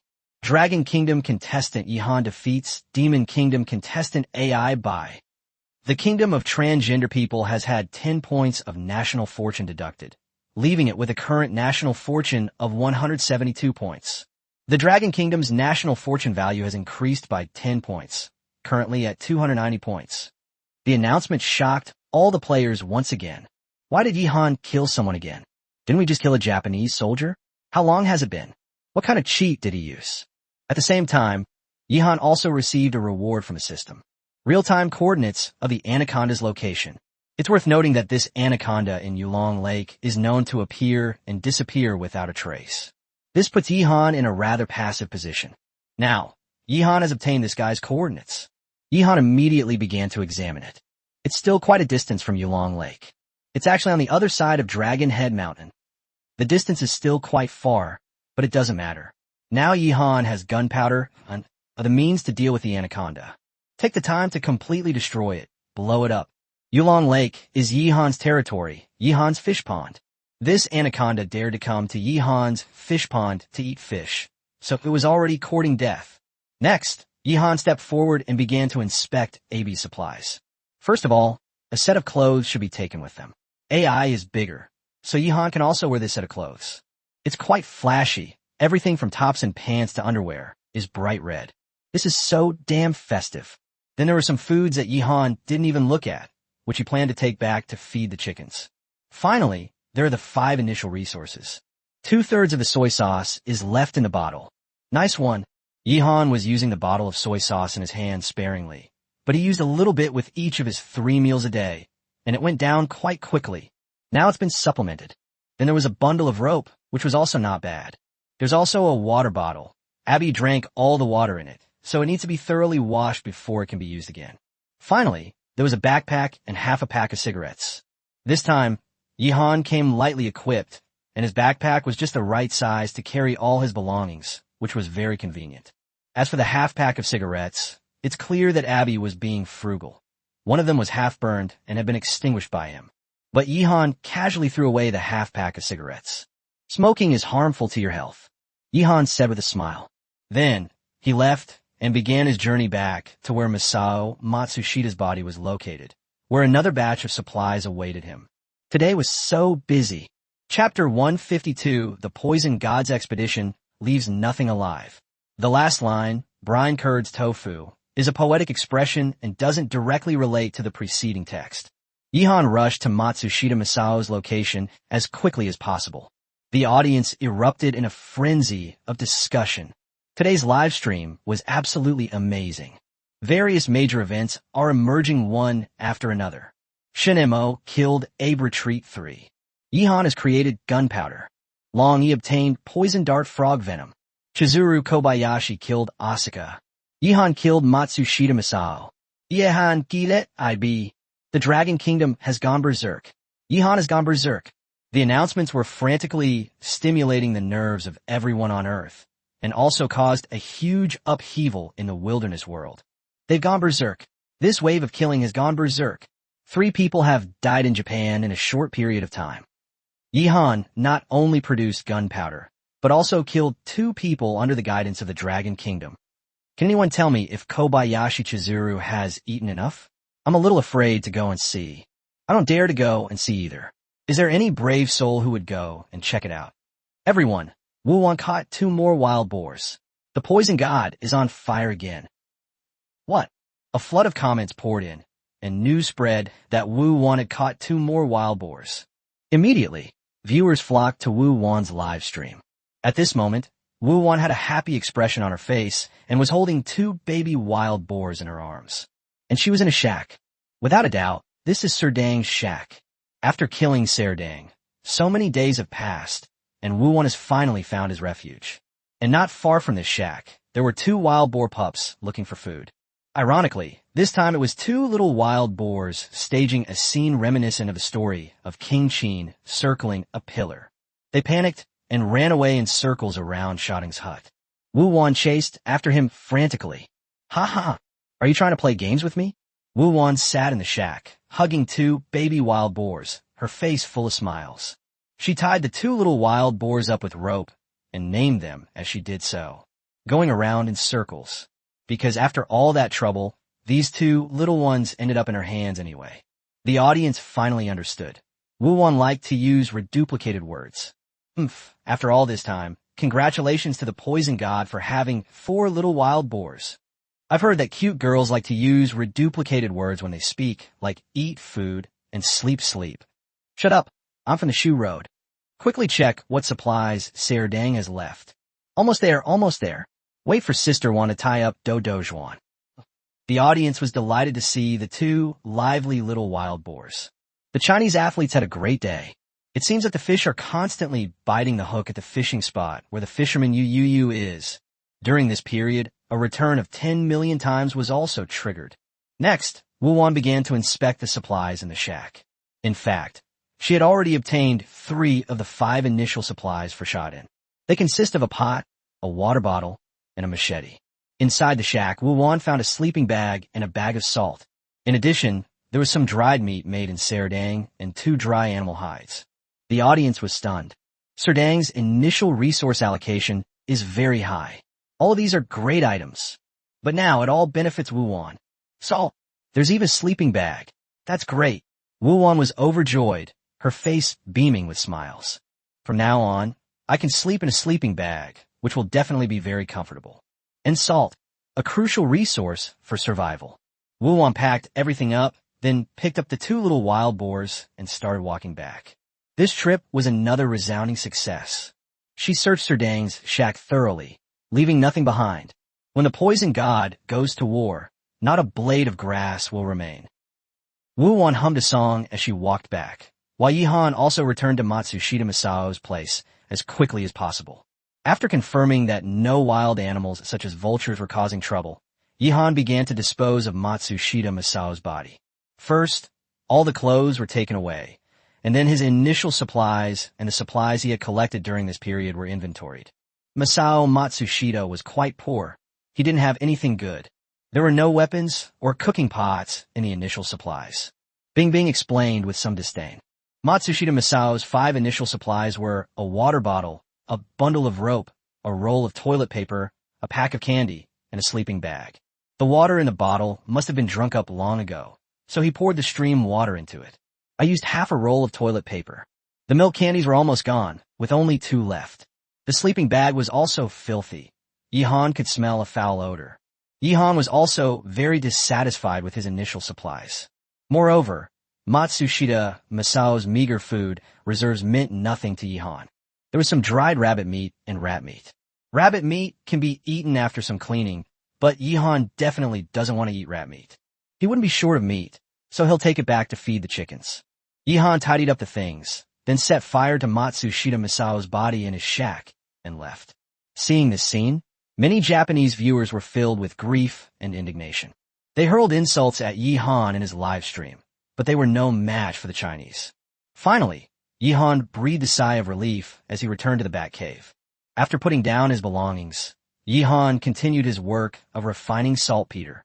Of the 3 raw materials used to make gunpowder, the most difficult to obtain is the saltpeter in front of us. He had plenty of charcoal, and he even had a sulfur mine. Only saltpeter requires patience to slowly refine. Therefore, for Yihan, the amount of saltpeter determined the amount of gunpowder that could be produced. To deal with a behemoth like the anaconda, the more gunpowder the better. Yihan continued boiling saltpeter to extract saltpeter. Actually, the brine that I threw away could have been used to curdle tofu. But since it's extracted from bat droppings, I'm a little disgusted by it. The brine left over from salt extraction will have the same effect. Yihan explained to the audience while boiling saltpeter. Use brine to curdle tofu. Upon hearing this, the audience's eyes lit up. Yes, now that Yihan has soybeans, he can definitely make tofu. No, that's not right. One more millstone is needed. How do you grind beans without a millstone? In the wilderness, crafting a millstone is no easy task. However, given Yihan's strength, this shouldn't be a big problem. Yihan had clearly thought of this problem long ago. So, when he went out to kill people today, he was also observing whether there were any suitable stones along the way. Unfortunately, it hasn't been discovered yet. Finding the right stone can save a lot of work. With just a little processing, a millstone can be made. As Yihan continued to refine saltpeter, the sky gradually darkened, and another day was about to pass. It's clear that Yihan is staying here today and doesn't plan to go back to his old wooden house. This has made many viewers somewhat worried about the safety of the bamboo partridge. Of course, Yihan was keeping track of the situation back home through the map at all times, so he was certain that there were no problems. Working overtime tonight. Sleep a little less. We'll head back first thing tomorrow morning. Yihan continued boiling the saltpeter and addressed the audience. Chapter 153. The Emperor isn't worried, but the eunuch is. Anthony's discovery. Yihan is going to have to work overtime all night. With his physique, he could easily stay up all night. The audience also stayed up all night with Yihan to watch him refine saltpeter. There's more and more saltpeter. Is Yihan going to blast the mountain? Could he be planning to blow up Dragon Head Mountain? Could it be that there's a mine in Long's home mountain? Now that we have gunpowder, could we try to make a gun? This is too difficult. I don't think I can pull it off. To make a gun, you need iron, and you also need to know how to make it. The audience kept discussing the firearms. Given the limited resources in the wilderness, even though Yihan has obtained gunpowder, he can only make a bomb out of bamboo tubes at most. Want to craft a gun by hand? It's definitely not something I should think about anytime soon. And even if they succeeded, they would only be able to make a crude gun without rifling. It is rather lacking in range, accuracy, and power. Yihan had actually thought about this question as well. If I obtain the blueprints for a gun through the system's rewards, and then find iron, or I might actually be able to make a homemade gun. But for him, it would seem somewhat useless. Is it for shooting birds? Dealing with small animals doesn't need to be this complicated. Yihan can handle it with a compound bow. But when dealing with a large, dominant animal like an anaconda, a simple homemade gun is simply not enough. As time passed, Yihan finally finished boiling all the saltpeter water and obtained the first batch of saltpeter. With these saltpeter stones, we finally have the resources to deal with the anaconda. Sleep. Having accomplished his mission, Yihan stretched and went to sleep in the cave where Li Juanhao lived. Nothing happened that night, and Yihan woke up early the next morning. He left the cave, ate something simple, and then went back into the back cave. Last time, he directly collected ready-made saltpeter from the cave, but this time he needs to process a large amount of bat guano to artificially produce saltpeter. Pile up the bat droppings, then add wood ash and soil. Then Yihan left this place for good, but the audience discovered that he was not going back to his old home in the wooden house. Instead, he headed straight for the hot spring where he had killed the vagrant Henry last time. Upon arriving at the hot spring, Yihan took off his clothes and began to soak in the bath. That felt so good. Who takes a bath without taking off their underwear? Understand. Yihan is actually a little insecure and afraid that we'll laugh at him. Aren't you saying the opposite? My husband is worried that you'll feel inferior. I have a friend like that. He's too ashamed to strip naked at the public bathhouse. I peeked at him while he was peeing, and I guess I understand why. Do you guys think Yihan's briefcase has any rules? As it turns out, reversing the order does not affect the readability of the text. In fact, the value of this statement is increasing. The audience was having a great time chatting. Yihan was unaware of these things. He was comfortably soaking in the hot spring and even had a fish spa treatment. Then he got dressed and went to dig for sulfur. He dug out pieces of extremely pure sulfur and put them into the basket on his back. With this sulfur, it should be enough for the time being. Next, let's go get some soybeans and wasabi to take with us. Yihan continued forward without stopping. The audience has figured it out. He's going to make a killing this time.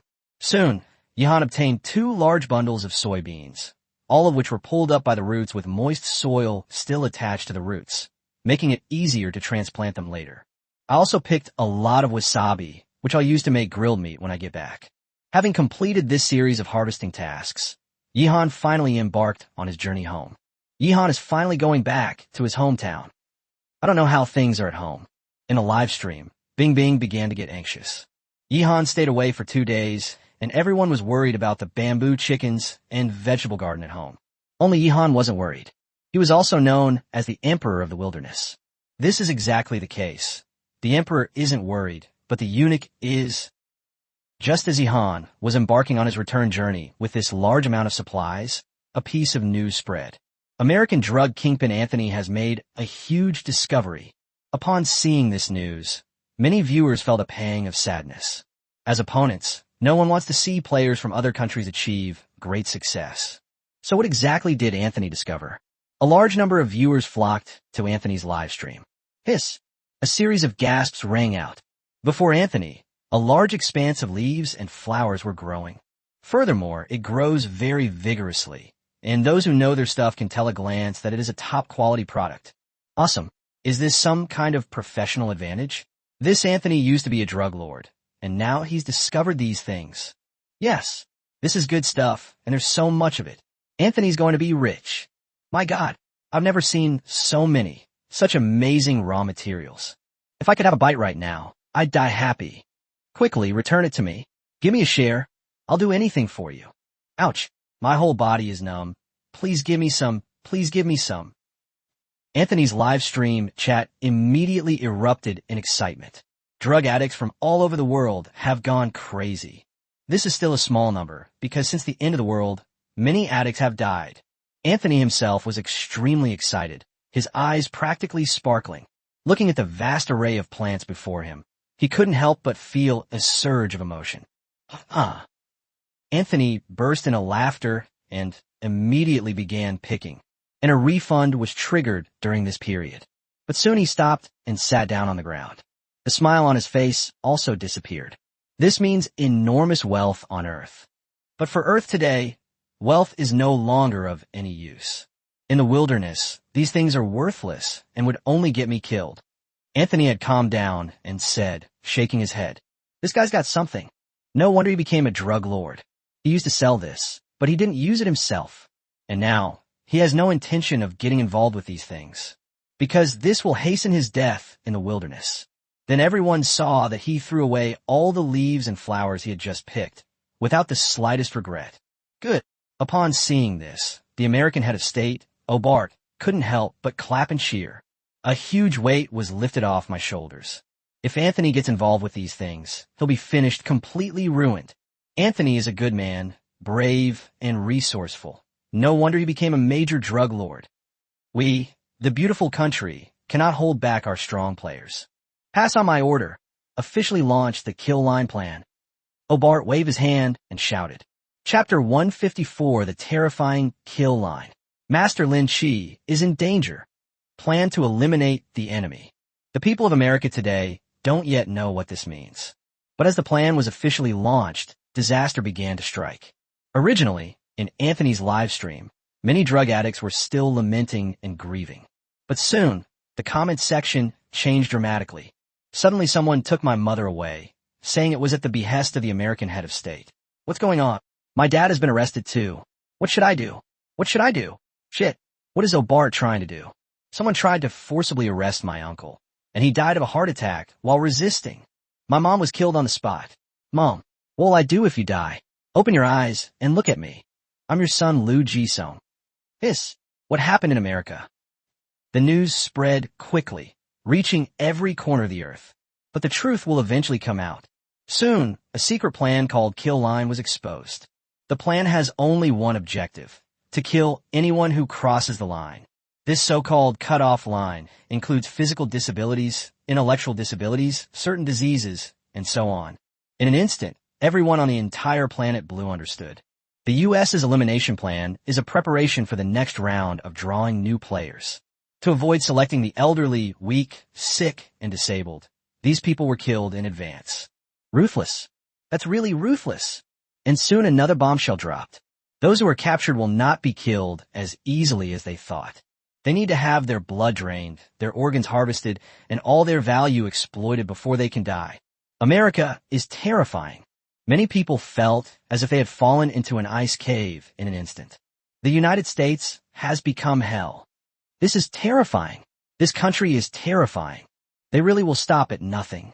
Luckily, I was born in the Dragon Country. Ha. How are those immigrants doing now? Are they still alive? By the way, how are the donuts doing lately? I, Wang Weiheng, the Donut King, have survived in the wilderness world until now entirely through my own hard work, taking one step at a time. You only have one leg left. You can't even leave 2 footprints. The U.S.'s cutoff line plan sparked a huge wave of discussion across the entire planet. And some countries are already interested. For example, Japan, South Korea, and so on. The top leaders of their country all believe this is a good idea. Wonderful. Absolutely wonderful. Kill all the people like Kobayashi Chizuru.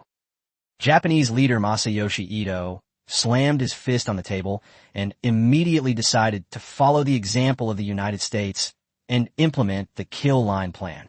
However, he didn't dare to be as blatant as Obart and openly arrest people. This kind of thing will cause public outrage, so it's best to do it more discreetly. The emergence of the kill line plan initially shocked people all over the world, followed by panic. The elderly, the infirm, and the disabled are especially afraid of it. Perhaps only people from China don't worry about this issue. No matter what, the Dragon Kingdom would never do such a thing. The entire planet Earth was thrown into turmoil by the kill line plan. The American people are filled with fear and anxiety. Everyone feels insecure. Meanwhile, Yihan finally made it back to his old home in the wooden house without incident.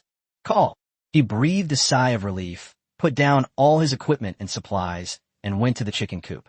Because they left enough food and water before leaving, the bamboo partridges weren't too hungry. Yihan carefully examined the bamboo partridges and confirmed that there were no problems. The audience breathed a sigh of relief. Then there's the vegetable garden, which is growing very well, so there's even less to worry about. After resting for a while, Yihan began transplanting soybeans. The soybean fields have expanded once again. While digging the soil to plant soybeans, Yihan also dug up a lot of earthworms, which he fed to the bamboo partridges. His Majesty is blessed with great fortune. He was away for 2 days, and nothing happened at home. I already told you, you're all like eunuchs who are more worried than the emperor. Yihan is the emperor, and you're all eunuchs, haha. Eunuchs wield immense power, commanding the wind and rain. I handle matters the Eastern Depot dares not handle. I kill those the Eastern Depot dares not kill. I execute first and report later, all with imperial permission. This is the Western Depot. Yihan has started frantically producing gunpowder. What exactly is he planning to do? They're probably just making and storing the gunpowder. There aren't any dangerous wild animals to hunt right now. I sensed something was wrong. He put gunpowder into bamboo tubes and added some sharp stones and splinters. Whom does His Majesty intend to kill? After transplanting the soybeans, Yihan began frantically producing gunpowder. The audience was completely stunned. Yihan seems to have a strong desire to kill. What exactly does he want to do? Everyone made a series of guesses, but none of them could have imagined that it was a giant anaconda. After all, the anaconda has never shown its face in the live stream. Yihan himself had never seen the anaconda in person. He only discovered it through a map. How can we guess? If Yihan prepared these explosives to deal with someone, then it must be some kind of large creature. For example, powerful creatures such as wild bears, gorillas, or giant pythons and anacondas. Bing Bing spoke up. It must be said that her guess was reasonable, but the next moment she overturned her own correct answer. But that's clearly impossible, because Yihan has never encountered these terrifying large creatures before. Bing Bing smiled wisely and said, "Therefore, I believe that Yihan was taking precautions. He prepared a large amount of explosives in advance, just in case." In the end, Bing Bing came to this conclusion. To be fair, from her perspective, making such a deduction is actually quite reasonable. But Yihan himself is illogical. He's a man with a system. The audience felt that Bing Bing's words made a lot of sense and expressed their agreement. Yihan had already made bamboo tube bombs and neatly arranged them in front of him. With these big bombs, there shouldn't be any problems. Let's set off tomorrow to deal with the anaconda. Yihan was filled with anticipation. Ever since discovering this anaconda, it has become a major concern for Yihan, and he must get rid of it as soon as possible. Preparations are finally complete, and we can begin this battle tomorrow. Yihan plans to stay home for the rest of the day to rest and recharge. Get yourself into top condition and get ready for this battle. Next, Yihan relaxed completely, teasing the Dragon King and leisurely preparing various ingredients for cooking. Meanwhile, Master Lynch is facing a major crisis. He encountered Japan's strongest player, Inukai Taiji. Chapter 155, The Madness of Dog Keeping. Master Lynch's death sentence. Lin Shi, the master of deception in China. Japan's strongest player, Inukai Taiji. The two met in a jungle. Immediately, viewers from both countries flooded into the live stream, engaging in a frenzied discussion. Oh no, Master Lin Shi is in danger. This son of a bitch seems pretty strong, like a savage. Master Lynch definitely can't beat him. Oh no, Master Lin Shi is about to log off. A counterattack? We can definitely turn the tables. I believe in Master Lin Shi. Master Lynch, use your deception skills to fool him to death. Many viewers from China couldn't help but worry. They were also aware of Inukai Taiji's situation. This guy is insane and ruthless. When he first arrived in the wilderness world, he caught a rabbit. The rabbit bit him, but it only broke his skin a little. So he immediately gave him 18 free rabbit draws. Even after the rabbits were killed, he didn't stop. He grabbed one of the rabbits by the ears and slammed it to the ground. The last rabbit's skin was rotten, and all the bones and internal organs inside its body were shattered. It was terrifying, and this is just the tip of the iceberg. It is said that before the apocalypse, he enjoyed torturing and killing all kinds of small animals, such as stray cats and stray dogs. Psychologically twisted and perverted. In contrast to the worries of the Chinese audience, the Japanese audience was all excited. Thank goodness it's Inukai-kun. We're saved. Ha ha ha. The time for revenge has come. Inukai-kun. Torture this piece of trash from the Dragon Kingdom to death. Yes. Don't kill him in one go, torture him severely, break his bones one by one. The good days of the Dragon Kingdom are over. Next, our little Japan will bounce back and rise strongly. Damn the Dragon Kingdom. How dare they occupy such a vast territory and so many resources? Sooner or later, the little Japanese will destroy the Dragon Kingdom and steal everything from it. Starting with Lin Chi. Once he dies, the Dragon Kingdom will begin its decline. Yihan won't be long before he dies too. He'll be blown up by the explosives he made himself. The Japanese didn't even bother with the champagne popping at the halfway point. They went straight to celebrating. Because in their view, Master Lynch was doomed. There is absolutely no reason for Taichi Inukai to lose to Master Lynch. Next, they're about to witness a brutal massacre. Yoshi, are you Korean or Chinese? Inukai Taiji pointed at Master Lynch and asked. Master Lynch couldn't understand his language, but he immediately came to a conclusion. This savage-looking fellow is a Japanese. In an instant, Master Lynch inspired the national spirit and ignited fighting spirit. Those Japanese deserve to die. Currently, only 4 Japanese creatures remain in this vast wilderness. Get to take down this one in front of him. Go to hell. You bastard. I'm your grandpa Lynch. Master Lynch roared and charged forward, throwing a punch at Inukai Taiji. People from the Dragon Kingdom. Good, very good. Inukai Taiji grinned maliciously, his heart surging with murderous intent. Although he didn't know how those Chinese people did it, Inukai Taiji knew that too many Japanese had died at the hands of the Chinese. This weak and pitiful fellow actually dared to attack him? There is already a way to die. The next moment, Inukai Taiji actually took a step forward, dodging Master Lynch's punch, and slapped Master Lynch hard across the face. Snap! Master Lynch was completely stunned and collapsed to the ground. Blood was flowing from the corner of his mouth and from his nose. I saw stars. Seeing this, many viewers from China felt a chill run down their spines. As expected, the two sides were not on the same level in terms of combat strength. Master Lynch is probably in big trouble. Heh. Weak and foolish dragon people, tremble before me, be terrified. Inukai Taiji let out an evil laugh and stomped on Master Lynch's head, crushing him mercilessly. Master Lynch struggled desperately and finally managed to turn over and try to get up. But Inukai Taiji had already kicked him in the stomach. Wow. Master Lynch curled up and vomited up his lunch. Pain. Master Lynch has never been beaten so badly in his life. The shadow of death loomed over his heart. What did you eat for lunch? Was it pig slop, you Chinese pig? Inukai Taiji burst into laughter, mocking Master Lynch. With a beaming smile, he crouched down and grabbed Master Lynch by the neck. Master Lynch felt like he couldn't breathe. He grabbed Inukai Taiji's hands with both of his and started scratching wildly. Since arriving in the wilderness world, Master Lynch has not cut his nails. Now, if he tries to pick them out, he can pry off a small piece of flesh from Taiji Inukai's hand every time. Inukai Taiji's hands were soon covered in wounds, and blood was flowing freely. Baka! Inukai Taiji let go and slapped Master Lynch again. But seeing him injured only made the Japanese audience more excited. Because this is a sign that Inukai Taiji has gone berserk. He's about to go berserk and brutally kill Master Lynch. You Japanese devils. I'll fuck your mother. Pooh. Master Lynch spat out a mouthful of bloody saliva, which landed on Taiji Inukai's face. While Inukai Taiji had his eyes closed, he grabbed a handful of dirt and threw it at Inukai Taiji's face. Just as Inukai Taiji wiped the blood and saliva off his face, his eyes were covered in mud again. Baka! Baka! You pig from the Dragon Kingdom.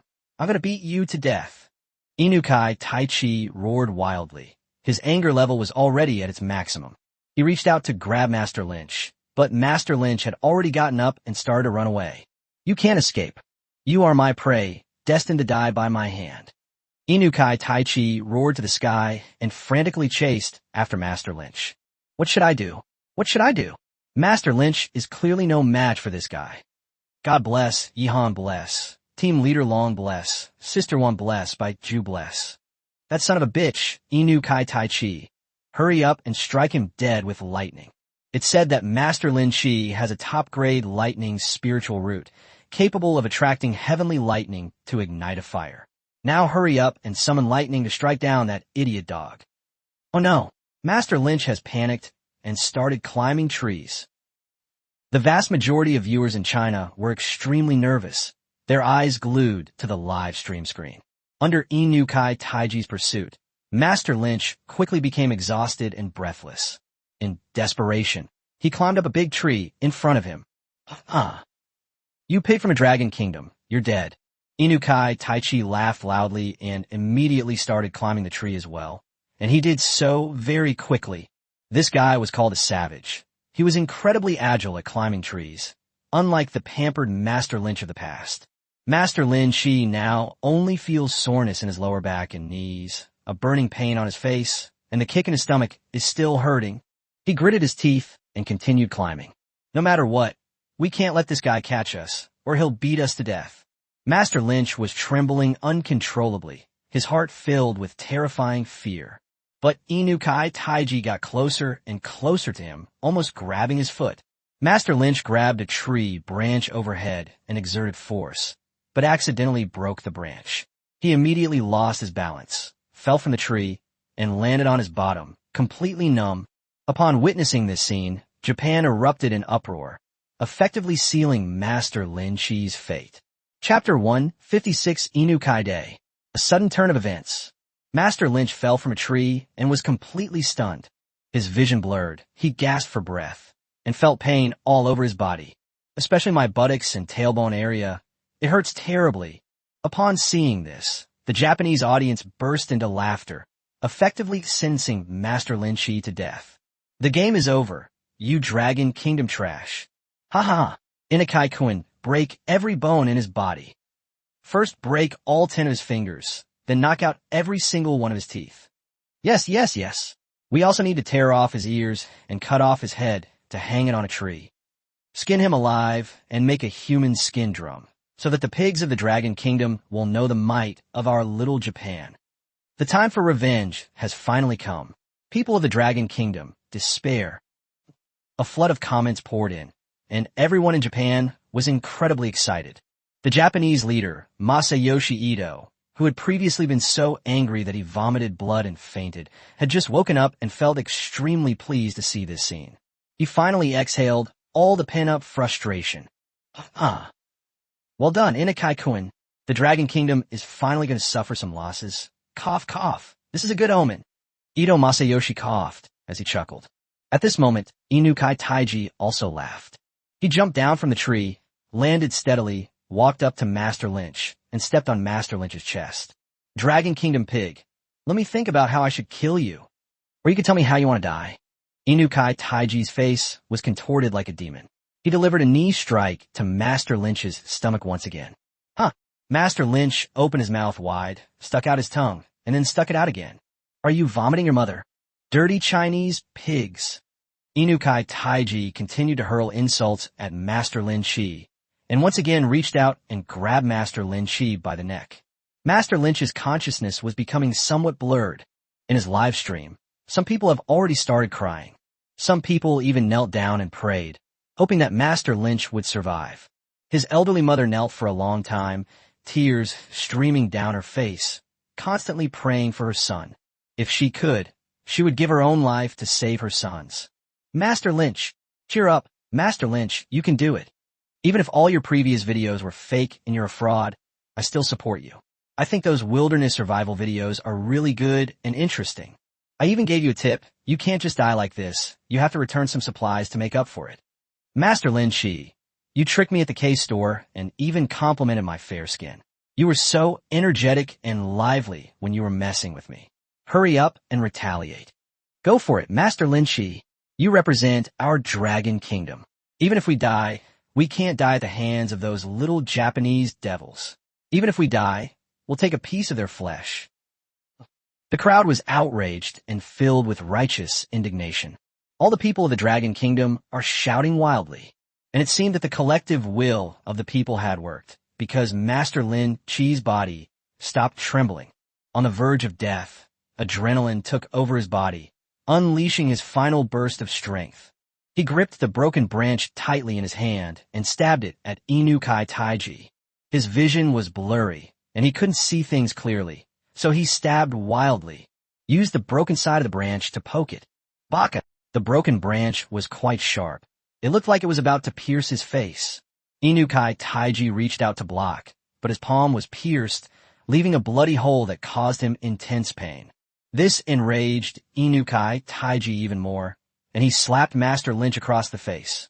But this slap actually made Master Lynch a little more awake. He gripped the branch in his hand tightly and plunged it into Inukai Taiji's throat. However, Taiji Inukai reacted very quickly and waved his hand to block again. He was only stabbed in the arm, leaving a bloody mark.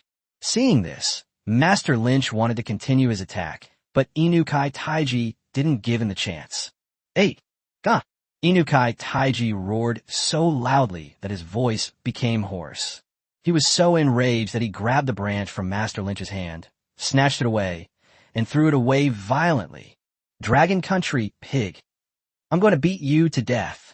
Inukai Taiji kicked Master Lynch to the ground and then frantically swung his fists down. Master Lynch was powerless to fight back or escape and could only cover his head with his hands and curl up to protect himself from the damage. Then, the audience witnessed a horrific scene. Inukai Taiji started punching and kicking Master Lynch, each blow landing hard, treating Master Lynch like a human punching bag. If this continues, Master Lynch will be beaten to death. Many viewers from China couldn't bear to watch any longer and shed tears. Meanwhile, the entire nation of Japan was cheering. The outcome of the battle is already decided. Although Inukai Taiji was also injured, so what? They're just minor injuries. It will scab over and heal in just a few days. But Lin Shi, this good-for-nothing from the Dragon Kingdom, is about to be beaten to death. That was so refreshing. Huh. Yes, that's it. Beat him to death. The people of the Dragon Kingdom are destined to tremble beneath the feet of my little Japan. Great. Someone from the Dragon Kingdom is finally going to die. Good riddance. I propose that today be designated as a holiday. How about we call it Inukai Day, to commemorate this great moment? The Japanese are about to rise, and the Chinese nation will eventually decline. The large number of Japanese spectators went wild, shouting and celebrating. But at that moment, Master Lynch, who was curled up on the ground, suddenly noticed that the force of this guy's attack seemed to have suddenly decreased a lot. What happened? Is he out of strength? Master Lynch relaxed his tense body slightly and secretly glanced at Inukai Taiji. But then Inukai Taiji suddenly stopped what he was doing, looking extremely pained, pounding his chest with his fists and trying to breathe heavily. What happened? Looking at him like this, it was as if an invisible giant hand was gripping his throat, making it impossible for him to breathe. Well, Inukai Taiji let out a painful howl and knelt on the ground. This sudden turn of events shocked the entire planet. A great opportunity! Master Lynch's eyes lit up, and he quickly struggled to his feet. He felt pain all over his body, but none of that mattered now. Looking at Inukai Taiji kneeling in front of him, Master Lynch did not hesitate and picked up a stone to start smashing him. Smash it on the temple. This was a deadly attack. Master Lynch used every ounce of strength he had ever exerted in the business world. But to everyone's surprise, Inukai Taiji couldn't even scream anymore and collapsed to the ground, as if he were possessed. Master Lynch didn't care about anything else, and he didn't even think about why. He only knew that he had to take advantage of this good opportunity to kill this Japanese devil. Chapter 157 Bloodshed at the Throat. Master Lin Chi's first kill. Master Lynch struck Inukai Taiji squarely in the temple. Then came a furious barrage of attacks. Everyone saw Master Lynch roar wildly, his eyes blazing with fury, repeatedly raising the stone in his hand and smashing it against his temple. Throughout the entire process, Taiji Inukai remained completely still, as if he were being held in check by some mysterious force. Just like in a game, you can use skills to freeze or petrify monsters so you can take the opportunity to deal damage.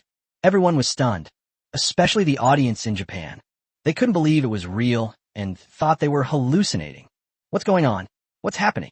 King Inukai was about to beat this piece of trash from the Chinese nation to death. Why did he suddenly stop? Could it be a ghost? It seems like some unseen, unclean thing has taken control of Anicaps. It's evil magic from China. This Lin Shi can control ghosts. He's a heretical cultivator from Chinese novels. Oh no, oh no. Anicaps is about to be beaten to death. Get up, Anicaps. Ha ha, this is outrageous. How could you lose like this? What's the point of competing? It's so boring. Life is so meaningless. I'm done for. Ha ha ha. The entire country of Japan has collapsed. Japanese leader Masayoshi Ito once again coughed up blood and fell into a coma. He had many tubes inserted into his body, and the instruments were beeping alarms. Some people burst into tears, while others lay on the ground and rolled around in agony. Some even suspect that Lin Shi is an evil cultivator or a demonic cultivator, possessing an evil magic weapon similar to the Myriad Soul Banner. Many Japanese soldiers couldn't accept this and committed suicide. The next moment, an announcement appeared. Chinese player Lin Shi defeats Japanese player Inukai Taiji. Japan has had 10 points of national fortune deducted, leaving it with a current national fortune of 42 points. The Dragon Kingdom's national fortune value has increased by 10 points, currently standing at 310 points. The release of this announcement definitively declared the death of Taiji Inukai. After seeing the announcement, Master Lynch finally stopped. At this moment, Inukai Taiji's head was almost smashed by him. He threw down the stone in his hand, plopped down on the ground, and gasped for breath. Then she started crying and vomiting. The strong smell of blood was too pungent, and this was also the first time Master Lin Shi had killed someone. Even though his stomach was empty, he kept vomiting bile and acid. As for crying, it's partly because I was too excited and partly because it hurt. Ouch. It hurts so much. Master Lynch has never been beaten so badly. He felt like he was about to be beaten to death. My whole body aches now. You don't even need to look to guess that it's covered in bruises. Seeing Master Lin Shi crying his eyes out, the Chinese audience felt heartbroken, but also incredibly shocked and confused. So what exactly happened? Why did Inukai Taiji suddenly seem to have trouble breathing? Could it be because he has some kind of illness? Sudden heart attack? That's so strange. The large number of viewers from China were all discussing and speculating about various possibilities. At this moment, the commentator in Master Lin Shi's live stream spoke up. Gentlemen, the case is solved. The reason lies in the branch that Master Lynch broke off when he fell from the tree. Those are branches from the Antirus toxicaria tree. With a broad smile, he began to explain to everyone. A poison that kills instantly upon contact with blood. Upon hearing this name, the audience was completely shaken. Does such a thing really exist? The sap of the Antirus toxicaria tree contains a deadly poison. This toxin can cause dizziness, heart paralysis, blood clotting, and make it difficult to breathe. Once it enters the bloodstream, it will take effect within minutes and cause death within half an hour. The commentator shouted with great enthusiasm, and his face flushed. Just now, Master Lynch poked Inukai Taiji with a twig. This resulted in the toxin entering Taiji Inukai's body. The poison began to take effect when he was beating Master Lynch. So Master Lynch launched a desperate counterattack, smashing Inukai Taiji's head with a rock, thus completing his comeback. Meanwhile, other countries also learned the truth. Most people have never seen or recognized the Upas tree, but there will definitely be people who will recognize them.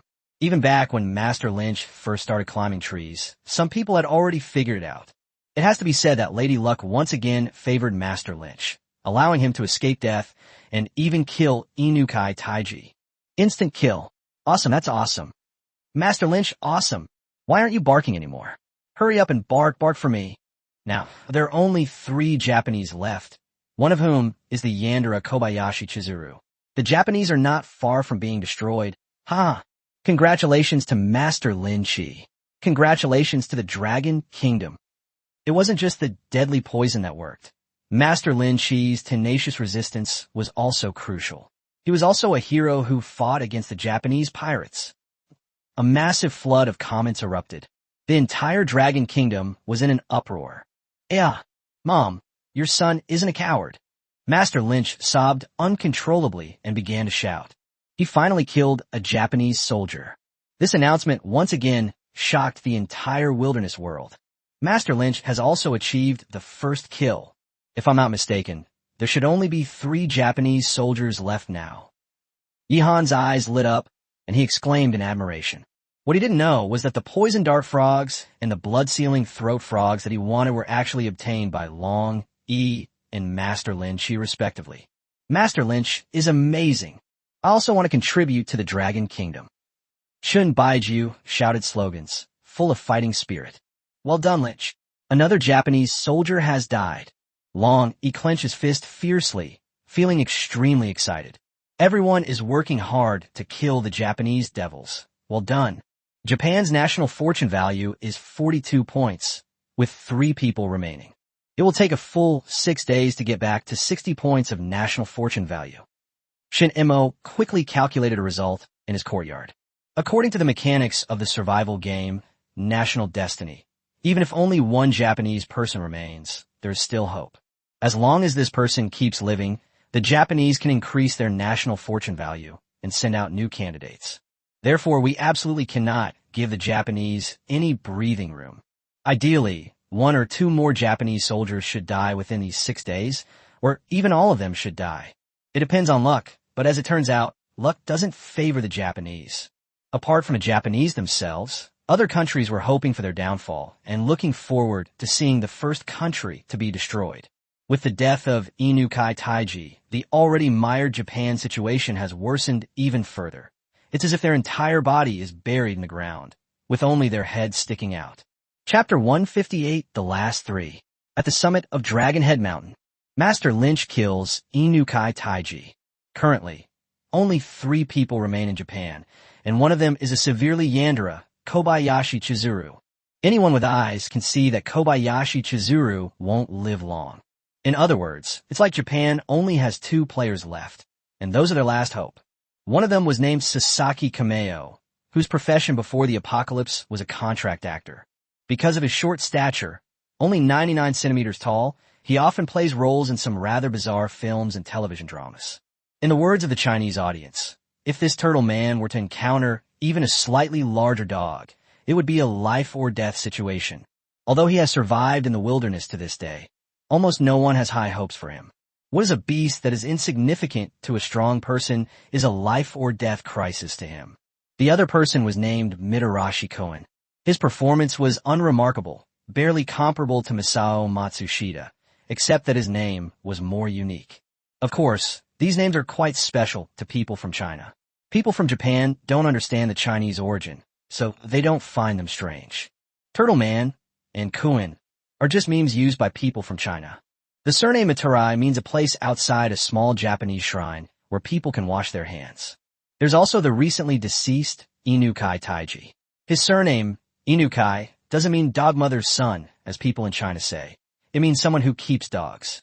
However, the people of the Dragon Kingdom just laugh at them, and that's it. Who would really care about the meaning of their names?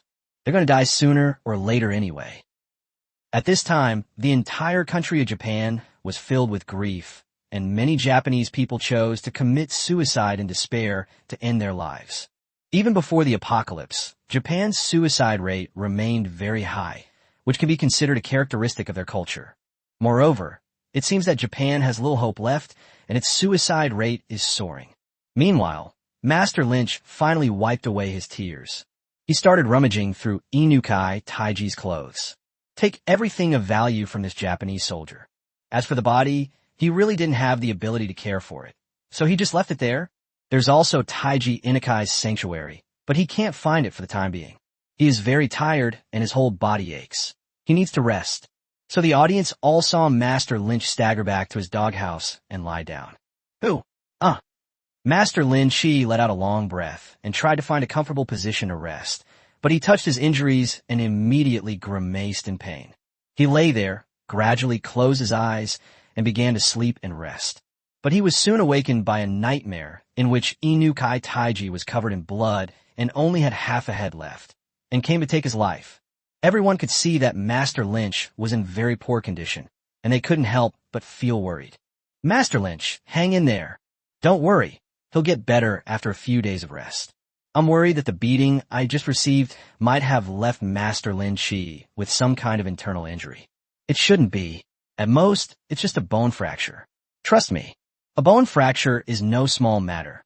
It requires proper care and recovery. That damn son of a bitch of a Japanese, he went too far. He was trying to beat Master Lin Chi to death. He deserves to be left to rot in the wilderness. He deserves to die a horrible death. The audience felt sorry for Master Lynch and kept cursing the already deceased Inukai Taiji. It's certain that Master Lynch won't be making any moves anytime soon. He'll just be recuperating. Nothing much happened for the rest of the day, and it quickly came to a close. The next morning, the 22nd day of wilderness survival. The Dragon Kingdom's current national fortune value is already 320 points. Meanwhile, the Japanese nation's fortune value also increased by a paltry 3 points, reaching 45 points. It remains quite dangerous, causing great concern among many Japanese. When Yihan woke up in the early morning, he felt refreshed and full of energy. He checked the anaconda's coordinates and found that it was still in the same old spot, without having moved. Wait, Yihan smiled to himself. We're setting off today to hunt down this anaconda. Yihan was also quite looking forward to this. This is a true apex predator, standing proudly at the top of the food chain. This is not comparable to the black caiman or tiger from before. Even with cold weapons alone, Yihan wasn't confident. But now Yihan has gunpowder and is making bamboo tube bombs. Once the bomb is ignited, the numerous sharp stones and splinters mixed in with the black powder can penetrate the anaconda's body like bullets. Secondly, the outer bamboo tubes will also burst open, causing further damage. Of course, the most important thing is the power of gunpowder itself. There's a saying that goes, all fear stems from insufficient firepower. With Yihan's firepower, the one who should be afraid is that python. It dared to come to Yihan's fish pond to eat fish. So this day was destined to come. After breakfast, Yihan packed his equipment and set off with a large number of bamboo tube bombs. This scene immediately attracted the attention of viewers all over the world. What is Yihan going to do? Is he going to use gunpowder to blow up Long's-Ho Mountain? I think he's heading towards Long's-Ho Mountain in this direction. Something's up. Something's up. As expected of His Majesty Yihan, giving us such a big surprise first thing in the morning. Bing, time for work. Tell me quickly, Yihan definitely won't run into the Japanese this time. Yes, this is the right way to see Bing. I feel that if I try too hard, it probably won't work. I should just let things take their natural course. A flood of comments appeared, and the audience was all discussing it. Judging from Yihan's posture, he's definitely about to make a big move. The entire planet Earth is waiting to see. Yihan had already arrived at Yulong Lake with ease. As Lu Sun once said, there were originally no roads in the world, but as more people walk on them, they become roads. Yihan has made many trips, and now he has carved out a path from his old home in the wooden house to Yulong Lake. Looking at the Yulong Lake in front of him, some viewers thought Yihan was there to fry fish. Not just fried fish, but fried crocodiles. But to everyone's surprise, Yihan didn't stop at all, but started climbing the mountain directly. Is Yihan really going to blow up Dragon Head Mountain? Bing was also completely baffled. No one knew what Yihan was planning to do. He carried out all the explosives, but who was he going to blow up? And then, amidst a sea of shocked gazes, Yihan actually climbed all the way to the top of Dragon Head Mountain. Yihan had discovered Dragon Head Mountain quite some time ago, but this was the first time anyone had seen the view from the summit. In front of us, a wide river flows, then cascades down Dragon Head Mountain, forming the magnificent Heavenly Dragon Waterfall. On both sides of the river, dense forests rise one after another, like dragon scales scattered in an orderly fashion. Although there are no high mountains, they are very dense. Vast mountainous areas converge to form a plateau. Yihan was deeply moved by the sight and immediately decided to name this area Dragonscale Plateau. Chapter 159 Arrival at the Destination. The breathtaking anaconda. Dragonscale Plateau. The audience was shocked when Yihan uttered that name. The place name is quite fitting and continues Yihan's consistent naming style, all of which contain the character dragon. Without a doubt, the Dragonscale Plateau also belongs to the Dragon Kingdom. The biological resources of the Dragonscale Plateau must be very rich. There must be plenty of prey here. Actually, Takashi Wamiao used to live in this area. Later, she fell into the river and was swept to Long's-Ho Mountain. Ha. I can't help but laugh whenever I think of late maturing seedlings. So what exactly is Yihan going to blow up? I will climb to the summit and look down upon all the mountains below. The view from the top is truly beautiful. Amidst the flood of bullet comments, the audience was also engaged in lively discussion. Yihan stood atop Dragon Head Mountain, first looking at the dragon scale plateau before him. Then he turned around and looked down at the view below the mountain. Looking out from here, you can see your old wooden house, bamboo chicken coop, vegetable garden and soybean field, kiln factory, and even the baobab trees in the distance, all clearly visible. From this perspective, the Wulong Mountains look even more like a crouching dragon. Dragon King, don't you agree? Yihan took the Dragon King out of his pocket. The Dragon King was much older than when he first followed Yihan. It's a gradual process. Even if you look at it every day, it's not easy to notice. But compared to its original appearance, the changes are quite significant. The Dragon King looked around at the scenery with curiosity and even stretched out his claws to tug at Yihan's sleeve, trying to climb up. However, he was still a bit weak, making it somewhat difficult to move around. The Demon King Squirrel takes 6 months to reach adulthood, so the Dragon King is still in its infancy and needs to grow. Yihan smiled and patted its little head, feeling its smooth texture. Then the Dragon King peed on his hand. Yihan is like raising a child. Bing Bing couldn't help but laugh out loud. The audience looked at the adorable little Dragon King with doting smiles. Especially for those with children, they all recalled the scene of changing diapers when their children were little. Well, at least it didn't pee in my pocket. Yihan replaced the Dragon King's hand with his own, then squatted down and rinsed the dragon urine off his hand. But just then, the Dragon King grabbed his hand again. Yihan was both amused and exasperated. He put the Dragon King back in his pocket and rinsed his hand as well. The Dragon King's urine, that's dragon urine. Yes, the Dragon King's excrement is called dragon remnant, and it can be given to the Japanese to eat. The Japanese leader knelt on the ground, begging Yihan to give him a bite. I heard that the Japanese leader was so angry that he vomited blood and fell into a coma. To be honest, the Japanese are really unlucky, while our Dragon Kingdom's luck is simply unbeatable. I suspect that the national fortune value is not just a simple numerical data point, but can actually be embodied in the athletes. This is the fortune of a great nation. That's right. How can a tiny country have good fortune? A powerful country without a solid foundation is no good either. Its history is too short. Everyone continued to discuss and express their opinions. The Dragon King incident was just a minor episode. Yihan washed his hands and checked the location coordinates of the anaconda again.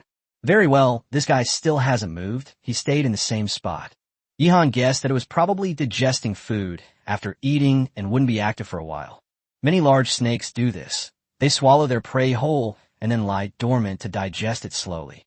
They will only go out to hunt again after digestion and excretion are complete. Then, everyone saw Yihan begin to move forward. He followed the coordinates and headed there to blow up the anaconda. Along the way, he also saw various plant resources, all of which were growing very lushly. The wilderness is a huge treasure trove. As long as you recognize these plants, you can make use of them all. Unfortunately, I never have enough time. Yihan shook his head. He was out hunting anacondas and did not pick any plants. We can collect them later when we come here specifically. So many good things. See that, everyone? That's Litsi cubiba, a very unique flavoring plant. Oh, and another thing, that's a cinnamon tree. Bing Bing recognized quite a few plants. It seems she's been putting in a lot of effort lately. Although the smartwatch can help her identify these plants, she feels more accomplished identifying them herself. She believed that Yihan must have recognized these plants as well, but he didn't pick them, so he must have a bigger goal. This is really making me more and more curious. She murmured softly. Finally, under the watchful eyes of a large audience, Yihan crossed 2 small hills in succession. Our destination is just ahead. It was a huge cave, deep and dark inside. A strong, fishy smell wafted out with the wind, making Yihan frown. It seems this is the anaconda's lair.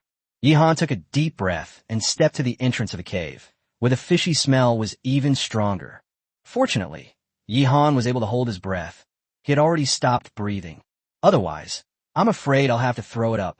As Yihan entered the cave, a chilling sensation immediately enveloped him.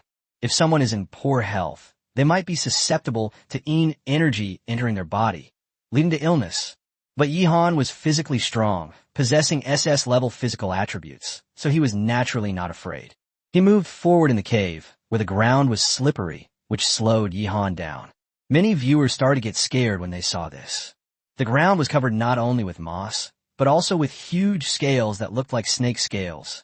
And it is clear that there are traces of a huge creature crawling there. Anyone who isn't blind can see that this is definitely not a good place. This scene immediately excited many Japanese and Koreans. Yihan has come to his death. There's clearly a huge snake living here. I feel that a creature of this size could probably swallow Yihan whole in one gulp. Yihan's death is imminent. But how exactly did he find this place? People in the Dragon Kingdom say that Yihan possesses a system. This must be a task assigned by that system. Systems are something that only exist in Chinese web novels. I think it's mostly a coincidence. The entire planet was buzzing with discussion, and Yihan's live stream was incredibly popular. Everyone was waiting to see what the creatures in the cave really looked like. As Yihan continued forward, finally, a huge head appeared in front of him. At first glance, it looked just like a Wuling Hongguang. And then the anaconda opened its eyes. His two eyes were like two lanterns, gleaming with a cold, eerie light that sent chills down one's spine. From this head, one can infer just how enormous this creature's body must be. It must be terrifying beyond imagination. In that instant, the entire planet Earth suffocated. Chapter 160 Firepower Bombardment of the Anaconda. Instantanée explosion thunder. This astonishing and terrifying scene left everyone breathless and filled with fear.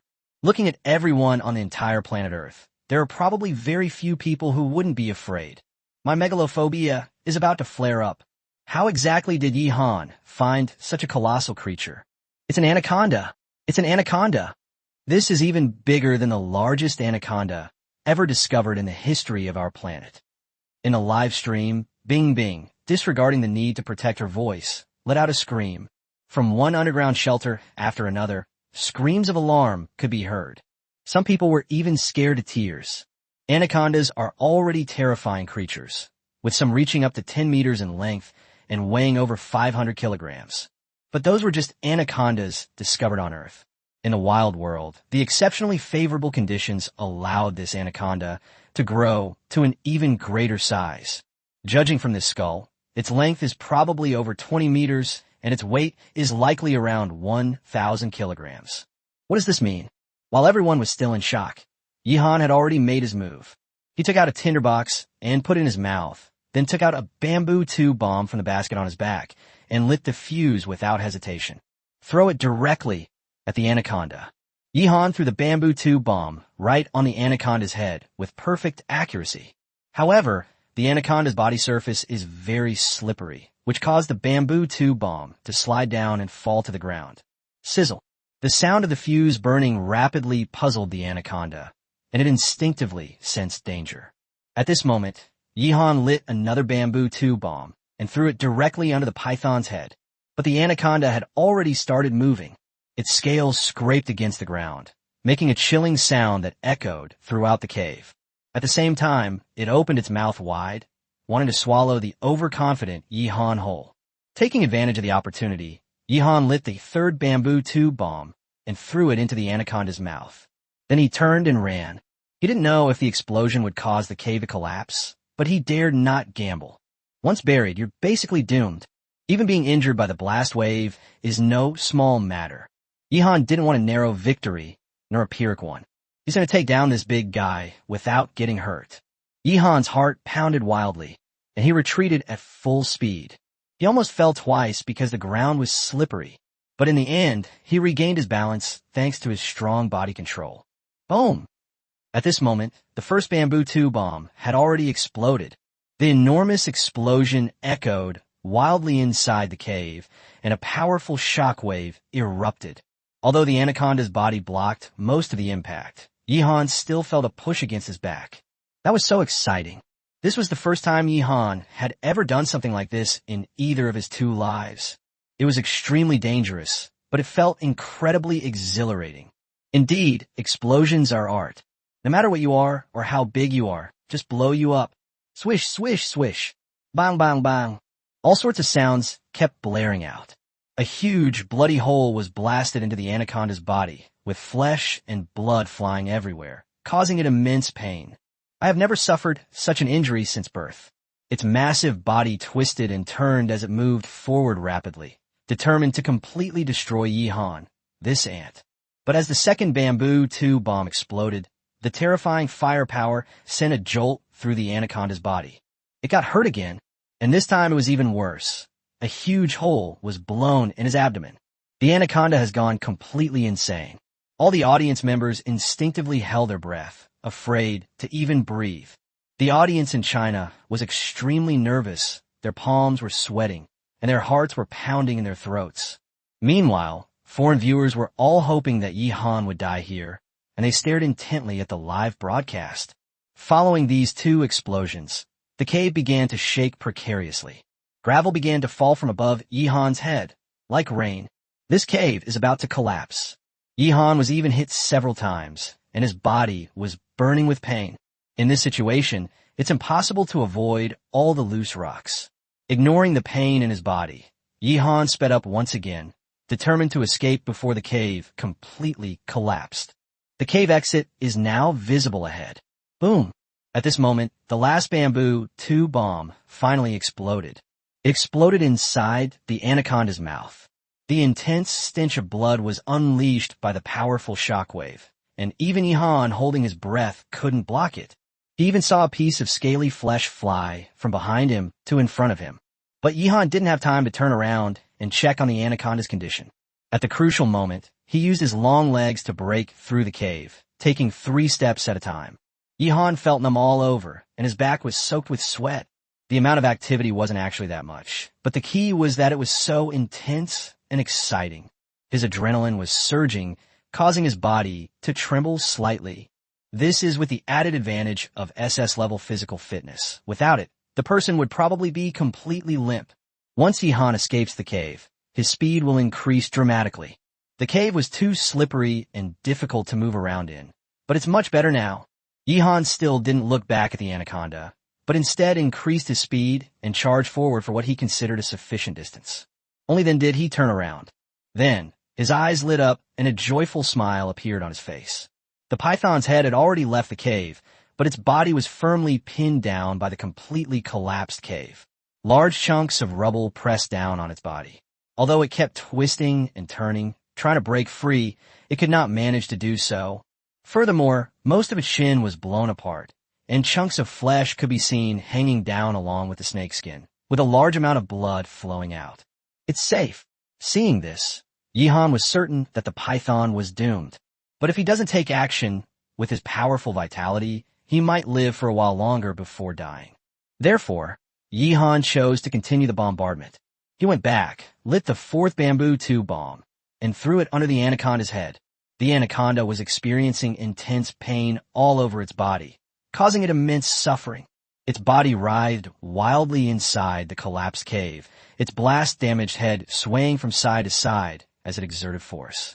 This resulted in the bamboo 2 bomb being blasted off its head. Furthermore, the fuse was soaked with the anaconda's blood, causing it to go out and misfire.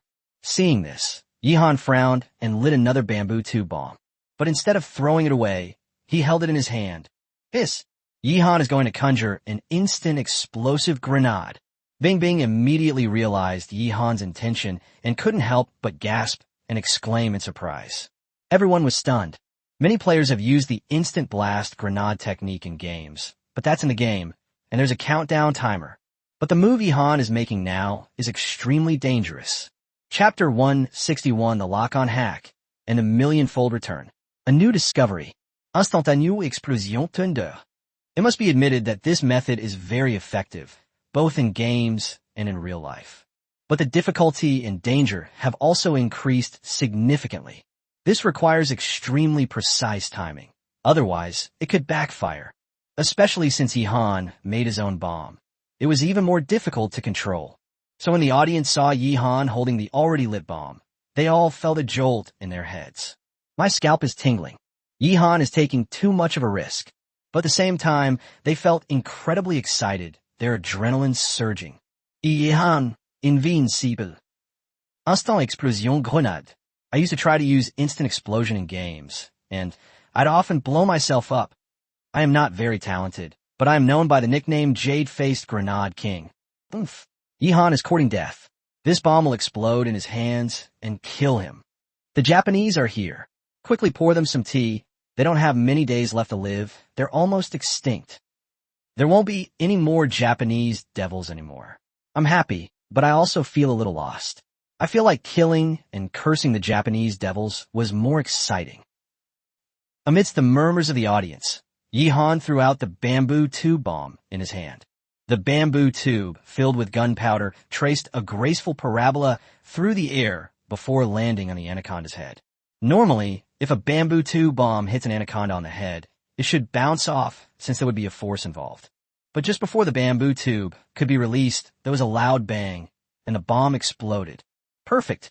Without a doubt, this instant explosive grenade has reached perfection. This is a move that even many top players might not be able to pull off in the game. It exploded right above the enemy's head. Although I've never played this type of game, I feel like I've heard of it. Is this called a lock and hook pair? Bing Bing excitedly shouted. It's obvious she hasn't played it before. Headlock refers to a shot that can hit the enemy's head. However, if a grenade can be thrown and explode instantly on the enemy's head, how can that not be considered a headshot? So her understanding is actually not wrong. The explosion of the bamboo tube bomb dealt a devastating blow to the already severely injured anaconda. When the smoke cleared, everyone could see that a huge crater had been blasted into the top of the anaconda's head. At this moment, the enormous head no longer had the strength to support itself and collapsed helplessly to the ground, appearing to be on the verge of death. But Yihan was still not satisfied. Throughout history, it has never been uncommon for people to fail at the last minute before achieving success due to carelessness. When facing this terrifying, overlord-level creature, you can never be too careful. So, the audience saw Yihan conjure another instant explosive grenade. He's not only ruthless, but also steady. Seeing this, many foreign viewers were filled with despair. Yihan is already incredibly strong, yet he's still so cautious. For a moment, they couldn't think of any way to kill Yihan in this desolate world. Perhaps only a terrible natural disaster could happen. But as it stands, all the Dragon Kingdom contestants seem to be blessed with good fortune, as if the entire wilderness is helping them. Boom! Soon, another explosion rang out. This was another perfect, instantaneous explosion, which finally blasted the giant anaconda's head in two. The air was thick with the smell of gunpowder, giving Yihan a feeling of Chinese New Year. The upper part of the anaconda's head was completely blown apart and fell to the ground, its brain also blown off. The lower half was still hanging on the ground, with only a layer of skin connecting the body. Large amounts of blood were gushing out, soaking the soil. Yihan didn't rush forward, but instead communicated with the system in his mind. System, is it dead? Why didn't the return be triggered? This anaconda is too big. We must trigger a refund. To answer the host's question, the anaconda is dead, but you were unlucky and the reward wasn't triggered. System, is this your doing? I'm the luckiest person ever. Yihan was very skeptical of the system. The system has always been helping the host and the Dragon Kingdom. Please do not harbor malicious thoughts. The system's response left Yihan speechless. Sorry, system, it was my mistake. I'll use the designated supplies to get a 10 million-fold return card. Yihan gave the order in his mind and used that special card that he had kept hidden away. A card offering a 10 million-fold return on designated supplies. This card is for use in situations like this. The next moment, an announcement appeared.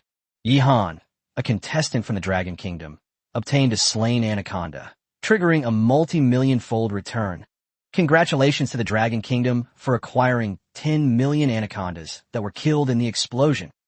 This announcement shocked the entire planet Earth and the entire wilderness world, especially the wilderness world. The audience on Earth knew about the whole process. They witnessed it firsthand. They were simply astonished that such a large anaconda could be so lucky as to trigger a return of tens of millions of times. As for the many players in the wilderness world, they were all completely dumbfounded. An anaconda, that's a terrifying creature at the top of the food chain. And he was killed in an explosion. Did Yihan actually concoct explosives by hand? Wang Yi, who was still on his way to move, couldn't help but gasp. As a top-tier Special Forces soldier, he naturally knew how to make gunpowder. The key issue is that the necessary conditions aren't available. Where can you find sulfur? Saltpeter isn't easy to get either. But Yihan had already produced gunpowder and even killed a shrew. Awesome, really awesome. The anaconda that was blown up? Yihan of the Dragon Kingdom possesses gunpowder. How did Yihan kill the anaconda? Could it be that there was a bomb among his initial supplies? Yihan, it's Yihan again. So annoying. The athletes from all over the world were making all sorts of guesses and were filled with envy, jealousy, and resentment. Of course, Chen Baiju's side remained the same as always. Brother Yihan is amazing. I also want to contribute to the Dragon Kingdom. Chen Baiju shouted it out, prompting the audience to repeat it in unison. It's become a daily routine. If we don't call it out for a day, everyone feels like something's missing. At this moment, after confirming that the anaconda was completely dead, Yihan finally walked up to it. Even though the anaconda had been blown up, as the saying goes, even a dead tiger doesn't fall from its perch, and its terrifying majesty continued to emanate. However, Yihan, the god of slaughter whose hands were stained with blood after arriving in the wilderness, was not afraid of this. He began trying to take the anaconda's carcass away. This is definitely a huge undertaking because he had to climb a mountain to get here. Bringing such a huge and heavy corpse back would definitely be a very troublesome task. The first step is to dig the anaconda's carcass out from under these large piles of rocks. This is difficult. Yihan moved the stones one by one and threw them aside. You can also kick the stone to make it roll further away. Some of the rocks are very large and heavy. You really can't move them unless you have SS-level physical strength. Gradually, more and more of the anaconda's corpses were revealed. Just then, Yihan looked at the two stones in front of him. His eyes lit up, and a smile appeared on his face. Chapter 162, Grinding Mill, Raw Materials. A huge workload. In front of Yihan, there were two stones piled up on the corpse of the anaconda. Upon first sight, Yihan couldn't help but shudder. It's like searching high and low without finding it, only to have it come to you effortlessly. Clearly, the shapes of these two stones are perfect for making millstones. Yihan picked up a stone, examined it carefully, and nodded repeatedly. In a wilderness where resources are limited, finding a stone of the right shape can save a lot of effort if you want to make a millstone. With just a little processing, it can be put into use. No wonder the refund wasn't triggered earlier.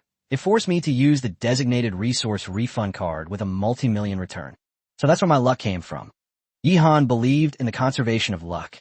The refund wasn't triggered just now. I was just unlucky. As a result, we have now obtained the millstone raw materials we had been longing for. Sure, this is a good deal. After all, it's unlikely that you'd find prey bigger than this anaconda. The card that promised a 10 million-fold return on designated supplies was put to good use on the anaconda.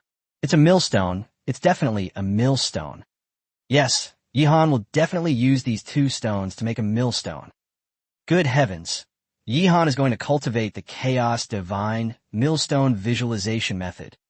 Dude, you've switched to the wrong channel. This is a wilderness world, not a fantasy world. These two stones aren't particularly large. They're just the right size to make a small millstone for grinding beans. With His Majesty's abilities, bringing these two stones back wouldn't be difficult. The key issue is this anaconda. It's just too huge. The audience could all see it too, because the shape of these two stones was practically screaming millstone on their faces. It is exactly a disc-shaped object with a certain thickness, one large and one small. It's a perfect material for making millstones.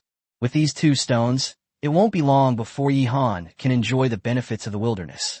However, a major problem now facing Yihan is how to move the anaconda's corpse. If you were to dismember the body and make repeated trips back and forth, that would be too troublesome in the dumbest way. Yihan felt that this waterfall could be put to use.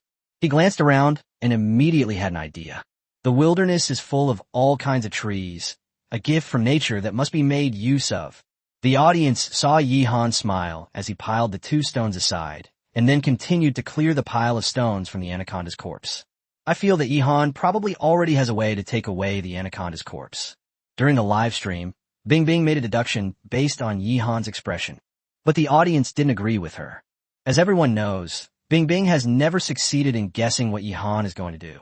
Next, Yihan began purely physical labor. Moving stones is a job that requires almost no skill. It's just a matter of brute force. Yihan is very strong. He moved the stones one by one, clearing them away. During this process, more and more anaconda corpses were revealed. That's really long. Finally, at noon, under the blazing sun, everyone was able to see the anaconda in its entirety. It's about 23 meters long. If you include the head, it's about 25 meters long. That's really big. Yihan was filled with emotion. It is estimated that only in the wilderness could such a huge anaconda grow. The environment on Earth is not suitable for it. Next, Yihan rested for a while, drank some water, and ate some dried kiwi and baobab fruit. We're out hunting and working, so for now, we'll just have to make do. After replenishing his energy, Yihan continued working. The first step, removing the anaconda's carcass, is complete. The audience all thought that Yihan would start dismembering the anaconda's body next, but to their surprise, Yihan did not do so. Instead, he pulled out an axe and started chopping down the tree. This immediately sparked a flash of inspiration in many people, who then slapped their thighs in disbelief. I see. Yihan plans to use the waterfall and the buoyancy of the trees to transport the anaconda's carcass. How incredibly creative. No wonder he is His Majesty Yihan. He truly deserves the title of Emperor of the Wilderness. Seriously, if it were me, I would definitely carry it back and forth, using the most basic method. I never imagined it could be done this way. Yihan exerted force from his waist. His whole body was like a giant bow. I really want to be shot to death by this bow. Sister, look at me. I also have a V-shaped waist. My tongue is very nimble, and my fingers are very long. Stop with the pornography. Have you all forgotten the lessons learned from the chicken farmers? The story of the chicken farmer who contracted genital warts after having sex was a hot topic before. Being sick is awful. Even peeing hurts. This has also made many people who like to casually meet up with strangers more restrained. Speaking of this, it has to be said that there are actually such people among the many players in the wilderness world. That was a black athlete named Hassan. He suffers from acquired immunodeficiency syndrome, also known as AIDS, a disease that terrifies people. Earth has advanced medicine. If you take your medicine diligently after getting sick, you can actually live a long time. But the crucial point is that Hassan ran out of medicine after arriving in the wilderness. This is far more terrifying than a transvestite being deprived of medicine. If a transgender person stops taking medicine, at most they will no longer be beautiful. But if he stops taking his medication, he won't have much time left to live. Hassan has been running a fever and feeling weak all over for the past few days, and he has also developed a lot of rashes. It's clear he doesn't have long to live. Next, everyone watched as Yihan chopped down the tree. They also harvested a lot of vines, which would be used as ropes. Time flew by, and Yihan cut down trees one by one, carrying them to the corpse of the anaconda. He figured that was about enough. Then comes the third step. This step requires beginning to dismantle the anaconda's carcass. After all, even if such a large anaconda is covered in wood, it would be difficult for it to float in the water. Yihan's strategy was to cut the anaconda into pieces, tie them to a piece of wood, and then throw them down from the top of the waterfall to complete the descent. So Yihan began to use an axe to chop the python's corpse into pieces of python meat. Discard all the internal organs and bones. Meat is all I want. This anaconda is pretty good. The meat is much more tender than I expected. Yihan was pleasantly surprised after starting this step of the work. I thought that such a large anaconda would have very coarse meat, not the kind that tastes good. Theoretically speaking, that should indeed be the case.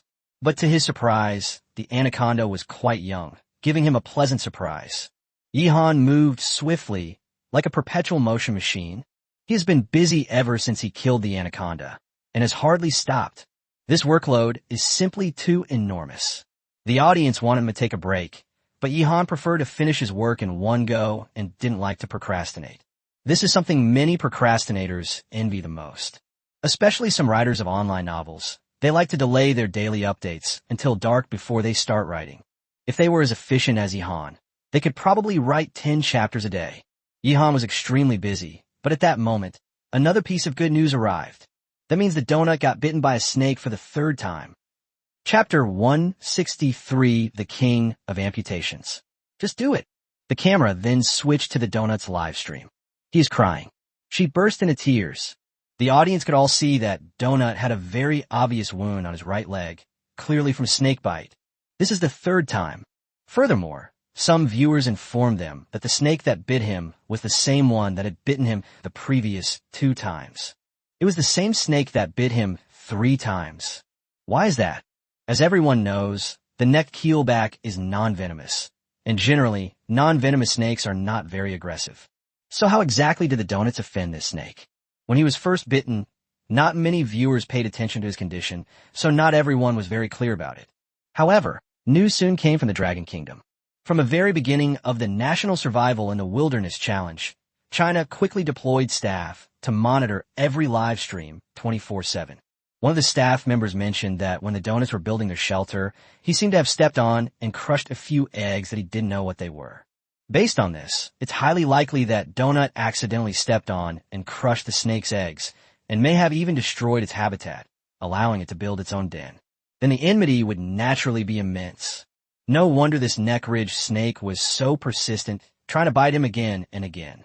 The news sparked heated discussions across the entire planet. It's going viral in every live stream. Everyone come quick. Donut's about to be amputated again.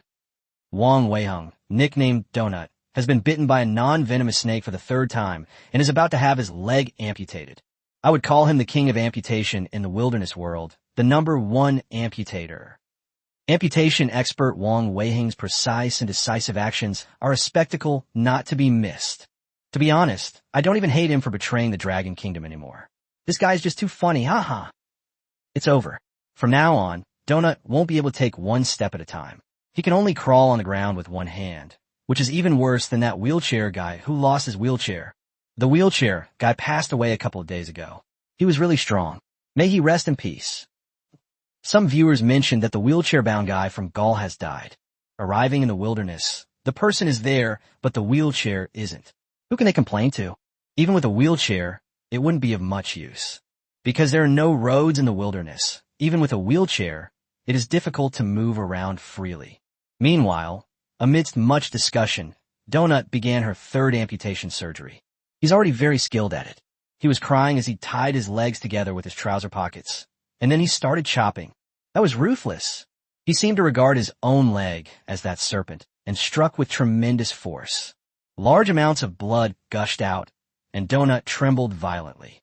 He heated the cleaver over a fire until it was red hot, then used it to cauterize the wound and stop the bleeding. Then, just like the previous 2 times, everything went black and he passed out. Now, only the right arm of the Donut is intact.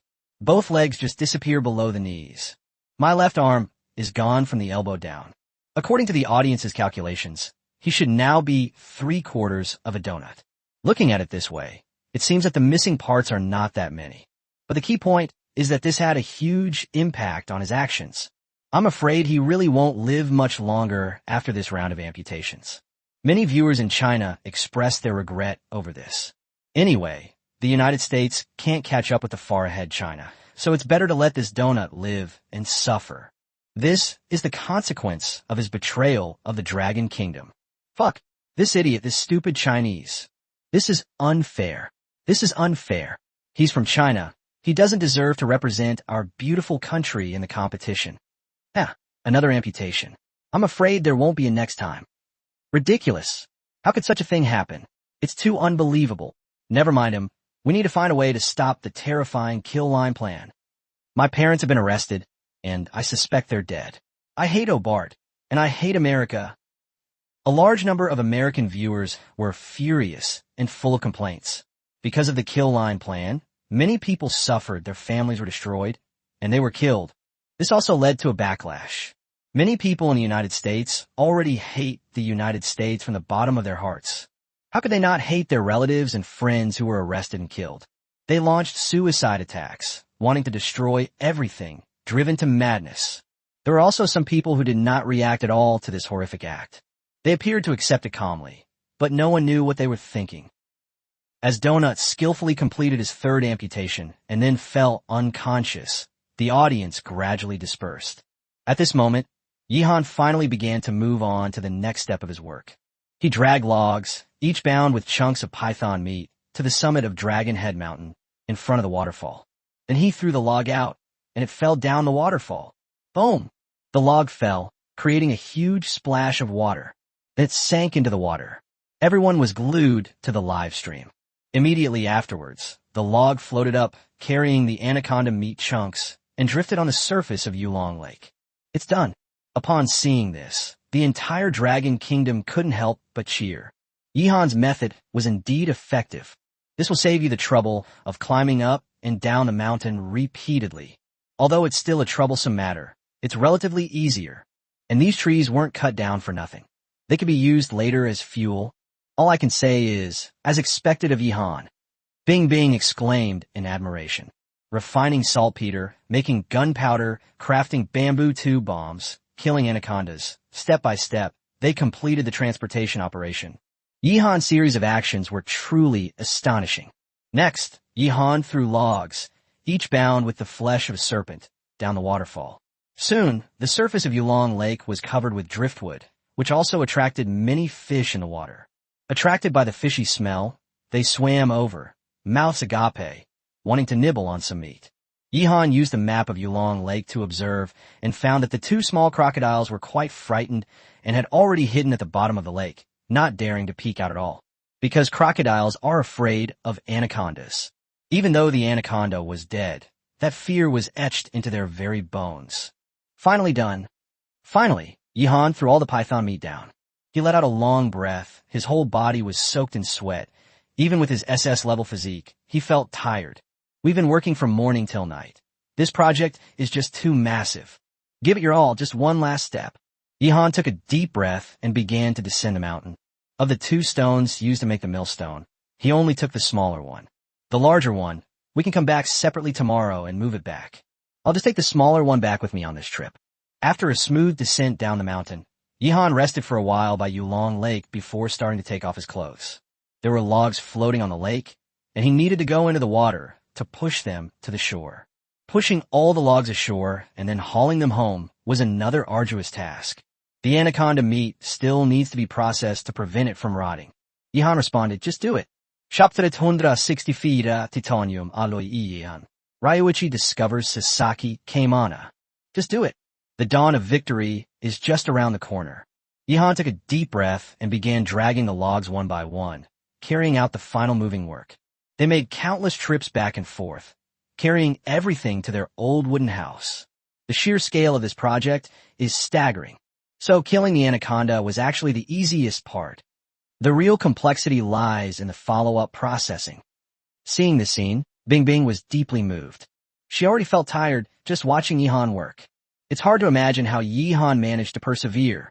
Please forgive my lack of culture, but all I can say is one word: awesome.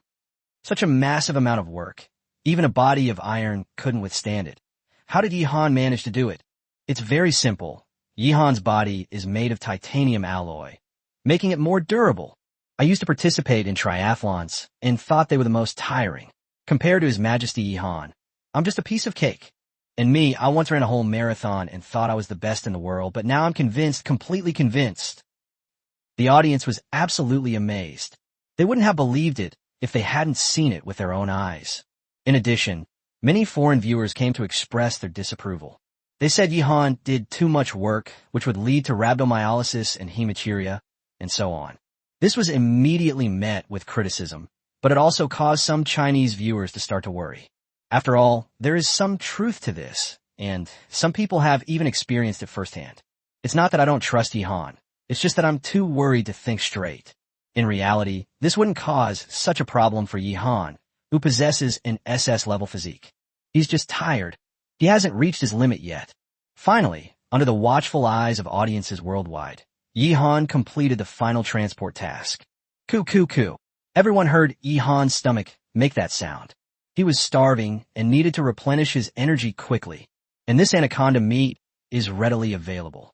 Let's try it and see how it is, whether it's delicious or not. So Yihan took a large piece of python meat to the stream and carefully washed it. Peel the skin, wash away the blood, and make decorative cuts. Yihan completed the entire operation in one go and began grilling the anaconda meat. Sizzle. The oil drips onto the charcoal fire, making a popping sound and releasing an enticing aroma. Yihan sprinkled some salt on it, blew on it, and then took a bite and chewed. Then the audience saw his eyes suddenly light up. Tasty. The meat is of very good quality and tastes delicious. Yihan gave a brief comment and then began to eat heartily. One piece isn't enough? Then have another one. Everyone swallowed hard as they watched Yihan devour 3 large pieces of python meat. One serving would be enough to fill an average person up, but Yihan ate 3 servings. His body was rapidly absorbing the energy from the anaconda meat to replenish itself. As expected of supplies produced in the wilderness world, the quality is extremely high. I can tell that when Yihan says it's delicious, it really is delicious. Bing Bing was also really craving it. And just then, good news arrived. The Chinese government has decided to conduct another round of supplies distribution tonight. Each shelter will be allocated a certain amount of anaconda meat based on the number of people in it. When the news spread, everyone cheered and shouted Yihan's name. Meanwhile, viewers in other countries were filled with envy, jealousy, and resentment, their desire reaching its peak. After eating and drinking his fill, Yihan began to clean, marinate, and then smoke all the anaconda meat. At the same time, he was also refining salt. It has been some time since the accidental discovery of the surface salt mine. Whenever he has time, Yihan extracts some salt and stores it in bamboo tubes. However, with a large quantity of anaconda meat to process, this amount of salt is definitely not enough.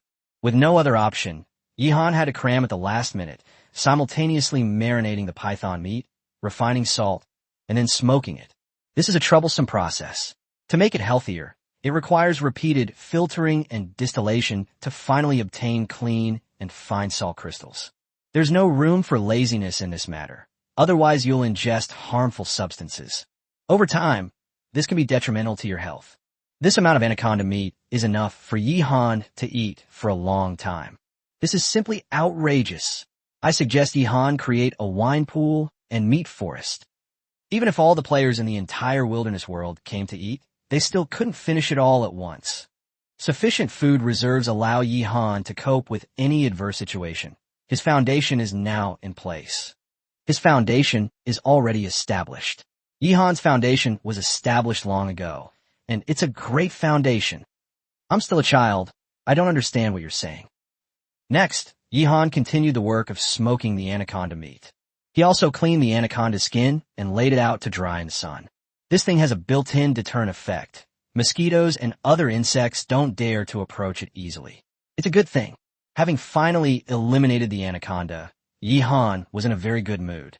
He was already thinking about a renovation plan for Yulong Lake.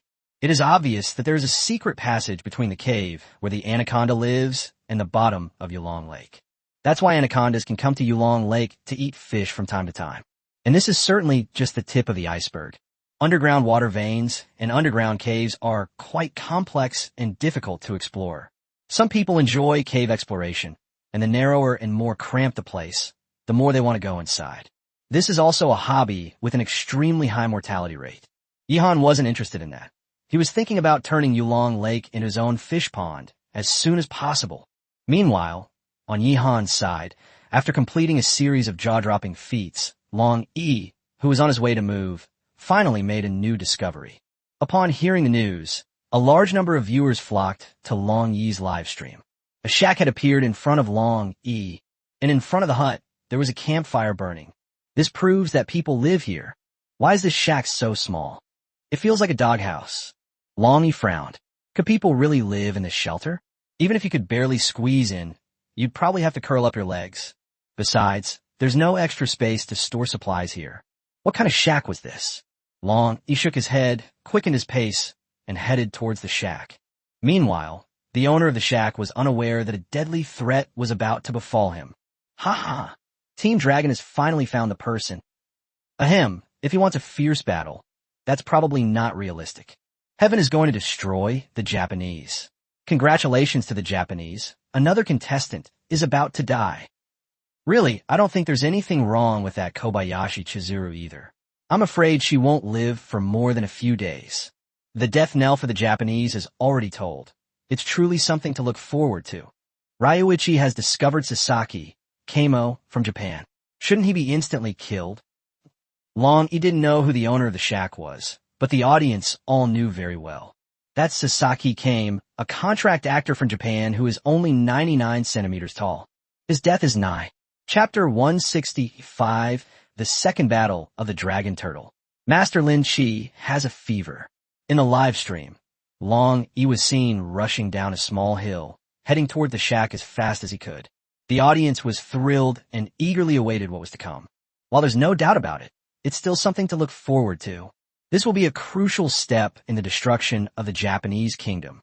On the other hand, the people of Japan were filled with utter despair. Many have given up the struggle and are waiting for their country to be destroyed. Let alone one Sasaki came. Even if there were 6 more, making a total of 7 dwarfs, they still wouldn't be able to defeat Ryuichi. It's worth mentioning that this was yet another battle between dragon turtles. The last dragon turtle battle was in which Ryuichi defeated the Japanese player Kojiro Kameda. That Kojiro Kameda was quite capable in combat. He fought Ryuichi for several rounds before dying. However, the upcoming second battle between the dragon and the turtle will likely be a swift and decisive victory. As Ryuichi approached Sasaki Kame's shack, a small, childlike figure emerged from the shack and saw Ryuichi. At first glance, Long Yi really thought he was still a child.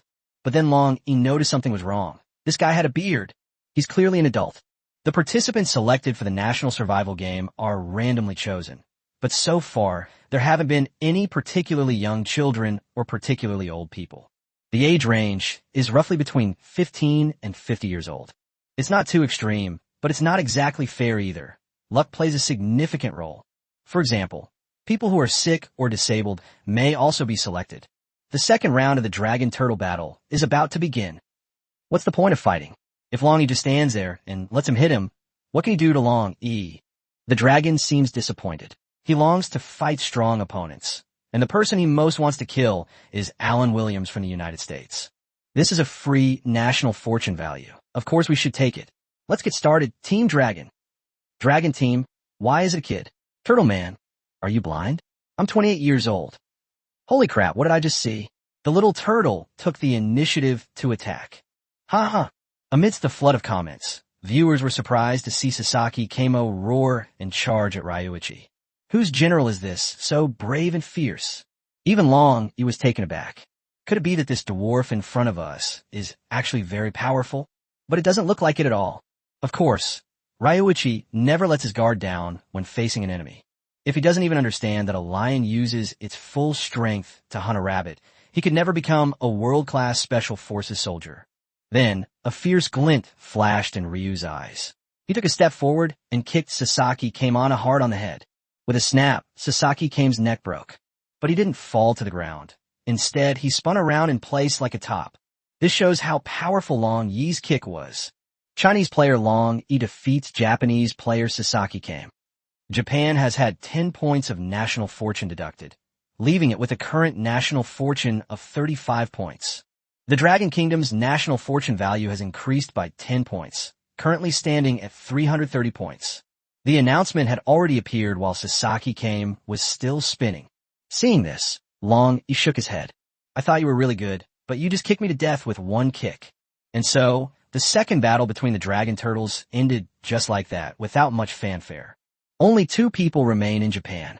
In other words, for every day these 2 people live, they can only add a paltry 2 points to the national fortune of Japan. It will take a full 13 days to get back to the passing grade of 60 points. And this is assuming no unexpected events occur. Will Chizuru Kobayashi survive for 13 days? It looks like it might be tough. If Kobayashi Chizuru dies, then there will be only 1 person left in Japan. It's hard to imagine what this situation would be like. The entire small Japan was filled with lamentations. With Long Yi's kick, the mouths of the entire small Japan were buried in the ground. Only the nose and eyes haven't been completely buried yet. Yes, Japan's retribution has come. Just wait for their annihilation. Haha. I still remember when Asuka killed Caesar, the Japanese dogs barked like mad dogs. Now are they still barking? You stupid American country, shut your dog mouths. You're all either dead or dead. I'll kill you all.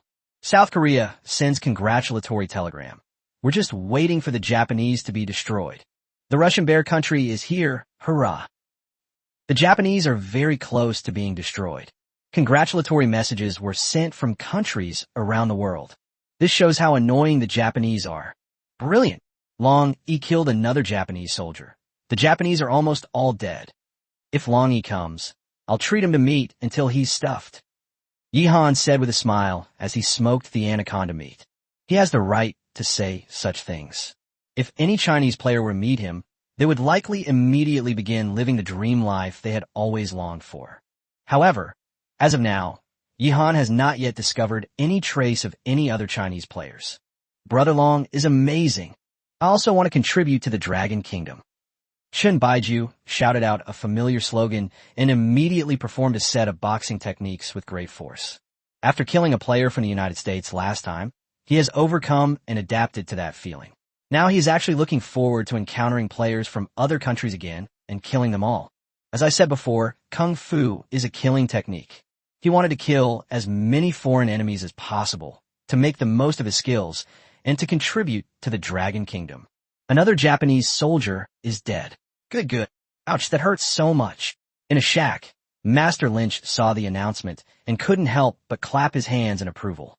But now, any small movement can have far-reaching consequences for him. The moment he tried to raise his hand, he was in excruciating pain. The audience could all tell that he was in a bad situation. Many professional doctors believe that Master Lynch is likely running a fever, but he himself is unaware of it. After all, he was beaten up so badly, he was beaten to death. This has caused great concern among many viewers in China. Master Lynch is in a very dangerous situation. His elderly mother prayed for him day and night, her heart aching for her poor son. Before long, Master Lynch fell into a deep sleep again. Even in his sleep, his expression remained pained, his brows furrowed, and his teeth clenched. At this moment, Ryuichi had already dismantled Sasaki Kame's shack and begun to inspect his supplies. To be honest, it's just a matter of one kick. With one kick from Long Yi, the shack took off on the spot. A water bottle, a bundle of rope, a roll of toilet paper, a pot, and a bag of salt. Long Yi put away the supplies and was relatively satisfied.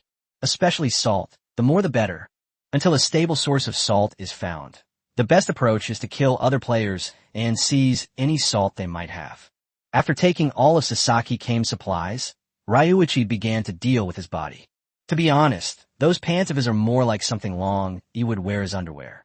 But Long Yi didn't mind and took all these non-renewable resources with him. You can keep it to patch your own clothes. Ryuichi set fire to Sasaki Kame's corpse and left. Actually, this place is alright, but he doesn't plan to stay and live here. Let's go further and see if we can make any new discoveries. A premonition arose in Long Yi's heart, and he continued his moving journey. Chapter 166, The Audience's Worries. The Chaos Divine Millstone is about to appear. As time passed, night gradually fell, enveloping the desolate world. At Yihan's wooden cabin base, flames soared into the sky. Smoke rose from the campfires, as large quantities of anaconda meat were being smoked. The aroma of meat wafted far and wide. Finally done. After lighting the last campfire, Yihan finally let out a sigh of relief. I spent the entire day dealing with this anaconda, from blasting the anaconda to carrying the anaconda meat home, and then smoking and processing the meat. Yihan was almost never idle. This was also the most arduous day he had experienced since arriving in the wilderness world. It's only because of his SS-level physical fitness that he's able to keep up. Otherwise, if it were anyone else, they would probably have to work for several days to complete this job. Even a special forces soldier like Long, he probably couldn't do what Yihan did. After a busy day, Yihan ate some anaconda meat, half a pot of rice, and half a pot of bone broth with vegetables, and then quickly went into the cabin to rest. As soon as I lay down, I started snoring softly. Some people snore, which indicates a health problem. The louder the snoring, the bigger the problem. Sometimes, there will be a pause in breathing, and it will take a few seconds before snoring resumes. In that case, it's best to go to the hospital for a checkup as soon as possible. People who don't usually snore might snore when they're very tired. That's simply because they're exhausted. Yihan is like that. After Yihan fell asleep, many viewers flocked to Master Lin Chi's live stream to pray for him and offer their blessings. News has spread that Lin Chi's mother knelt for a long time, praying for God to protect her son, and has now collapsed from exhaustion. Fortunately, Someone was there to take care of her the whole time, and she received immediate medical attention after fainting. She's now out of danger. But the old woman was still worried about her son and kept crying. She had been very worried ever since Master Lynch arrived in the wilderness world. They were extremely worried. The feeling of helplessness, especially the inability to do anything, made her appear even older. This is the heart of parents everywhere. Master Lynch's condition is not good. He started talking nonsense. If we can't bring his fever down quickly, the consequences will be unimaginable. Although he was a fraud, he still made a lot of contributions after arriving in the wilderness world, and even killed a Japanese soldier with his own hands. If Master Lin Shi unfortunately dies, I reckon his mother will follow him in death too. Sigh, don't say anything discouraging. I believe Master Lin Shi can get through this. Now we can only hope that Master Lin Shi's body will recover on its own. It depends on his willpower. It's a battle against fate. Everyone was very worried. Although Master Lynch managed to kill Inu Kai Taiji by chance using the toxicity of the Antiris toxicaria tree, he was still genuinely beaten up. His injuries were quite severe, which is why he has started to have a fever. You should know that fever can be fatal and may leave some long-term effects. Other countries are naturally happy to see this happen. They thought someone should die in the Dragon Kingdom too. Of all the countries, only the Dragon Kingdom remains at full capacity. This is absolutely outrageous. In the wilderness, weakness is the original sin, and one deserves to die. Among the 10 contestants from the Dragon Kingdom, there were naturally some weaker ones, but all of these weaker ones had incredibly good luck. Leaving aside Yi Han, who has already attained the Tao and become an emperor, how come people like Wu Wan, Lin Shi, and Nen Bingtian, who have no survival skills, have been able to survive until now? Many foreign viewers are watching Lynch's live stream, waiting for him to die. The people of Japan, in particular, have gone completely mad. Their current state is almost entirely thanks to the Dragon Kingdom, which is on the verge of national annihilation. Most of the Japanese players died at the hands of Chinese people. How can we tolerate this? If it weren't for the current apocalypse making it difficult to wage war, they would definitely have attacked. Even if it's a suicide attack, we'll still take a big bite out of China. Unfortunately, there was nothing they could do but hurl vicious curses in Master Lynch's live stream. The other contestants from the Dragon Kingdom were completely unaware of Master Lin Shi's perilous situation. Even if they knew, it wouldn't matter, because even the Dragon Kingdom couldn't be sure whether there were any other contestants near Master Lin Shi. The night was spent in this tense atmosphere. The next day, Master Lynch's condition still had not improved. However, he woke up and struggled to get up to drink water. This scene gave the audience a glimmer of hope. Keep it up, Master Lynch. Master Lynch is drinking water and eating something. I think it's okay. He'll get better. Master Lynch has quite a few bruises and purple spots on his body, all from those sons of bitches of Japanese. Stop talking nonsense, you Chinese. You think only Chinese are allowed to kill Japanese? Why can't the Japanese fight you Chinese? That's right. Only the Chinese are fit to kill the Japanese, understand? You damn Japanese. Ignore the Japanese. Anyone who's going to use their big function in the donut livestream. Let's all do it together. Hurry up and seize the opportunity, lest the donuts die one day and the toilets disappear. A group of viewers went to the bathroom in the donuts live stream room. The comments were mostly things like, "I'm here, I'm done, guys, keep pulling." The live stream footage showed that Donut was still unconscious. His breathing was surprisingly even. This is absolutely incredible. In the harsh conditions of the wilderness, he survived 3 consecutive amputations. I have to say, these donuts are really tough. But what to do after he wakes up is another big problem. The audience members shared their opinions and engaged in a discussion. Some people suggested that he use his only remaining hand to drag his body along. Some people say that rolling on the ground doesn't slow you down. Some people even said that letting him wriggle like a maggot would be enough. It's like hell. Meanwhile, in Yihan's live stream, he finally woke up. Because he was too tired yesterday, Yihan slept in a little longer today. When I woke up, I found that my body was a bit sore. This is the first time this has happened since my physical condition improved. However, it didn't have a big impact. Yihan got up, did some exercise, and had breakfast. He felt much better afterward. The anaconda meat is still being smoked. I'm adding some firewood. Yihan continued to smoke the python meat, then tidied up briefly before setting off for Dragonhead Mountain. He needs to go and bring back the remaining piece of millstone material first, and then he can start making the millstone. Seeing this, the audience was filled with anticipation. The first millstone in the wilderness world is about to appear, and everyone has already given it an imposing name: Chaos Divine Millstone. Yihan will soon be able to eat tofu, because he had already started drying the mature soybeans. Beans, a millstone brine, it has everything. Yihan's goal today is to have a bite of freshly ground tofu. Let's go for the tofu. Chapter 167, A Beautiful Cheetah. It's making my mouth water. Full of energy, Yihan once again rushed to Yulong Lake. He also checked the map and found that the 2 remaining baby crocodiles in Yulong Lake were still there. However, Yihan had no intention of letting them go. He wanted to exterminate them all. The crocodile gang leader who chewed up Yihan's fishing net was clearly their father. The son should pay for the father's debts, and the entire family should be punished. This is perfectly reasonable. Once I'm free, I'll wipe you all out. This is my fish pond, and nothing is allowed to eat my fish. Yihan thought to himself. Then, he began to climb Longzhou Mountain. It once again presented the audience with a visual feast. Although it wasn't the first time I'd seen Yihan climb a mountain, every time I watched it, it felt like appreciating art. Yihan's various mountain climbing skills, his smooth and fluid movements, and his agile figure were all breathtaking. I wonder what the place where Yihan blew up the anaconda yesterday looks like now. The strong smell of blood and the bones of an anaconda will definitely attract some wild animals. Yihan was prepared. He brought a compound bow. If anyone dares to come later, he'll just slaughter them all. The anaconda skeleton attracted a wild Japanese koi. What do you all think? Unbeknownst to us, only 2 Japanese soldiers remain. They're the Japanese's last hope. The audience continued to discuss and admire the scene of Yihan climbing the mountain. Yihan's muscular body was incredibly agile, and every climbing movement was perfect. He quickly approached the summit of Dragonhead Mountain.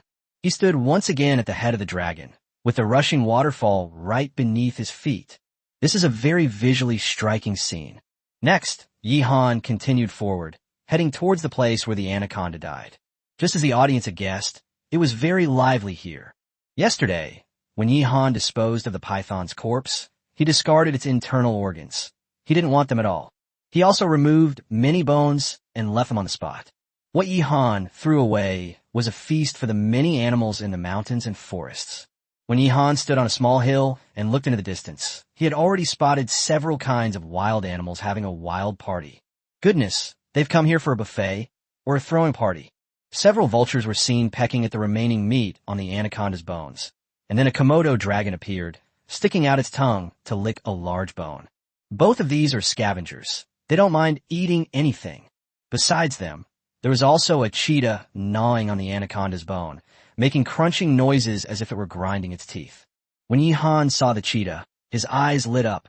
What beautiful fur! Yihan immediately wanted to draw his bow and shoot the cheetah. However, he felt that the distance was still a bit far, and he needed to get closer to increase his chances of success.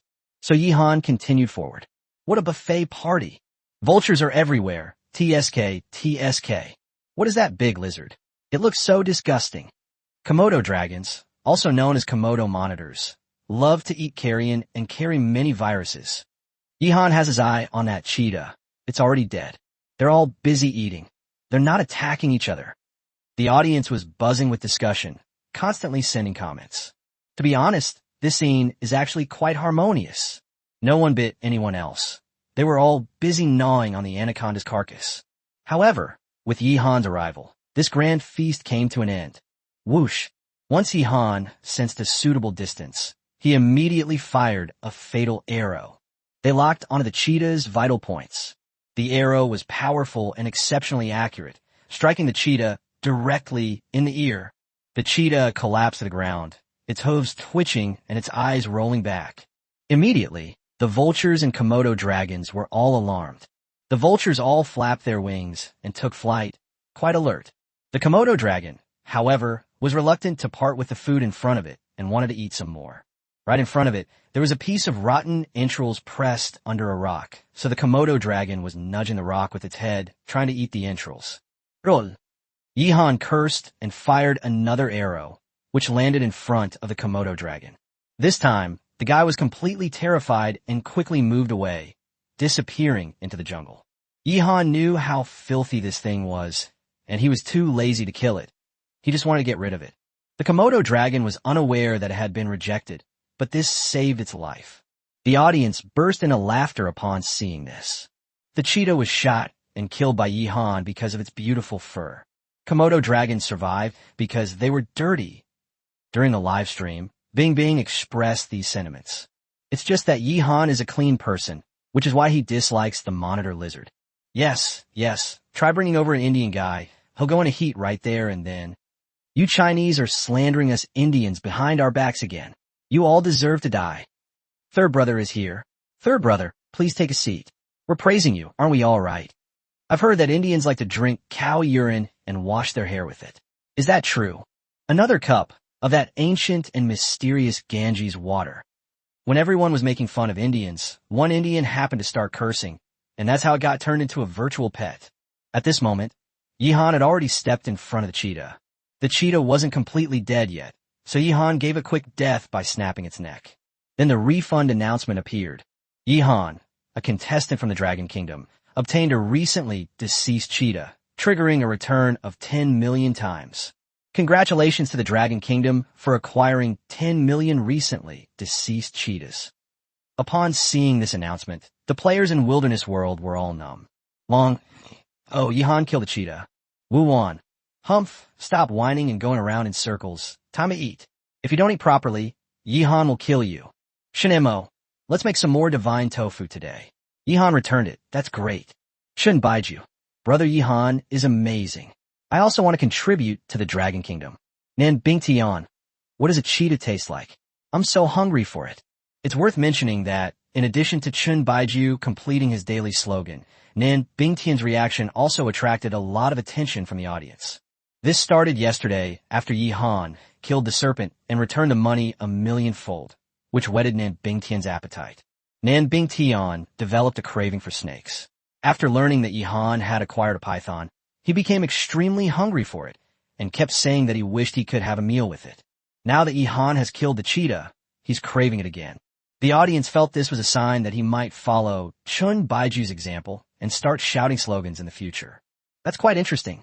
At this moment, Yihan picked up the second stone to make the millstone, and then carried the cheetah's carcass on his back, and began to descend the mountain. Going up the mountain is easy, but coming down is difficult. Yihan didn't want to damage the cheetah's fur, nor did he want to break the millstone raw material, so the progress would be a little slower. That was all. This didn't stump Yihan. He successfully brought the two supplies down the mountain. Feeling that he could get something else, he started working on the shore of Yulong Lake. Chapter 168 Yihan makes a millstone. A canoe at sea.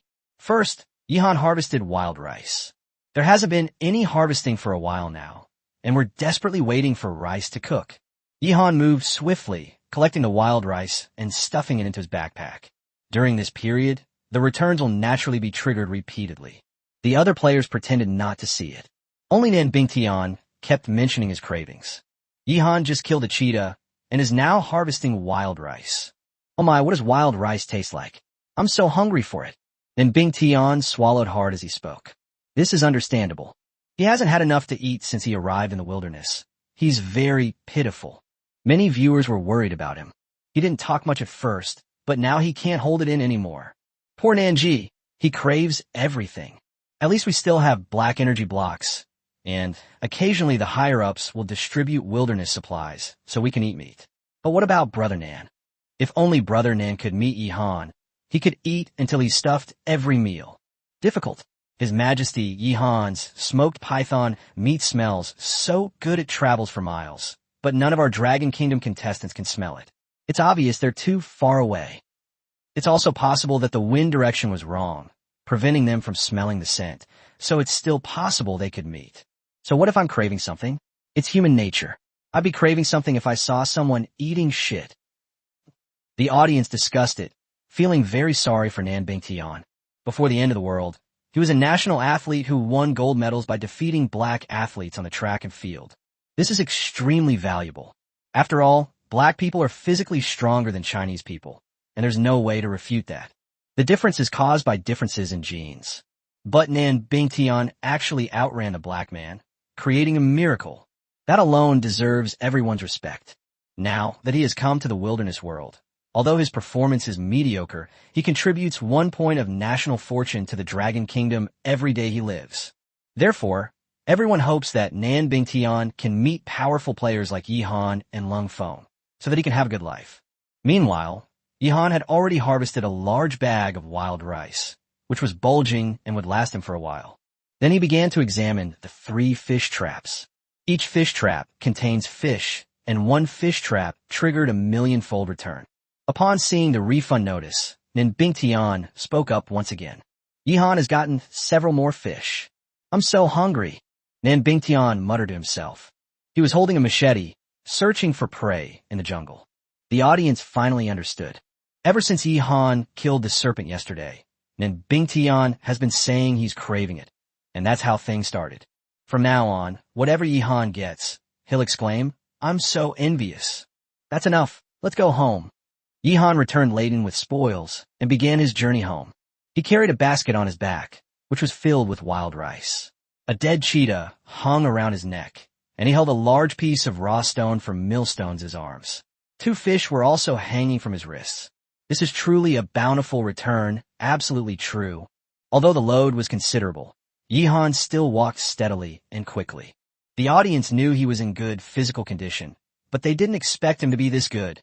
After all, he was busy almost nonstop all day yesterday, yet he was still so energetic the next day. That's absolutely amazing. After returning to his old home in the wooden house, Yihan immediately resumed his work. He first soaked the dried beans in water, then went to the stream to process the cheetah's carcass and gut the fish. The next step is to make the millstone. This is also what the audience is most looking forward to. The weapon refiner Yihan has logged on. He's going to forge an emperor-level weapon, the Chaos Divine Millstone. The birth of the ultimate imperial weapon shook the heavens and trembled the entire wilderness. This millstone can not only crush all enemies into dust, but it can also grind up souls. So many novel fans. Ha ha! I'm a seasoned bookworm too. The stone in His Majesty Yihan's hand is the Chaos Skin-Mending Stone, an extremely rare and precious treasure even across the entire continent. No books left in the store. This wave of discussion has drawn out a large number of novel fans, who are now engaged in heated debates.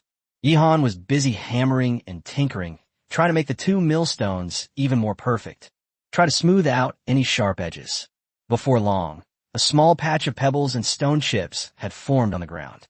The Chaos Divine Millstone has already taken shape. But this wasn't the end of it. Yihan continued chiseling, creating holes. In some places, a handle is needed to grind the grain, and there's also a place to put beans in. And a groove needs to be made at the bottom so that the ground beans can flow out, etc. We were busy until noon before we were almost done. If all goes well, we can have tofu tonight. Let's have lunch now. Yihan decided to treat himself to a nice lunch. First, wild rice is served as the staple food, followed by 4 dishes and a soup. Yes, Yihan has prepared 4 dishes and a soup again. Grilled leopard meat, braised fish, stir-fried wild boar with edamame, deep-fried anaconda meat, and bone and vegetable soup.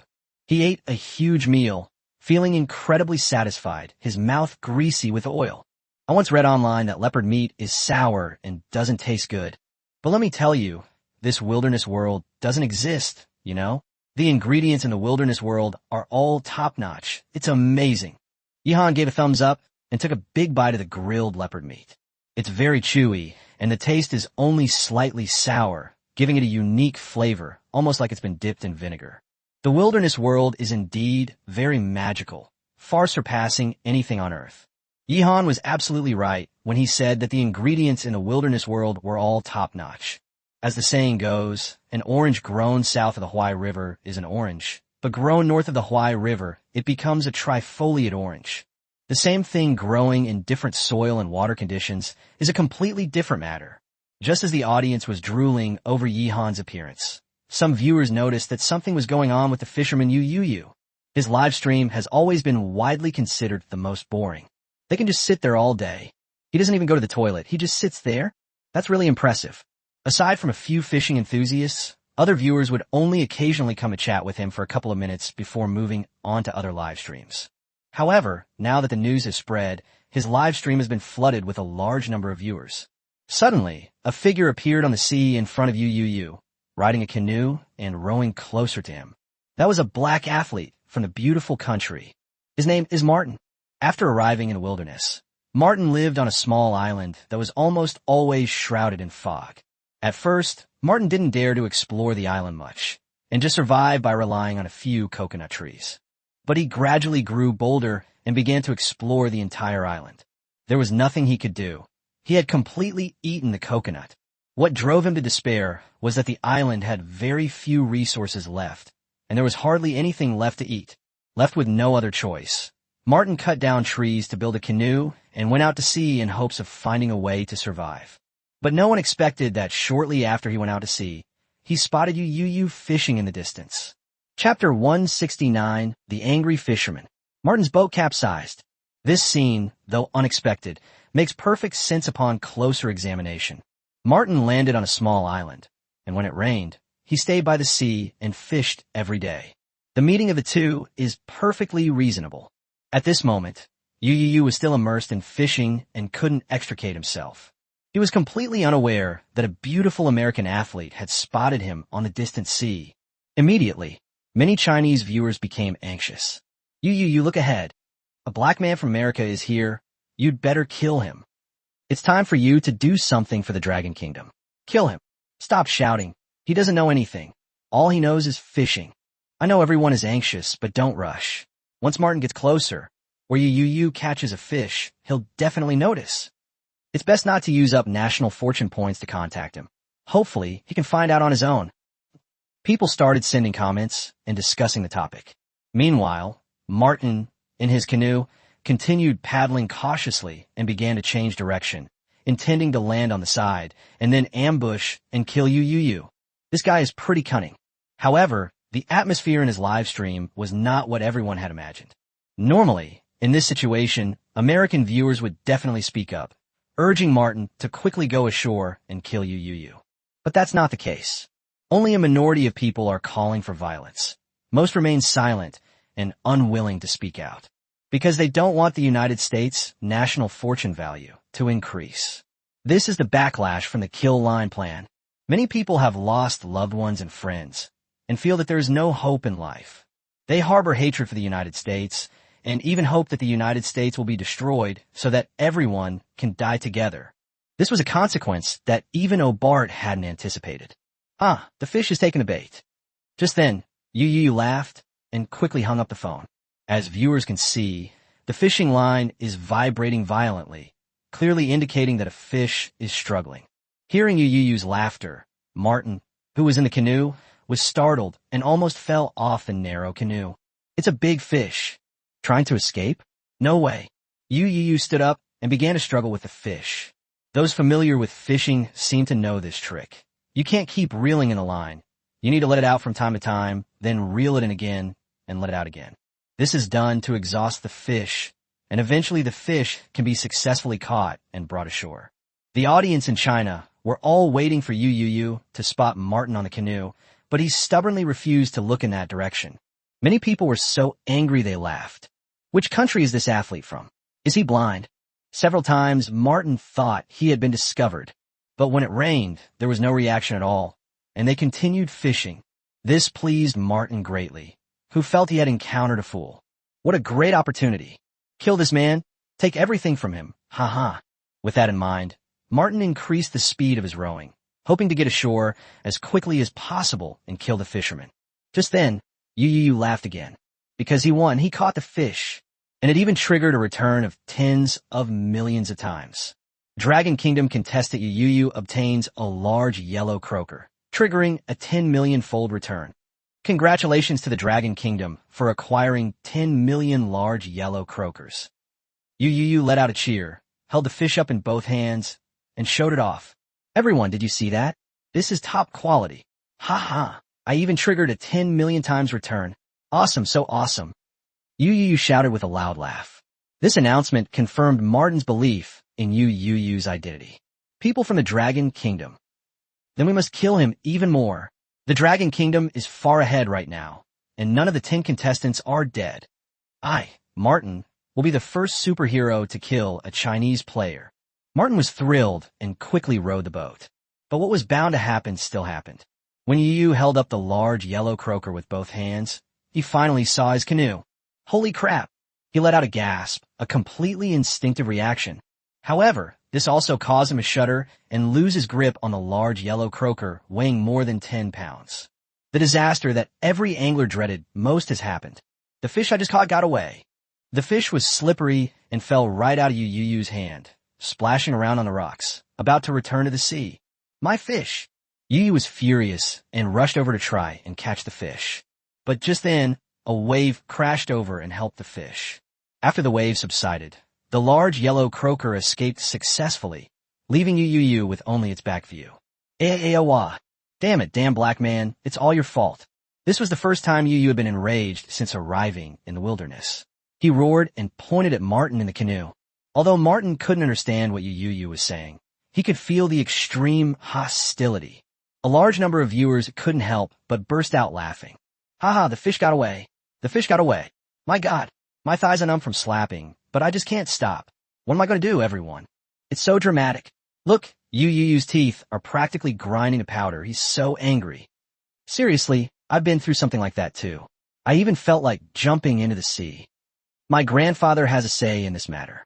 He caught a big fish and felt incredibly happy. He wanted to enjoy it again. So he didn't remove the hook and threw the big fish back into the sea, intending to reel it in. But in the process, the fish got away. Grandpa, I miss you so much. When this long life is over, I will be able to see you again. Our departed loved ones are waiting for us in another world. Aren't you, Grandma? Please don't get all sentimental all of a sudden. I can't stand this. I'm about to cry. A flood of comments appeared, and some people began to reminisce about their deceased loved ones, shedding tears. What a pity. Everyone has to get hurt in this life. At this moment, Yu, who was in the live broadcast, had already taken action. He ran all the way to the shore, closest to Martin, and began his attack from a distance. Fuck your mother. You're the one who caused my fish to escape. I'm going to kill you. Yu cursed loudly and picked up stones, throwing them at Martin on the canoe. Martin's expression changed drastically. He had been hit on the forehead. Actually, Yu's shot was inaccurate. If Yihan were here, he could have taken down Martin with a single arrow. But I hate it when I encounter rain. Transform grief and anger into strength, and make it tangible in this moment. He used all the strength that Master Lynch used in the game, smashing things wildly. In a short period of time, more than 10 stones were thrown out, and if you're lucky, you might hit 1 or 2. That damn Chinese madman.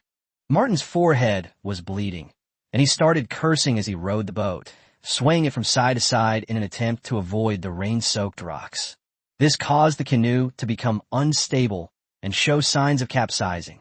The next moment, a loud splashing sound was heard, and the canoe capsized completely. Martin, looking utterly terrified, fell into the sea. Chapter 170 Beating a Dog When It's Drowned. Voldemort meets the rain. The canoe capsized, and Martin fell into the water. Instantly, a backpack on the canoe fell into the water and began to float on the surface of the sea. This backpack contains all of Martin's wealth. Martin quickly reached into his backpack, took out a dagger, and put it in his mouth. Splash!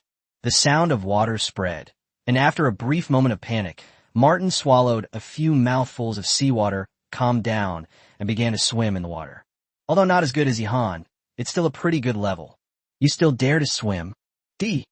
Yu roared and continued throwing stones at Martin. To avoid these attacks, Martin quickly took a deep breath and submerged in the water. Yu frowned immediately, her eyes fixed on everything on the sea, holding a stone and waiting for Martin to pop his head out for air. This scene brought back memories of Peacekeeper Elite from many viewers. The cunning Martin has gone underwater to hide. I've encountered this situation before when I was playing games. I was the one in the water, and I ended up getting blown up by someone throwing a grenade. It's a pity that if Yu had Yihan's bamboo tube bomb, he could have blown Martin up right now. It's possible to turn the tables in this situation. Once Martin gets ashore, I'm afraid Yu won't be able to beat him. Yeah, this black guy is all muscle. He's obviously a better fighter than the fisherman. Look, Martin is surfacing for air. Shoot him. In a live stream, a large number of viewers were discussing it wildly and sending barges of comments. Everyone is worried about rain. We absolutely cannot let Martin get ashore. In the short time it took to catch his breath, Martin had already gotten quite a distance closer to the shore. A smug smile had already appeared on his face. His gaze toward Yu was filled with murderous intent. Yu was also starting to panic. This guy is obviously very physically strong, and he also has a dagger as a weapon.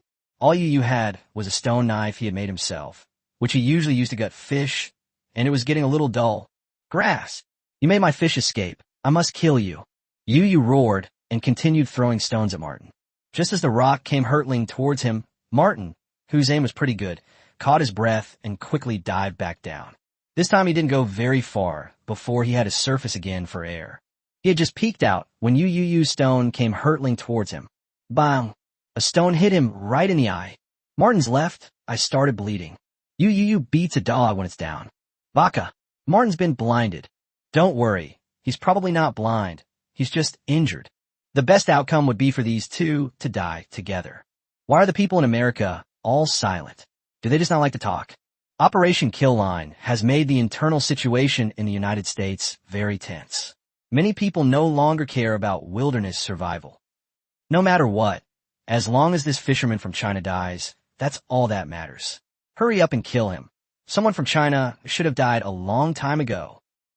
Many foreign viewers were cursing Yu, hoping that Martin could successfully reach the shore and kill him. The first strike after landing is aimed at the fisherman. American viewers are indeed less willing to speak up. They have come to hate America because of the Kill Line plan and no longer support their country. On the contrary, viewers from other countries were jumping up and down, hoping that someone from China would die soon. Next, the two sides engaged in a tug of war. Martin kept changing direction underwater to avoid being hit by Yu. Yu was focused intently on the sea, and as soon as Martin poked his head out, he would throw stones at him at top speed. During this process, Martin got closer and closer to the shore. He had a dagger in his mouth, and his eyes gleamed with a terrifying ferocity. He had already decided that once he got ashore, he would definitely torture this damned Chinese man properly and not let him die so easily. Yes, break all four of his limbs, push his head underwater, and stop when he's about to suffocate. Then beat him up and repeat the process. Not only that, they also want to gouge out his eyes. That's the only way to vent my anger. You Chinese, you're dead. Martin leaned out to breathe again, and even gave Yu the middle finger. Bang! In response to him, Yu threw a stone hard. The stone struck his middle finger, causing him to grimace in pain and nearly drop the dagger he was biting into the sea. After taking a deep breath, Martin dived into the water once again. He was now very close to the shore. Countless viewers from China were on edge. Yu was both angry and anxious. It would be difficult to kill the black man by simply throwing stones, but he had no other choice. What should we do now? Should we run away? Yu was unwilling to accept this, but he also felt that he couldn't beat this black man. So the next moment, Yu made a decision to run. As long as the green hills remain, there will always be firewood to burn. He is more familiar with the surrounding environment, so he might be able to find an opportunity to ambush and launch a surprise attack. If you can't win a direct confrontation, then play it safe and be the sixth man. Yu ran away. A wise choice. Hopefully, he can escape alive. Try to find an opportunity to launch a sneak attack and kill this guy. The final circle of PUBG is still going on. Now, the fishing guy has to become a prone camper. Kill him. I hate black people the most. A large number of viewers from China sent barges of comments to cheer on Yu. At this moment, Martin finally made it ashore. He gripped the dagger, let out a long breath, shook off the water, and let out a beast-like roar. It looks just like a big black dog. You monkey from the Dragon Kingdom, you can't escape. Martin laughed loudly and strode after him. He had already seen Yu's back. Yu turned around and was immediately shocked. He had only run a short distance when he unexpectedly reached the shore. Oh no! Oh no! Yu's heart pounded wildly, her legs went weak, and she actually fell to the ground. Seeing this, the audience in China felt a deep gloom in their hearts. The fisherman has no fighting ability. The situation is quite bad. You might die here today. A large number of foreign viewers burst into laughter, eagerly awaiting the loss of manpower in China. Yu, who had fallen, simply did not get up again. Instead, he truly became a Voldemort, crawling on all fours in the grass to hide. With his familiarity with the terrain, Yu moved quickly, and by the time Martin arrived, he was already out of sight. A cunning monkey. I must kill you today. Martin was furious, and then began to examine the tracks left by the rain-soaked creature, and started to track it. Chapter 171. Obard apologizes. Yu exposes his location. Tense and exciting. All the audience members held their breath, their hearts raced, and their palms sweated. The current situation clearly favors Martin, while Yu is at a disadvantage. It's extremely difficult to make a comeback and turn the tide. If Martin finds them, the consequences will be unimaginable. In a live broadcast, Yu gritted her teeth, crawled forward on the ground, and squatted down behind a tree. He carefully observed Martin from behind the tree. Then he pulled a rock from his pocket and threw it at Martin. At this moment, Martin was looking down at the tracks left by Yu crawling, never expecting that Yu would dare to hit him. The blow was quite forceful, hitting Martin on the forehead and causing him to cry out in pain. Blood started flowing from his forehead too. You monkeys from the Dragon Kingdom, get out here! Martin roared and charged forward madly, but he still couldn't find Yu, because after throwing the stone, Yu immediately changed his position using the cover of trees and bushes. This scene is practically a true reflection of the final circle of a PUBG game. You know there's an enemy around, but you don't know where he's hiding. It might be lying in a patch of grass, or hiding behind a tree or a rock. Aside from the absence of a poison circle, everything else is very faithful to the original. Many game fans were thrilled and sent out a barrage of comments. After the apocalypse, I won't be able to play games anymore, but seeing this kind of live stream content really gets my addiction hooked. I wish I could be matched with a classic island game right now. Go for it, Yu. I knew you were a fisherman, but I didn't expect you to be a sly old fox. Ha ha ha. Yes, that's it. We'll lie in wait for an opportunity to kill Martin.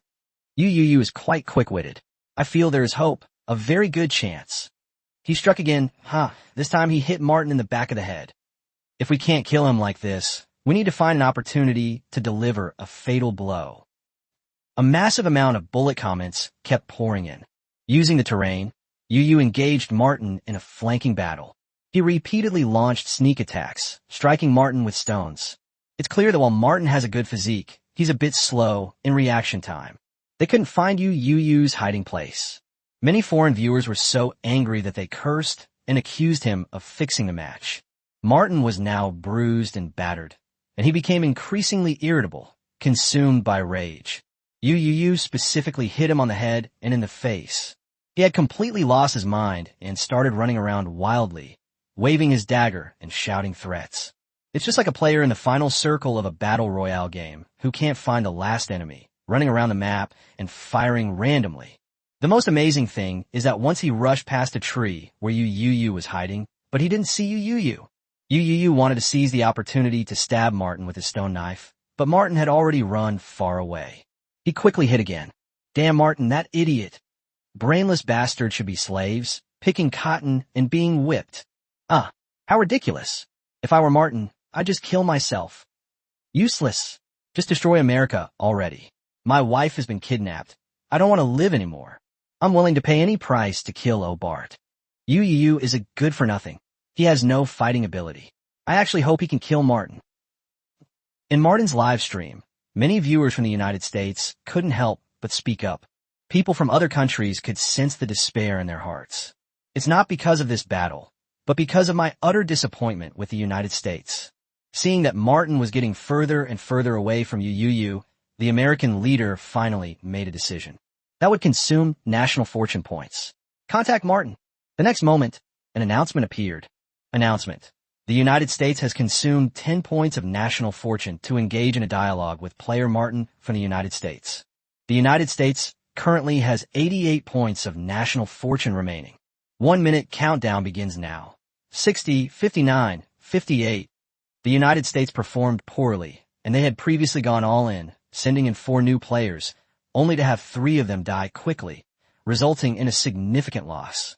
Now, After communicating with Martin, only 88 points of national fortune remain.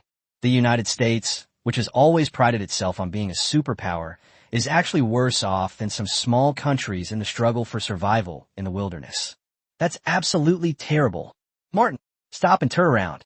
The communication began, and Obart immediately gave remote instructions to help Martin find Yu. What? Martin didn't react for a moment. He's really quite stupid. This gave Yu time to react. Not good. The United States contacted this black man to give him punctuation.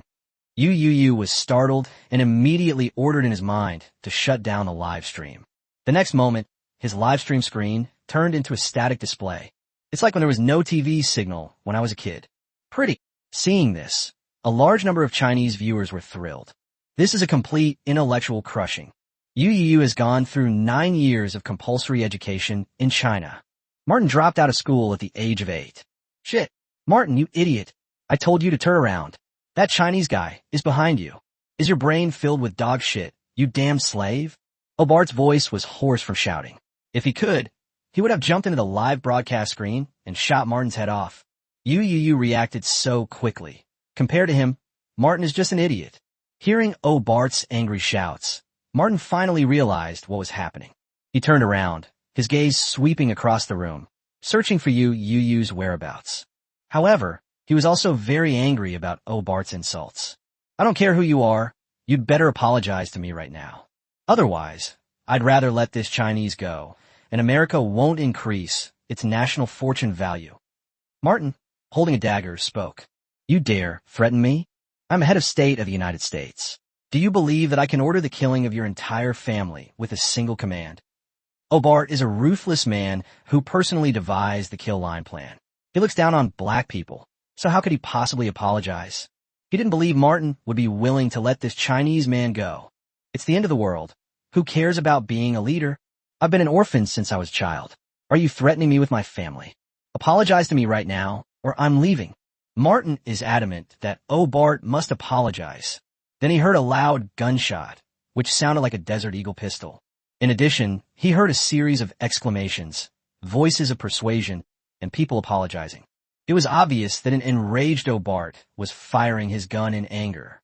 Meanwhile, a high-ranking American official standing next to him was urging him to apologize immediately. With the countdown still going on and not much left to do, Obart had no choice but to grit his teeth and apologize. I'm sorry, Martin. I was wrong. Please, for the sake of America, kill this Chinese man. Obart was furious, but he was still outmaneuvered by Martin. Snort. It's unbelievable that a piece of trash like you could become the head of state.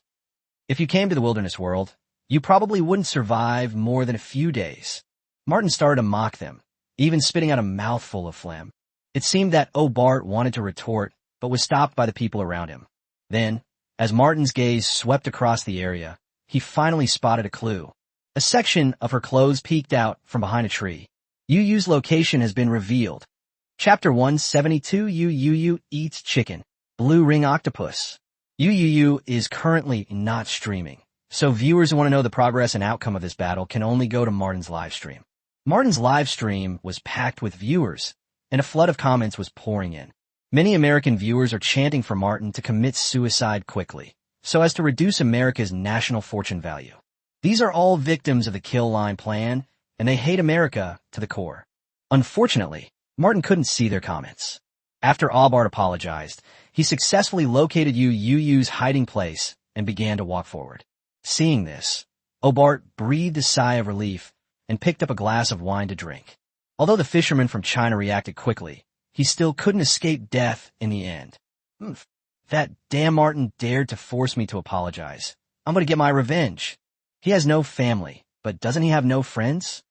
Obart had already decided in his heart that he would find Martin's friends and kill them all to vent his anger. Very good, Martin. You are the pride of our beautiful country. Kill this Chinese man quickly. Obart began to speak, but Martin ignored him and didn't respond at all. There are only 10 seconds left in the countdown to this exchange. Yu, who was hiding behind a tree, realized that she had been exposed and panicked.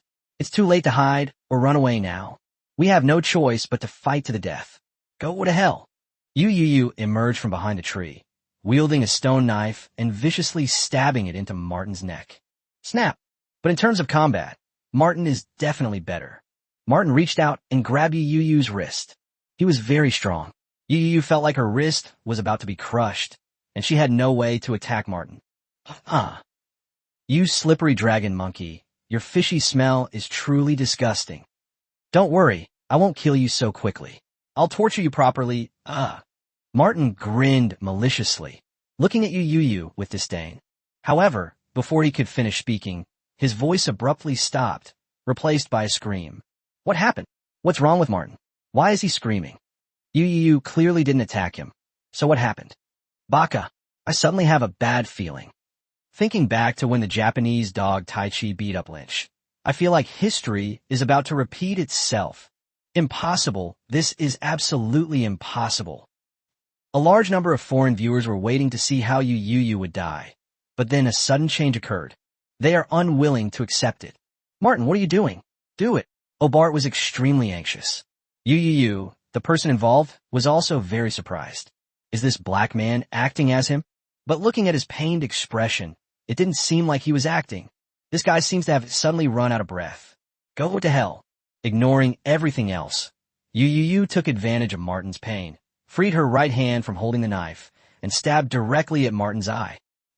Martin let out a scream as Yu Yu pierced his eyeballs, and blood gushed out. But he still didn't fight back. Instead, he knelt down. Martin, what's wrong with you? Don't scare me. Obart couldn't even hold the wine glass properly, and it fell to the ground and shattered. There are 5 seconds left in the countdown for the exchange. Martin, get up now and kill this Chinese. Stop acting. It's all my fault. I shouldn't have yelled at you. Please stop. How about I kneel down for you? Although Martin couldn't see, Obart still knelt down and begged Martin not to die. All the audience members were completely confused. Martin had clearly captured Yu Yu and intended to torture him severely before killing him. But suddenly, this unexpected change occurred. It was as if some mysterious force was controlling him. History is repeating itself. This is exactly the same as Inukai Taiji who beat up Master Lynch back then. They all suddenly lost their ability to act just when they were about to win. But at that time, Taiji Inukai was poisoned by the deadly poison. What's the deal with Martin? Yu Yu didn't care about anything else. He was extremely excited, his whole body was trembling wildly, and he swung the stone knife in his hand once again. This time, he blinded Martin's other eye. Martin has become completely blind. Even if Yu Yu doesn't kill him, he won't survive. But he still didn't resist at all. Instead, he lay face down on the ground, and his whole body was in a stiff state. I've been straightforward in this life. Still alive? Come at me again. Bring it on. Yu Yu, trembling, began to use the stone knife in her hand to slit Martin's throat. As blood flowed out, Yu Yu felt an urge to vomit. Before this, he thought killing someone was no different from killing a fish. But when I experienced it firsthand, I realized that they were two completely different things. Why isn't this deadly hand obeying my commands? Hurry. Yu Yu muttered to herself, gripping her right wrist with her left hand to prevent it from trembling. Finally, his stone knife severed Martin's carotid artery. The next moment, an announcement appeared. Chinese player Yu Yu defeats American player Martin. The United States has had 10 points of national fortune deducted, leaving it with a current national fortune of 78 points. The Dragon Kingdom's national fortune value has increased by 10 points, currently at 350 points. Yu Yu successfully turned the tables and won the chicken dinner. Good luck, and may you have a chicken dinner tonight. It was also at this moment that the countdown to the exchange between the United States and Martin came to an end. Meanwhile, Martin's live stream went dark. He is completely dead, the live stream room no longer exists, and a large number of viewers have been kicked out. Meanwhile, Yu Yu's live stream was still off, so nothing could be seen. He didn't start the live stream immediately, but instead collapsed on the ground and vomited, his whole body still trembling uncontrollably. Audiences all over the world are wondering, what's wrong with Martin? What should have been a sure win turned into a disaster, as if the game had gone offline, and Yu Yu turned the tables on them, leaving them with no chance to fight back. Is the Dragon Kingdom's fortune really that terrifying? It's true that not a single person will die. It's so hard to die even if you want to. Then, amidst anxious waiting and frenzied discussion, viewers discovered that Yu had restarted her live stream. I'm sorry to have worried everyone. Who is this powerful figure who has made this move? Please show yourself. Yu sat on the ground, her face ashen, and began to speak. This situation is like a scene from a fantasy novel, where a reclusive master saves his life from afar. Unfortunately, there was no response. This completely shattered Yu's dream of cultivating immortality. Let me see what's going on. Yu came to Martin's side, turned his body over, and began to examine it carefully. On the surface, there really is nothing unusual. So Yu began to take off Martin's clothes, pants, shoes, and socks. They stripped him naked and finally made a discovery. There was a small octopus clinging to Martin's left ankle. This little octopus is gray all over, covered with blue circular patterns, and looks very eerie. In an instant, Yu felt as if she had been electrocuted and quickly retreated. I dared not have any contact with this little octopus at all, because he had already recognized it. It was the famous blue-ringed octopus. Chapter 173, The Unsociable Nan Bingtian. Yihan makes tofu. It was a blue-ringed octopus. Case solved. Don't let its small size fool you. This little guy has an incredibly potent and terrifying toxicity. Just about 2 milligrams is enough to cause death from poisoning. And what's most terrifying is that when bitten by a blue-ringed octopus, humans will hardly feel anything and will be completely unaware. When the poison takes effect, the person will instantly fall into a state of paralysis and be unable to breathe on their own. That's why Martin suddenly disconnected.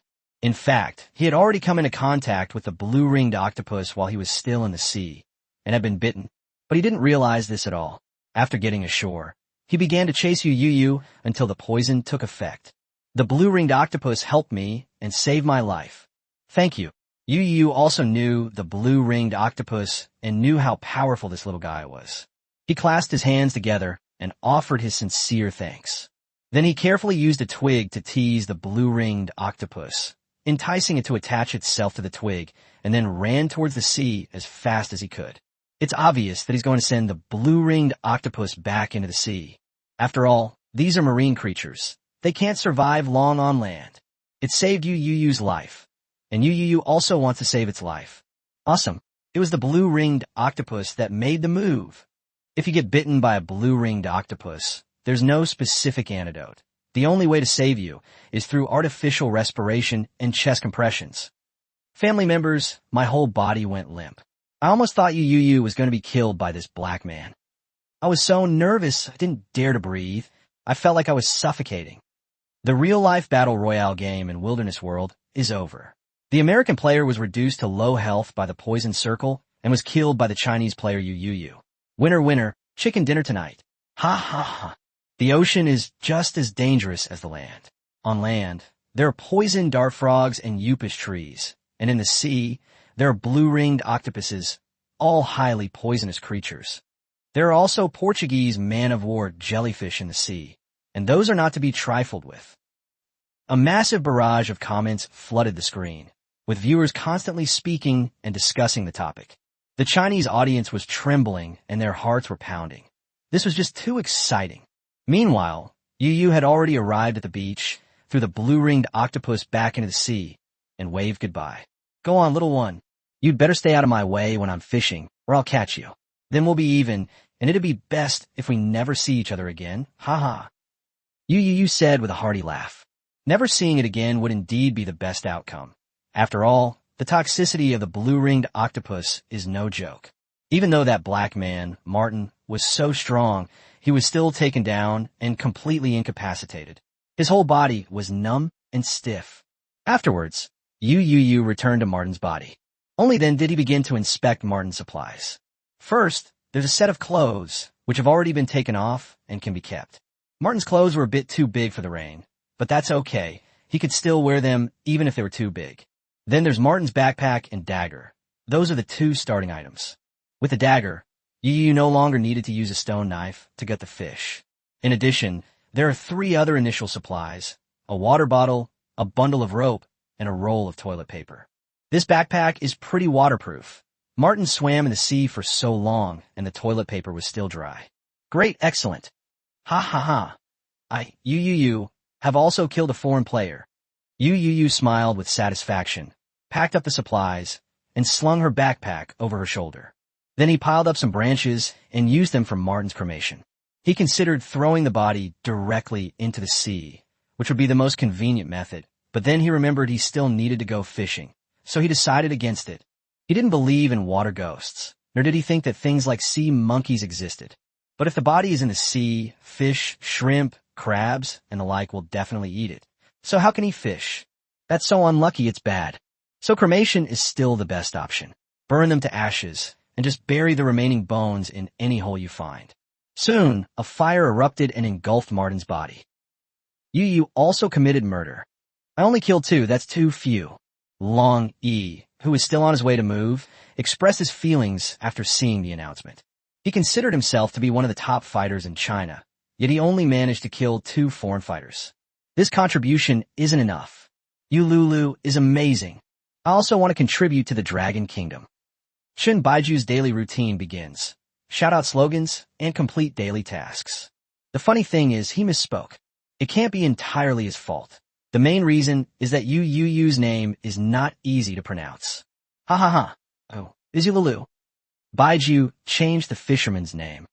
Red carp, green carp, and donkey.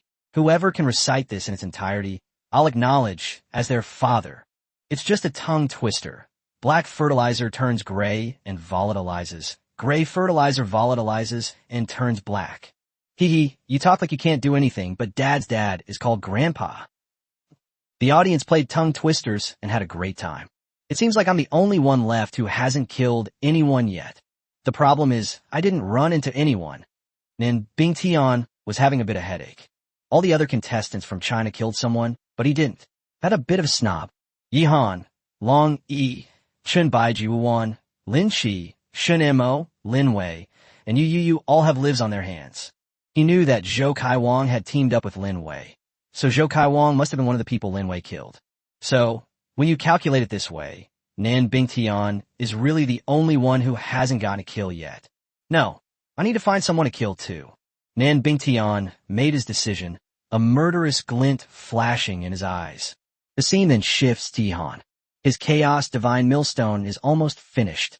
Based on the announcement, it can be inferred that Yu has been fishing since arriving in the wilderness world, and all of them are sea fish. He was just a fisherman to begin with, and he got a really lucky start. I didn't expect him to kill someone, and it was an American player. Awesome. Thinking to himself, Yihan stood up and brushed the stone dust off his clothes. A millstone was now placed in front of him. Dragon King, look what this is. Yihan took the Dragon King out of his pocket. The Dragon King was very curious and looked at the millstone in front of him, even wanting to climb up. Looking at the adorable Dragon King, the audience was filled with affection and especially wanted to touch it. After playing with the Dragon King for a while, Yihan officially began making tofu. He has already prepared all the raw materials. The millstone, dried soybeans soaked in water, pot, gauze, and brine left over from salt refining. This gauze was replaced with a piece of clothing. Yihan had a lot of clothes left behind by other contestants. He selected the most suitable one and used it as gauze. With all preparations complete, Yihan began grinding tofu. Chapter 174, The Ever-Changing Beans. The moment to witness a miracle. As Yihan was finally about to start making tofu, the audience was incredibly excited and stayed glued to the live stream. I never thought tofu was anything special before, and many people even disliked it and didn't like to eat it. But these days, if someone manages to eat a piece of tofu, they can brag about it for a whole year. But we can't eat any at all. You can only eat black energy cubes. Yihan is about to start grinding tofu. I can almost taste the delicious tofu already. Tofu with scallions, tofu with preserved egg, mapo tofu. Bing Bing rattled off a list of dishes, further whetting the appetites of the audience. Yihan then put the soaked beans into a hole above the millstone and started turning the millstone. This step was time-consuming and laborious, but Yihan acted quickly. He displayed the strength of a Qilin arm. The millstone was spinning so fast that the audience could hardly see it. Wow, how many years has Yihan been single before his hand speed is incredible? What a powerful arm. I feel like the millstone is about to start smoking. The Chaos Divine Millstone is an ultimate imperial weapon, and only the Wilderness Emperor Yihan is worthy of its status. The Emperor uses imperial weapons, which is perfectly reasonable. How do you guys know how Yihan trained to have such fast hand speed? TSK. Who knows if Yihan really went to the bathroom or did something else when he entered the live stream? My poor husband, you can contact me if you need anything. I have camel toes. Do you like that, husband? The audience always manages to get into dirty talk as they chat. Don't worry about the road, just drive. Soon, under Yihan's control, a white, semi-liquid, semi-solid substance began to flow out. Yihan collected them all into a pot. He continued operating, switching to the other arm when one arm got a little sore. Both arms are incredibly strong. The audience reiterated that this was perfectly reasonable, because with Yihan's ample physique, he would probably need to use both hands simultaneously when training his Qilin arm. Don't be surprised, everyone. This is just how we gifted people are. For example, Yihan and me. But ladies, please don't fall in love with me, because my girlfriend is Izumi Carissa. One particularly offensive comment sparked outrage and criticism from viewers. Some people even asked him to show it to them. Finally, with Yihan's frenzy, he obtained 2 whole pots of milky white, viscous substance. In modern processes, this step has long been replaced by machines, and very few still insist on using stone mills for grinding. Of course, for Yihan, being able to produce a stone mill was already quite remarkable. Next step, filtering. Yihan let out a long breath and swung his arms as he addressed the audience. He took out a white garment and used it as gauze to begin filtering. This will give you smooth, residue-free soy milk. Yihan squeezed and kneaded the garment forcefully, squeezing out the soy milk inside, which flowed into an empty pot. Having lots of pots and pans is so great. These residues can be ground again. We should be able to make some more soy milk. Yihan was very frugal. He ground a remaining soybean pulp again and repeated the process. And sure enough, he got some more soy milk. He completely squeezed every last drop out of these beans. However, the remaining soybean pulp still has some value. For example, it can be made into soybean pulp balls or soybean pulp cakes for personal consumption, or used to feed chickens, or even as fertilizer. Yihan possesses A-level culinary skills, so he can definitely turn these soybean dregs into all sorts of delicious dishes. I'll eat some myself, and save some to feed the chickens, Yihan said with a smile. Then he began the next step. That's making soy milk. Put the filtered soy milk into a pot, and start cooking it. Even through the live stream screen, viewers could almost smell the aroma of soybeans. Steam rose, and the soy milk in the pot gradually boiled. Just as the audience was getting impatient, Yihan chuckled and took out a bamboo tube, filling it with soy milk. I also added honey and stirred it in. Steaming hot, freshly squeezed soy milk. The audience should drink first. Yihan drew a wave of hatred, blowing on the air and taking a sip. Then he closed his eyes with a look of blissful ecstasy. Sweet and delicious, rich and silky smooth. This is the best soy milk I've ever had. Yihan gave a thumbs up and continued drinking. The audience was absolutely drooling. It's too much. After Yihan finished drinking the soy milk, he noticed that a skin had begun to form on the surface of the soy milk in the pot. He used chopsticks to gather the skin together in the middle, forming a strip, and then scooped it up and hung it up. Waiting to dry. This is dried bean curd sticks. Adding dried bean curd sticks to cooked dishes or cold dishes makes them very delicious and is something many people love to eat.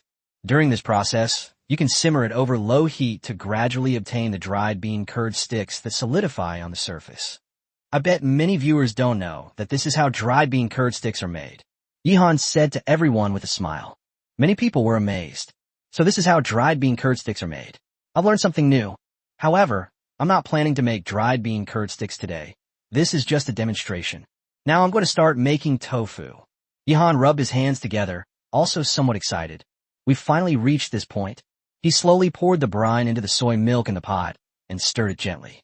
This process must not be rushed. Gradually, the audience all saw that the soy milk in the pot began to change. It started to solidify slowly. You can get tofu pudding at this time. If you continue to wait, the tofu pudding will solidify further, and that's tofu pudding. Yihan further explained to everyone. Many people were amazed. I thought it was amazing enough that edamame, soybeans, and soybeans were the same thing. I never imagined that the process of making tofu could also yield soy milk, dried bean curd sticks, tofu pudding, and tofu brain. Beans are such a versatile food. I really don't know how our ancestors discovered these mysteries. And Yihan hasn't even mentioned all of this yet. For example, it can also be used to make bean curd sheets and bean curd rolls, and it can even be used to make stinky tofu, fermented tofu, and moldy tofu. At this point, the soy milk in the pot had further solidified, and Yihan felt it was almost ready. He began scooping out the tofu pudding and placing it into the mold that had been prepared beforehand. This mold is very simple. It is simply a rectangular prism shape constructed from bamboo. Line the inside with a garment that you would use as a gauze, pour all the tofu from the pot into it, wrap it up with the garment, and finally weigh it down with a heavy object. At this point, Yihan's work of making tofu was finally over. All you need to do is wait an hour or two to get the tofu. During this time, Yihan tidied up briefly, clean the millstone and the pot, then prepare the various ingredients for dinner. As darkness fell, Yihan removed a stone from the mold. Now, the moment of witnessing a miracle was about to begin. Chapter 175, A Delicious Tofu Feast. Dragon Kingdom contacts Dragon 1. All the work done beforehand was for this moment. Yihan took a deep breath and opened the mold, then gently lifted the garment that was being used as gauze. The audience all saw the snow-white tofu appear before their eyes. That's amazing. Yihan made tofu in the wilderness. At this moment, a large number of spectators were extremely excited and cheered. Yihan has created another miracle. He exceeded everyone's expectations time and time again by firing bricks, making gunpowder, and producing tofu. Ha ha ha. The tofu is successfully made. As usual, the audience eats first. Yihan used an axe to cut off a piece of tofu and carefully held it in his hand. No wonder he's the leader of the axe gang. He always uses an axe to chop vegetables and meat. There was nothing he could do. Yihan simply didn't have a kitchen knife. It seems I need to find some time to take out that dusty obsidian and make an obsidian knife. Obsidian knives are somewhat fragile, like glass, but as long as you don't use them to cut very hard things, there shouldn't be any major problems. Cutting tofu is perfect for this task, and you might even be able to show off your skills to the audience by making a wincy tofu. Yihan thought to himself, then took a bite of tofu. He chewed while nodding and giving a thumbs up. This is the taste. I'll add some soy sauce. As Yihan spoke, he dripped a few drops of soy sauce onto the tofu. One bite and I was so moved. It's worth mentioning that soy sauce is actually made from soybeans. Soybeans. I'm seasoning myself. Tell me, isn't that amazing? However, brewing soy sauce is much more troublesome and time-consuming than making tofu, so Yihan was unable to brew soy sauce. Oh, Yihan opened his mouth wide and took a deep breath. Cuckoo is so cool. He quickly ate the piece of tofu he had cut off and was still somewhat unsatisfied. It's already delicious as is, let alone the fact that Yihan is going to continue cooking. Don't get too greedy, everyone. Actually, it tastes similar to black energy bars. Yihan started making dinner and also took the opportunity to comfort the audience. I didn't believe your nonsense. Ugh, I'm so angry. I'm going to throw this. Wah, how can I get to eat tofu? I love tofu the most. If only we had some pickled vegetables. We could make pickled vegetables with tofu. Holy crap. After eating pickled vegetables and tofu, even the emperor can't compare to me. I'm not watching anymore. Yihan, you have no heart. Master Lin Shi still has a fever. How can you be so heartless? Ha! Yihan is just deliberately trying to make us jealous, but I still want to see it. I'm so hungry for it, just like Brother Nin said. I'm dying to see it. Many viewers left the live stream cursing. If we don't leave soon, we might be so hungry we'll cry. I don't sell tofu. What I learned at the martial arts school was called kung fu. Yihan was in a very good mood, humming a song as she prepared dinner. Tonight's dinner will feature beans. First, we'll have wild rice as the main dish, followed by braised tofu with minced pork, pan-fried tofu, fried soybean pulp balls, cold tofu salad, and a tofu, mushroom, vegetable, and egg soup. The 4-dish-in-1 soup meal is back, and they're all related to tofu. Seeing that Yihan had already started eating and was devouring the food like a whirlwind, another group of spectators left. Only Bing Bing couldn't escape. She was the commentator in Yihan's live stream, continuing to work with tears in her eyes. I don't want to talk right now. I'll play a song for everyone. Bing Bing turned on her smartwatch and played a background music track. As the familiar melody began, the audience recognized it as the background music from A Bite of China. Great. That's so fitting for the occasion. Yihan enjoyed a hearty tofu feast and was completely satisfied.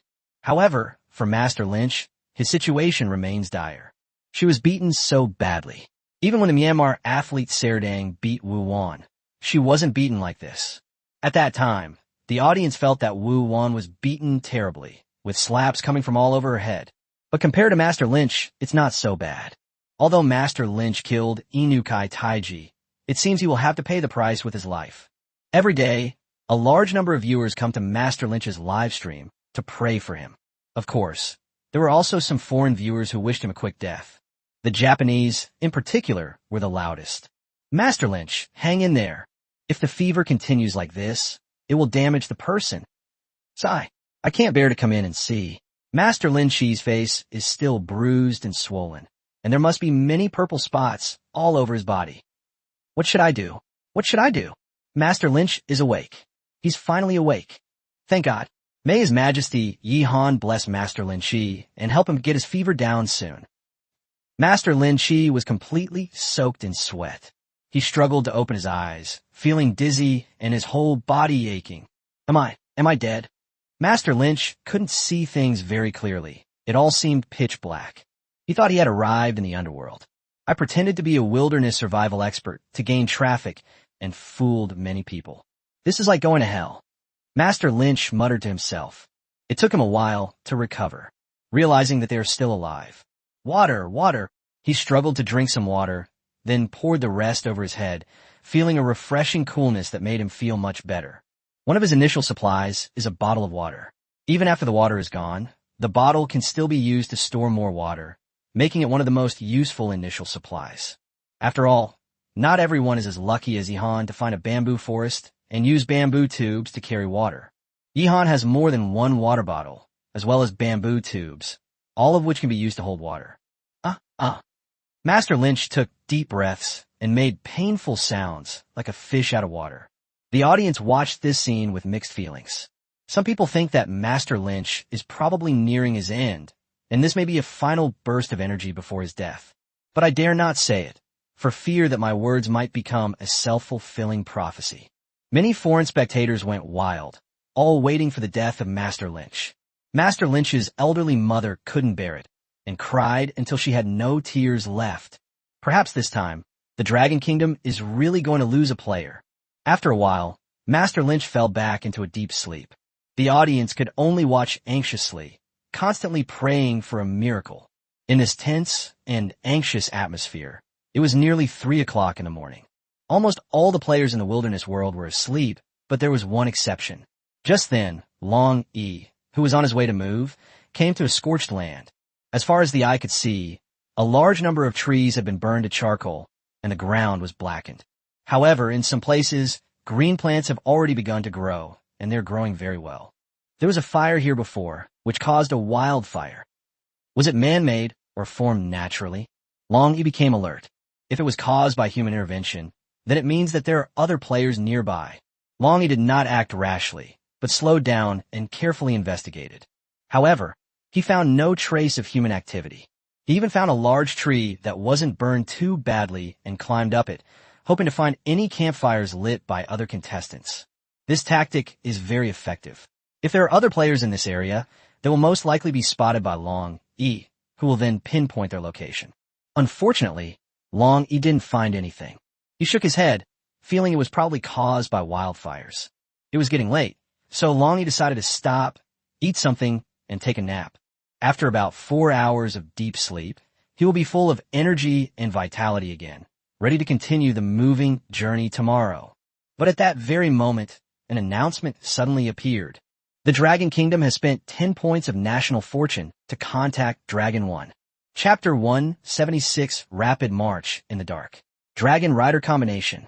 Announcement. The Dragon Kingdom has consumed 10 points of national fortune to interact with Dragon Kingdom player Long E.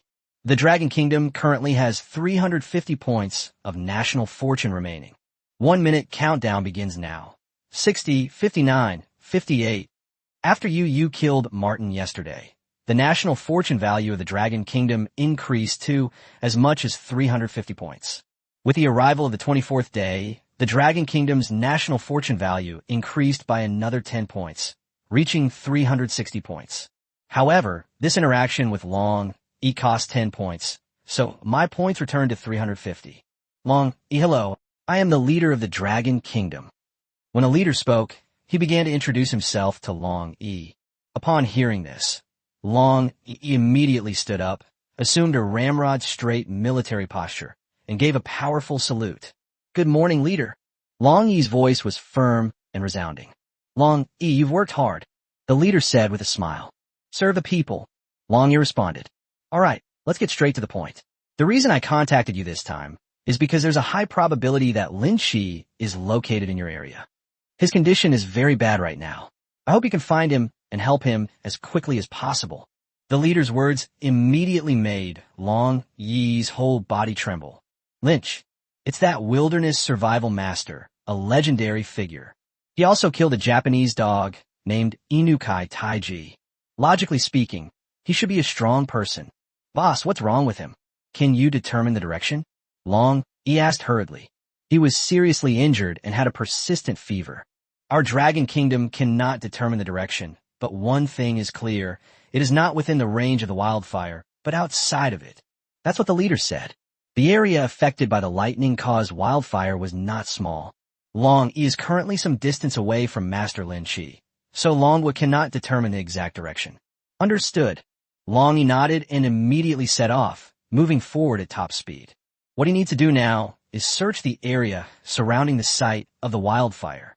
Of course, it's also possible to fail, because even China cannot confirm whether this area is the same one where Lin Shi encountered the wildfire.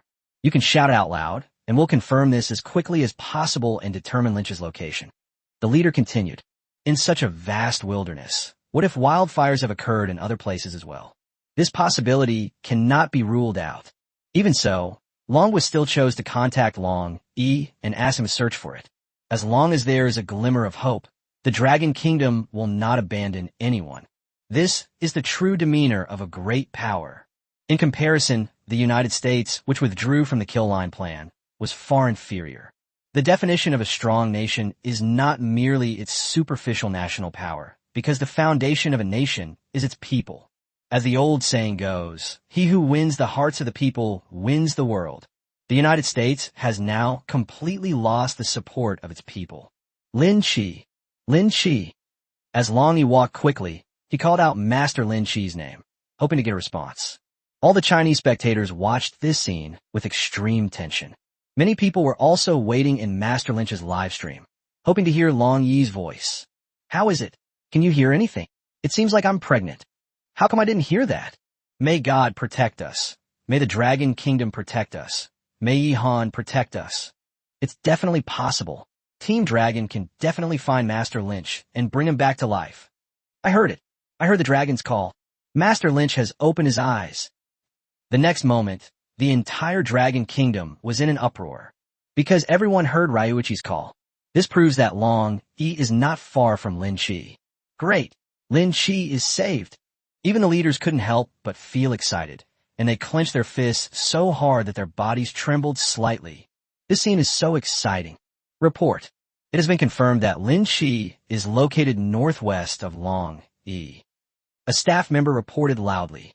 His face turned bright red, and his voice was almost hoarse from shouting. Long E. The leader immediately spoke. Boss, I heard you. I will get to Lynch's location at full speed.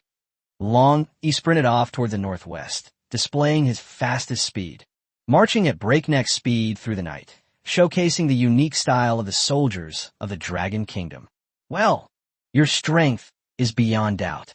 If you join forces with Lin Shi, he should be fine. Let's call you two the Dragon Riders. On a whim, the leader gave the duo Long E and Lin Shi a name. Dragon Rider combination? Good. Long Yi's eyes lit up. He liked the name very much too. His words were also heard by the audience. Dragon Rider combo. Domineering. Awesome. Sky Dragon Rider. Now my Dragon Kingdom will have two pairs, Zhou Kai Wang and Lin Wei, and Long E and Lin Shi. That's great. Master Lin Shi won't die, huh? With the Dragon Team's abilities, they can definitely revive Master Lynch. You Japanese bastards, come out and face your death. Still dare to shout? Don't you understand the destiny of my Dragon Kingdom? The audience was extremely excited and spammed the screen with comments. In the following time, The leader used the fastest speed and the most concise language to inform Long Yi about the situation of the other contestants from the Dragon Kingdom.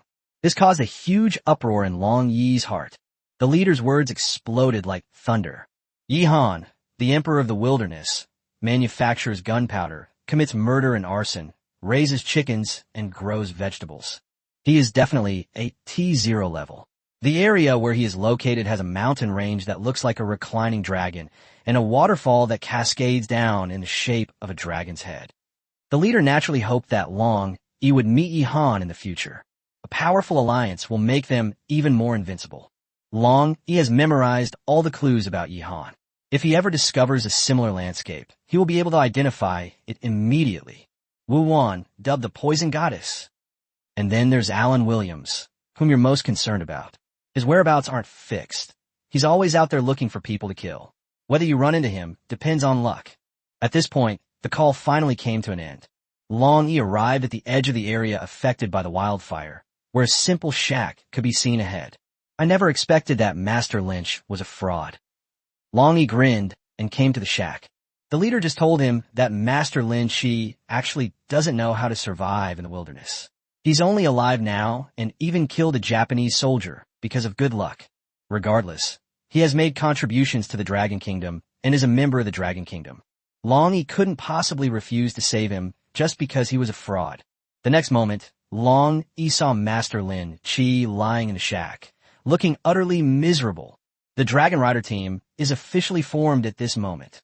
Chapter 177 Bone Scraping Treatment. Master Lin Chi with amazing bones. The Dragon Kingdom spent 10 points of national fortune to contact Long Yi, helping him quickly find Master Lin Chi. This scene shocked the entire planet. So far, the Dragon Kingdom has initiated 2 communications. They contacted Yi Han and Long Yi respectively. That time, when Yi Han contacted me, Yi Han killed 2 opposing players. This time, Long Yi successfully found Master Lin Chi. Both communications were very successful. This has made many foreign viewers extremely envious. It's like when South Korea contacted their own players, and the 2 sides started hurling insults at each other. The nation's fortune has been completely wasted. Yesterday, the U.S. contacted Martin, and things went very unpleasantly. Look at the Dragon Kingdom. The difference is just too big. Lin Chi. Upon entering the shack, Long Yi immediately began to check on Master Lin Chi's condition.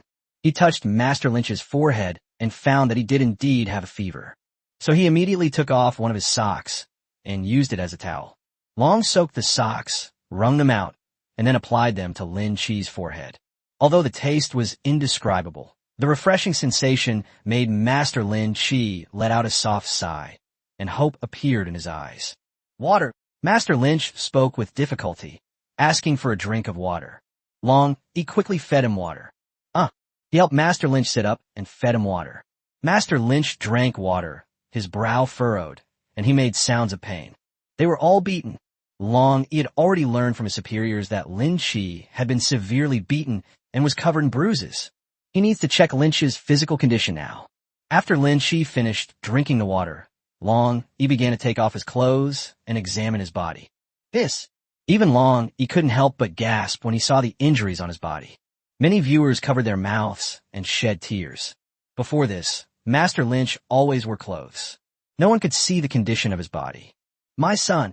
Master Lynch's mother couldn't help but burst into tears. She was heartbroken. Master Lin Chi's body was covered in bruises and purple spots, and in some places the skin and flesh were broken open. It was caused by being beaten with tremendous force. Skin torn and flesh ripped open. There are also signs of infection, with yellow pus draining from it. This is also the root cause of Master Lynch's fever. Lin Chi, do you want to live? Long Yi took a deep breath and looked at Master Lin Chi to ask. Master Lynch nodded. Then you'll have to bear the pain later. Scars are a man's badge of honor. Long Yi's words made Master Lin Chi feel uneasy. I have a bad feeling. But Long Yi had already left the shack to start a fire. At this point, many viewers realized Long Yi's intention. Team Dragon is trying to give Master Lynch a painful but necessary overhaul. It's not that exaggerated. At most it'll just be a matter of cutting off some flesh. Ouch, that must hurt so much. Master Lynch's wound has become infected and requires strong medicine. Yes, I see some parts are rotten, and yellow pus is oozing out. Sigh, if only Shinamo were here. She knows medicine. Our sister Wan is not convinced. The poison god taught himself traditional Chinese medicine, but he's just a poison doctor. The audience was buzzing with discussion, constantly sending comments. Everyone is very excited right now, and no one is sleepy. Today we must watch Long Yi treat Master Lin Chi and save his life. Outside the shack, Long Yi quickly lit a campfire. The firelight pierced the darkness and brought a sense of security to Master Lynch. He is preparing himself mentally. Long Yi took out an axe and started to heat it over the campfire to disinfect it. Although he had a dagger in his hand, he dared not use it, because the dagger contained poison dart frog toxins. Using a dagger to treat Master Lynch would only kill him on the spot. Therefore, only an axe can be used. Of course, even a relatively large tool like an axe is handled with ease by Long Yi, so there's no need to worry about that. The audience has great faith in Long Yi's abilities and believes there won't be any problems. But Master Lynch, as the person involved, became even more frightened.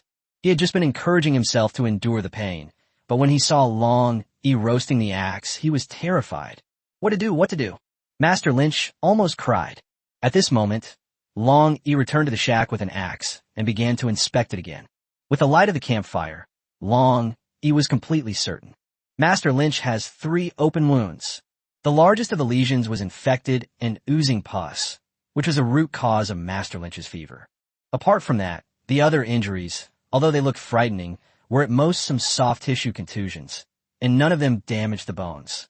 Very good. Long Yi was confident that he could save Master Lin Chi's life. Don't worry, everyone, he won't die. Lin Chi, put in your mouth. As Long Yi spoke, he took off his other sock and stuffed it into Master Lin Chi's mouth. Both of his socks came in handy. Wah! Master Lin Chi let out a whimpering sound, and then Long Yi held him down. He was already quite weak, not to mention that Long Yi was so strong. This left him completely unable to struggle. The next moment, Long Yi made his move. He scraped away Master Lynch's rotting flesh with the sharp edge of the axe, making a hissing sound. Master Lynch trembled violently, tears streaming from his eyes. It hurt so much. However, immediately afterward, his eyes rolled back and he fainted from the pain. This made things easier. Long Yi continued to treat Master Lin Chi. Many viewers were too scared to watch. It was hard to imagine how painful that must have been. But everyone also knows that only by doing this can Master Lynch's life be saved. Taking advantage of Master Lin Chi's unconscious state, Long Yi completed the task as quickly as possible. Then he took off the backpack behind him, took out some herbs, crushed them, and sprinkled them on the wound. Those were some herbs that Long Yi picked during his move, just in case. Now, they've come in handy. Look, everyone, there is Ageratum conizoides in here. This herb can clear heat and detoxify, reduce inflammation, and stop bleeding. In Long Yi's live stream, commentator Lung Feng said with a smile. With the treatment temporarily concluded, many viewers breathed a sigh of relief. It's clear that with Long Yi around, even if Master Lin Chi wanted to die, it would be difficult. This can be described as an extreme rescue. If Long Yi doesn't arrive until tomorrow, perhaps he can collect Master Lin Chi's body. It was a stroke of luck that Master Lin Chi was destined to die. Who would have thought that Long Yi would actually arrive at such a time? Seeing the audience's excited discussion, Lung Feng laughed again. Actually, I can tell that Lin Chi has a good physical foundation. In the words of martial arts novels, he has extraordinary bone structure and is a martial arts prodigy. In the words of cultivation novels, he has excellent aptitude and is a good prospect. Upon hearing Lung Feng's words, the audience couldn't help but be shocked. Who knew that Master Lin Chi was a genius?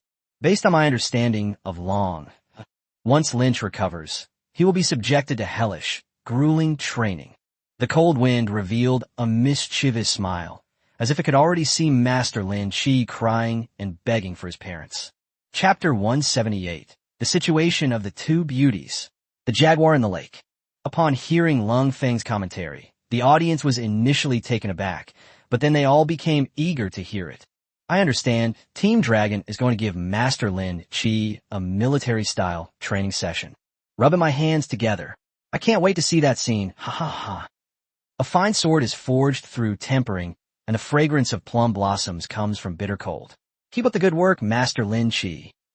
I don't like hearing that kind of talk. The plum blossoms are fragrant because they are naturally fragrant. What does that have to do with the snow? Times have changed. Young people these days don't advocate for hardship, huh? Let's wait until Master Lin Chi recovers before we talk about this. Everyone, please don't rush. A massive amount of comments flooded in. Dragon Riders, handpicked by the leadership. The appearance of this group made all the Chinese viewers breathe a sigh of relief. I can finally relax. Master Lynch escaped death by a hair's breadth. He's truly resilient. Of course, this is also inseparable from the Dragon Kingdom's unwavering commitment to never abandon or give up on its people. At the critical moment, if the Dragon Kingdom hadn't acted decisively and spent 10 points of national fortune to contact Long, things might have really been in jeopardy. A large number of foreign viewers were completely overwhelmed. So, in the Dragon Kingdom, not a single person died. Huh? If 1 or 2 times could be considered a coincidence or good luck, how many times has this happened now? Is this a hidden benefit brought about by the extremely high national fortune value? Next, Long Yi didn't rest, but began preparing food and medicine. He first boiled a pot of water and added some anti-inflammatory herbs to it, so that he could give Master Lin Chi some drink when he woke up. Then I cooked a pot of meat soup, which didn't look very appetizing, and I'm sure it didn't taste very good either. But being able to eat a hot meal with soup is already quite good. This is easier to digest than eating dried meat directly, which is suitable for Master Lynch's patient. Hey, just as Long Yi finished his work, Master Lin Chi woke up and made a painful sound. Lin Chi, drink some medicine first. Then we'll prepare to eat. Long Yi greeted him. Long Yi, thank you. Master Lynch took a sip of hot water infused with herbs, and then produced the pain mask. Hot, hot, hot. My tongue is numb. Ah, Master Lynch let out a scream, stuck out his tongue, and fanned it with his hand. Although this scene was funny, it was quite obvious that Master Lynch's condition had improved considerably. On the one hand, the medication was applied, but it was mostly a placebo effect. The power of the mind is truly amazing. For example, some cancer patients, even if you keep it from them, will still be quite energetic and actively seek treatment. If someone tells them the truth, saying, "You're finished, you have cancer," then that person is immediately doomed and will lose all hope. Now that Master Lin Chi has received treatment and has such a powerful teammate as Long Yi, the gloom in his heart has been swept away. Of course, it is full of hope. Even though I still had a fever, I didn't feel as bad anymore. It was amazing. Next, Master Lin Chi drank the medicine and ate some meat soup, and then he felt sleepy again. He lay down in the shack and fell asleep immediately, feeling completely at ease. Long Yi glanced at him, a meaningful smile appearing on his face. Nothing happened that night. As dawn broke, Yihan woke up. The 24th day of wilderness survival has officially begun. Time flies. Yihan looked at the several upright characters on a bamboo slip by the bedside and spoke. Then he checked the historical announcements and discovered what had happened last night. The Dragon Kingdom is contacting Dragon 1. Long Yi and Lin Chi have teamed up. This is a powerful alliance. Yihan Sayid.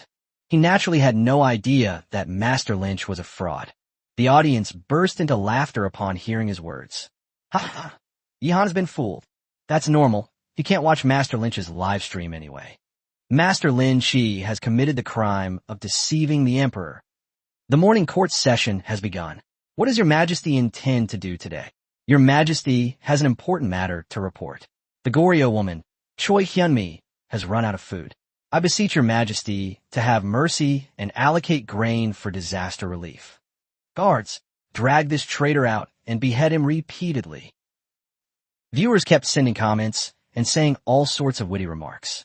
Saying that Yihan should give Choi Xianmei something to eat was obviously a joke and shouldn't be taken seriously. Even if Yihan wanted to give it to her, he would have to find her first. And everyone can guess that if Yihan really encountered Choi Xianmei, he would most likely ruthlessly destroy her. When it comes to a struggle for the fate of the nation, this is not the time to show mercy to women. However, Choi Hyunmi's situation is indeed very bad right now. Since Lee Cheol-hyun's death, she has been living off her savings. She tried to shoot birds herself, but she couldn't hit them at all. This is quite difficult. Although she has studied with Lee Cheol-hyun, She cannot master it in a short time. Damn it. What should I do? What should I do? Choi Hyun-mi looked annoyed and stomped her feet in frustration. Many South Korean viewers watched this scene, but there was nothing they could do but watch helplessly. Meanwhile, in Japan, Chizuru Kobayashi, a severe yandere, has no worries about food. Although she ate quite a lot, Asuka still had more than half left. Her live stream is so scary that few viewers are willing to watch it. Even if she is beautiful, it doesn't matter. Everyone is afraid of her. Many people are hoping that she will develop prion soon, but so far there seems to be no such sign. Regarding the claim of prion, some people believe it is false and was created to prevent cannibalism, while others believe it is true. There are also claims that the incubation period for this prion can be as long as 30 years. But none of that matters anymore, because it's obvious to anyone with eyes that Kobayashi Chizuru's mental state is quite abnormal. How long can a madwoman, a mentally ill woman, survive in the wilderness? Her death was only a matter of time. Sooner or later, the Japanese will have to suffer this blow. These two beauties from South Korea and Japan are both in dire straits. It's said that betting has already been started overseas, with people wagering on which one of them will die first. At this moment, the scene returned to Yi-han's live stream. He started working after breakfast. His daily morning routine is very busy now.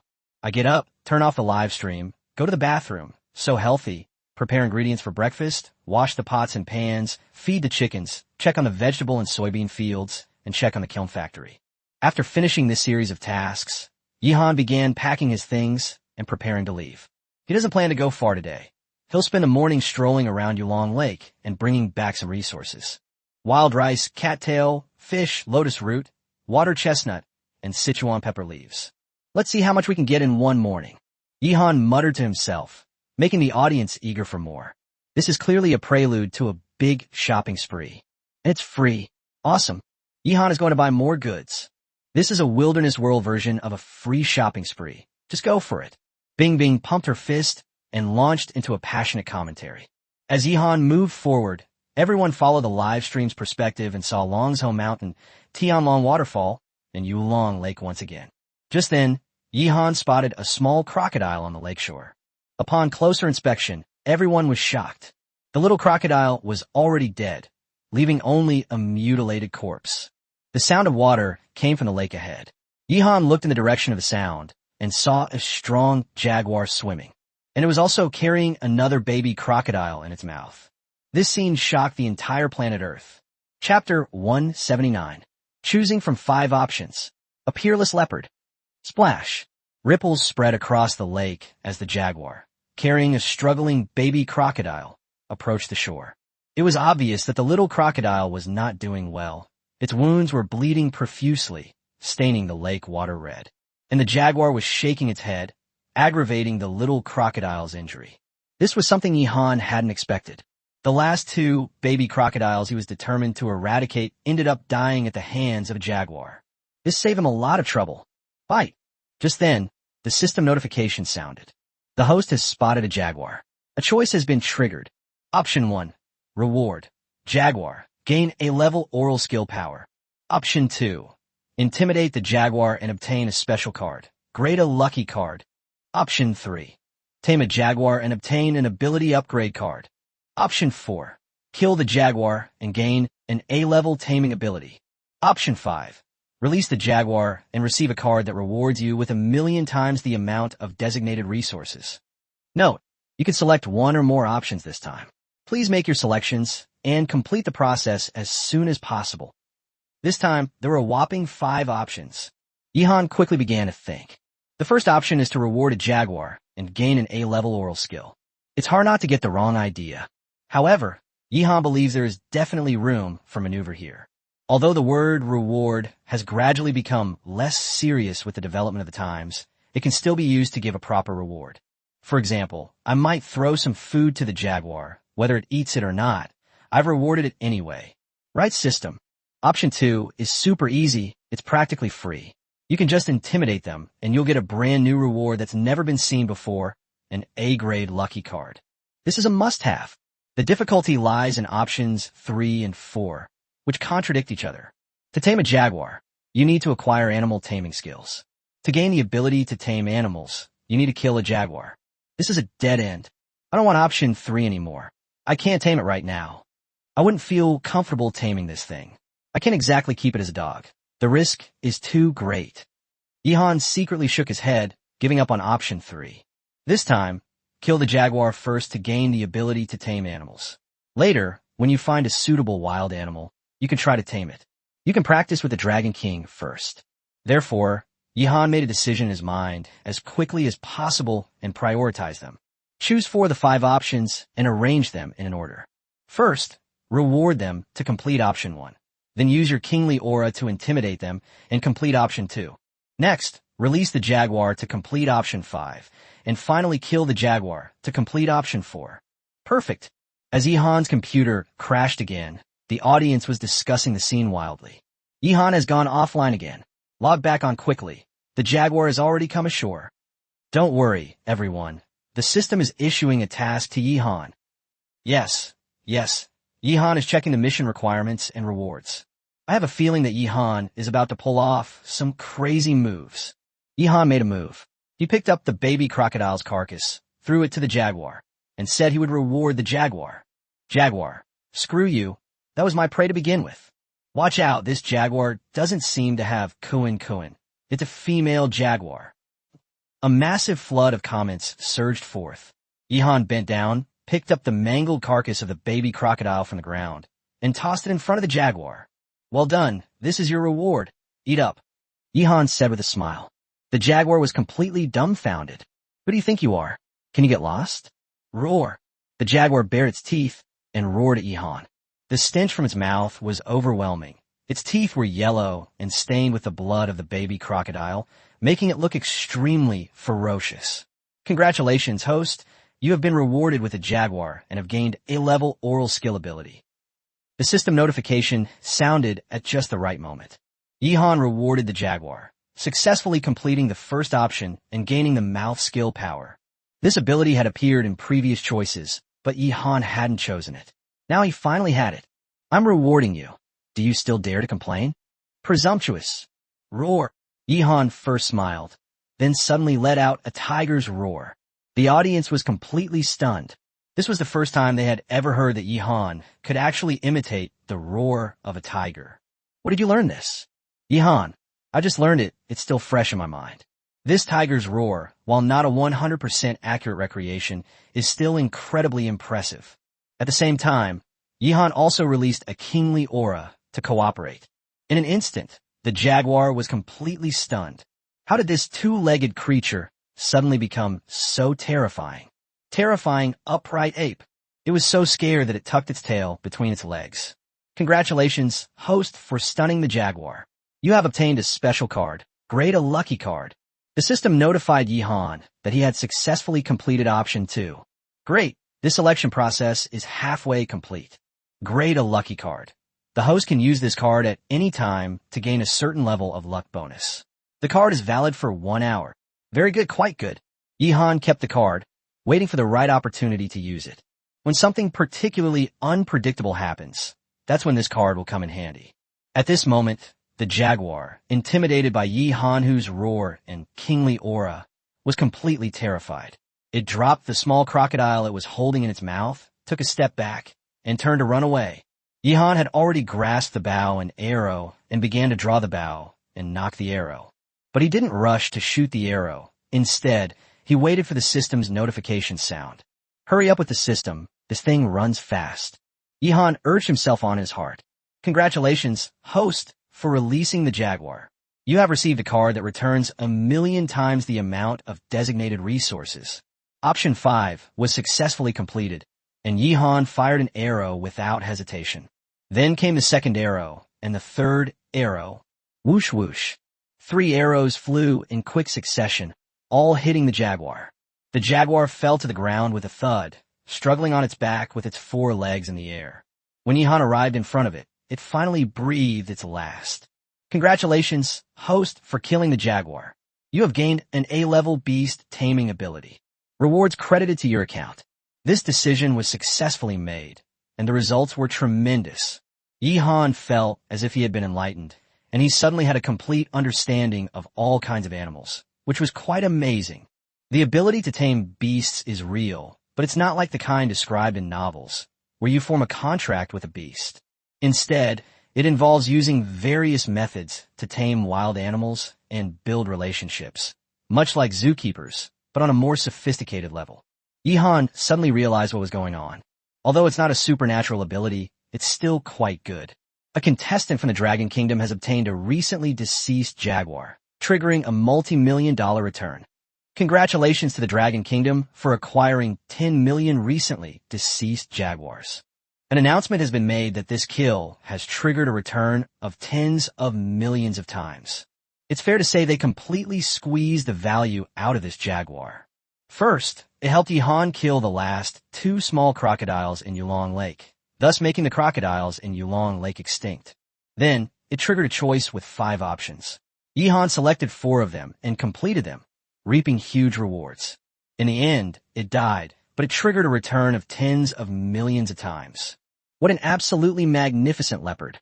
Chapter 180. I'll hit you if you don't listen. Master Lin Chi's fighting spirit. The death of the jaguar triggered a multi-million-fold return, and after a brief silence, the audience erupted in a tremendous uproar that echoed throughout the underground shelters. As expected of His Majesty Yihan, his actions are rewarded 1,000-fold. I didn't know leopards ate crocodiles. Black caimans have almost no natural predators in the wild, but anacondas and jaguars are exceptions. Can anyone tell me what Yihan's tiger roar is all about? My legs are still weak. Haha, I immediately knelt down. That's really fierce. You didn't know, did you? This is actually a sonic combat technique that Yihan secretly practiced. A large number of bullet comments kept flooding in. The players throughout the entire wilderness world also had their own reactions. Brother Yihan is amazing. I also want to contribute to the Dragon Kingdom. Chen Baiju immediately shouted slogans in excitement. Viewers flocked to check in and complete daily tasks alongside him. Yihan killed a jaguar. What does a jaguar taste like? I'm so hungry. Nan Bingtian officially joined the team that checked in and shouted slogans. He and Chun Baiju were jokingly referred to by the audience as the slogan duo. Chun Baiju genuinely wanted to make a contribution, and Nan Bingtian was genuinely craving food. Both were expressions of true feelings. There's absolutely nothing wrong with it. Lin Chi, you're awake? Going out to get some sun will be good for your recovery. As the announcement was made, Long Yi also noticed that Master Lin Chi had opened his eyes. There is still a large number of viewers watching their live stream, eager to see how Master Lin Chi is after waking up. Good. Master Lynch's voice was still a little weak, but he felt hungry. This is a good thing. If a person consistently doesn't want to eat, then there's definitely something wrong with their health. Having an appetite is a good thing. It means he's recovering. Master Lynch grimaced as he got up and walked out of the shack. There was nothing he could do. His whole body ached whenever he moved. Long Yi, I am hungry. Master Lin Chi said somewhat embarrassedly. You weren't awake this morning, so I ate by myself first. It's okay. I'll get you something to eat now. As if by magic, Long Yi pulled out a leg from his backpack, the origin of which was unknown, and began to roast it for Master Lin Chi. Thank you, Ryuichi. If it weren't for you, I'm afraid I would be dead. I can never repay your life-saving grace. I, Lin Chi, will repay you even if I have to be your slave in my next life. Master Lin Chi sat down next to Long Yi and said.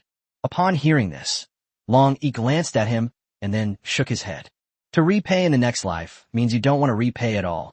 I don't need your repayment. From now on, you just need to follow my orders. If you disobey, I'll beat you.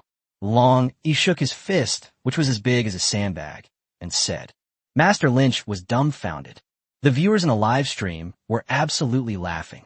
Ha ha, here he comes. The strictest devil instructor is here. Simple and direct, as expected of Team Dragon. Master Lynch is going to suffer. If only the live stream could be fast-forwarded, I want to see him being subjected to military training after his recovery. Children, let's get to work. Look closely at Master Lynch's expression. It's absolutely brilliant. A massive flood of comments was pouring in. It was so entertaining. Master Lin Chi froze instantly, his expression becoming incredibly interesting. Is Long Yi really that direct? Disobedience means getting beaten. Long Yi, you must be joking. We are both athletes from China. How dare you hit me? Master Lin Chi spoke tremblingly. I'm not joking. I already know you're a fraud. You don't know anything about wilderness survival. You've only survived this long by luck. So next, I will put you through the most rigorous training to ensure you have a strong physique and a certain level of wilderness survival skills. Long Yi said earnestly to Master Lin Chi. Master Lin Chi has already figured it out. Long Yi is the kind of person who doesn't lie, doesn't joke, and means what he says. A promise is a promise. Just how rigorous is the most rigorous training? Master Lynch had a bad feeling. We could take it slow. I will definitely train hard and learn from you. Master Lin Chi swallowed hard and spoke cautiously. But Long Yi shook his head and refused again. No, I will train you in the shortest amount of time, and you will thank me then. The skills I teach you will enable you to survive in the wilderness. Long Yi said, train in the shortest amount of time? Upon hearing this, many viewers began to speculate. What Long Yi said next confirmed their suspicions. I won't stay here forever, and there's a possibility of great danger in the future. I can't protect you, or even take care of you forever. So you should prepare yourself mentally as soon as possible. Once you've recovered a bit more, we'll start training. Upon hearing this, Master Lin Chi paused for a moment before nodding and accepting the matter. It seems that Ryuichi has something to do. He doesn't know yet, but the audience understands that Long Yi is going to find Alan Williams and kill him. There's a deep-seated hatred between the two sides. It seems this Dragon Rider combination is only temporary. One day, Long Yi will leave this place to achieve his own goals. When Long Yi chooses to leave in the future, will Master Lin Chi go with him?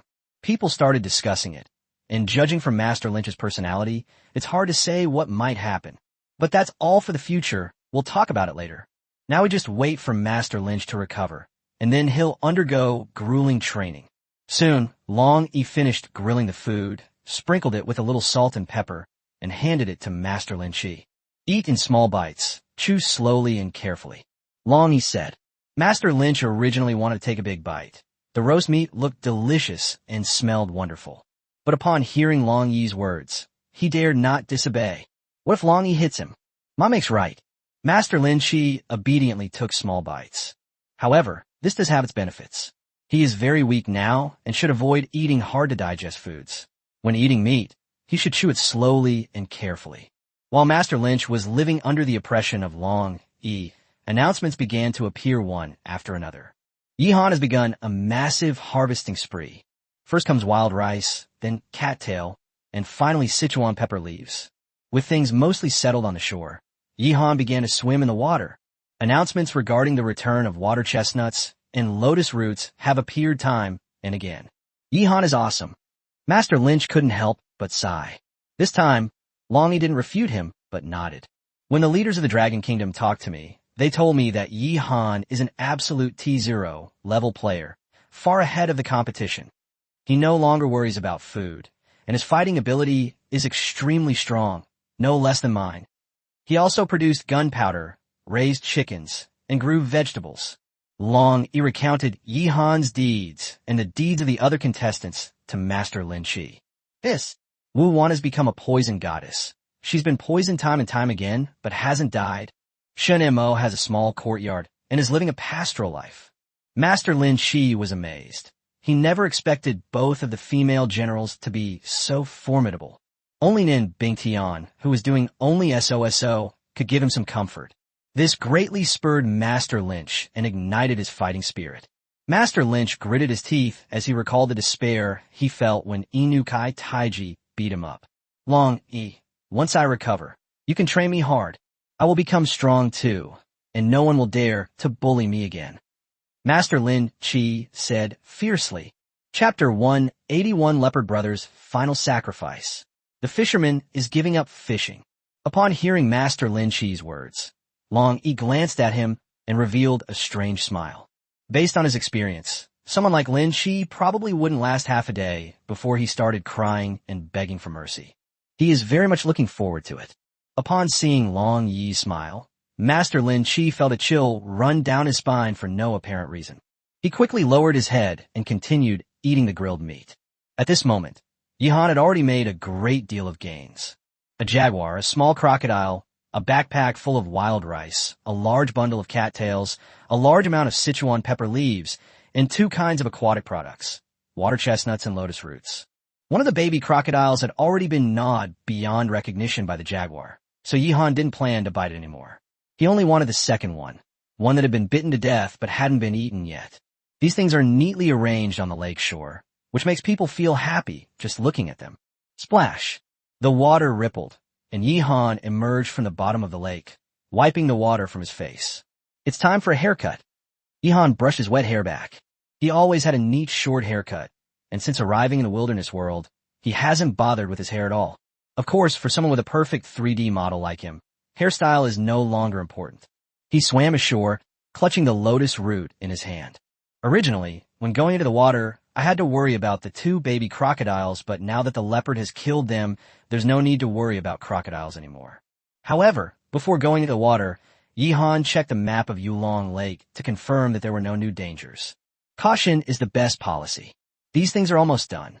After checking the situation in the 3 fish traps, we can go home. Right, Dragon King? Yihan threw down the lotus root in his hand, squatted down, and touched the Dragon King. He went swimming to obtain aquatic products, and naturally the Dragon King could not follow him during this process. He was left on the shore.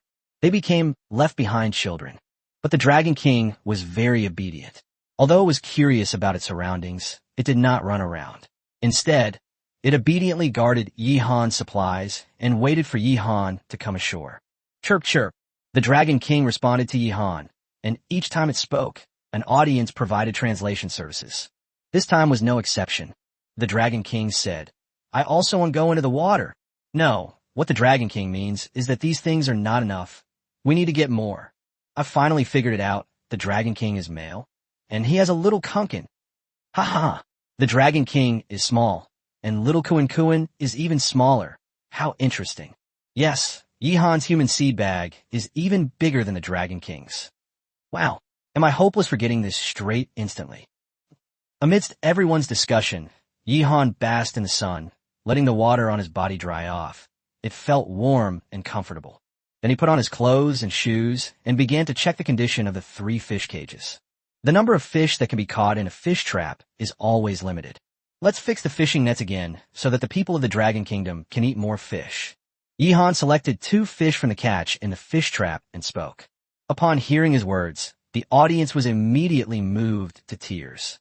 The barrage of comments exploded. "Thank you for your great kindness, Your Majesty." Bing Bing got excited too. She loves eating fish. She's still a little craving more fish from the Dragon Kingdom last time. However, ever since the crocodile gang leader destroyed Yihan's fishing net, the Dragon Kingdom has lost the opportunity to obtain a huge batch of fish at once. Yihan has been busy with other things lately. The amount of fish that the fisherman catches every day, and he only goes out to return occasionally, is not enough to cover the expenses. Nobody can get fish anymore. Now, things are fine. Yihan can start catching fish with nets again. Everyone knew in their hearts that Yihan didn't need to do that. He had enough fish in the fish trap to eat. So this is entirely for the sake of everyone in the Dragon Kingdom. Yihan is truly a wise and enlightened ruler.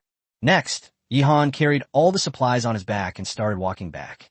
He carried so much stuff on his back, yet he remained steady on his feet, as if he were unaffected. Another wave of "Yihan is awesome" comments flooded the screen. After returning to his old home in the wooden house, Yihan immediately began to process the harvest. First up is the peerless leopard. Its skin is soft and smooth, and Yihan likes it very much. They took the leopard's skin and also its flesh.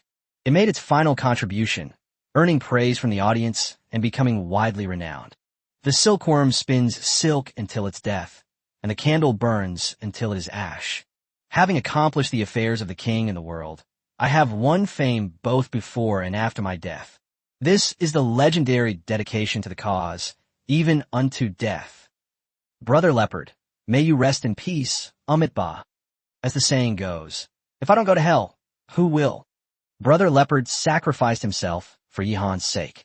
What a great act of kindness. Has anyone noticed that Yihan killed a tiger, a leopard, and an anaconda at Dragon Head Mountain, bringing together a dragon, a tiger, and a leopard? To be honest, that anaconda was terrifying. It really was like a dragon. The audience praised Brother Leopard, constantly expressing their feelings and discussing the matter. Meanwhile, after a busy period, Yihan began preparing lunch. And I already have a plan for the afternoon's work. He thought it was time to go harvest the bricks. The construction of the brick house has been delayed for too long, and Yihan plans to dedicate all his time to completing it in the coming days. Get the Longzhou Mountain map as quickly as possible. Just as Yihan started cooking rice and stir-frying vegetables, a piece of news spread and sparked heated discussions. This is related to the fishing expert from China, Yu Yu. It turns out that Yu Yu launched an operation after killing Martin, the beautiful black athlete from the United States. He was very worried about his situation and feared that he would encounter other contestants. After all, he knew that his combat ability was very poor and that he was only good at fishing. I've never won a fight since I was a child. This time Martin was lucky. He fell into the sea and was poisoned by the blue-ringed octopus. But what if there's a next time? Will he have the same good fortune to escape danger again? So, the fisherman stopped fishing. Yu Yu decided to explore the area where she was located to see if there were any potential dangers. At that moment, he was standing on the shore, gazing at the sea in front of him, lost in thought. Am I on an island? Yu Yu was stunned. He walked straight ahead, almost without taking any detours, and spent the whole morning walking from one beach to another. Therefore, he had reason to suspect that he had crossed an island and was on an island. Not necessarily. It could also be a peninsula. I'll walk along the beach and give it a try. He pulled out Martin's dagger and began carving words on a coconut tree in front of him. The character was carved on it. Actually, he originally wanted to have his name completely engraved. The first character was easy, but the second one was more difficult, so he simply gave up and decided to leave only one character, which could also serve as a marker. Next, he began to move along the coastline at top speed. There was a fine sandy beach ahead, with waves crashing in and the sun shining brightly. The scenery was beautiful, but Yu Yu had no heart to appreciate it. He just wanted to find out exactly where he was. Chapter 182 Yihan, the bricklayer. Kobayashi Chizuru commits suicide. The fisherman stopped fishing and instead began exploring his area. And there is a very high chance that he is located on an island. This incident immediately sparked heated discussions and attracted a lot of attention. Like the island where the American athlete Martin was, it's very small, and you can tell at a glance that it's an island. We anglers need to investigate further before drawing conclusions. I guess he's on an island, which is honestly not good news. Actually, in the past, many people lived on the island their whole lives, which was quite nice. Ha ha! Hurry up and send a tsunami to kill this fisherman. The Japanese are here. These are protected animals. They might be gone any day now. Everyone, hurry up and curse them, or you'll never have another chance. There are only 2 of us left in Japan. What are we going to do? Wah! There was a Japanese curse that if it rained, it would be followed by tsunami, but the Chinese audience ridiculed it so much that it made the Japanese feel depressed. With their meager skills, do they really think they can compete with China? You can't win by just hurling insults, and you're no match for sarcasm either. Next, a large number of viewers were paying attention to Yu Yu's movements, while he continued to run along the coastline. The scene shifts back to Yihan's live stream, where he has already finished lunch. After quickly packing up, he set off for the kiln factory. These bricks have been fired for so long, they should be almost done. Next, I will perform the water injection operation to obtain blue bricks. His words immediately caused a stir in the live stream. I've been waiting for so long. Today has finally come. We've been waiting for this for ages. It has been quite some time since Yihan started building the earthen kiln. Now we can finally get the blue bricks.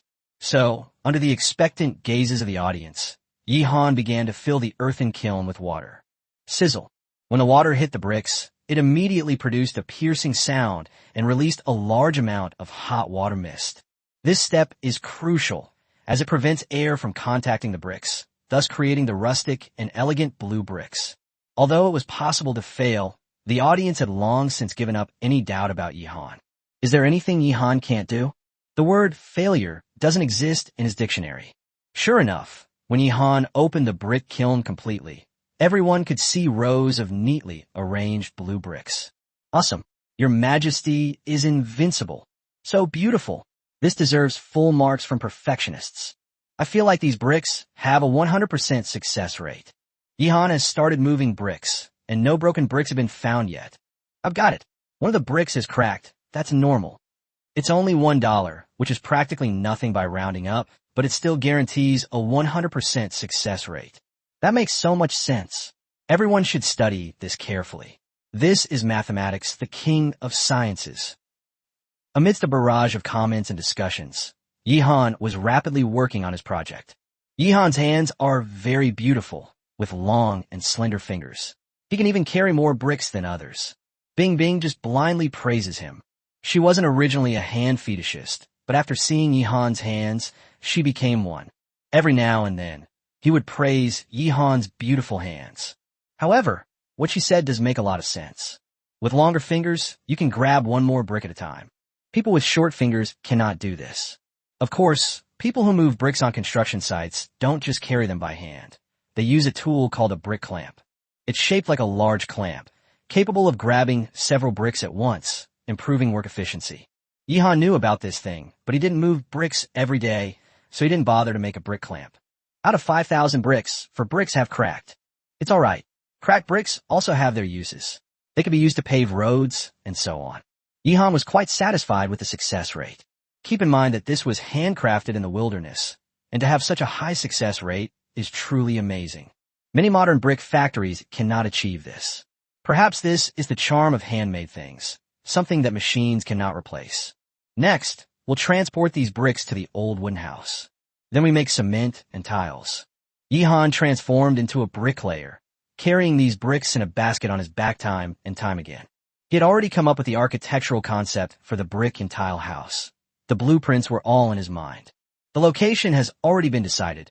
It will be right next to the wooden house. This time, let's build a small brick house first. As for its purpose, Yihan decided to use it as a kitchen.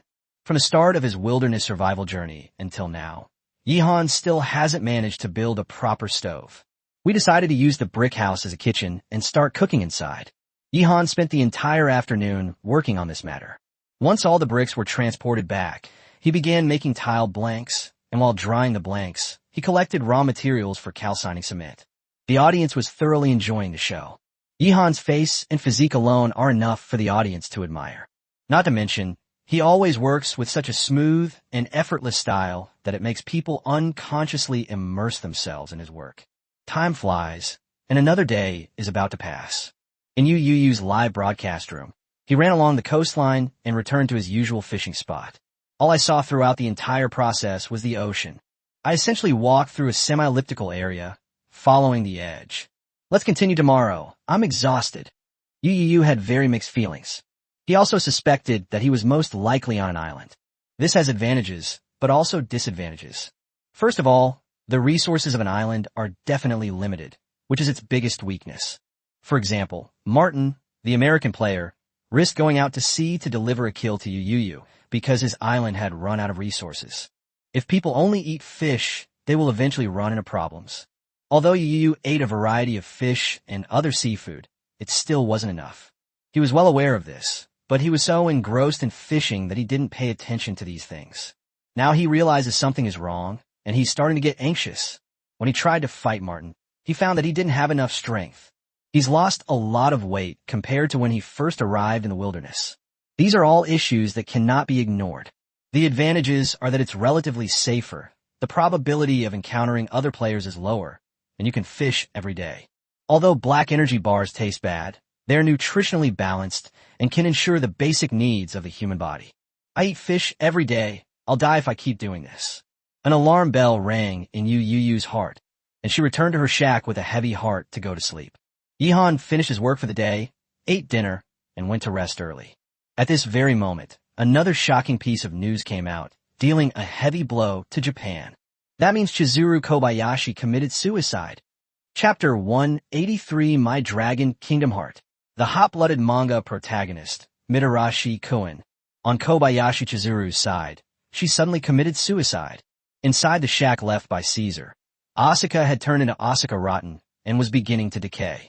Despite everything, Kobayashi Chizuru kissed her and said he wanted to be with her forever, a scene that sent chills down the spine. Gradually, her gaze grew increasingly crazed. Sister, I really love you so much. Why won't you talk to me? Chizuru Kobayashi murmured to herself as she took out a knife. I understand, sister. You've gone to a new world. I'm going to find you. and we'll be together forever. She revealed a ferocious smile and plunged the knife in her own heart. He was already mentally unstable, and he became even more insane after arriving in the wilderness.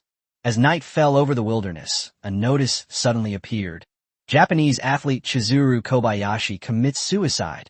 Japan has had 20 points of national fortune deducted, leaving it with 17 points. The announcement shocked the entire planet Earth and the entire wilderness world. For the first time, everyone learned that suicide would deduct 20 points from the nation's fortune. Normally, regardless of how someone dies, 10 points of national fortune will be deducted.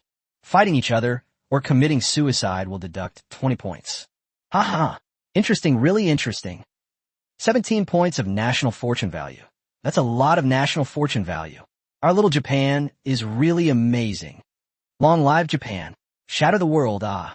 So what if it's suicide? Do you think I can't commit suicide too? I'll commit suicide too. It's over. Japan only has one contestant left. Their demise is inevitable. Before I die, I must have some fun. I absolutely cannot still be a virgin. What a joke. Who exactly is targeting our little Japan? Do they dare to step forward? Japan has completely collapsed and gone mad. President Masayoshi Ito suffered a brain hemorrhage and heart attack on the spot and could not be saved, dying instantly. Many Japanese soldiers committed suicide, while others displayed a final madness and began committing crimes. This sudden blow of 20 points to national fortune is simply unbearable for the current small country of Japan. A mere 17 points of national fortune value is simply pathetic and laughable. There's absolutely no hope left. The last contestant, Mitarashi-kun, needs to live for 43 days for the Japanese nation to regain 60 points of national fortune and return to the passing grade. Only with 60 points of national fortune can you draw a new player. With this extraction, 60 points will become 50 points. Then the two contestants survive for another 5 days, returning to 60 points, and a third contestant is drawn, and so on. This is a simple mathematical problem, but putting it into practice is incredibly difficult. First of all, how many days Mitarashi-kun can live is a big question. 43 days is enough time for a lot to happen. It's only been 24 days since the start of the Wilderness Survival Challenge. Awesome, really awesome. Congratulations, Japanese. Congratulations. A congratulatory message from Dragon Kingdom Refuge, number 2026. The Japanese are invincible. They've taken over both infighting and suicide. Mitarashi-kun. As long as he dies, Japan will be completely finished, and the country will be wiped out. I'll take him. Brother Shikun, please just die, okay? Just give up already, Shikun. You might as well just kill yourself, ha ha ha. Audiences around the world are eagerly anticipating the destruction of the Japanese. The Japanese played a significant role in bringing Earth to its doom. Although the depletion of Earth's resources and the harsh environment cannot be entirely blamed on the Japanese, it's a responsibility that everyone has to bear. Everyone just hates the Japanese even more. So it turns out that suicide deducts 20 points from the nation's fortune. The Japanese are completely finished. Based on the announcements, if I remember correctly, Japan now only has one player left, Mitarashi-kun. Long he was thrilled, his blood boiling, and he couldn't wait to start training Master Lin Shi right there and then. Mitarashi-kun. I think I remember this name. I hope we can run into this Shi-kun. Master Lin Shi also spoke up. He's doing pretty well right now. He slept a bit too long during the day, so he's still awake. Matarai is a surname, and Kun is a given name. So, it's not right for you to call Shi-kun, but it's okay. I think it's kind of funny. Long, he gave Master Lin Shi a brief explanation. The former Master Lin Shi was busy making fake videos to scam money, and he would use the money to go to a brothel to breastfeed. He had no idea that Japan had the surname Matarai. It's usually only people who are familiar with Japanese anime who would know that Master Lynch is clearly not interested in anime and manga, but only in reality shows. While marveling at the strangeness of the surname, Master Lin Shi also felt a lingering fear in his eyes. He almost committed suicide once. Long E, however, keenly noticed his unusual behavior and had some guesses in his mind. So Long E secretly decided to intensify his training. Chizuru Kobayashi is amazing. I also want to deduct the Japanese nation's fortune value. Shun Baiju shouted out a new slogan. This is an incredibly ruthless person. He single-handedly deducted a full 40 points of the Japanese nation's fortune value. Killing Asuka deducts 20 points. Her suicide deducts another 20 points. And by the way, she was sent over by Japan at a cost of 10 national fortune points. So that's a total of 50 points. Lin Wei burst into laughter. Zhou Kai Wang, standing to the side, counted on his fingers, but still couldn't figure it out. This question is too difficult. Is this Kobayashi Chizuru from our Dragon Kingdom? Could she be a spy sent by the Dragon Kingdom? Though I wear a kimono, my heart remains that of the Dragon Kingdom. Nanbing Tian started singing and immediately gave Xiaolin Xinhe a red scarf. The athletes from all over the world were completely shocked. Anyone who is still awake has seen this announcement. Yeah. Wah, I'm all alone in Japan now. What am I going to do? What am I going to do? How could this happen? What's going on? Will I ever see the cherry blossoms of my hometown again? Mitarashi Koen completely broke down and burst into tears. He became the last hope for the entire village, and the pressure was immense. He left home when he was young, and the eldest son never returned. Mitarashi Kuni left his hometown at a young age to work hard in a big city, and finally took on a 30-year mortgage. He had always wanted to return to his hometown to see the cherry blossoms in full bloom, but he never had the chance because of his busy work schedule. Then the apocalypse came, and now we can't see cherry blossoms anymore. But the arrival of the National Survival Show gave him hope. This is unimaginable power, a supernatural miracle. Perhaps one day, Japan will reach its peak, and he will be able to return. But now, everything is shattered before his eyes. Mitarashi Koen cried until midnight when the national fortune value was calculated. He lived for one day, which increased the national fortune value of the small Japanese nation by 1 point. It's the 25th day of wilderness survival, and Japan's national fortune value is 18 points. This stopped Mitarashi Koen from crying. He clenched his fists and gritted his teeth. I will not give up. I will live on. I will kill players from other countries.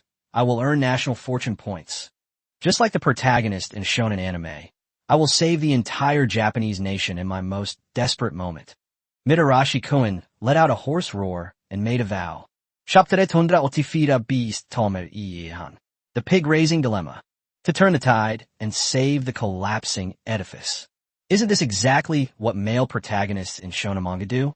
Mitarashi Koen was confident that he could do it, but the Japanese soldiers didn't think so when they heard his words. Because if there is a protagonist in this wilderness world, then it must be Yihan. Yihan woke up in the early morning. He also saw the announcement and was deeply moved.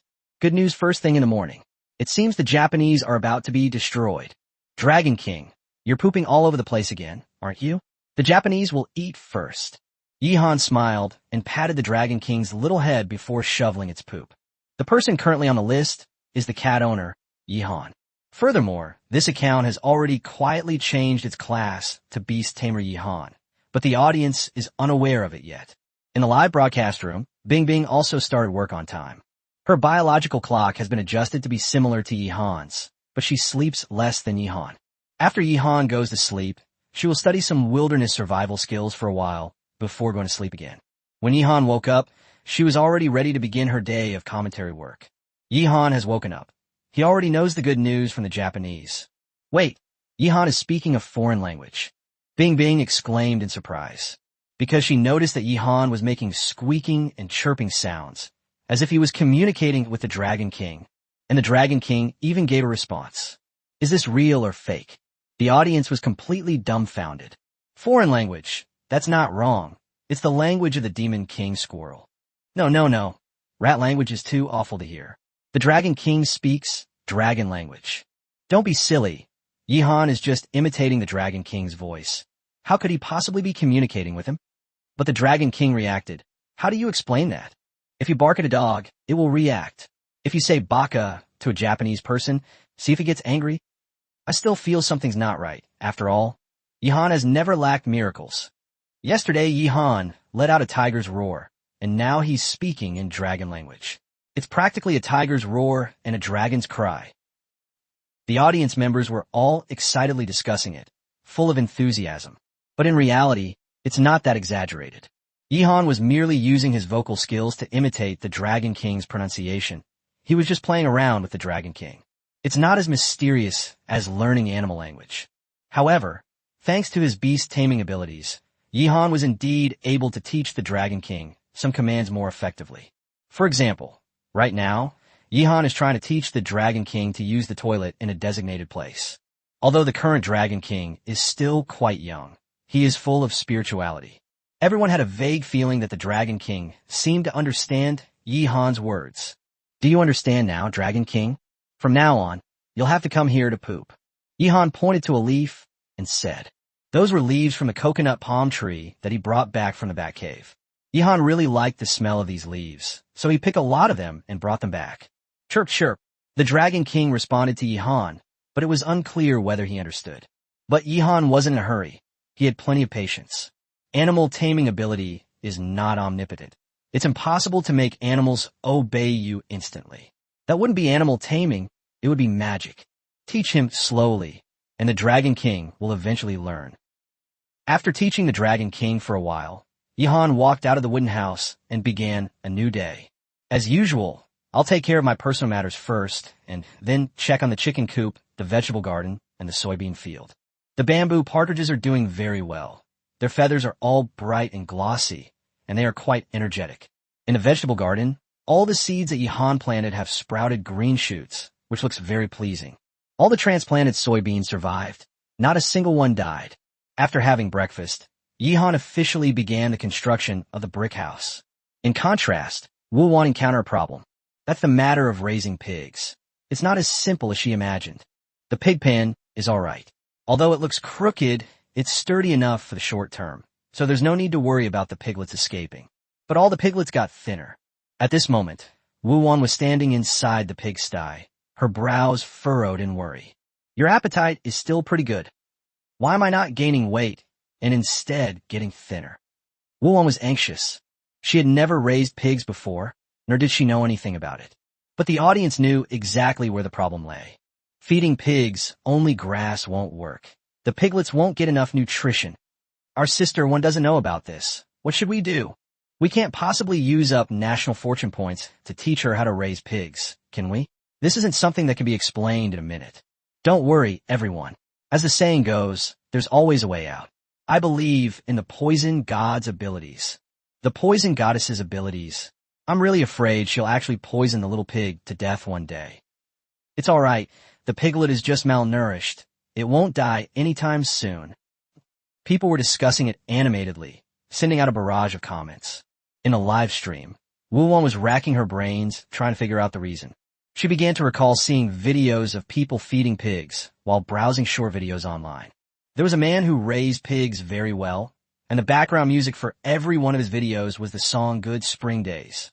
I remember now, he fed the pigs all sorts of good food, cooked in a big pot, and then he would eat a portion himself, just like the pigs. But where would I get so much good stuff to feed the pigs? He even fed them watermelon. Woo-Won muttered to herself, recalling the content of the video. Although she didn't have anything good to feed the pigs, she had already guessed some of the reasons. The piglet must not be eating well. You need to eat well to gain weight. It's a very simple principle. So here's the question. Where are you going to get good food to feed the pigs? We have to give it a try no matter what. I need to eat more good food myself. Woo-Won made a decision to go out and explore, hoping to find some delicious food. She had plenty of meat, but eating only meat wasn't enough. So Woo-Won grabbed a machete and set off to search for more abundant food. Seeing this, the audience was quite worried, fearing that she might be poisoned again. Meanwhile, Yihan had already begun digging the foundation for the brick house. Although we don't have tiles yet, we can lay the foundation first and then build the walls. Once this work is finished, we'll have the tiles. Then we can put on the roof and complete the construction of the brick house. Yihan was working with great enthusiasm, and when he had dug half of the foundation, something amazing happened. Squeak! The Dragon King poked his head out of his pocket and made an urgent sound, and its little head was looking around, as if searching for something. Yihan couldn't help but shudder and quickly took the Dragon King out of his pocket and put on the ground. His intuition told him that his training had paid off. But this is way too fast. Chapter 185, I want to learn dragon language too. Red Falcon, master of aerial hovering. Chirp, chirp. Even after Yihan placed the Dragon King on the ground, the Dragon King continued to roar.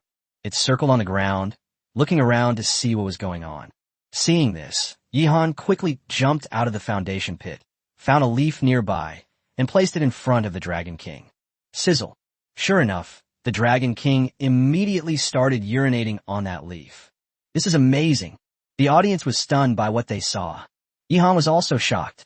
Although he had just taught the Dragon King, he never expected that the Dragon King would learn it so quickly.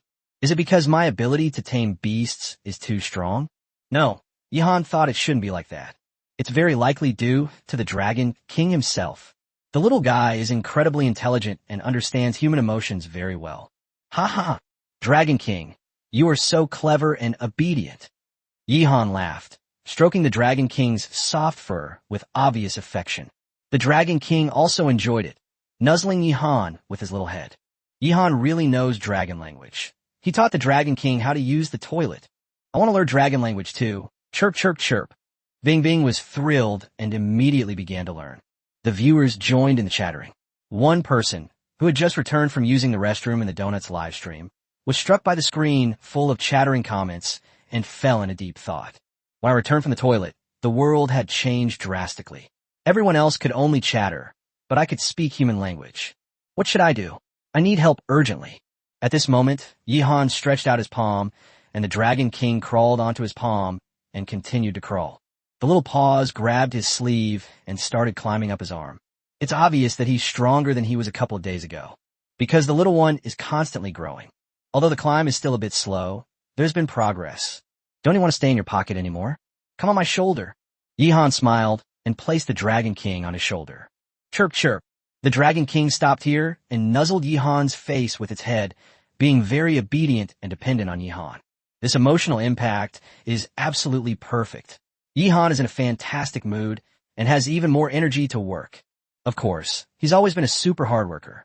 Next, Yihan continued digging the foundation, then tamping the soil and carrying out a series of operations. The next step is to start making cement. There are 3 key raw materials: limestone, clay, sand. Clay is everywhere. That's not a problem. As for the fine sand, Yihan discovered that there was quite a bit of it beneath the stream. Furthermore, the pebbles in the stream are also good building materials and are very beautiful. As for limestone, it can be found in Longzhou Mountain. When Yihan went to Longzhou Mountain before, he brought back a few pieces. But that's clearly not enough. So Yihan decided to make a trip to Longzhou Mountain to get more limestone. Before that, he first had to build a small earthen kiln to burn limestone. Actually, these preparations should have been done a long time ago. It's just that there are a lot of things to do, so it's been delayed until now. With that thought in mind, Yihan quickly built a small earthen kiln and then headed to Longzhou Mountain. By this time, some knowledgeable viewers already knew what Yihan was about to do. Awesome! Yihan is going to make a wilderness version of cement. A brick house is just around the corner. Yihan is awesome. Just how many skills does Your Majesty possess? Personally, I think the most impressive thing is beast taming. Yihan has actually already established a contract with the Dragon King and become a beast tamer. It's you I choose, Dragon King. Go ahead, smear him in the face. Haha, so the Dragon King's skill is pooping? That's hilarious. Strictly speaking, what Yihan is trying to make should be a mixture of cement, sand, and lime. This is relatively simple and can be considered a simplified version of cement, which is sufficient. People started discussing it and sending comments. Yihan brought the Dragon King to Dragonhead Mountain. During this process, the Dragon King was very well behaved and just kept lying on Yihan's shoulder. Moreover, Yihan walked very steadily, making the Dragon King quite comfortable. After arriving at Longzhou Mountain, Yihan began collecting limestone as quickly as possible. There are quite a few of these things on Dragonhead Mountain. You can pick one up every few steps. Some are even quite large, making them difficult for Yihan to carry. He picked the ones that were about the size of a fist, as those were the most suitable. This should be enough. Since we're already here, let's take some more things back with us. It won't take much time anyway. Yihan uttered a sentence that the people of the Dragon Kingdom could not resist. Since we're already here. So he began to harvest wild rice and cut cattails. I also took 2 fish out of the fish trap, which is perfect for taking back for lunch. Yihan returned with a full load once again. Go back and have lunch first. In the afternoon, we can get the mortar and cement ready and then build the brick wall. Hey, what's that? Yihan was thinking about building the wall, gesturing with his hands. He has acquired construction skills and has extensive experience. Bricklaying is a piece of cake for him, and he is already looking forward to putting them into practice. But just then, he glanced up and saw a small bird appear in the air in front of him. This thing was actually hovering in the air, looking as if it had been frozen in place. Look, there's a bug in Wilderness World. Why is this bird not moving? Is my internet connection stuck? Holy crap, that's a master kestrel hovering in the air. Don't let its small size fool you. It's a real bird of prey. How strong can something so small be? I don't believe in anything like small and powerful.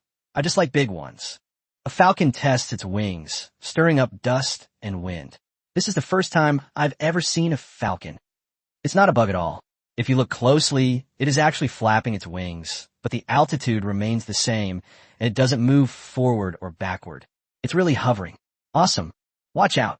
This guy's target is the Dragon King. The audience was surprised by the appearance of the kestrel and began to discuss it. Some people have already figured it out. This kestrel is here to hunt, to capture the Dragon King and eat him. Dragon King. Yihan naturally recognized the kestrel immediately. This is undoubtedly a bird of prey, and it should not be underestimated. Although its size makes it difficult for it to catch large prey, it is a real natural enemy for a small creature like the Dragon King. So Yihan immediately reached out and grabbed the Dragon King on his shoulder, stuffing it head down into his pocket. Just as Yihan grabbed the Dragon King, the red falcon swooped down and snatched the Dragon King from Yihan's hands. Its movements were very fast, but Yihan was even faster. Just as Yihan stuffed the Dragon King into his pocket, the kestrel pounced in front of him. Yihan reached out his other hand and grabbed the kestrel. Now that we've encountered it, we should naturally try to see if we can catch it and take it back. It's important to know that animal taming skills naturally include the ability to train eagles. Yihan was thrilled by the prospect and wanted to try training a hawk. However, this kestrel was very agile. Seeing that the hunt had failed, it immediately spread its wings and flew away, giving Yihan no chance at all. Catching a falcon barehanded is clearly unrealistic. Chapter 186: The Idea of Taming the Hawk. Fishing Island. Yihan missed his target. The kestrel flew away and quickly disappeared from Yihan's sight. He shook his head and laughed. Actually, I was just a little short of catching this kestrel. Human reaction speed is still somewhat slower than that of wild animals. However, this also piqued Yihan's interest. Training a falcon would be so cool. And it can also be used for guard duty, and it can gather intelligence to help me find other players, such as Wacko. Yihan felt a strong itch in his heart as he thought about it. I wish I could find a way to capture a falcon right now and tame it. If the Dragon King is kept as a pet, it's more for companionship and to provide emotional support to Yihan. Then the practical value of a falcon is much greater. Even disregarding its practical value, it's incredibly cool. Yihan remembered watching a movie about poachers capturing falcons and selling them for very high prices. Some wealthy people want to train falcons to show off. They pay money to get poachers to risk their lives and engage in the illegal act of poaching falcons. Chirp, chirp, chirp. Just then, the Dragon King's roar came from his pocket. The little guy was terrified. That was fear etched into its genes. It had almost been snatched away by its natural enemy. Dragon King, don't be afraid. You'll likely be sharing a room with a falcon in the future, so consider this a heads up. Yihan grinned mischievously and patted the Dragon King's little head as he spoke. Upon hearing Yihan's words, the audience was all extremely excited. Did you hear that? Did you hear that? Yihan wants to train an eagle. It's a pity I didn't catch that kestrel earlier, otherwise I could have tamed it and let it stand on my arm. How cool would that be? It's alright. The common falcon is actually quite weak. There are plenty of raptors stronger than it. That's true. The kestrels are mainly good at hovering. Their attack power isn't that high. I think vultures are nice. They're big and have a kind of intimidating presence. Vultures are too ugly. They eat carrion. They're too dirty. Never want a vulture. The audience has already made their choice. Red falcon. Who do you think you're to look down on me? Vulture. You're clean. You're amazing. You're aloof. The appearance of this kestrel was just a minor incident. Now that it had run away, Yihan had a seed of ruthlessness planted in his heart and continued walking back. After a while, the Dragon King recovered and was no longer so afraid. The main reason is that Yihan is there, which gives it a sense of security. Yihan then began preparing lunch, and many spectators quickly ran away. I just couldn't resist the temptation after seeing it. Of course, many viewers also chose to stay and enjoy the food show. Watching Yihan eat so much was like eating it themselves. They ostensibly had Yihan eat it for them. At this moment, a message was released, attracting a large number of viewers to Yu Yu's live broadcast room. After Yu Yu investigated as quickly as possible, one thing was confirmed. That is, the place where the fisherman is indeed an island. It's hard to say whether this is good news or bad news. Everyone had mixed feelings. Everything has two sides, and this applies quite aptly to the situation. I've always lived on an island. In other words, I was separated from the other players. Yu Yu sat on a rock, lost in thought. He was pretty sure he was the only one on the island. This means that the possibility of encountering the enemy is extremely low. Like last time, when Martin came in a canoe, that was an extremely unlikely event, not worth considering. Firstly, this ensures his safety. His fighting ability is relatively weak. He can easily defeat the old, weak, sick, and disabled, but he would have a hard time against a stronger opponent. Now that we live on the island, we don't really have to worry about this issue. However, this also has its downsides, namely, limited resources. Why do the Japanese always want to attack and plunder China? Because their living space is too small. There are too few resources, so they wanted to steal it. Similarly, the island where Yu Yu was located was actually not very large. Resources on the island will be quite limited. Yu Yu had already realized that just eating seafood wouldn't be enough. He needs to ensure that he gets the most basic elements his body needs. Otherwise, problems will arise in the long run. I have no way to leave this island in the short term, and I don't know where to go. There's the sea all around, and I haven't found any land yet. There is nothing good to do about Yu Yu. He could only accept it as it was. So next, he must search for more types of other food on the island to ensure his health. The angler has a great attitude. He's a man of action, and he's already busy getting things done. First of all, there were coconuts.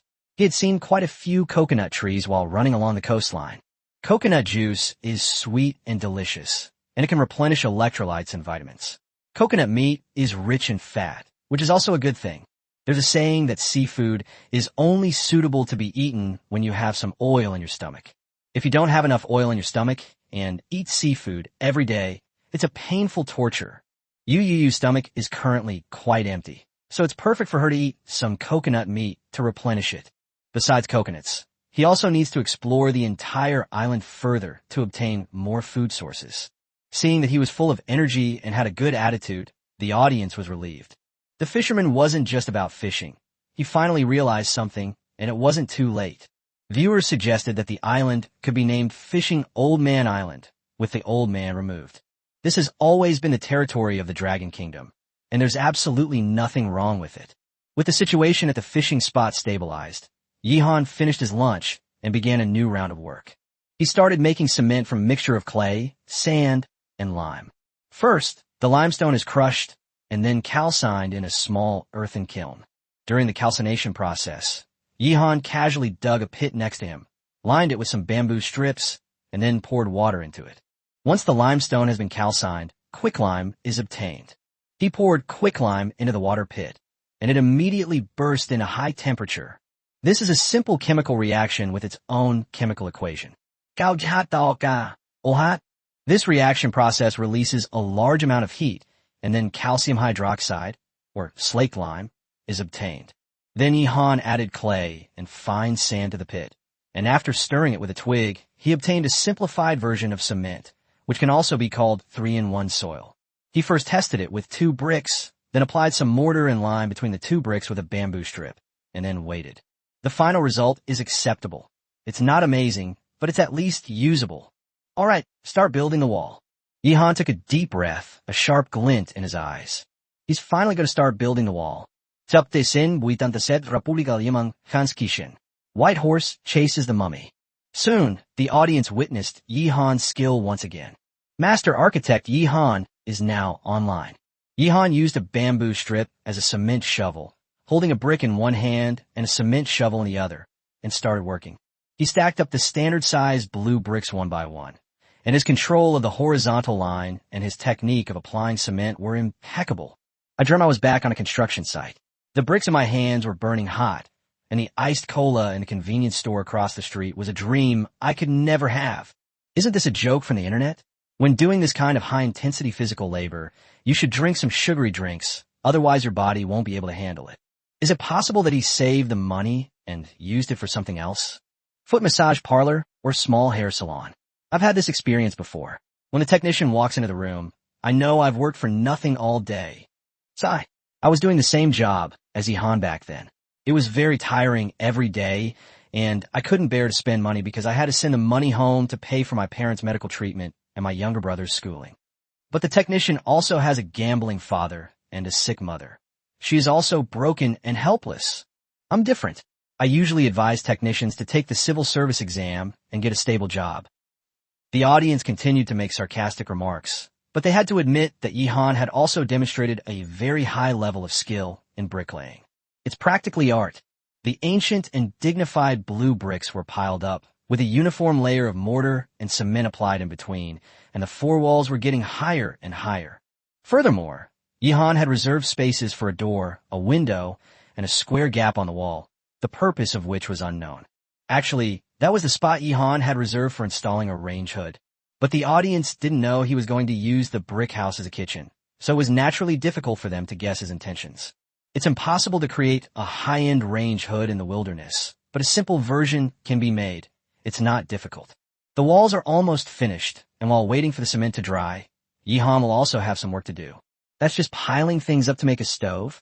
There are still quite a few bricks left, which are perfect for building a stove. As the outline of the stove gradually appeared, the audience finally understood what Ihan was going to do. This is the stove. It even has space reserved for pots, a total of 5 places. However, Ihan only has 3 pots right now. He's still short 2. Bing Bing exclaimed in surprise, realizing that Ihan intended to use this brick house as a kitchen. It seems Ihan has quite the ambition. He wants to get his hands on a full 5 pots. Wow, it's a kitchen. Men who can cook are the most attractive. I can cook, but I've been single since birth until I'm 39. Why is that? This size is perfect for a kitchen. It's clear that Ihan is a very good cook. He really deserves a dedicated kitchen. The last Japanese soldier, Brother Shikuin, has a pot in his hand. Hopefully, Ihan can find him and finish him off. Mitarashi Kuin must die at the hands of our Dragon Kingdom people, and the little Japanese nation must perish at the feet of the Dragon Kingdom. Based on Ihan's progress, I feel that this kitchen can be completed within 3 days, and we can officially start cooking. Family members, come quick. White Horse has found a mummy. Just as everyone was discussing Ihan's kitchen, a shocking piece of news arrived. Chun Baiju discovered a contestant from the Pyramid Country, who was jokingly referred to as a mummy by the audience. It makes sense that there are mummies inside the pyramids. And this contestant looks so gaunt, he really does resemble a mummy.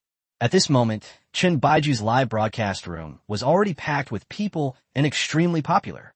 In the live broadcast, Chun Baiju was seen running at top speed, creating a whooshing sound as he chased after Abdullah, the athlete from the Pyramid Country. However, the distance between the two sides remained relatively far. Chun Baiju saw the guy from afar.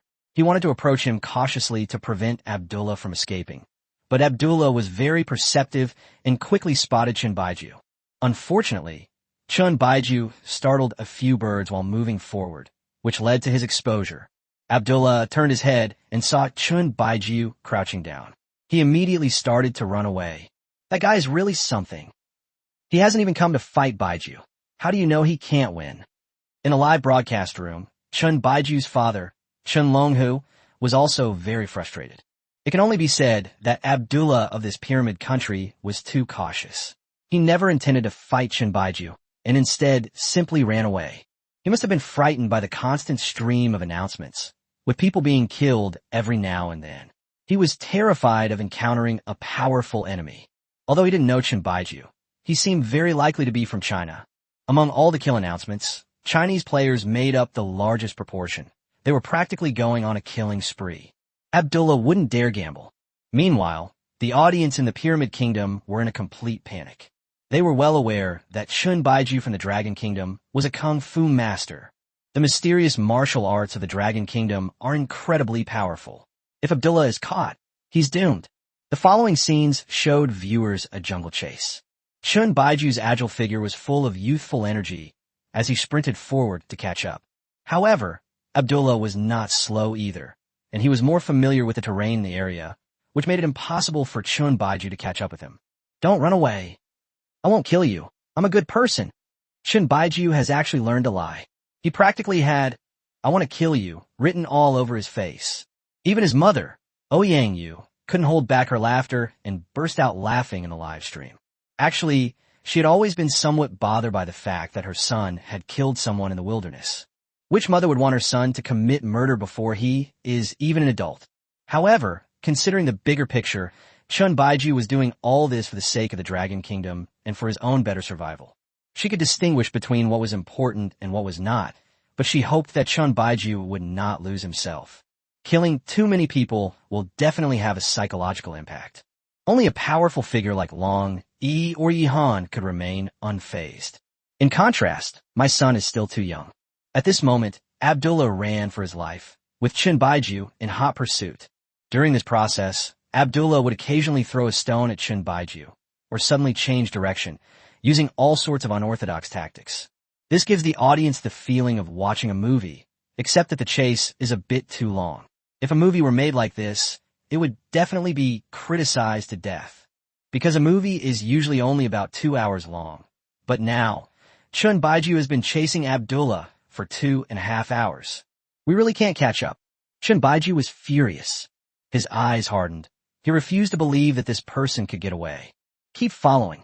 Chun Baiju chased after it desperately, wanting to contribute to the Dragon Kingdom.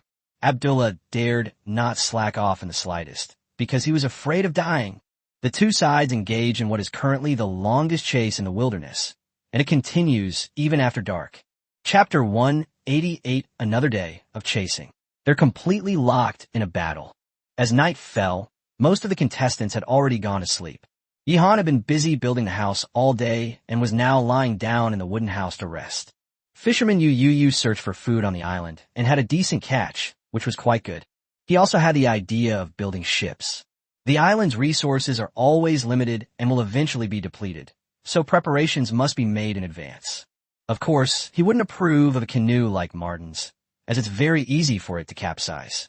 The dangers in the sea are no less than those on land. For example, blue-ringed octopuses, Portuguese man-of-war jellyfish, sharks, and saltwater crocodiles can all be deadly. Therefore, going to sea is a life-threatening endeavor, and one must be fully prepared. Poison Goddess Wu Wan went out to find new food to feed the pigs and was busy all day, but her harvest was not good. To the relief of the audience, she did not suffer from food poisoning. As for the Dragon Rider duo, consisting of Long, Yi, and Master Lin Chi, Master Lin Chi's condition has improved further, and they're getting closer and closer to the grueling training, which makes the audience very excited. Everyone finished their busy day and drifted off to sleep. But Chun Baiju was still chasing Abdullah. Their chase attracted a large audience from all over the world who continued to watch closely. Now both sides are exhausted and have stopped running. Instead, they've started walking, one in front of the other. Baiju has been very persistent since he was a child. Once he sets his mind on something, he will definitely accomplish it. In a live broadcast room, Chun Longhu provided commentary. Chun Baiju practiced martial arts from a young age, which is a great way to temper one's will and also build a solid physical foundation. Coupled with his own personality, this is why he has persevered until now. If it were an ordinary person, they probably would have given up long ago. Abdullah's persistence surprised the audience. I never expected him to be such a fast runner. It turns out this guy used to be an athlete. He ran marathons, and he has great endurance. This can be seen in his breathing rhythm and gait when he was running away. The two always maintained a certain distance from each other. Whenever Chun Baiju sped up, Abdullah would also speed up, and when Chun Baiju slowed down, he would also slow down to conserve his energy. They're still chasing them. That damn Chinese! Abdullah glanced back, cursing inwardly. Through Chun Baiju's repeated calls, he had confirmed that this person was from China. Although he did not understand the language of the Dragon Kingdom, he had heard it and could recognize it. Who is this person? How can he run so fast? Chun Baiju was also dumbfounded. To be honest, he's very tired right now, and he feels like he has blisters on the soles of his feet. Surprisingly, the person in front of me was still able to walk. Several times, Chun Baiju thought about giving up and wanting to stop and take a good rest. But he nipped the thought in the bud as soon as it appeared. I can't give up. I want to contribute to the Dragon Kingdom. Chun Baiju gritted his teeth and continued forward. Under the cover of night, the two chased each other, one in front and one behind. He fled, he chased, but he couldn't escape even if he had wings. Keep going, Baiju. You're not fighting alone. We're all with you, cheering you on. This Dura is something else. Don't let his skinny appearance fool you. He's got muscles. It's obvious he's been working out for 3 years since the apocalypse. If Baiju really catches up, I can kill him with 3 punches. Mummy, surrender now. They're all cursing Baiju over in the Pyramid Country. They're furious. I hate the Pyramid Country. I've been there as a tourist, and the locals treated me like a fool and cheated me out of my money. Yes, and the area around the pyramids is covered in their excrement. I am speechless. A flood of comments appeared, and the audience was constantly discussing it. At this moment, Abdullah turned around again and saw Chun Baiju, who was hot on his heels. Kid, you can't catch me. Get out of here. Abdullah began to curse. He was seething with anger and wished he could beat Chun Baiju to death on the spot. The two sides didn't fight. Was it because he didn't want to kill Chun Baiju? No, it's just that he doesn't dare. If he had enough fighting power, he would have made a move long ago. Don't run away. I won't hit you. Chun Baiju shouted. Neither of them could understand the other's language. You spoke yours, and I spoke mine. Then they continued forward, one in front of the other. Judging from this situation, it's unlikely there will be a result, even by dawn. As it turns out, everyone's guess was correct. These two chased each other from day to night, and then from night to day. It's already dawn. Their speed also slowed down, and they were expending a lot of energy. After all, this is traveling through the wilderness, not on a straight and smooth road, but with many obstacles. It's like a cross-country marathon. At this point, it was already the 26th day of their wilderness survival adventure. Yihan woke up and began a new day. Today, the main focus will still be on harvesting supplies, and then I'll take some time to work on building a house. To Yihan's delight, the Dragon King had indeed learned to use the toilet at a fixed location. It's so easy to learn, it's amazing. Look, everyone, the Dragon King's eyes are gleaming with wisdom. I feel that the Dragon King's intelligence has surpassed that of Xiao Ma Yun. I'll cover the Dragon King's college tuition. Don't even think about taking it from me. Then I'll pay for the Dragon King's masters and doctoral studies, and I'll be the chicken farmer. Chicken farmers already have a bad reputation. And just a couple of days ago, another chicken farmer was exposed for having an affair and beating his wife. Yes, I feel that being a chicken farmer is a cursed profession. Whoever becomes a chicken farmer is prone to getting into trouble. Actually, people have overrated chicken farmers, causing them to lose sight of themselves, which is quite normal. The audience was buzzing with discussion, while Yihan started a new day. After finishing his chores at home and having breakfast, he could head to Longshome Mountain to collect supplies. Although it's almost the same every time, the audience just loves watching it. Everyone shared in that joy of achievement. Then there were announcements of repeated refunds, which were also very encouraging. We'll have the map of Longshome Mountain soon. The renovation plan for Yulong Lake hasn't even started yet, and we haven't explored much of the vast Wulong mountain range. Yihan was harvesting wild rice while pondering something. In the morning, he collected a large amount of supplies and carried them back to the wooden house. In the afternoon, he added beams to the brick kitchen and also carved a small fan out of wood to use as a range hood.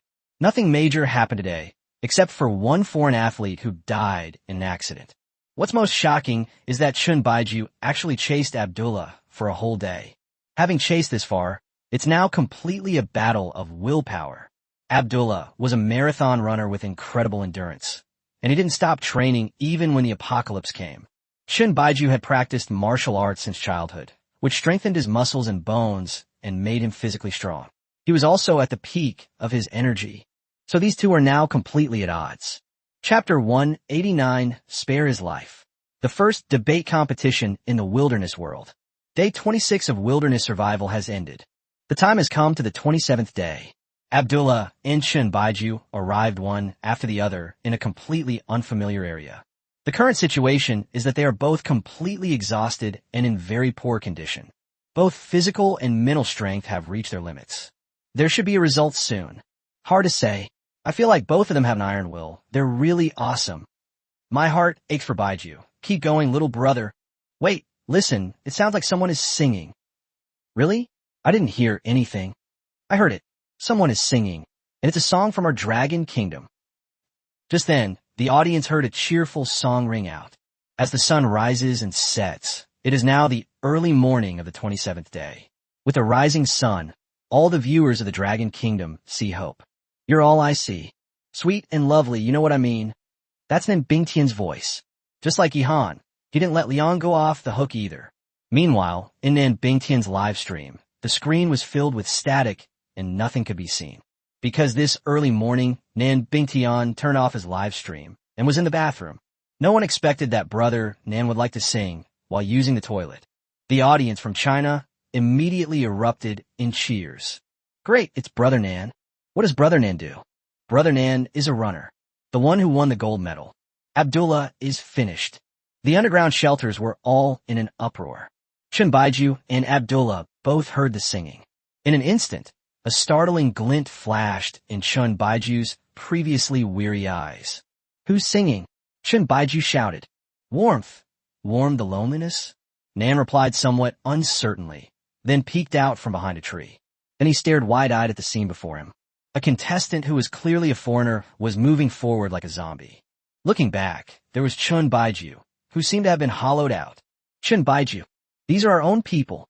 Nan Bingtian, a contestant from the Dragon Kingdom.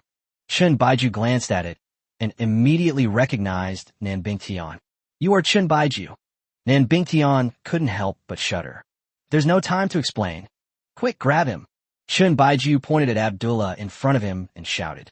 He had even watched Nan Bingtian's competition live on TV before. In that competition, Nan Bingtian displayed the prowess of a Chinese athlete, crushing the black competitor and winning the gold medal. That was a classic battle. Some say that Nanbing was born to eat black people and was extremely ferocious. His opponents cried after the match, feeling utterly hopeless. Although Nanbing Tian was unclear about the specifics, it was obvious what he should do now.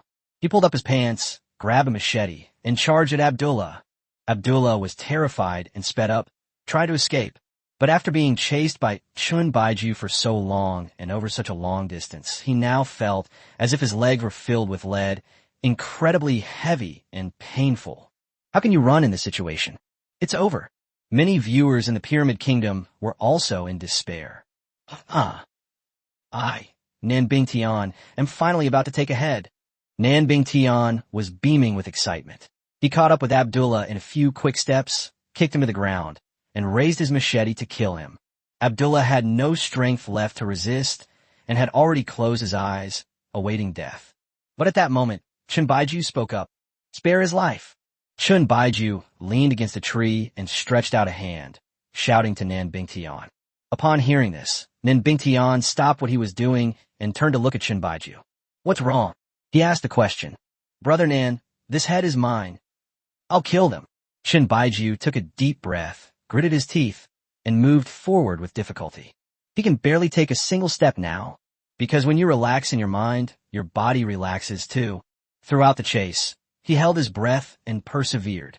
But now that they've encountered their own people, and Abdullah has also been captured, their anger has been extinguished. Chun Baiju wished he could lie down and sleep right now. But no matter what, we absolutely have to get this kill. Baiju, I captured him, so I must kill him. Nan Bingtian quickly spoke up, wanting to steal this kill. Brother Nan, I chased him for a day and 2 nights. This kill must be mine. Chun Baiju refused to budge an inch. If it weren't for me, he would have run away. Baiju, can you kill this guy for me? You already have a kill, but I don't. When Nan Bingtian heard that Chun Baiju had chased him for a day and 2 nights, his eyes showed admiration and his tone softened considerably. No. Brother Nan, you can't kill him. He's mine. Chun Baiju was very stubborn. The audience was a little worried, fearing that the two might quarrel and become enemies. Baiju, give me a break. Consider it an oath. I owe you a head, okay? Now I'm the only one in the Dragon Kingdom who hasn't killed anyone yet. Nan Bingtian was still unwilling to let go of such a good opportunity. No, Zhou Kaiwang didn't kill anyone either. I want to contribute to the Dragon Kingdom. Chun Baiju shook his head and walked with difficulty to Nan Bingtian. Abdullah, who was being trampled under Bingtian's feet, was dumbfounded. He couldn't understand what the two were saying, but he felt that something was very wrong. He had given up struggling and resigned himself to his fate, but why hadn't the knife come down yet? This is just messing with people's mentality. Damn it. White Horse, I won a very meaningful gold medal for the Dragon Kingdom. I've made such a great contribution to the Dragon Kingdom. Please kill this man. Nan Bingtian said earnestly. Look, Brother Nan, you've already made such a huge contribution to the Dragon Kingdom. So what's one more head to lose? I have contributed far too little to the Dragon Kingdom. I want to contribute more. I deeply love the Dragon Kingdom. Please kill this man. Shun Baiju's unique perspective left Nan Bingtian speechless for a moment. No, Baiju, you're not an adult yet. How could a minor commit murder? Nan Bingtian had a flash of inspiration and found an angle by focusing on age. Brother Nan, you are mistaken. Have you heard of the law on the protection of minors? You commit murder and it's against the law, but I can commit murder and it's okay. Although Chun Baiju was very tired, his mind was working very fast. No. Baiju, there's something wrong with what you're saying, a big problem. That's not how the law on the protection of minors is applied. Besides, this is a wilderness world. Are there any laws here? Nan Bingtian immediately retorted. The two, each sticking to their own version of events, unexpectedly began the first debate in the entire wilderness world. Chapter 190 Rock, Paper, Scissors. 3 consecutive chapters of this are making me so hungry. This turn of events was something no one had anticipated. After a brief moment of surprise, the audience couldn't help but burst into laughter. Wow, they've really started debating. Next, let's welcome the opposing debater to speak. I think what they said makes a lot of sense. What should I do? Abdullah, I beg for a swift death. In ancient times, 2 peaches killed 3 warriors. Now, Dula lures a heavenly horse. That's interesting. Tiama is good. Nan Bingtian and Chun Baiju could be called the Tiama combination. The case is solved. It turns out Abdullah is a succubus, and both Brother Nan and Baiju want him. A large number of comments flooded in, some serious and some not. The name Pegasus Duo received unanimous praise. Meanwhile, the debate between Nan Bingtian and Chun Baiju was nearing its end. Both of them understood that neither could convince the other. Therefore, we have to find another way to decide who gets Abdullah's head. Rock, paper, scissors. That's right, the simplest way is the best. After discussing it, they decided to make this decision in the most straightforward way. Rock, scissors, cloth. The two shouted together, and then attacked at the same time. The audience was watching this scene intently, eager to see the outcome. Chun Baiju chose scissors, while Nan Bingtian chose rock. Nan Bingtian won. White Horse, a bet is a bet. Don't worry, I won't take this kill for nothing. I'll definitely get back to you next time. Nan Bingtian grinned and prepared to swing his machete to finish off Abdullah. Wait, we didn't say it would be decided in 1 round. Best of 3. Best of 3. Chun Baiju was unwilling to give up and wanted to try again. Alright, then best 2 out of 3.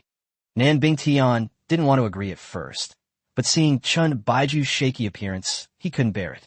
This is still a child, not even an adult yet. So the two played a second round of rock, paper, scissors. This time, Chun Baiju chose cloth, and Nan Bingtian also chose cloth. Draw. Then let's continue. Chun Baiju still chose paper, but Nan Bingtian chose scissors. Nan Bingtian has won again. Best of 3. I've already won 2. Baiju, you've had a long and tiring journey. Leave the rest to me. Nan Bingtian raised his machete, about to strike Abdullah on the neck. Whoosh. The blade sliced through the air, making a whooshing sound. Abdullah was almost urinating, but he was powerless to resist and could only wait to die. But at that moment, Chun Baiju made a lightning-fast move and grabbed Nan Bingtian's wrist. The machete stopped at Abdullah's neck, but failed to strike. Brother Nan, this is the last time. Best of 5, okay? If you still win, I won't say anything more. Chun Baiju wanted to continue. He was unwilling to give up. Seeing this, the audience all smiled knowingly. How come Baiju looks exactly like me? I used to play like this too. Abdullah was terrified. He said, Are you two ever going to stop? Are you all crazy? I have a feeling that even in a best of 5 series, Baiju will still lose. Is there some trick to it? No doubt about it. there's definitely something going on. Nan Bingtian has been watching by Ju's eyes and his hands the whole time. I have a feeling that our brother, Nan, is very skilled at this. Seriously, I always lose when I play rock, paper, scissors. It feels like I'm being completely figured out. Baiju is still too young, huh? A flood of comments poured in, and the audience was discussing it. Some people have already noticed something. It's obvious that Nan Bingtian is a shrewd player. On the surface, rock, paper, scissors seems very fair. However, experts can make a series of inferences by observing their opponents. Of course, luck plays a part in this. It's not absolute. It is very difficult to completely guess what your opponent is thinking. The white horse should produce a stone next time. During the live broadcast, Chun Longhu made a deduction. As the saying goes, no one knows a son better than his father, and sure enough, Chun Baiju produced a stone, but Nan Bingtian produced cloth. He won again. 3 wins in a row. Chun Baiju was in despair on the spot, and almost collapsed to the ground. Baiju, then I'll gladly accept this head. Nan Bingtian, his face beaming with joy, began to speak. This time, Chun Baiju was completely speechless. He agreed to the rock, paper, scissors game, accepting his loss as a bet.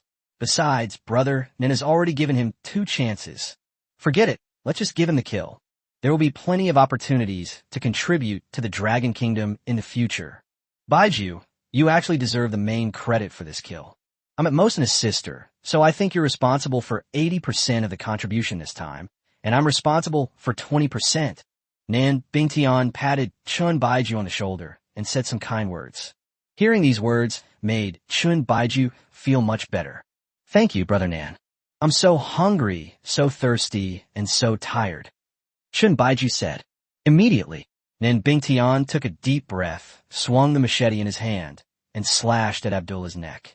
A large amount of blood gushed out, forming a column of blood.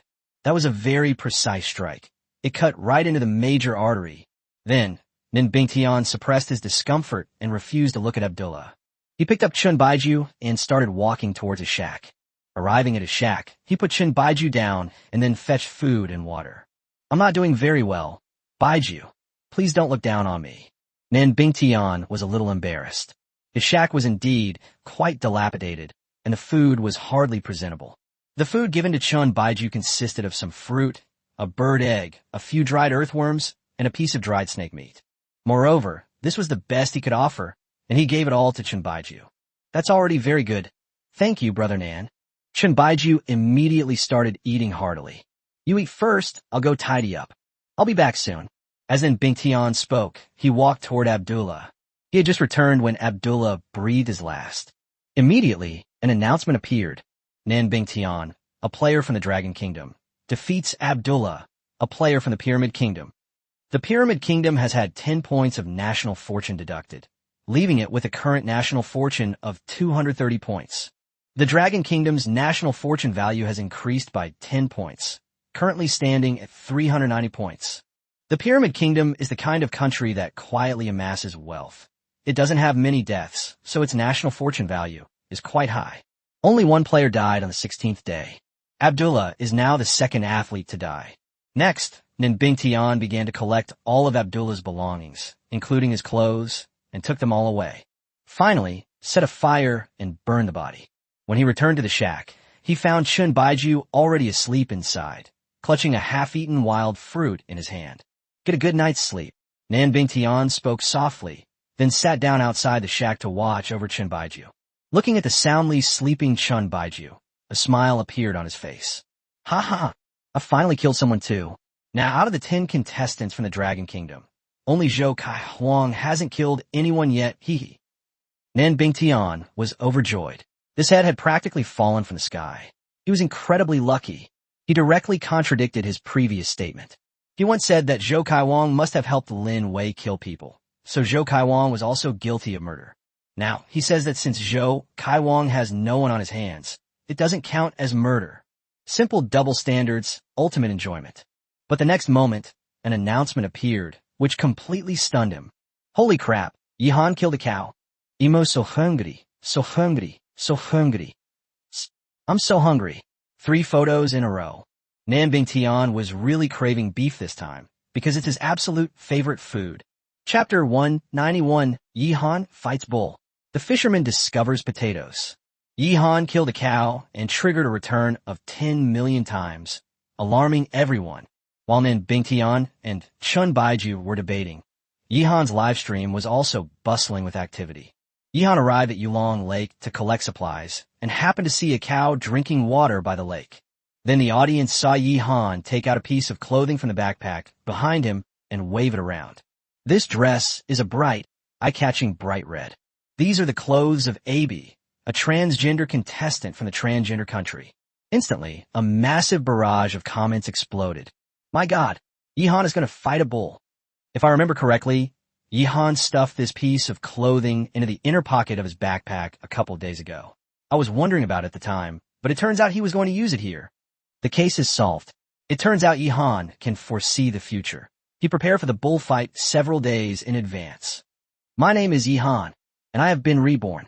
In my previous life, I participated in the National Survival Challenge and died at the hands of the Japanese. When I opened my eyes again, I found that I had been reborn at the very beginning of the National Survival Challenge. No books left in the shop. Here's a pen. Hurry up and write for me. Is it possible that Yihan discovered clues long ago, knew that there was a cow nearby, and made preparations accordingly? Who cares why? Look, Yihan is about to start the bullfight. The bull is coming, it's coming. The audience launched into a frenzy of speculation. In fact, Yihan discovered a cow when he was looking at a map of Yulong Lake a couple days ago. From that moment on, the idea of bullfighting took root in Yihan's mind, so he prepared red clothes in advance. He didn't deliberately look for the cow, because there was no shortage of food, and he had many other things to do. If you happen to meet someone like that, great. If not, just wait for the future. There will always be an opportunity. However, it is clear that Yihan is very lucky. Only 2 days have passed, and he has already run into this cow. Looks like we'll have to do bullfighting today. As Yihan took out the red garment and unfolded it, the cow that was drinking water immediately noticed the scene. Then, with a moo, it charged straight at us. Chirp chirp. The Dragon King, who was perched on Yihan's shoulder, also became excited and joined in the shouting. But Yihan grabbed the Dragon King and stuffed him into his pocket. What follows will be quite intense. If the Dragon King falls off his shoulder and gets trampled by this big black bull, it will be no laughing matter. They'll turn into mouse chips then. Moo! The big black bull was furious and charged forward at full speed, causing the ground to tremble. The audience was incredibly excited and ready to enjoy the upcoming bullfight. Whoosh! Finally, it charged towards Yihan, but Yihan waved his hand, and his red clothes billowed up. He was also incredibly agile and completely avoided the collision, and he seemed completely at ease, just like an elegant bullfighter. The big black bull missed its target, quickly stopped, turned around, and continued to look at Yihan. Yihan also turned around and continued to wave the clothes in his hands. Moo! The big black bull roared and charged once again. This time the two sides are closer, so they need to dodge even faster. But this was no problem for Yihan at all. If Yihan were to be touched by this bull, even once today, it would be considered a loss for him. Swish, swish, swish. Yihan waved the clothes in his hand repeatedly, moving his feet constantly, as if he were dancing. What is art? This is simply art. The audience was full of praise, enjoying the tense and exciting scene. Now it's Bing Bing science time. The idea that cows get angry when they see red is a myth. At this moment, Bing Bing began to explain, immediately attracting the attention of a large audience. Cows are colorblind. Its anger stems from its reaction to moving objects, not from the color red. It was Yihan's actions that made it feel challenged, which is why it attacked. Bing Bing's science popularization made everyone feel deceived. The general consensus among viewers is that bulls are angered by the color red, a notion that has been around for a long time and is widely believed. But I never expected that the cow was colorblind. The reason a red cloth is used during bullfighting is actually for the audience to see, because red can excite the audience. As Bing Bing explained, the audience felt like they all gained a new brain. Yihan, on the other hand, continued playing. Yes, with his abilities, this is obviously just a game. If he wanted to get rid of the cow quickly, then naturally there would be no problem. It would be a stress-free affair. But Yihan had always wanted to try bullfighting, so he wasn't in a hurry to kill anyone. Moo moo moo.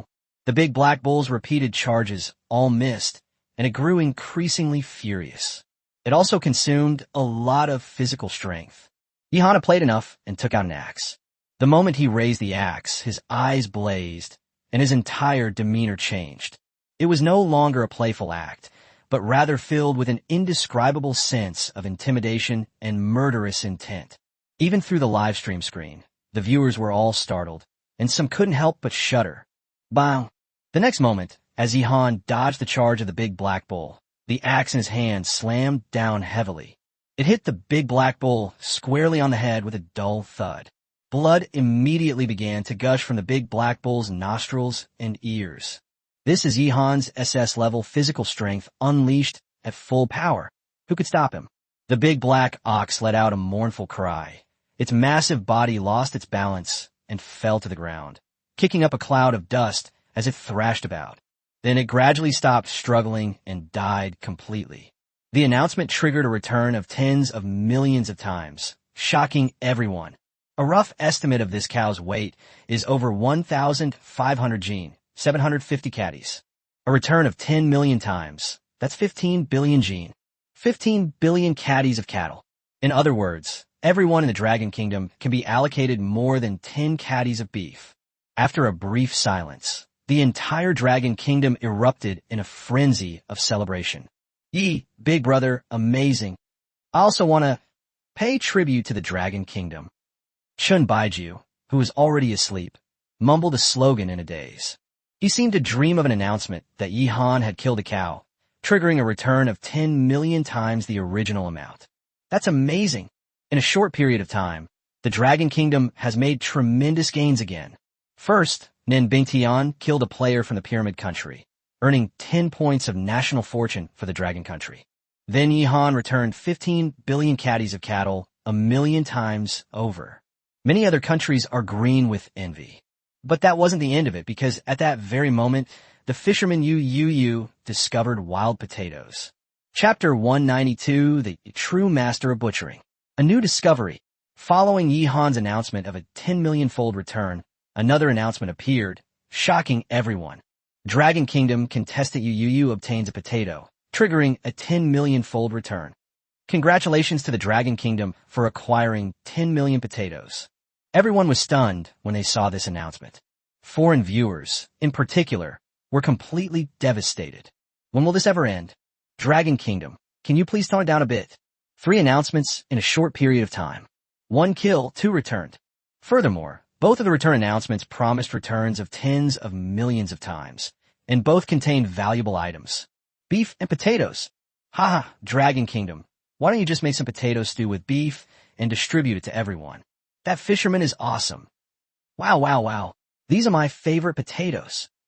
These pebbles are huge. You dug up an entire plant. There are more than 10 of them. Beef stew with potatoes, beef stew with potatoes, beef stew with potatoes. I'll say it 3 times because it's important. I'd marry Shanamo if I could just have a bite of this. Eat shit. Little dragon girl, Shan Mo is mine. Who dares to take her away? Haha. The fisherman is all set now.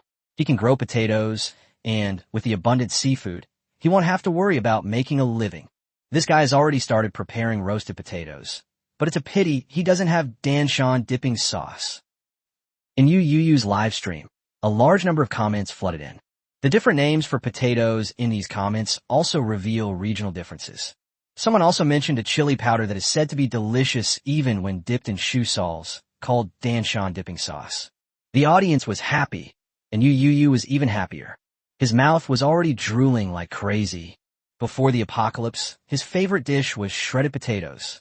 After the apocalypse, he often missed that taste. Unexpectedly, I found potatoes in the wilderness. This is not just something that can satisfy your appetite. It can also save your life. He's so carbohydrate deficient that he's reached a certain level.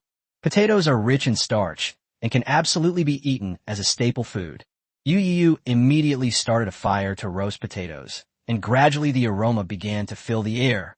I was so stupid. I should have explored this island a long time ago. Sigh. Fishing is such a hindrance. Yu transformed into Xianglin's wife and began to mutter incessantly. If we had explored earlier, we would have found the potatoes much sooner. He's so tired of eating fish and seafood every meal. But even though that's what he said, The audience knew he was just saying it for show. Now that he has potatoes, he'll probably fish even more frantically soon. It has to be said that everyone really understands the fishing enthusiast and knows his true nature. Soon, Yu was enjoying the fragrant roasted potatoes. Ignoring the fact that they were too hot to eat, she kept showing them off. Everyone's mouths watered just looking at it. Meanwhile, Yihan began to deal with a large black bull. A whole cow is extremely heavy, and moving it back is no easy task. This is a happy problem. Other contestants can only dream of having this kind of trouble. Yihan dragged the ox to the lakeside with all his might and immediately demonstrated his skill in butchering an ox. Indeed, this idiom is most fitting when applied to oxen. Yihan used an axe to demonstrate art once again. Every time I watch Yihan dissect and process his prey, I feel it's full of art. What you see now is the cow's stomach. You wouldn't believe it, would you? A cow has a full 4 stomachs. Look, this is a golden belly in Yihan's hand. Bing explained things very cleverly, making it easy for the audience to understand. If she talks about online food, then it's basically pointless. But she said, money belly. Who doesn't know that?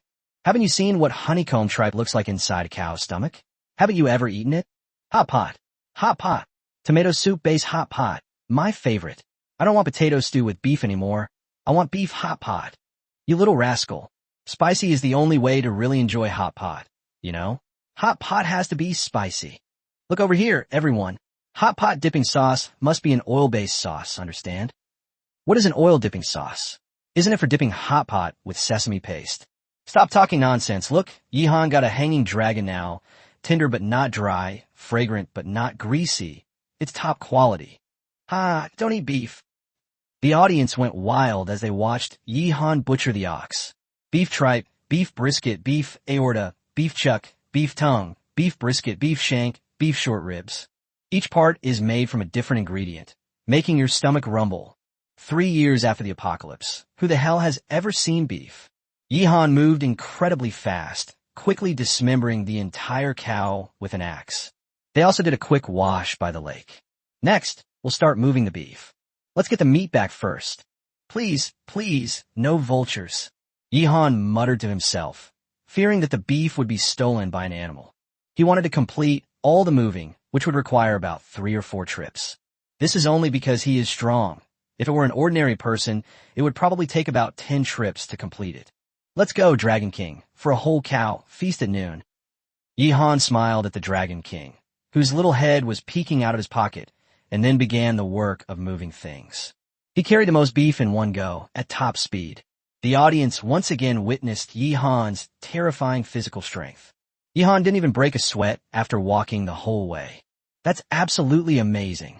After putting the beef into the wooden house, Yihan immediately began the second round of moving, and he ran back, afraid that something might happen to his beef.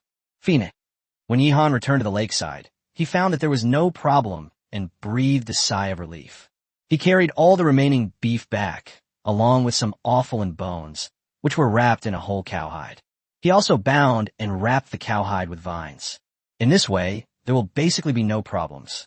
So this time, Yihan wasn't in such a rush, but he was still very fast. All the beef is inside the wooden cabin, ensuring its safety.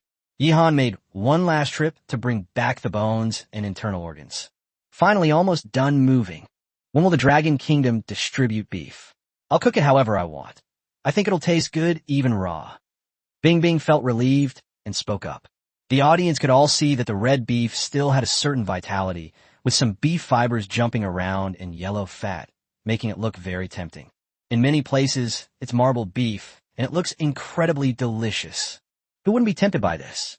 At this moment, Yihan was also thinking about how to eat the beef. He had cooking skills and had already thought of many ways to cook it, and his stomach was also rumbling with hunger. Lost in thought, Yihan returned to the lakeside once more. And this time, he made another new discovery, once again shocking the entire planet. Chapter 193 Yihan versus Peregrine Falcon. God of Eagles. Yihan was pondering which part of the beef to eat first and how to eat it.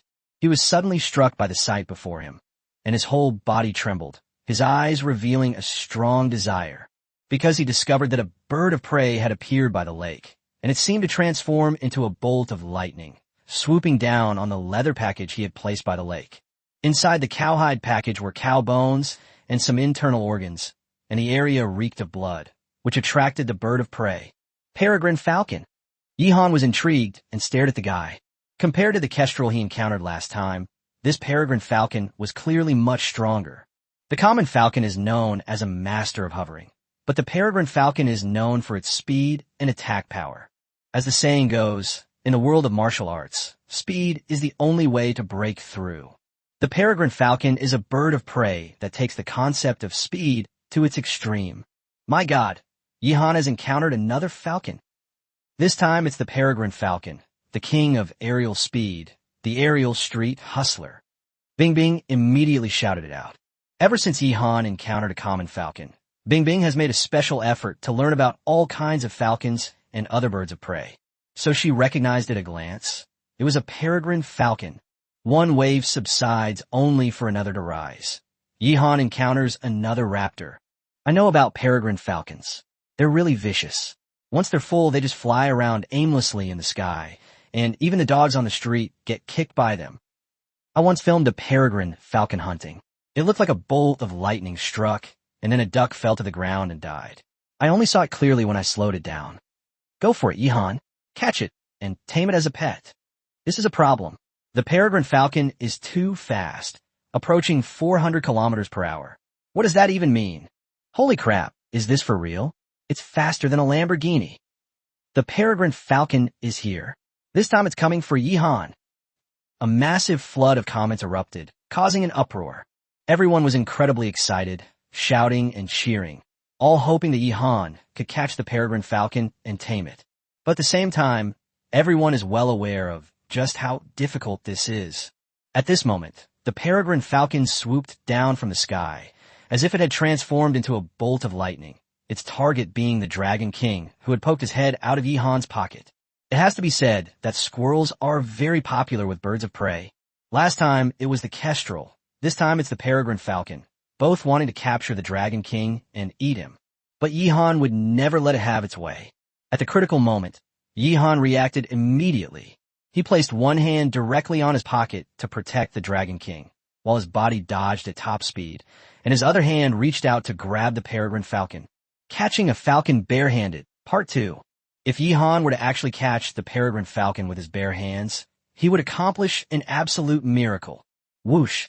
With a whooshing sound, the peregrine falcon swooped down in front of Yihan almost instantly, extending its sharp talons.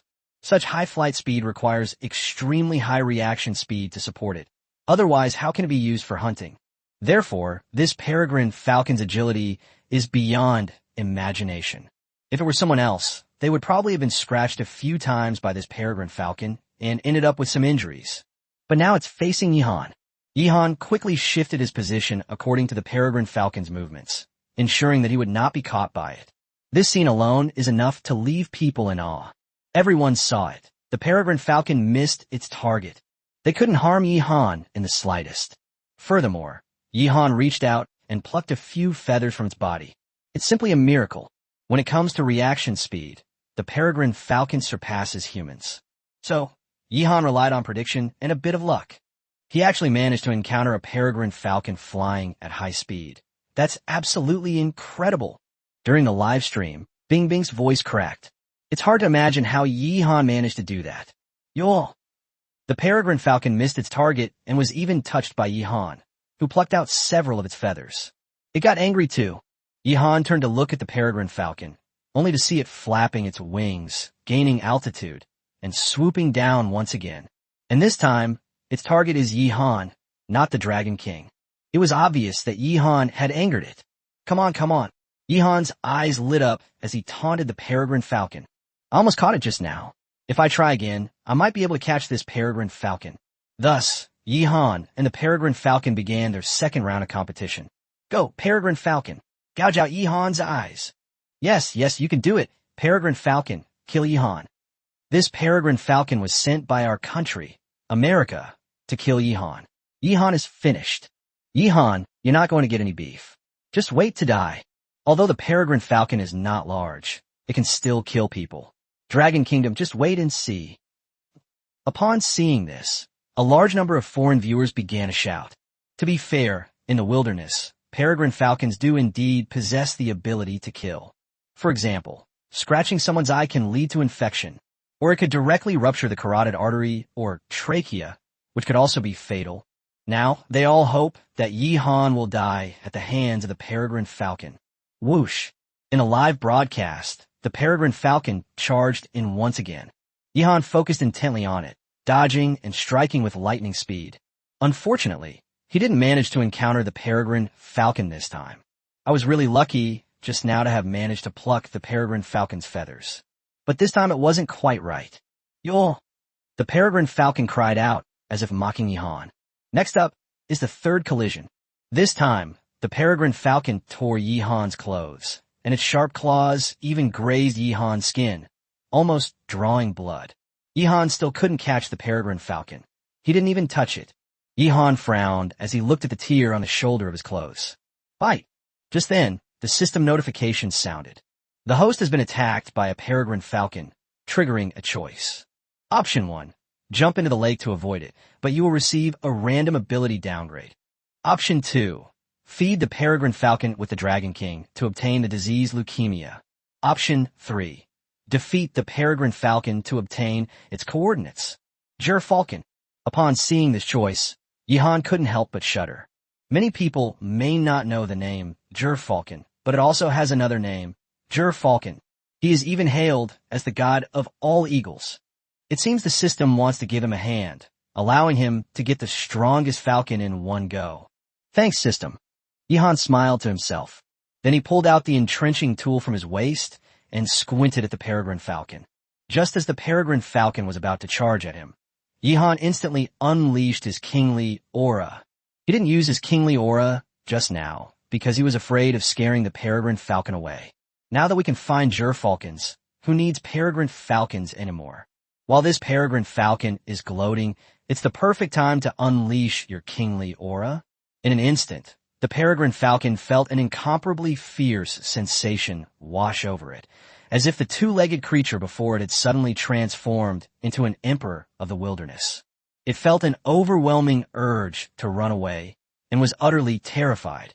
Now, Yi-Han swung his entrenching tool and slammed it down on the peregrine falcon with all his might, just like he was playing tennis or badminton. Bang! The peregrine falcon didn't have time to turn and crashed headfirst into the entrenching tool. Yi-Han sent it flying backward, tracing an arc before it landed and rolled on the ground.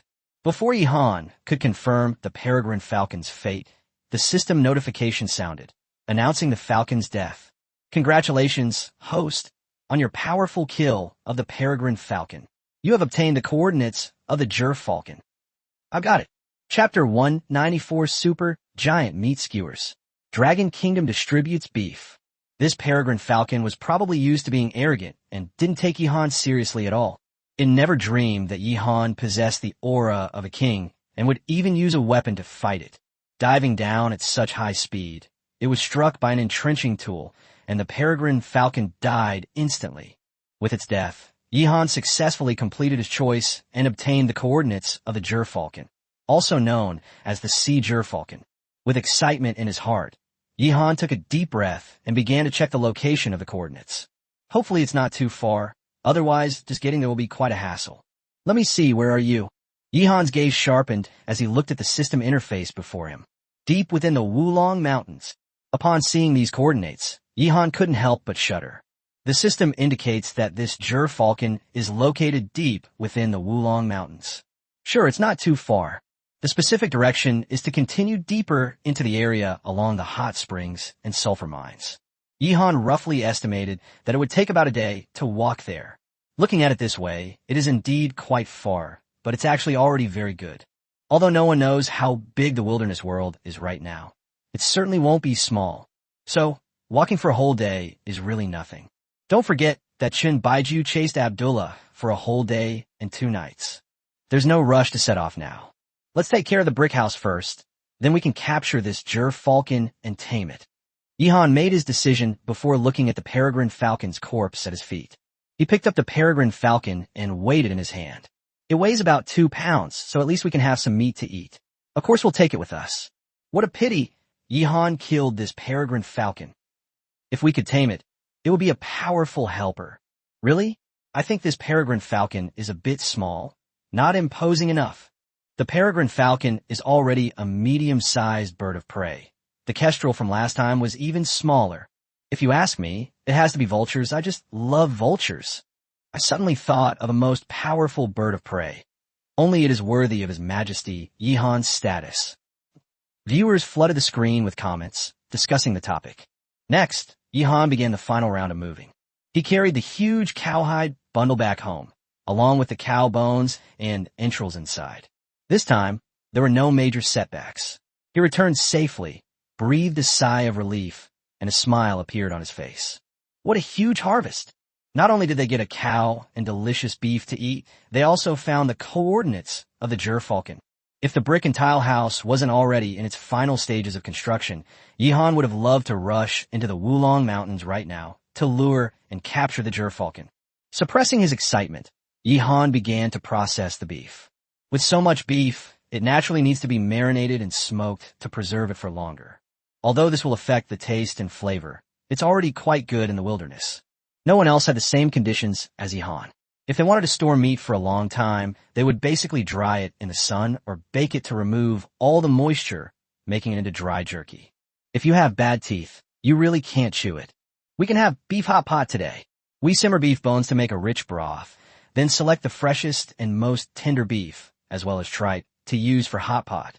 Let's get some more to grill and make beef skewers, wow. Yihan finally made a decision and immediately got to work. Just thinking about it made his mouth water. After being marinated, large quantities of beef are grilled, releasing a rich beefy aroma. Meanwhile, he had already started simmering beef bone broth in a pot, and was also using another pot to render beef tallow. Render some of the fat from the meat to make butter, which can then be used for stir-frying.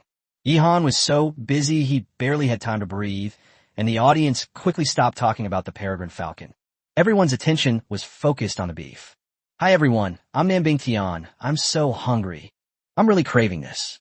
Will our Dragon Kingdom start distributing beef? It should be soon. The Dragon Kingdom will never treat everyone unfairly. Whenever there are good things, everyone gets a share. I never imagined that I couldn't afford beef before the apocalypse because of poverty, but I can eat it after the apocalypse. I'll kowtow to Yihan first. Long live His Majesty Yihan. Long live His Majesty Yihan.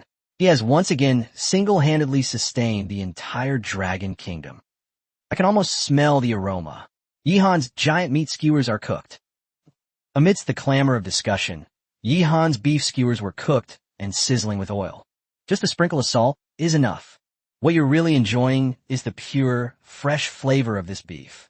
Yihan held the skewer of beef, his smile more difficult to suppress than an AK. This is a super huge meat skewer. Yihan used a tree branch as a barbecue skewer, skewering large chunks of meat, each about half the size of a fist, which sizzled and steamed as they grilled. Yeah, I'm so hungry. I'm so hungry. Bing Bing was so anxious she kept stamping her feet. The audience should eat first. Yihan shook the supersized meat skewer in his hand, then started blowing on it, took a big bite, stuffed the whole piece of beef into his mouth, and began to chew. He held a large meat skewer in one hand and gave a thumbs up with the other, nodding repeatedly. The beef bursts with exquisite flavor the moment it enters your mouth, filling your mouth with delicious juices. Tender and juicy, every bite was a delight. Yihan felt as if the beef skewers in his hands were glowing. He stopped talking and just stood there eating like crazy.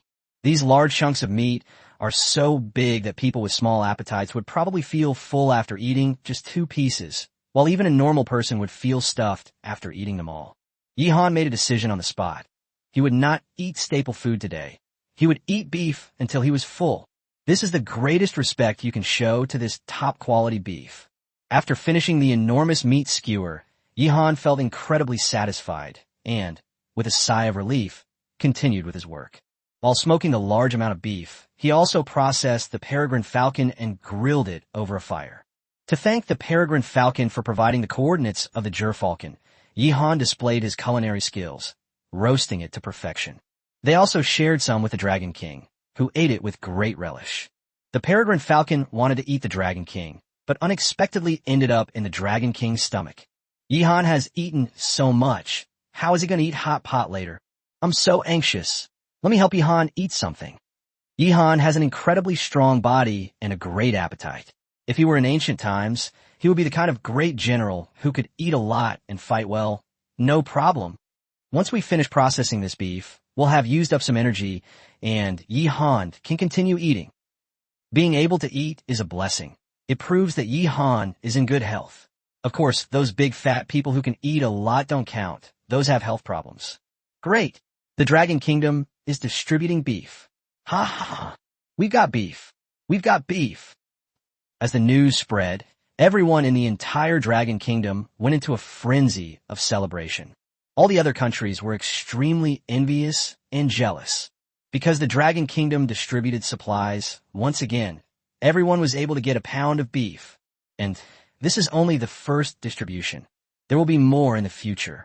For a certain period of time, everyone will be able to eat beef from time to time, improving their meals.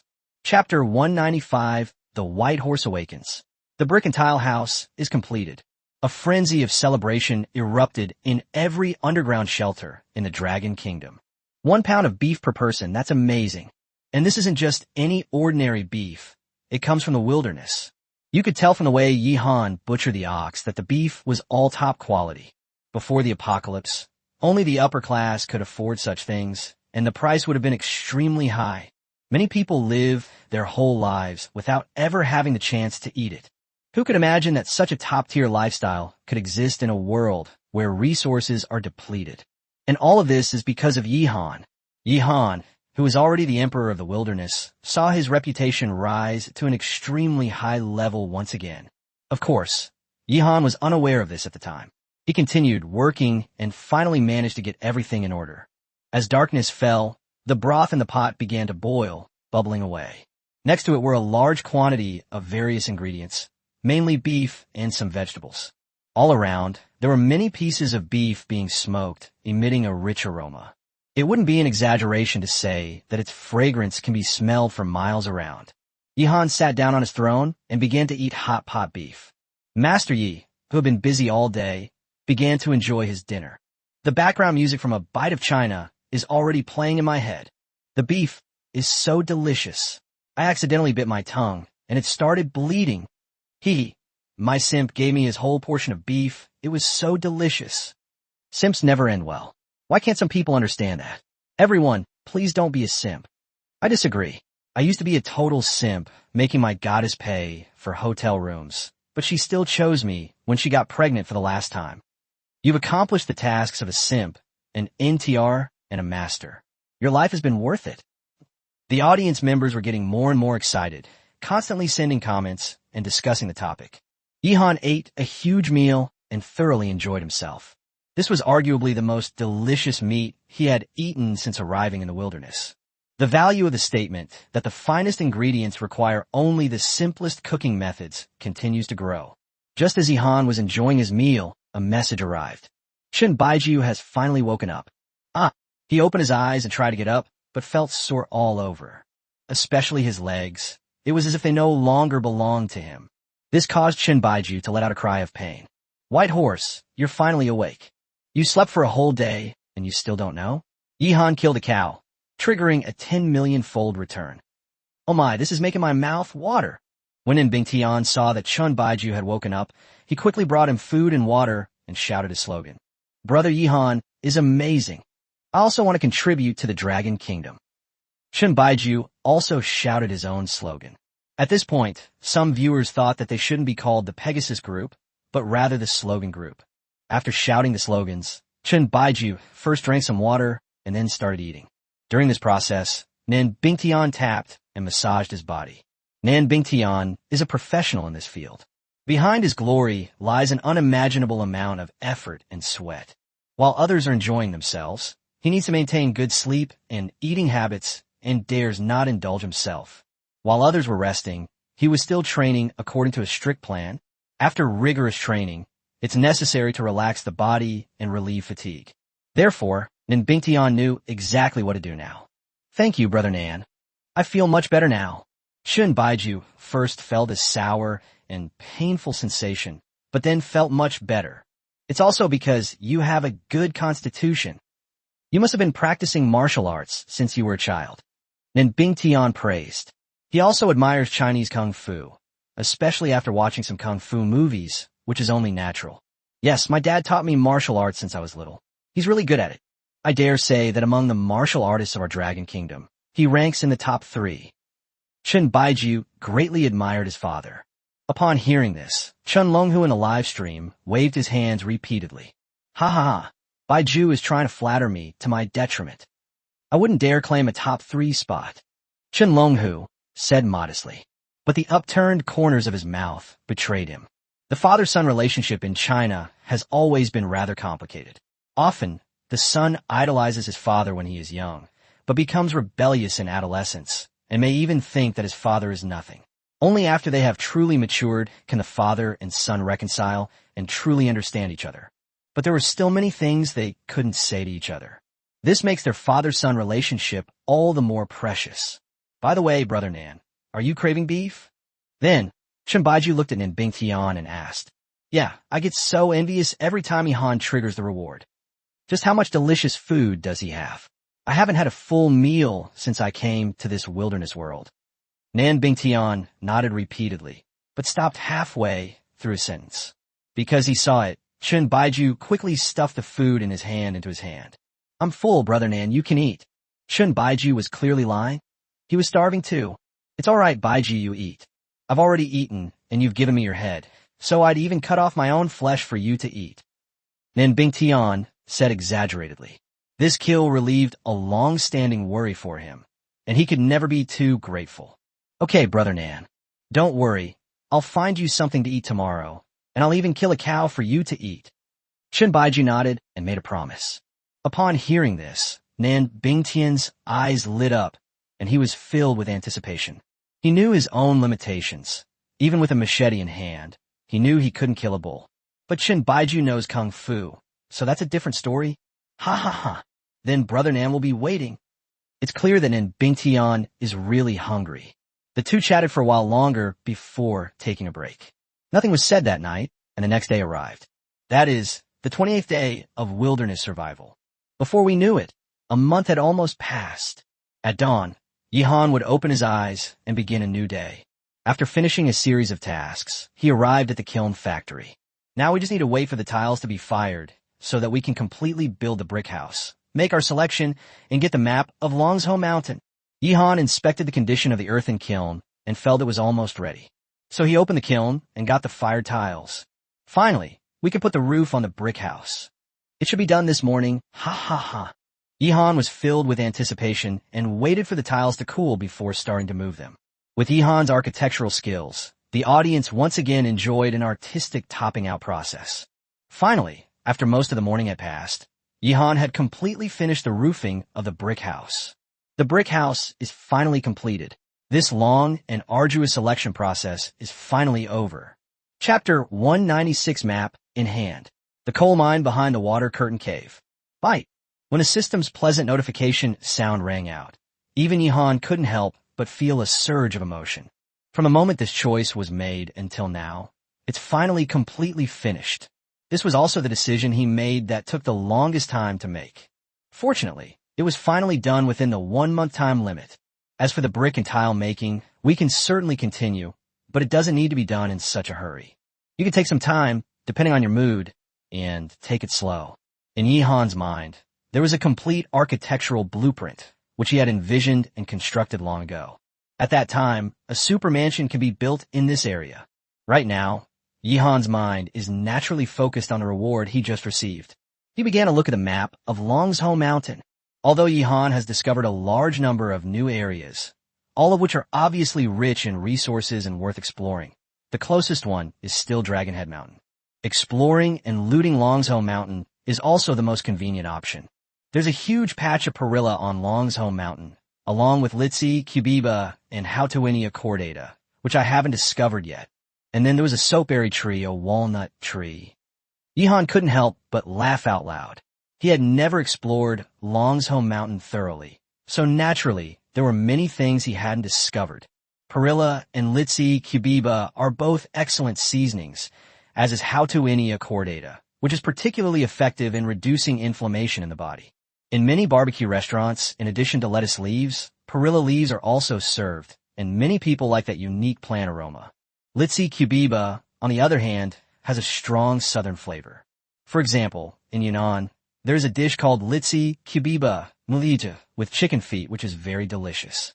The most controversial ingredient here is Houtuinia cordata. Yihan had never tried it before, but he decided to give it a try. The fruit of the soapberry tree can be used as soap for bathing and washing clothes. Walnut trees need no introduction. Almost everyone has eaten walnuts. In addition to these plant-based resources, Yihan also saw some marked animal-based resources. For example, sheep.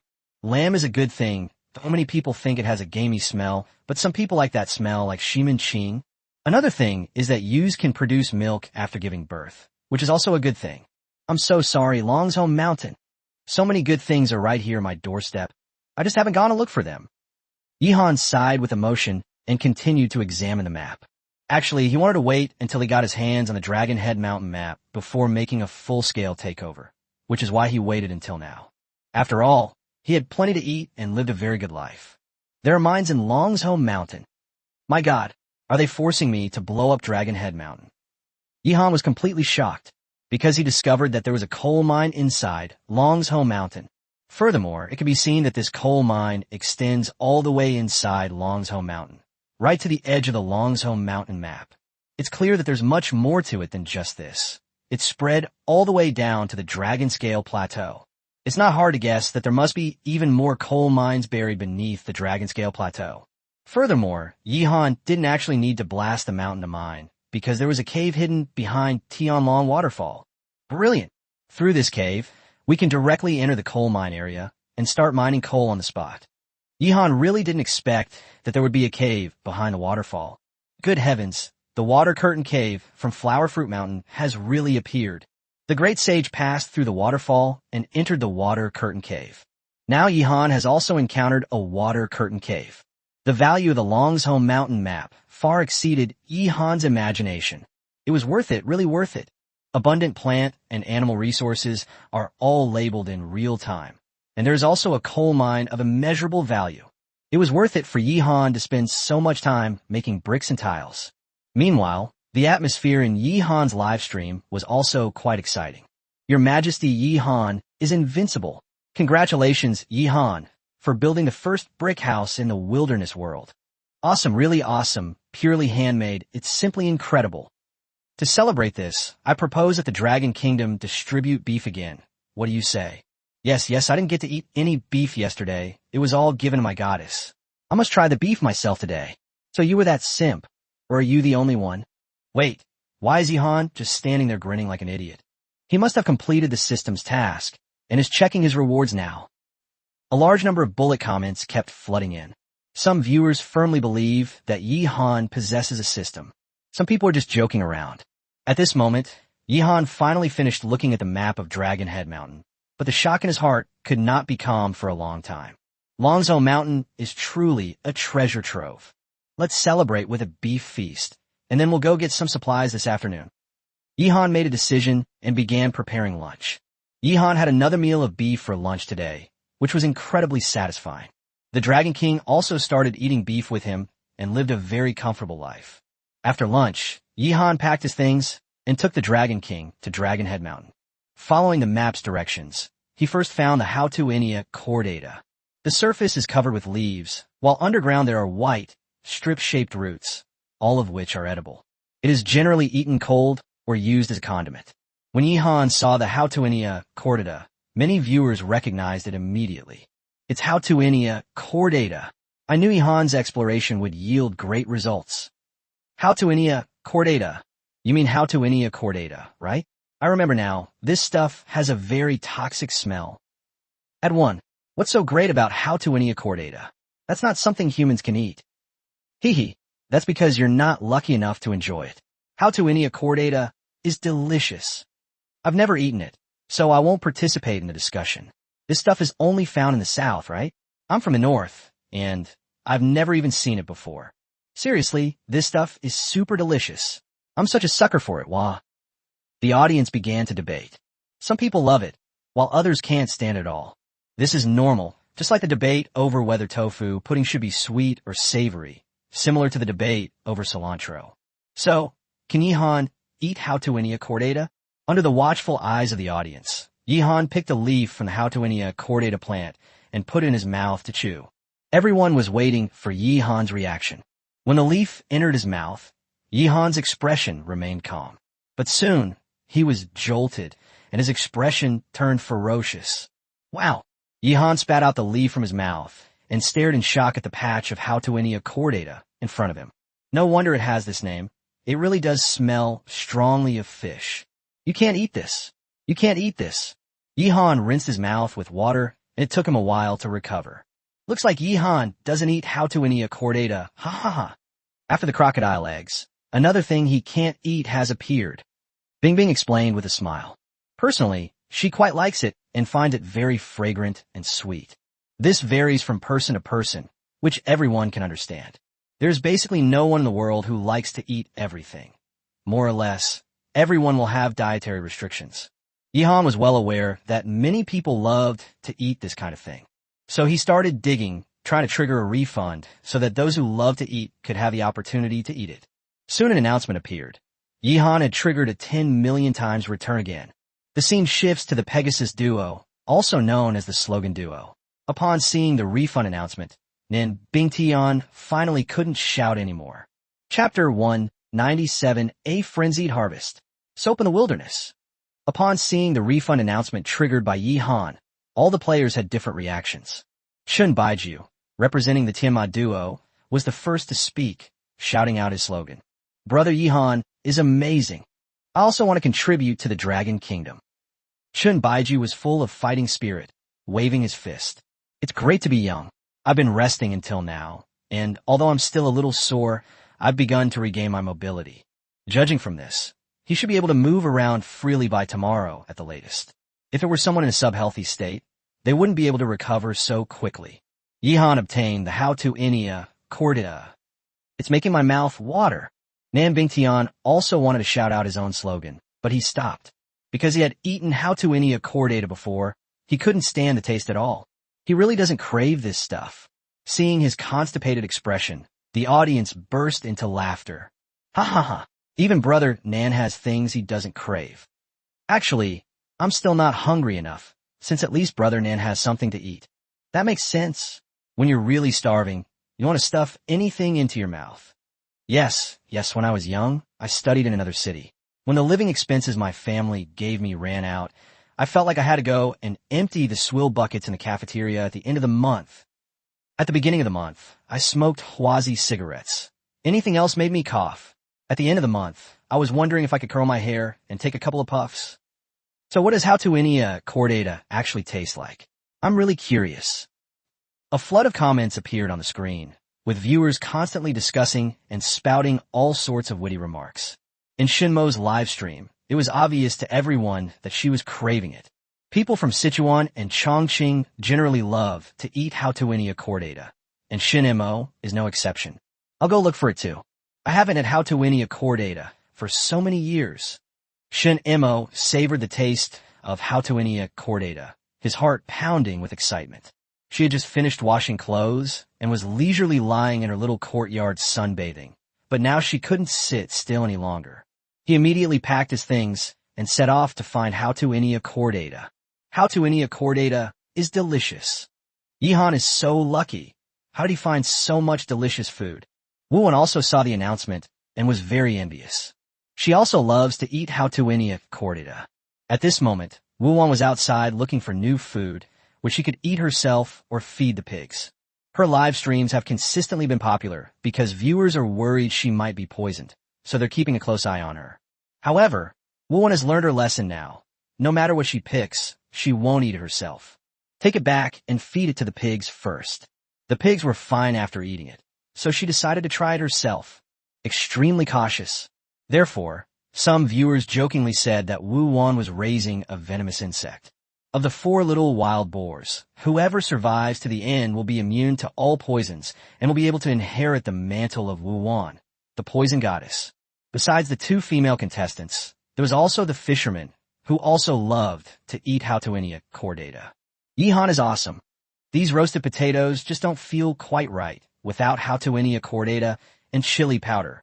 He munched on a roasted potato, thinking to himself. Before the end of the world arrived, he traveled to Yunnan and ate roasted potatoes at a small stall. At first, he didn't think it was anything special. It's just a potato, isn't it? Where in the world can't you find it? But to my surprise, the roasted potatoes here come with a wide variety of seasonings.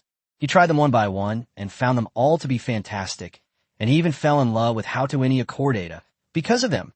Unfortunately, the apocalypse came soon after, and he was forced to hide in an underground shelter, never to eat that meal again. Many contestants had different reactions, and Yihan also dug out all the Hautuinia cordata. The refund was triggered 3 times in total. Twice, 10 million times, once 1 million times. I did my best. Those who love this dish should be able to get a little bit, more or less. Yihan said with a smile. This immediately moved all the Hautuinia cordata enthusiasts in the live stream to tears of gratitude. As expected of His Majesty Yihan, who loves his people like his own children. Next, Yihan ignored the Hautuinia cordata and continued forward to harvest other supplies. His agile figure climbed and moved swiftly on Dragonhead Mountain. Soon we saw a large patch of perilla. Ha ha! Yihan picked a perilla leaf, put it in his mouth, and chewed it. Many people eat perilla leaves with grilled meat, or in dishes like scrambled eggs or stewed fish. However, if you really love this flavor, you can eat it cold, just for that unique taste. Yihan really liked the taste and started picking them. Not only perilla leaves, but also perilla seeds are good things. Besides being edible, it also has medicinal value. Yihan harvested about half a basket full, and even dug up a few plants by the roots before leaving. Moving on to the next stop. The audience saw him arrive in front of a large tree. This scene caused a sensation once again. Some people have already recognized it. It's a soapberry tree. Congratulations, Yihan, you've obtained the soap from the wilderness. He gained so much from this trip. Bing Bing congratulated Yihan with a big smile, happy for him. From his early days of wilderness survival to now, Yihan has always washed clothes by hand. Some stains, such as bloodstains and oil stains, are very difficult to remove. Now that such a large soapberry tree has been found, this problem is immediately solved.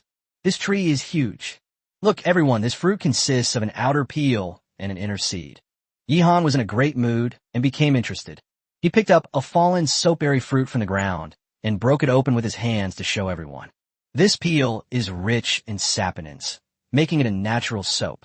Adding water and kneading will produce plenty of foam. It can remove stains, kill bacteria, and whiten skin. It's excellent for washing clothes, bathing, or shampooing. Yihan demonstrated and explained to everyone. Then he peeled off the fruit, revealing the pit inside. The kernel is dark brown and can be used to make bodhi seeds. After playing with it for a long time, it will become as black and shiny as agate with an oily luster. It is said to be able to ward off ghosts and demons, so it is also known as the ghost-fearing seed. It is said that the soapberry tree, when used to make wooden tools, has the power to ward off evil spirits. Hence the name Wu Huan, meaning no worries. Yihan rubbed the seed in his hand, feeling very fond of it. You could collect some seeds of suitable size and make a bracelet to play with. So Yihan began to collect the fruits of the soapberry tree and put them into the basket on his back. Just as Bing Bing said, he gained a lot from his trip. Soon another announcement appeared, leaving all the players in this wilderness world speechless. They knew very well that Yihan had once again entered a mode of frantic harvesting. And this time, it's a little different from before. There are new things. In the past, Yihan would return things like wild rice, cattails, Sichuan peppercorns, and fish. Now it's Hautuinia cordata, then perilla, and now soapberry. But what they didn't know was that this wasn't the end of it. There are 2 more things that are also within Yihan's harvesting range. Those are the Litsi, Cubiba, and walnut trees shown on the Longzhou mountain map.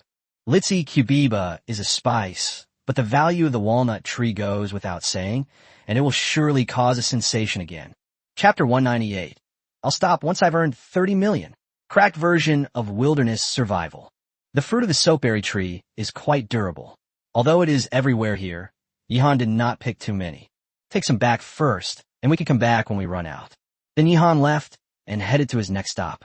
Seeing his stance, the audience went wild. Yihan is going to continue. What other good things will he find? It's not surprising that our emperor discovers anything. He can't possibly find a wild supermarket. Can he? Ha ha ha. Actually, isn't this entire wilderness world just a giant supermarket for Yihan? He can find whatever he wants without spending any money. All land under heaven belongs to the emperor. But now a Japanese soldier has infiltrated our land. What do you all think we should do? Baka, don't be so smug. You monkey from the Dragon Kingdom. Yihan is about to be in trouble. He's already dead. Yo, isn't this the Japanese? Haven't seen him in days. He's gotten so cocky. Show some respect to yourselves. Japanese are now protected animals. They're on the verge of extinction. Whenever possible, mocking a furious Japanese soldier always puts everyone in a good mood. It's worth mentioning, however, that the last Japanese soldier was quite resilient. Mitarashi Koen is full of energy, seeing himself as the savior of a shonen manga. He wants to survive and revive Japan on his own. The first thing I do every morning when I wake up is to drink a bowl of chicken soup for the soul, say a lot of inspirational things with a very fierce expression, and even gesticulate wildly. He would even kneel on the ground and slap himself, and pour a pot of cold water over his head, saying that this would temper his will. Many viewers enjoyed this segment, saying they came to see the monkey show. Someone else asked, "Is this monkey for sale?" Next, Yihan headed towards the next stop. The location of Litsi Kubiba is not far ahead. Without a doubt, when he saw the patch of Litsi Kubiba in front of him, the entire live stream room erupted in excitement once again. Although many people don't recognize this spice, there are also many people who are crazy about it. Everyone, I'm numb. Why does Yihan make new discoveries after taking just a few steps? Bing Bing almost knelt down. She was just about to explain things to everyone when she discovered that Yihan had already taken her job. Look everyone, this is Litsi Kubiba. The fruit, the leaves, and even the roots are all spices. As Yihan harvested the crops, he explained the process to everyone. The audience also noticed that Yihan was in a particularly good mood. That's why I'm going to explain it. Since Yihan is going to provide commentary, Bing Bing should naturally step aside, since Yihan doesn't provide commentary very often. How should I describe this unique aroma? Lemon, pepper, ginger, such a complex aroma. It's absolutely amazing for removing fishy smells, enhancing flavor, and adding aroma when cooking. As Yihan spoke, he could hardly contain his drooling. This time, after harvesting a certain amount of fruit and leaves, Yihan began to dig the soil with his entrenching tool. The audience all thought he was going to dig up a Litsi Kubiba plant by the roots and transplant it back. But that's not what Yihan actually intended to do. He found a spot to dig and soon discovered the roots of the Litsi Kubiba. Then he selected a relatively thick lateral root, cut it off, dug it out, and showed it to the audience. Some powder can be scraped off from this tree root and used as a seasoning. To my family in Yunnan, Guizhou, and Sichuan, I may be showing off my limited skills, but I'm sure there are many more viewers who don't know this yet. Yihan picked up the piece of tree root and said with a smile, "I remember now when I traveled to Yunnan, I went to eat rice noodles, and the waiter took out this piece of tree root and scraped powder from it in my bowl with a knife." Ha ha! Yihan knows so much. Even I, a local, can't keep up with him. Litsi Kubiba, pounded with chicken feet. An eternal deity, no arguments accepted.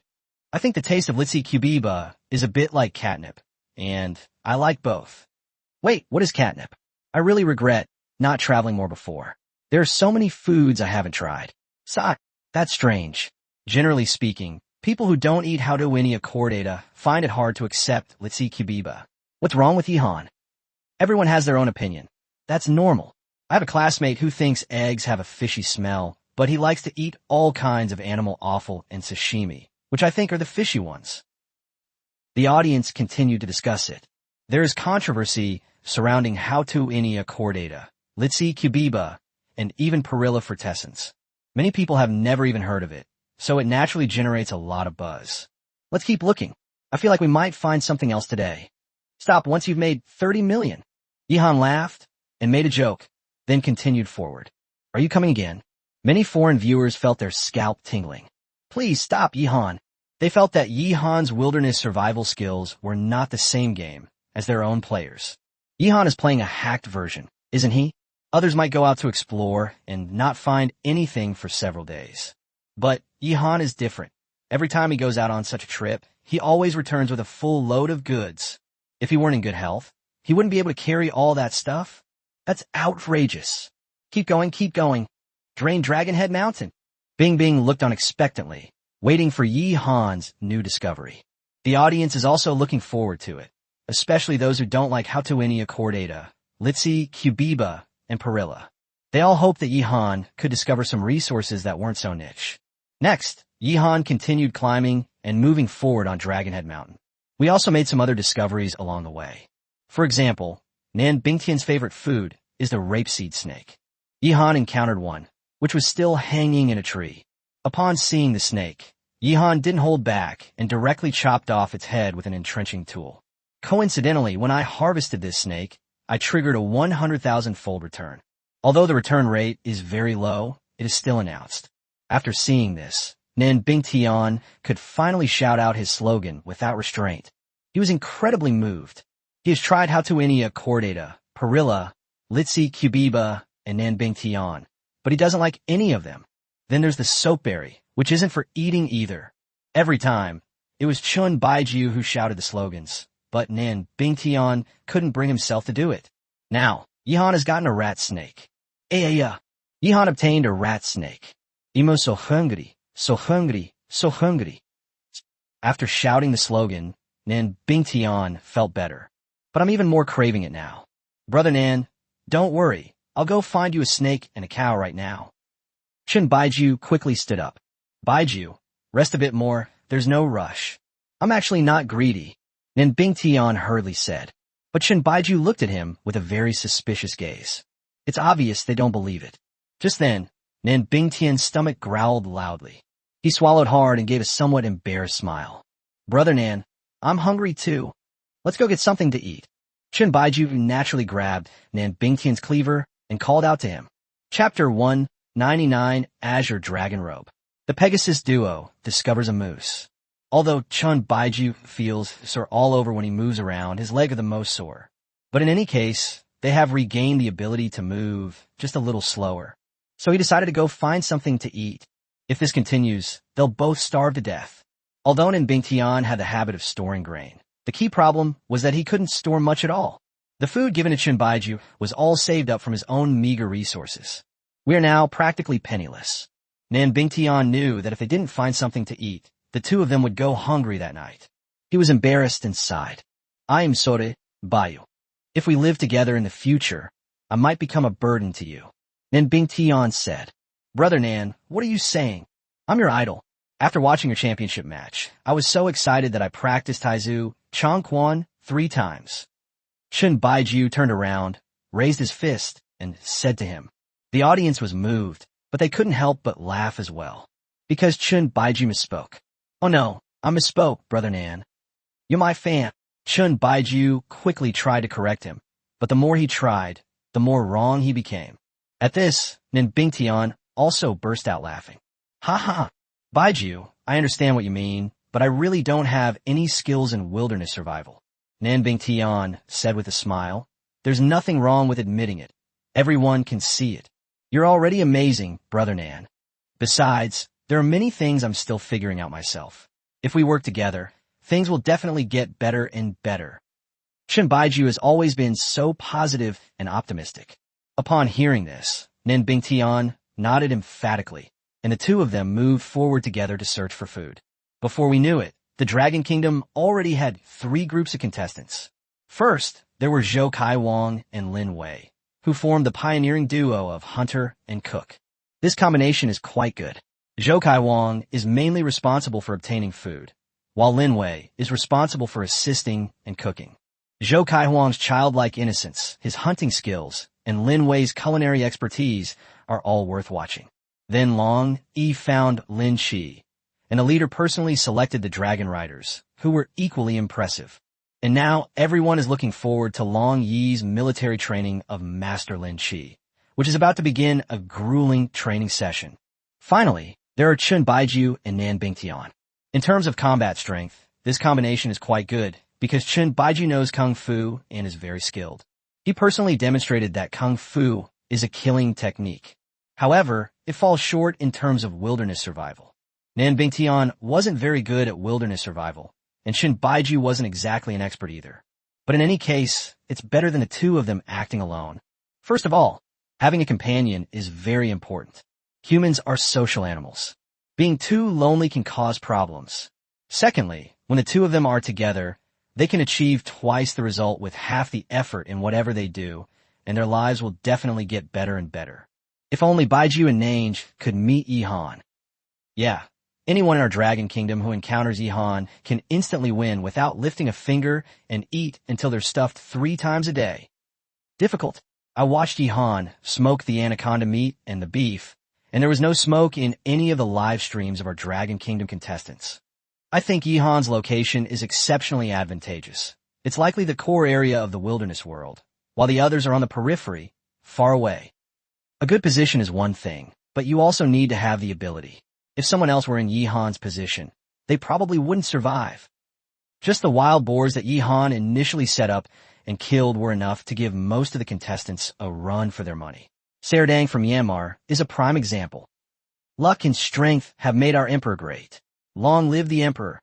We really need to kowtow to him properly. You all go and see what Yihan has discovered. In Shun Baiju and Nan Bingtian's live stream, everyone kept discussing. Just then, some exciting news arrived. Yihan discovered a giant walnut tree.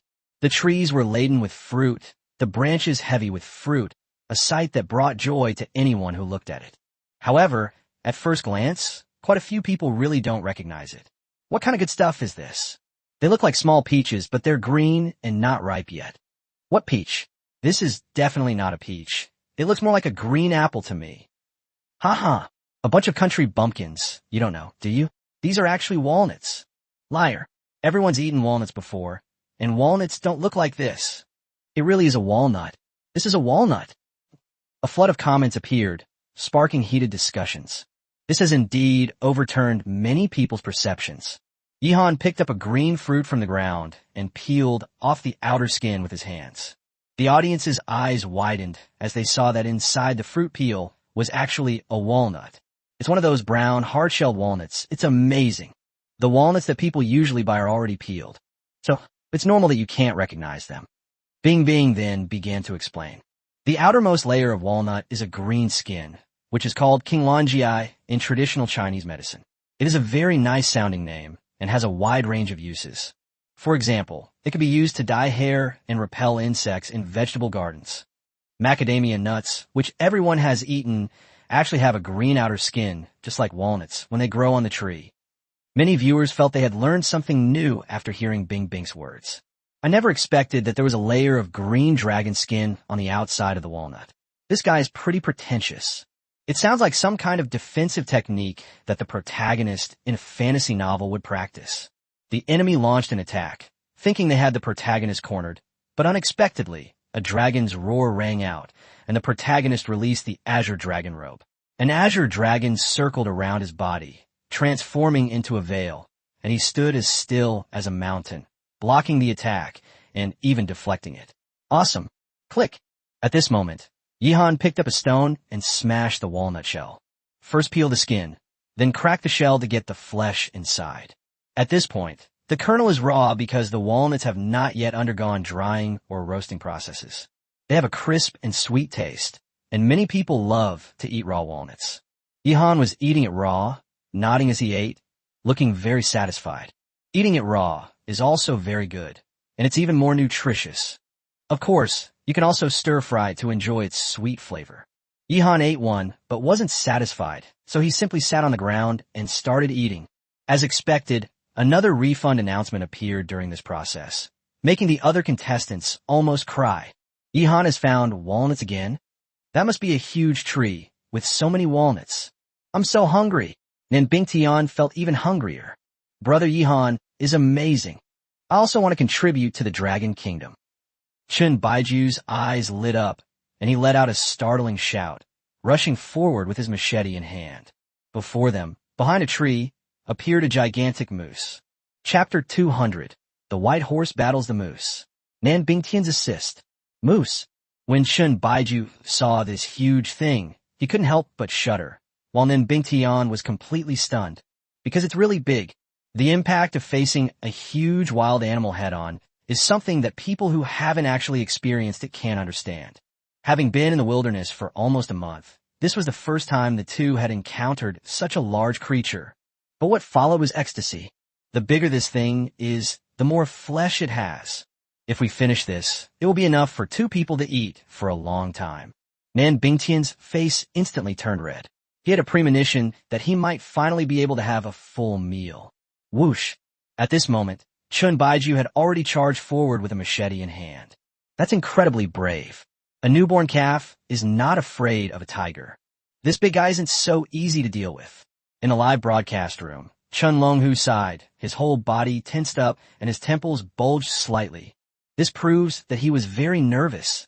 Whether it was Chun Baiju's battle with Clue, a professional bodyguard from the American Blackwater Company, or when Chun Baiju was chasing Abdullah, he was not nervous because he knew very well that his son was fine. But now, facing this enormous moose, he secretly held his breath. Beside him, Chun Baiju's mother, Ouyangyu, also changed her expression and quickly grabbed Chun Longhu's hand. Those large, warm hands conveyed warmth and brought a sense of security. I believe in Baiju, he can do it. Chun Longhu spoke up. Click. In a live stream, Chun Baiju's machete was already aimed at the moose's antlers. Male moose have 2 large, sharp antlers that give them a very strong attacking ability. The two clashed, sparks flew, and the sound of metal clashing rang out. The force of the recoil made Chun Baiju involuntarily take 2 steps back, feeling a slight numbness in his arm. However, the moose didn't fare any better. One of its antlers had a gash. The initial supplies provided to the players in the National Survival game are of excellent quality. Whether it's an entrenching tool, an axe, a machete, or even a sickle, they're all sturdy and sharp, extremely durable and easy to use. Otherwise, the amputation of Donut wouldn't have gone so smoothly. Watch out, white horse! What should I do? Nan Bingtian's excited, trembling voice came from behind him. That machete belonged to him, but he gave it to Chun Baiju to use. All he had was a large tree branch as a weapon. Brother Nan, you can keep your distance and throw stones at him, but be careful. Don't come any closer. Chun Baiju shouted without turning his head. He bent slightly, his eyes sharp, staring intently at the moose in front of him. Once you enter battle mode, it feels like all the soreness in your body has disappeared. Chun Baiju had only one goal at this moment, to kill the moose. Not only should we enjoy a good meal, but we should also strive to trigger the return and contribute to the Dragon Kingdom. Top top. The next moment, the moose launched an attack, charging rapidly towards Chun Baiju. Despite its massive and heavy body, it moved with remarkable speed, leaving deep footprints wherever it went. Moose are the largest of the deer family, typically weighing between 500 and 700 kilograms. It is said that the largest can grow to 1,000 kilograms, which is a terrifying ton. Roughly estimated, the one that Chun Baiju and Nan Bingtian encountered should weigh around 800 kilograms. Its massive body signifies immense power, and coupled with its menacing horns, it would probably dare to challenge even a tiger. As the moose launched its attack, the audience tensed up, their hearts pounding in their throats, barely daring to breathe. Just watching the live stream was enough to feel a strong sense of pressure. But Chun Baiju, facing the moose, seemed to know nothing of fear. He let out a long laugh, quickly dodged, and while luring the moose to crash into the trees, he also swung his machete to try to attack. Unfortunately, the moose was also very alert, constantly using its antlers to block Chun Baiju's cleaver. It seems it has realized that this machete is very powerful and cannot be taken lightly. Bang! At this moment, Nan Bingtian threw a fist-sized stone, which hit the moose. But the moose didn't react at all, as if it didn't hurt or itch. Nan Bingtian felt somewhat ashamed. Faced with such a terrifying creature, it was Chun Baiju, a miner, who took the lead in the battle. Nan Bingtian picked up another stone, aimed at the moose's vital points, and put all his strength into looking for an opportunity. At this point, Chun Baiju had already fought the moose for several rounds. Chun Baiju was incredibly agile, constantly dodging, luring, and attacking, repeatedly looking for an opportunity, and finally managed to slash the moose's neck. However, the slash missed and failed to cause a fatal wound. The long, painful gash caused the moose to go berserk. At this, Chun Baiju frowned, clearly feeling the pressure. He fought and retreated, but never found a suitable opportunity to continue attacking the moose. The moose is almost at its most enraged level. Its pair of ferocious, sharp antlers are charging around, even snapping a small tree in half. This is no joke. Even Yihan, who possesses an SS-level physique, would probably die from a single blow. The audience members were all sweating profusely, extremely nervous. Go, Baiju. Damn it, why are moose so hard to kill? Its antlers are too big, always pointing directly at the white horse, posing a huge threat while also affecting the white horse's attack. If Baiju wants to kill it, he can't attack it from the front, because he can't hit it from the front. Yes, go moose. Kill the Chinese. Have the Americans not all been slaughtered yet? Get the hell out of here. Everyone was very nervous and worried. At this point, some foreign spectators even came to cause trouble. Gentlemen, I believe in Baiju. Chen Longhu's voice rang out in the live stream room. As a father, he was naturally worried about Chen Baiju, but he had confidence in his son. And throughout the entire process, Chen Baiju's breathing rhythm remained unchanged, and his steps were very steady. Even if they ultimately fail to kill the moose, Chen Baiju will be fine.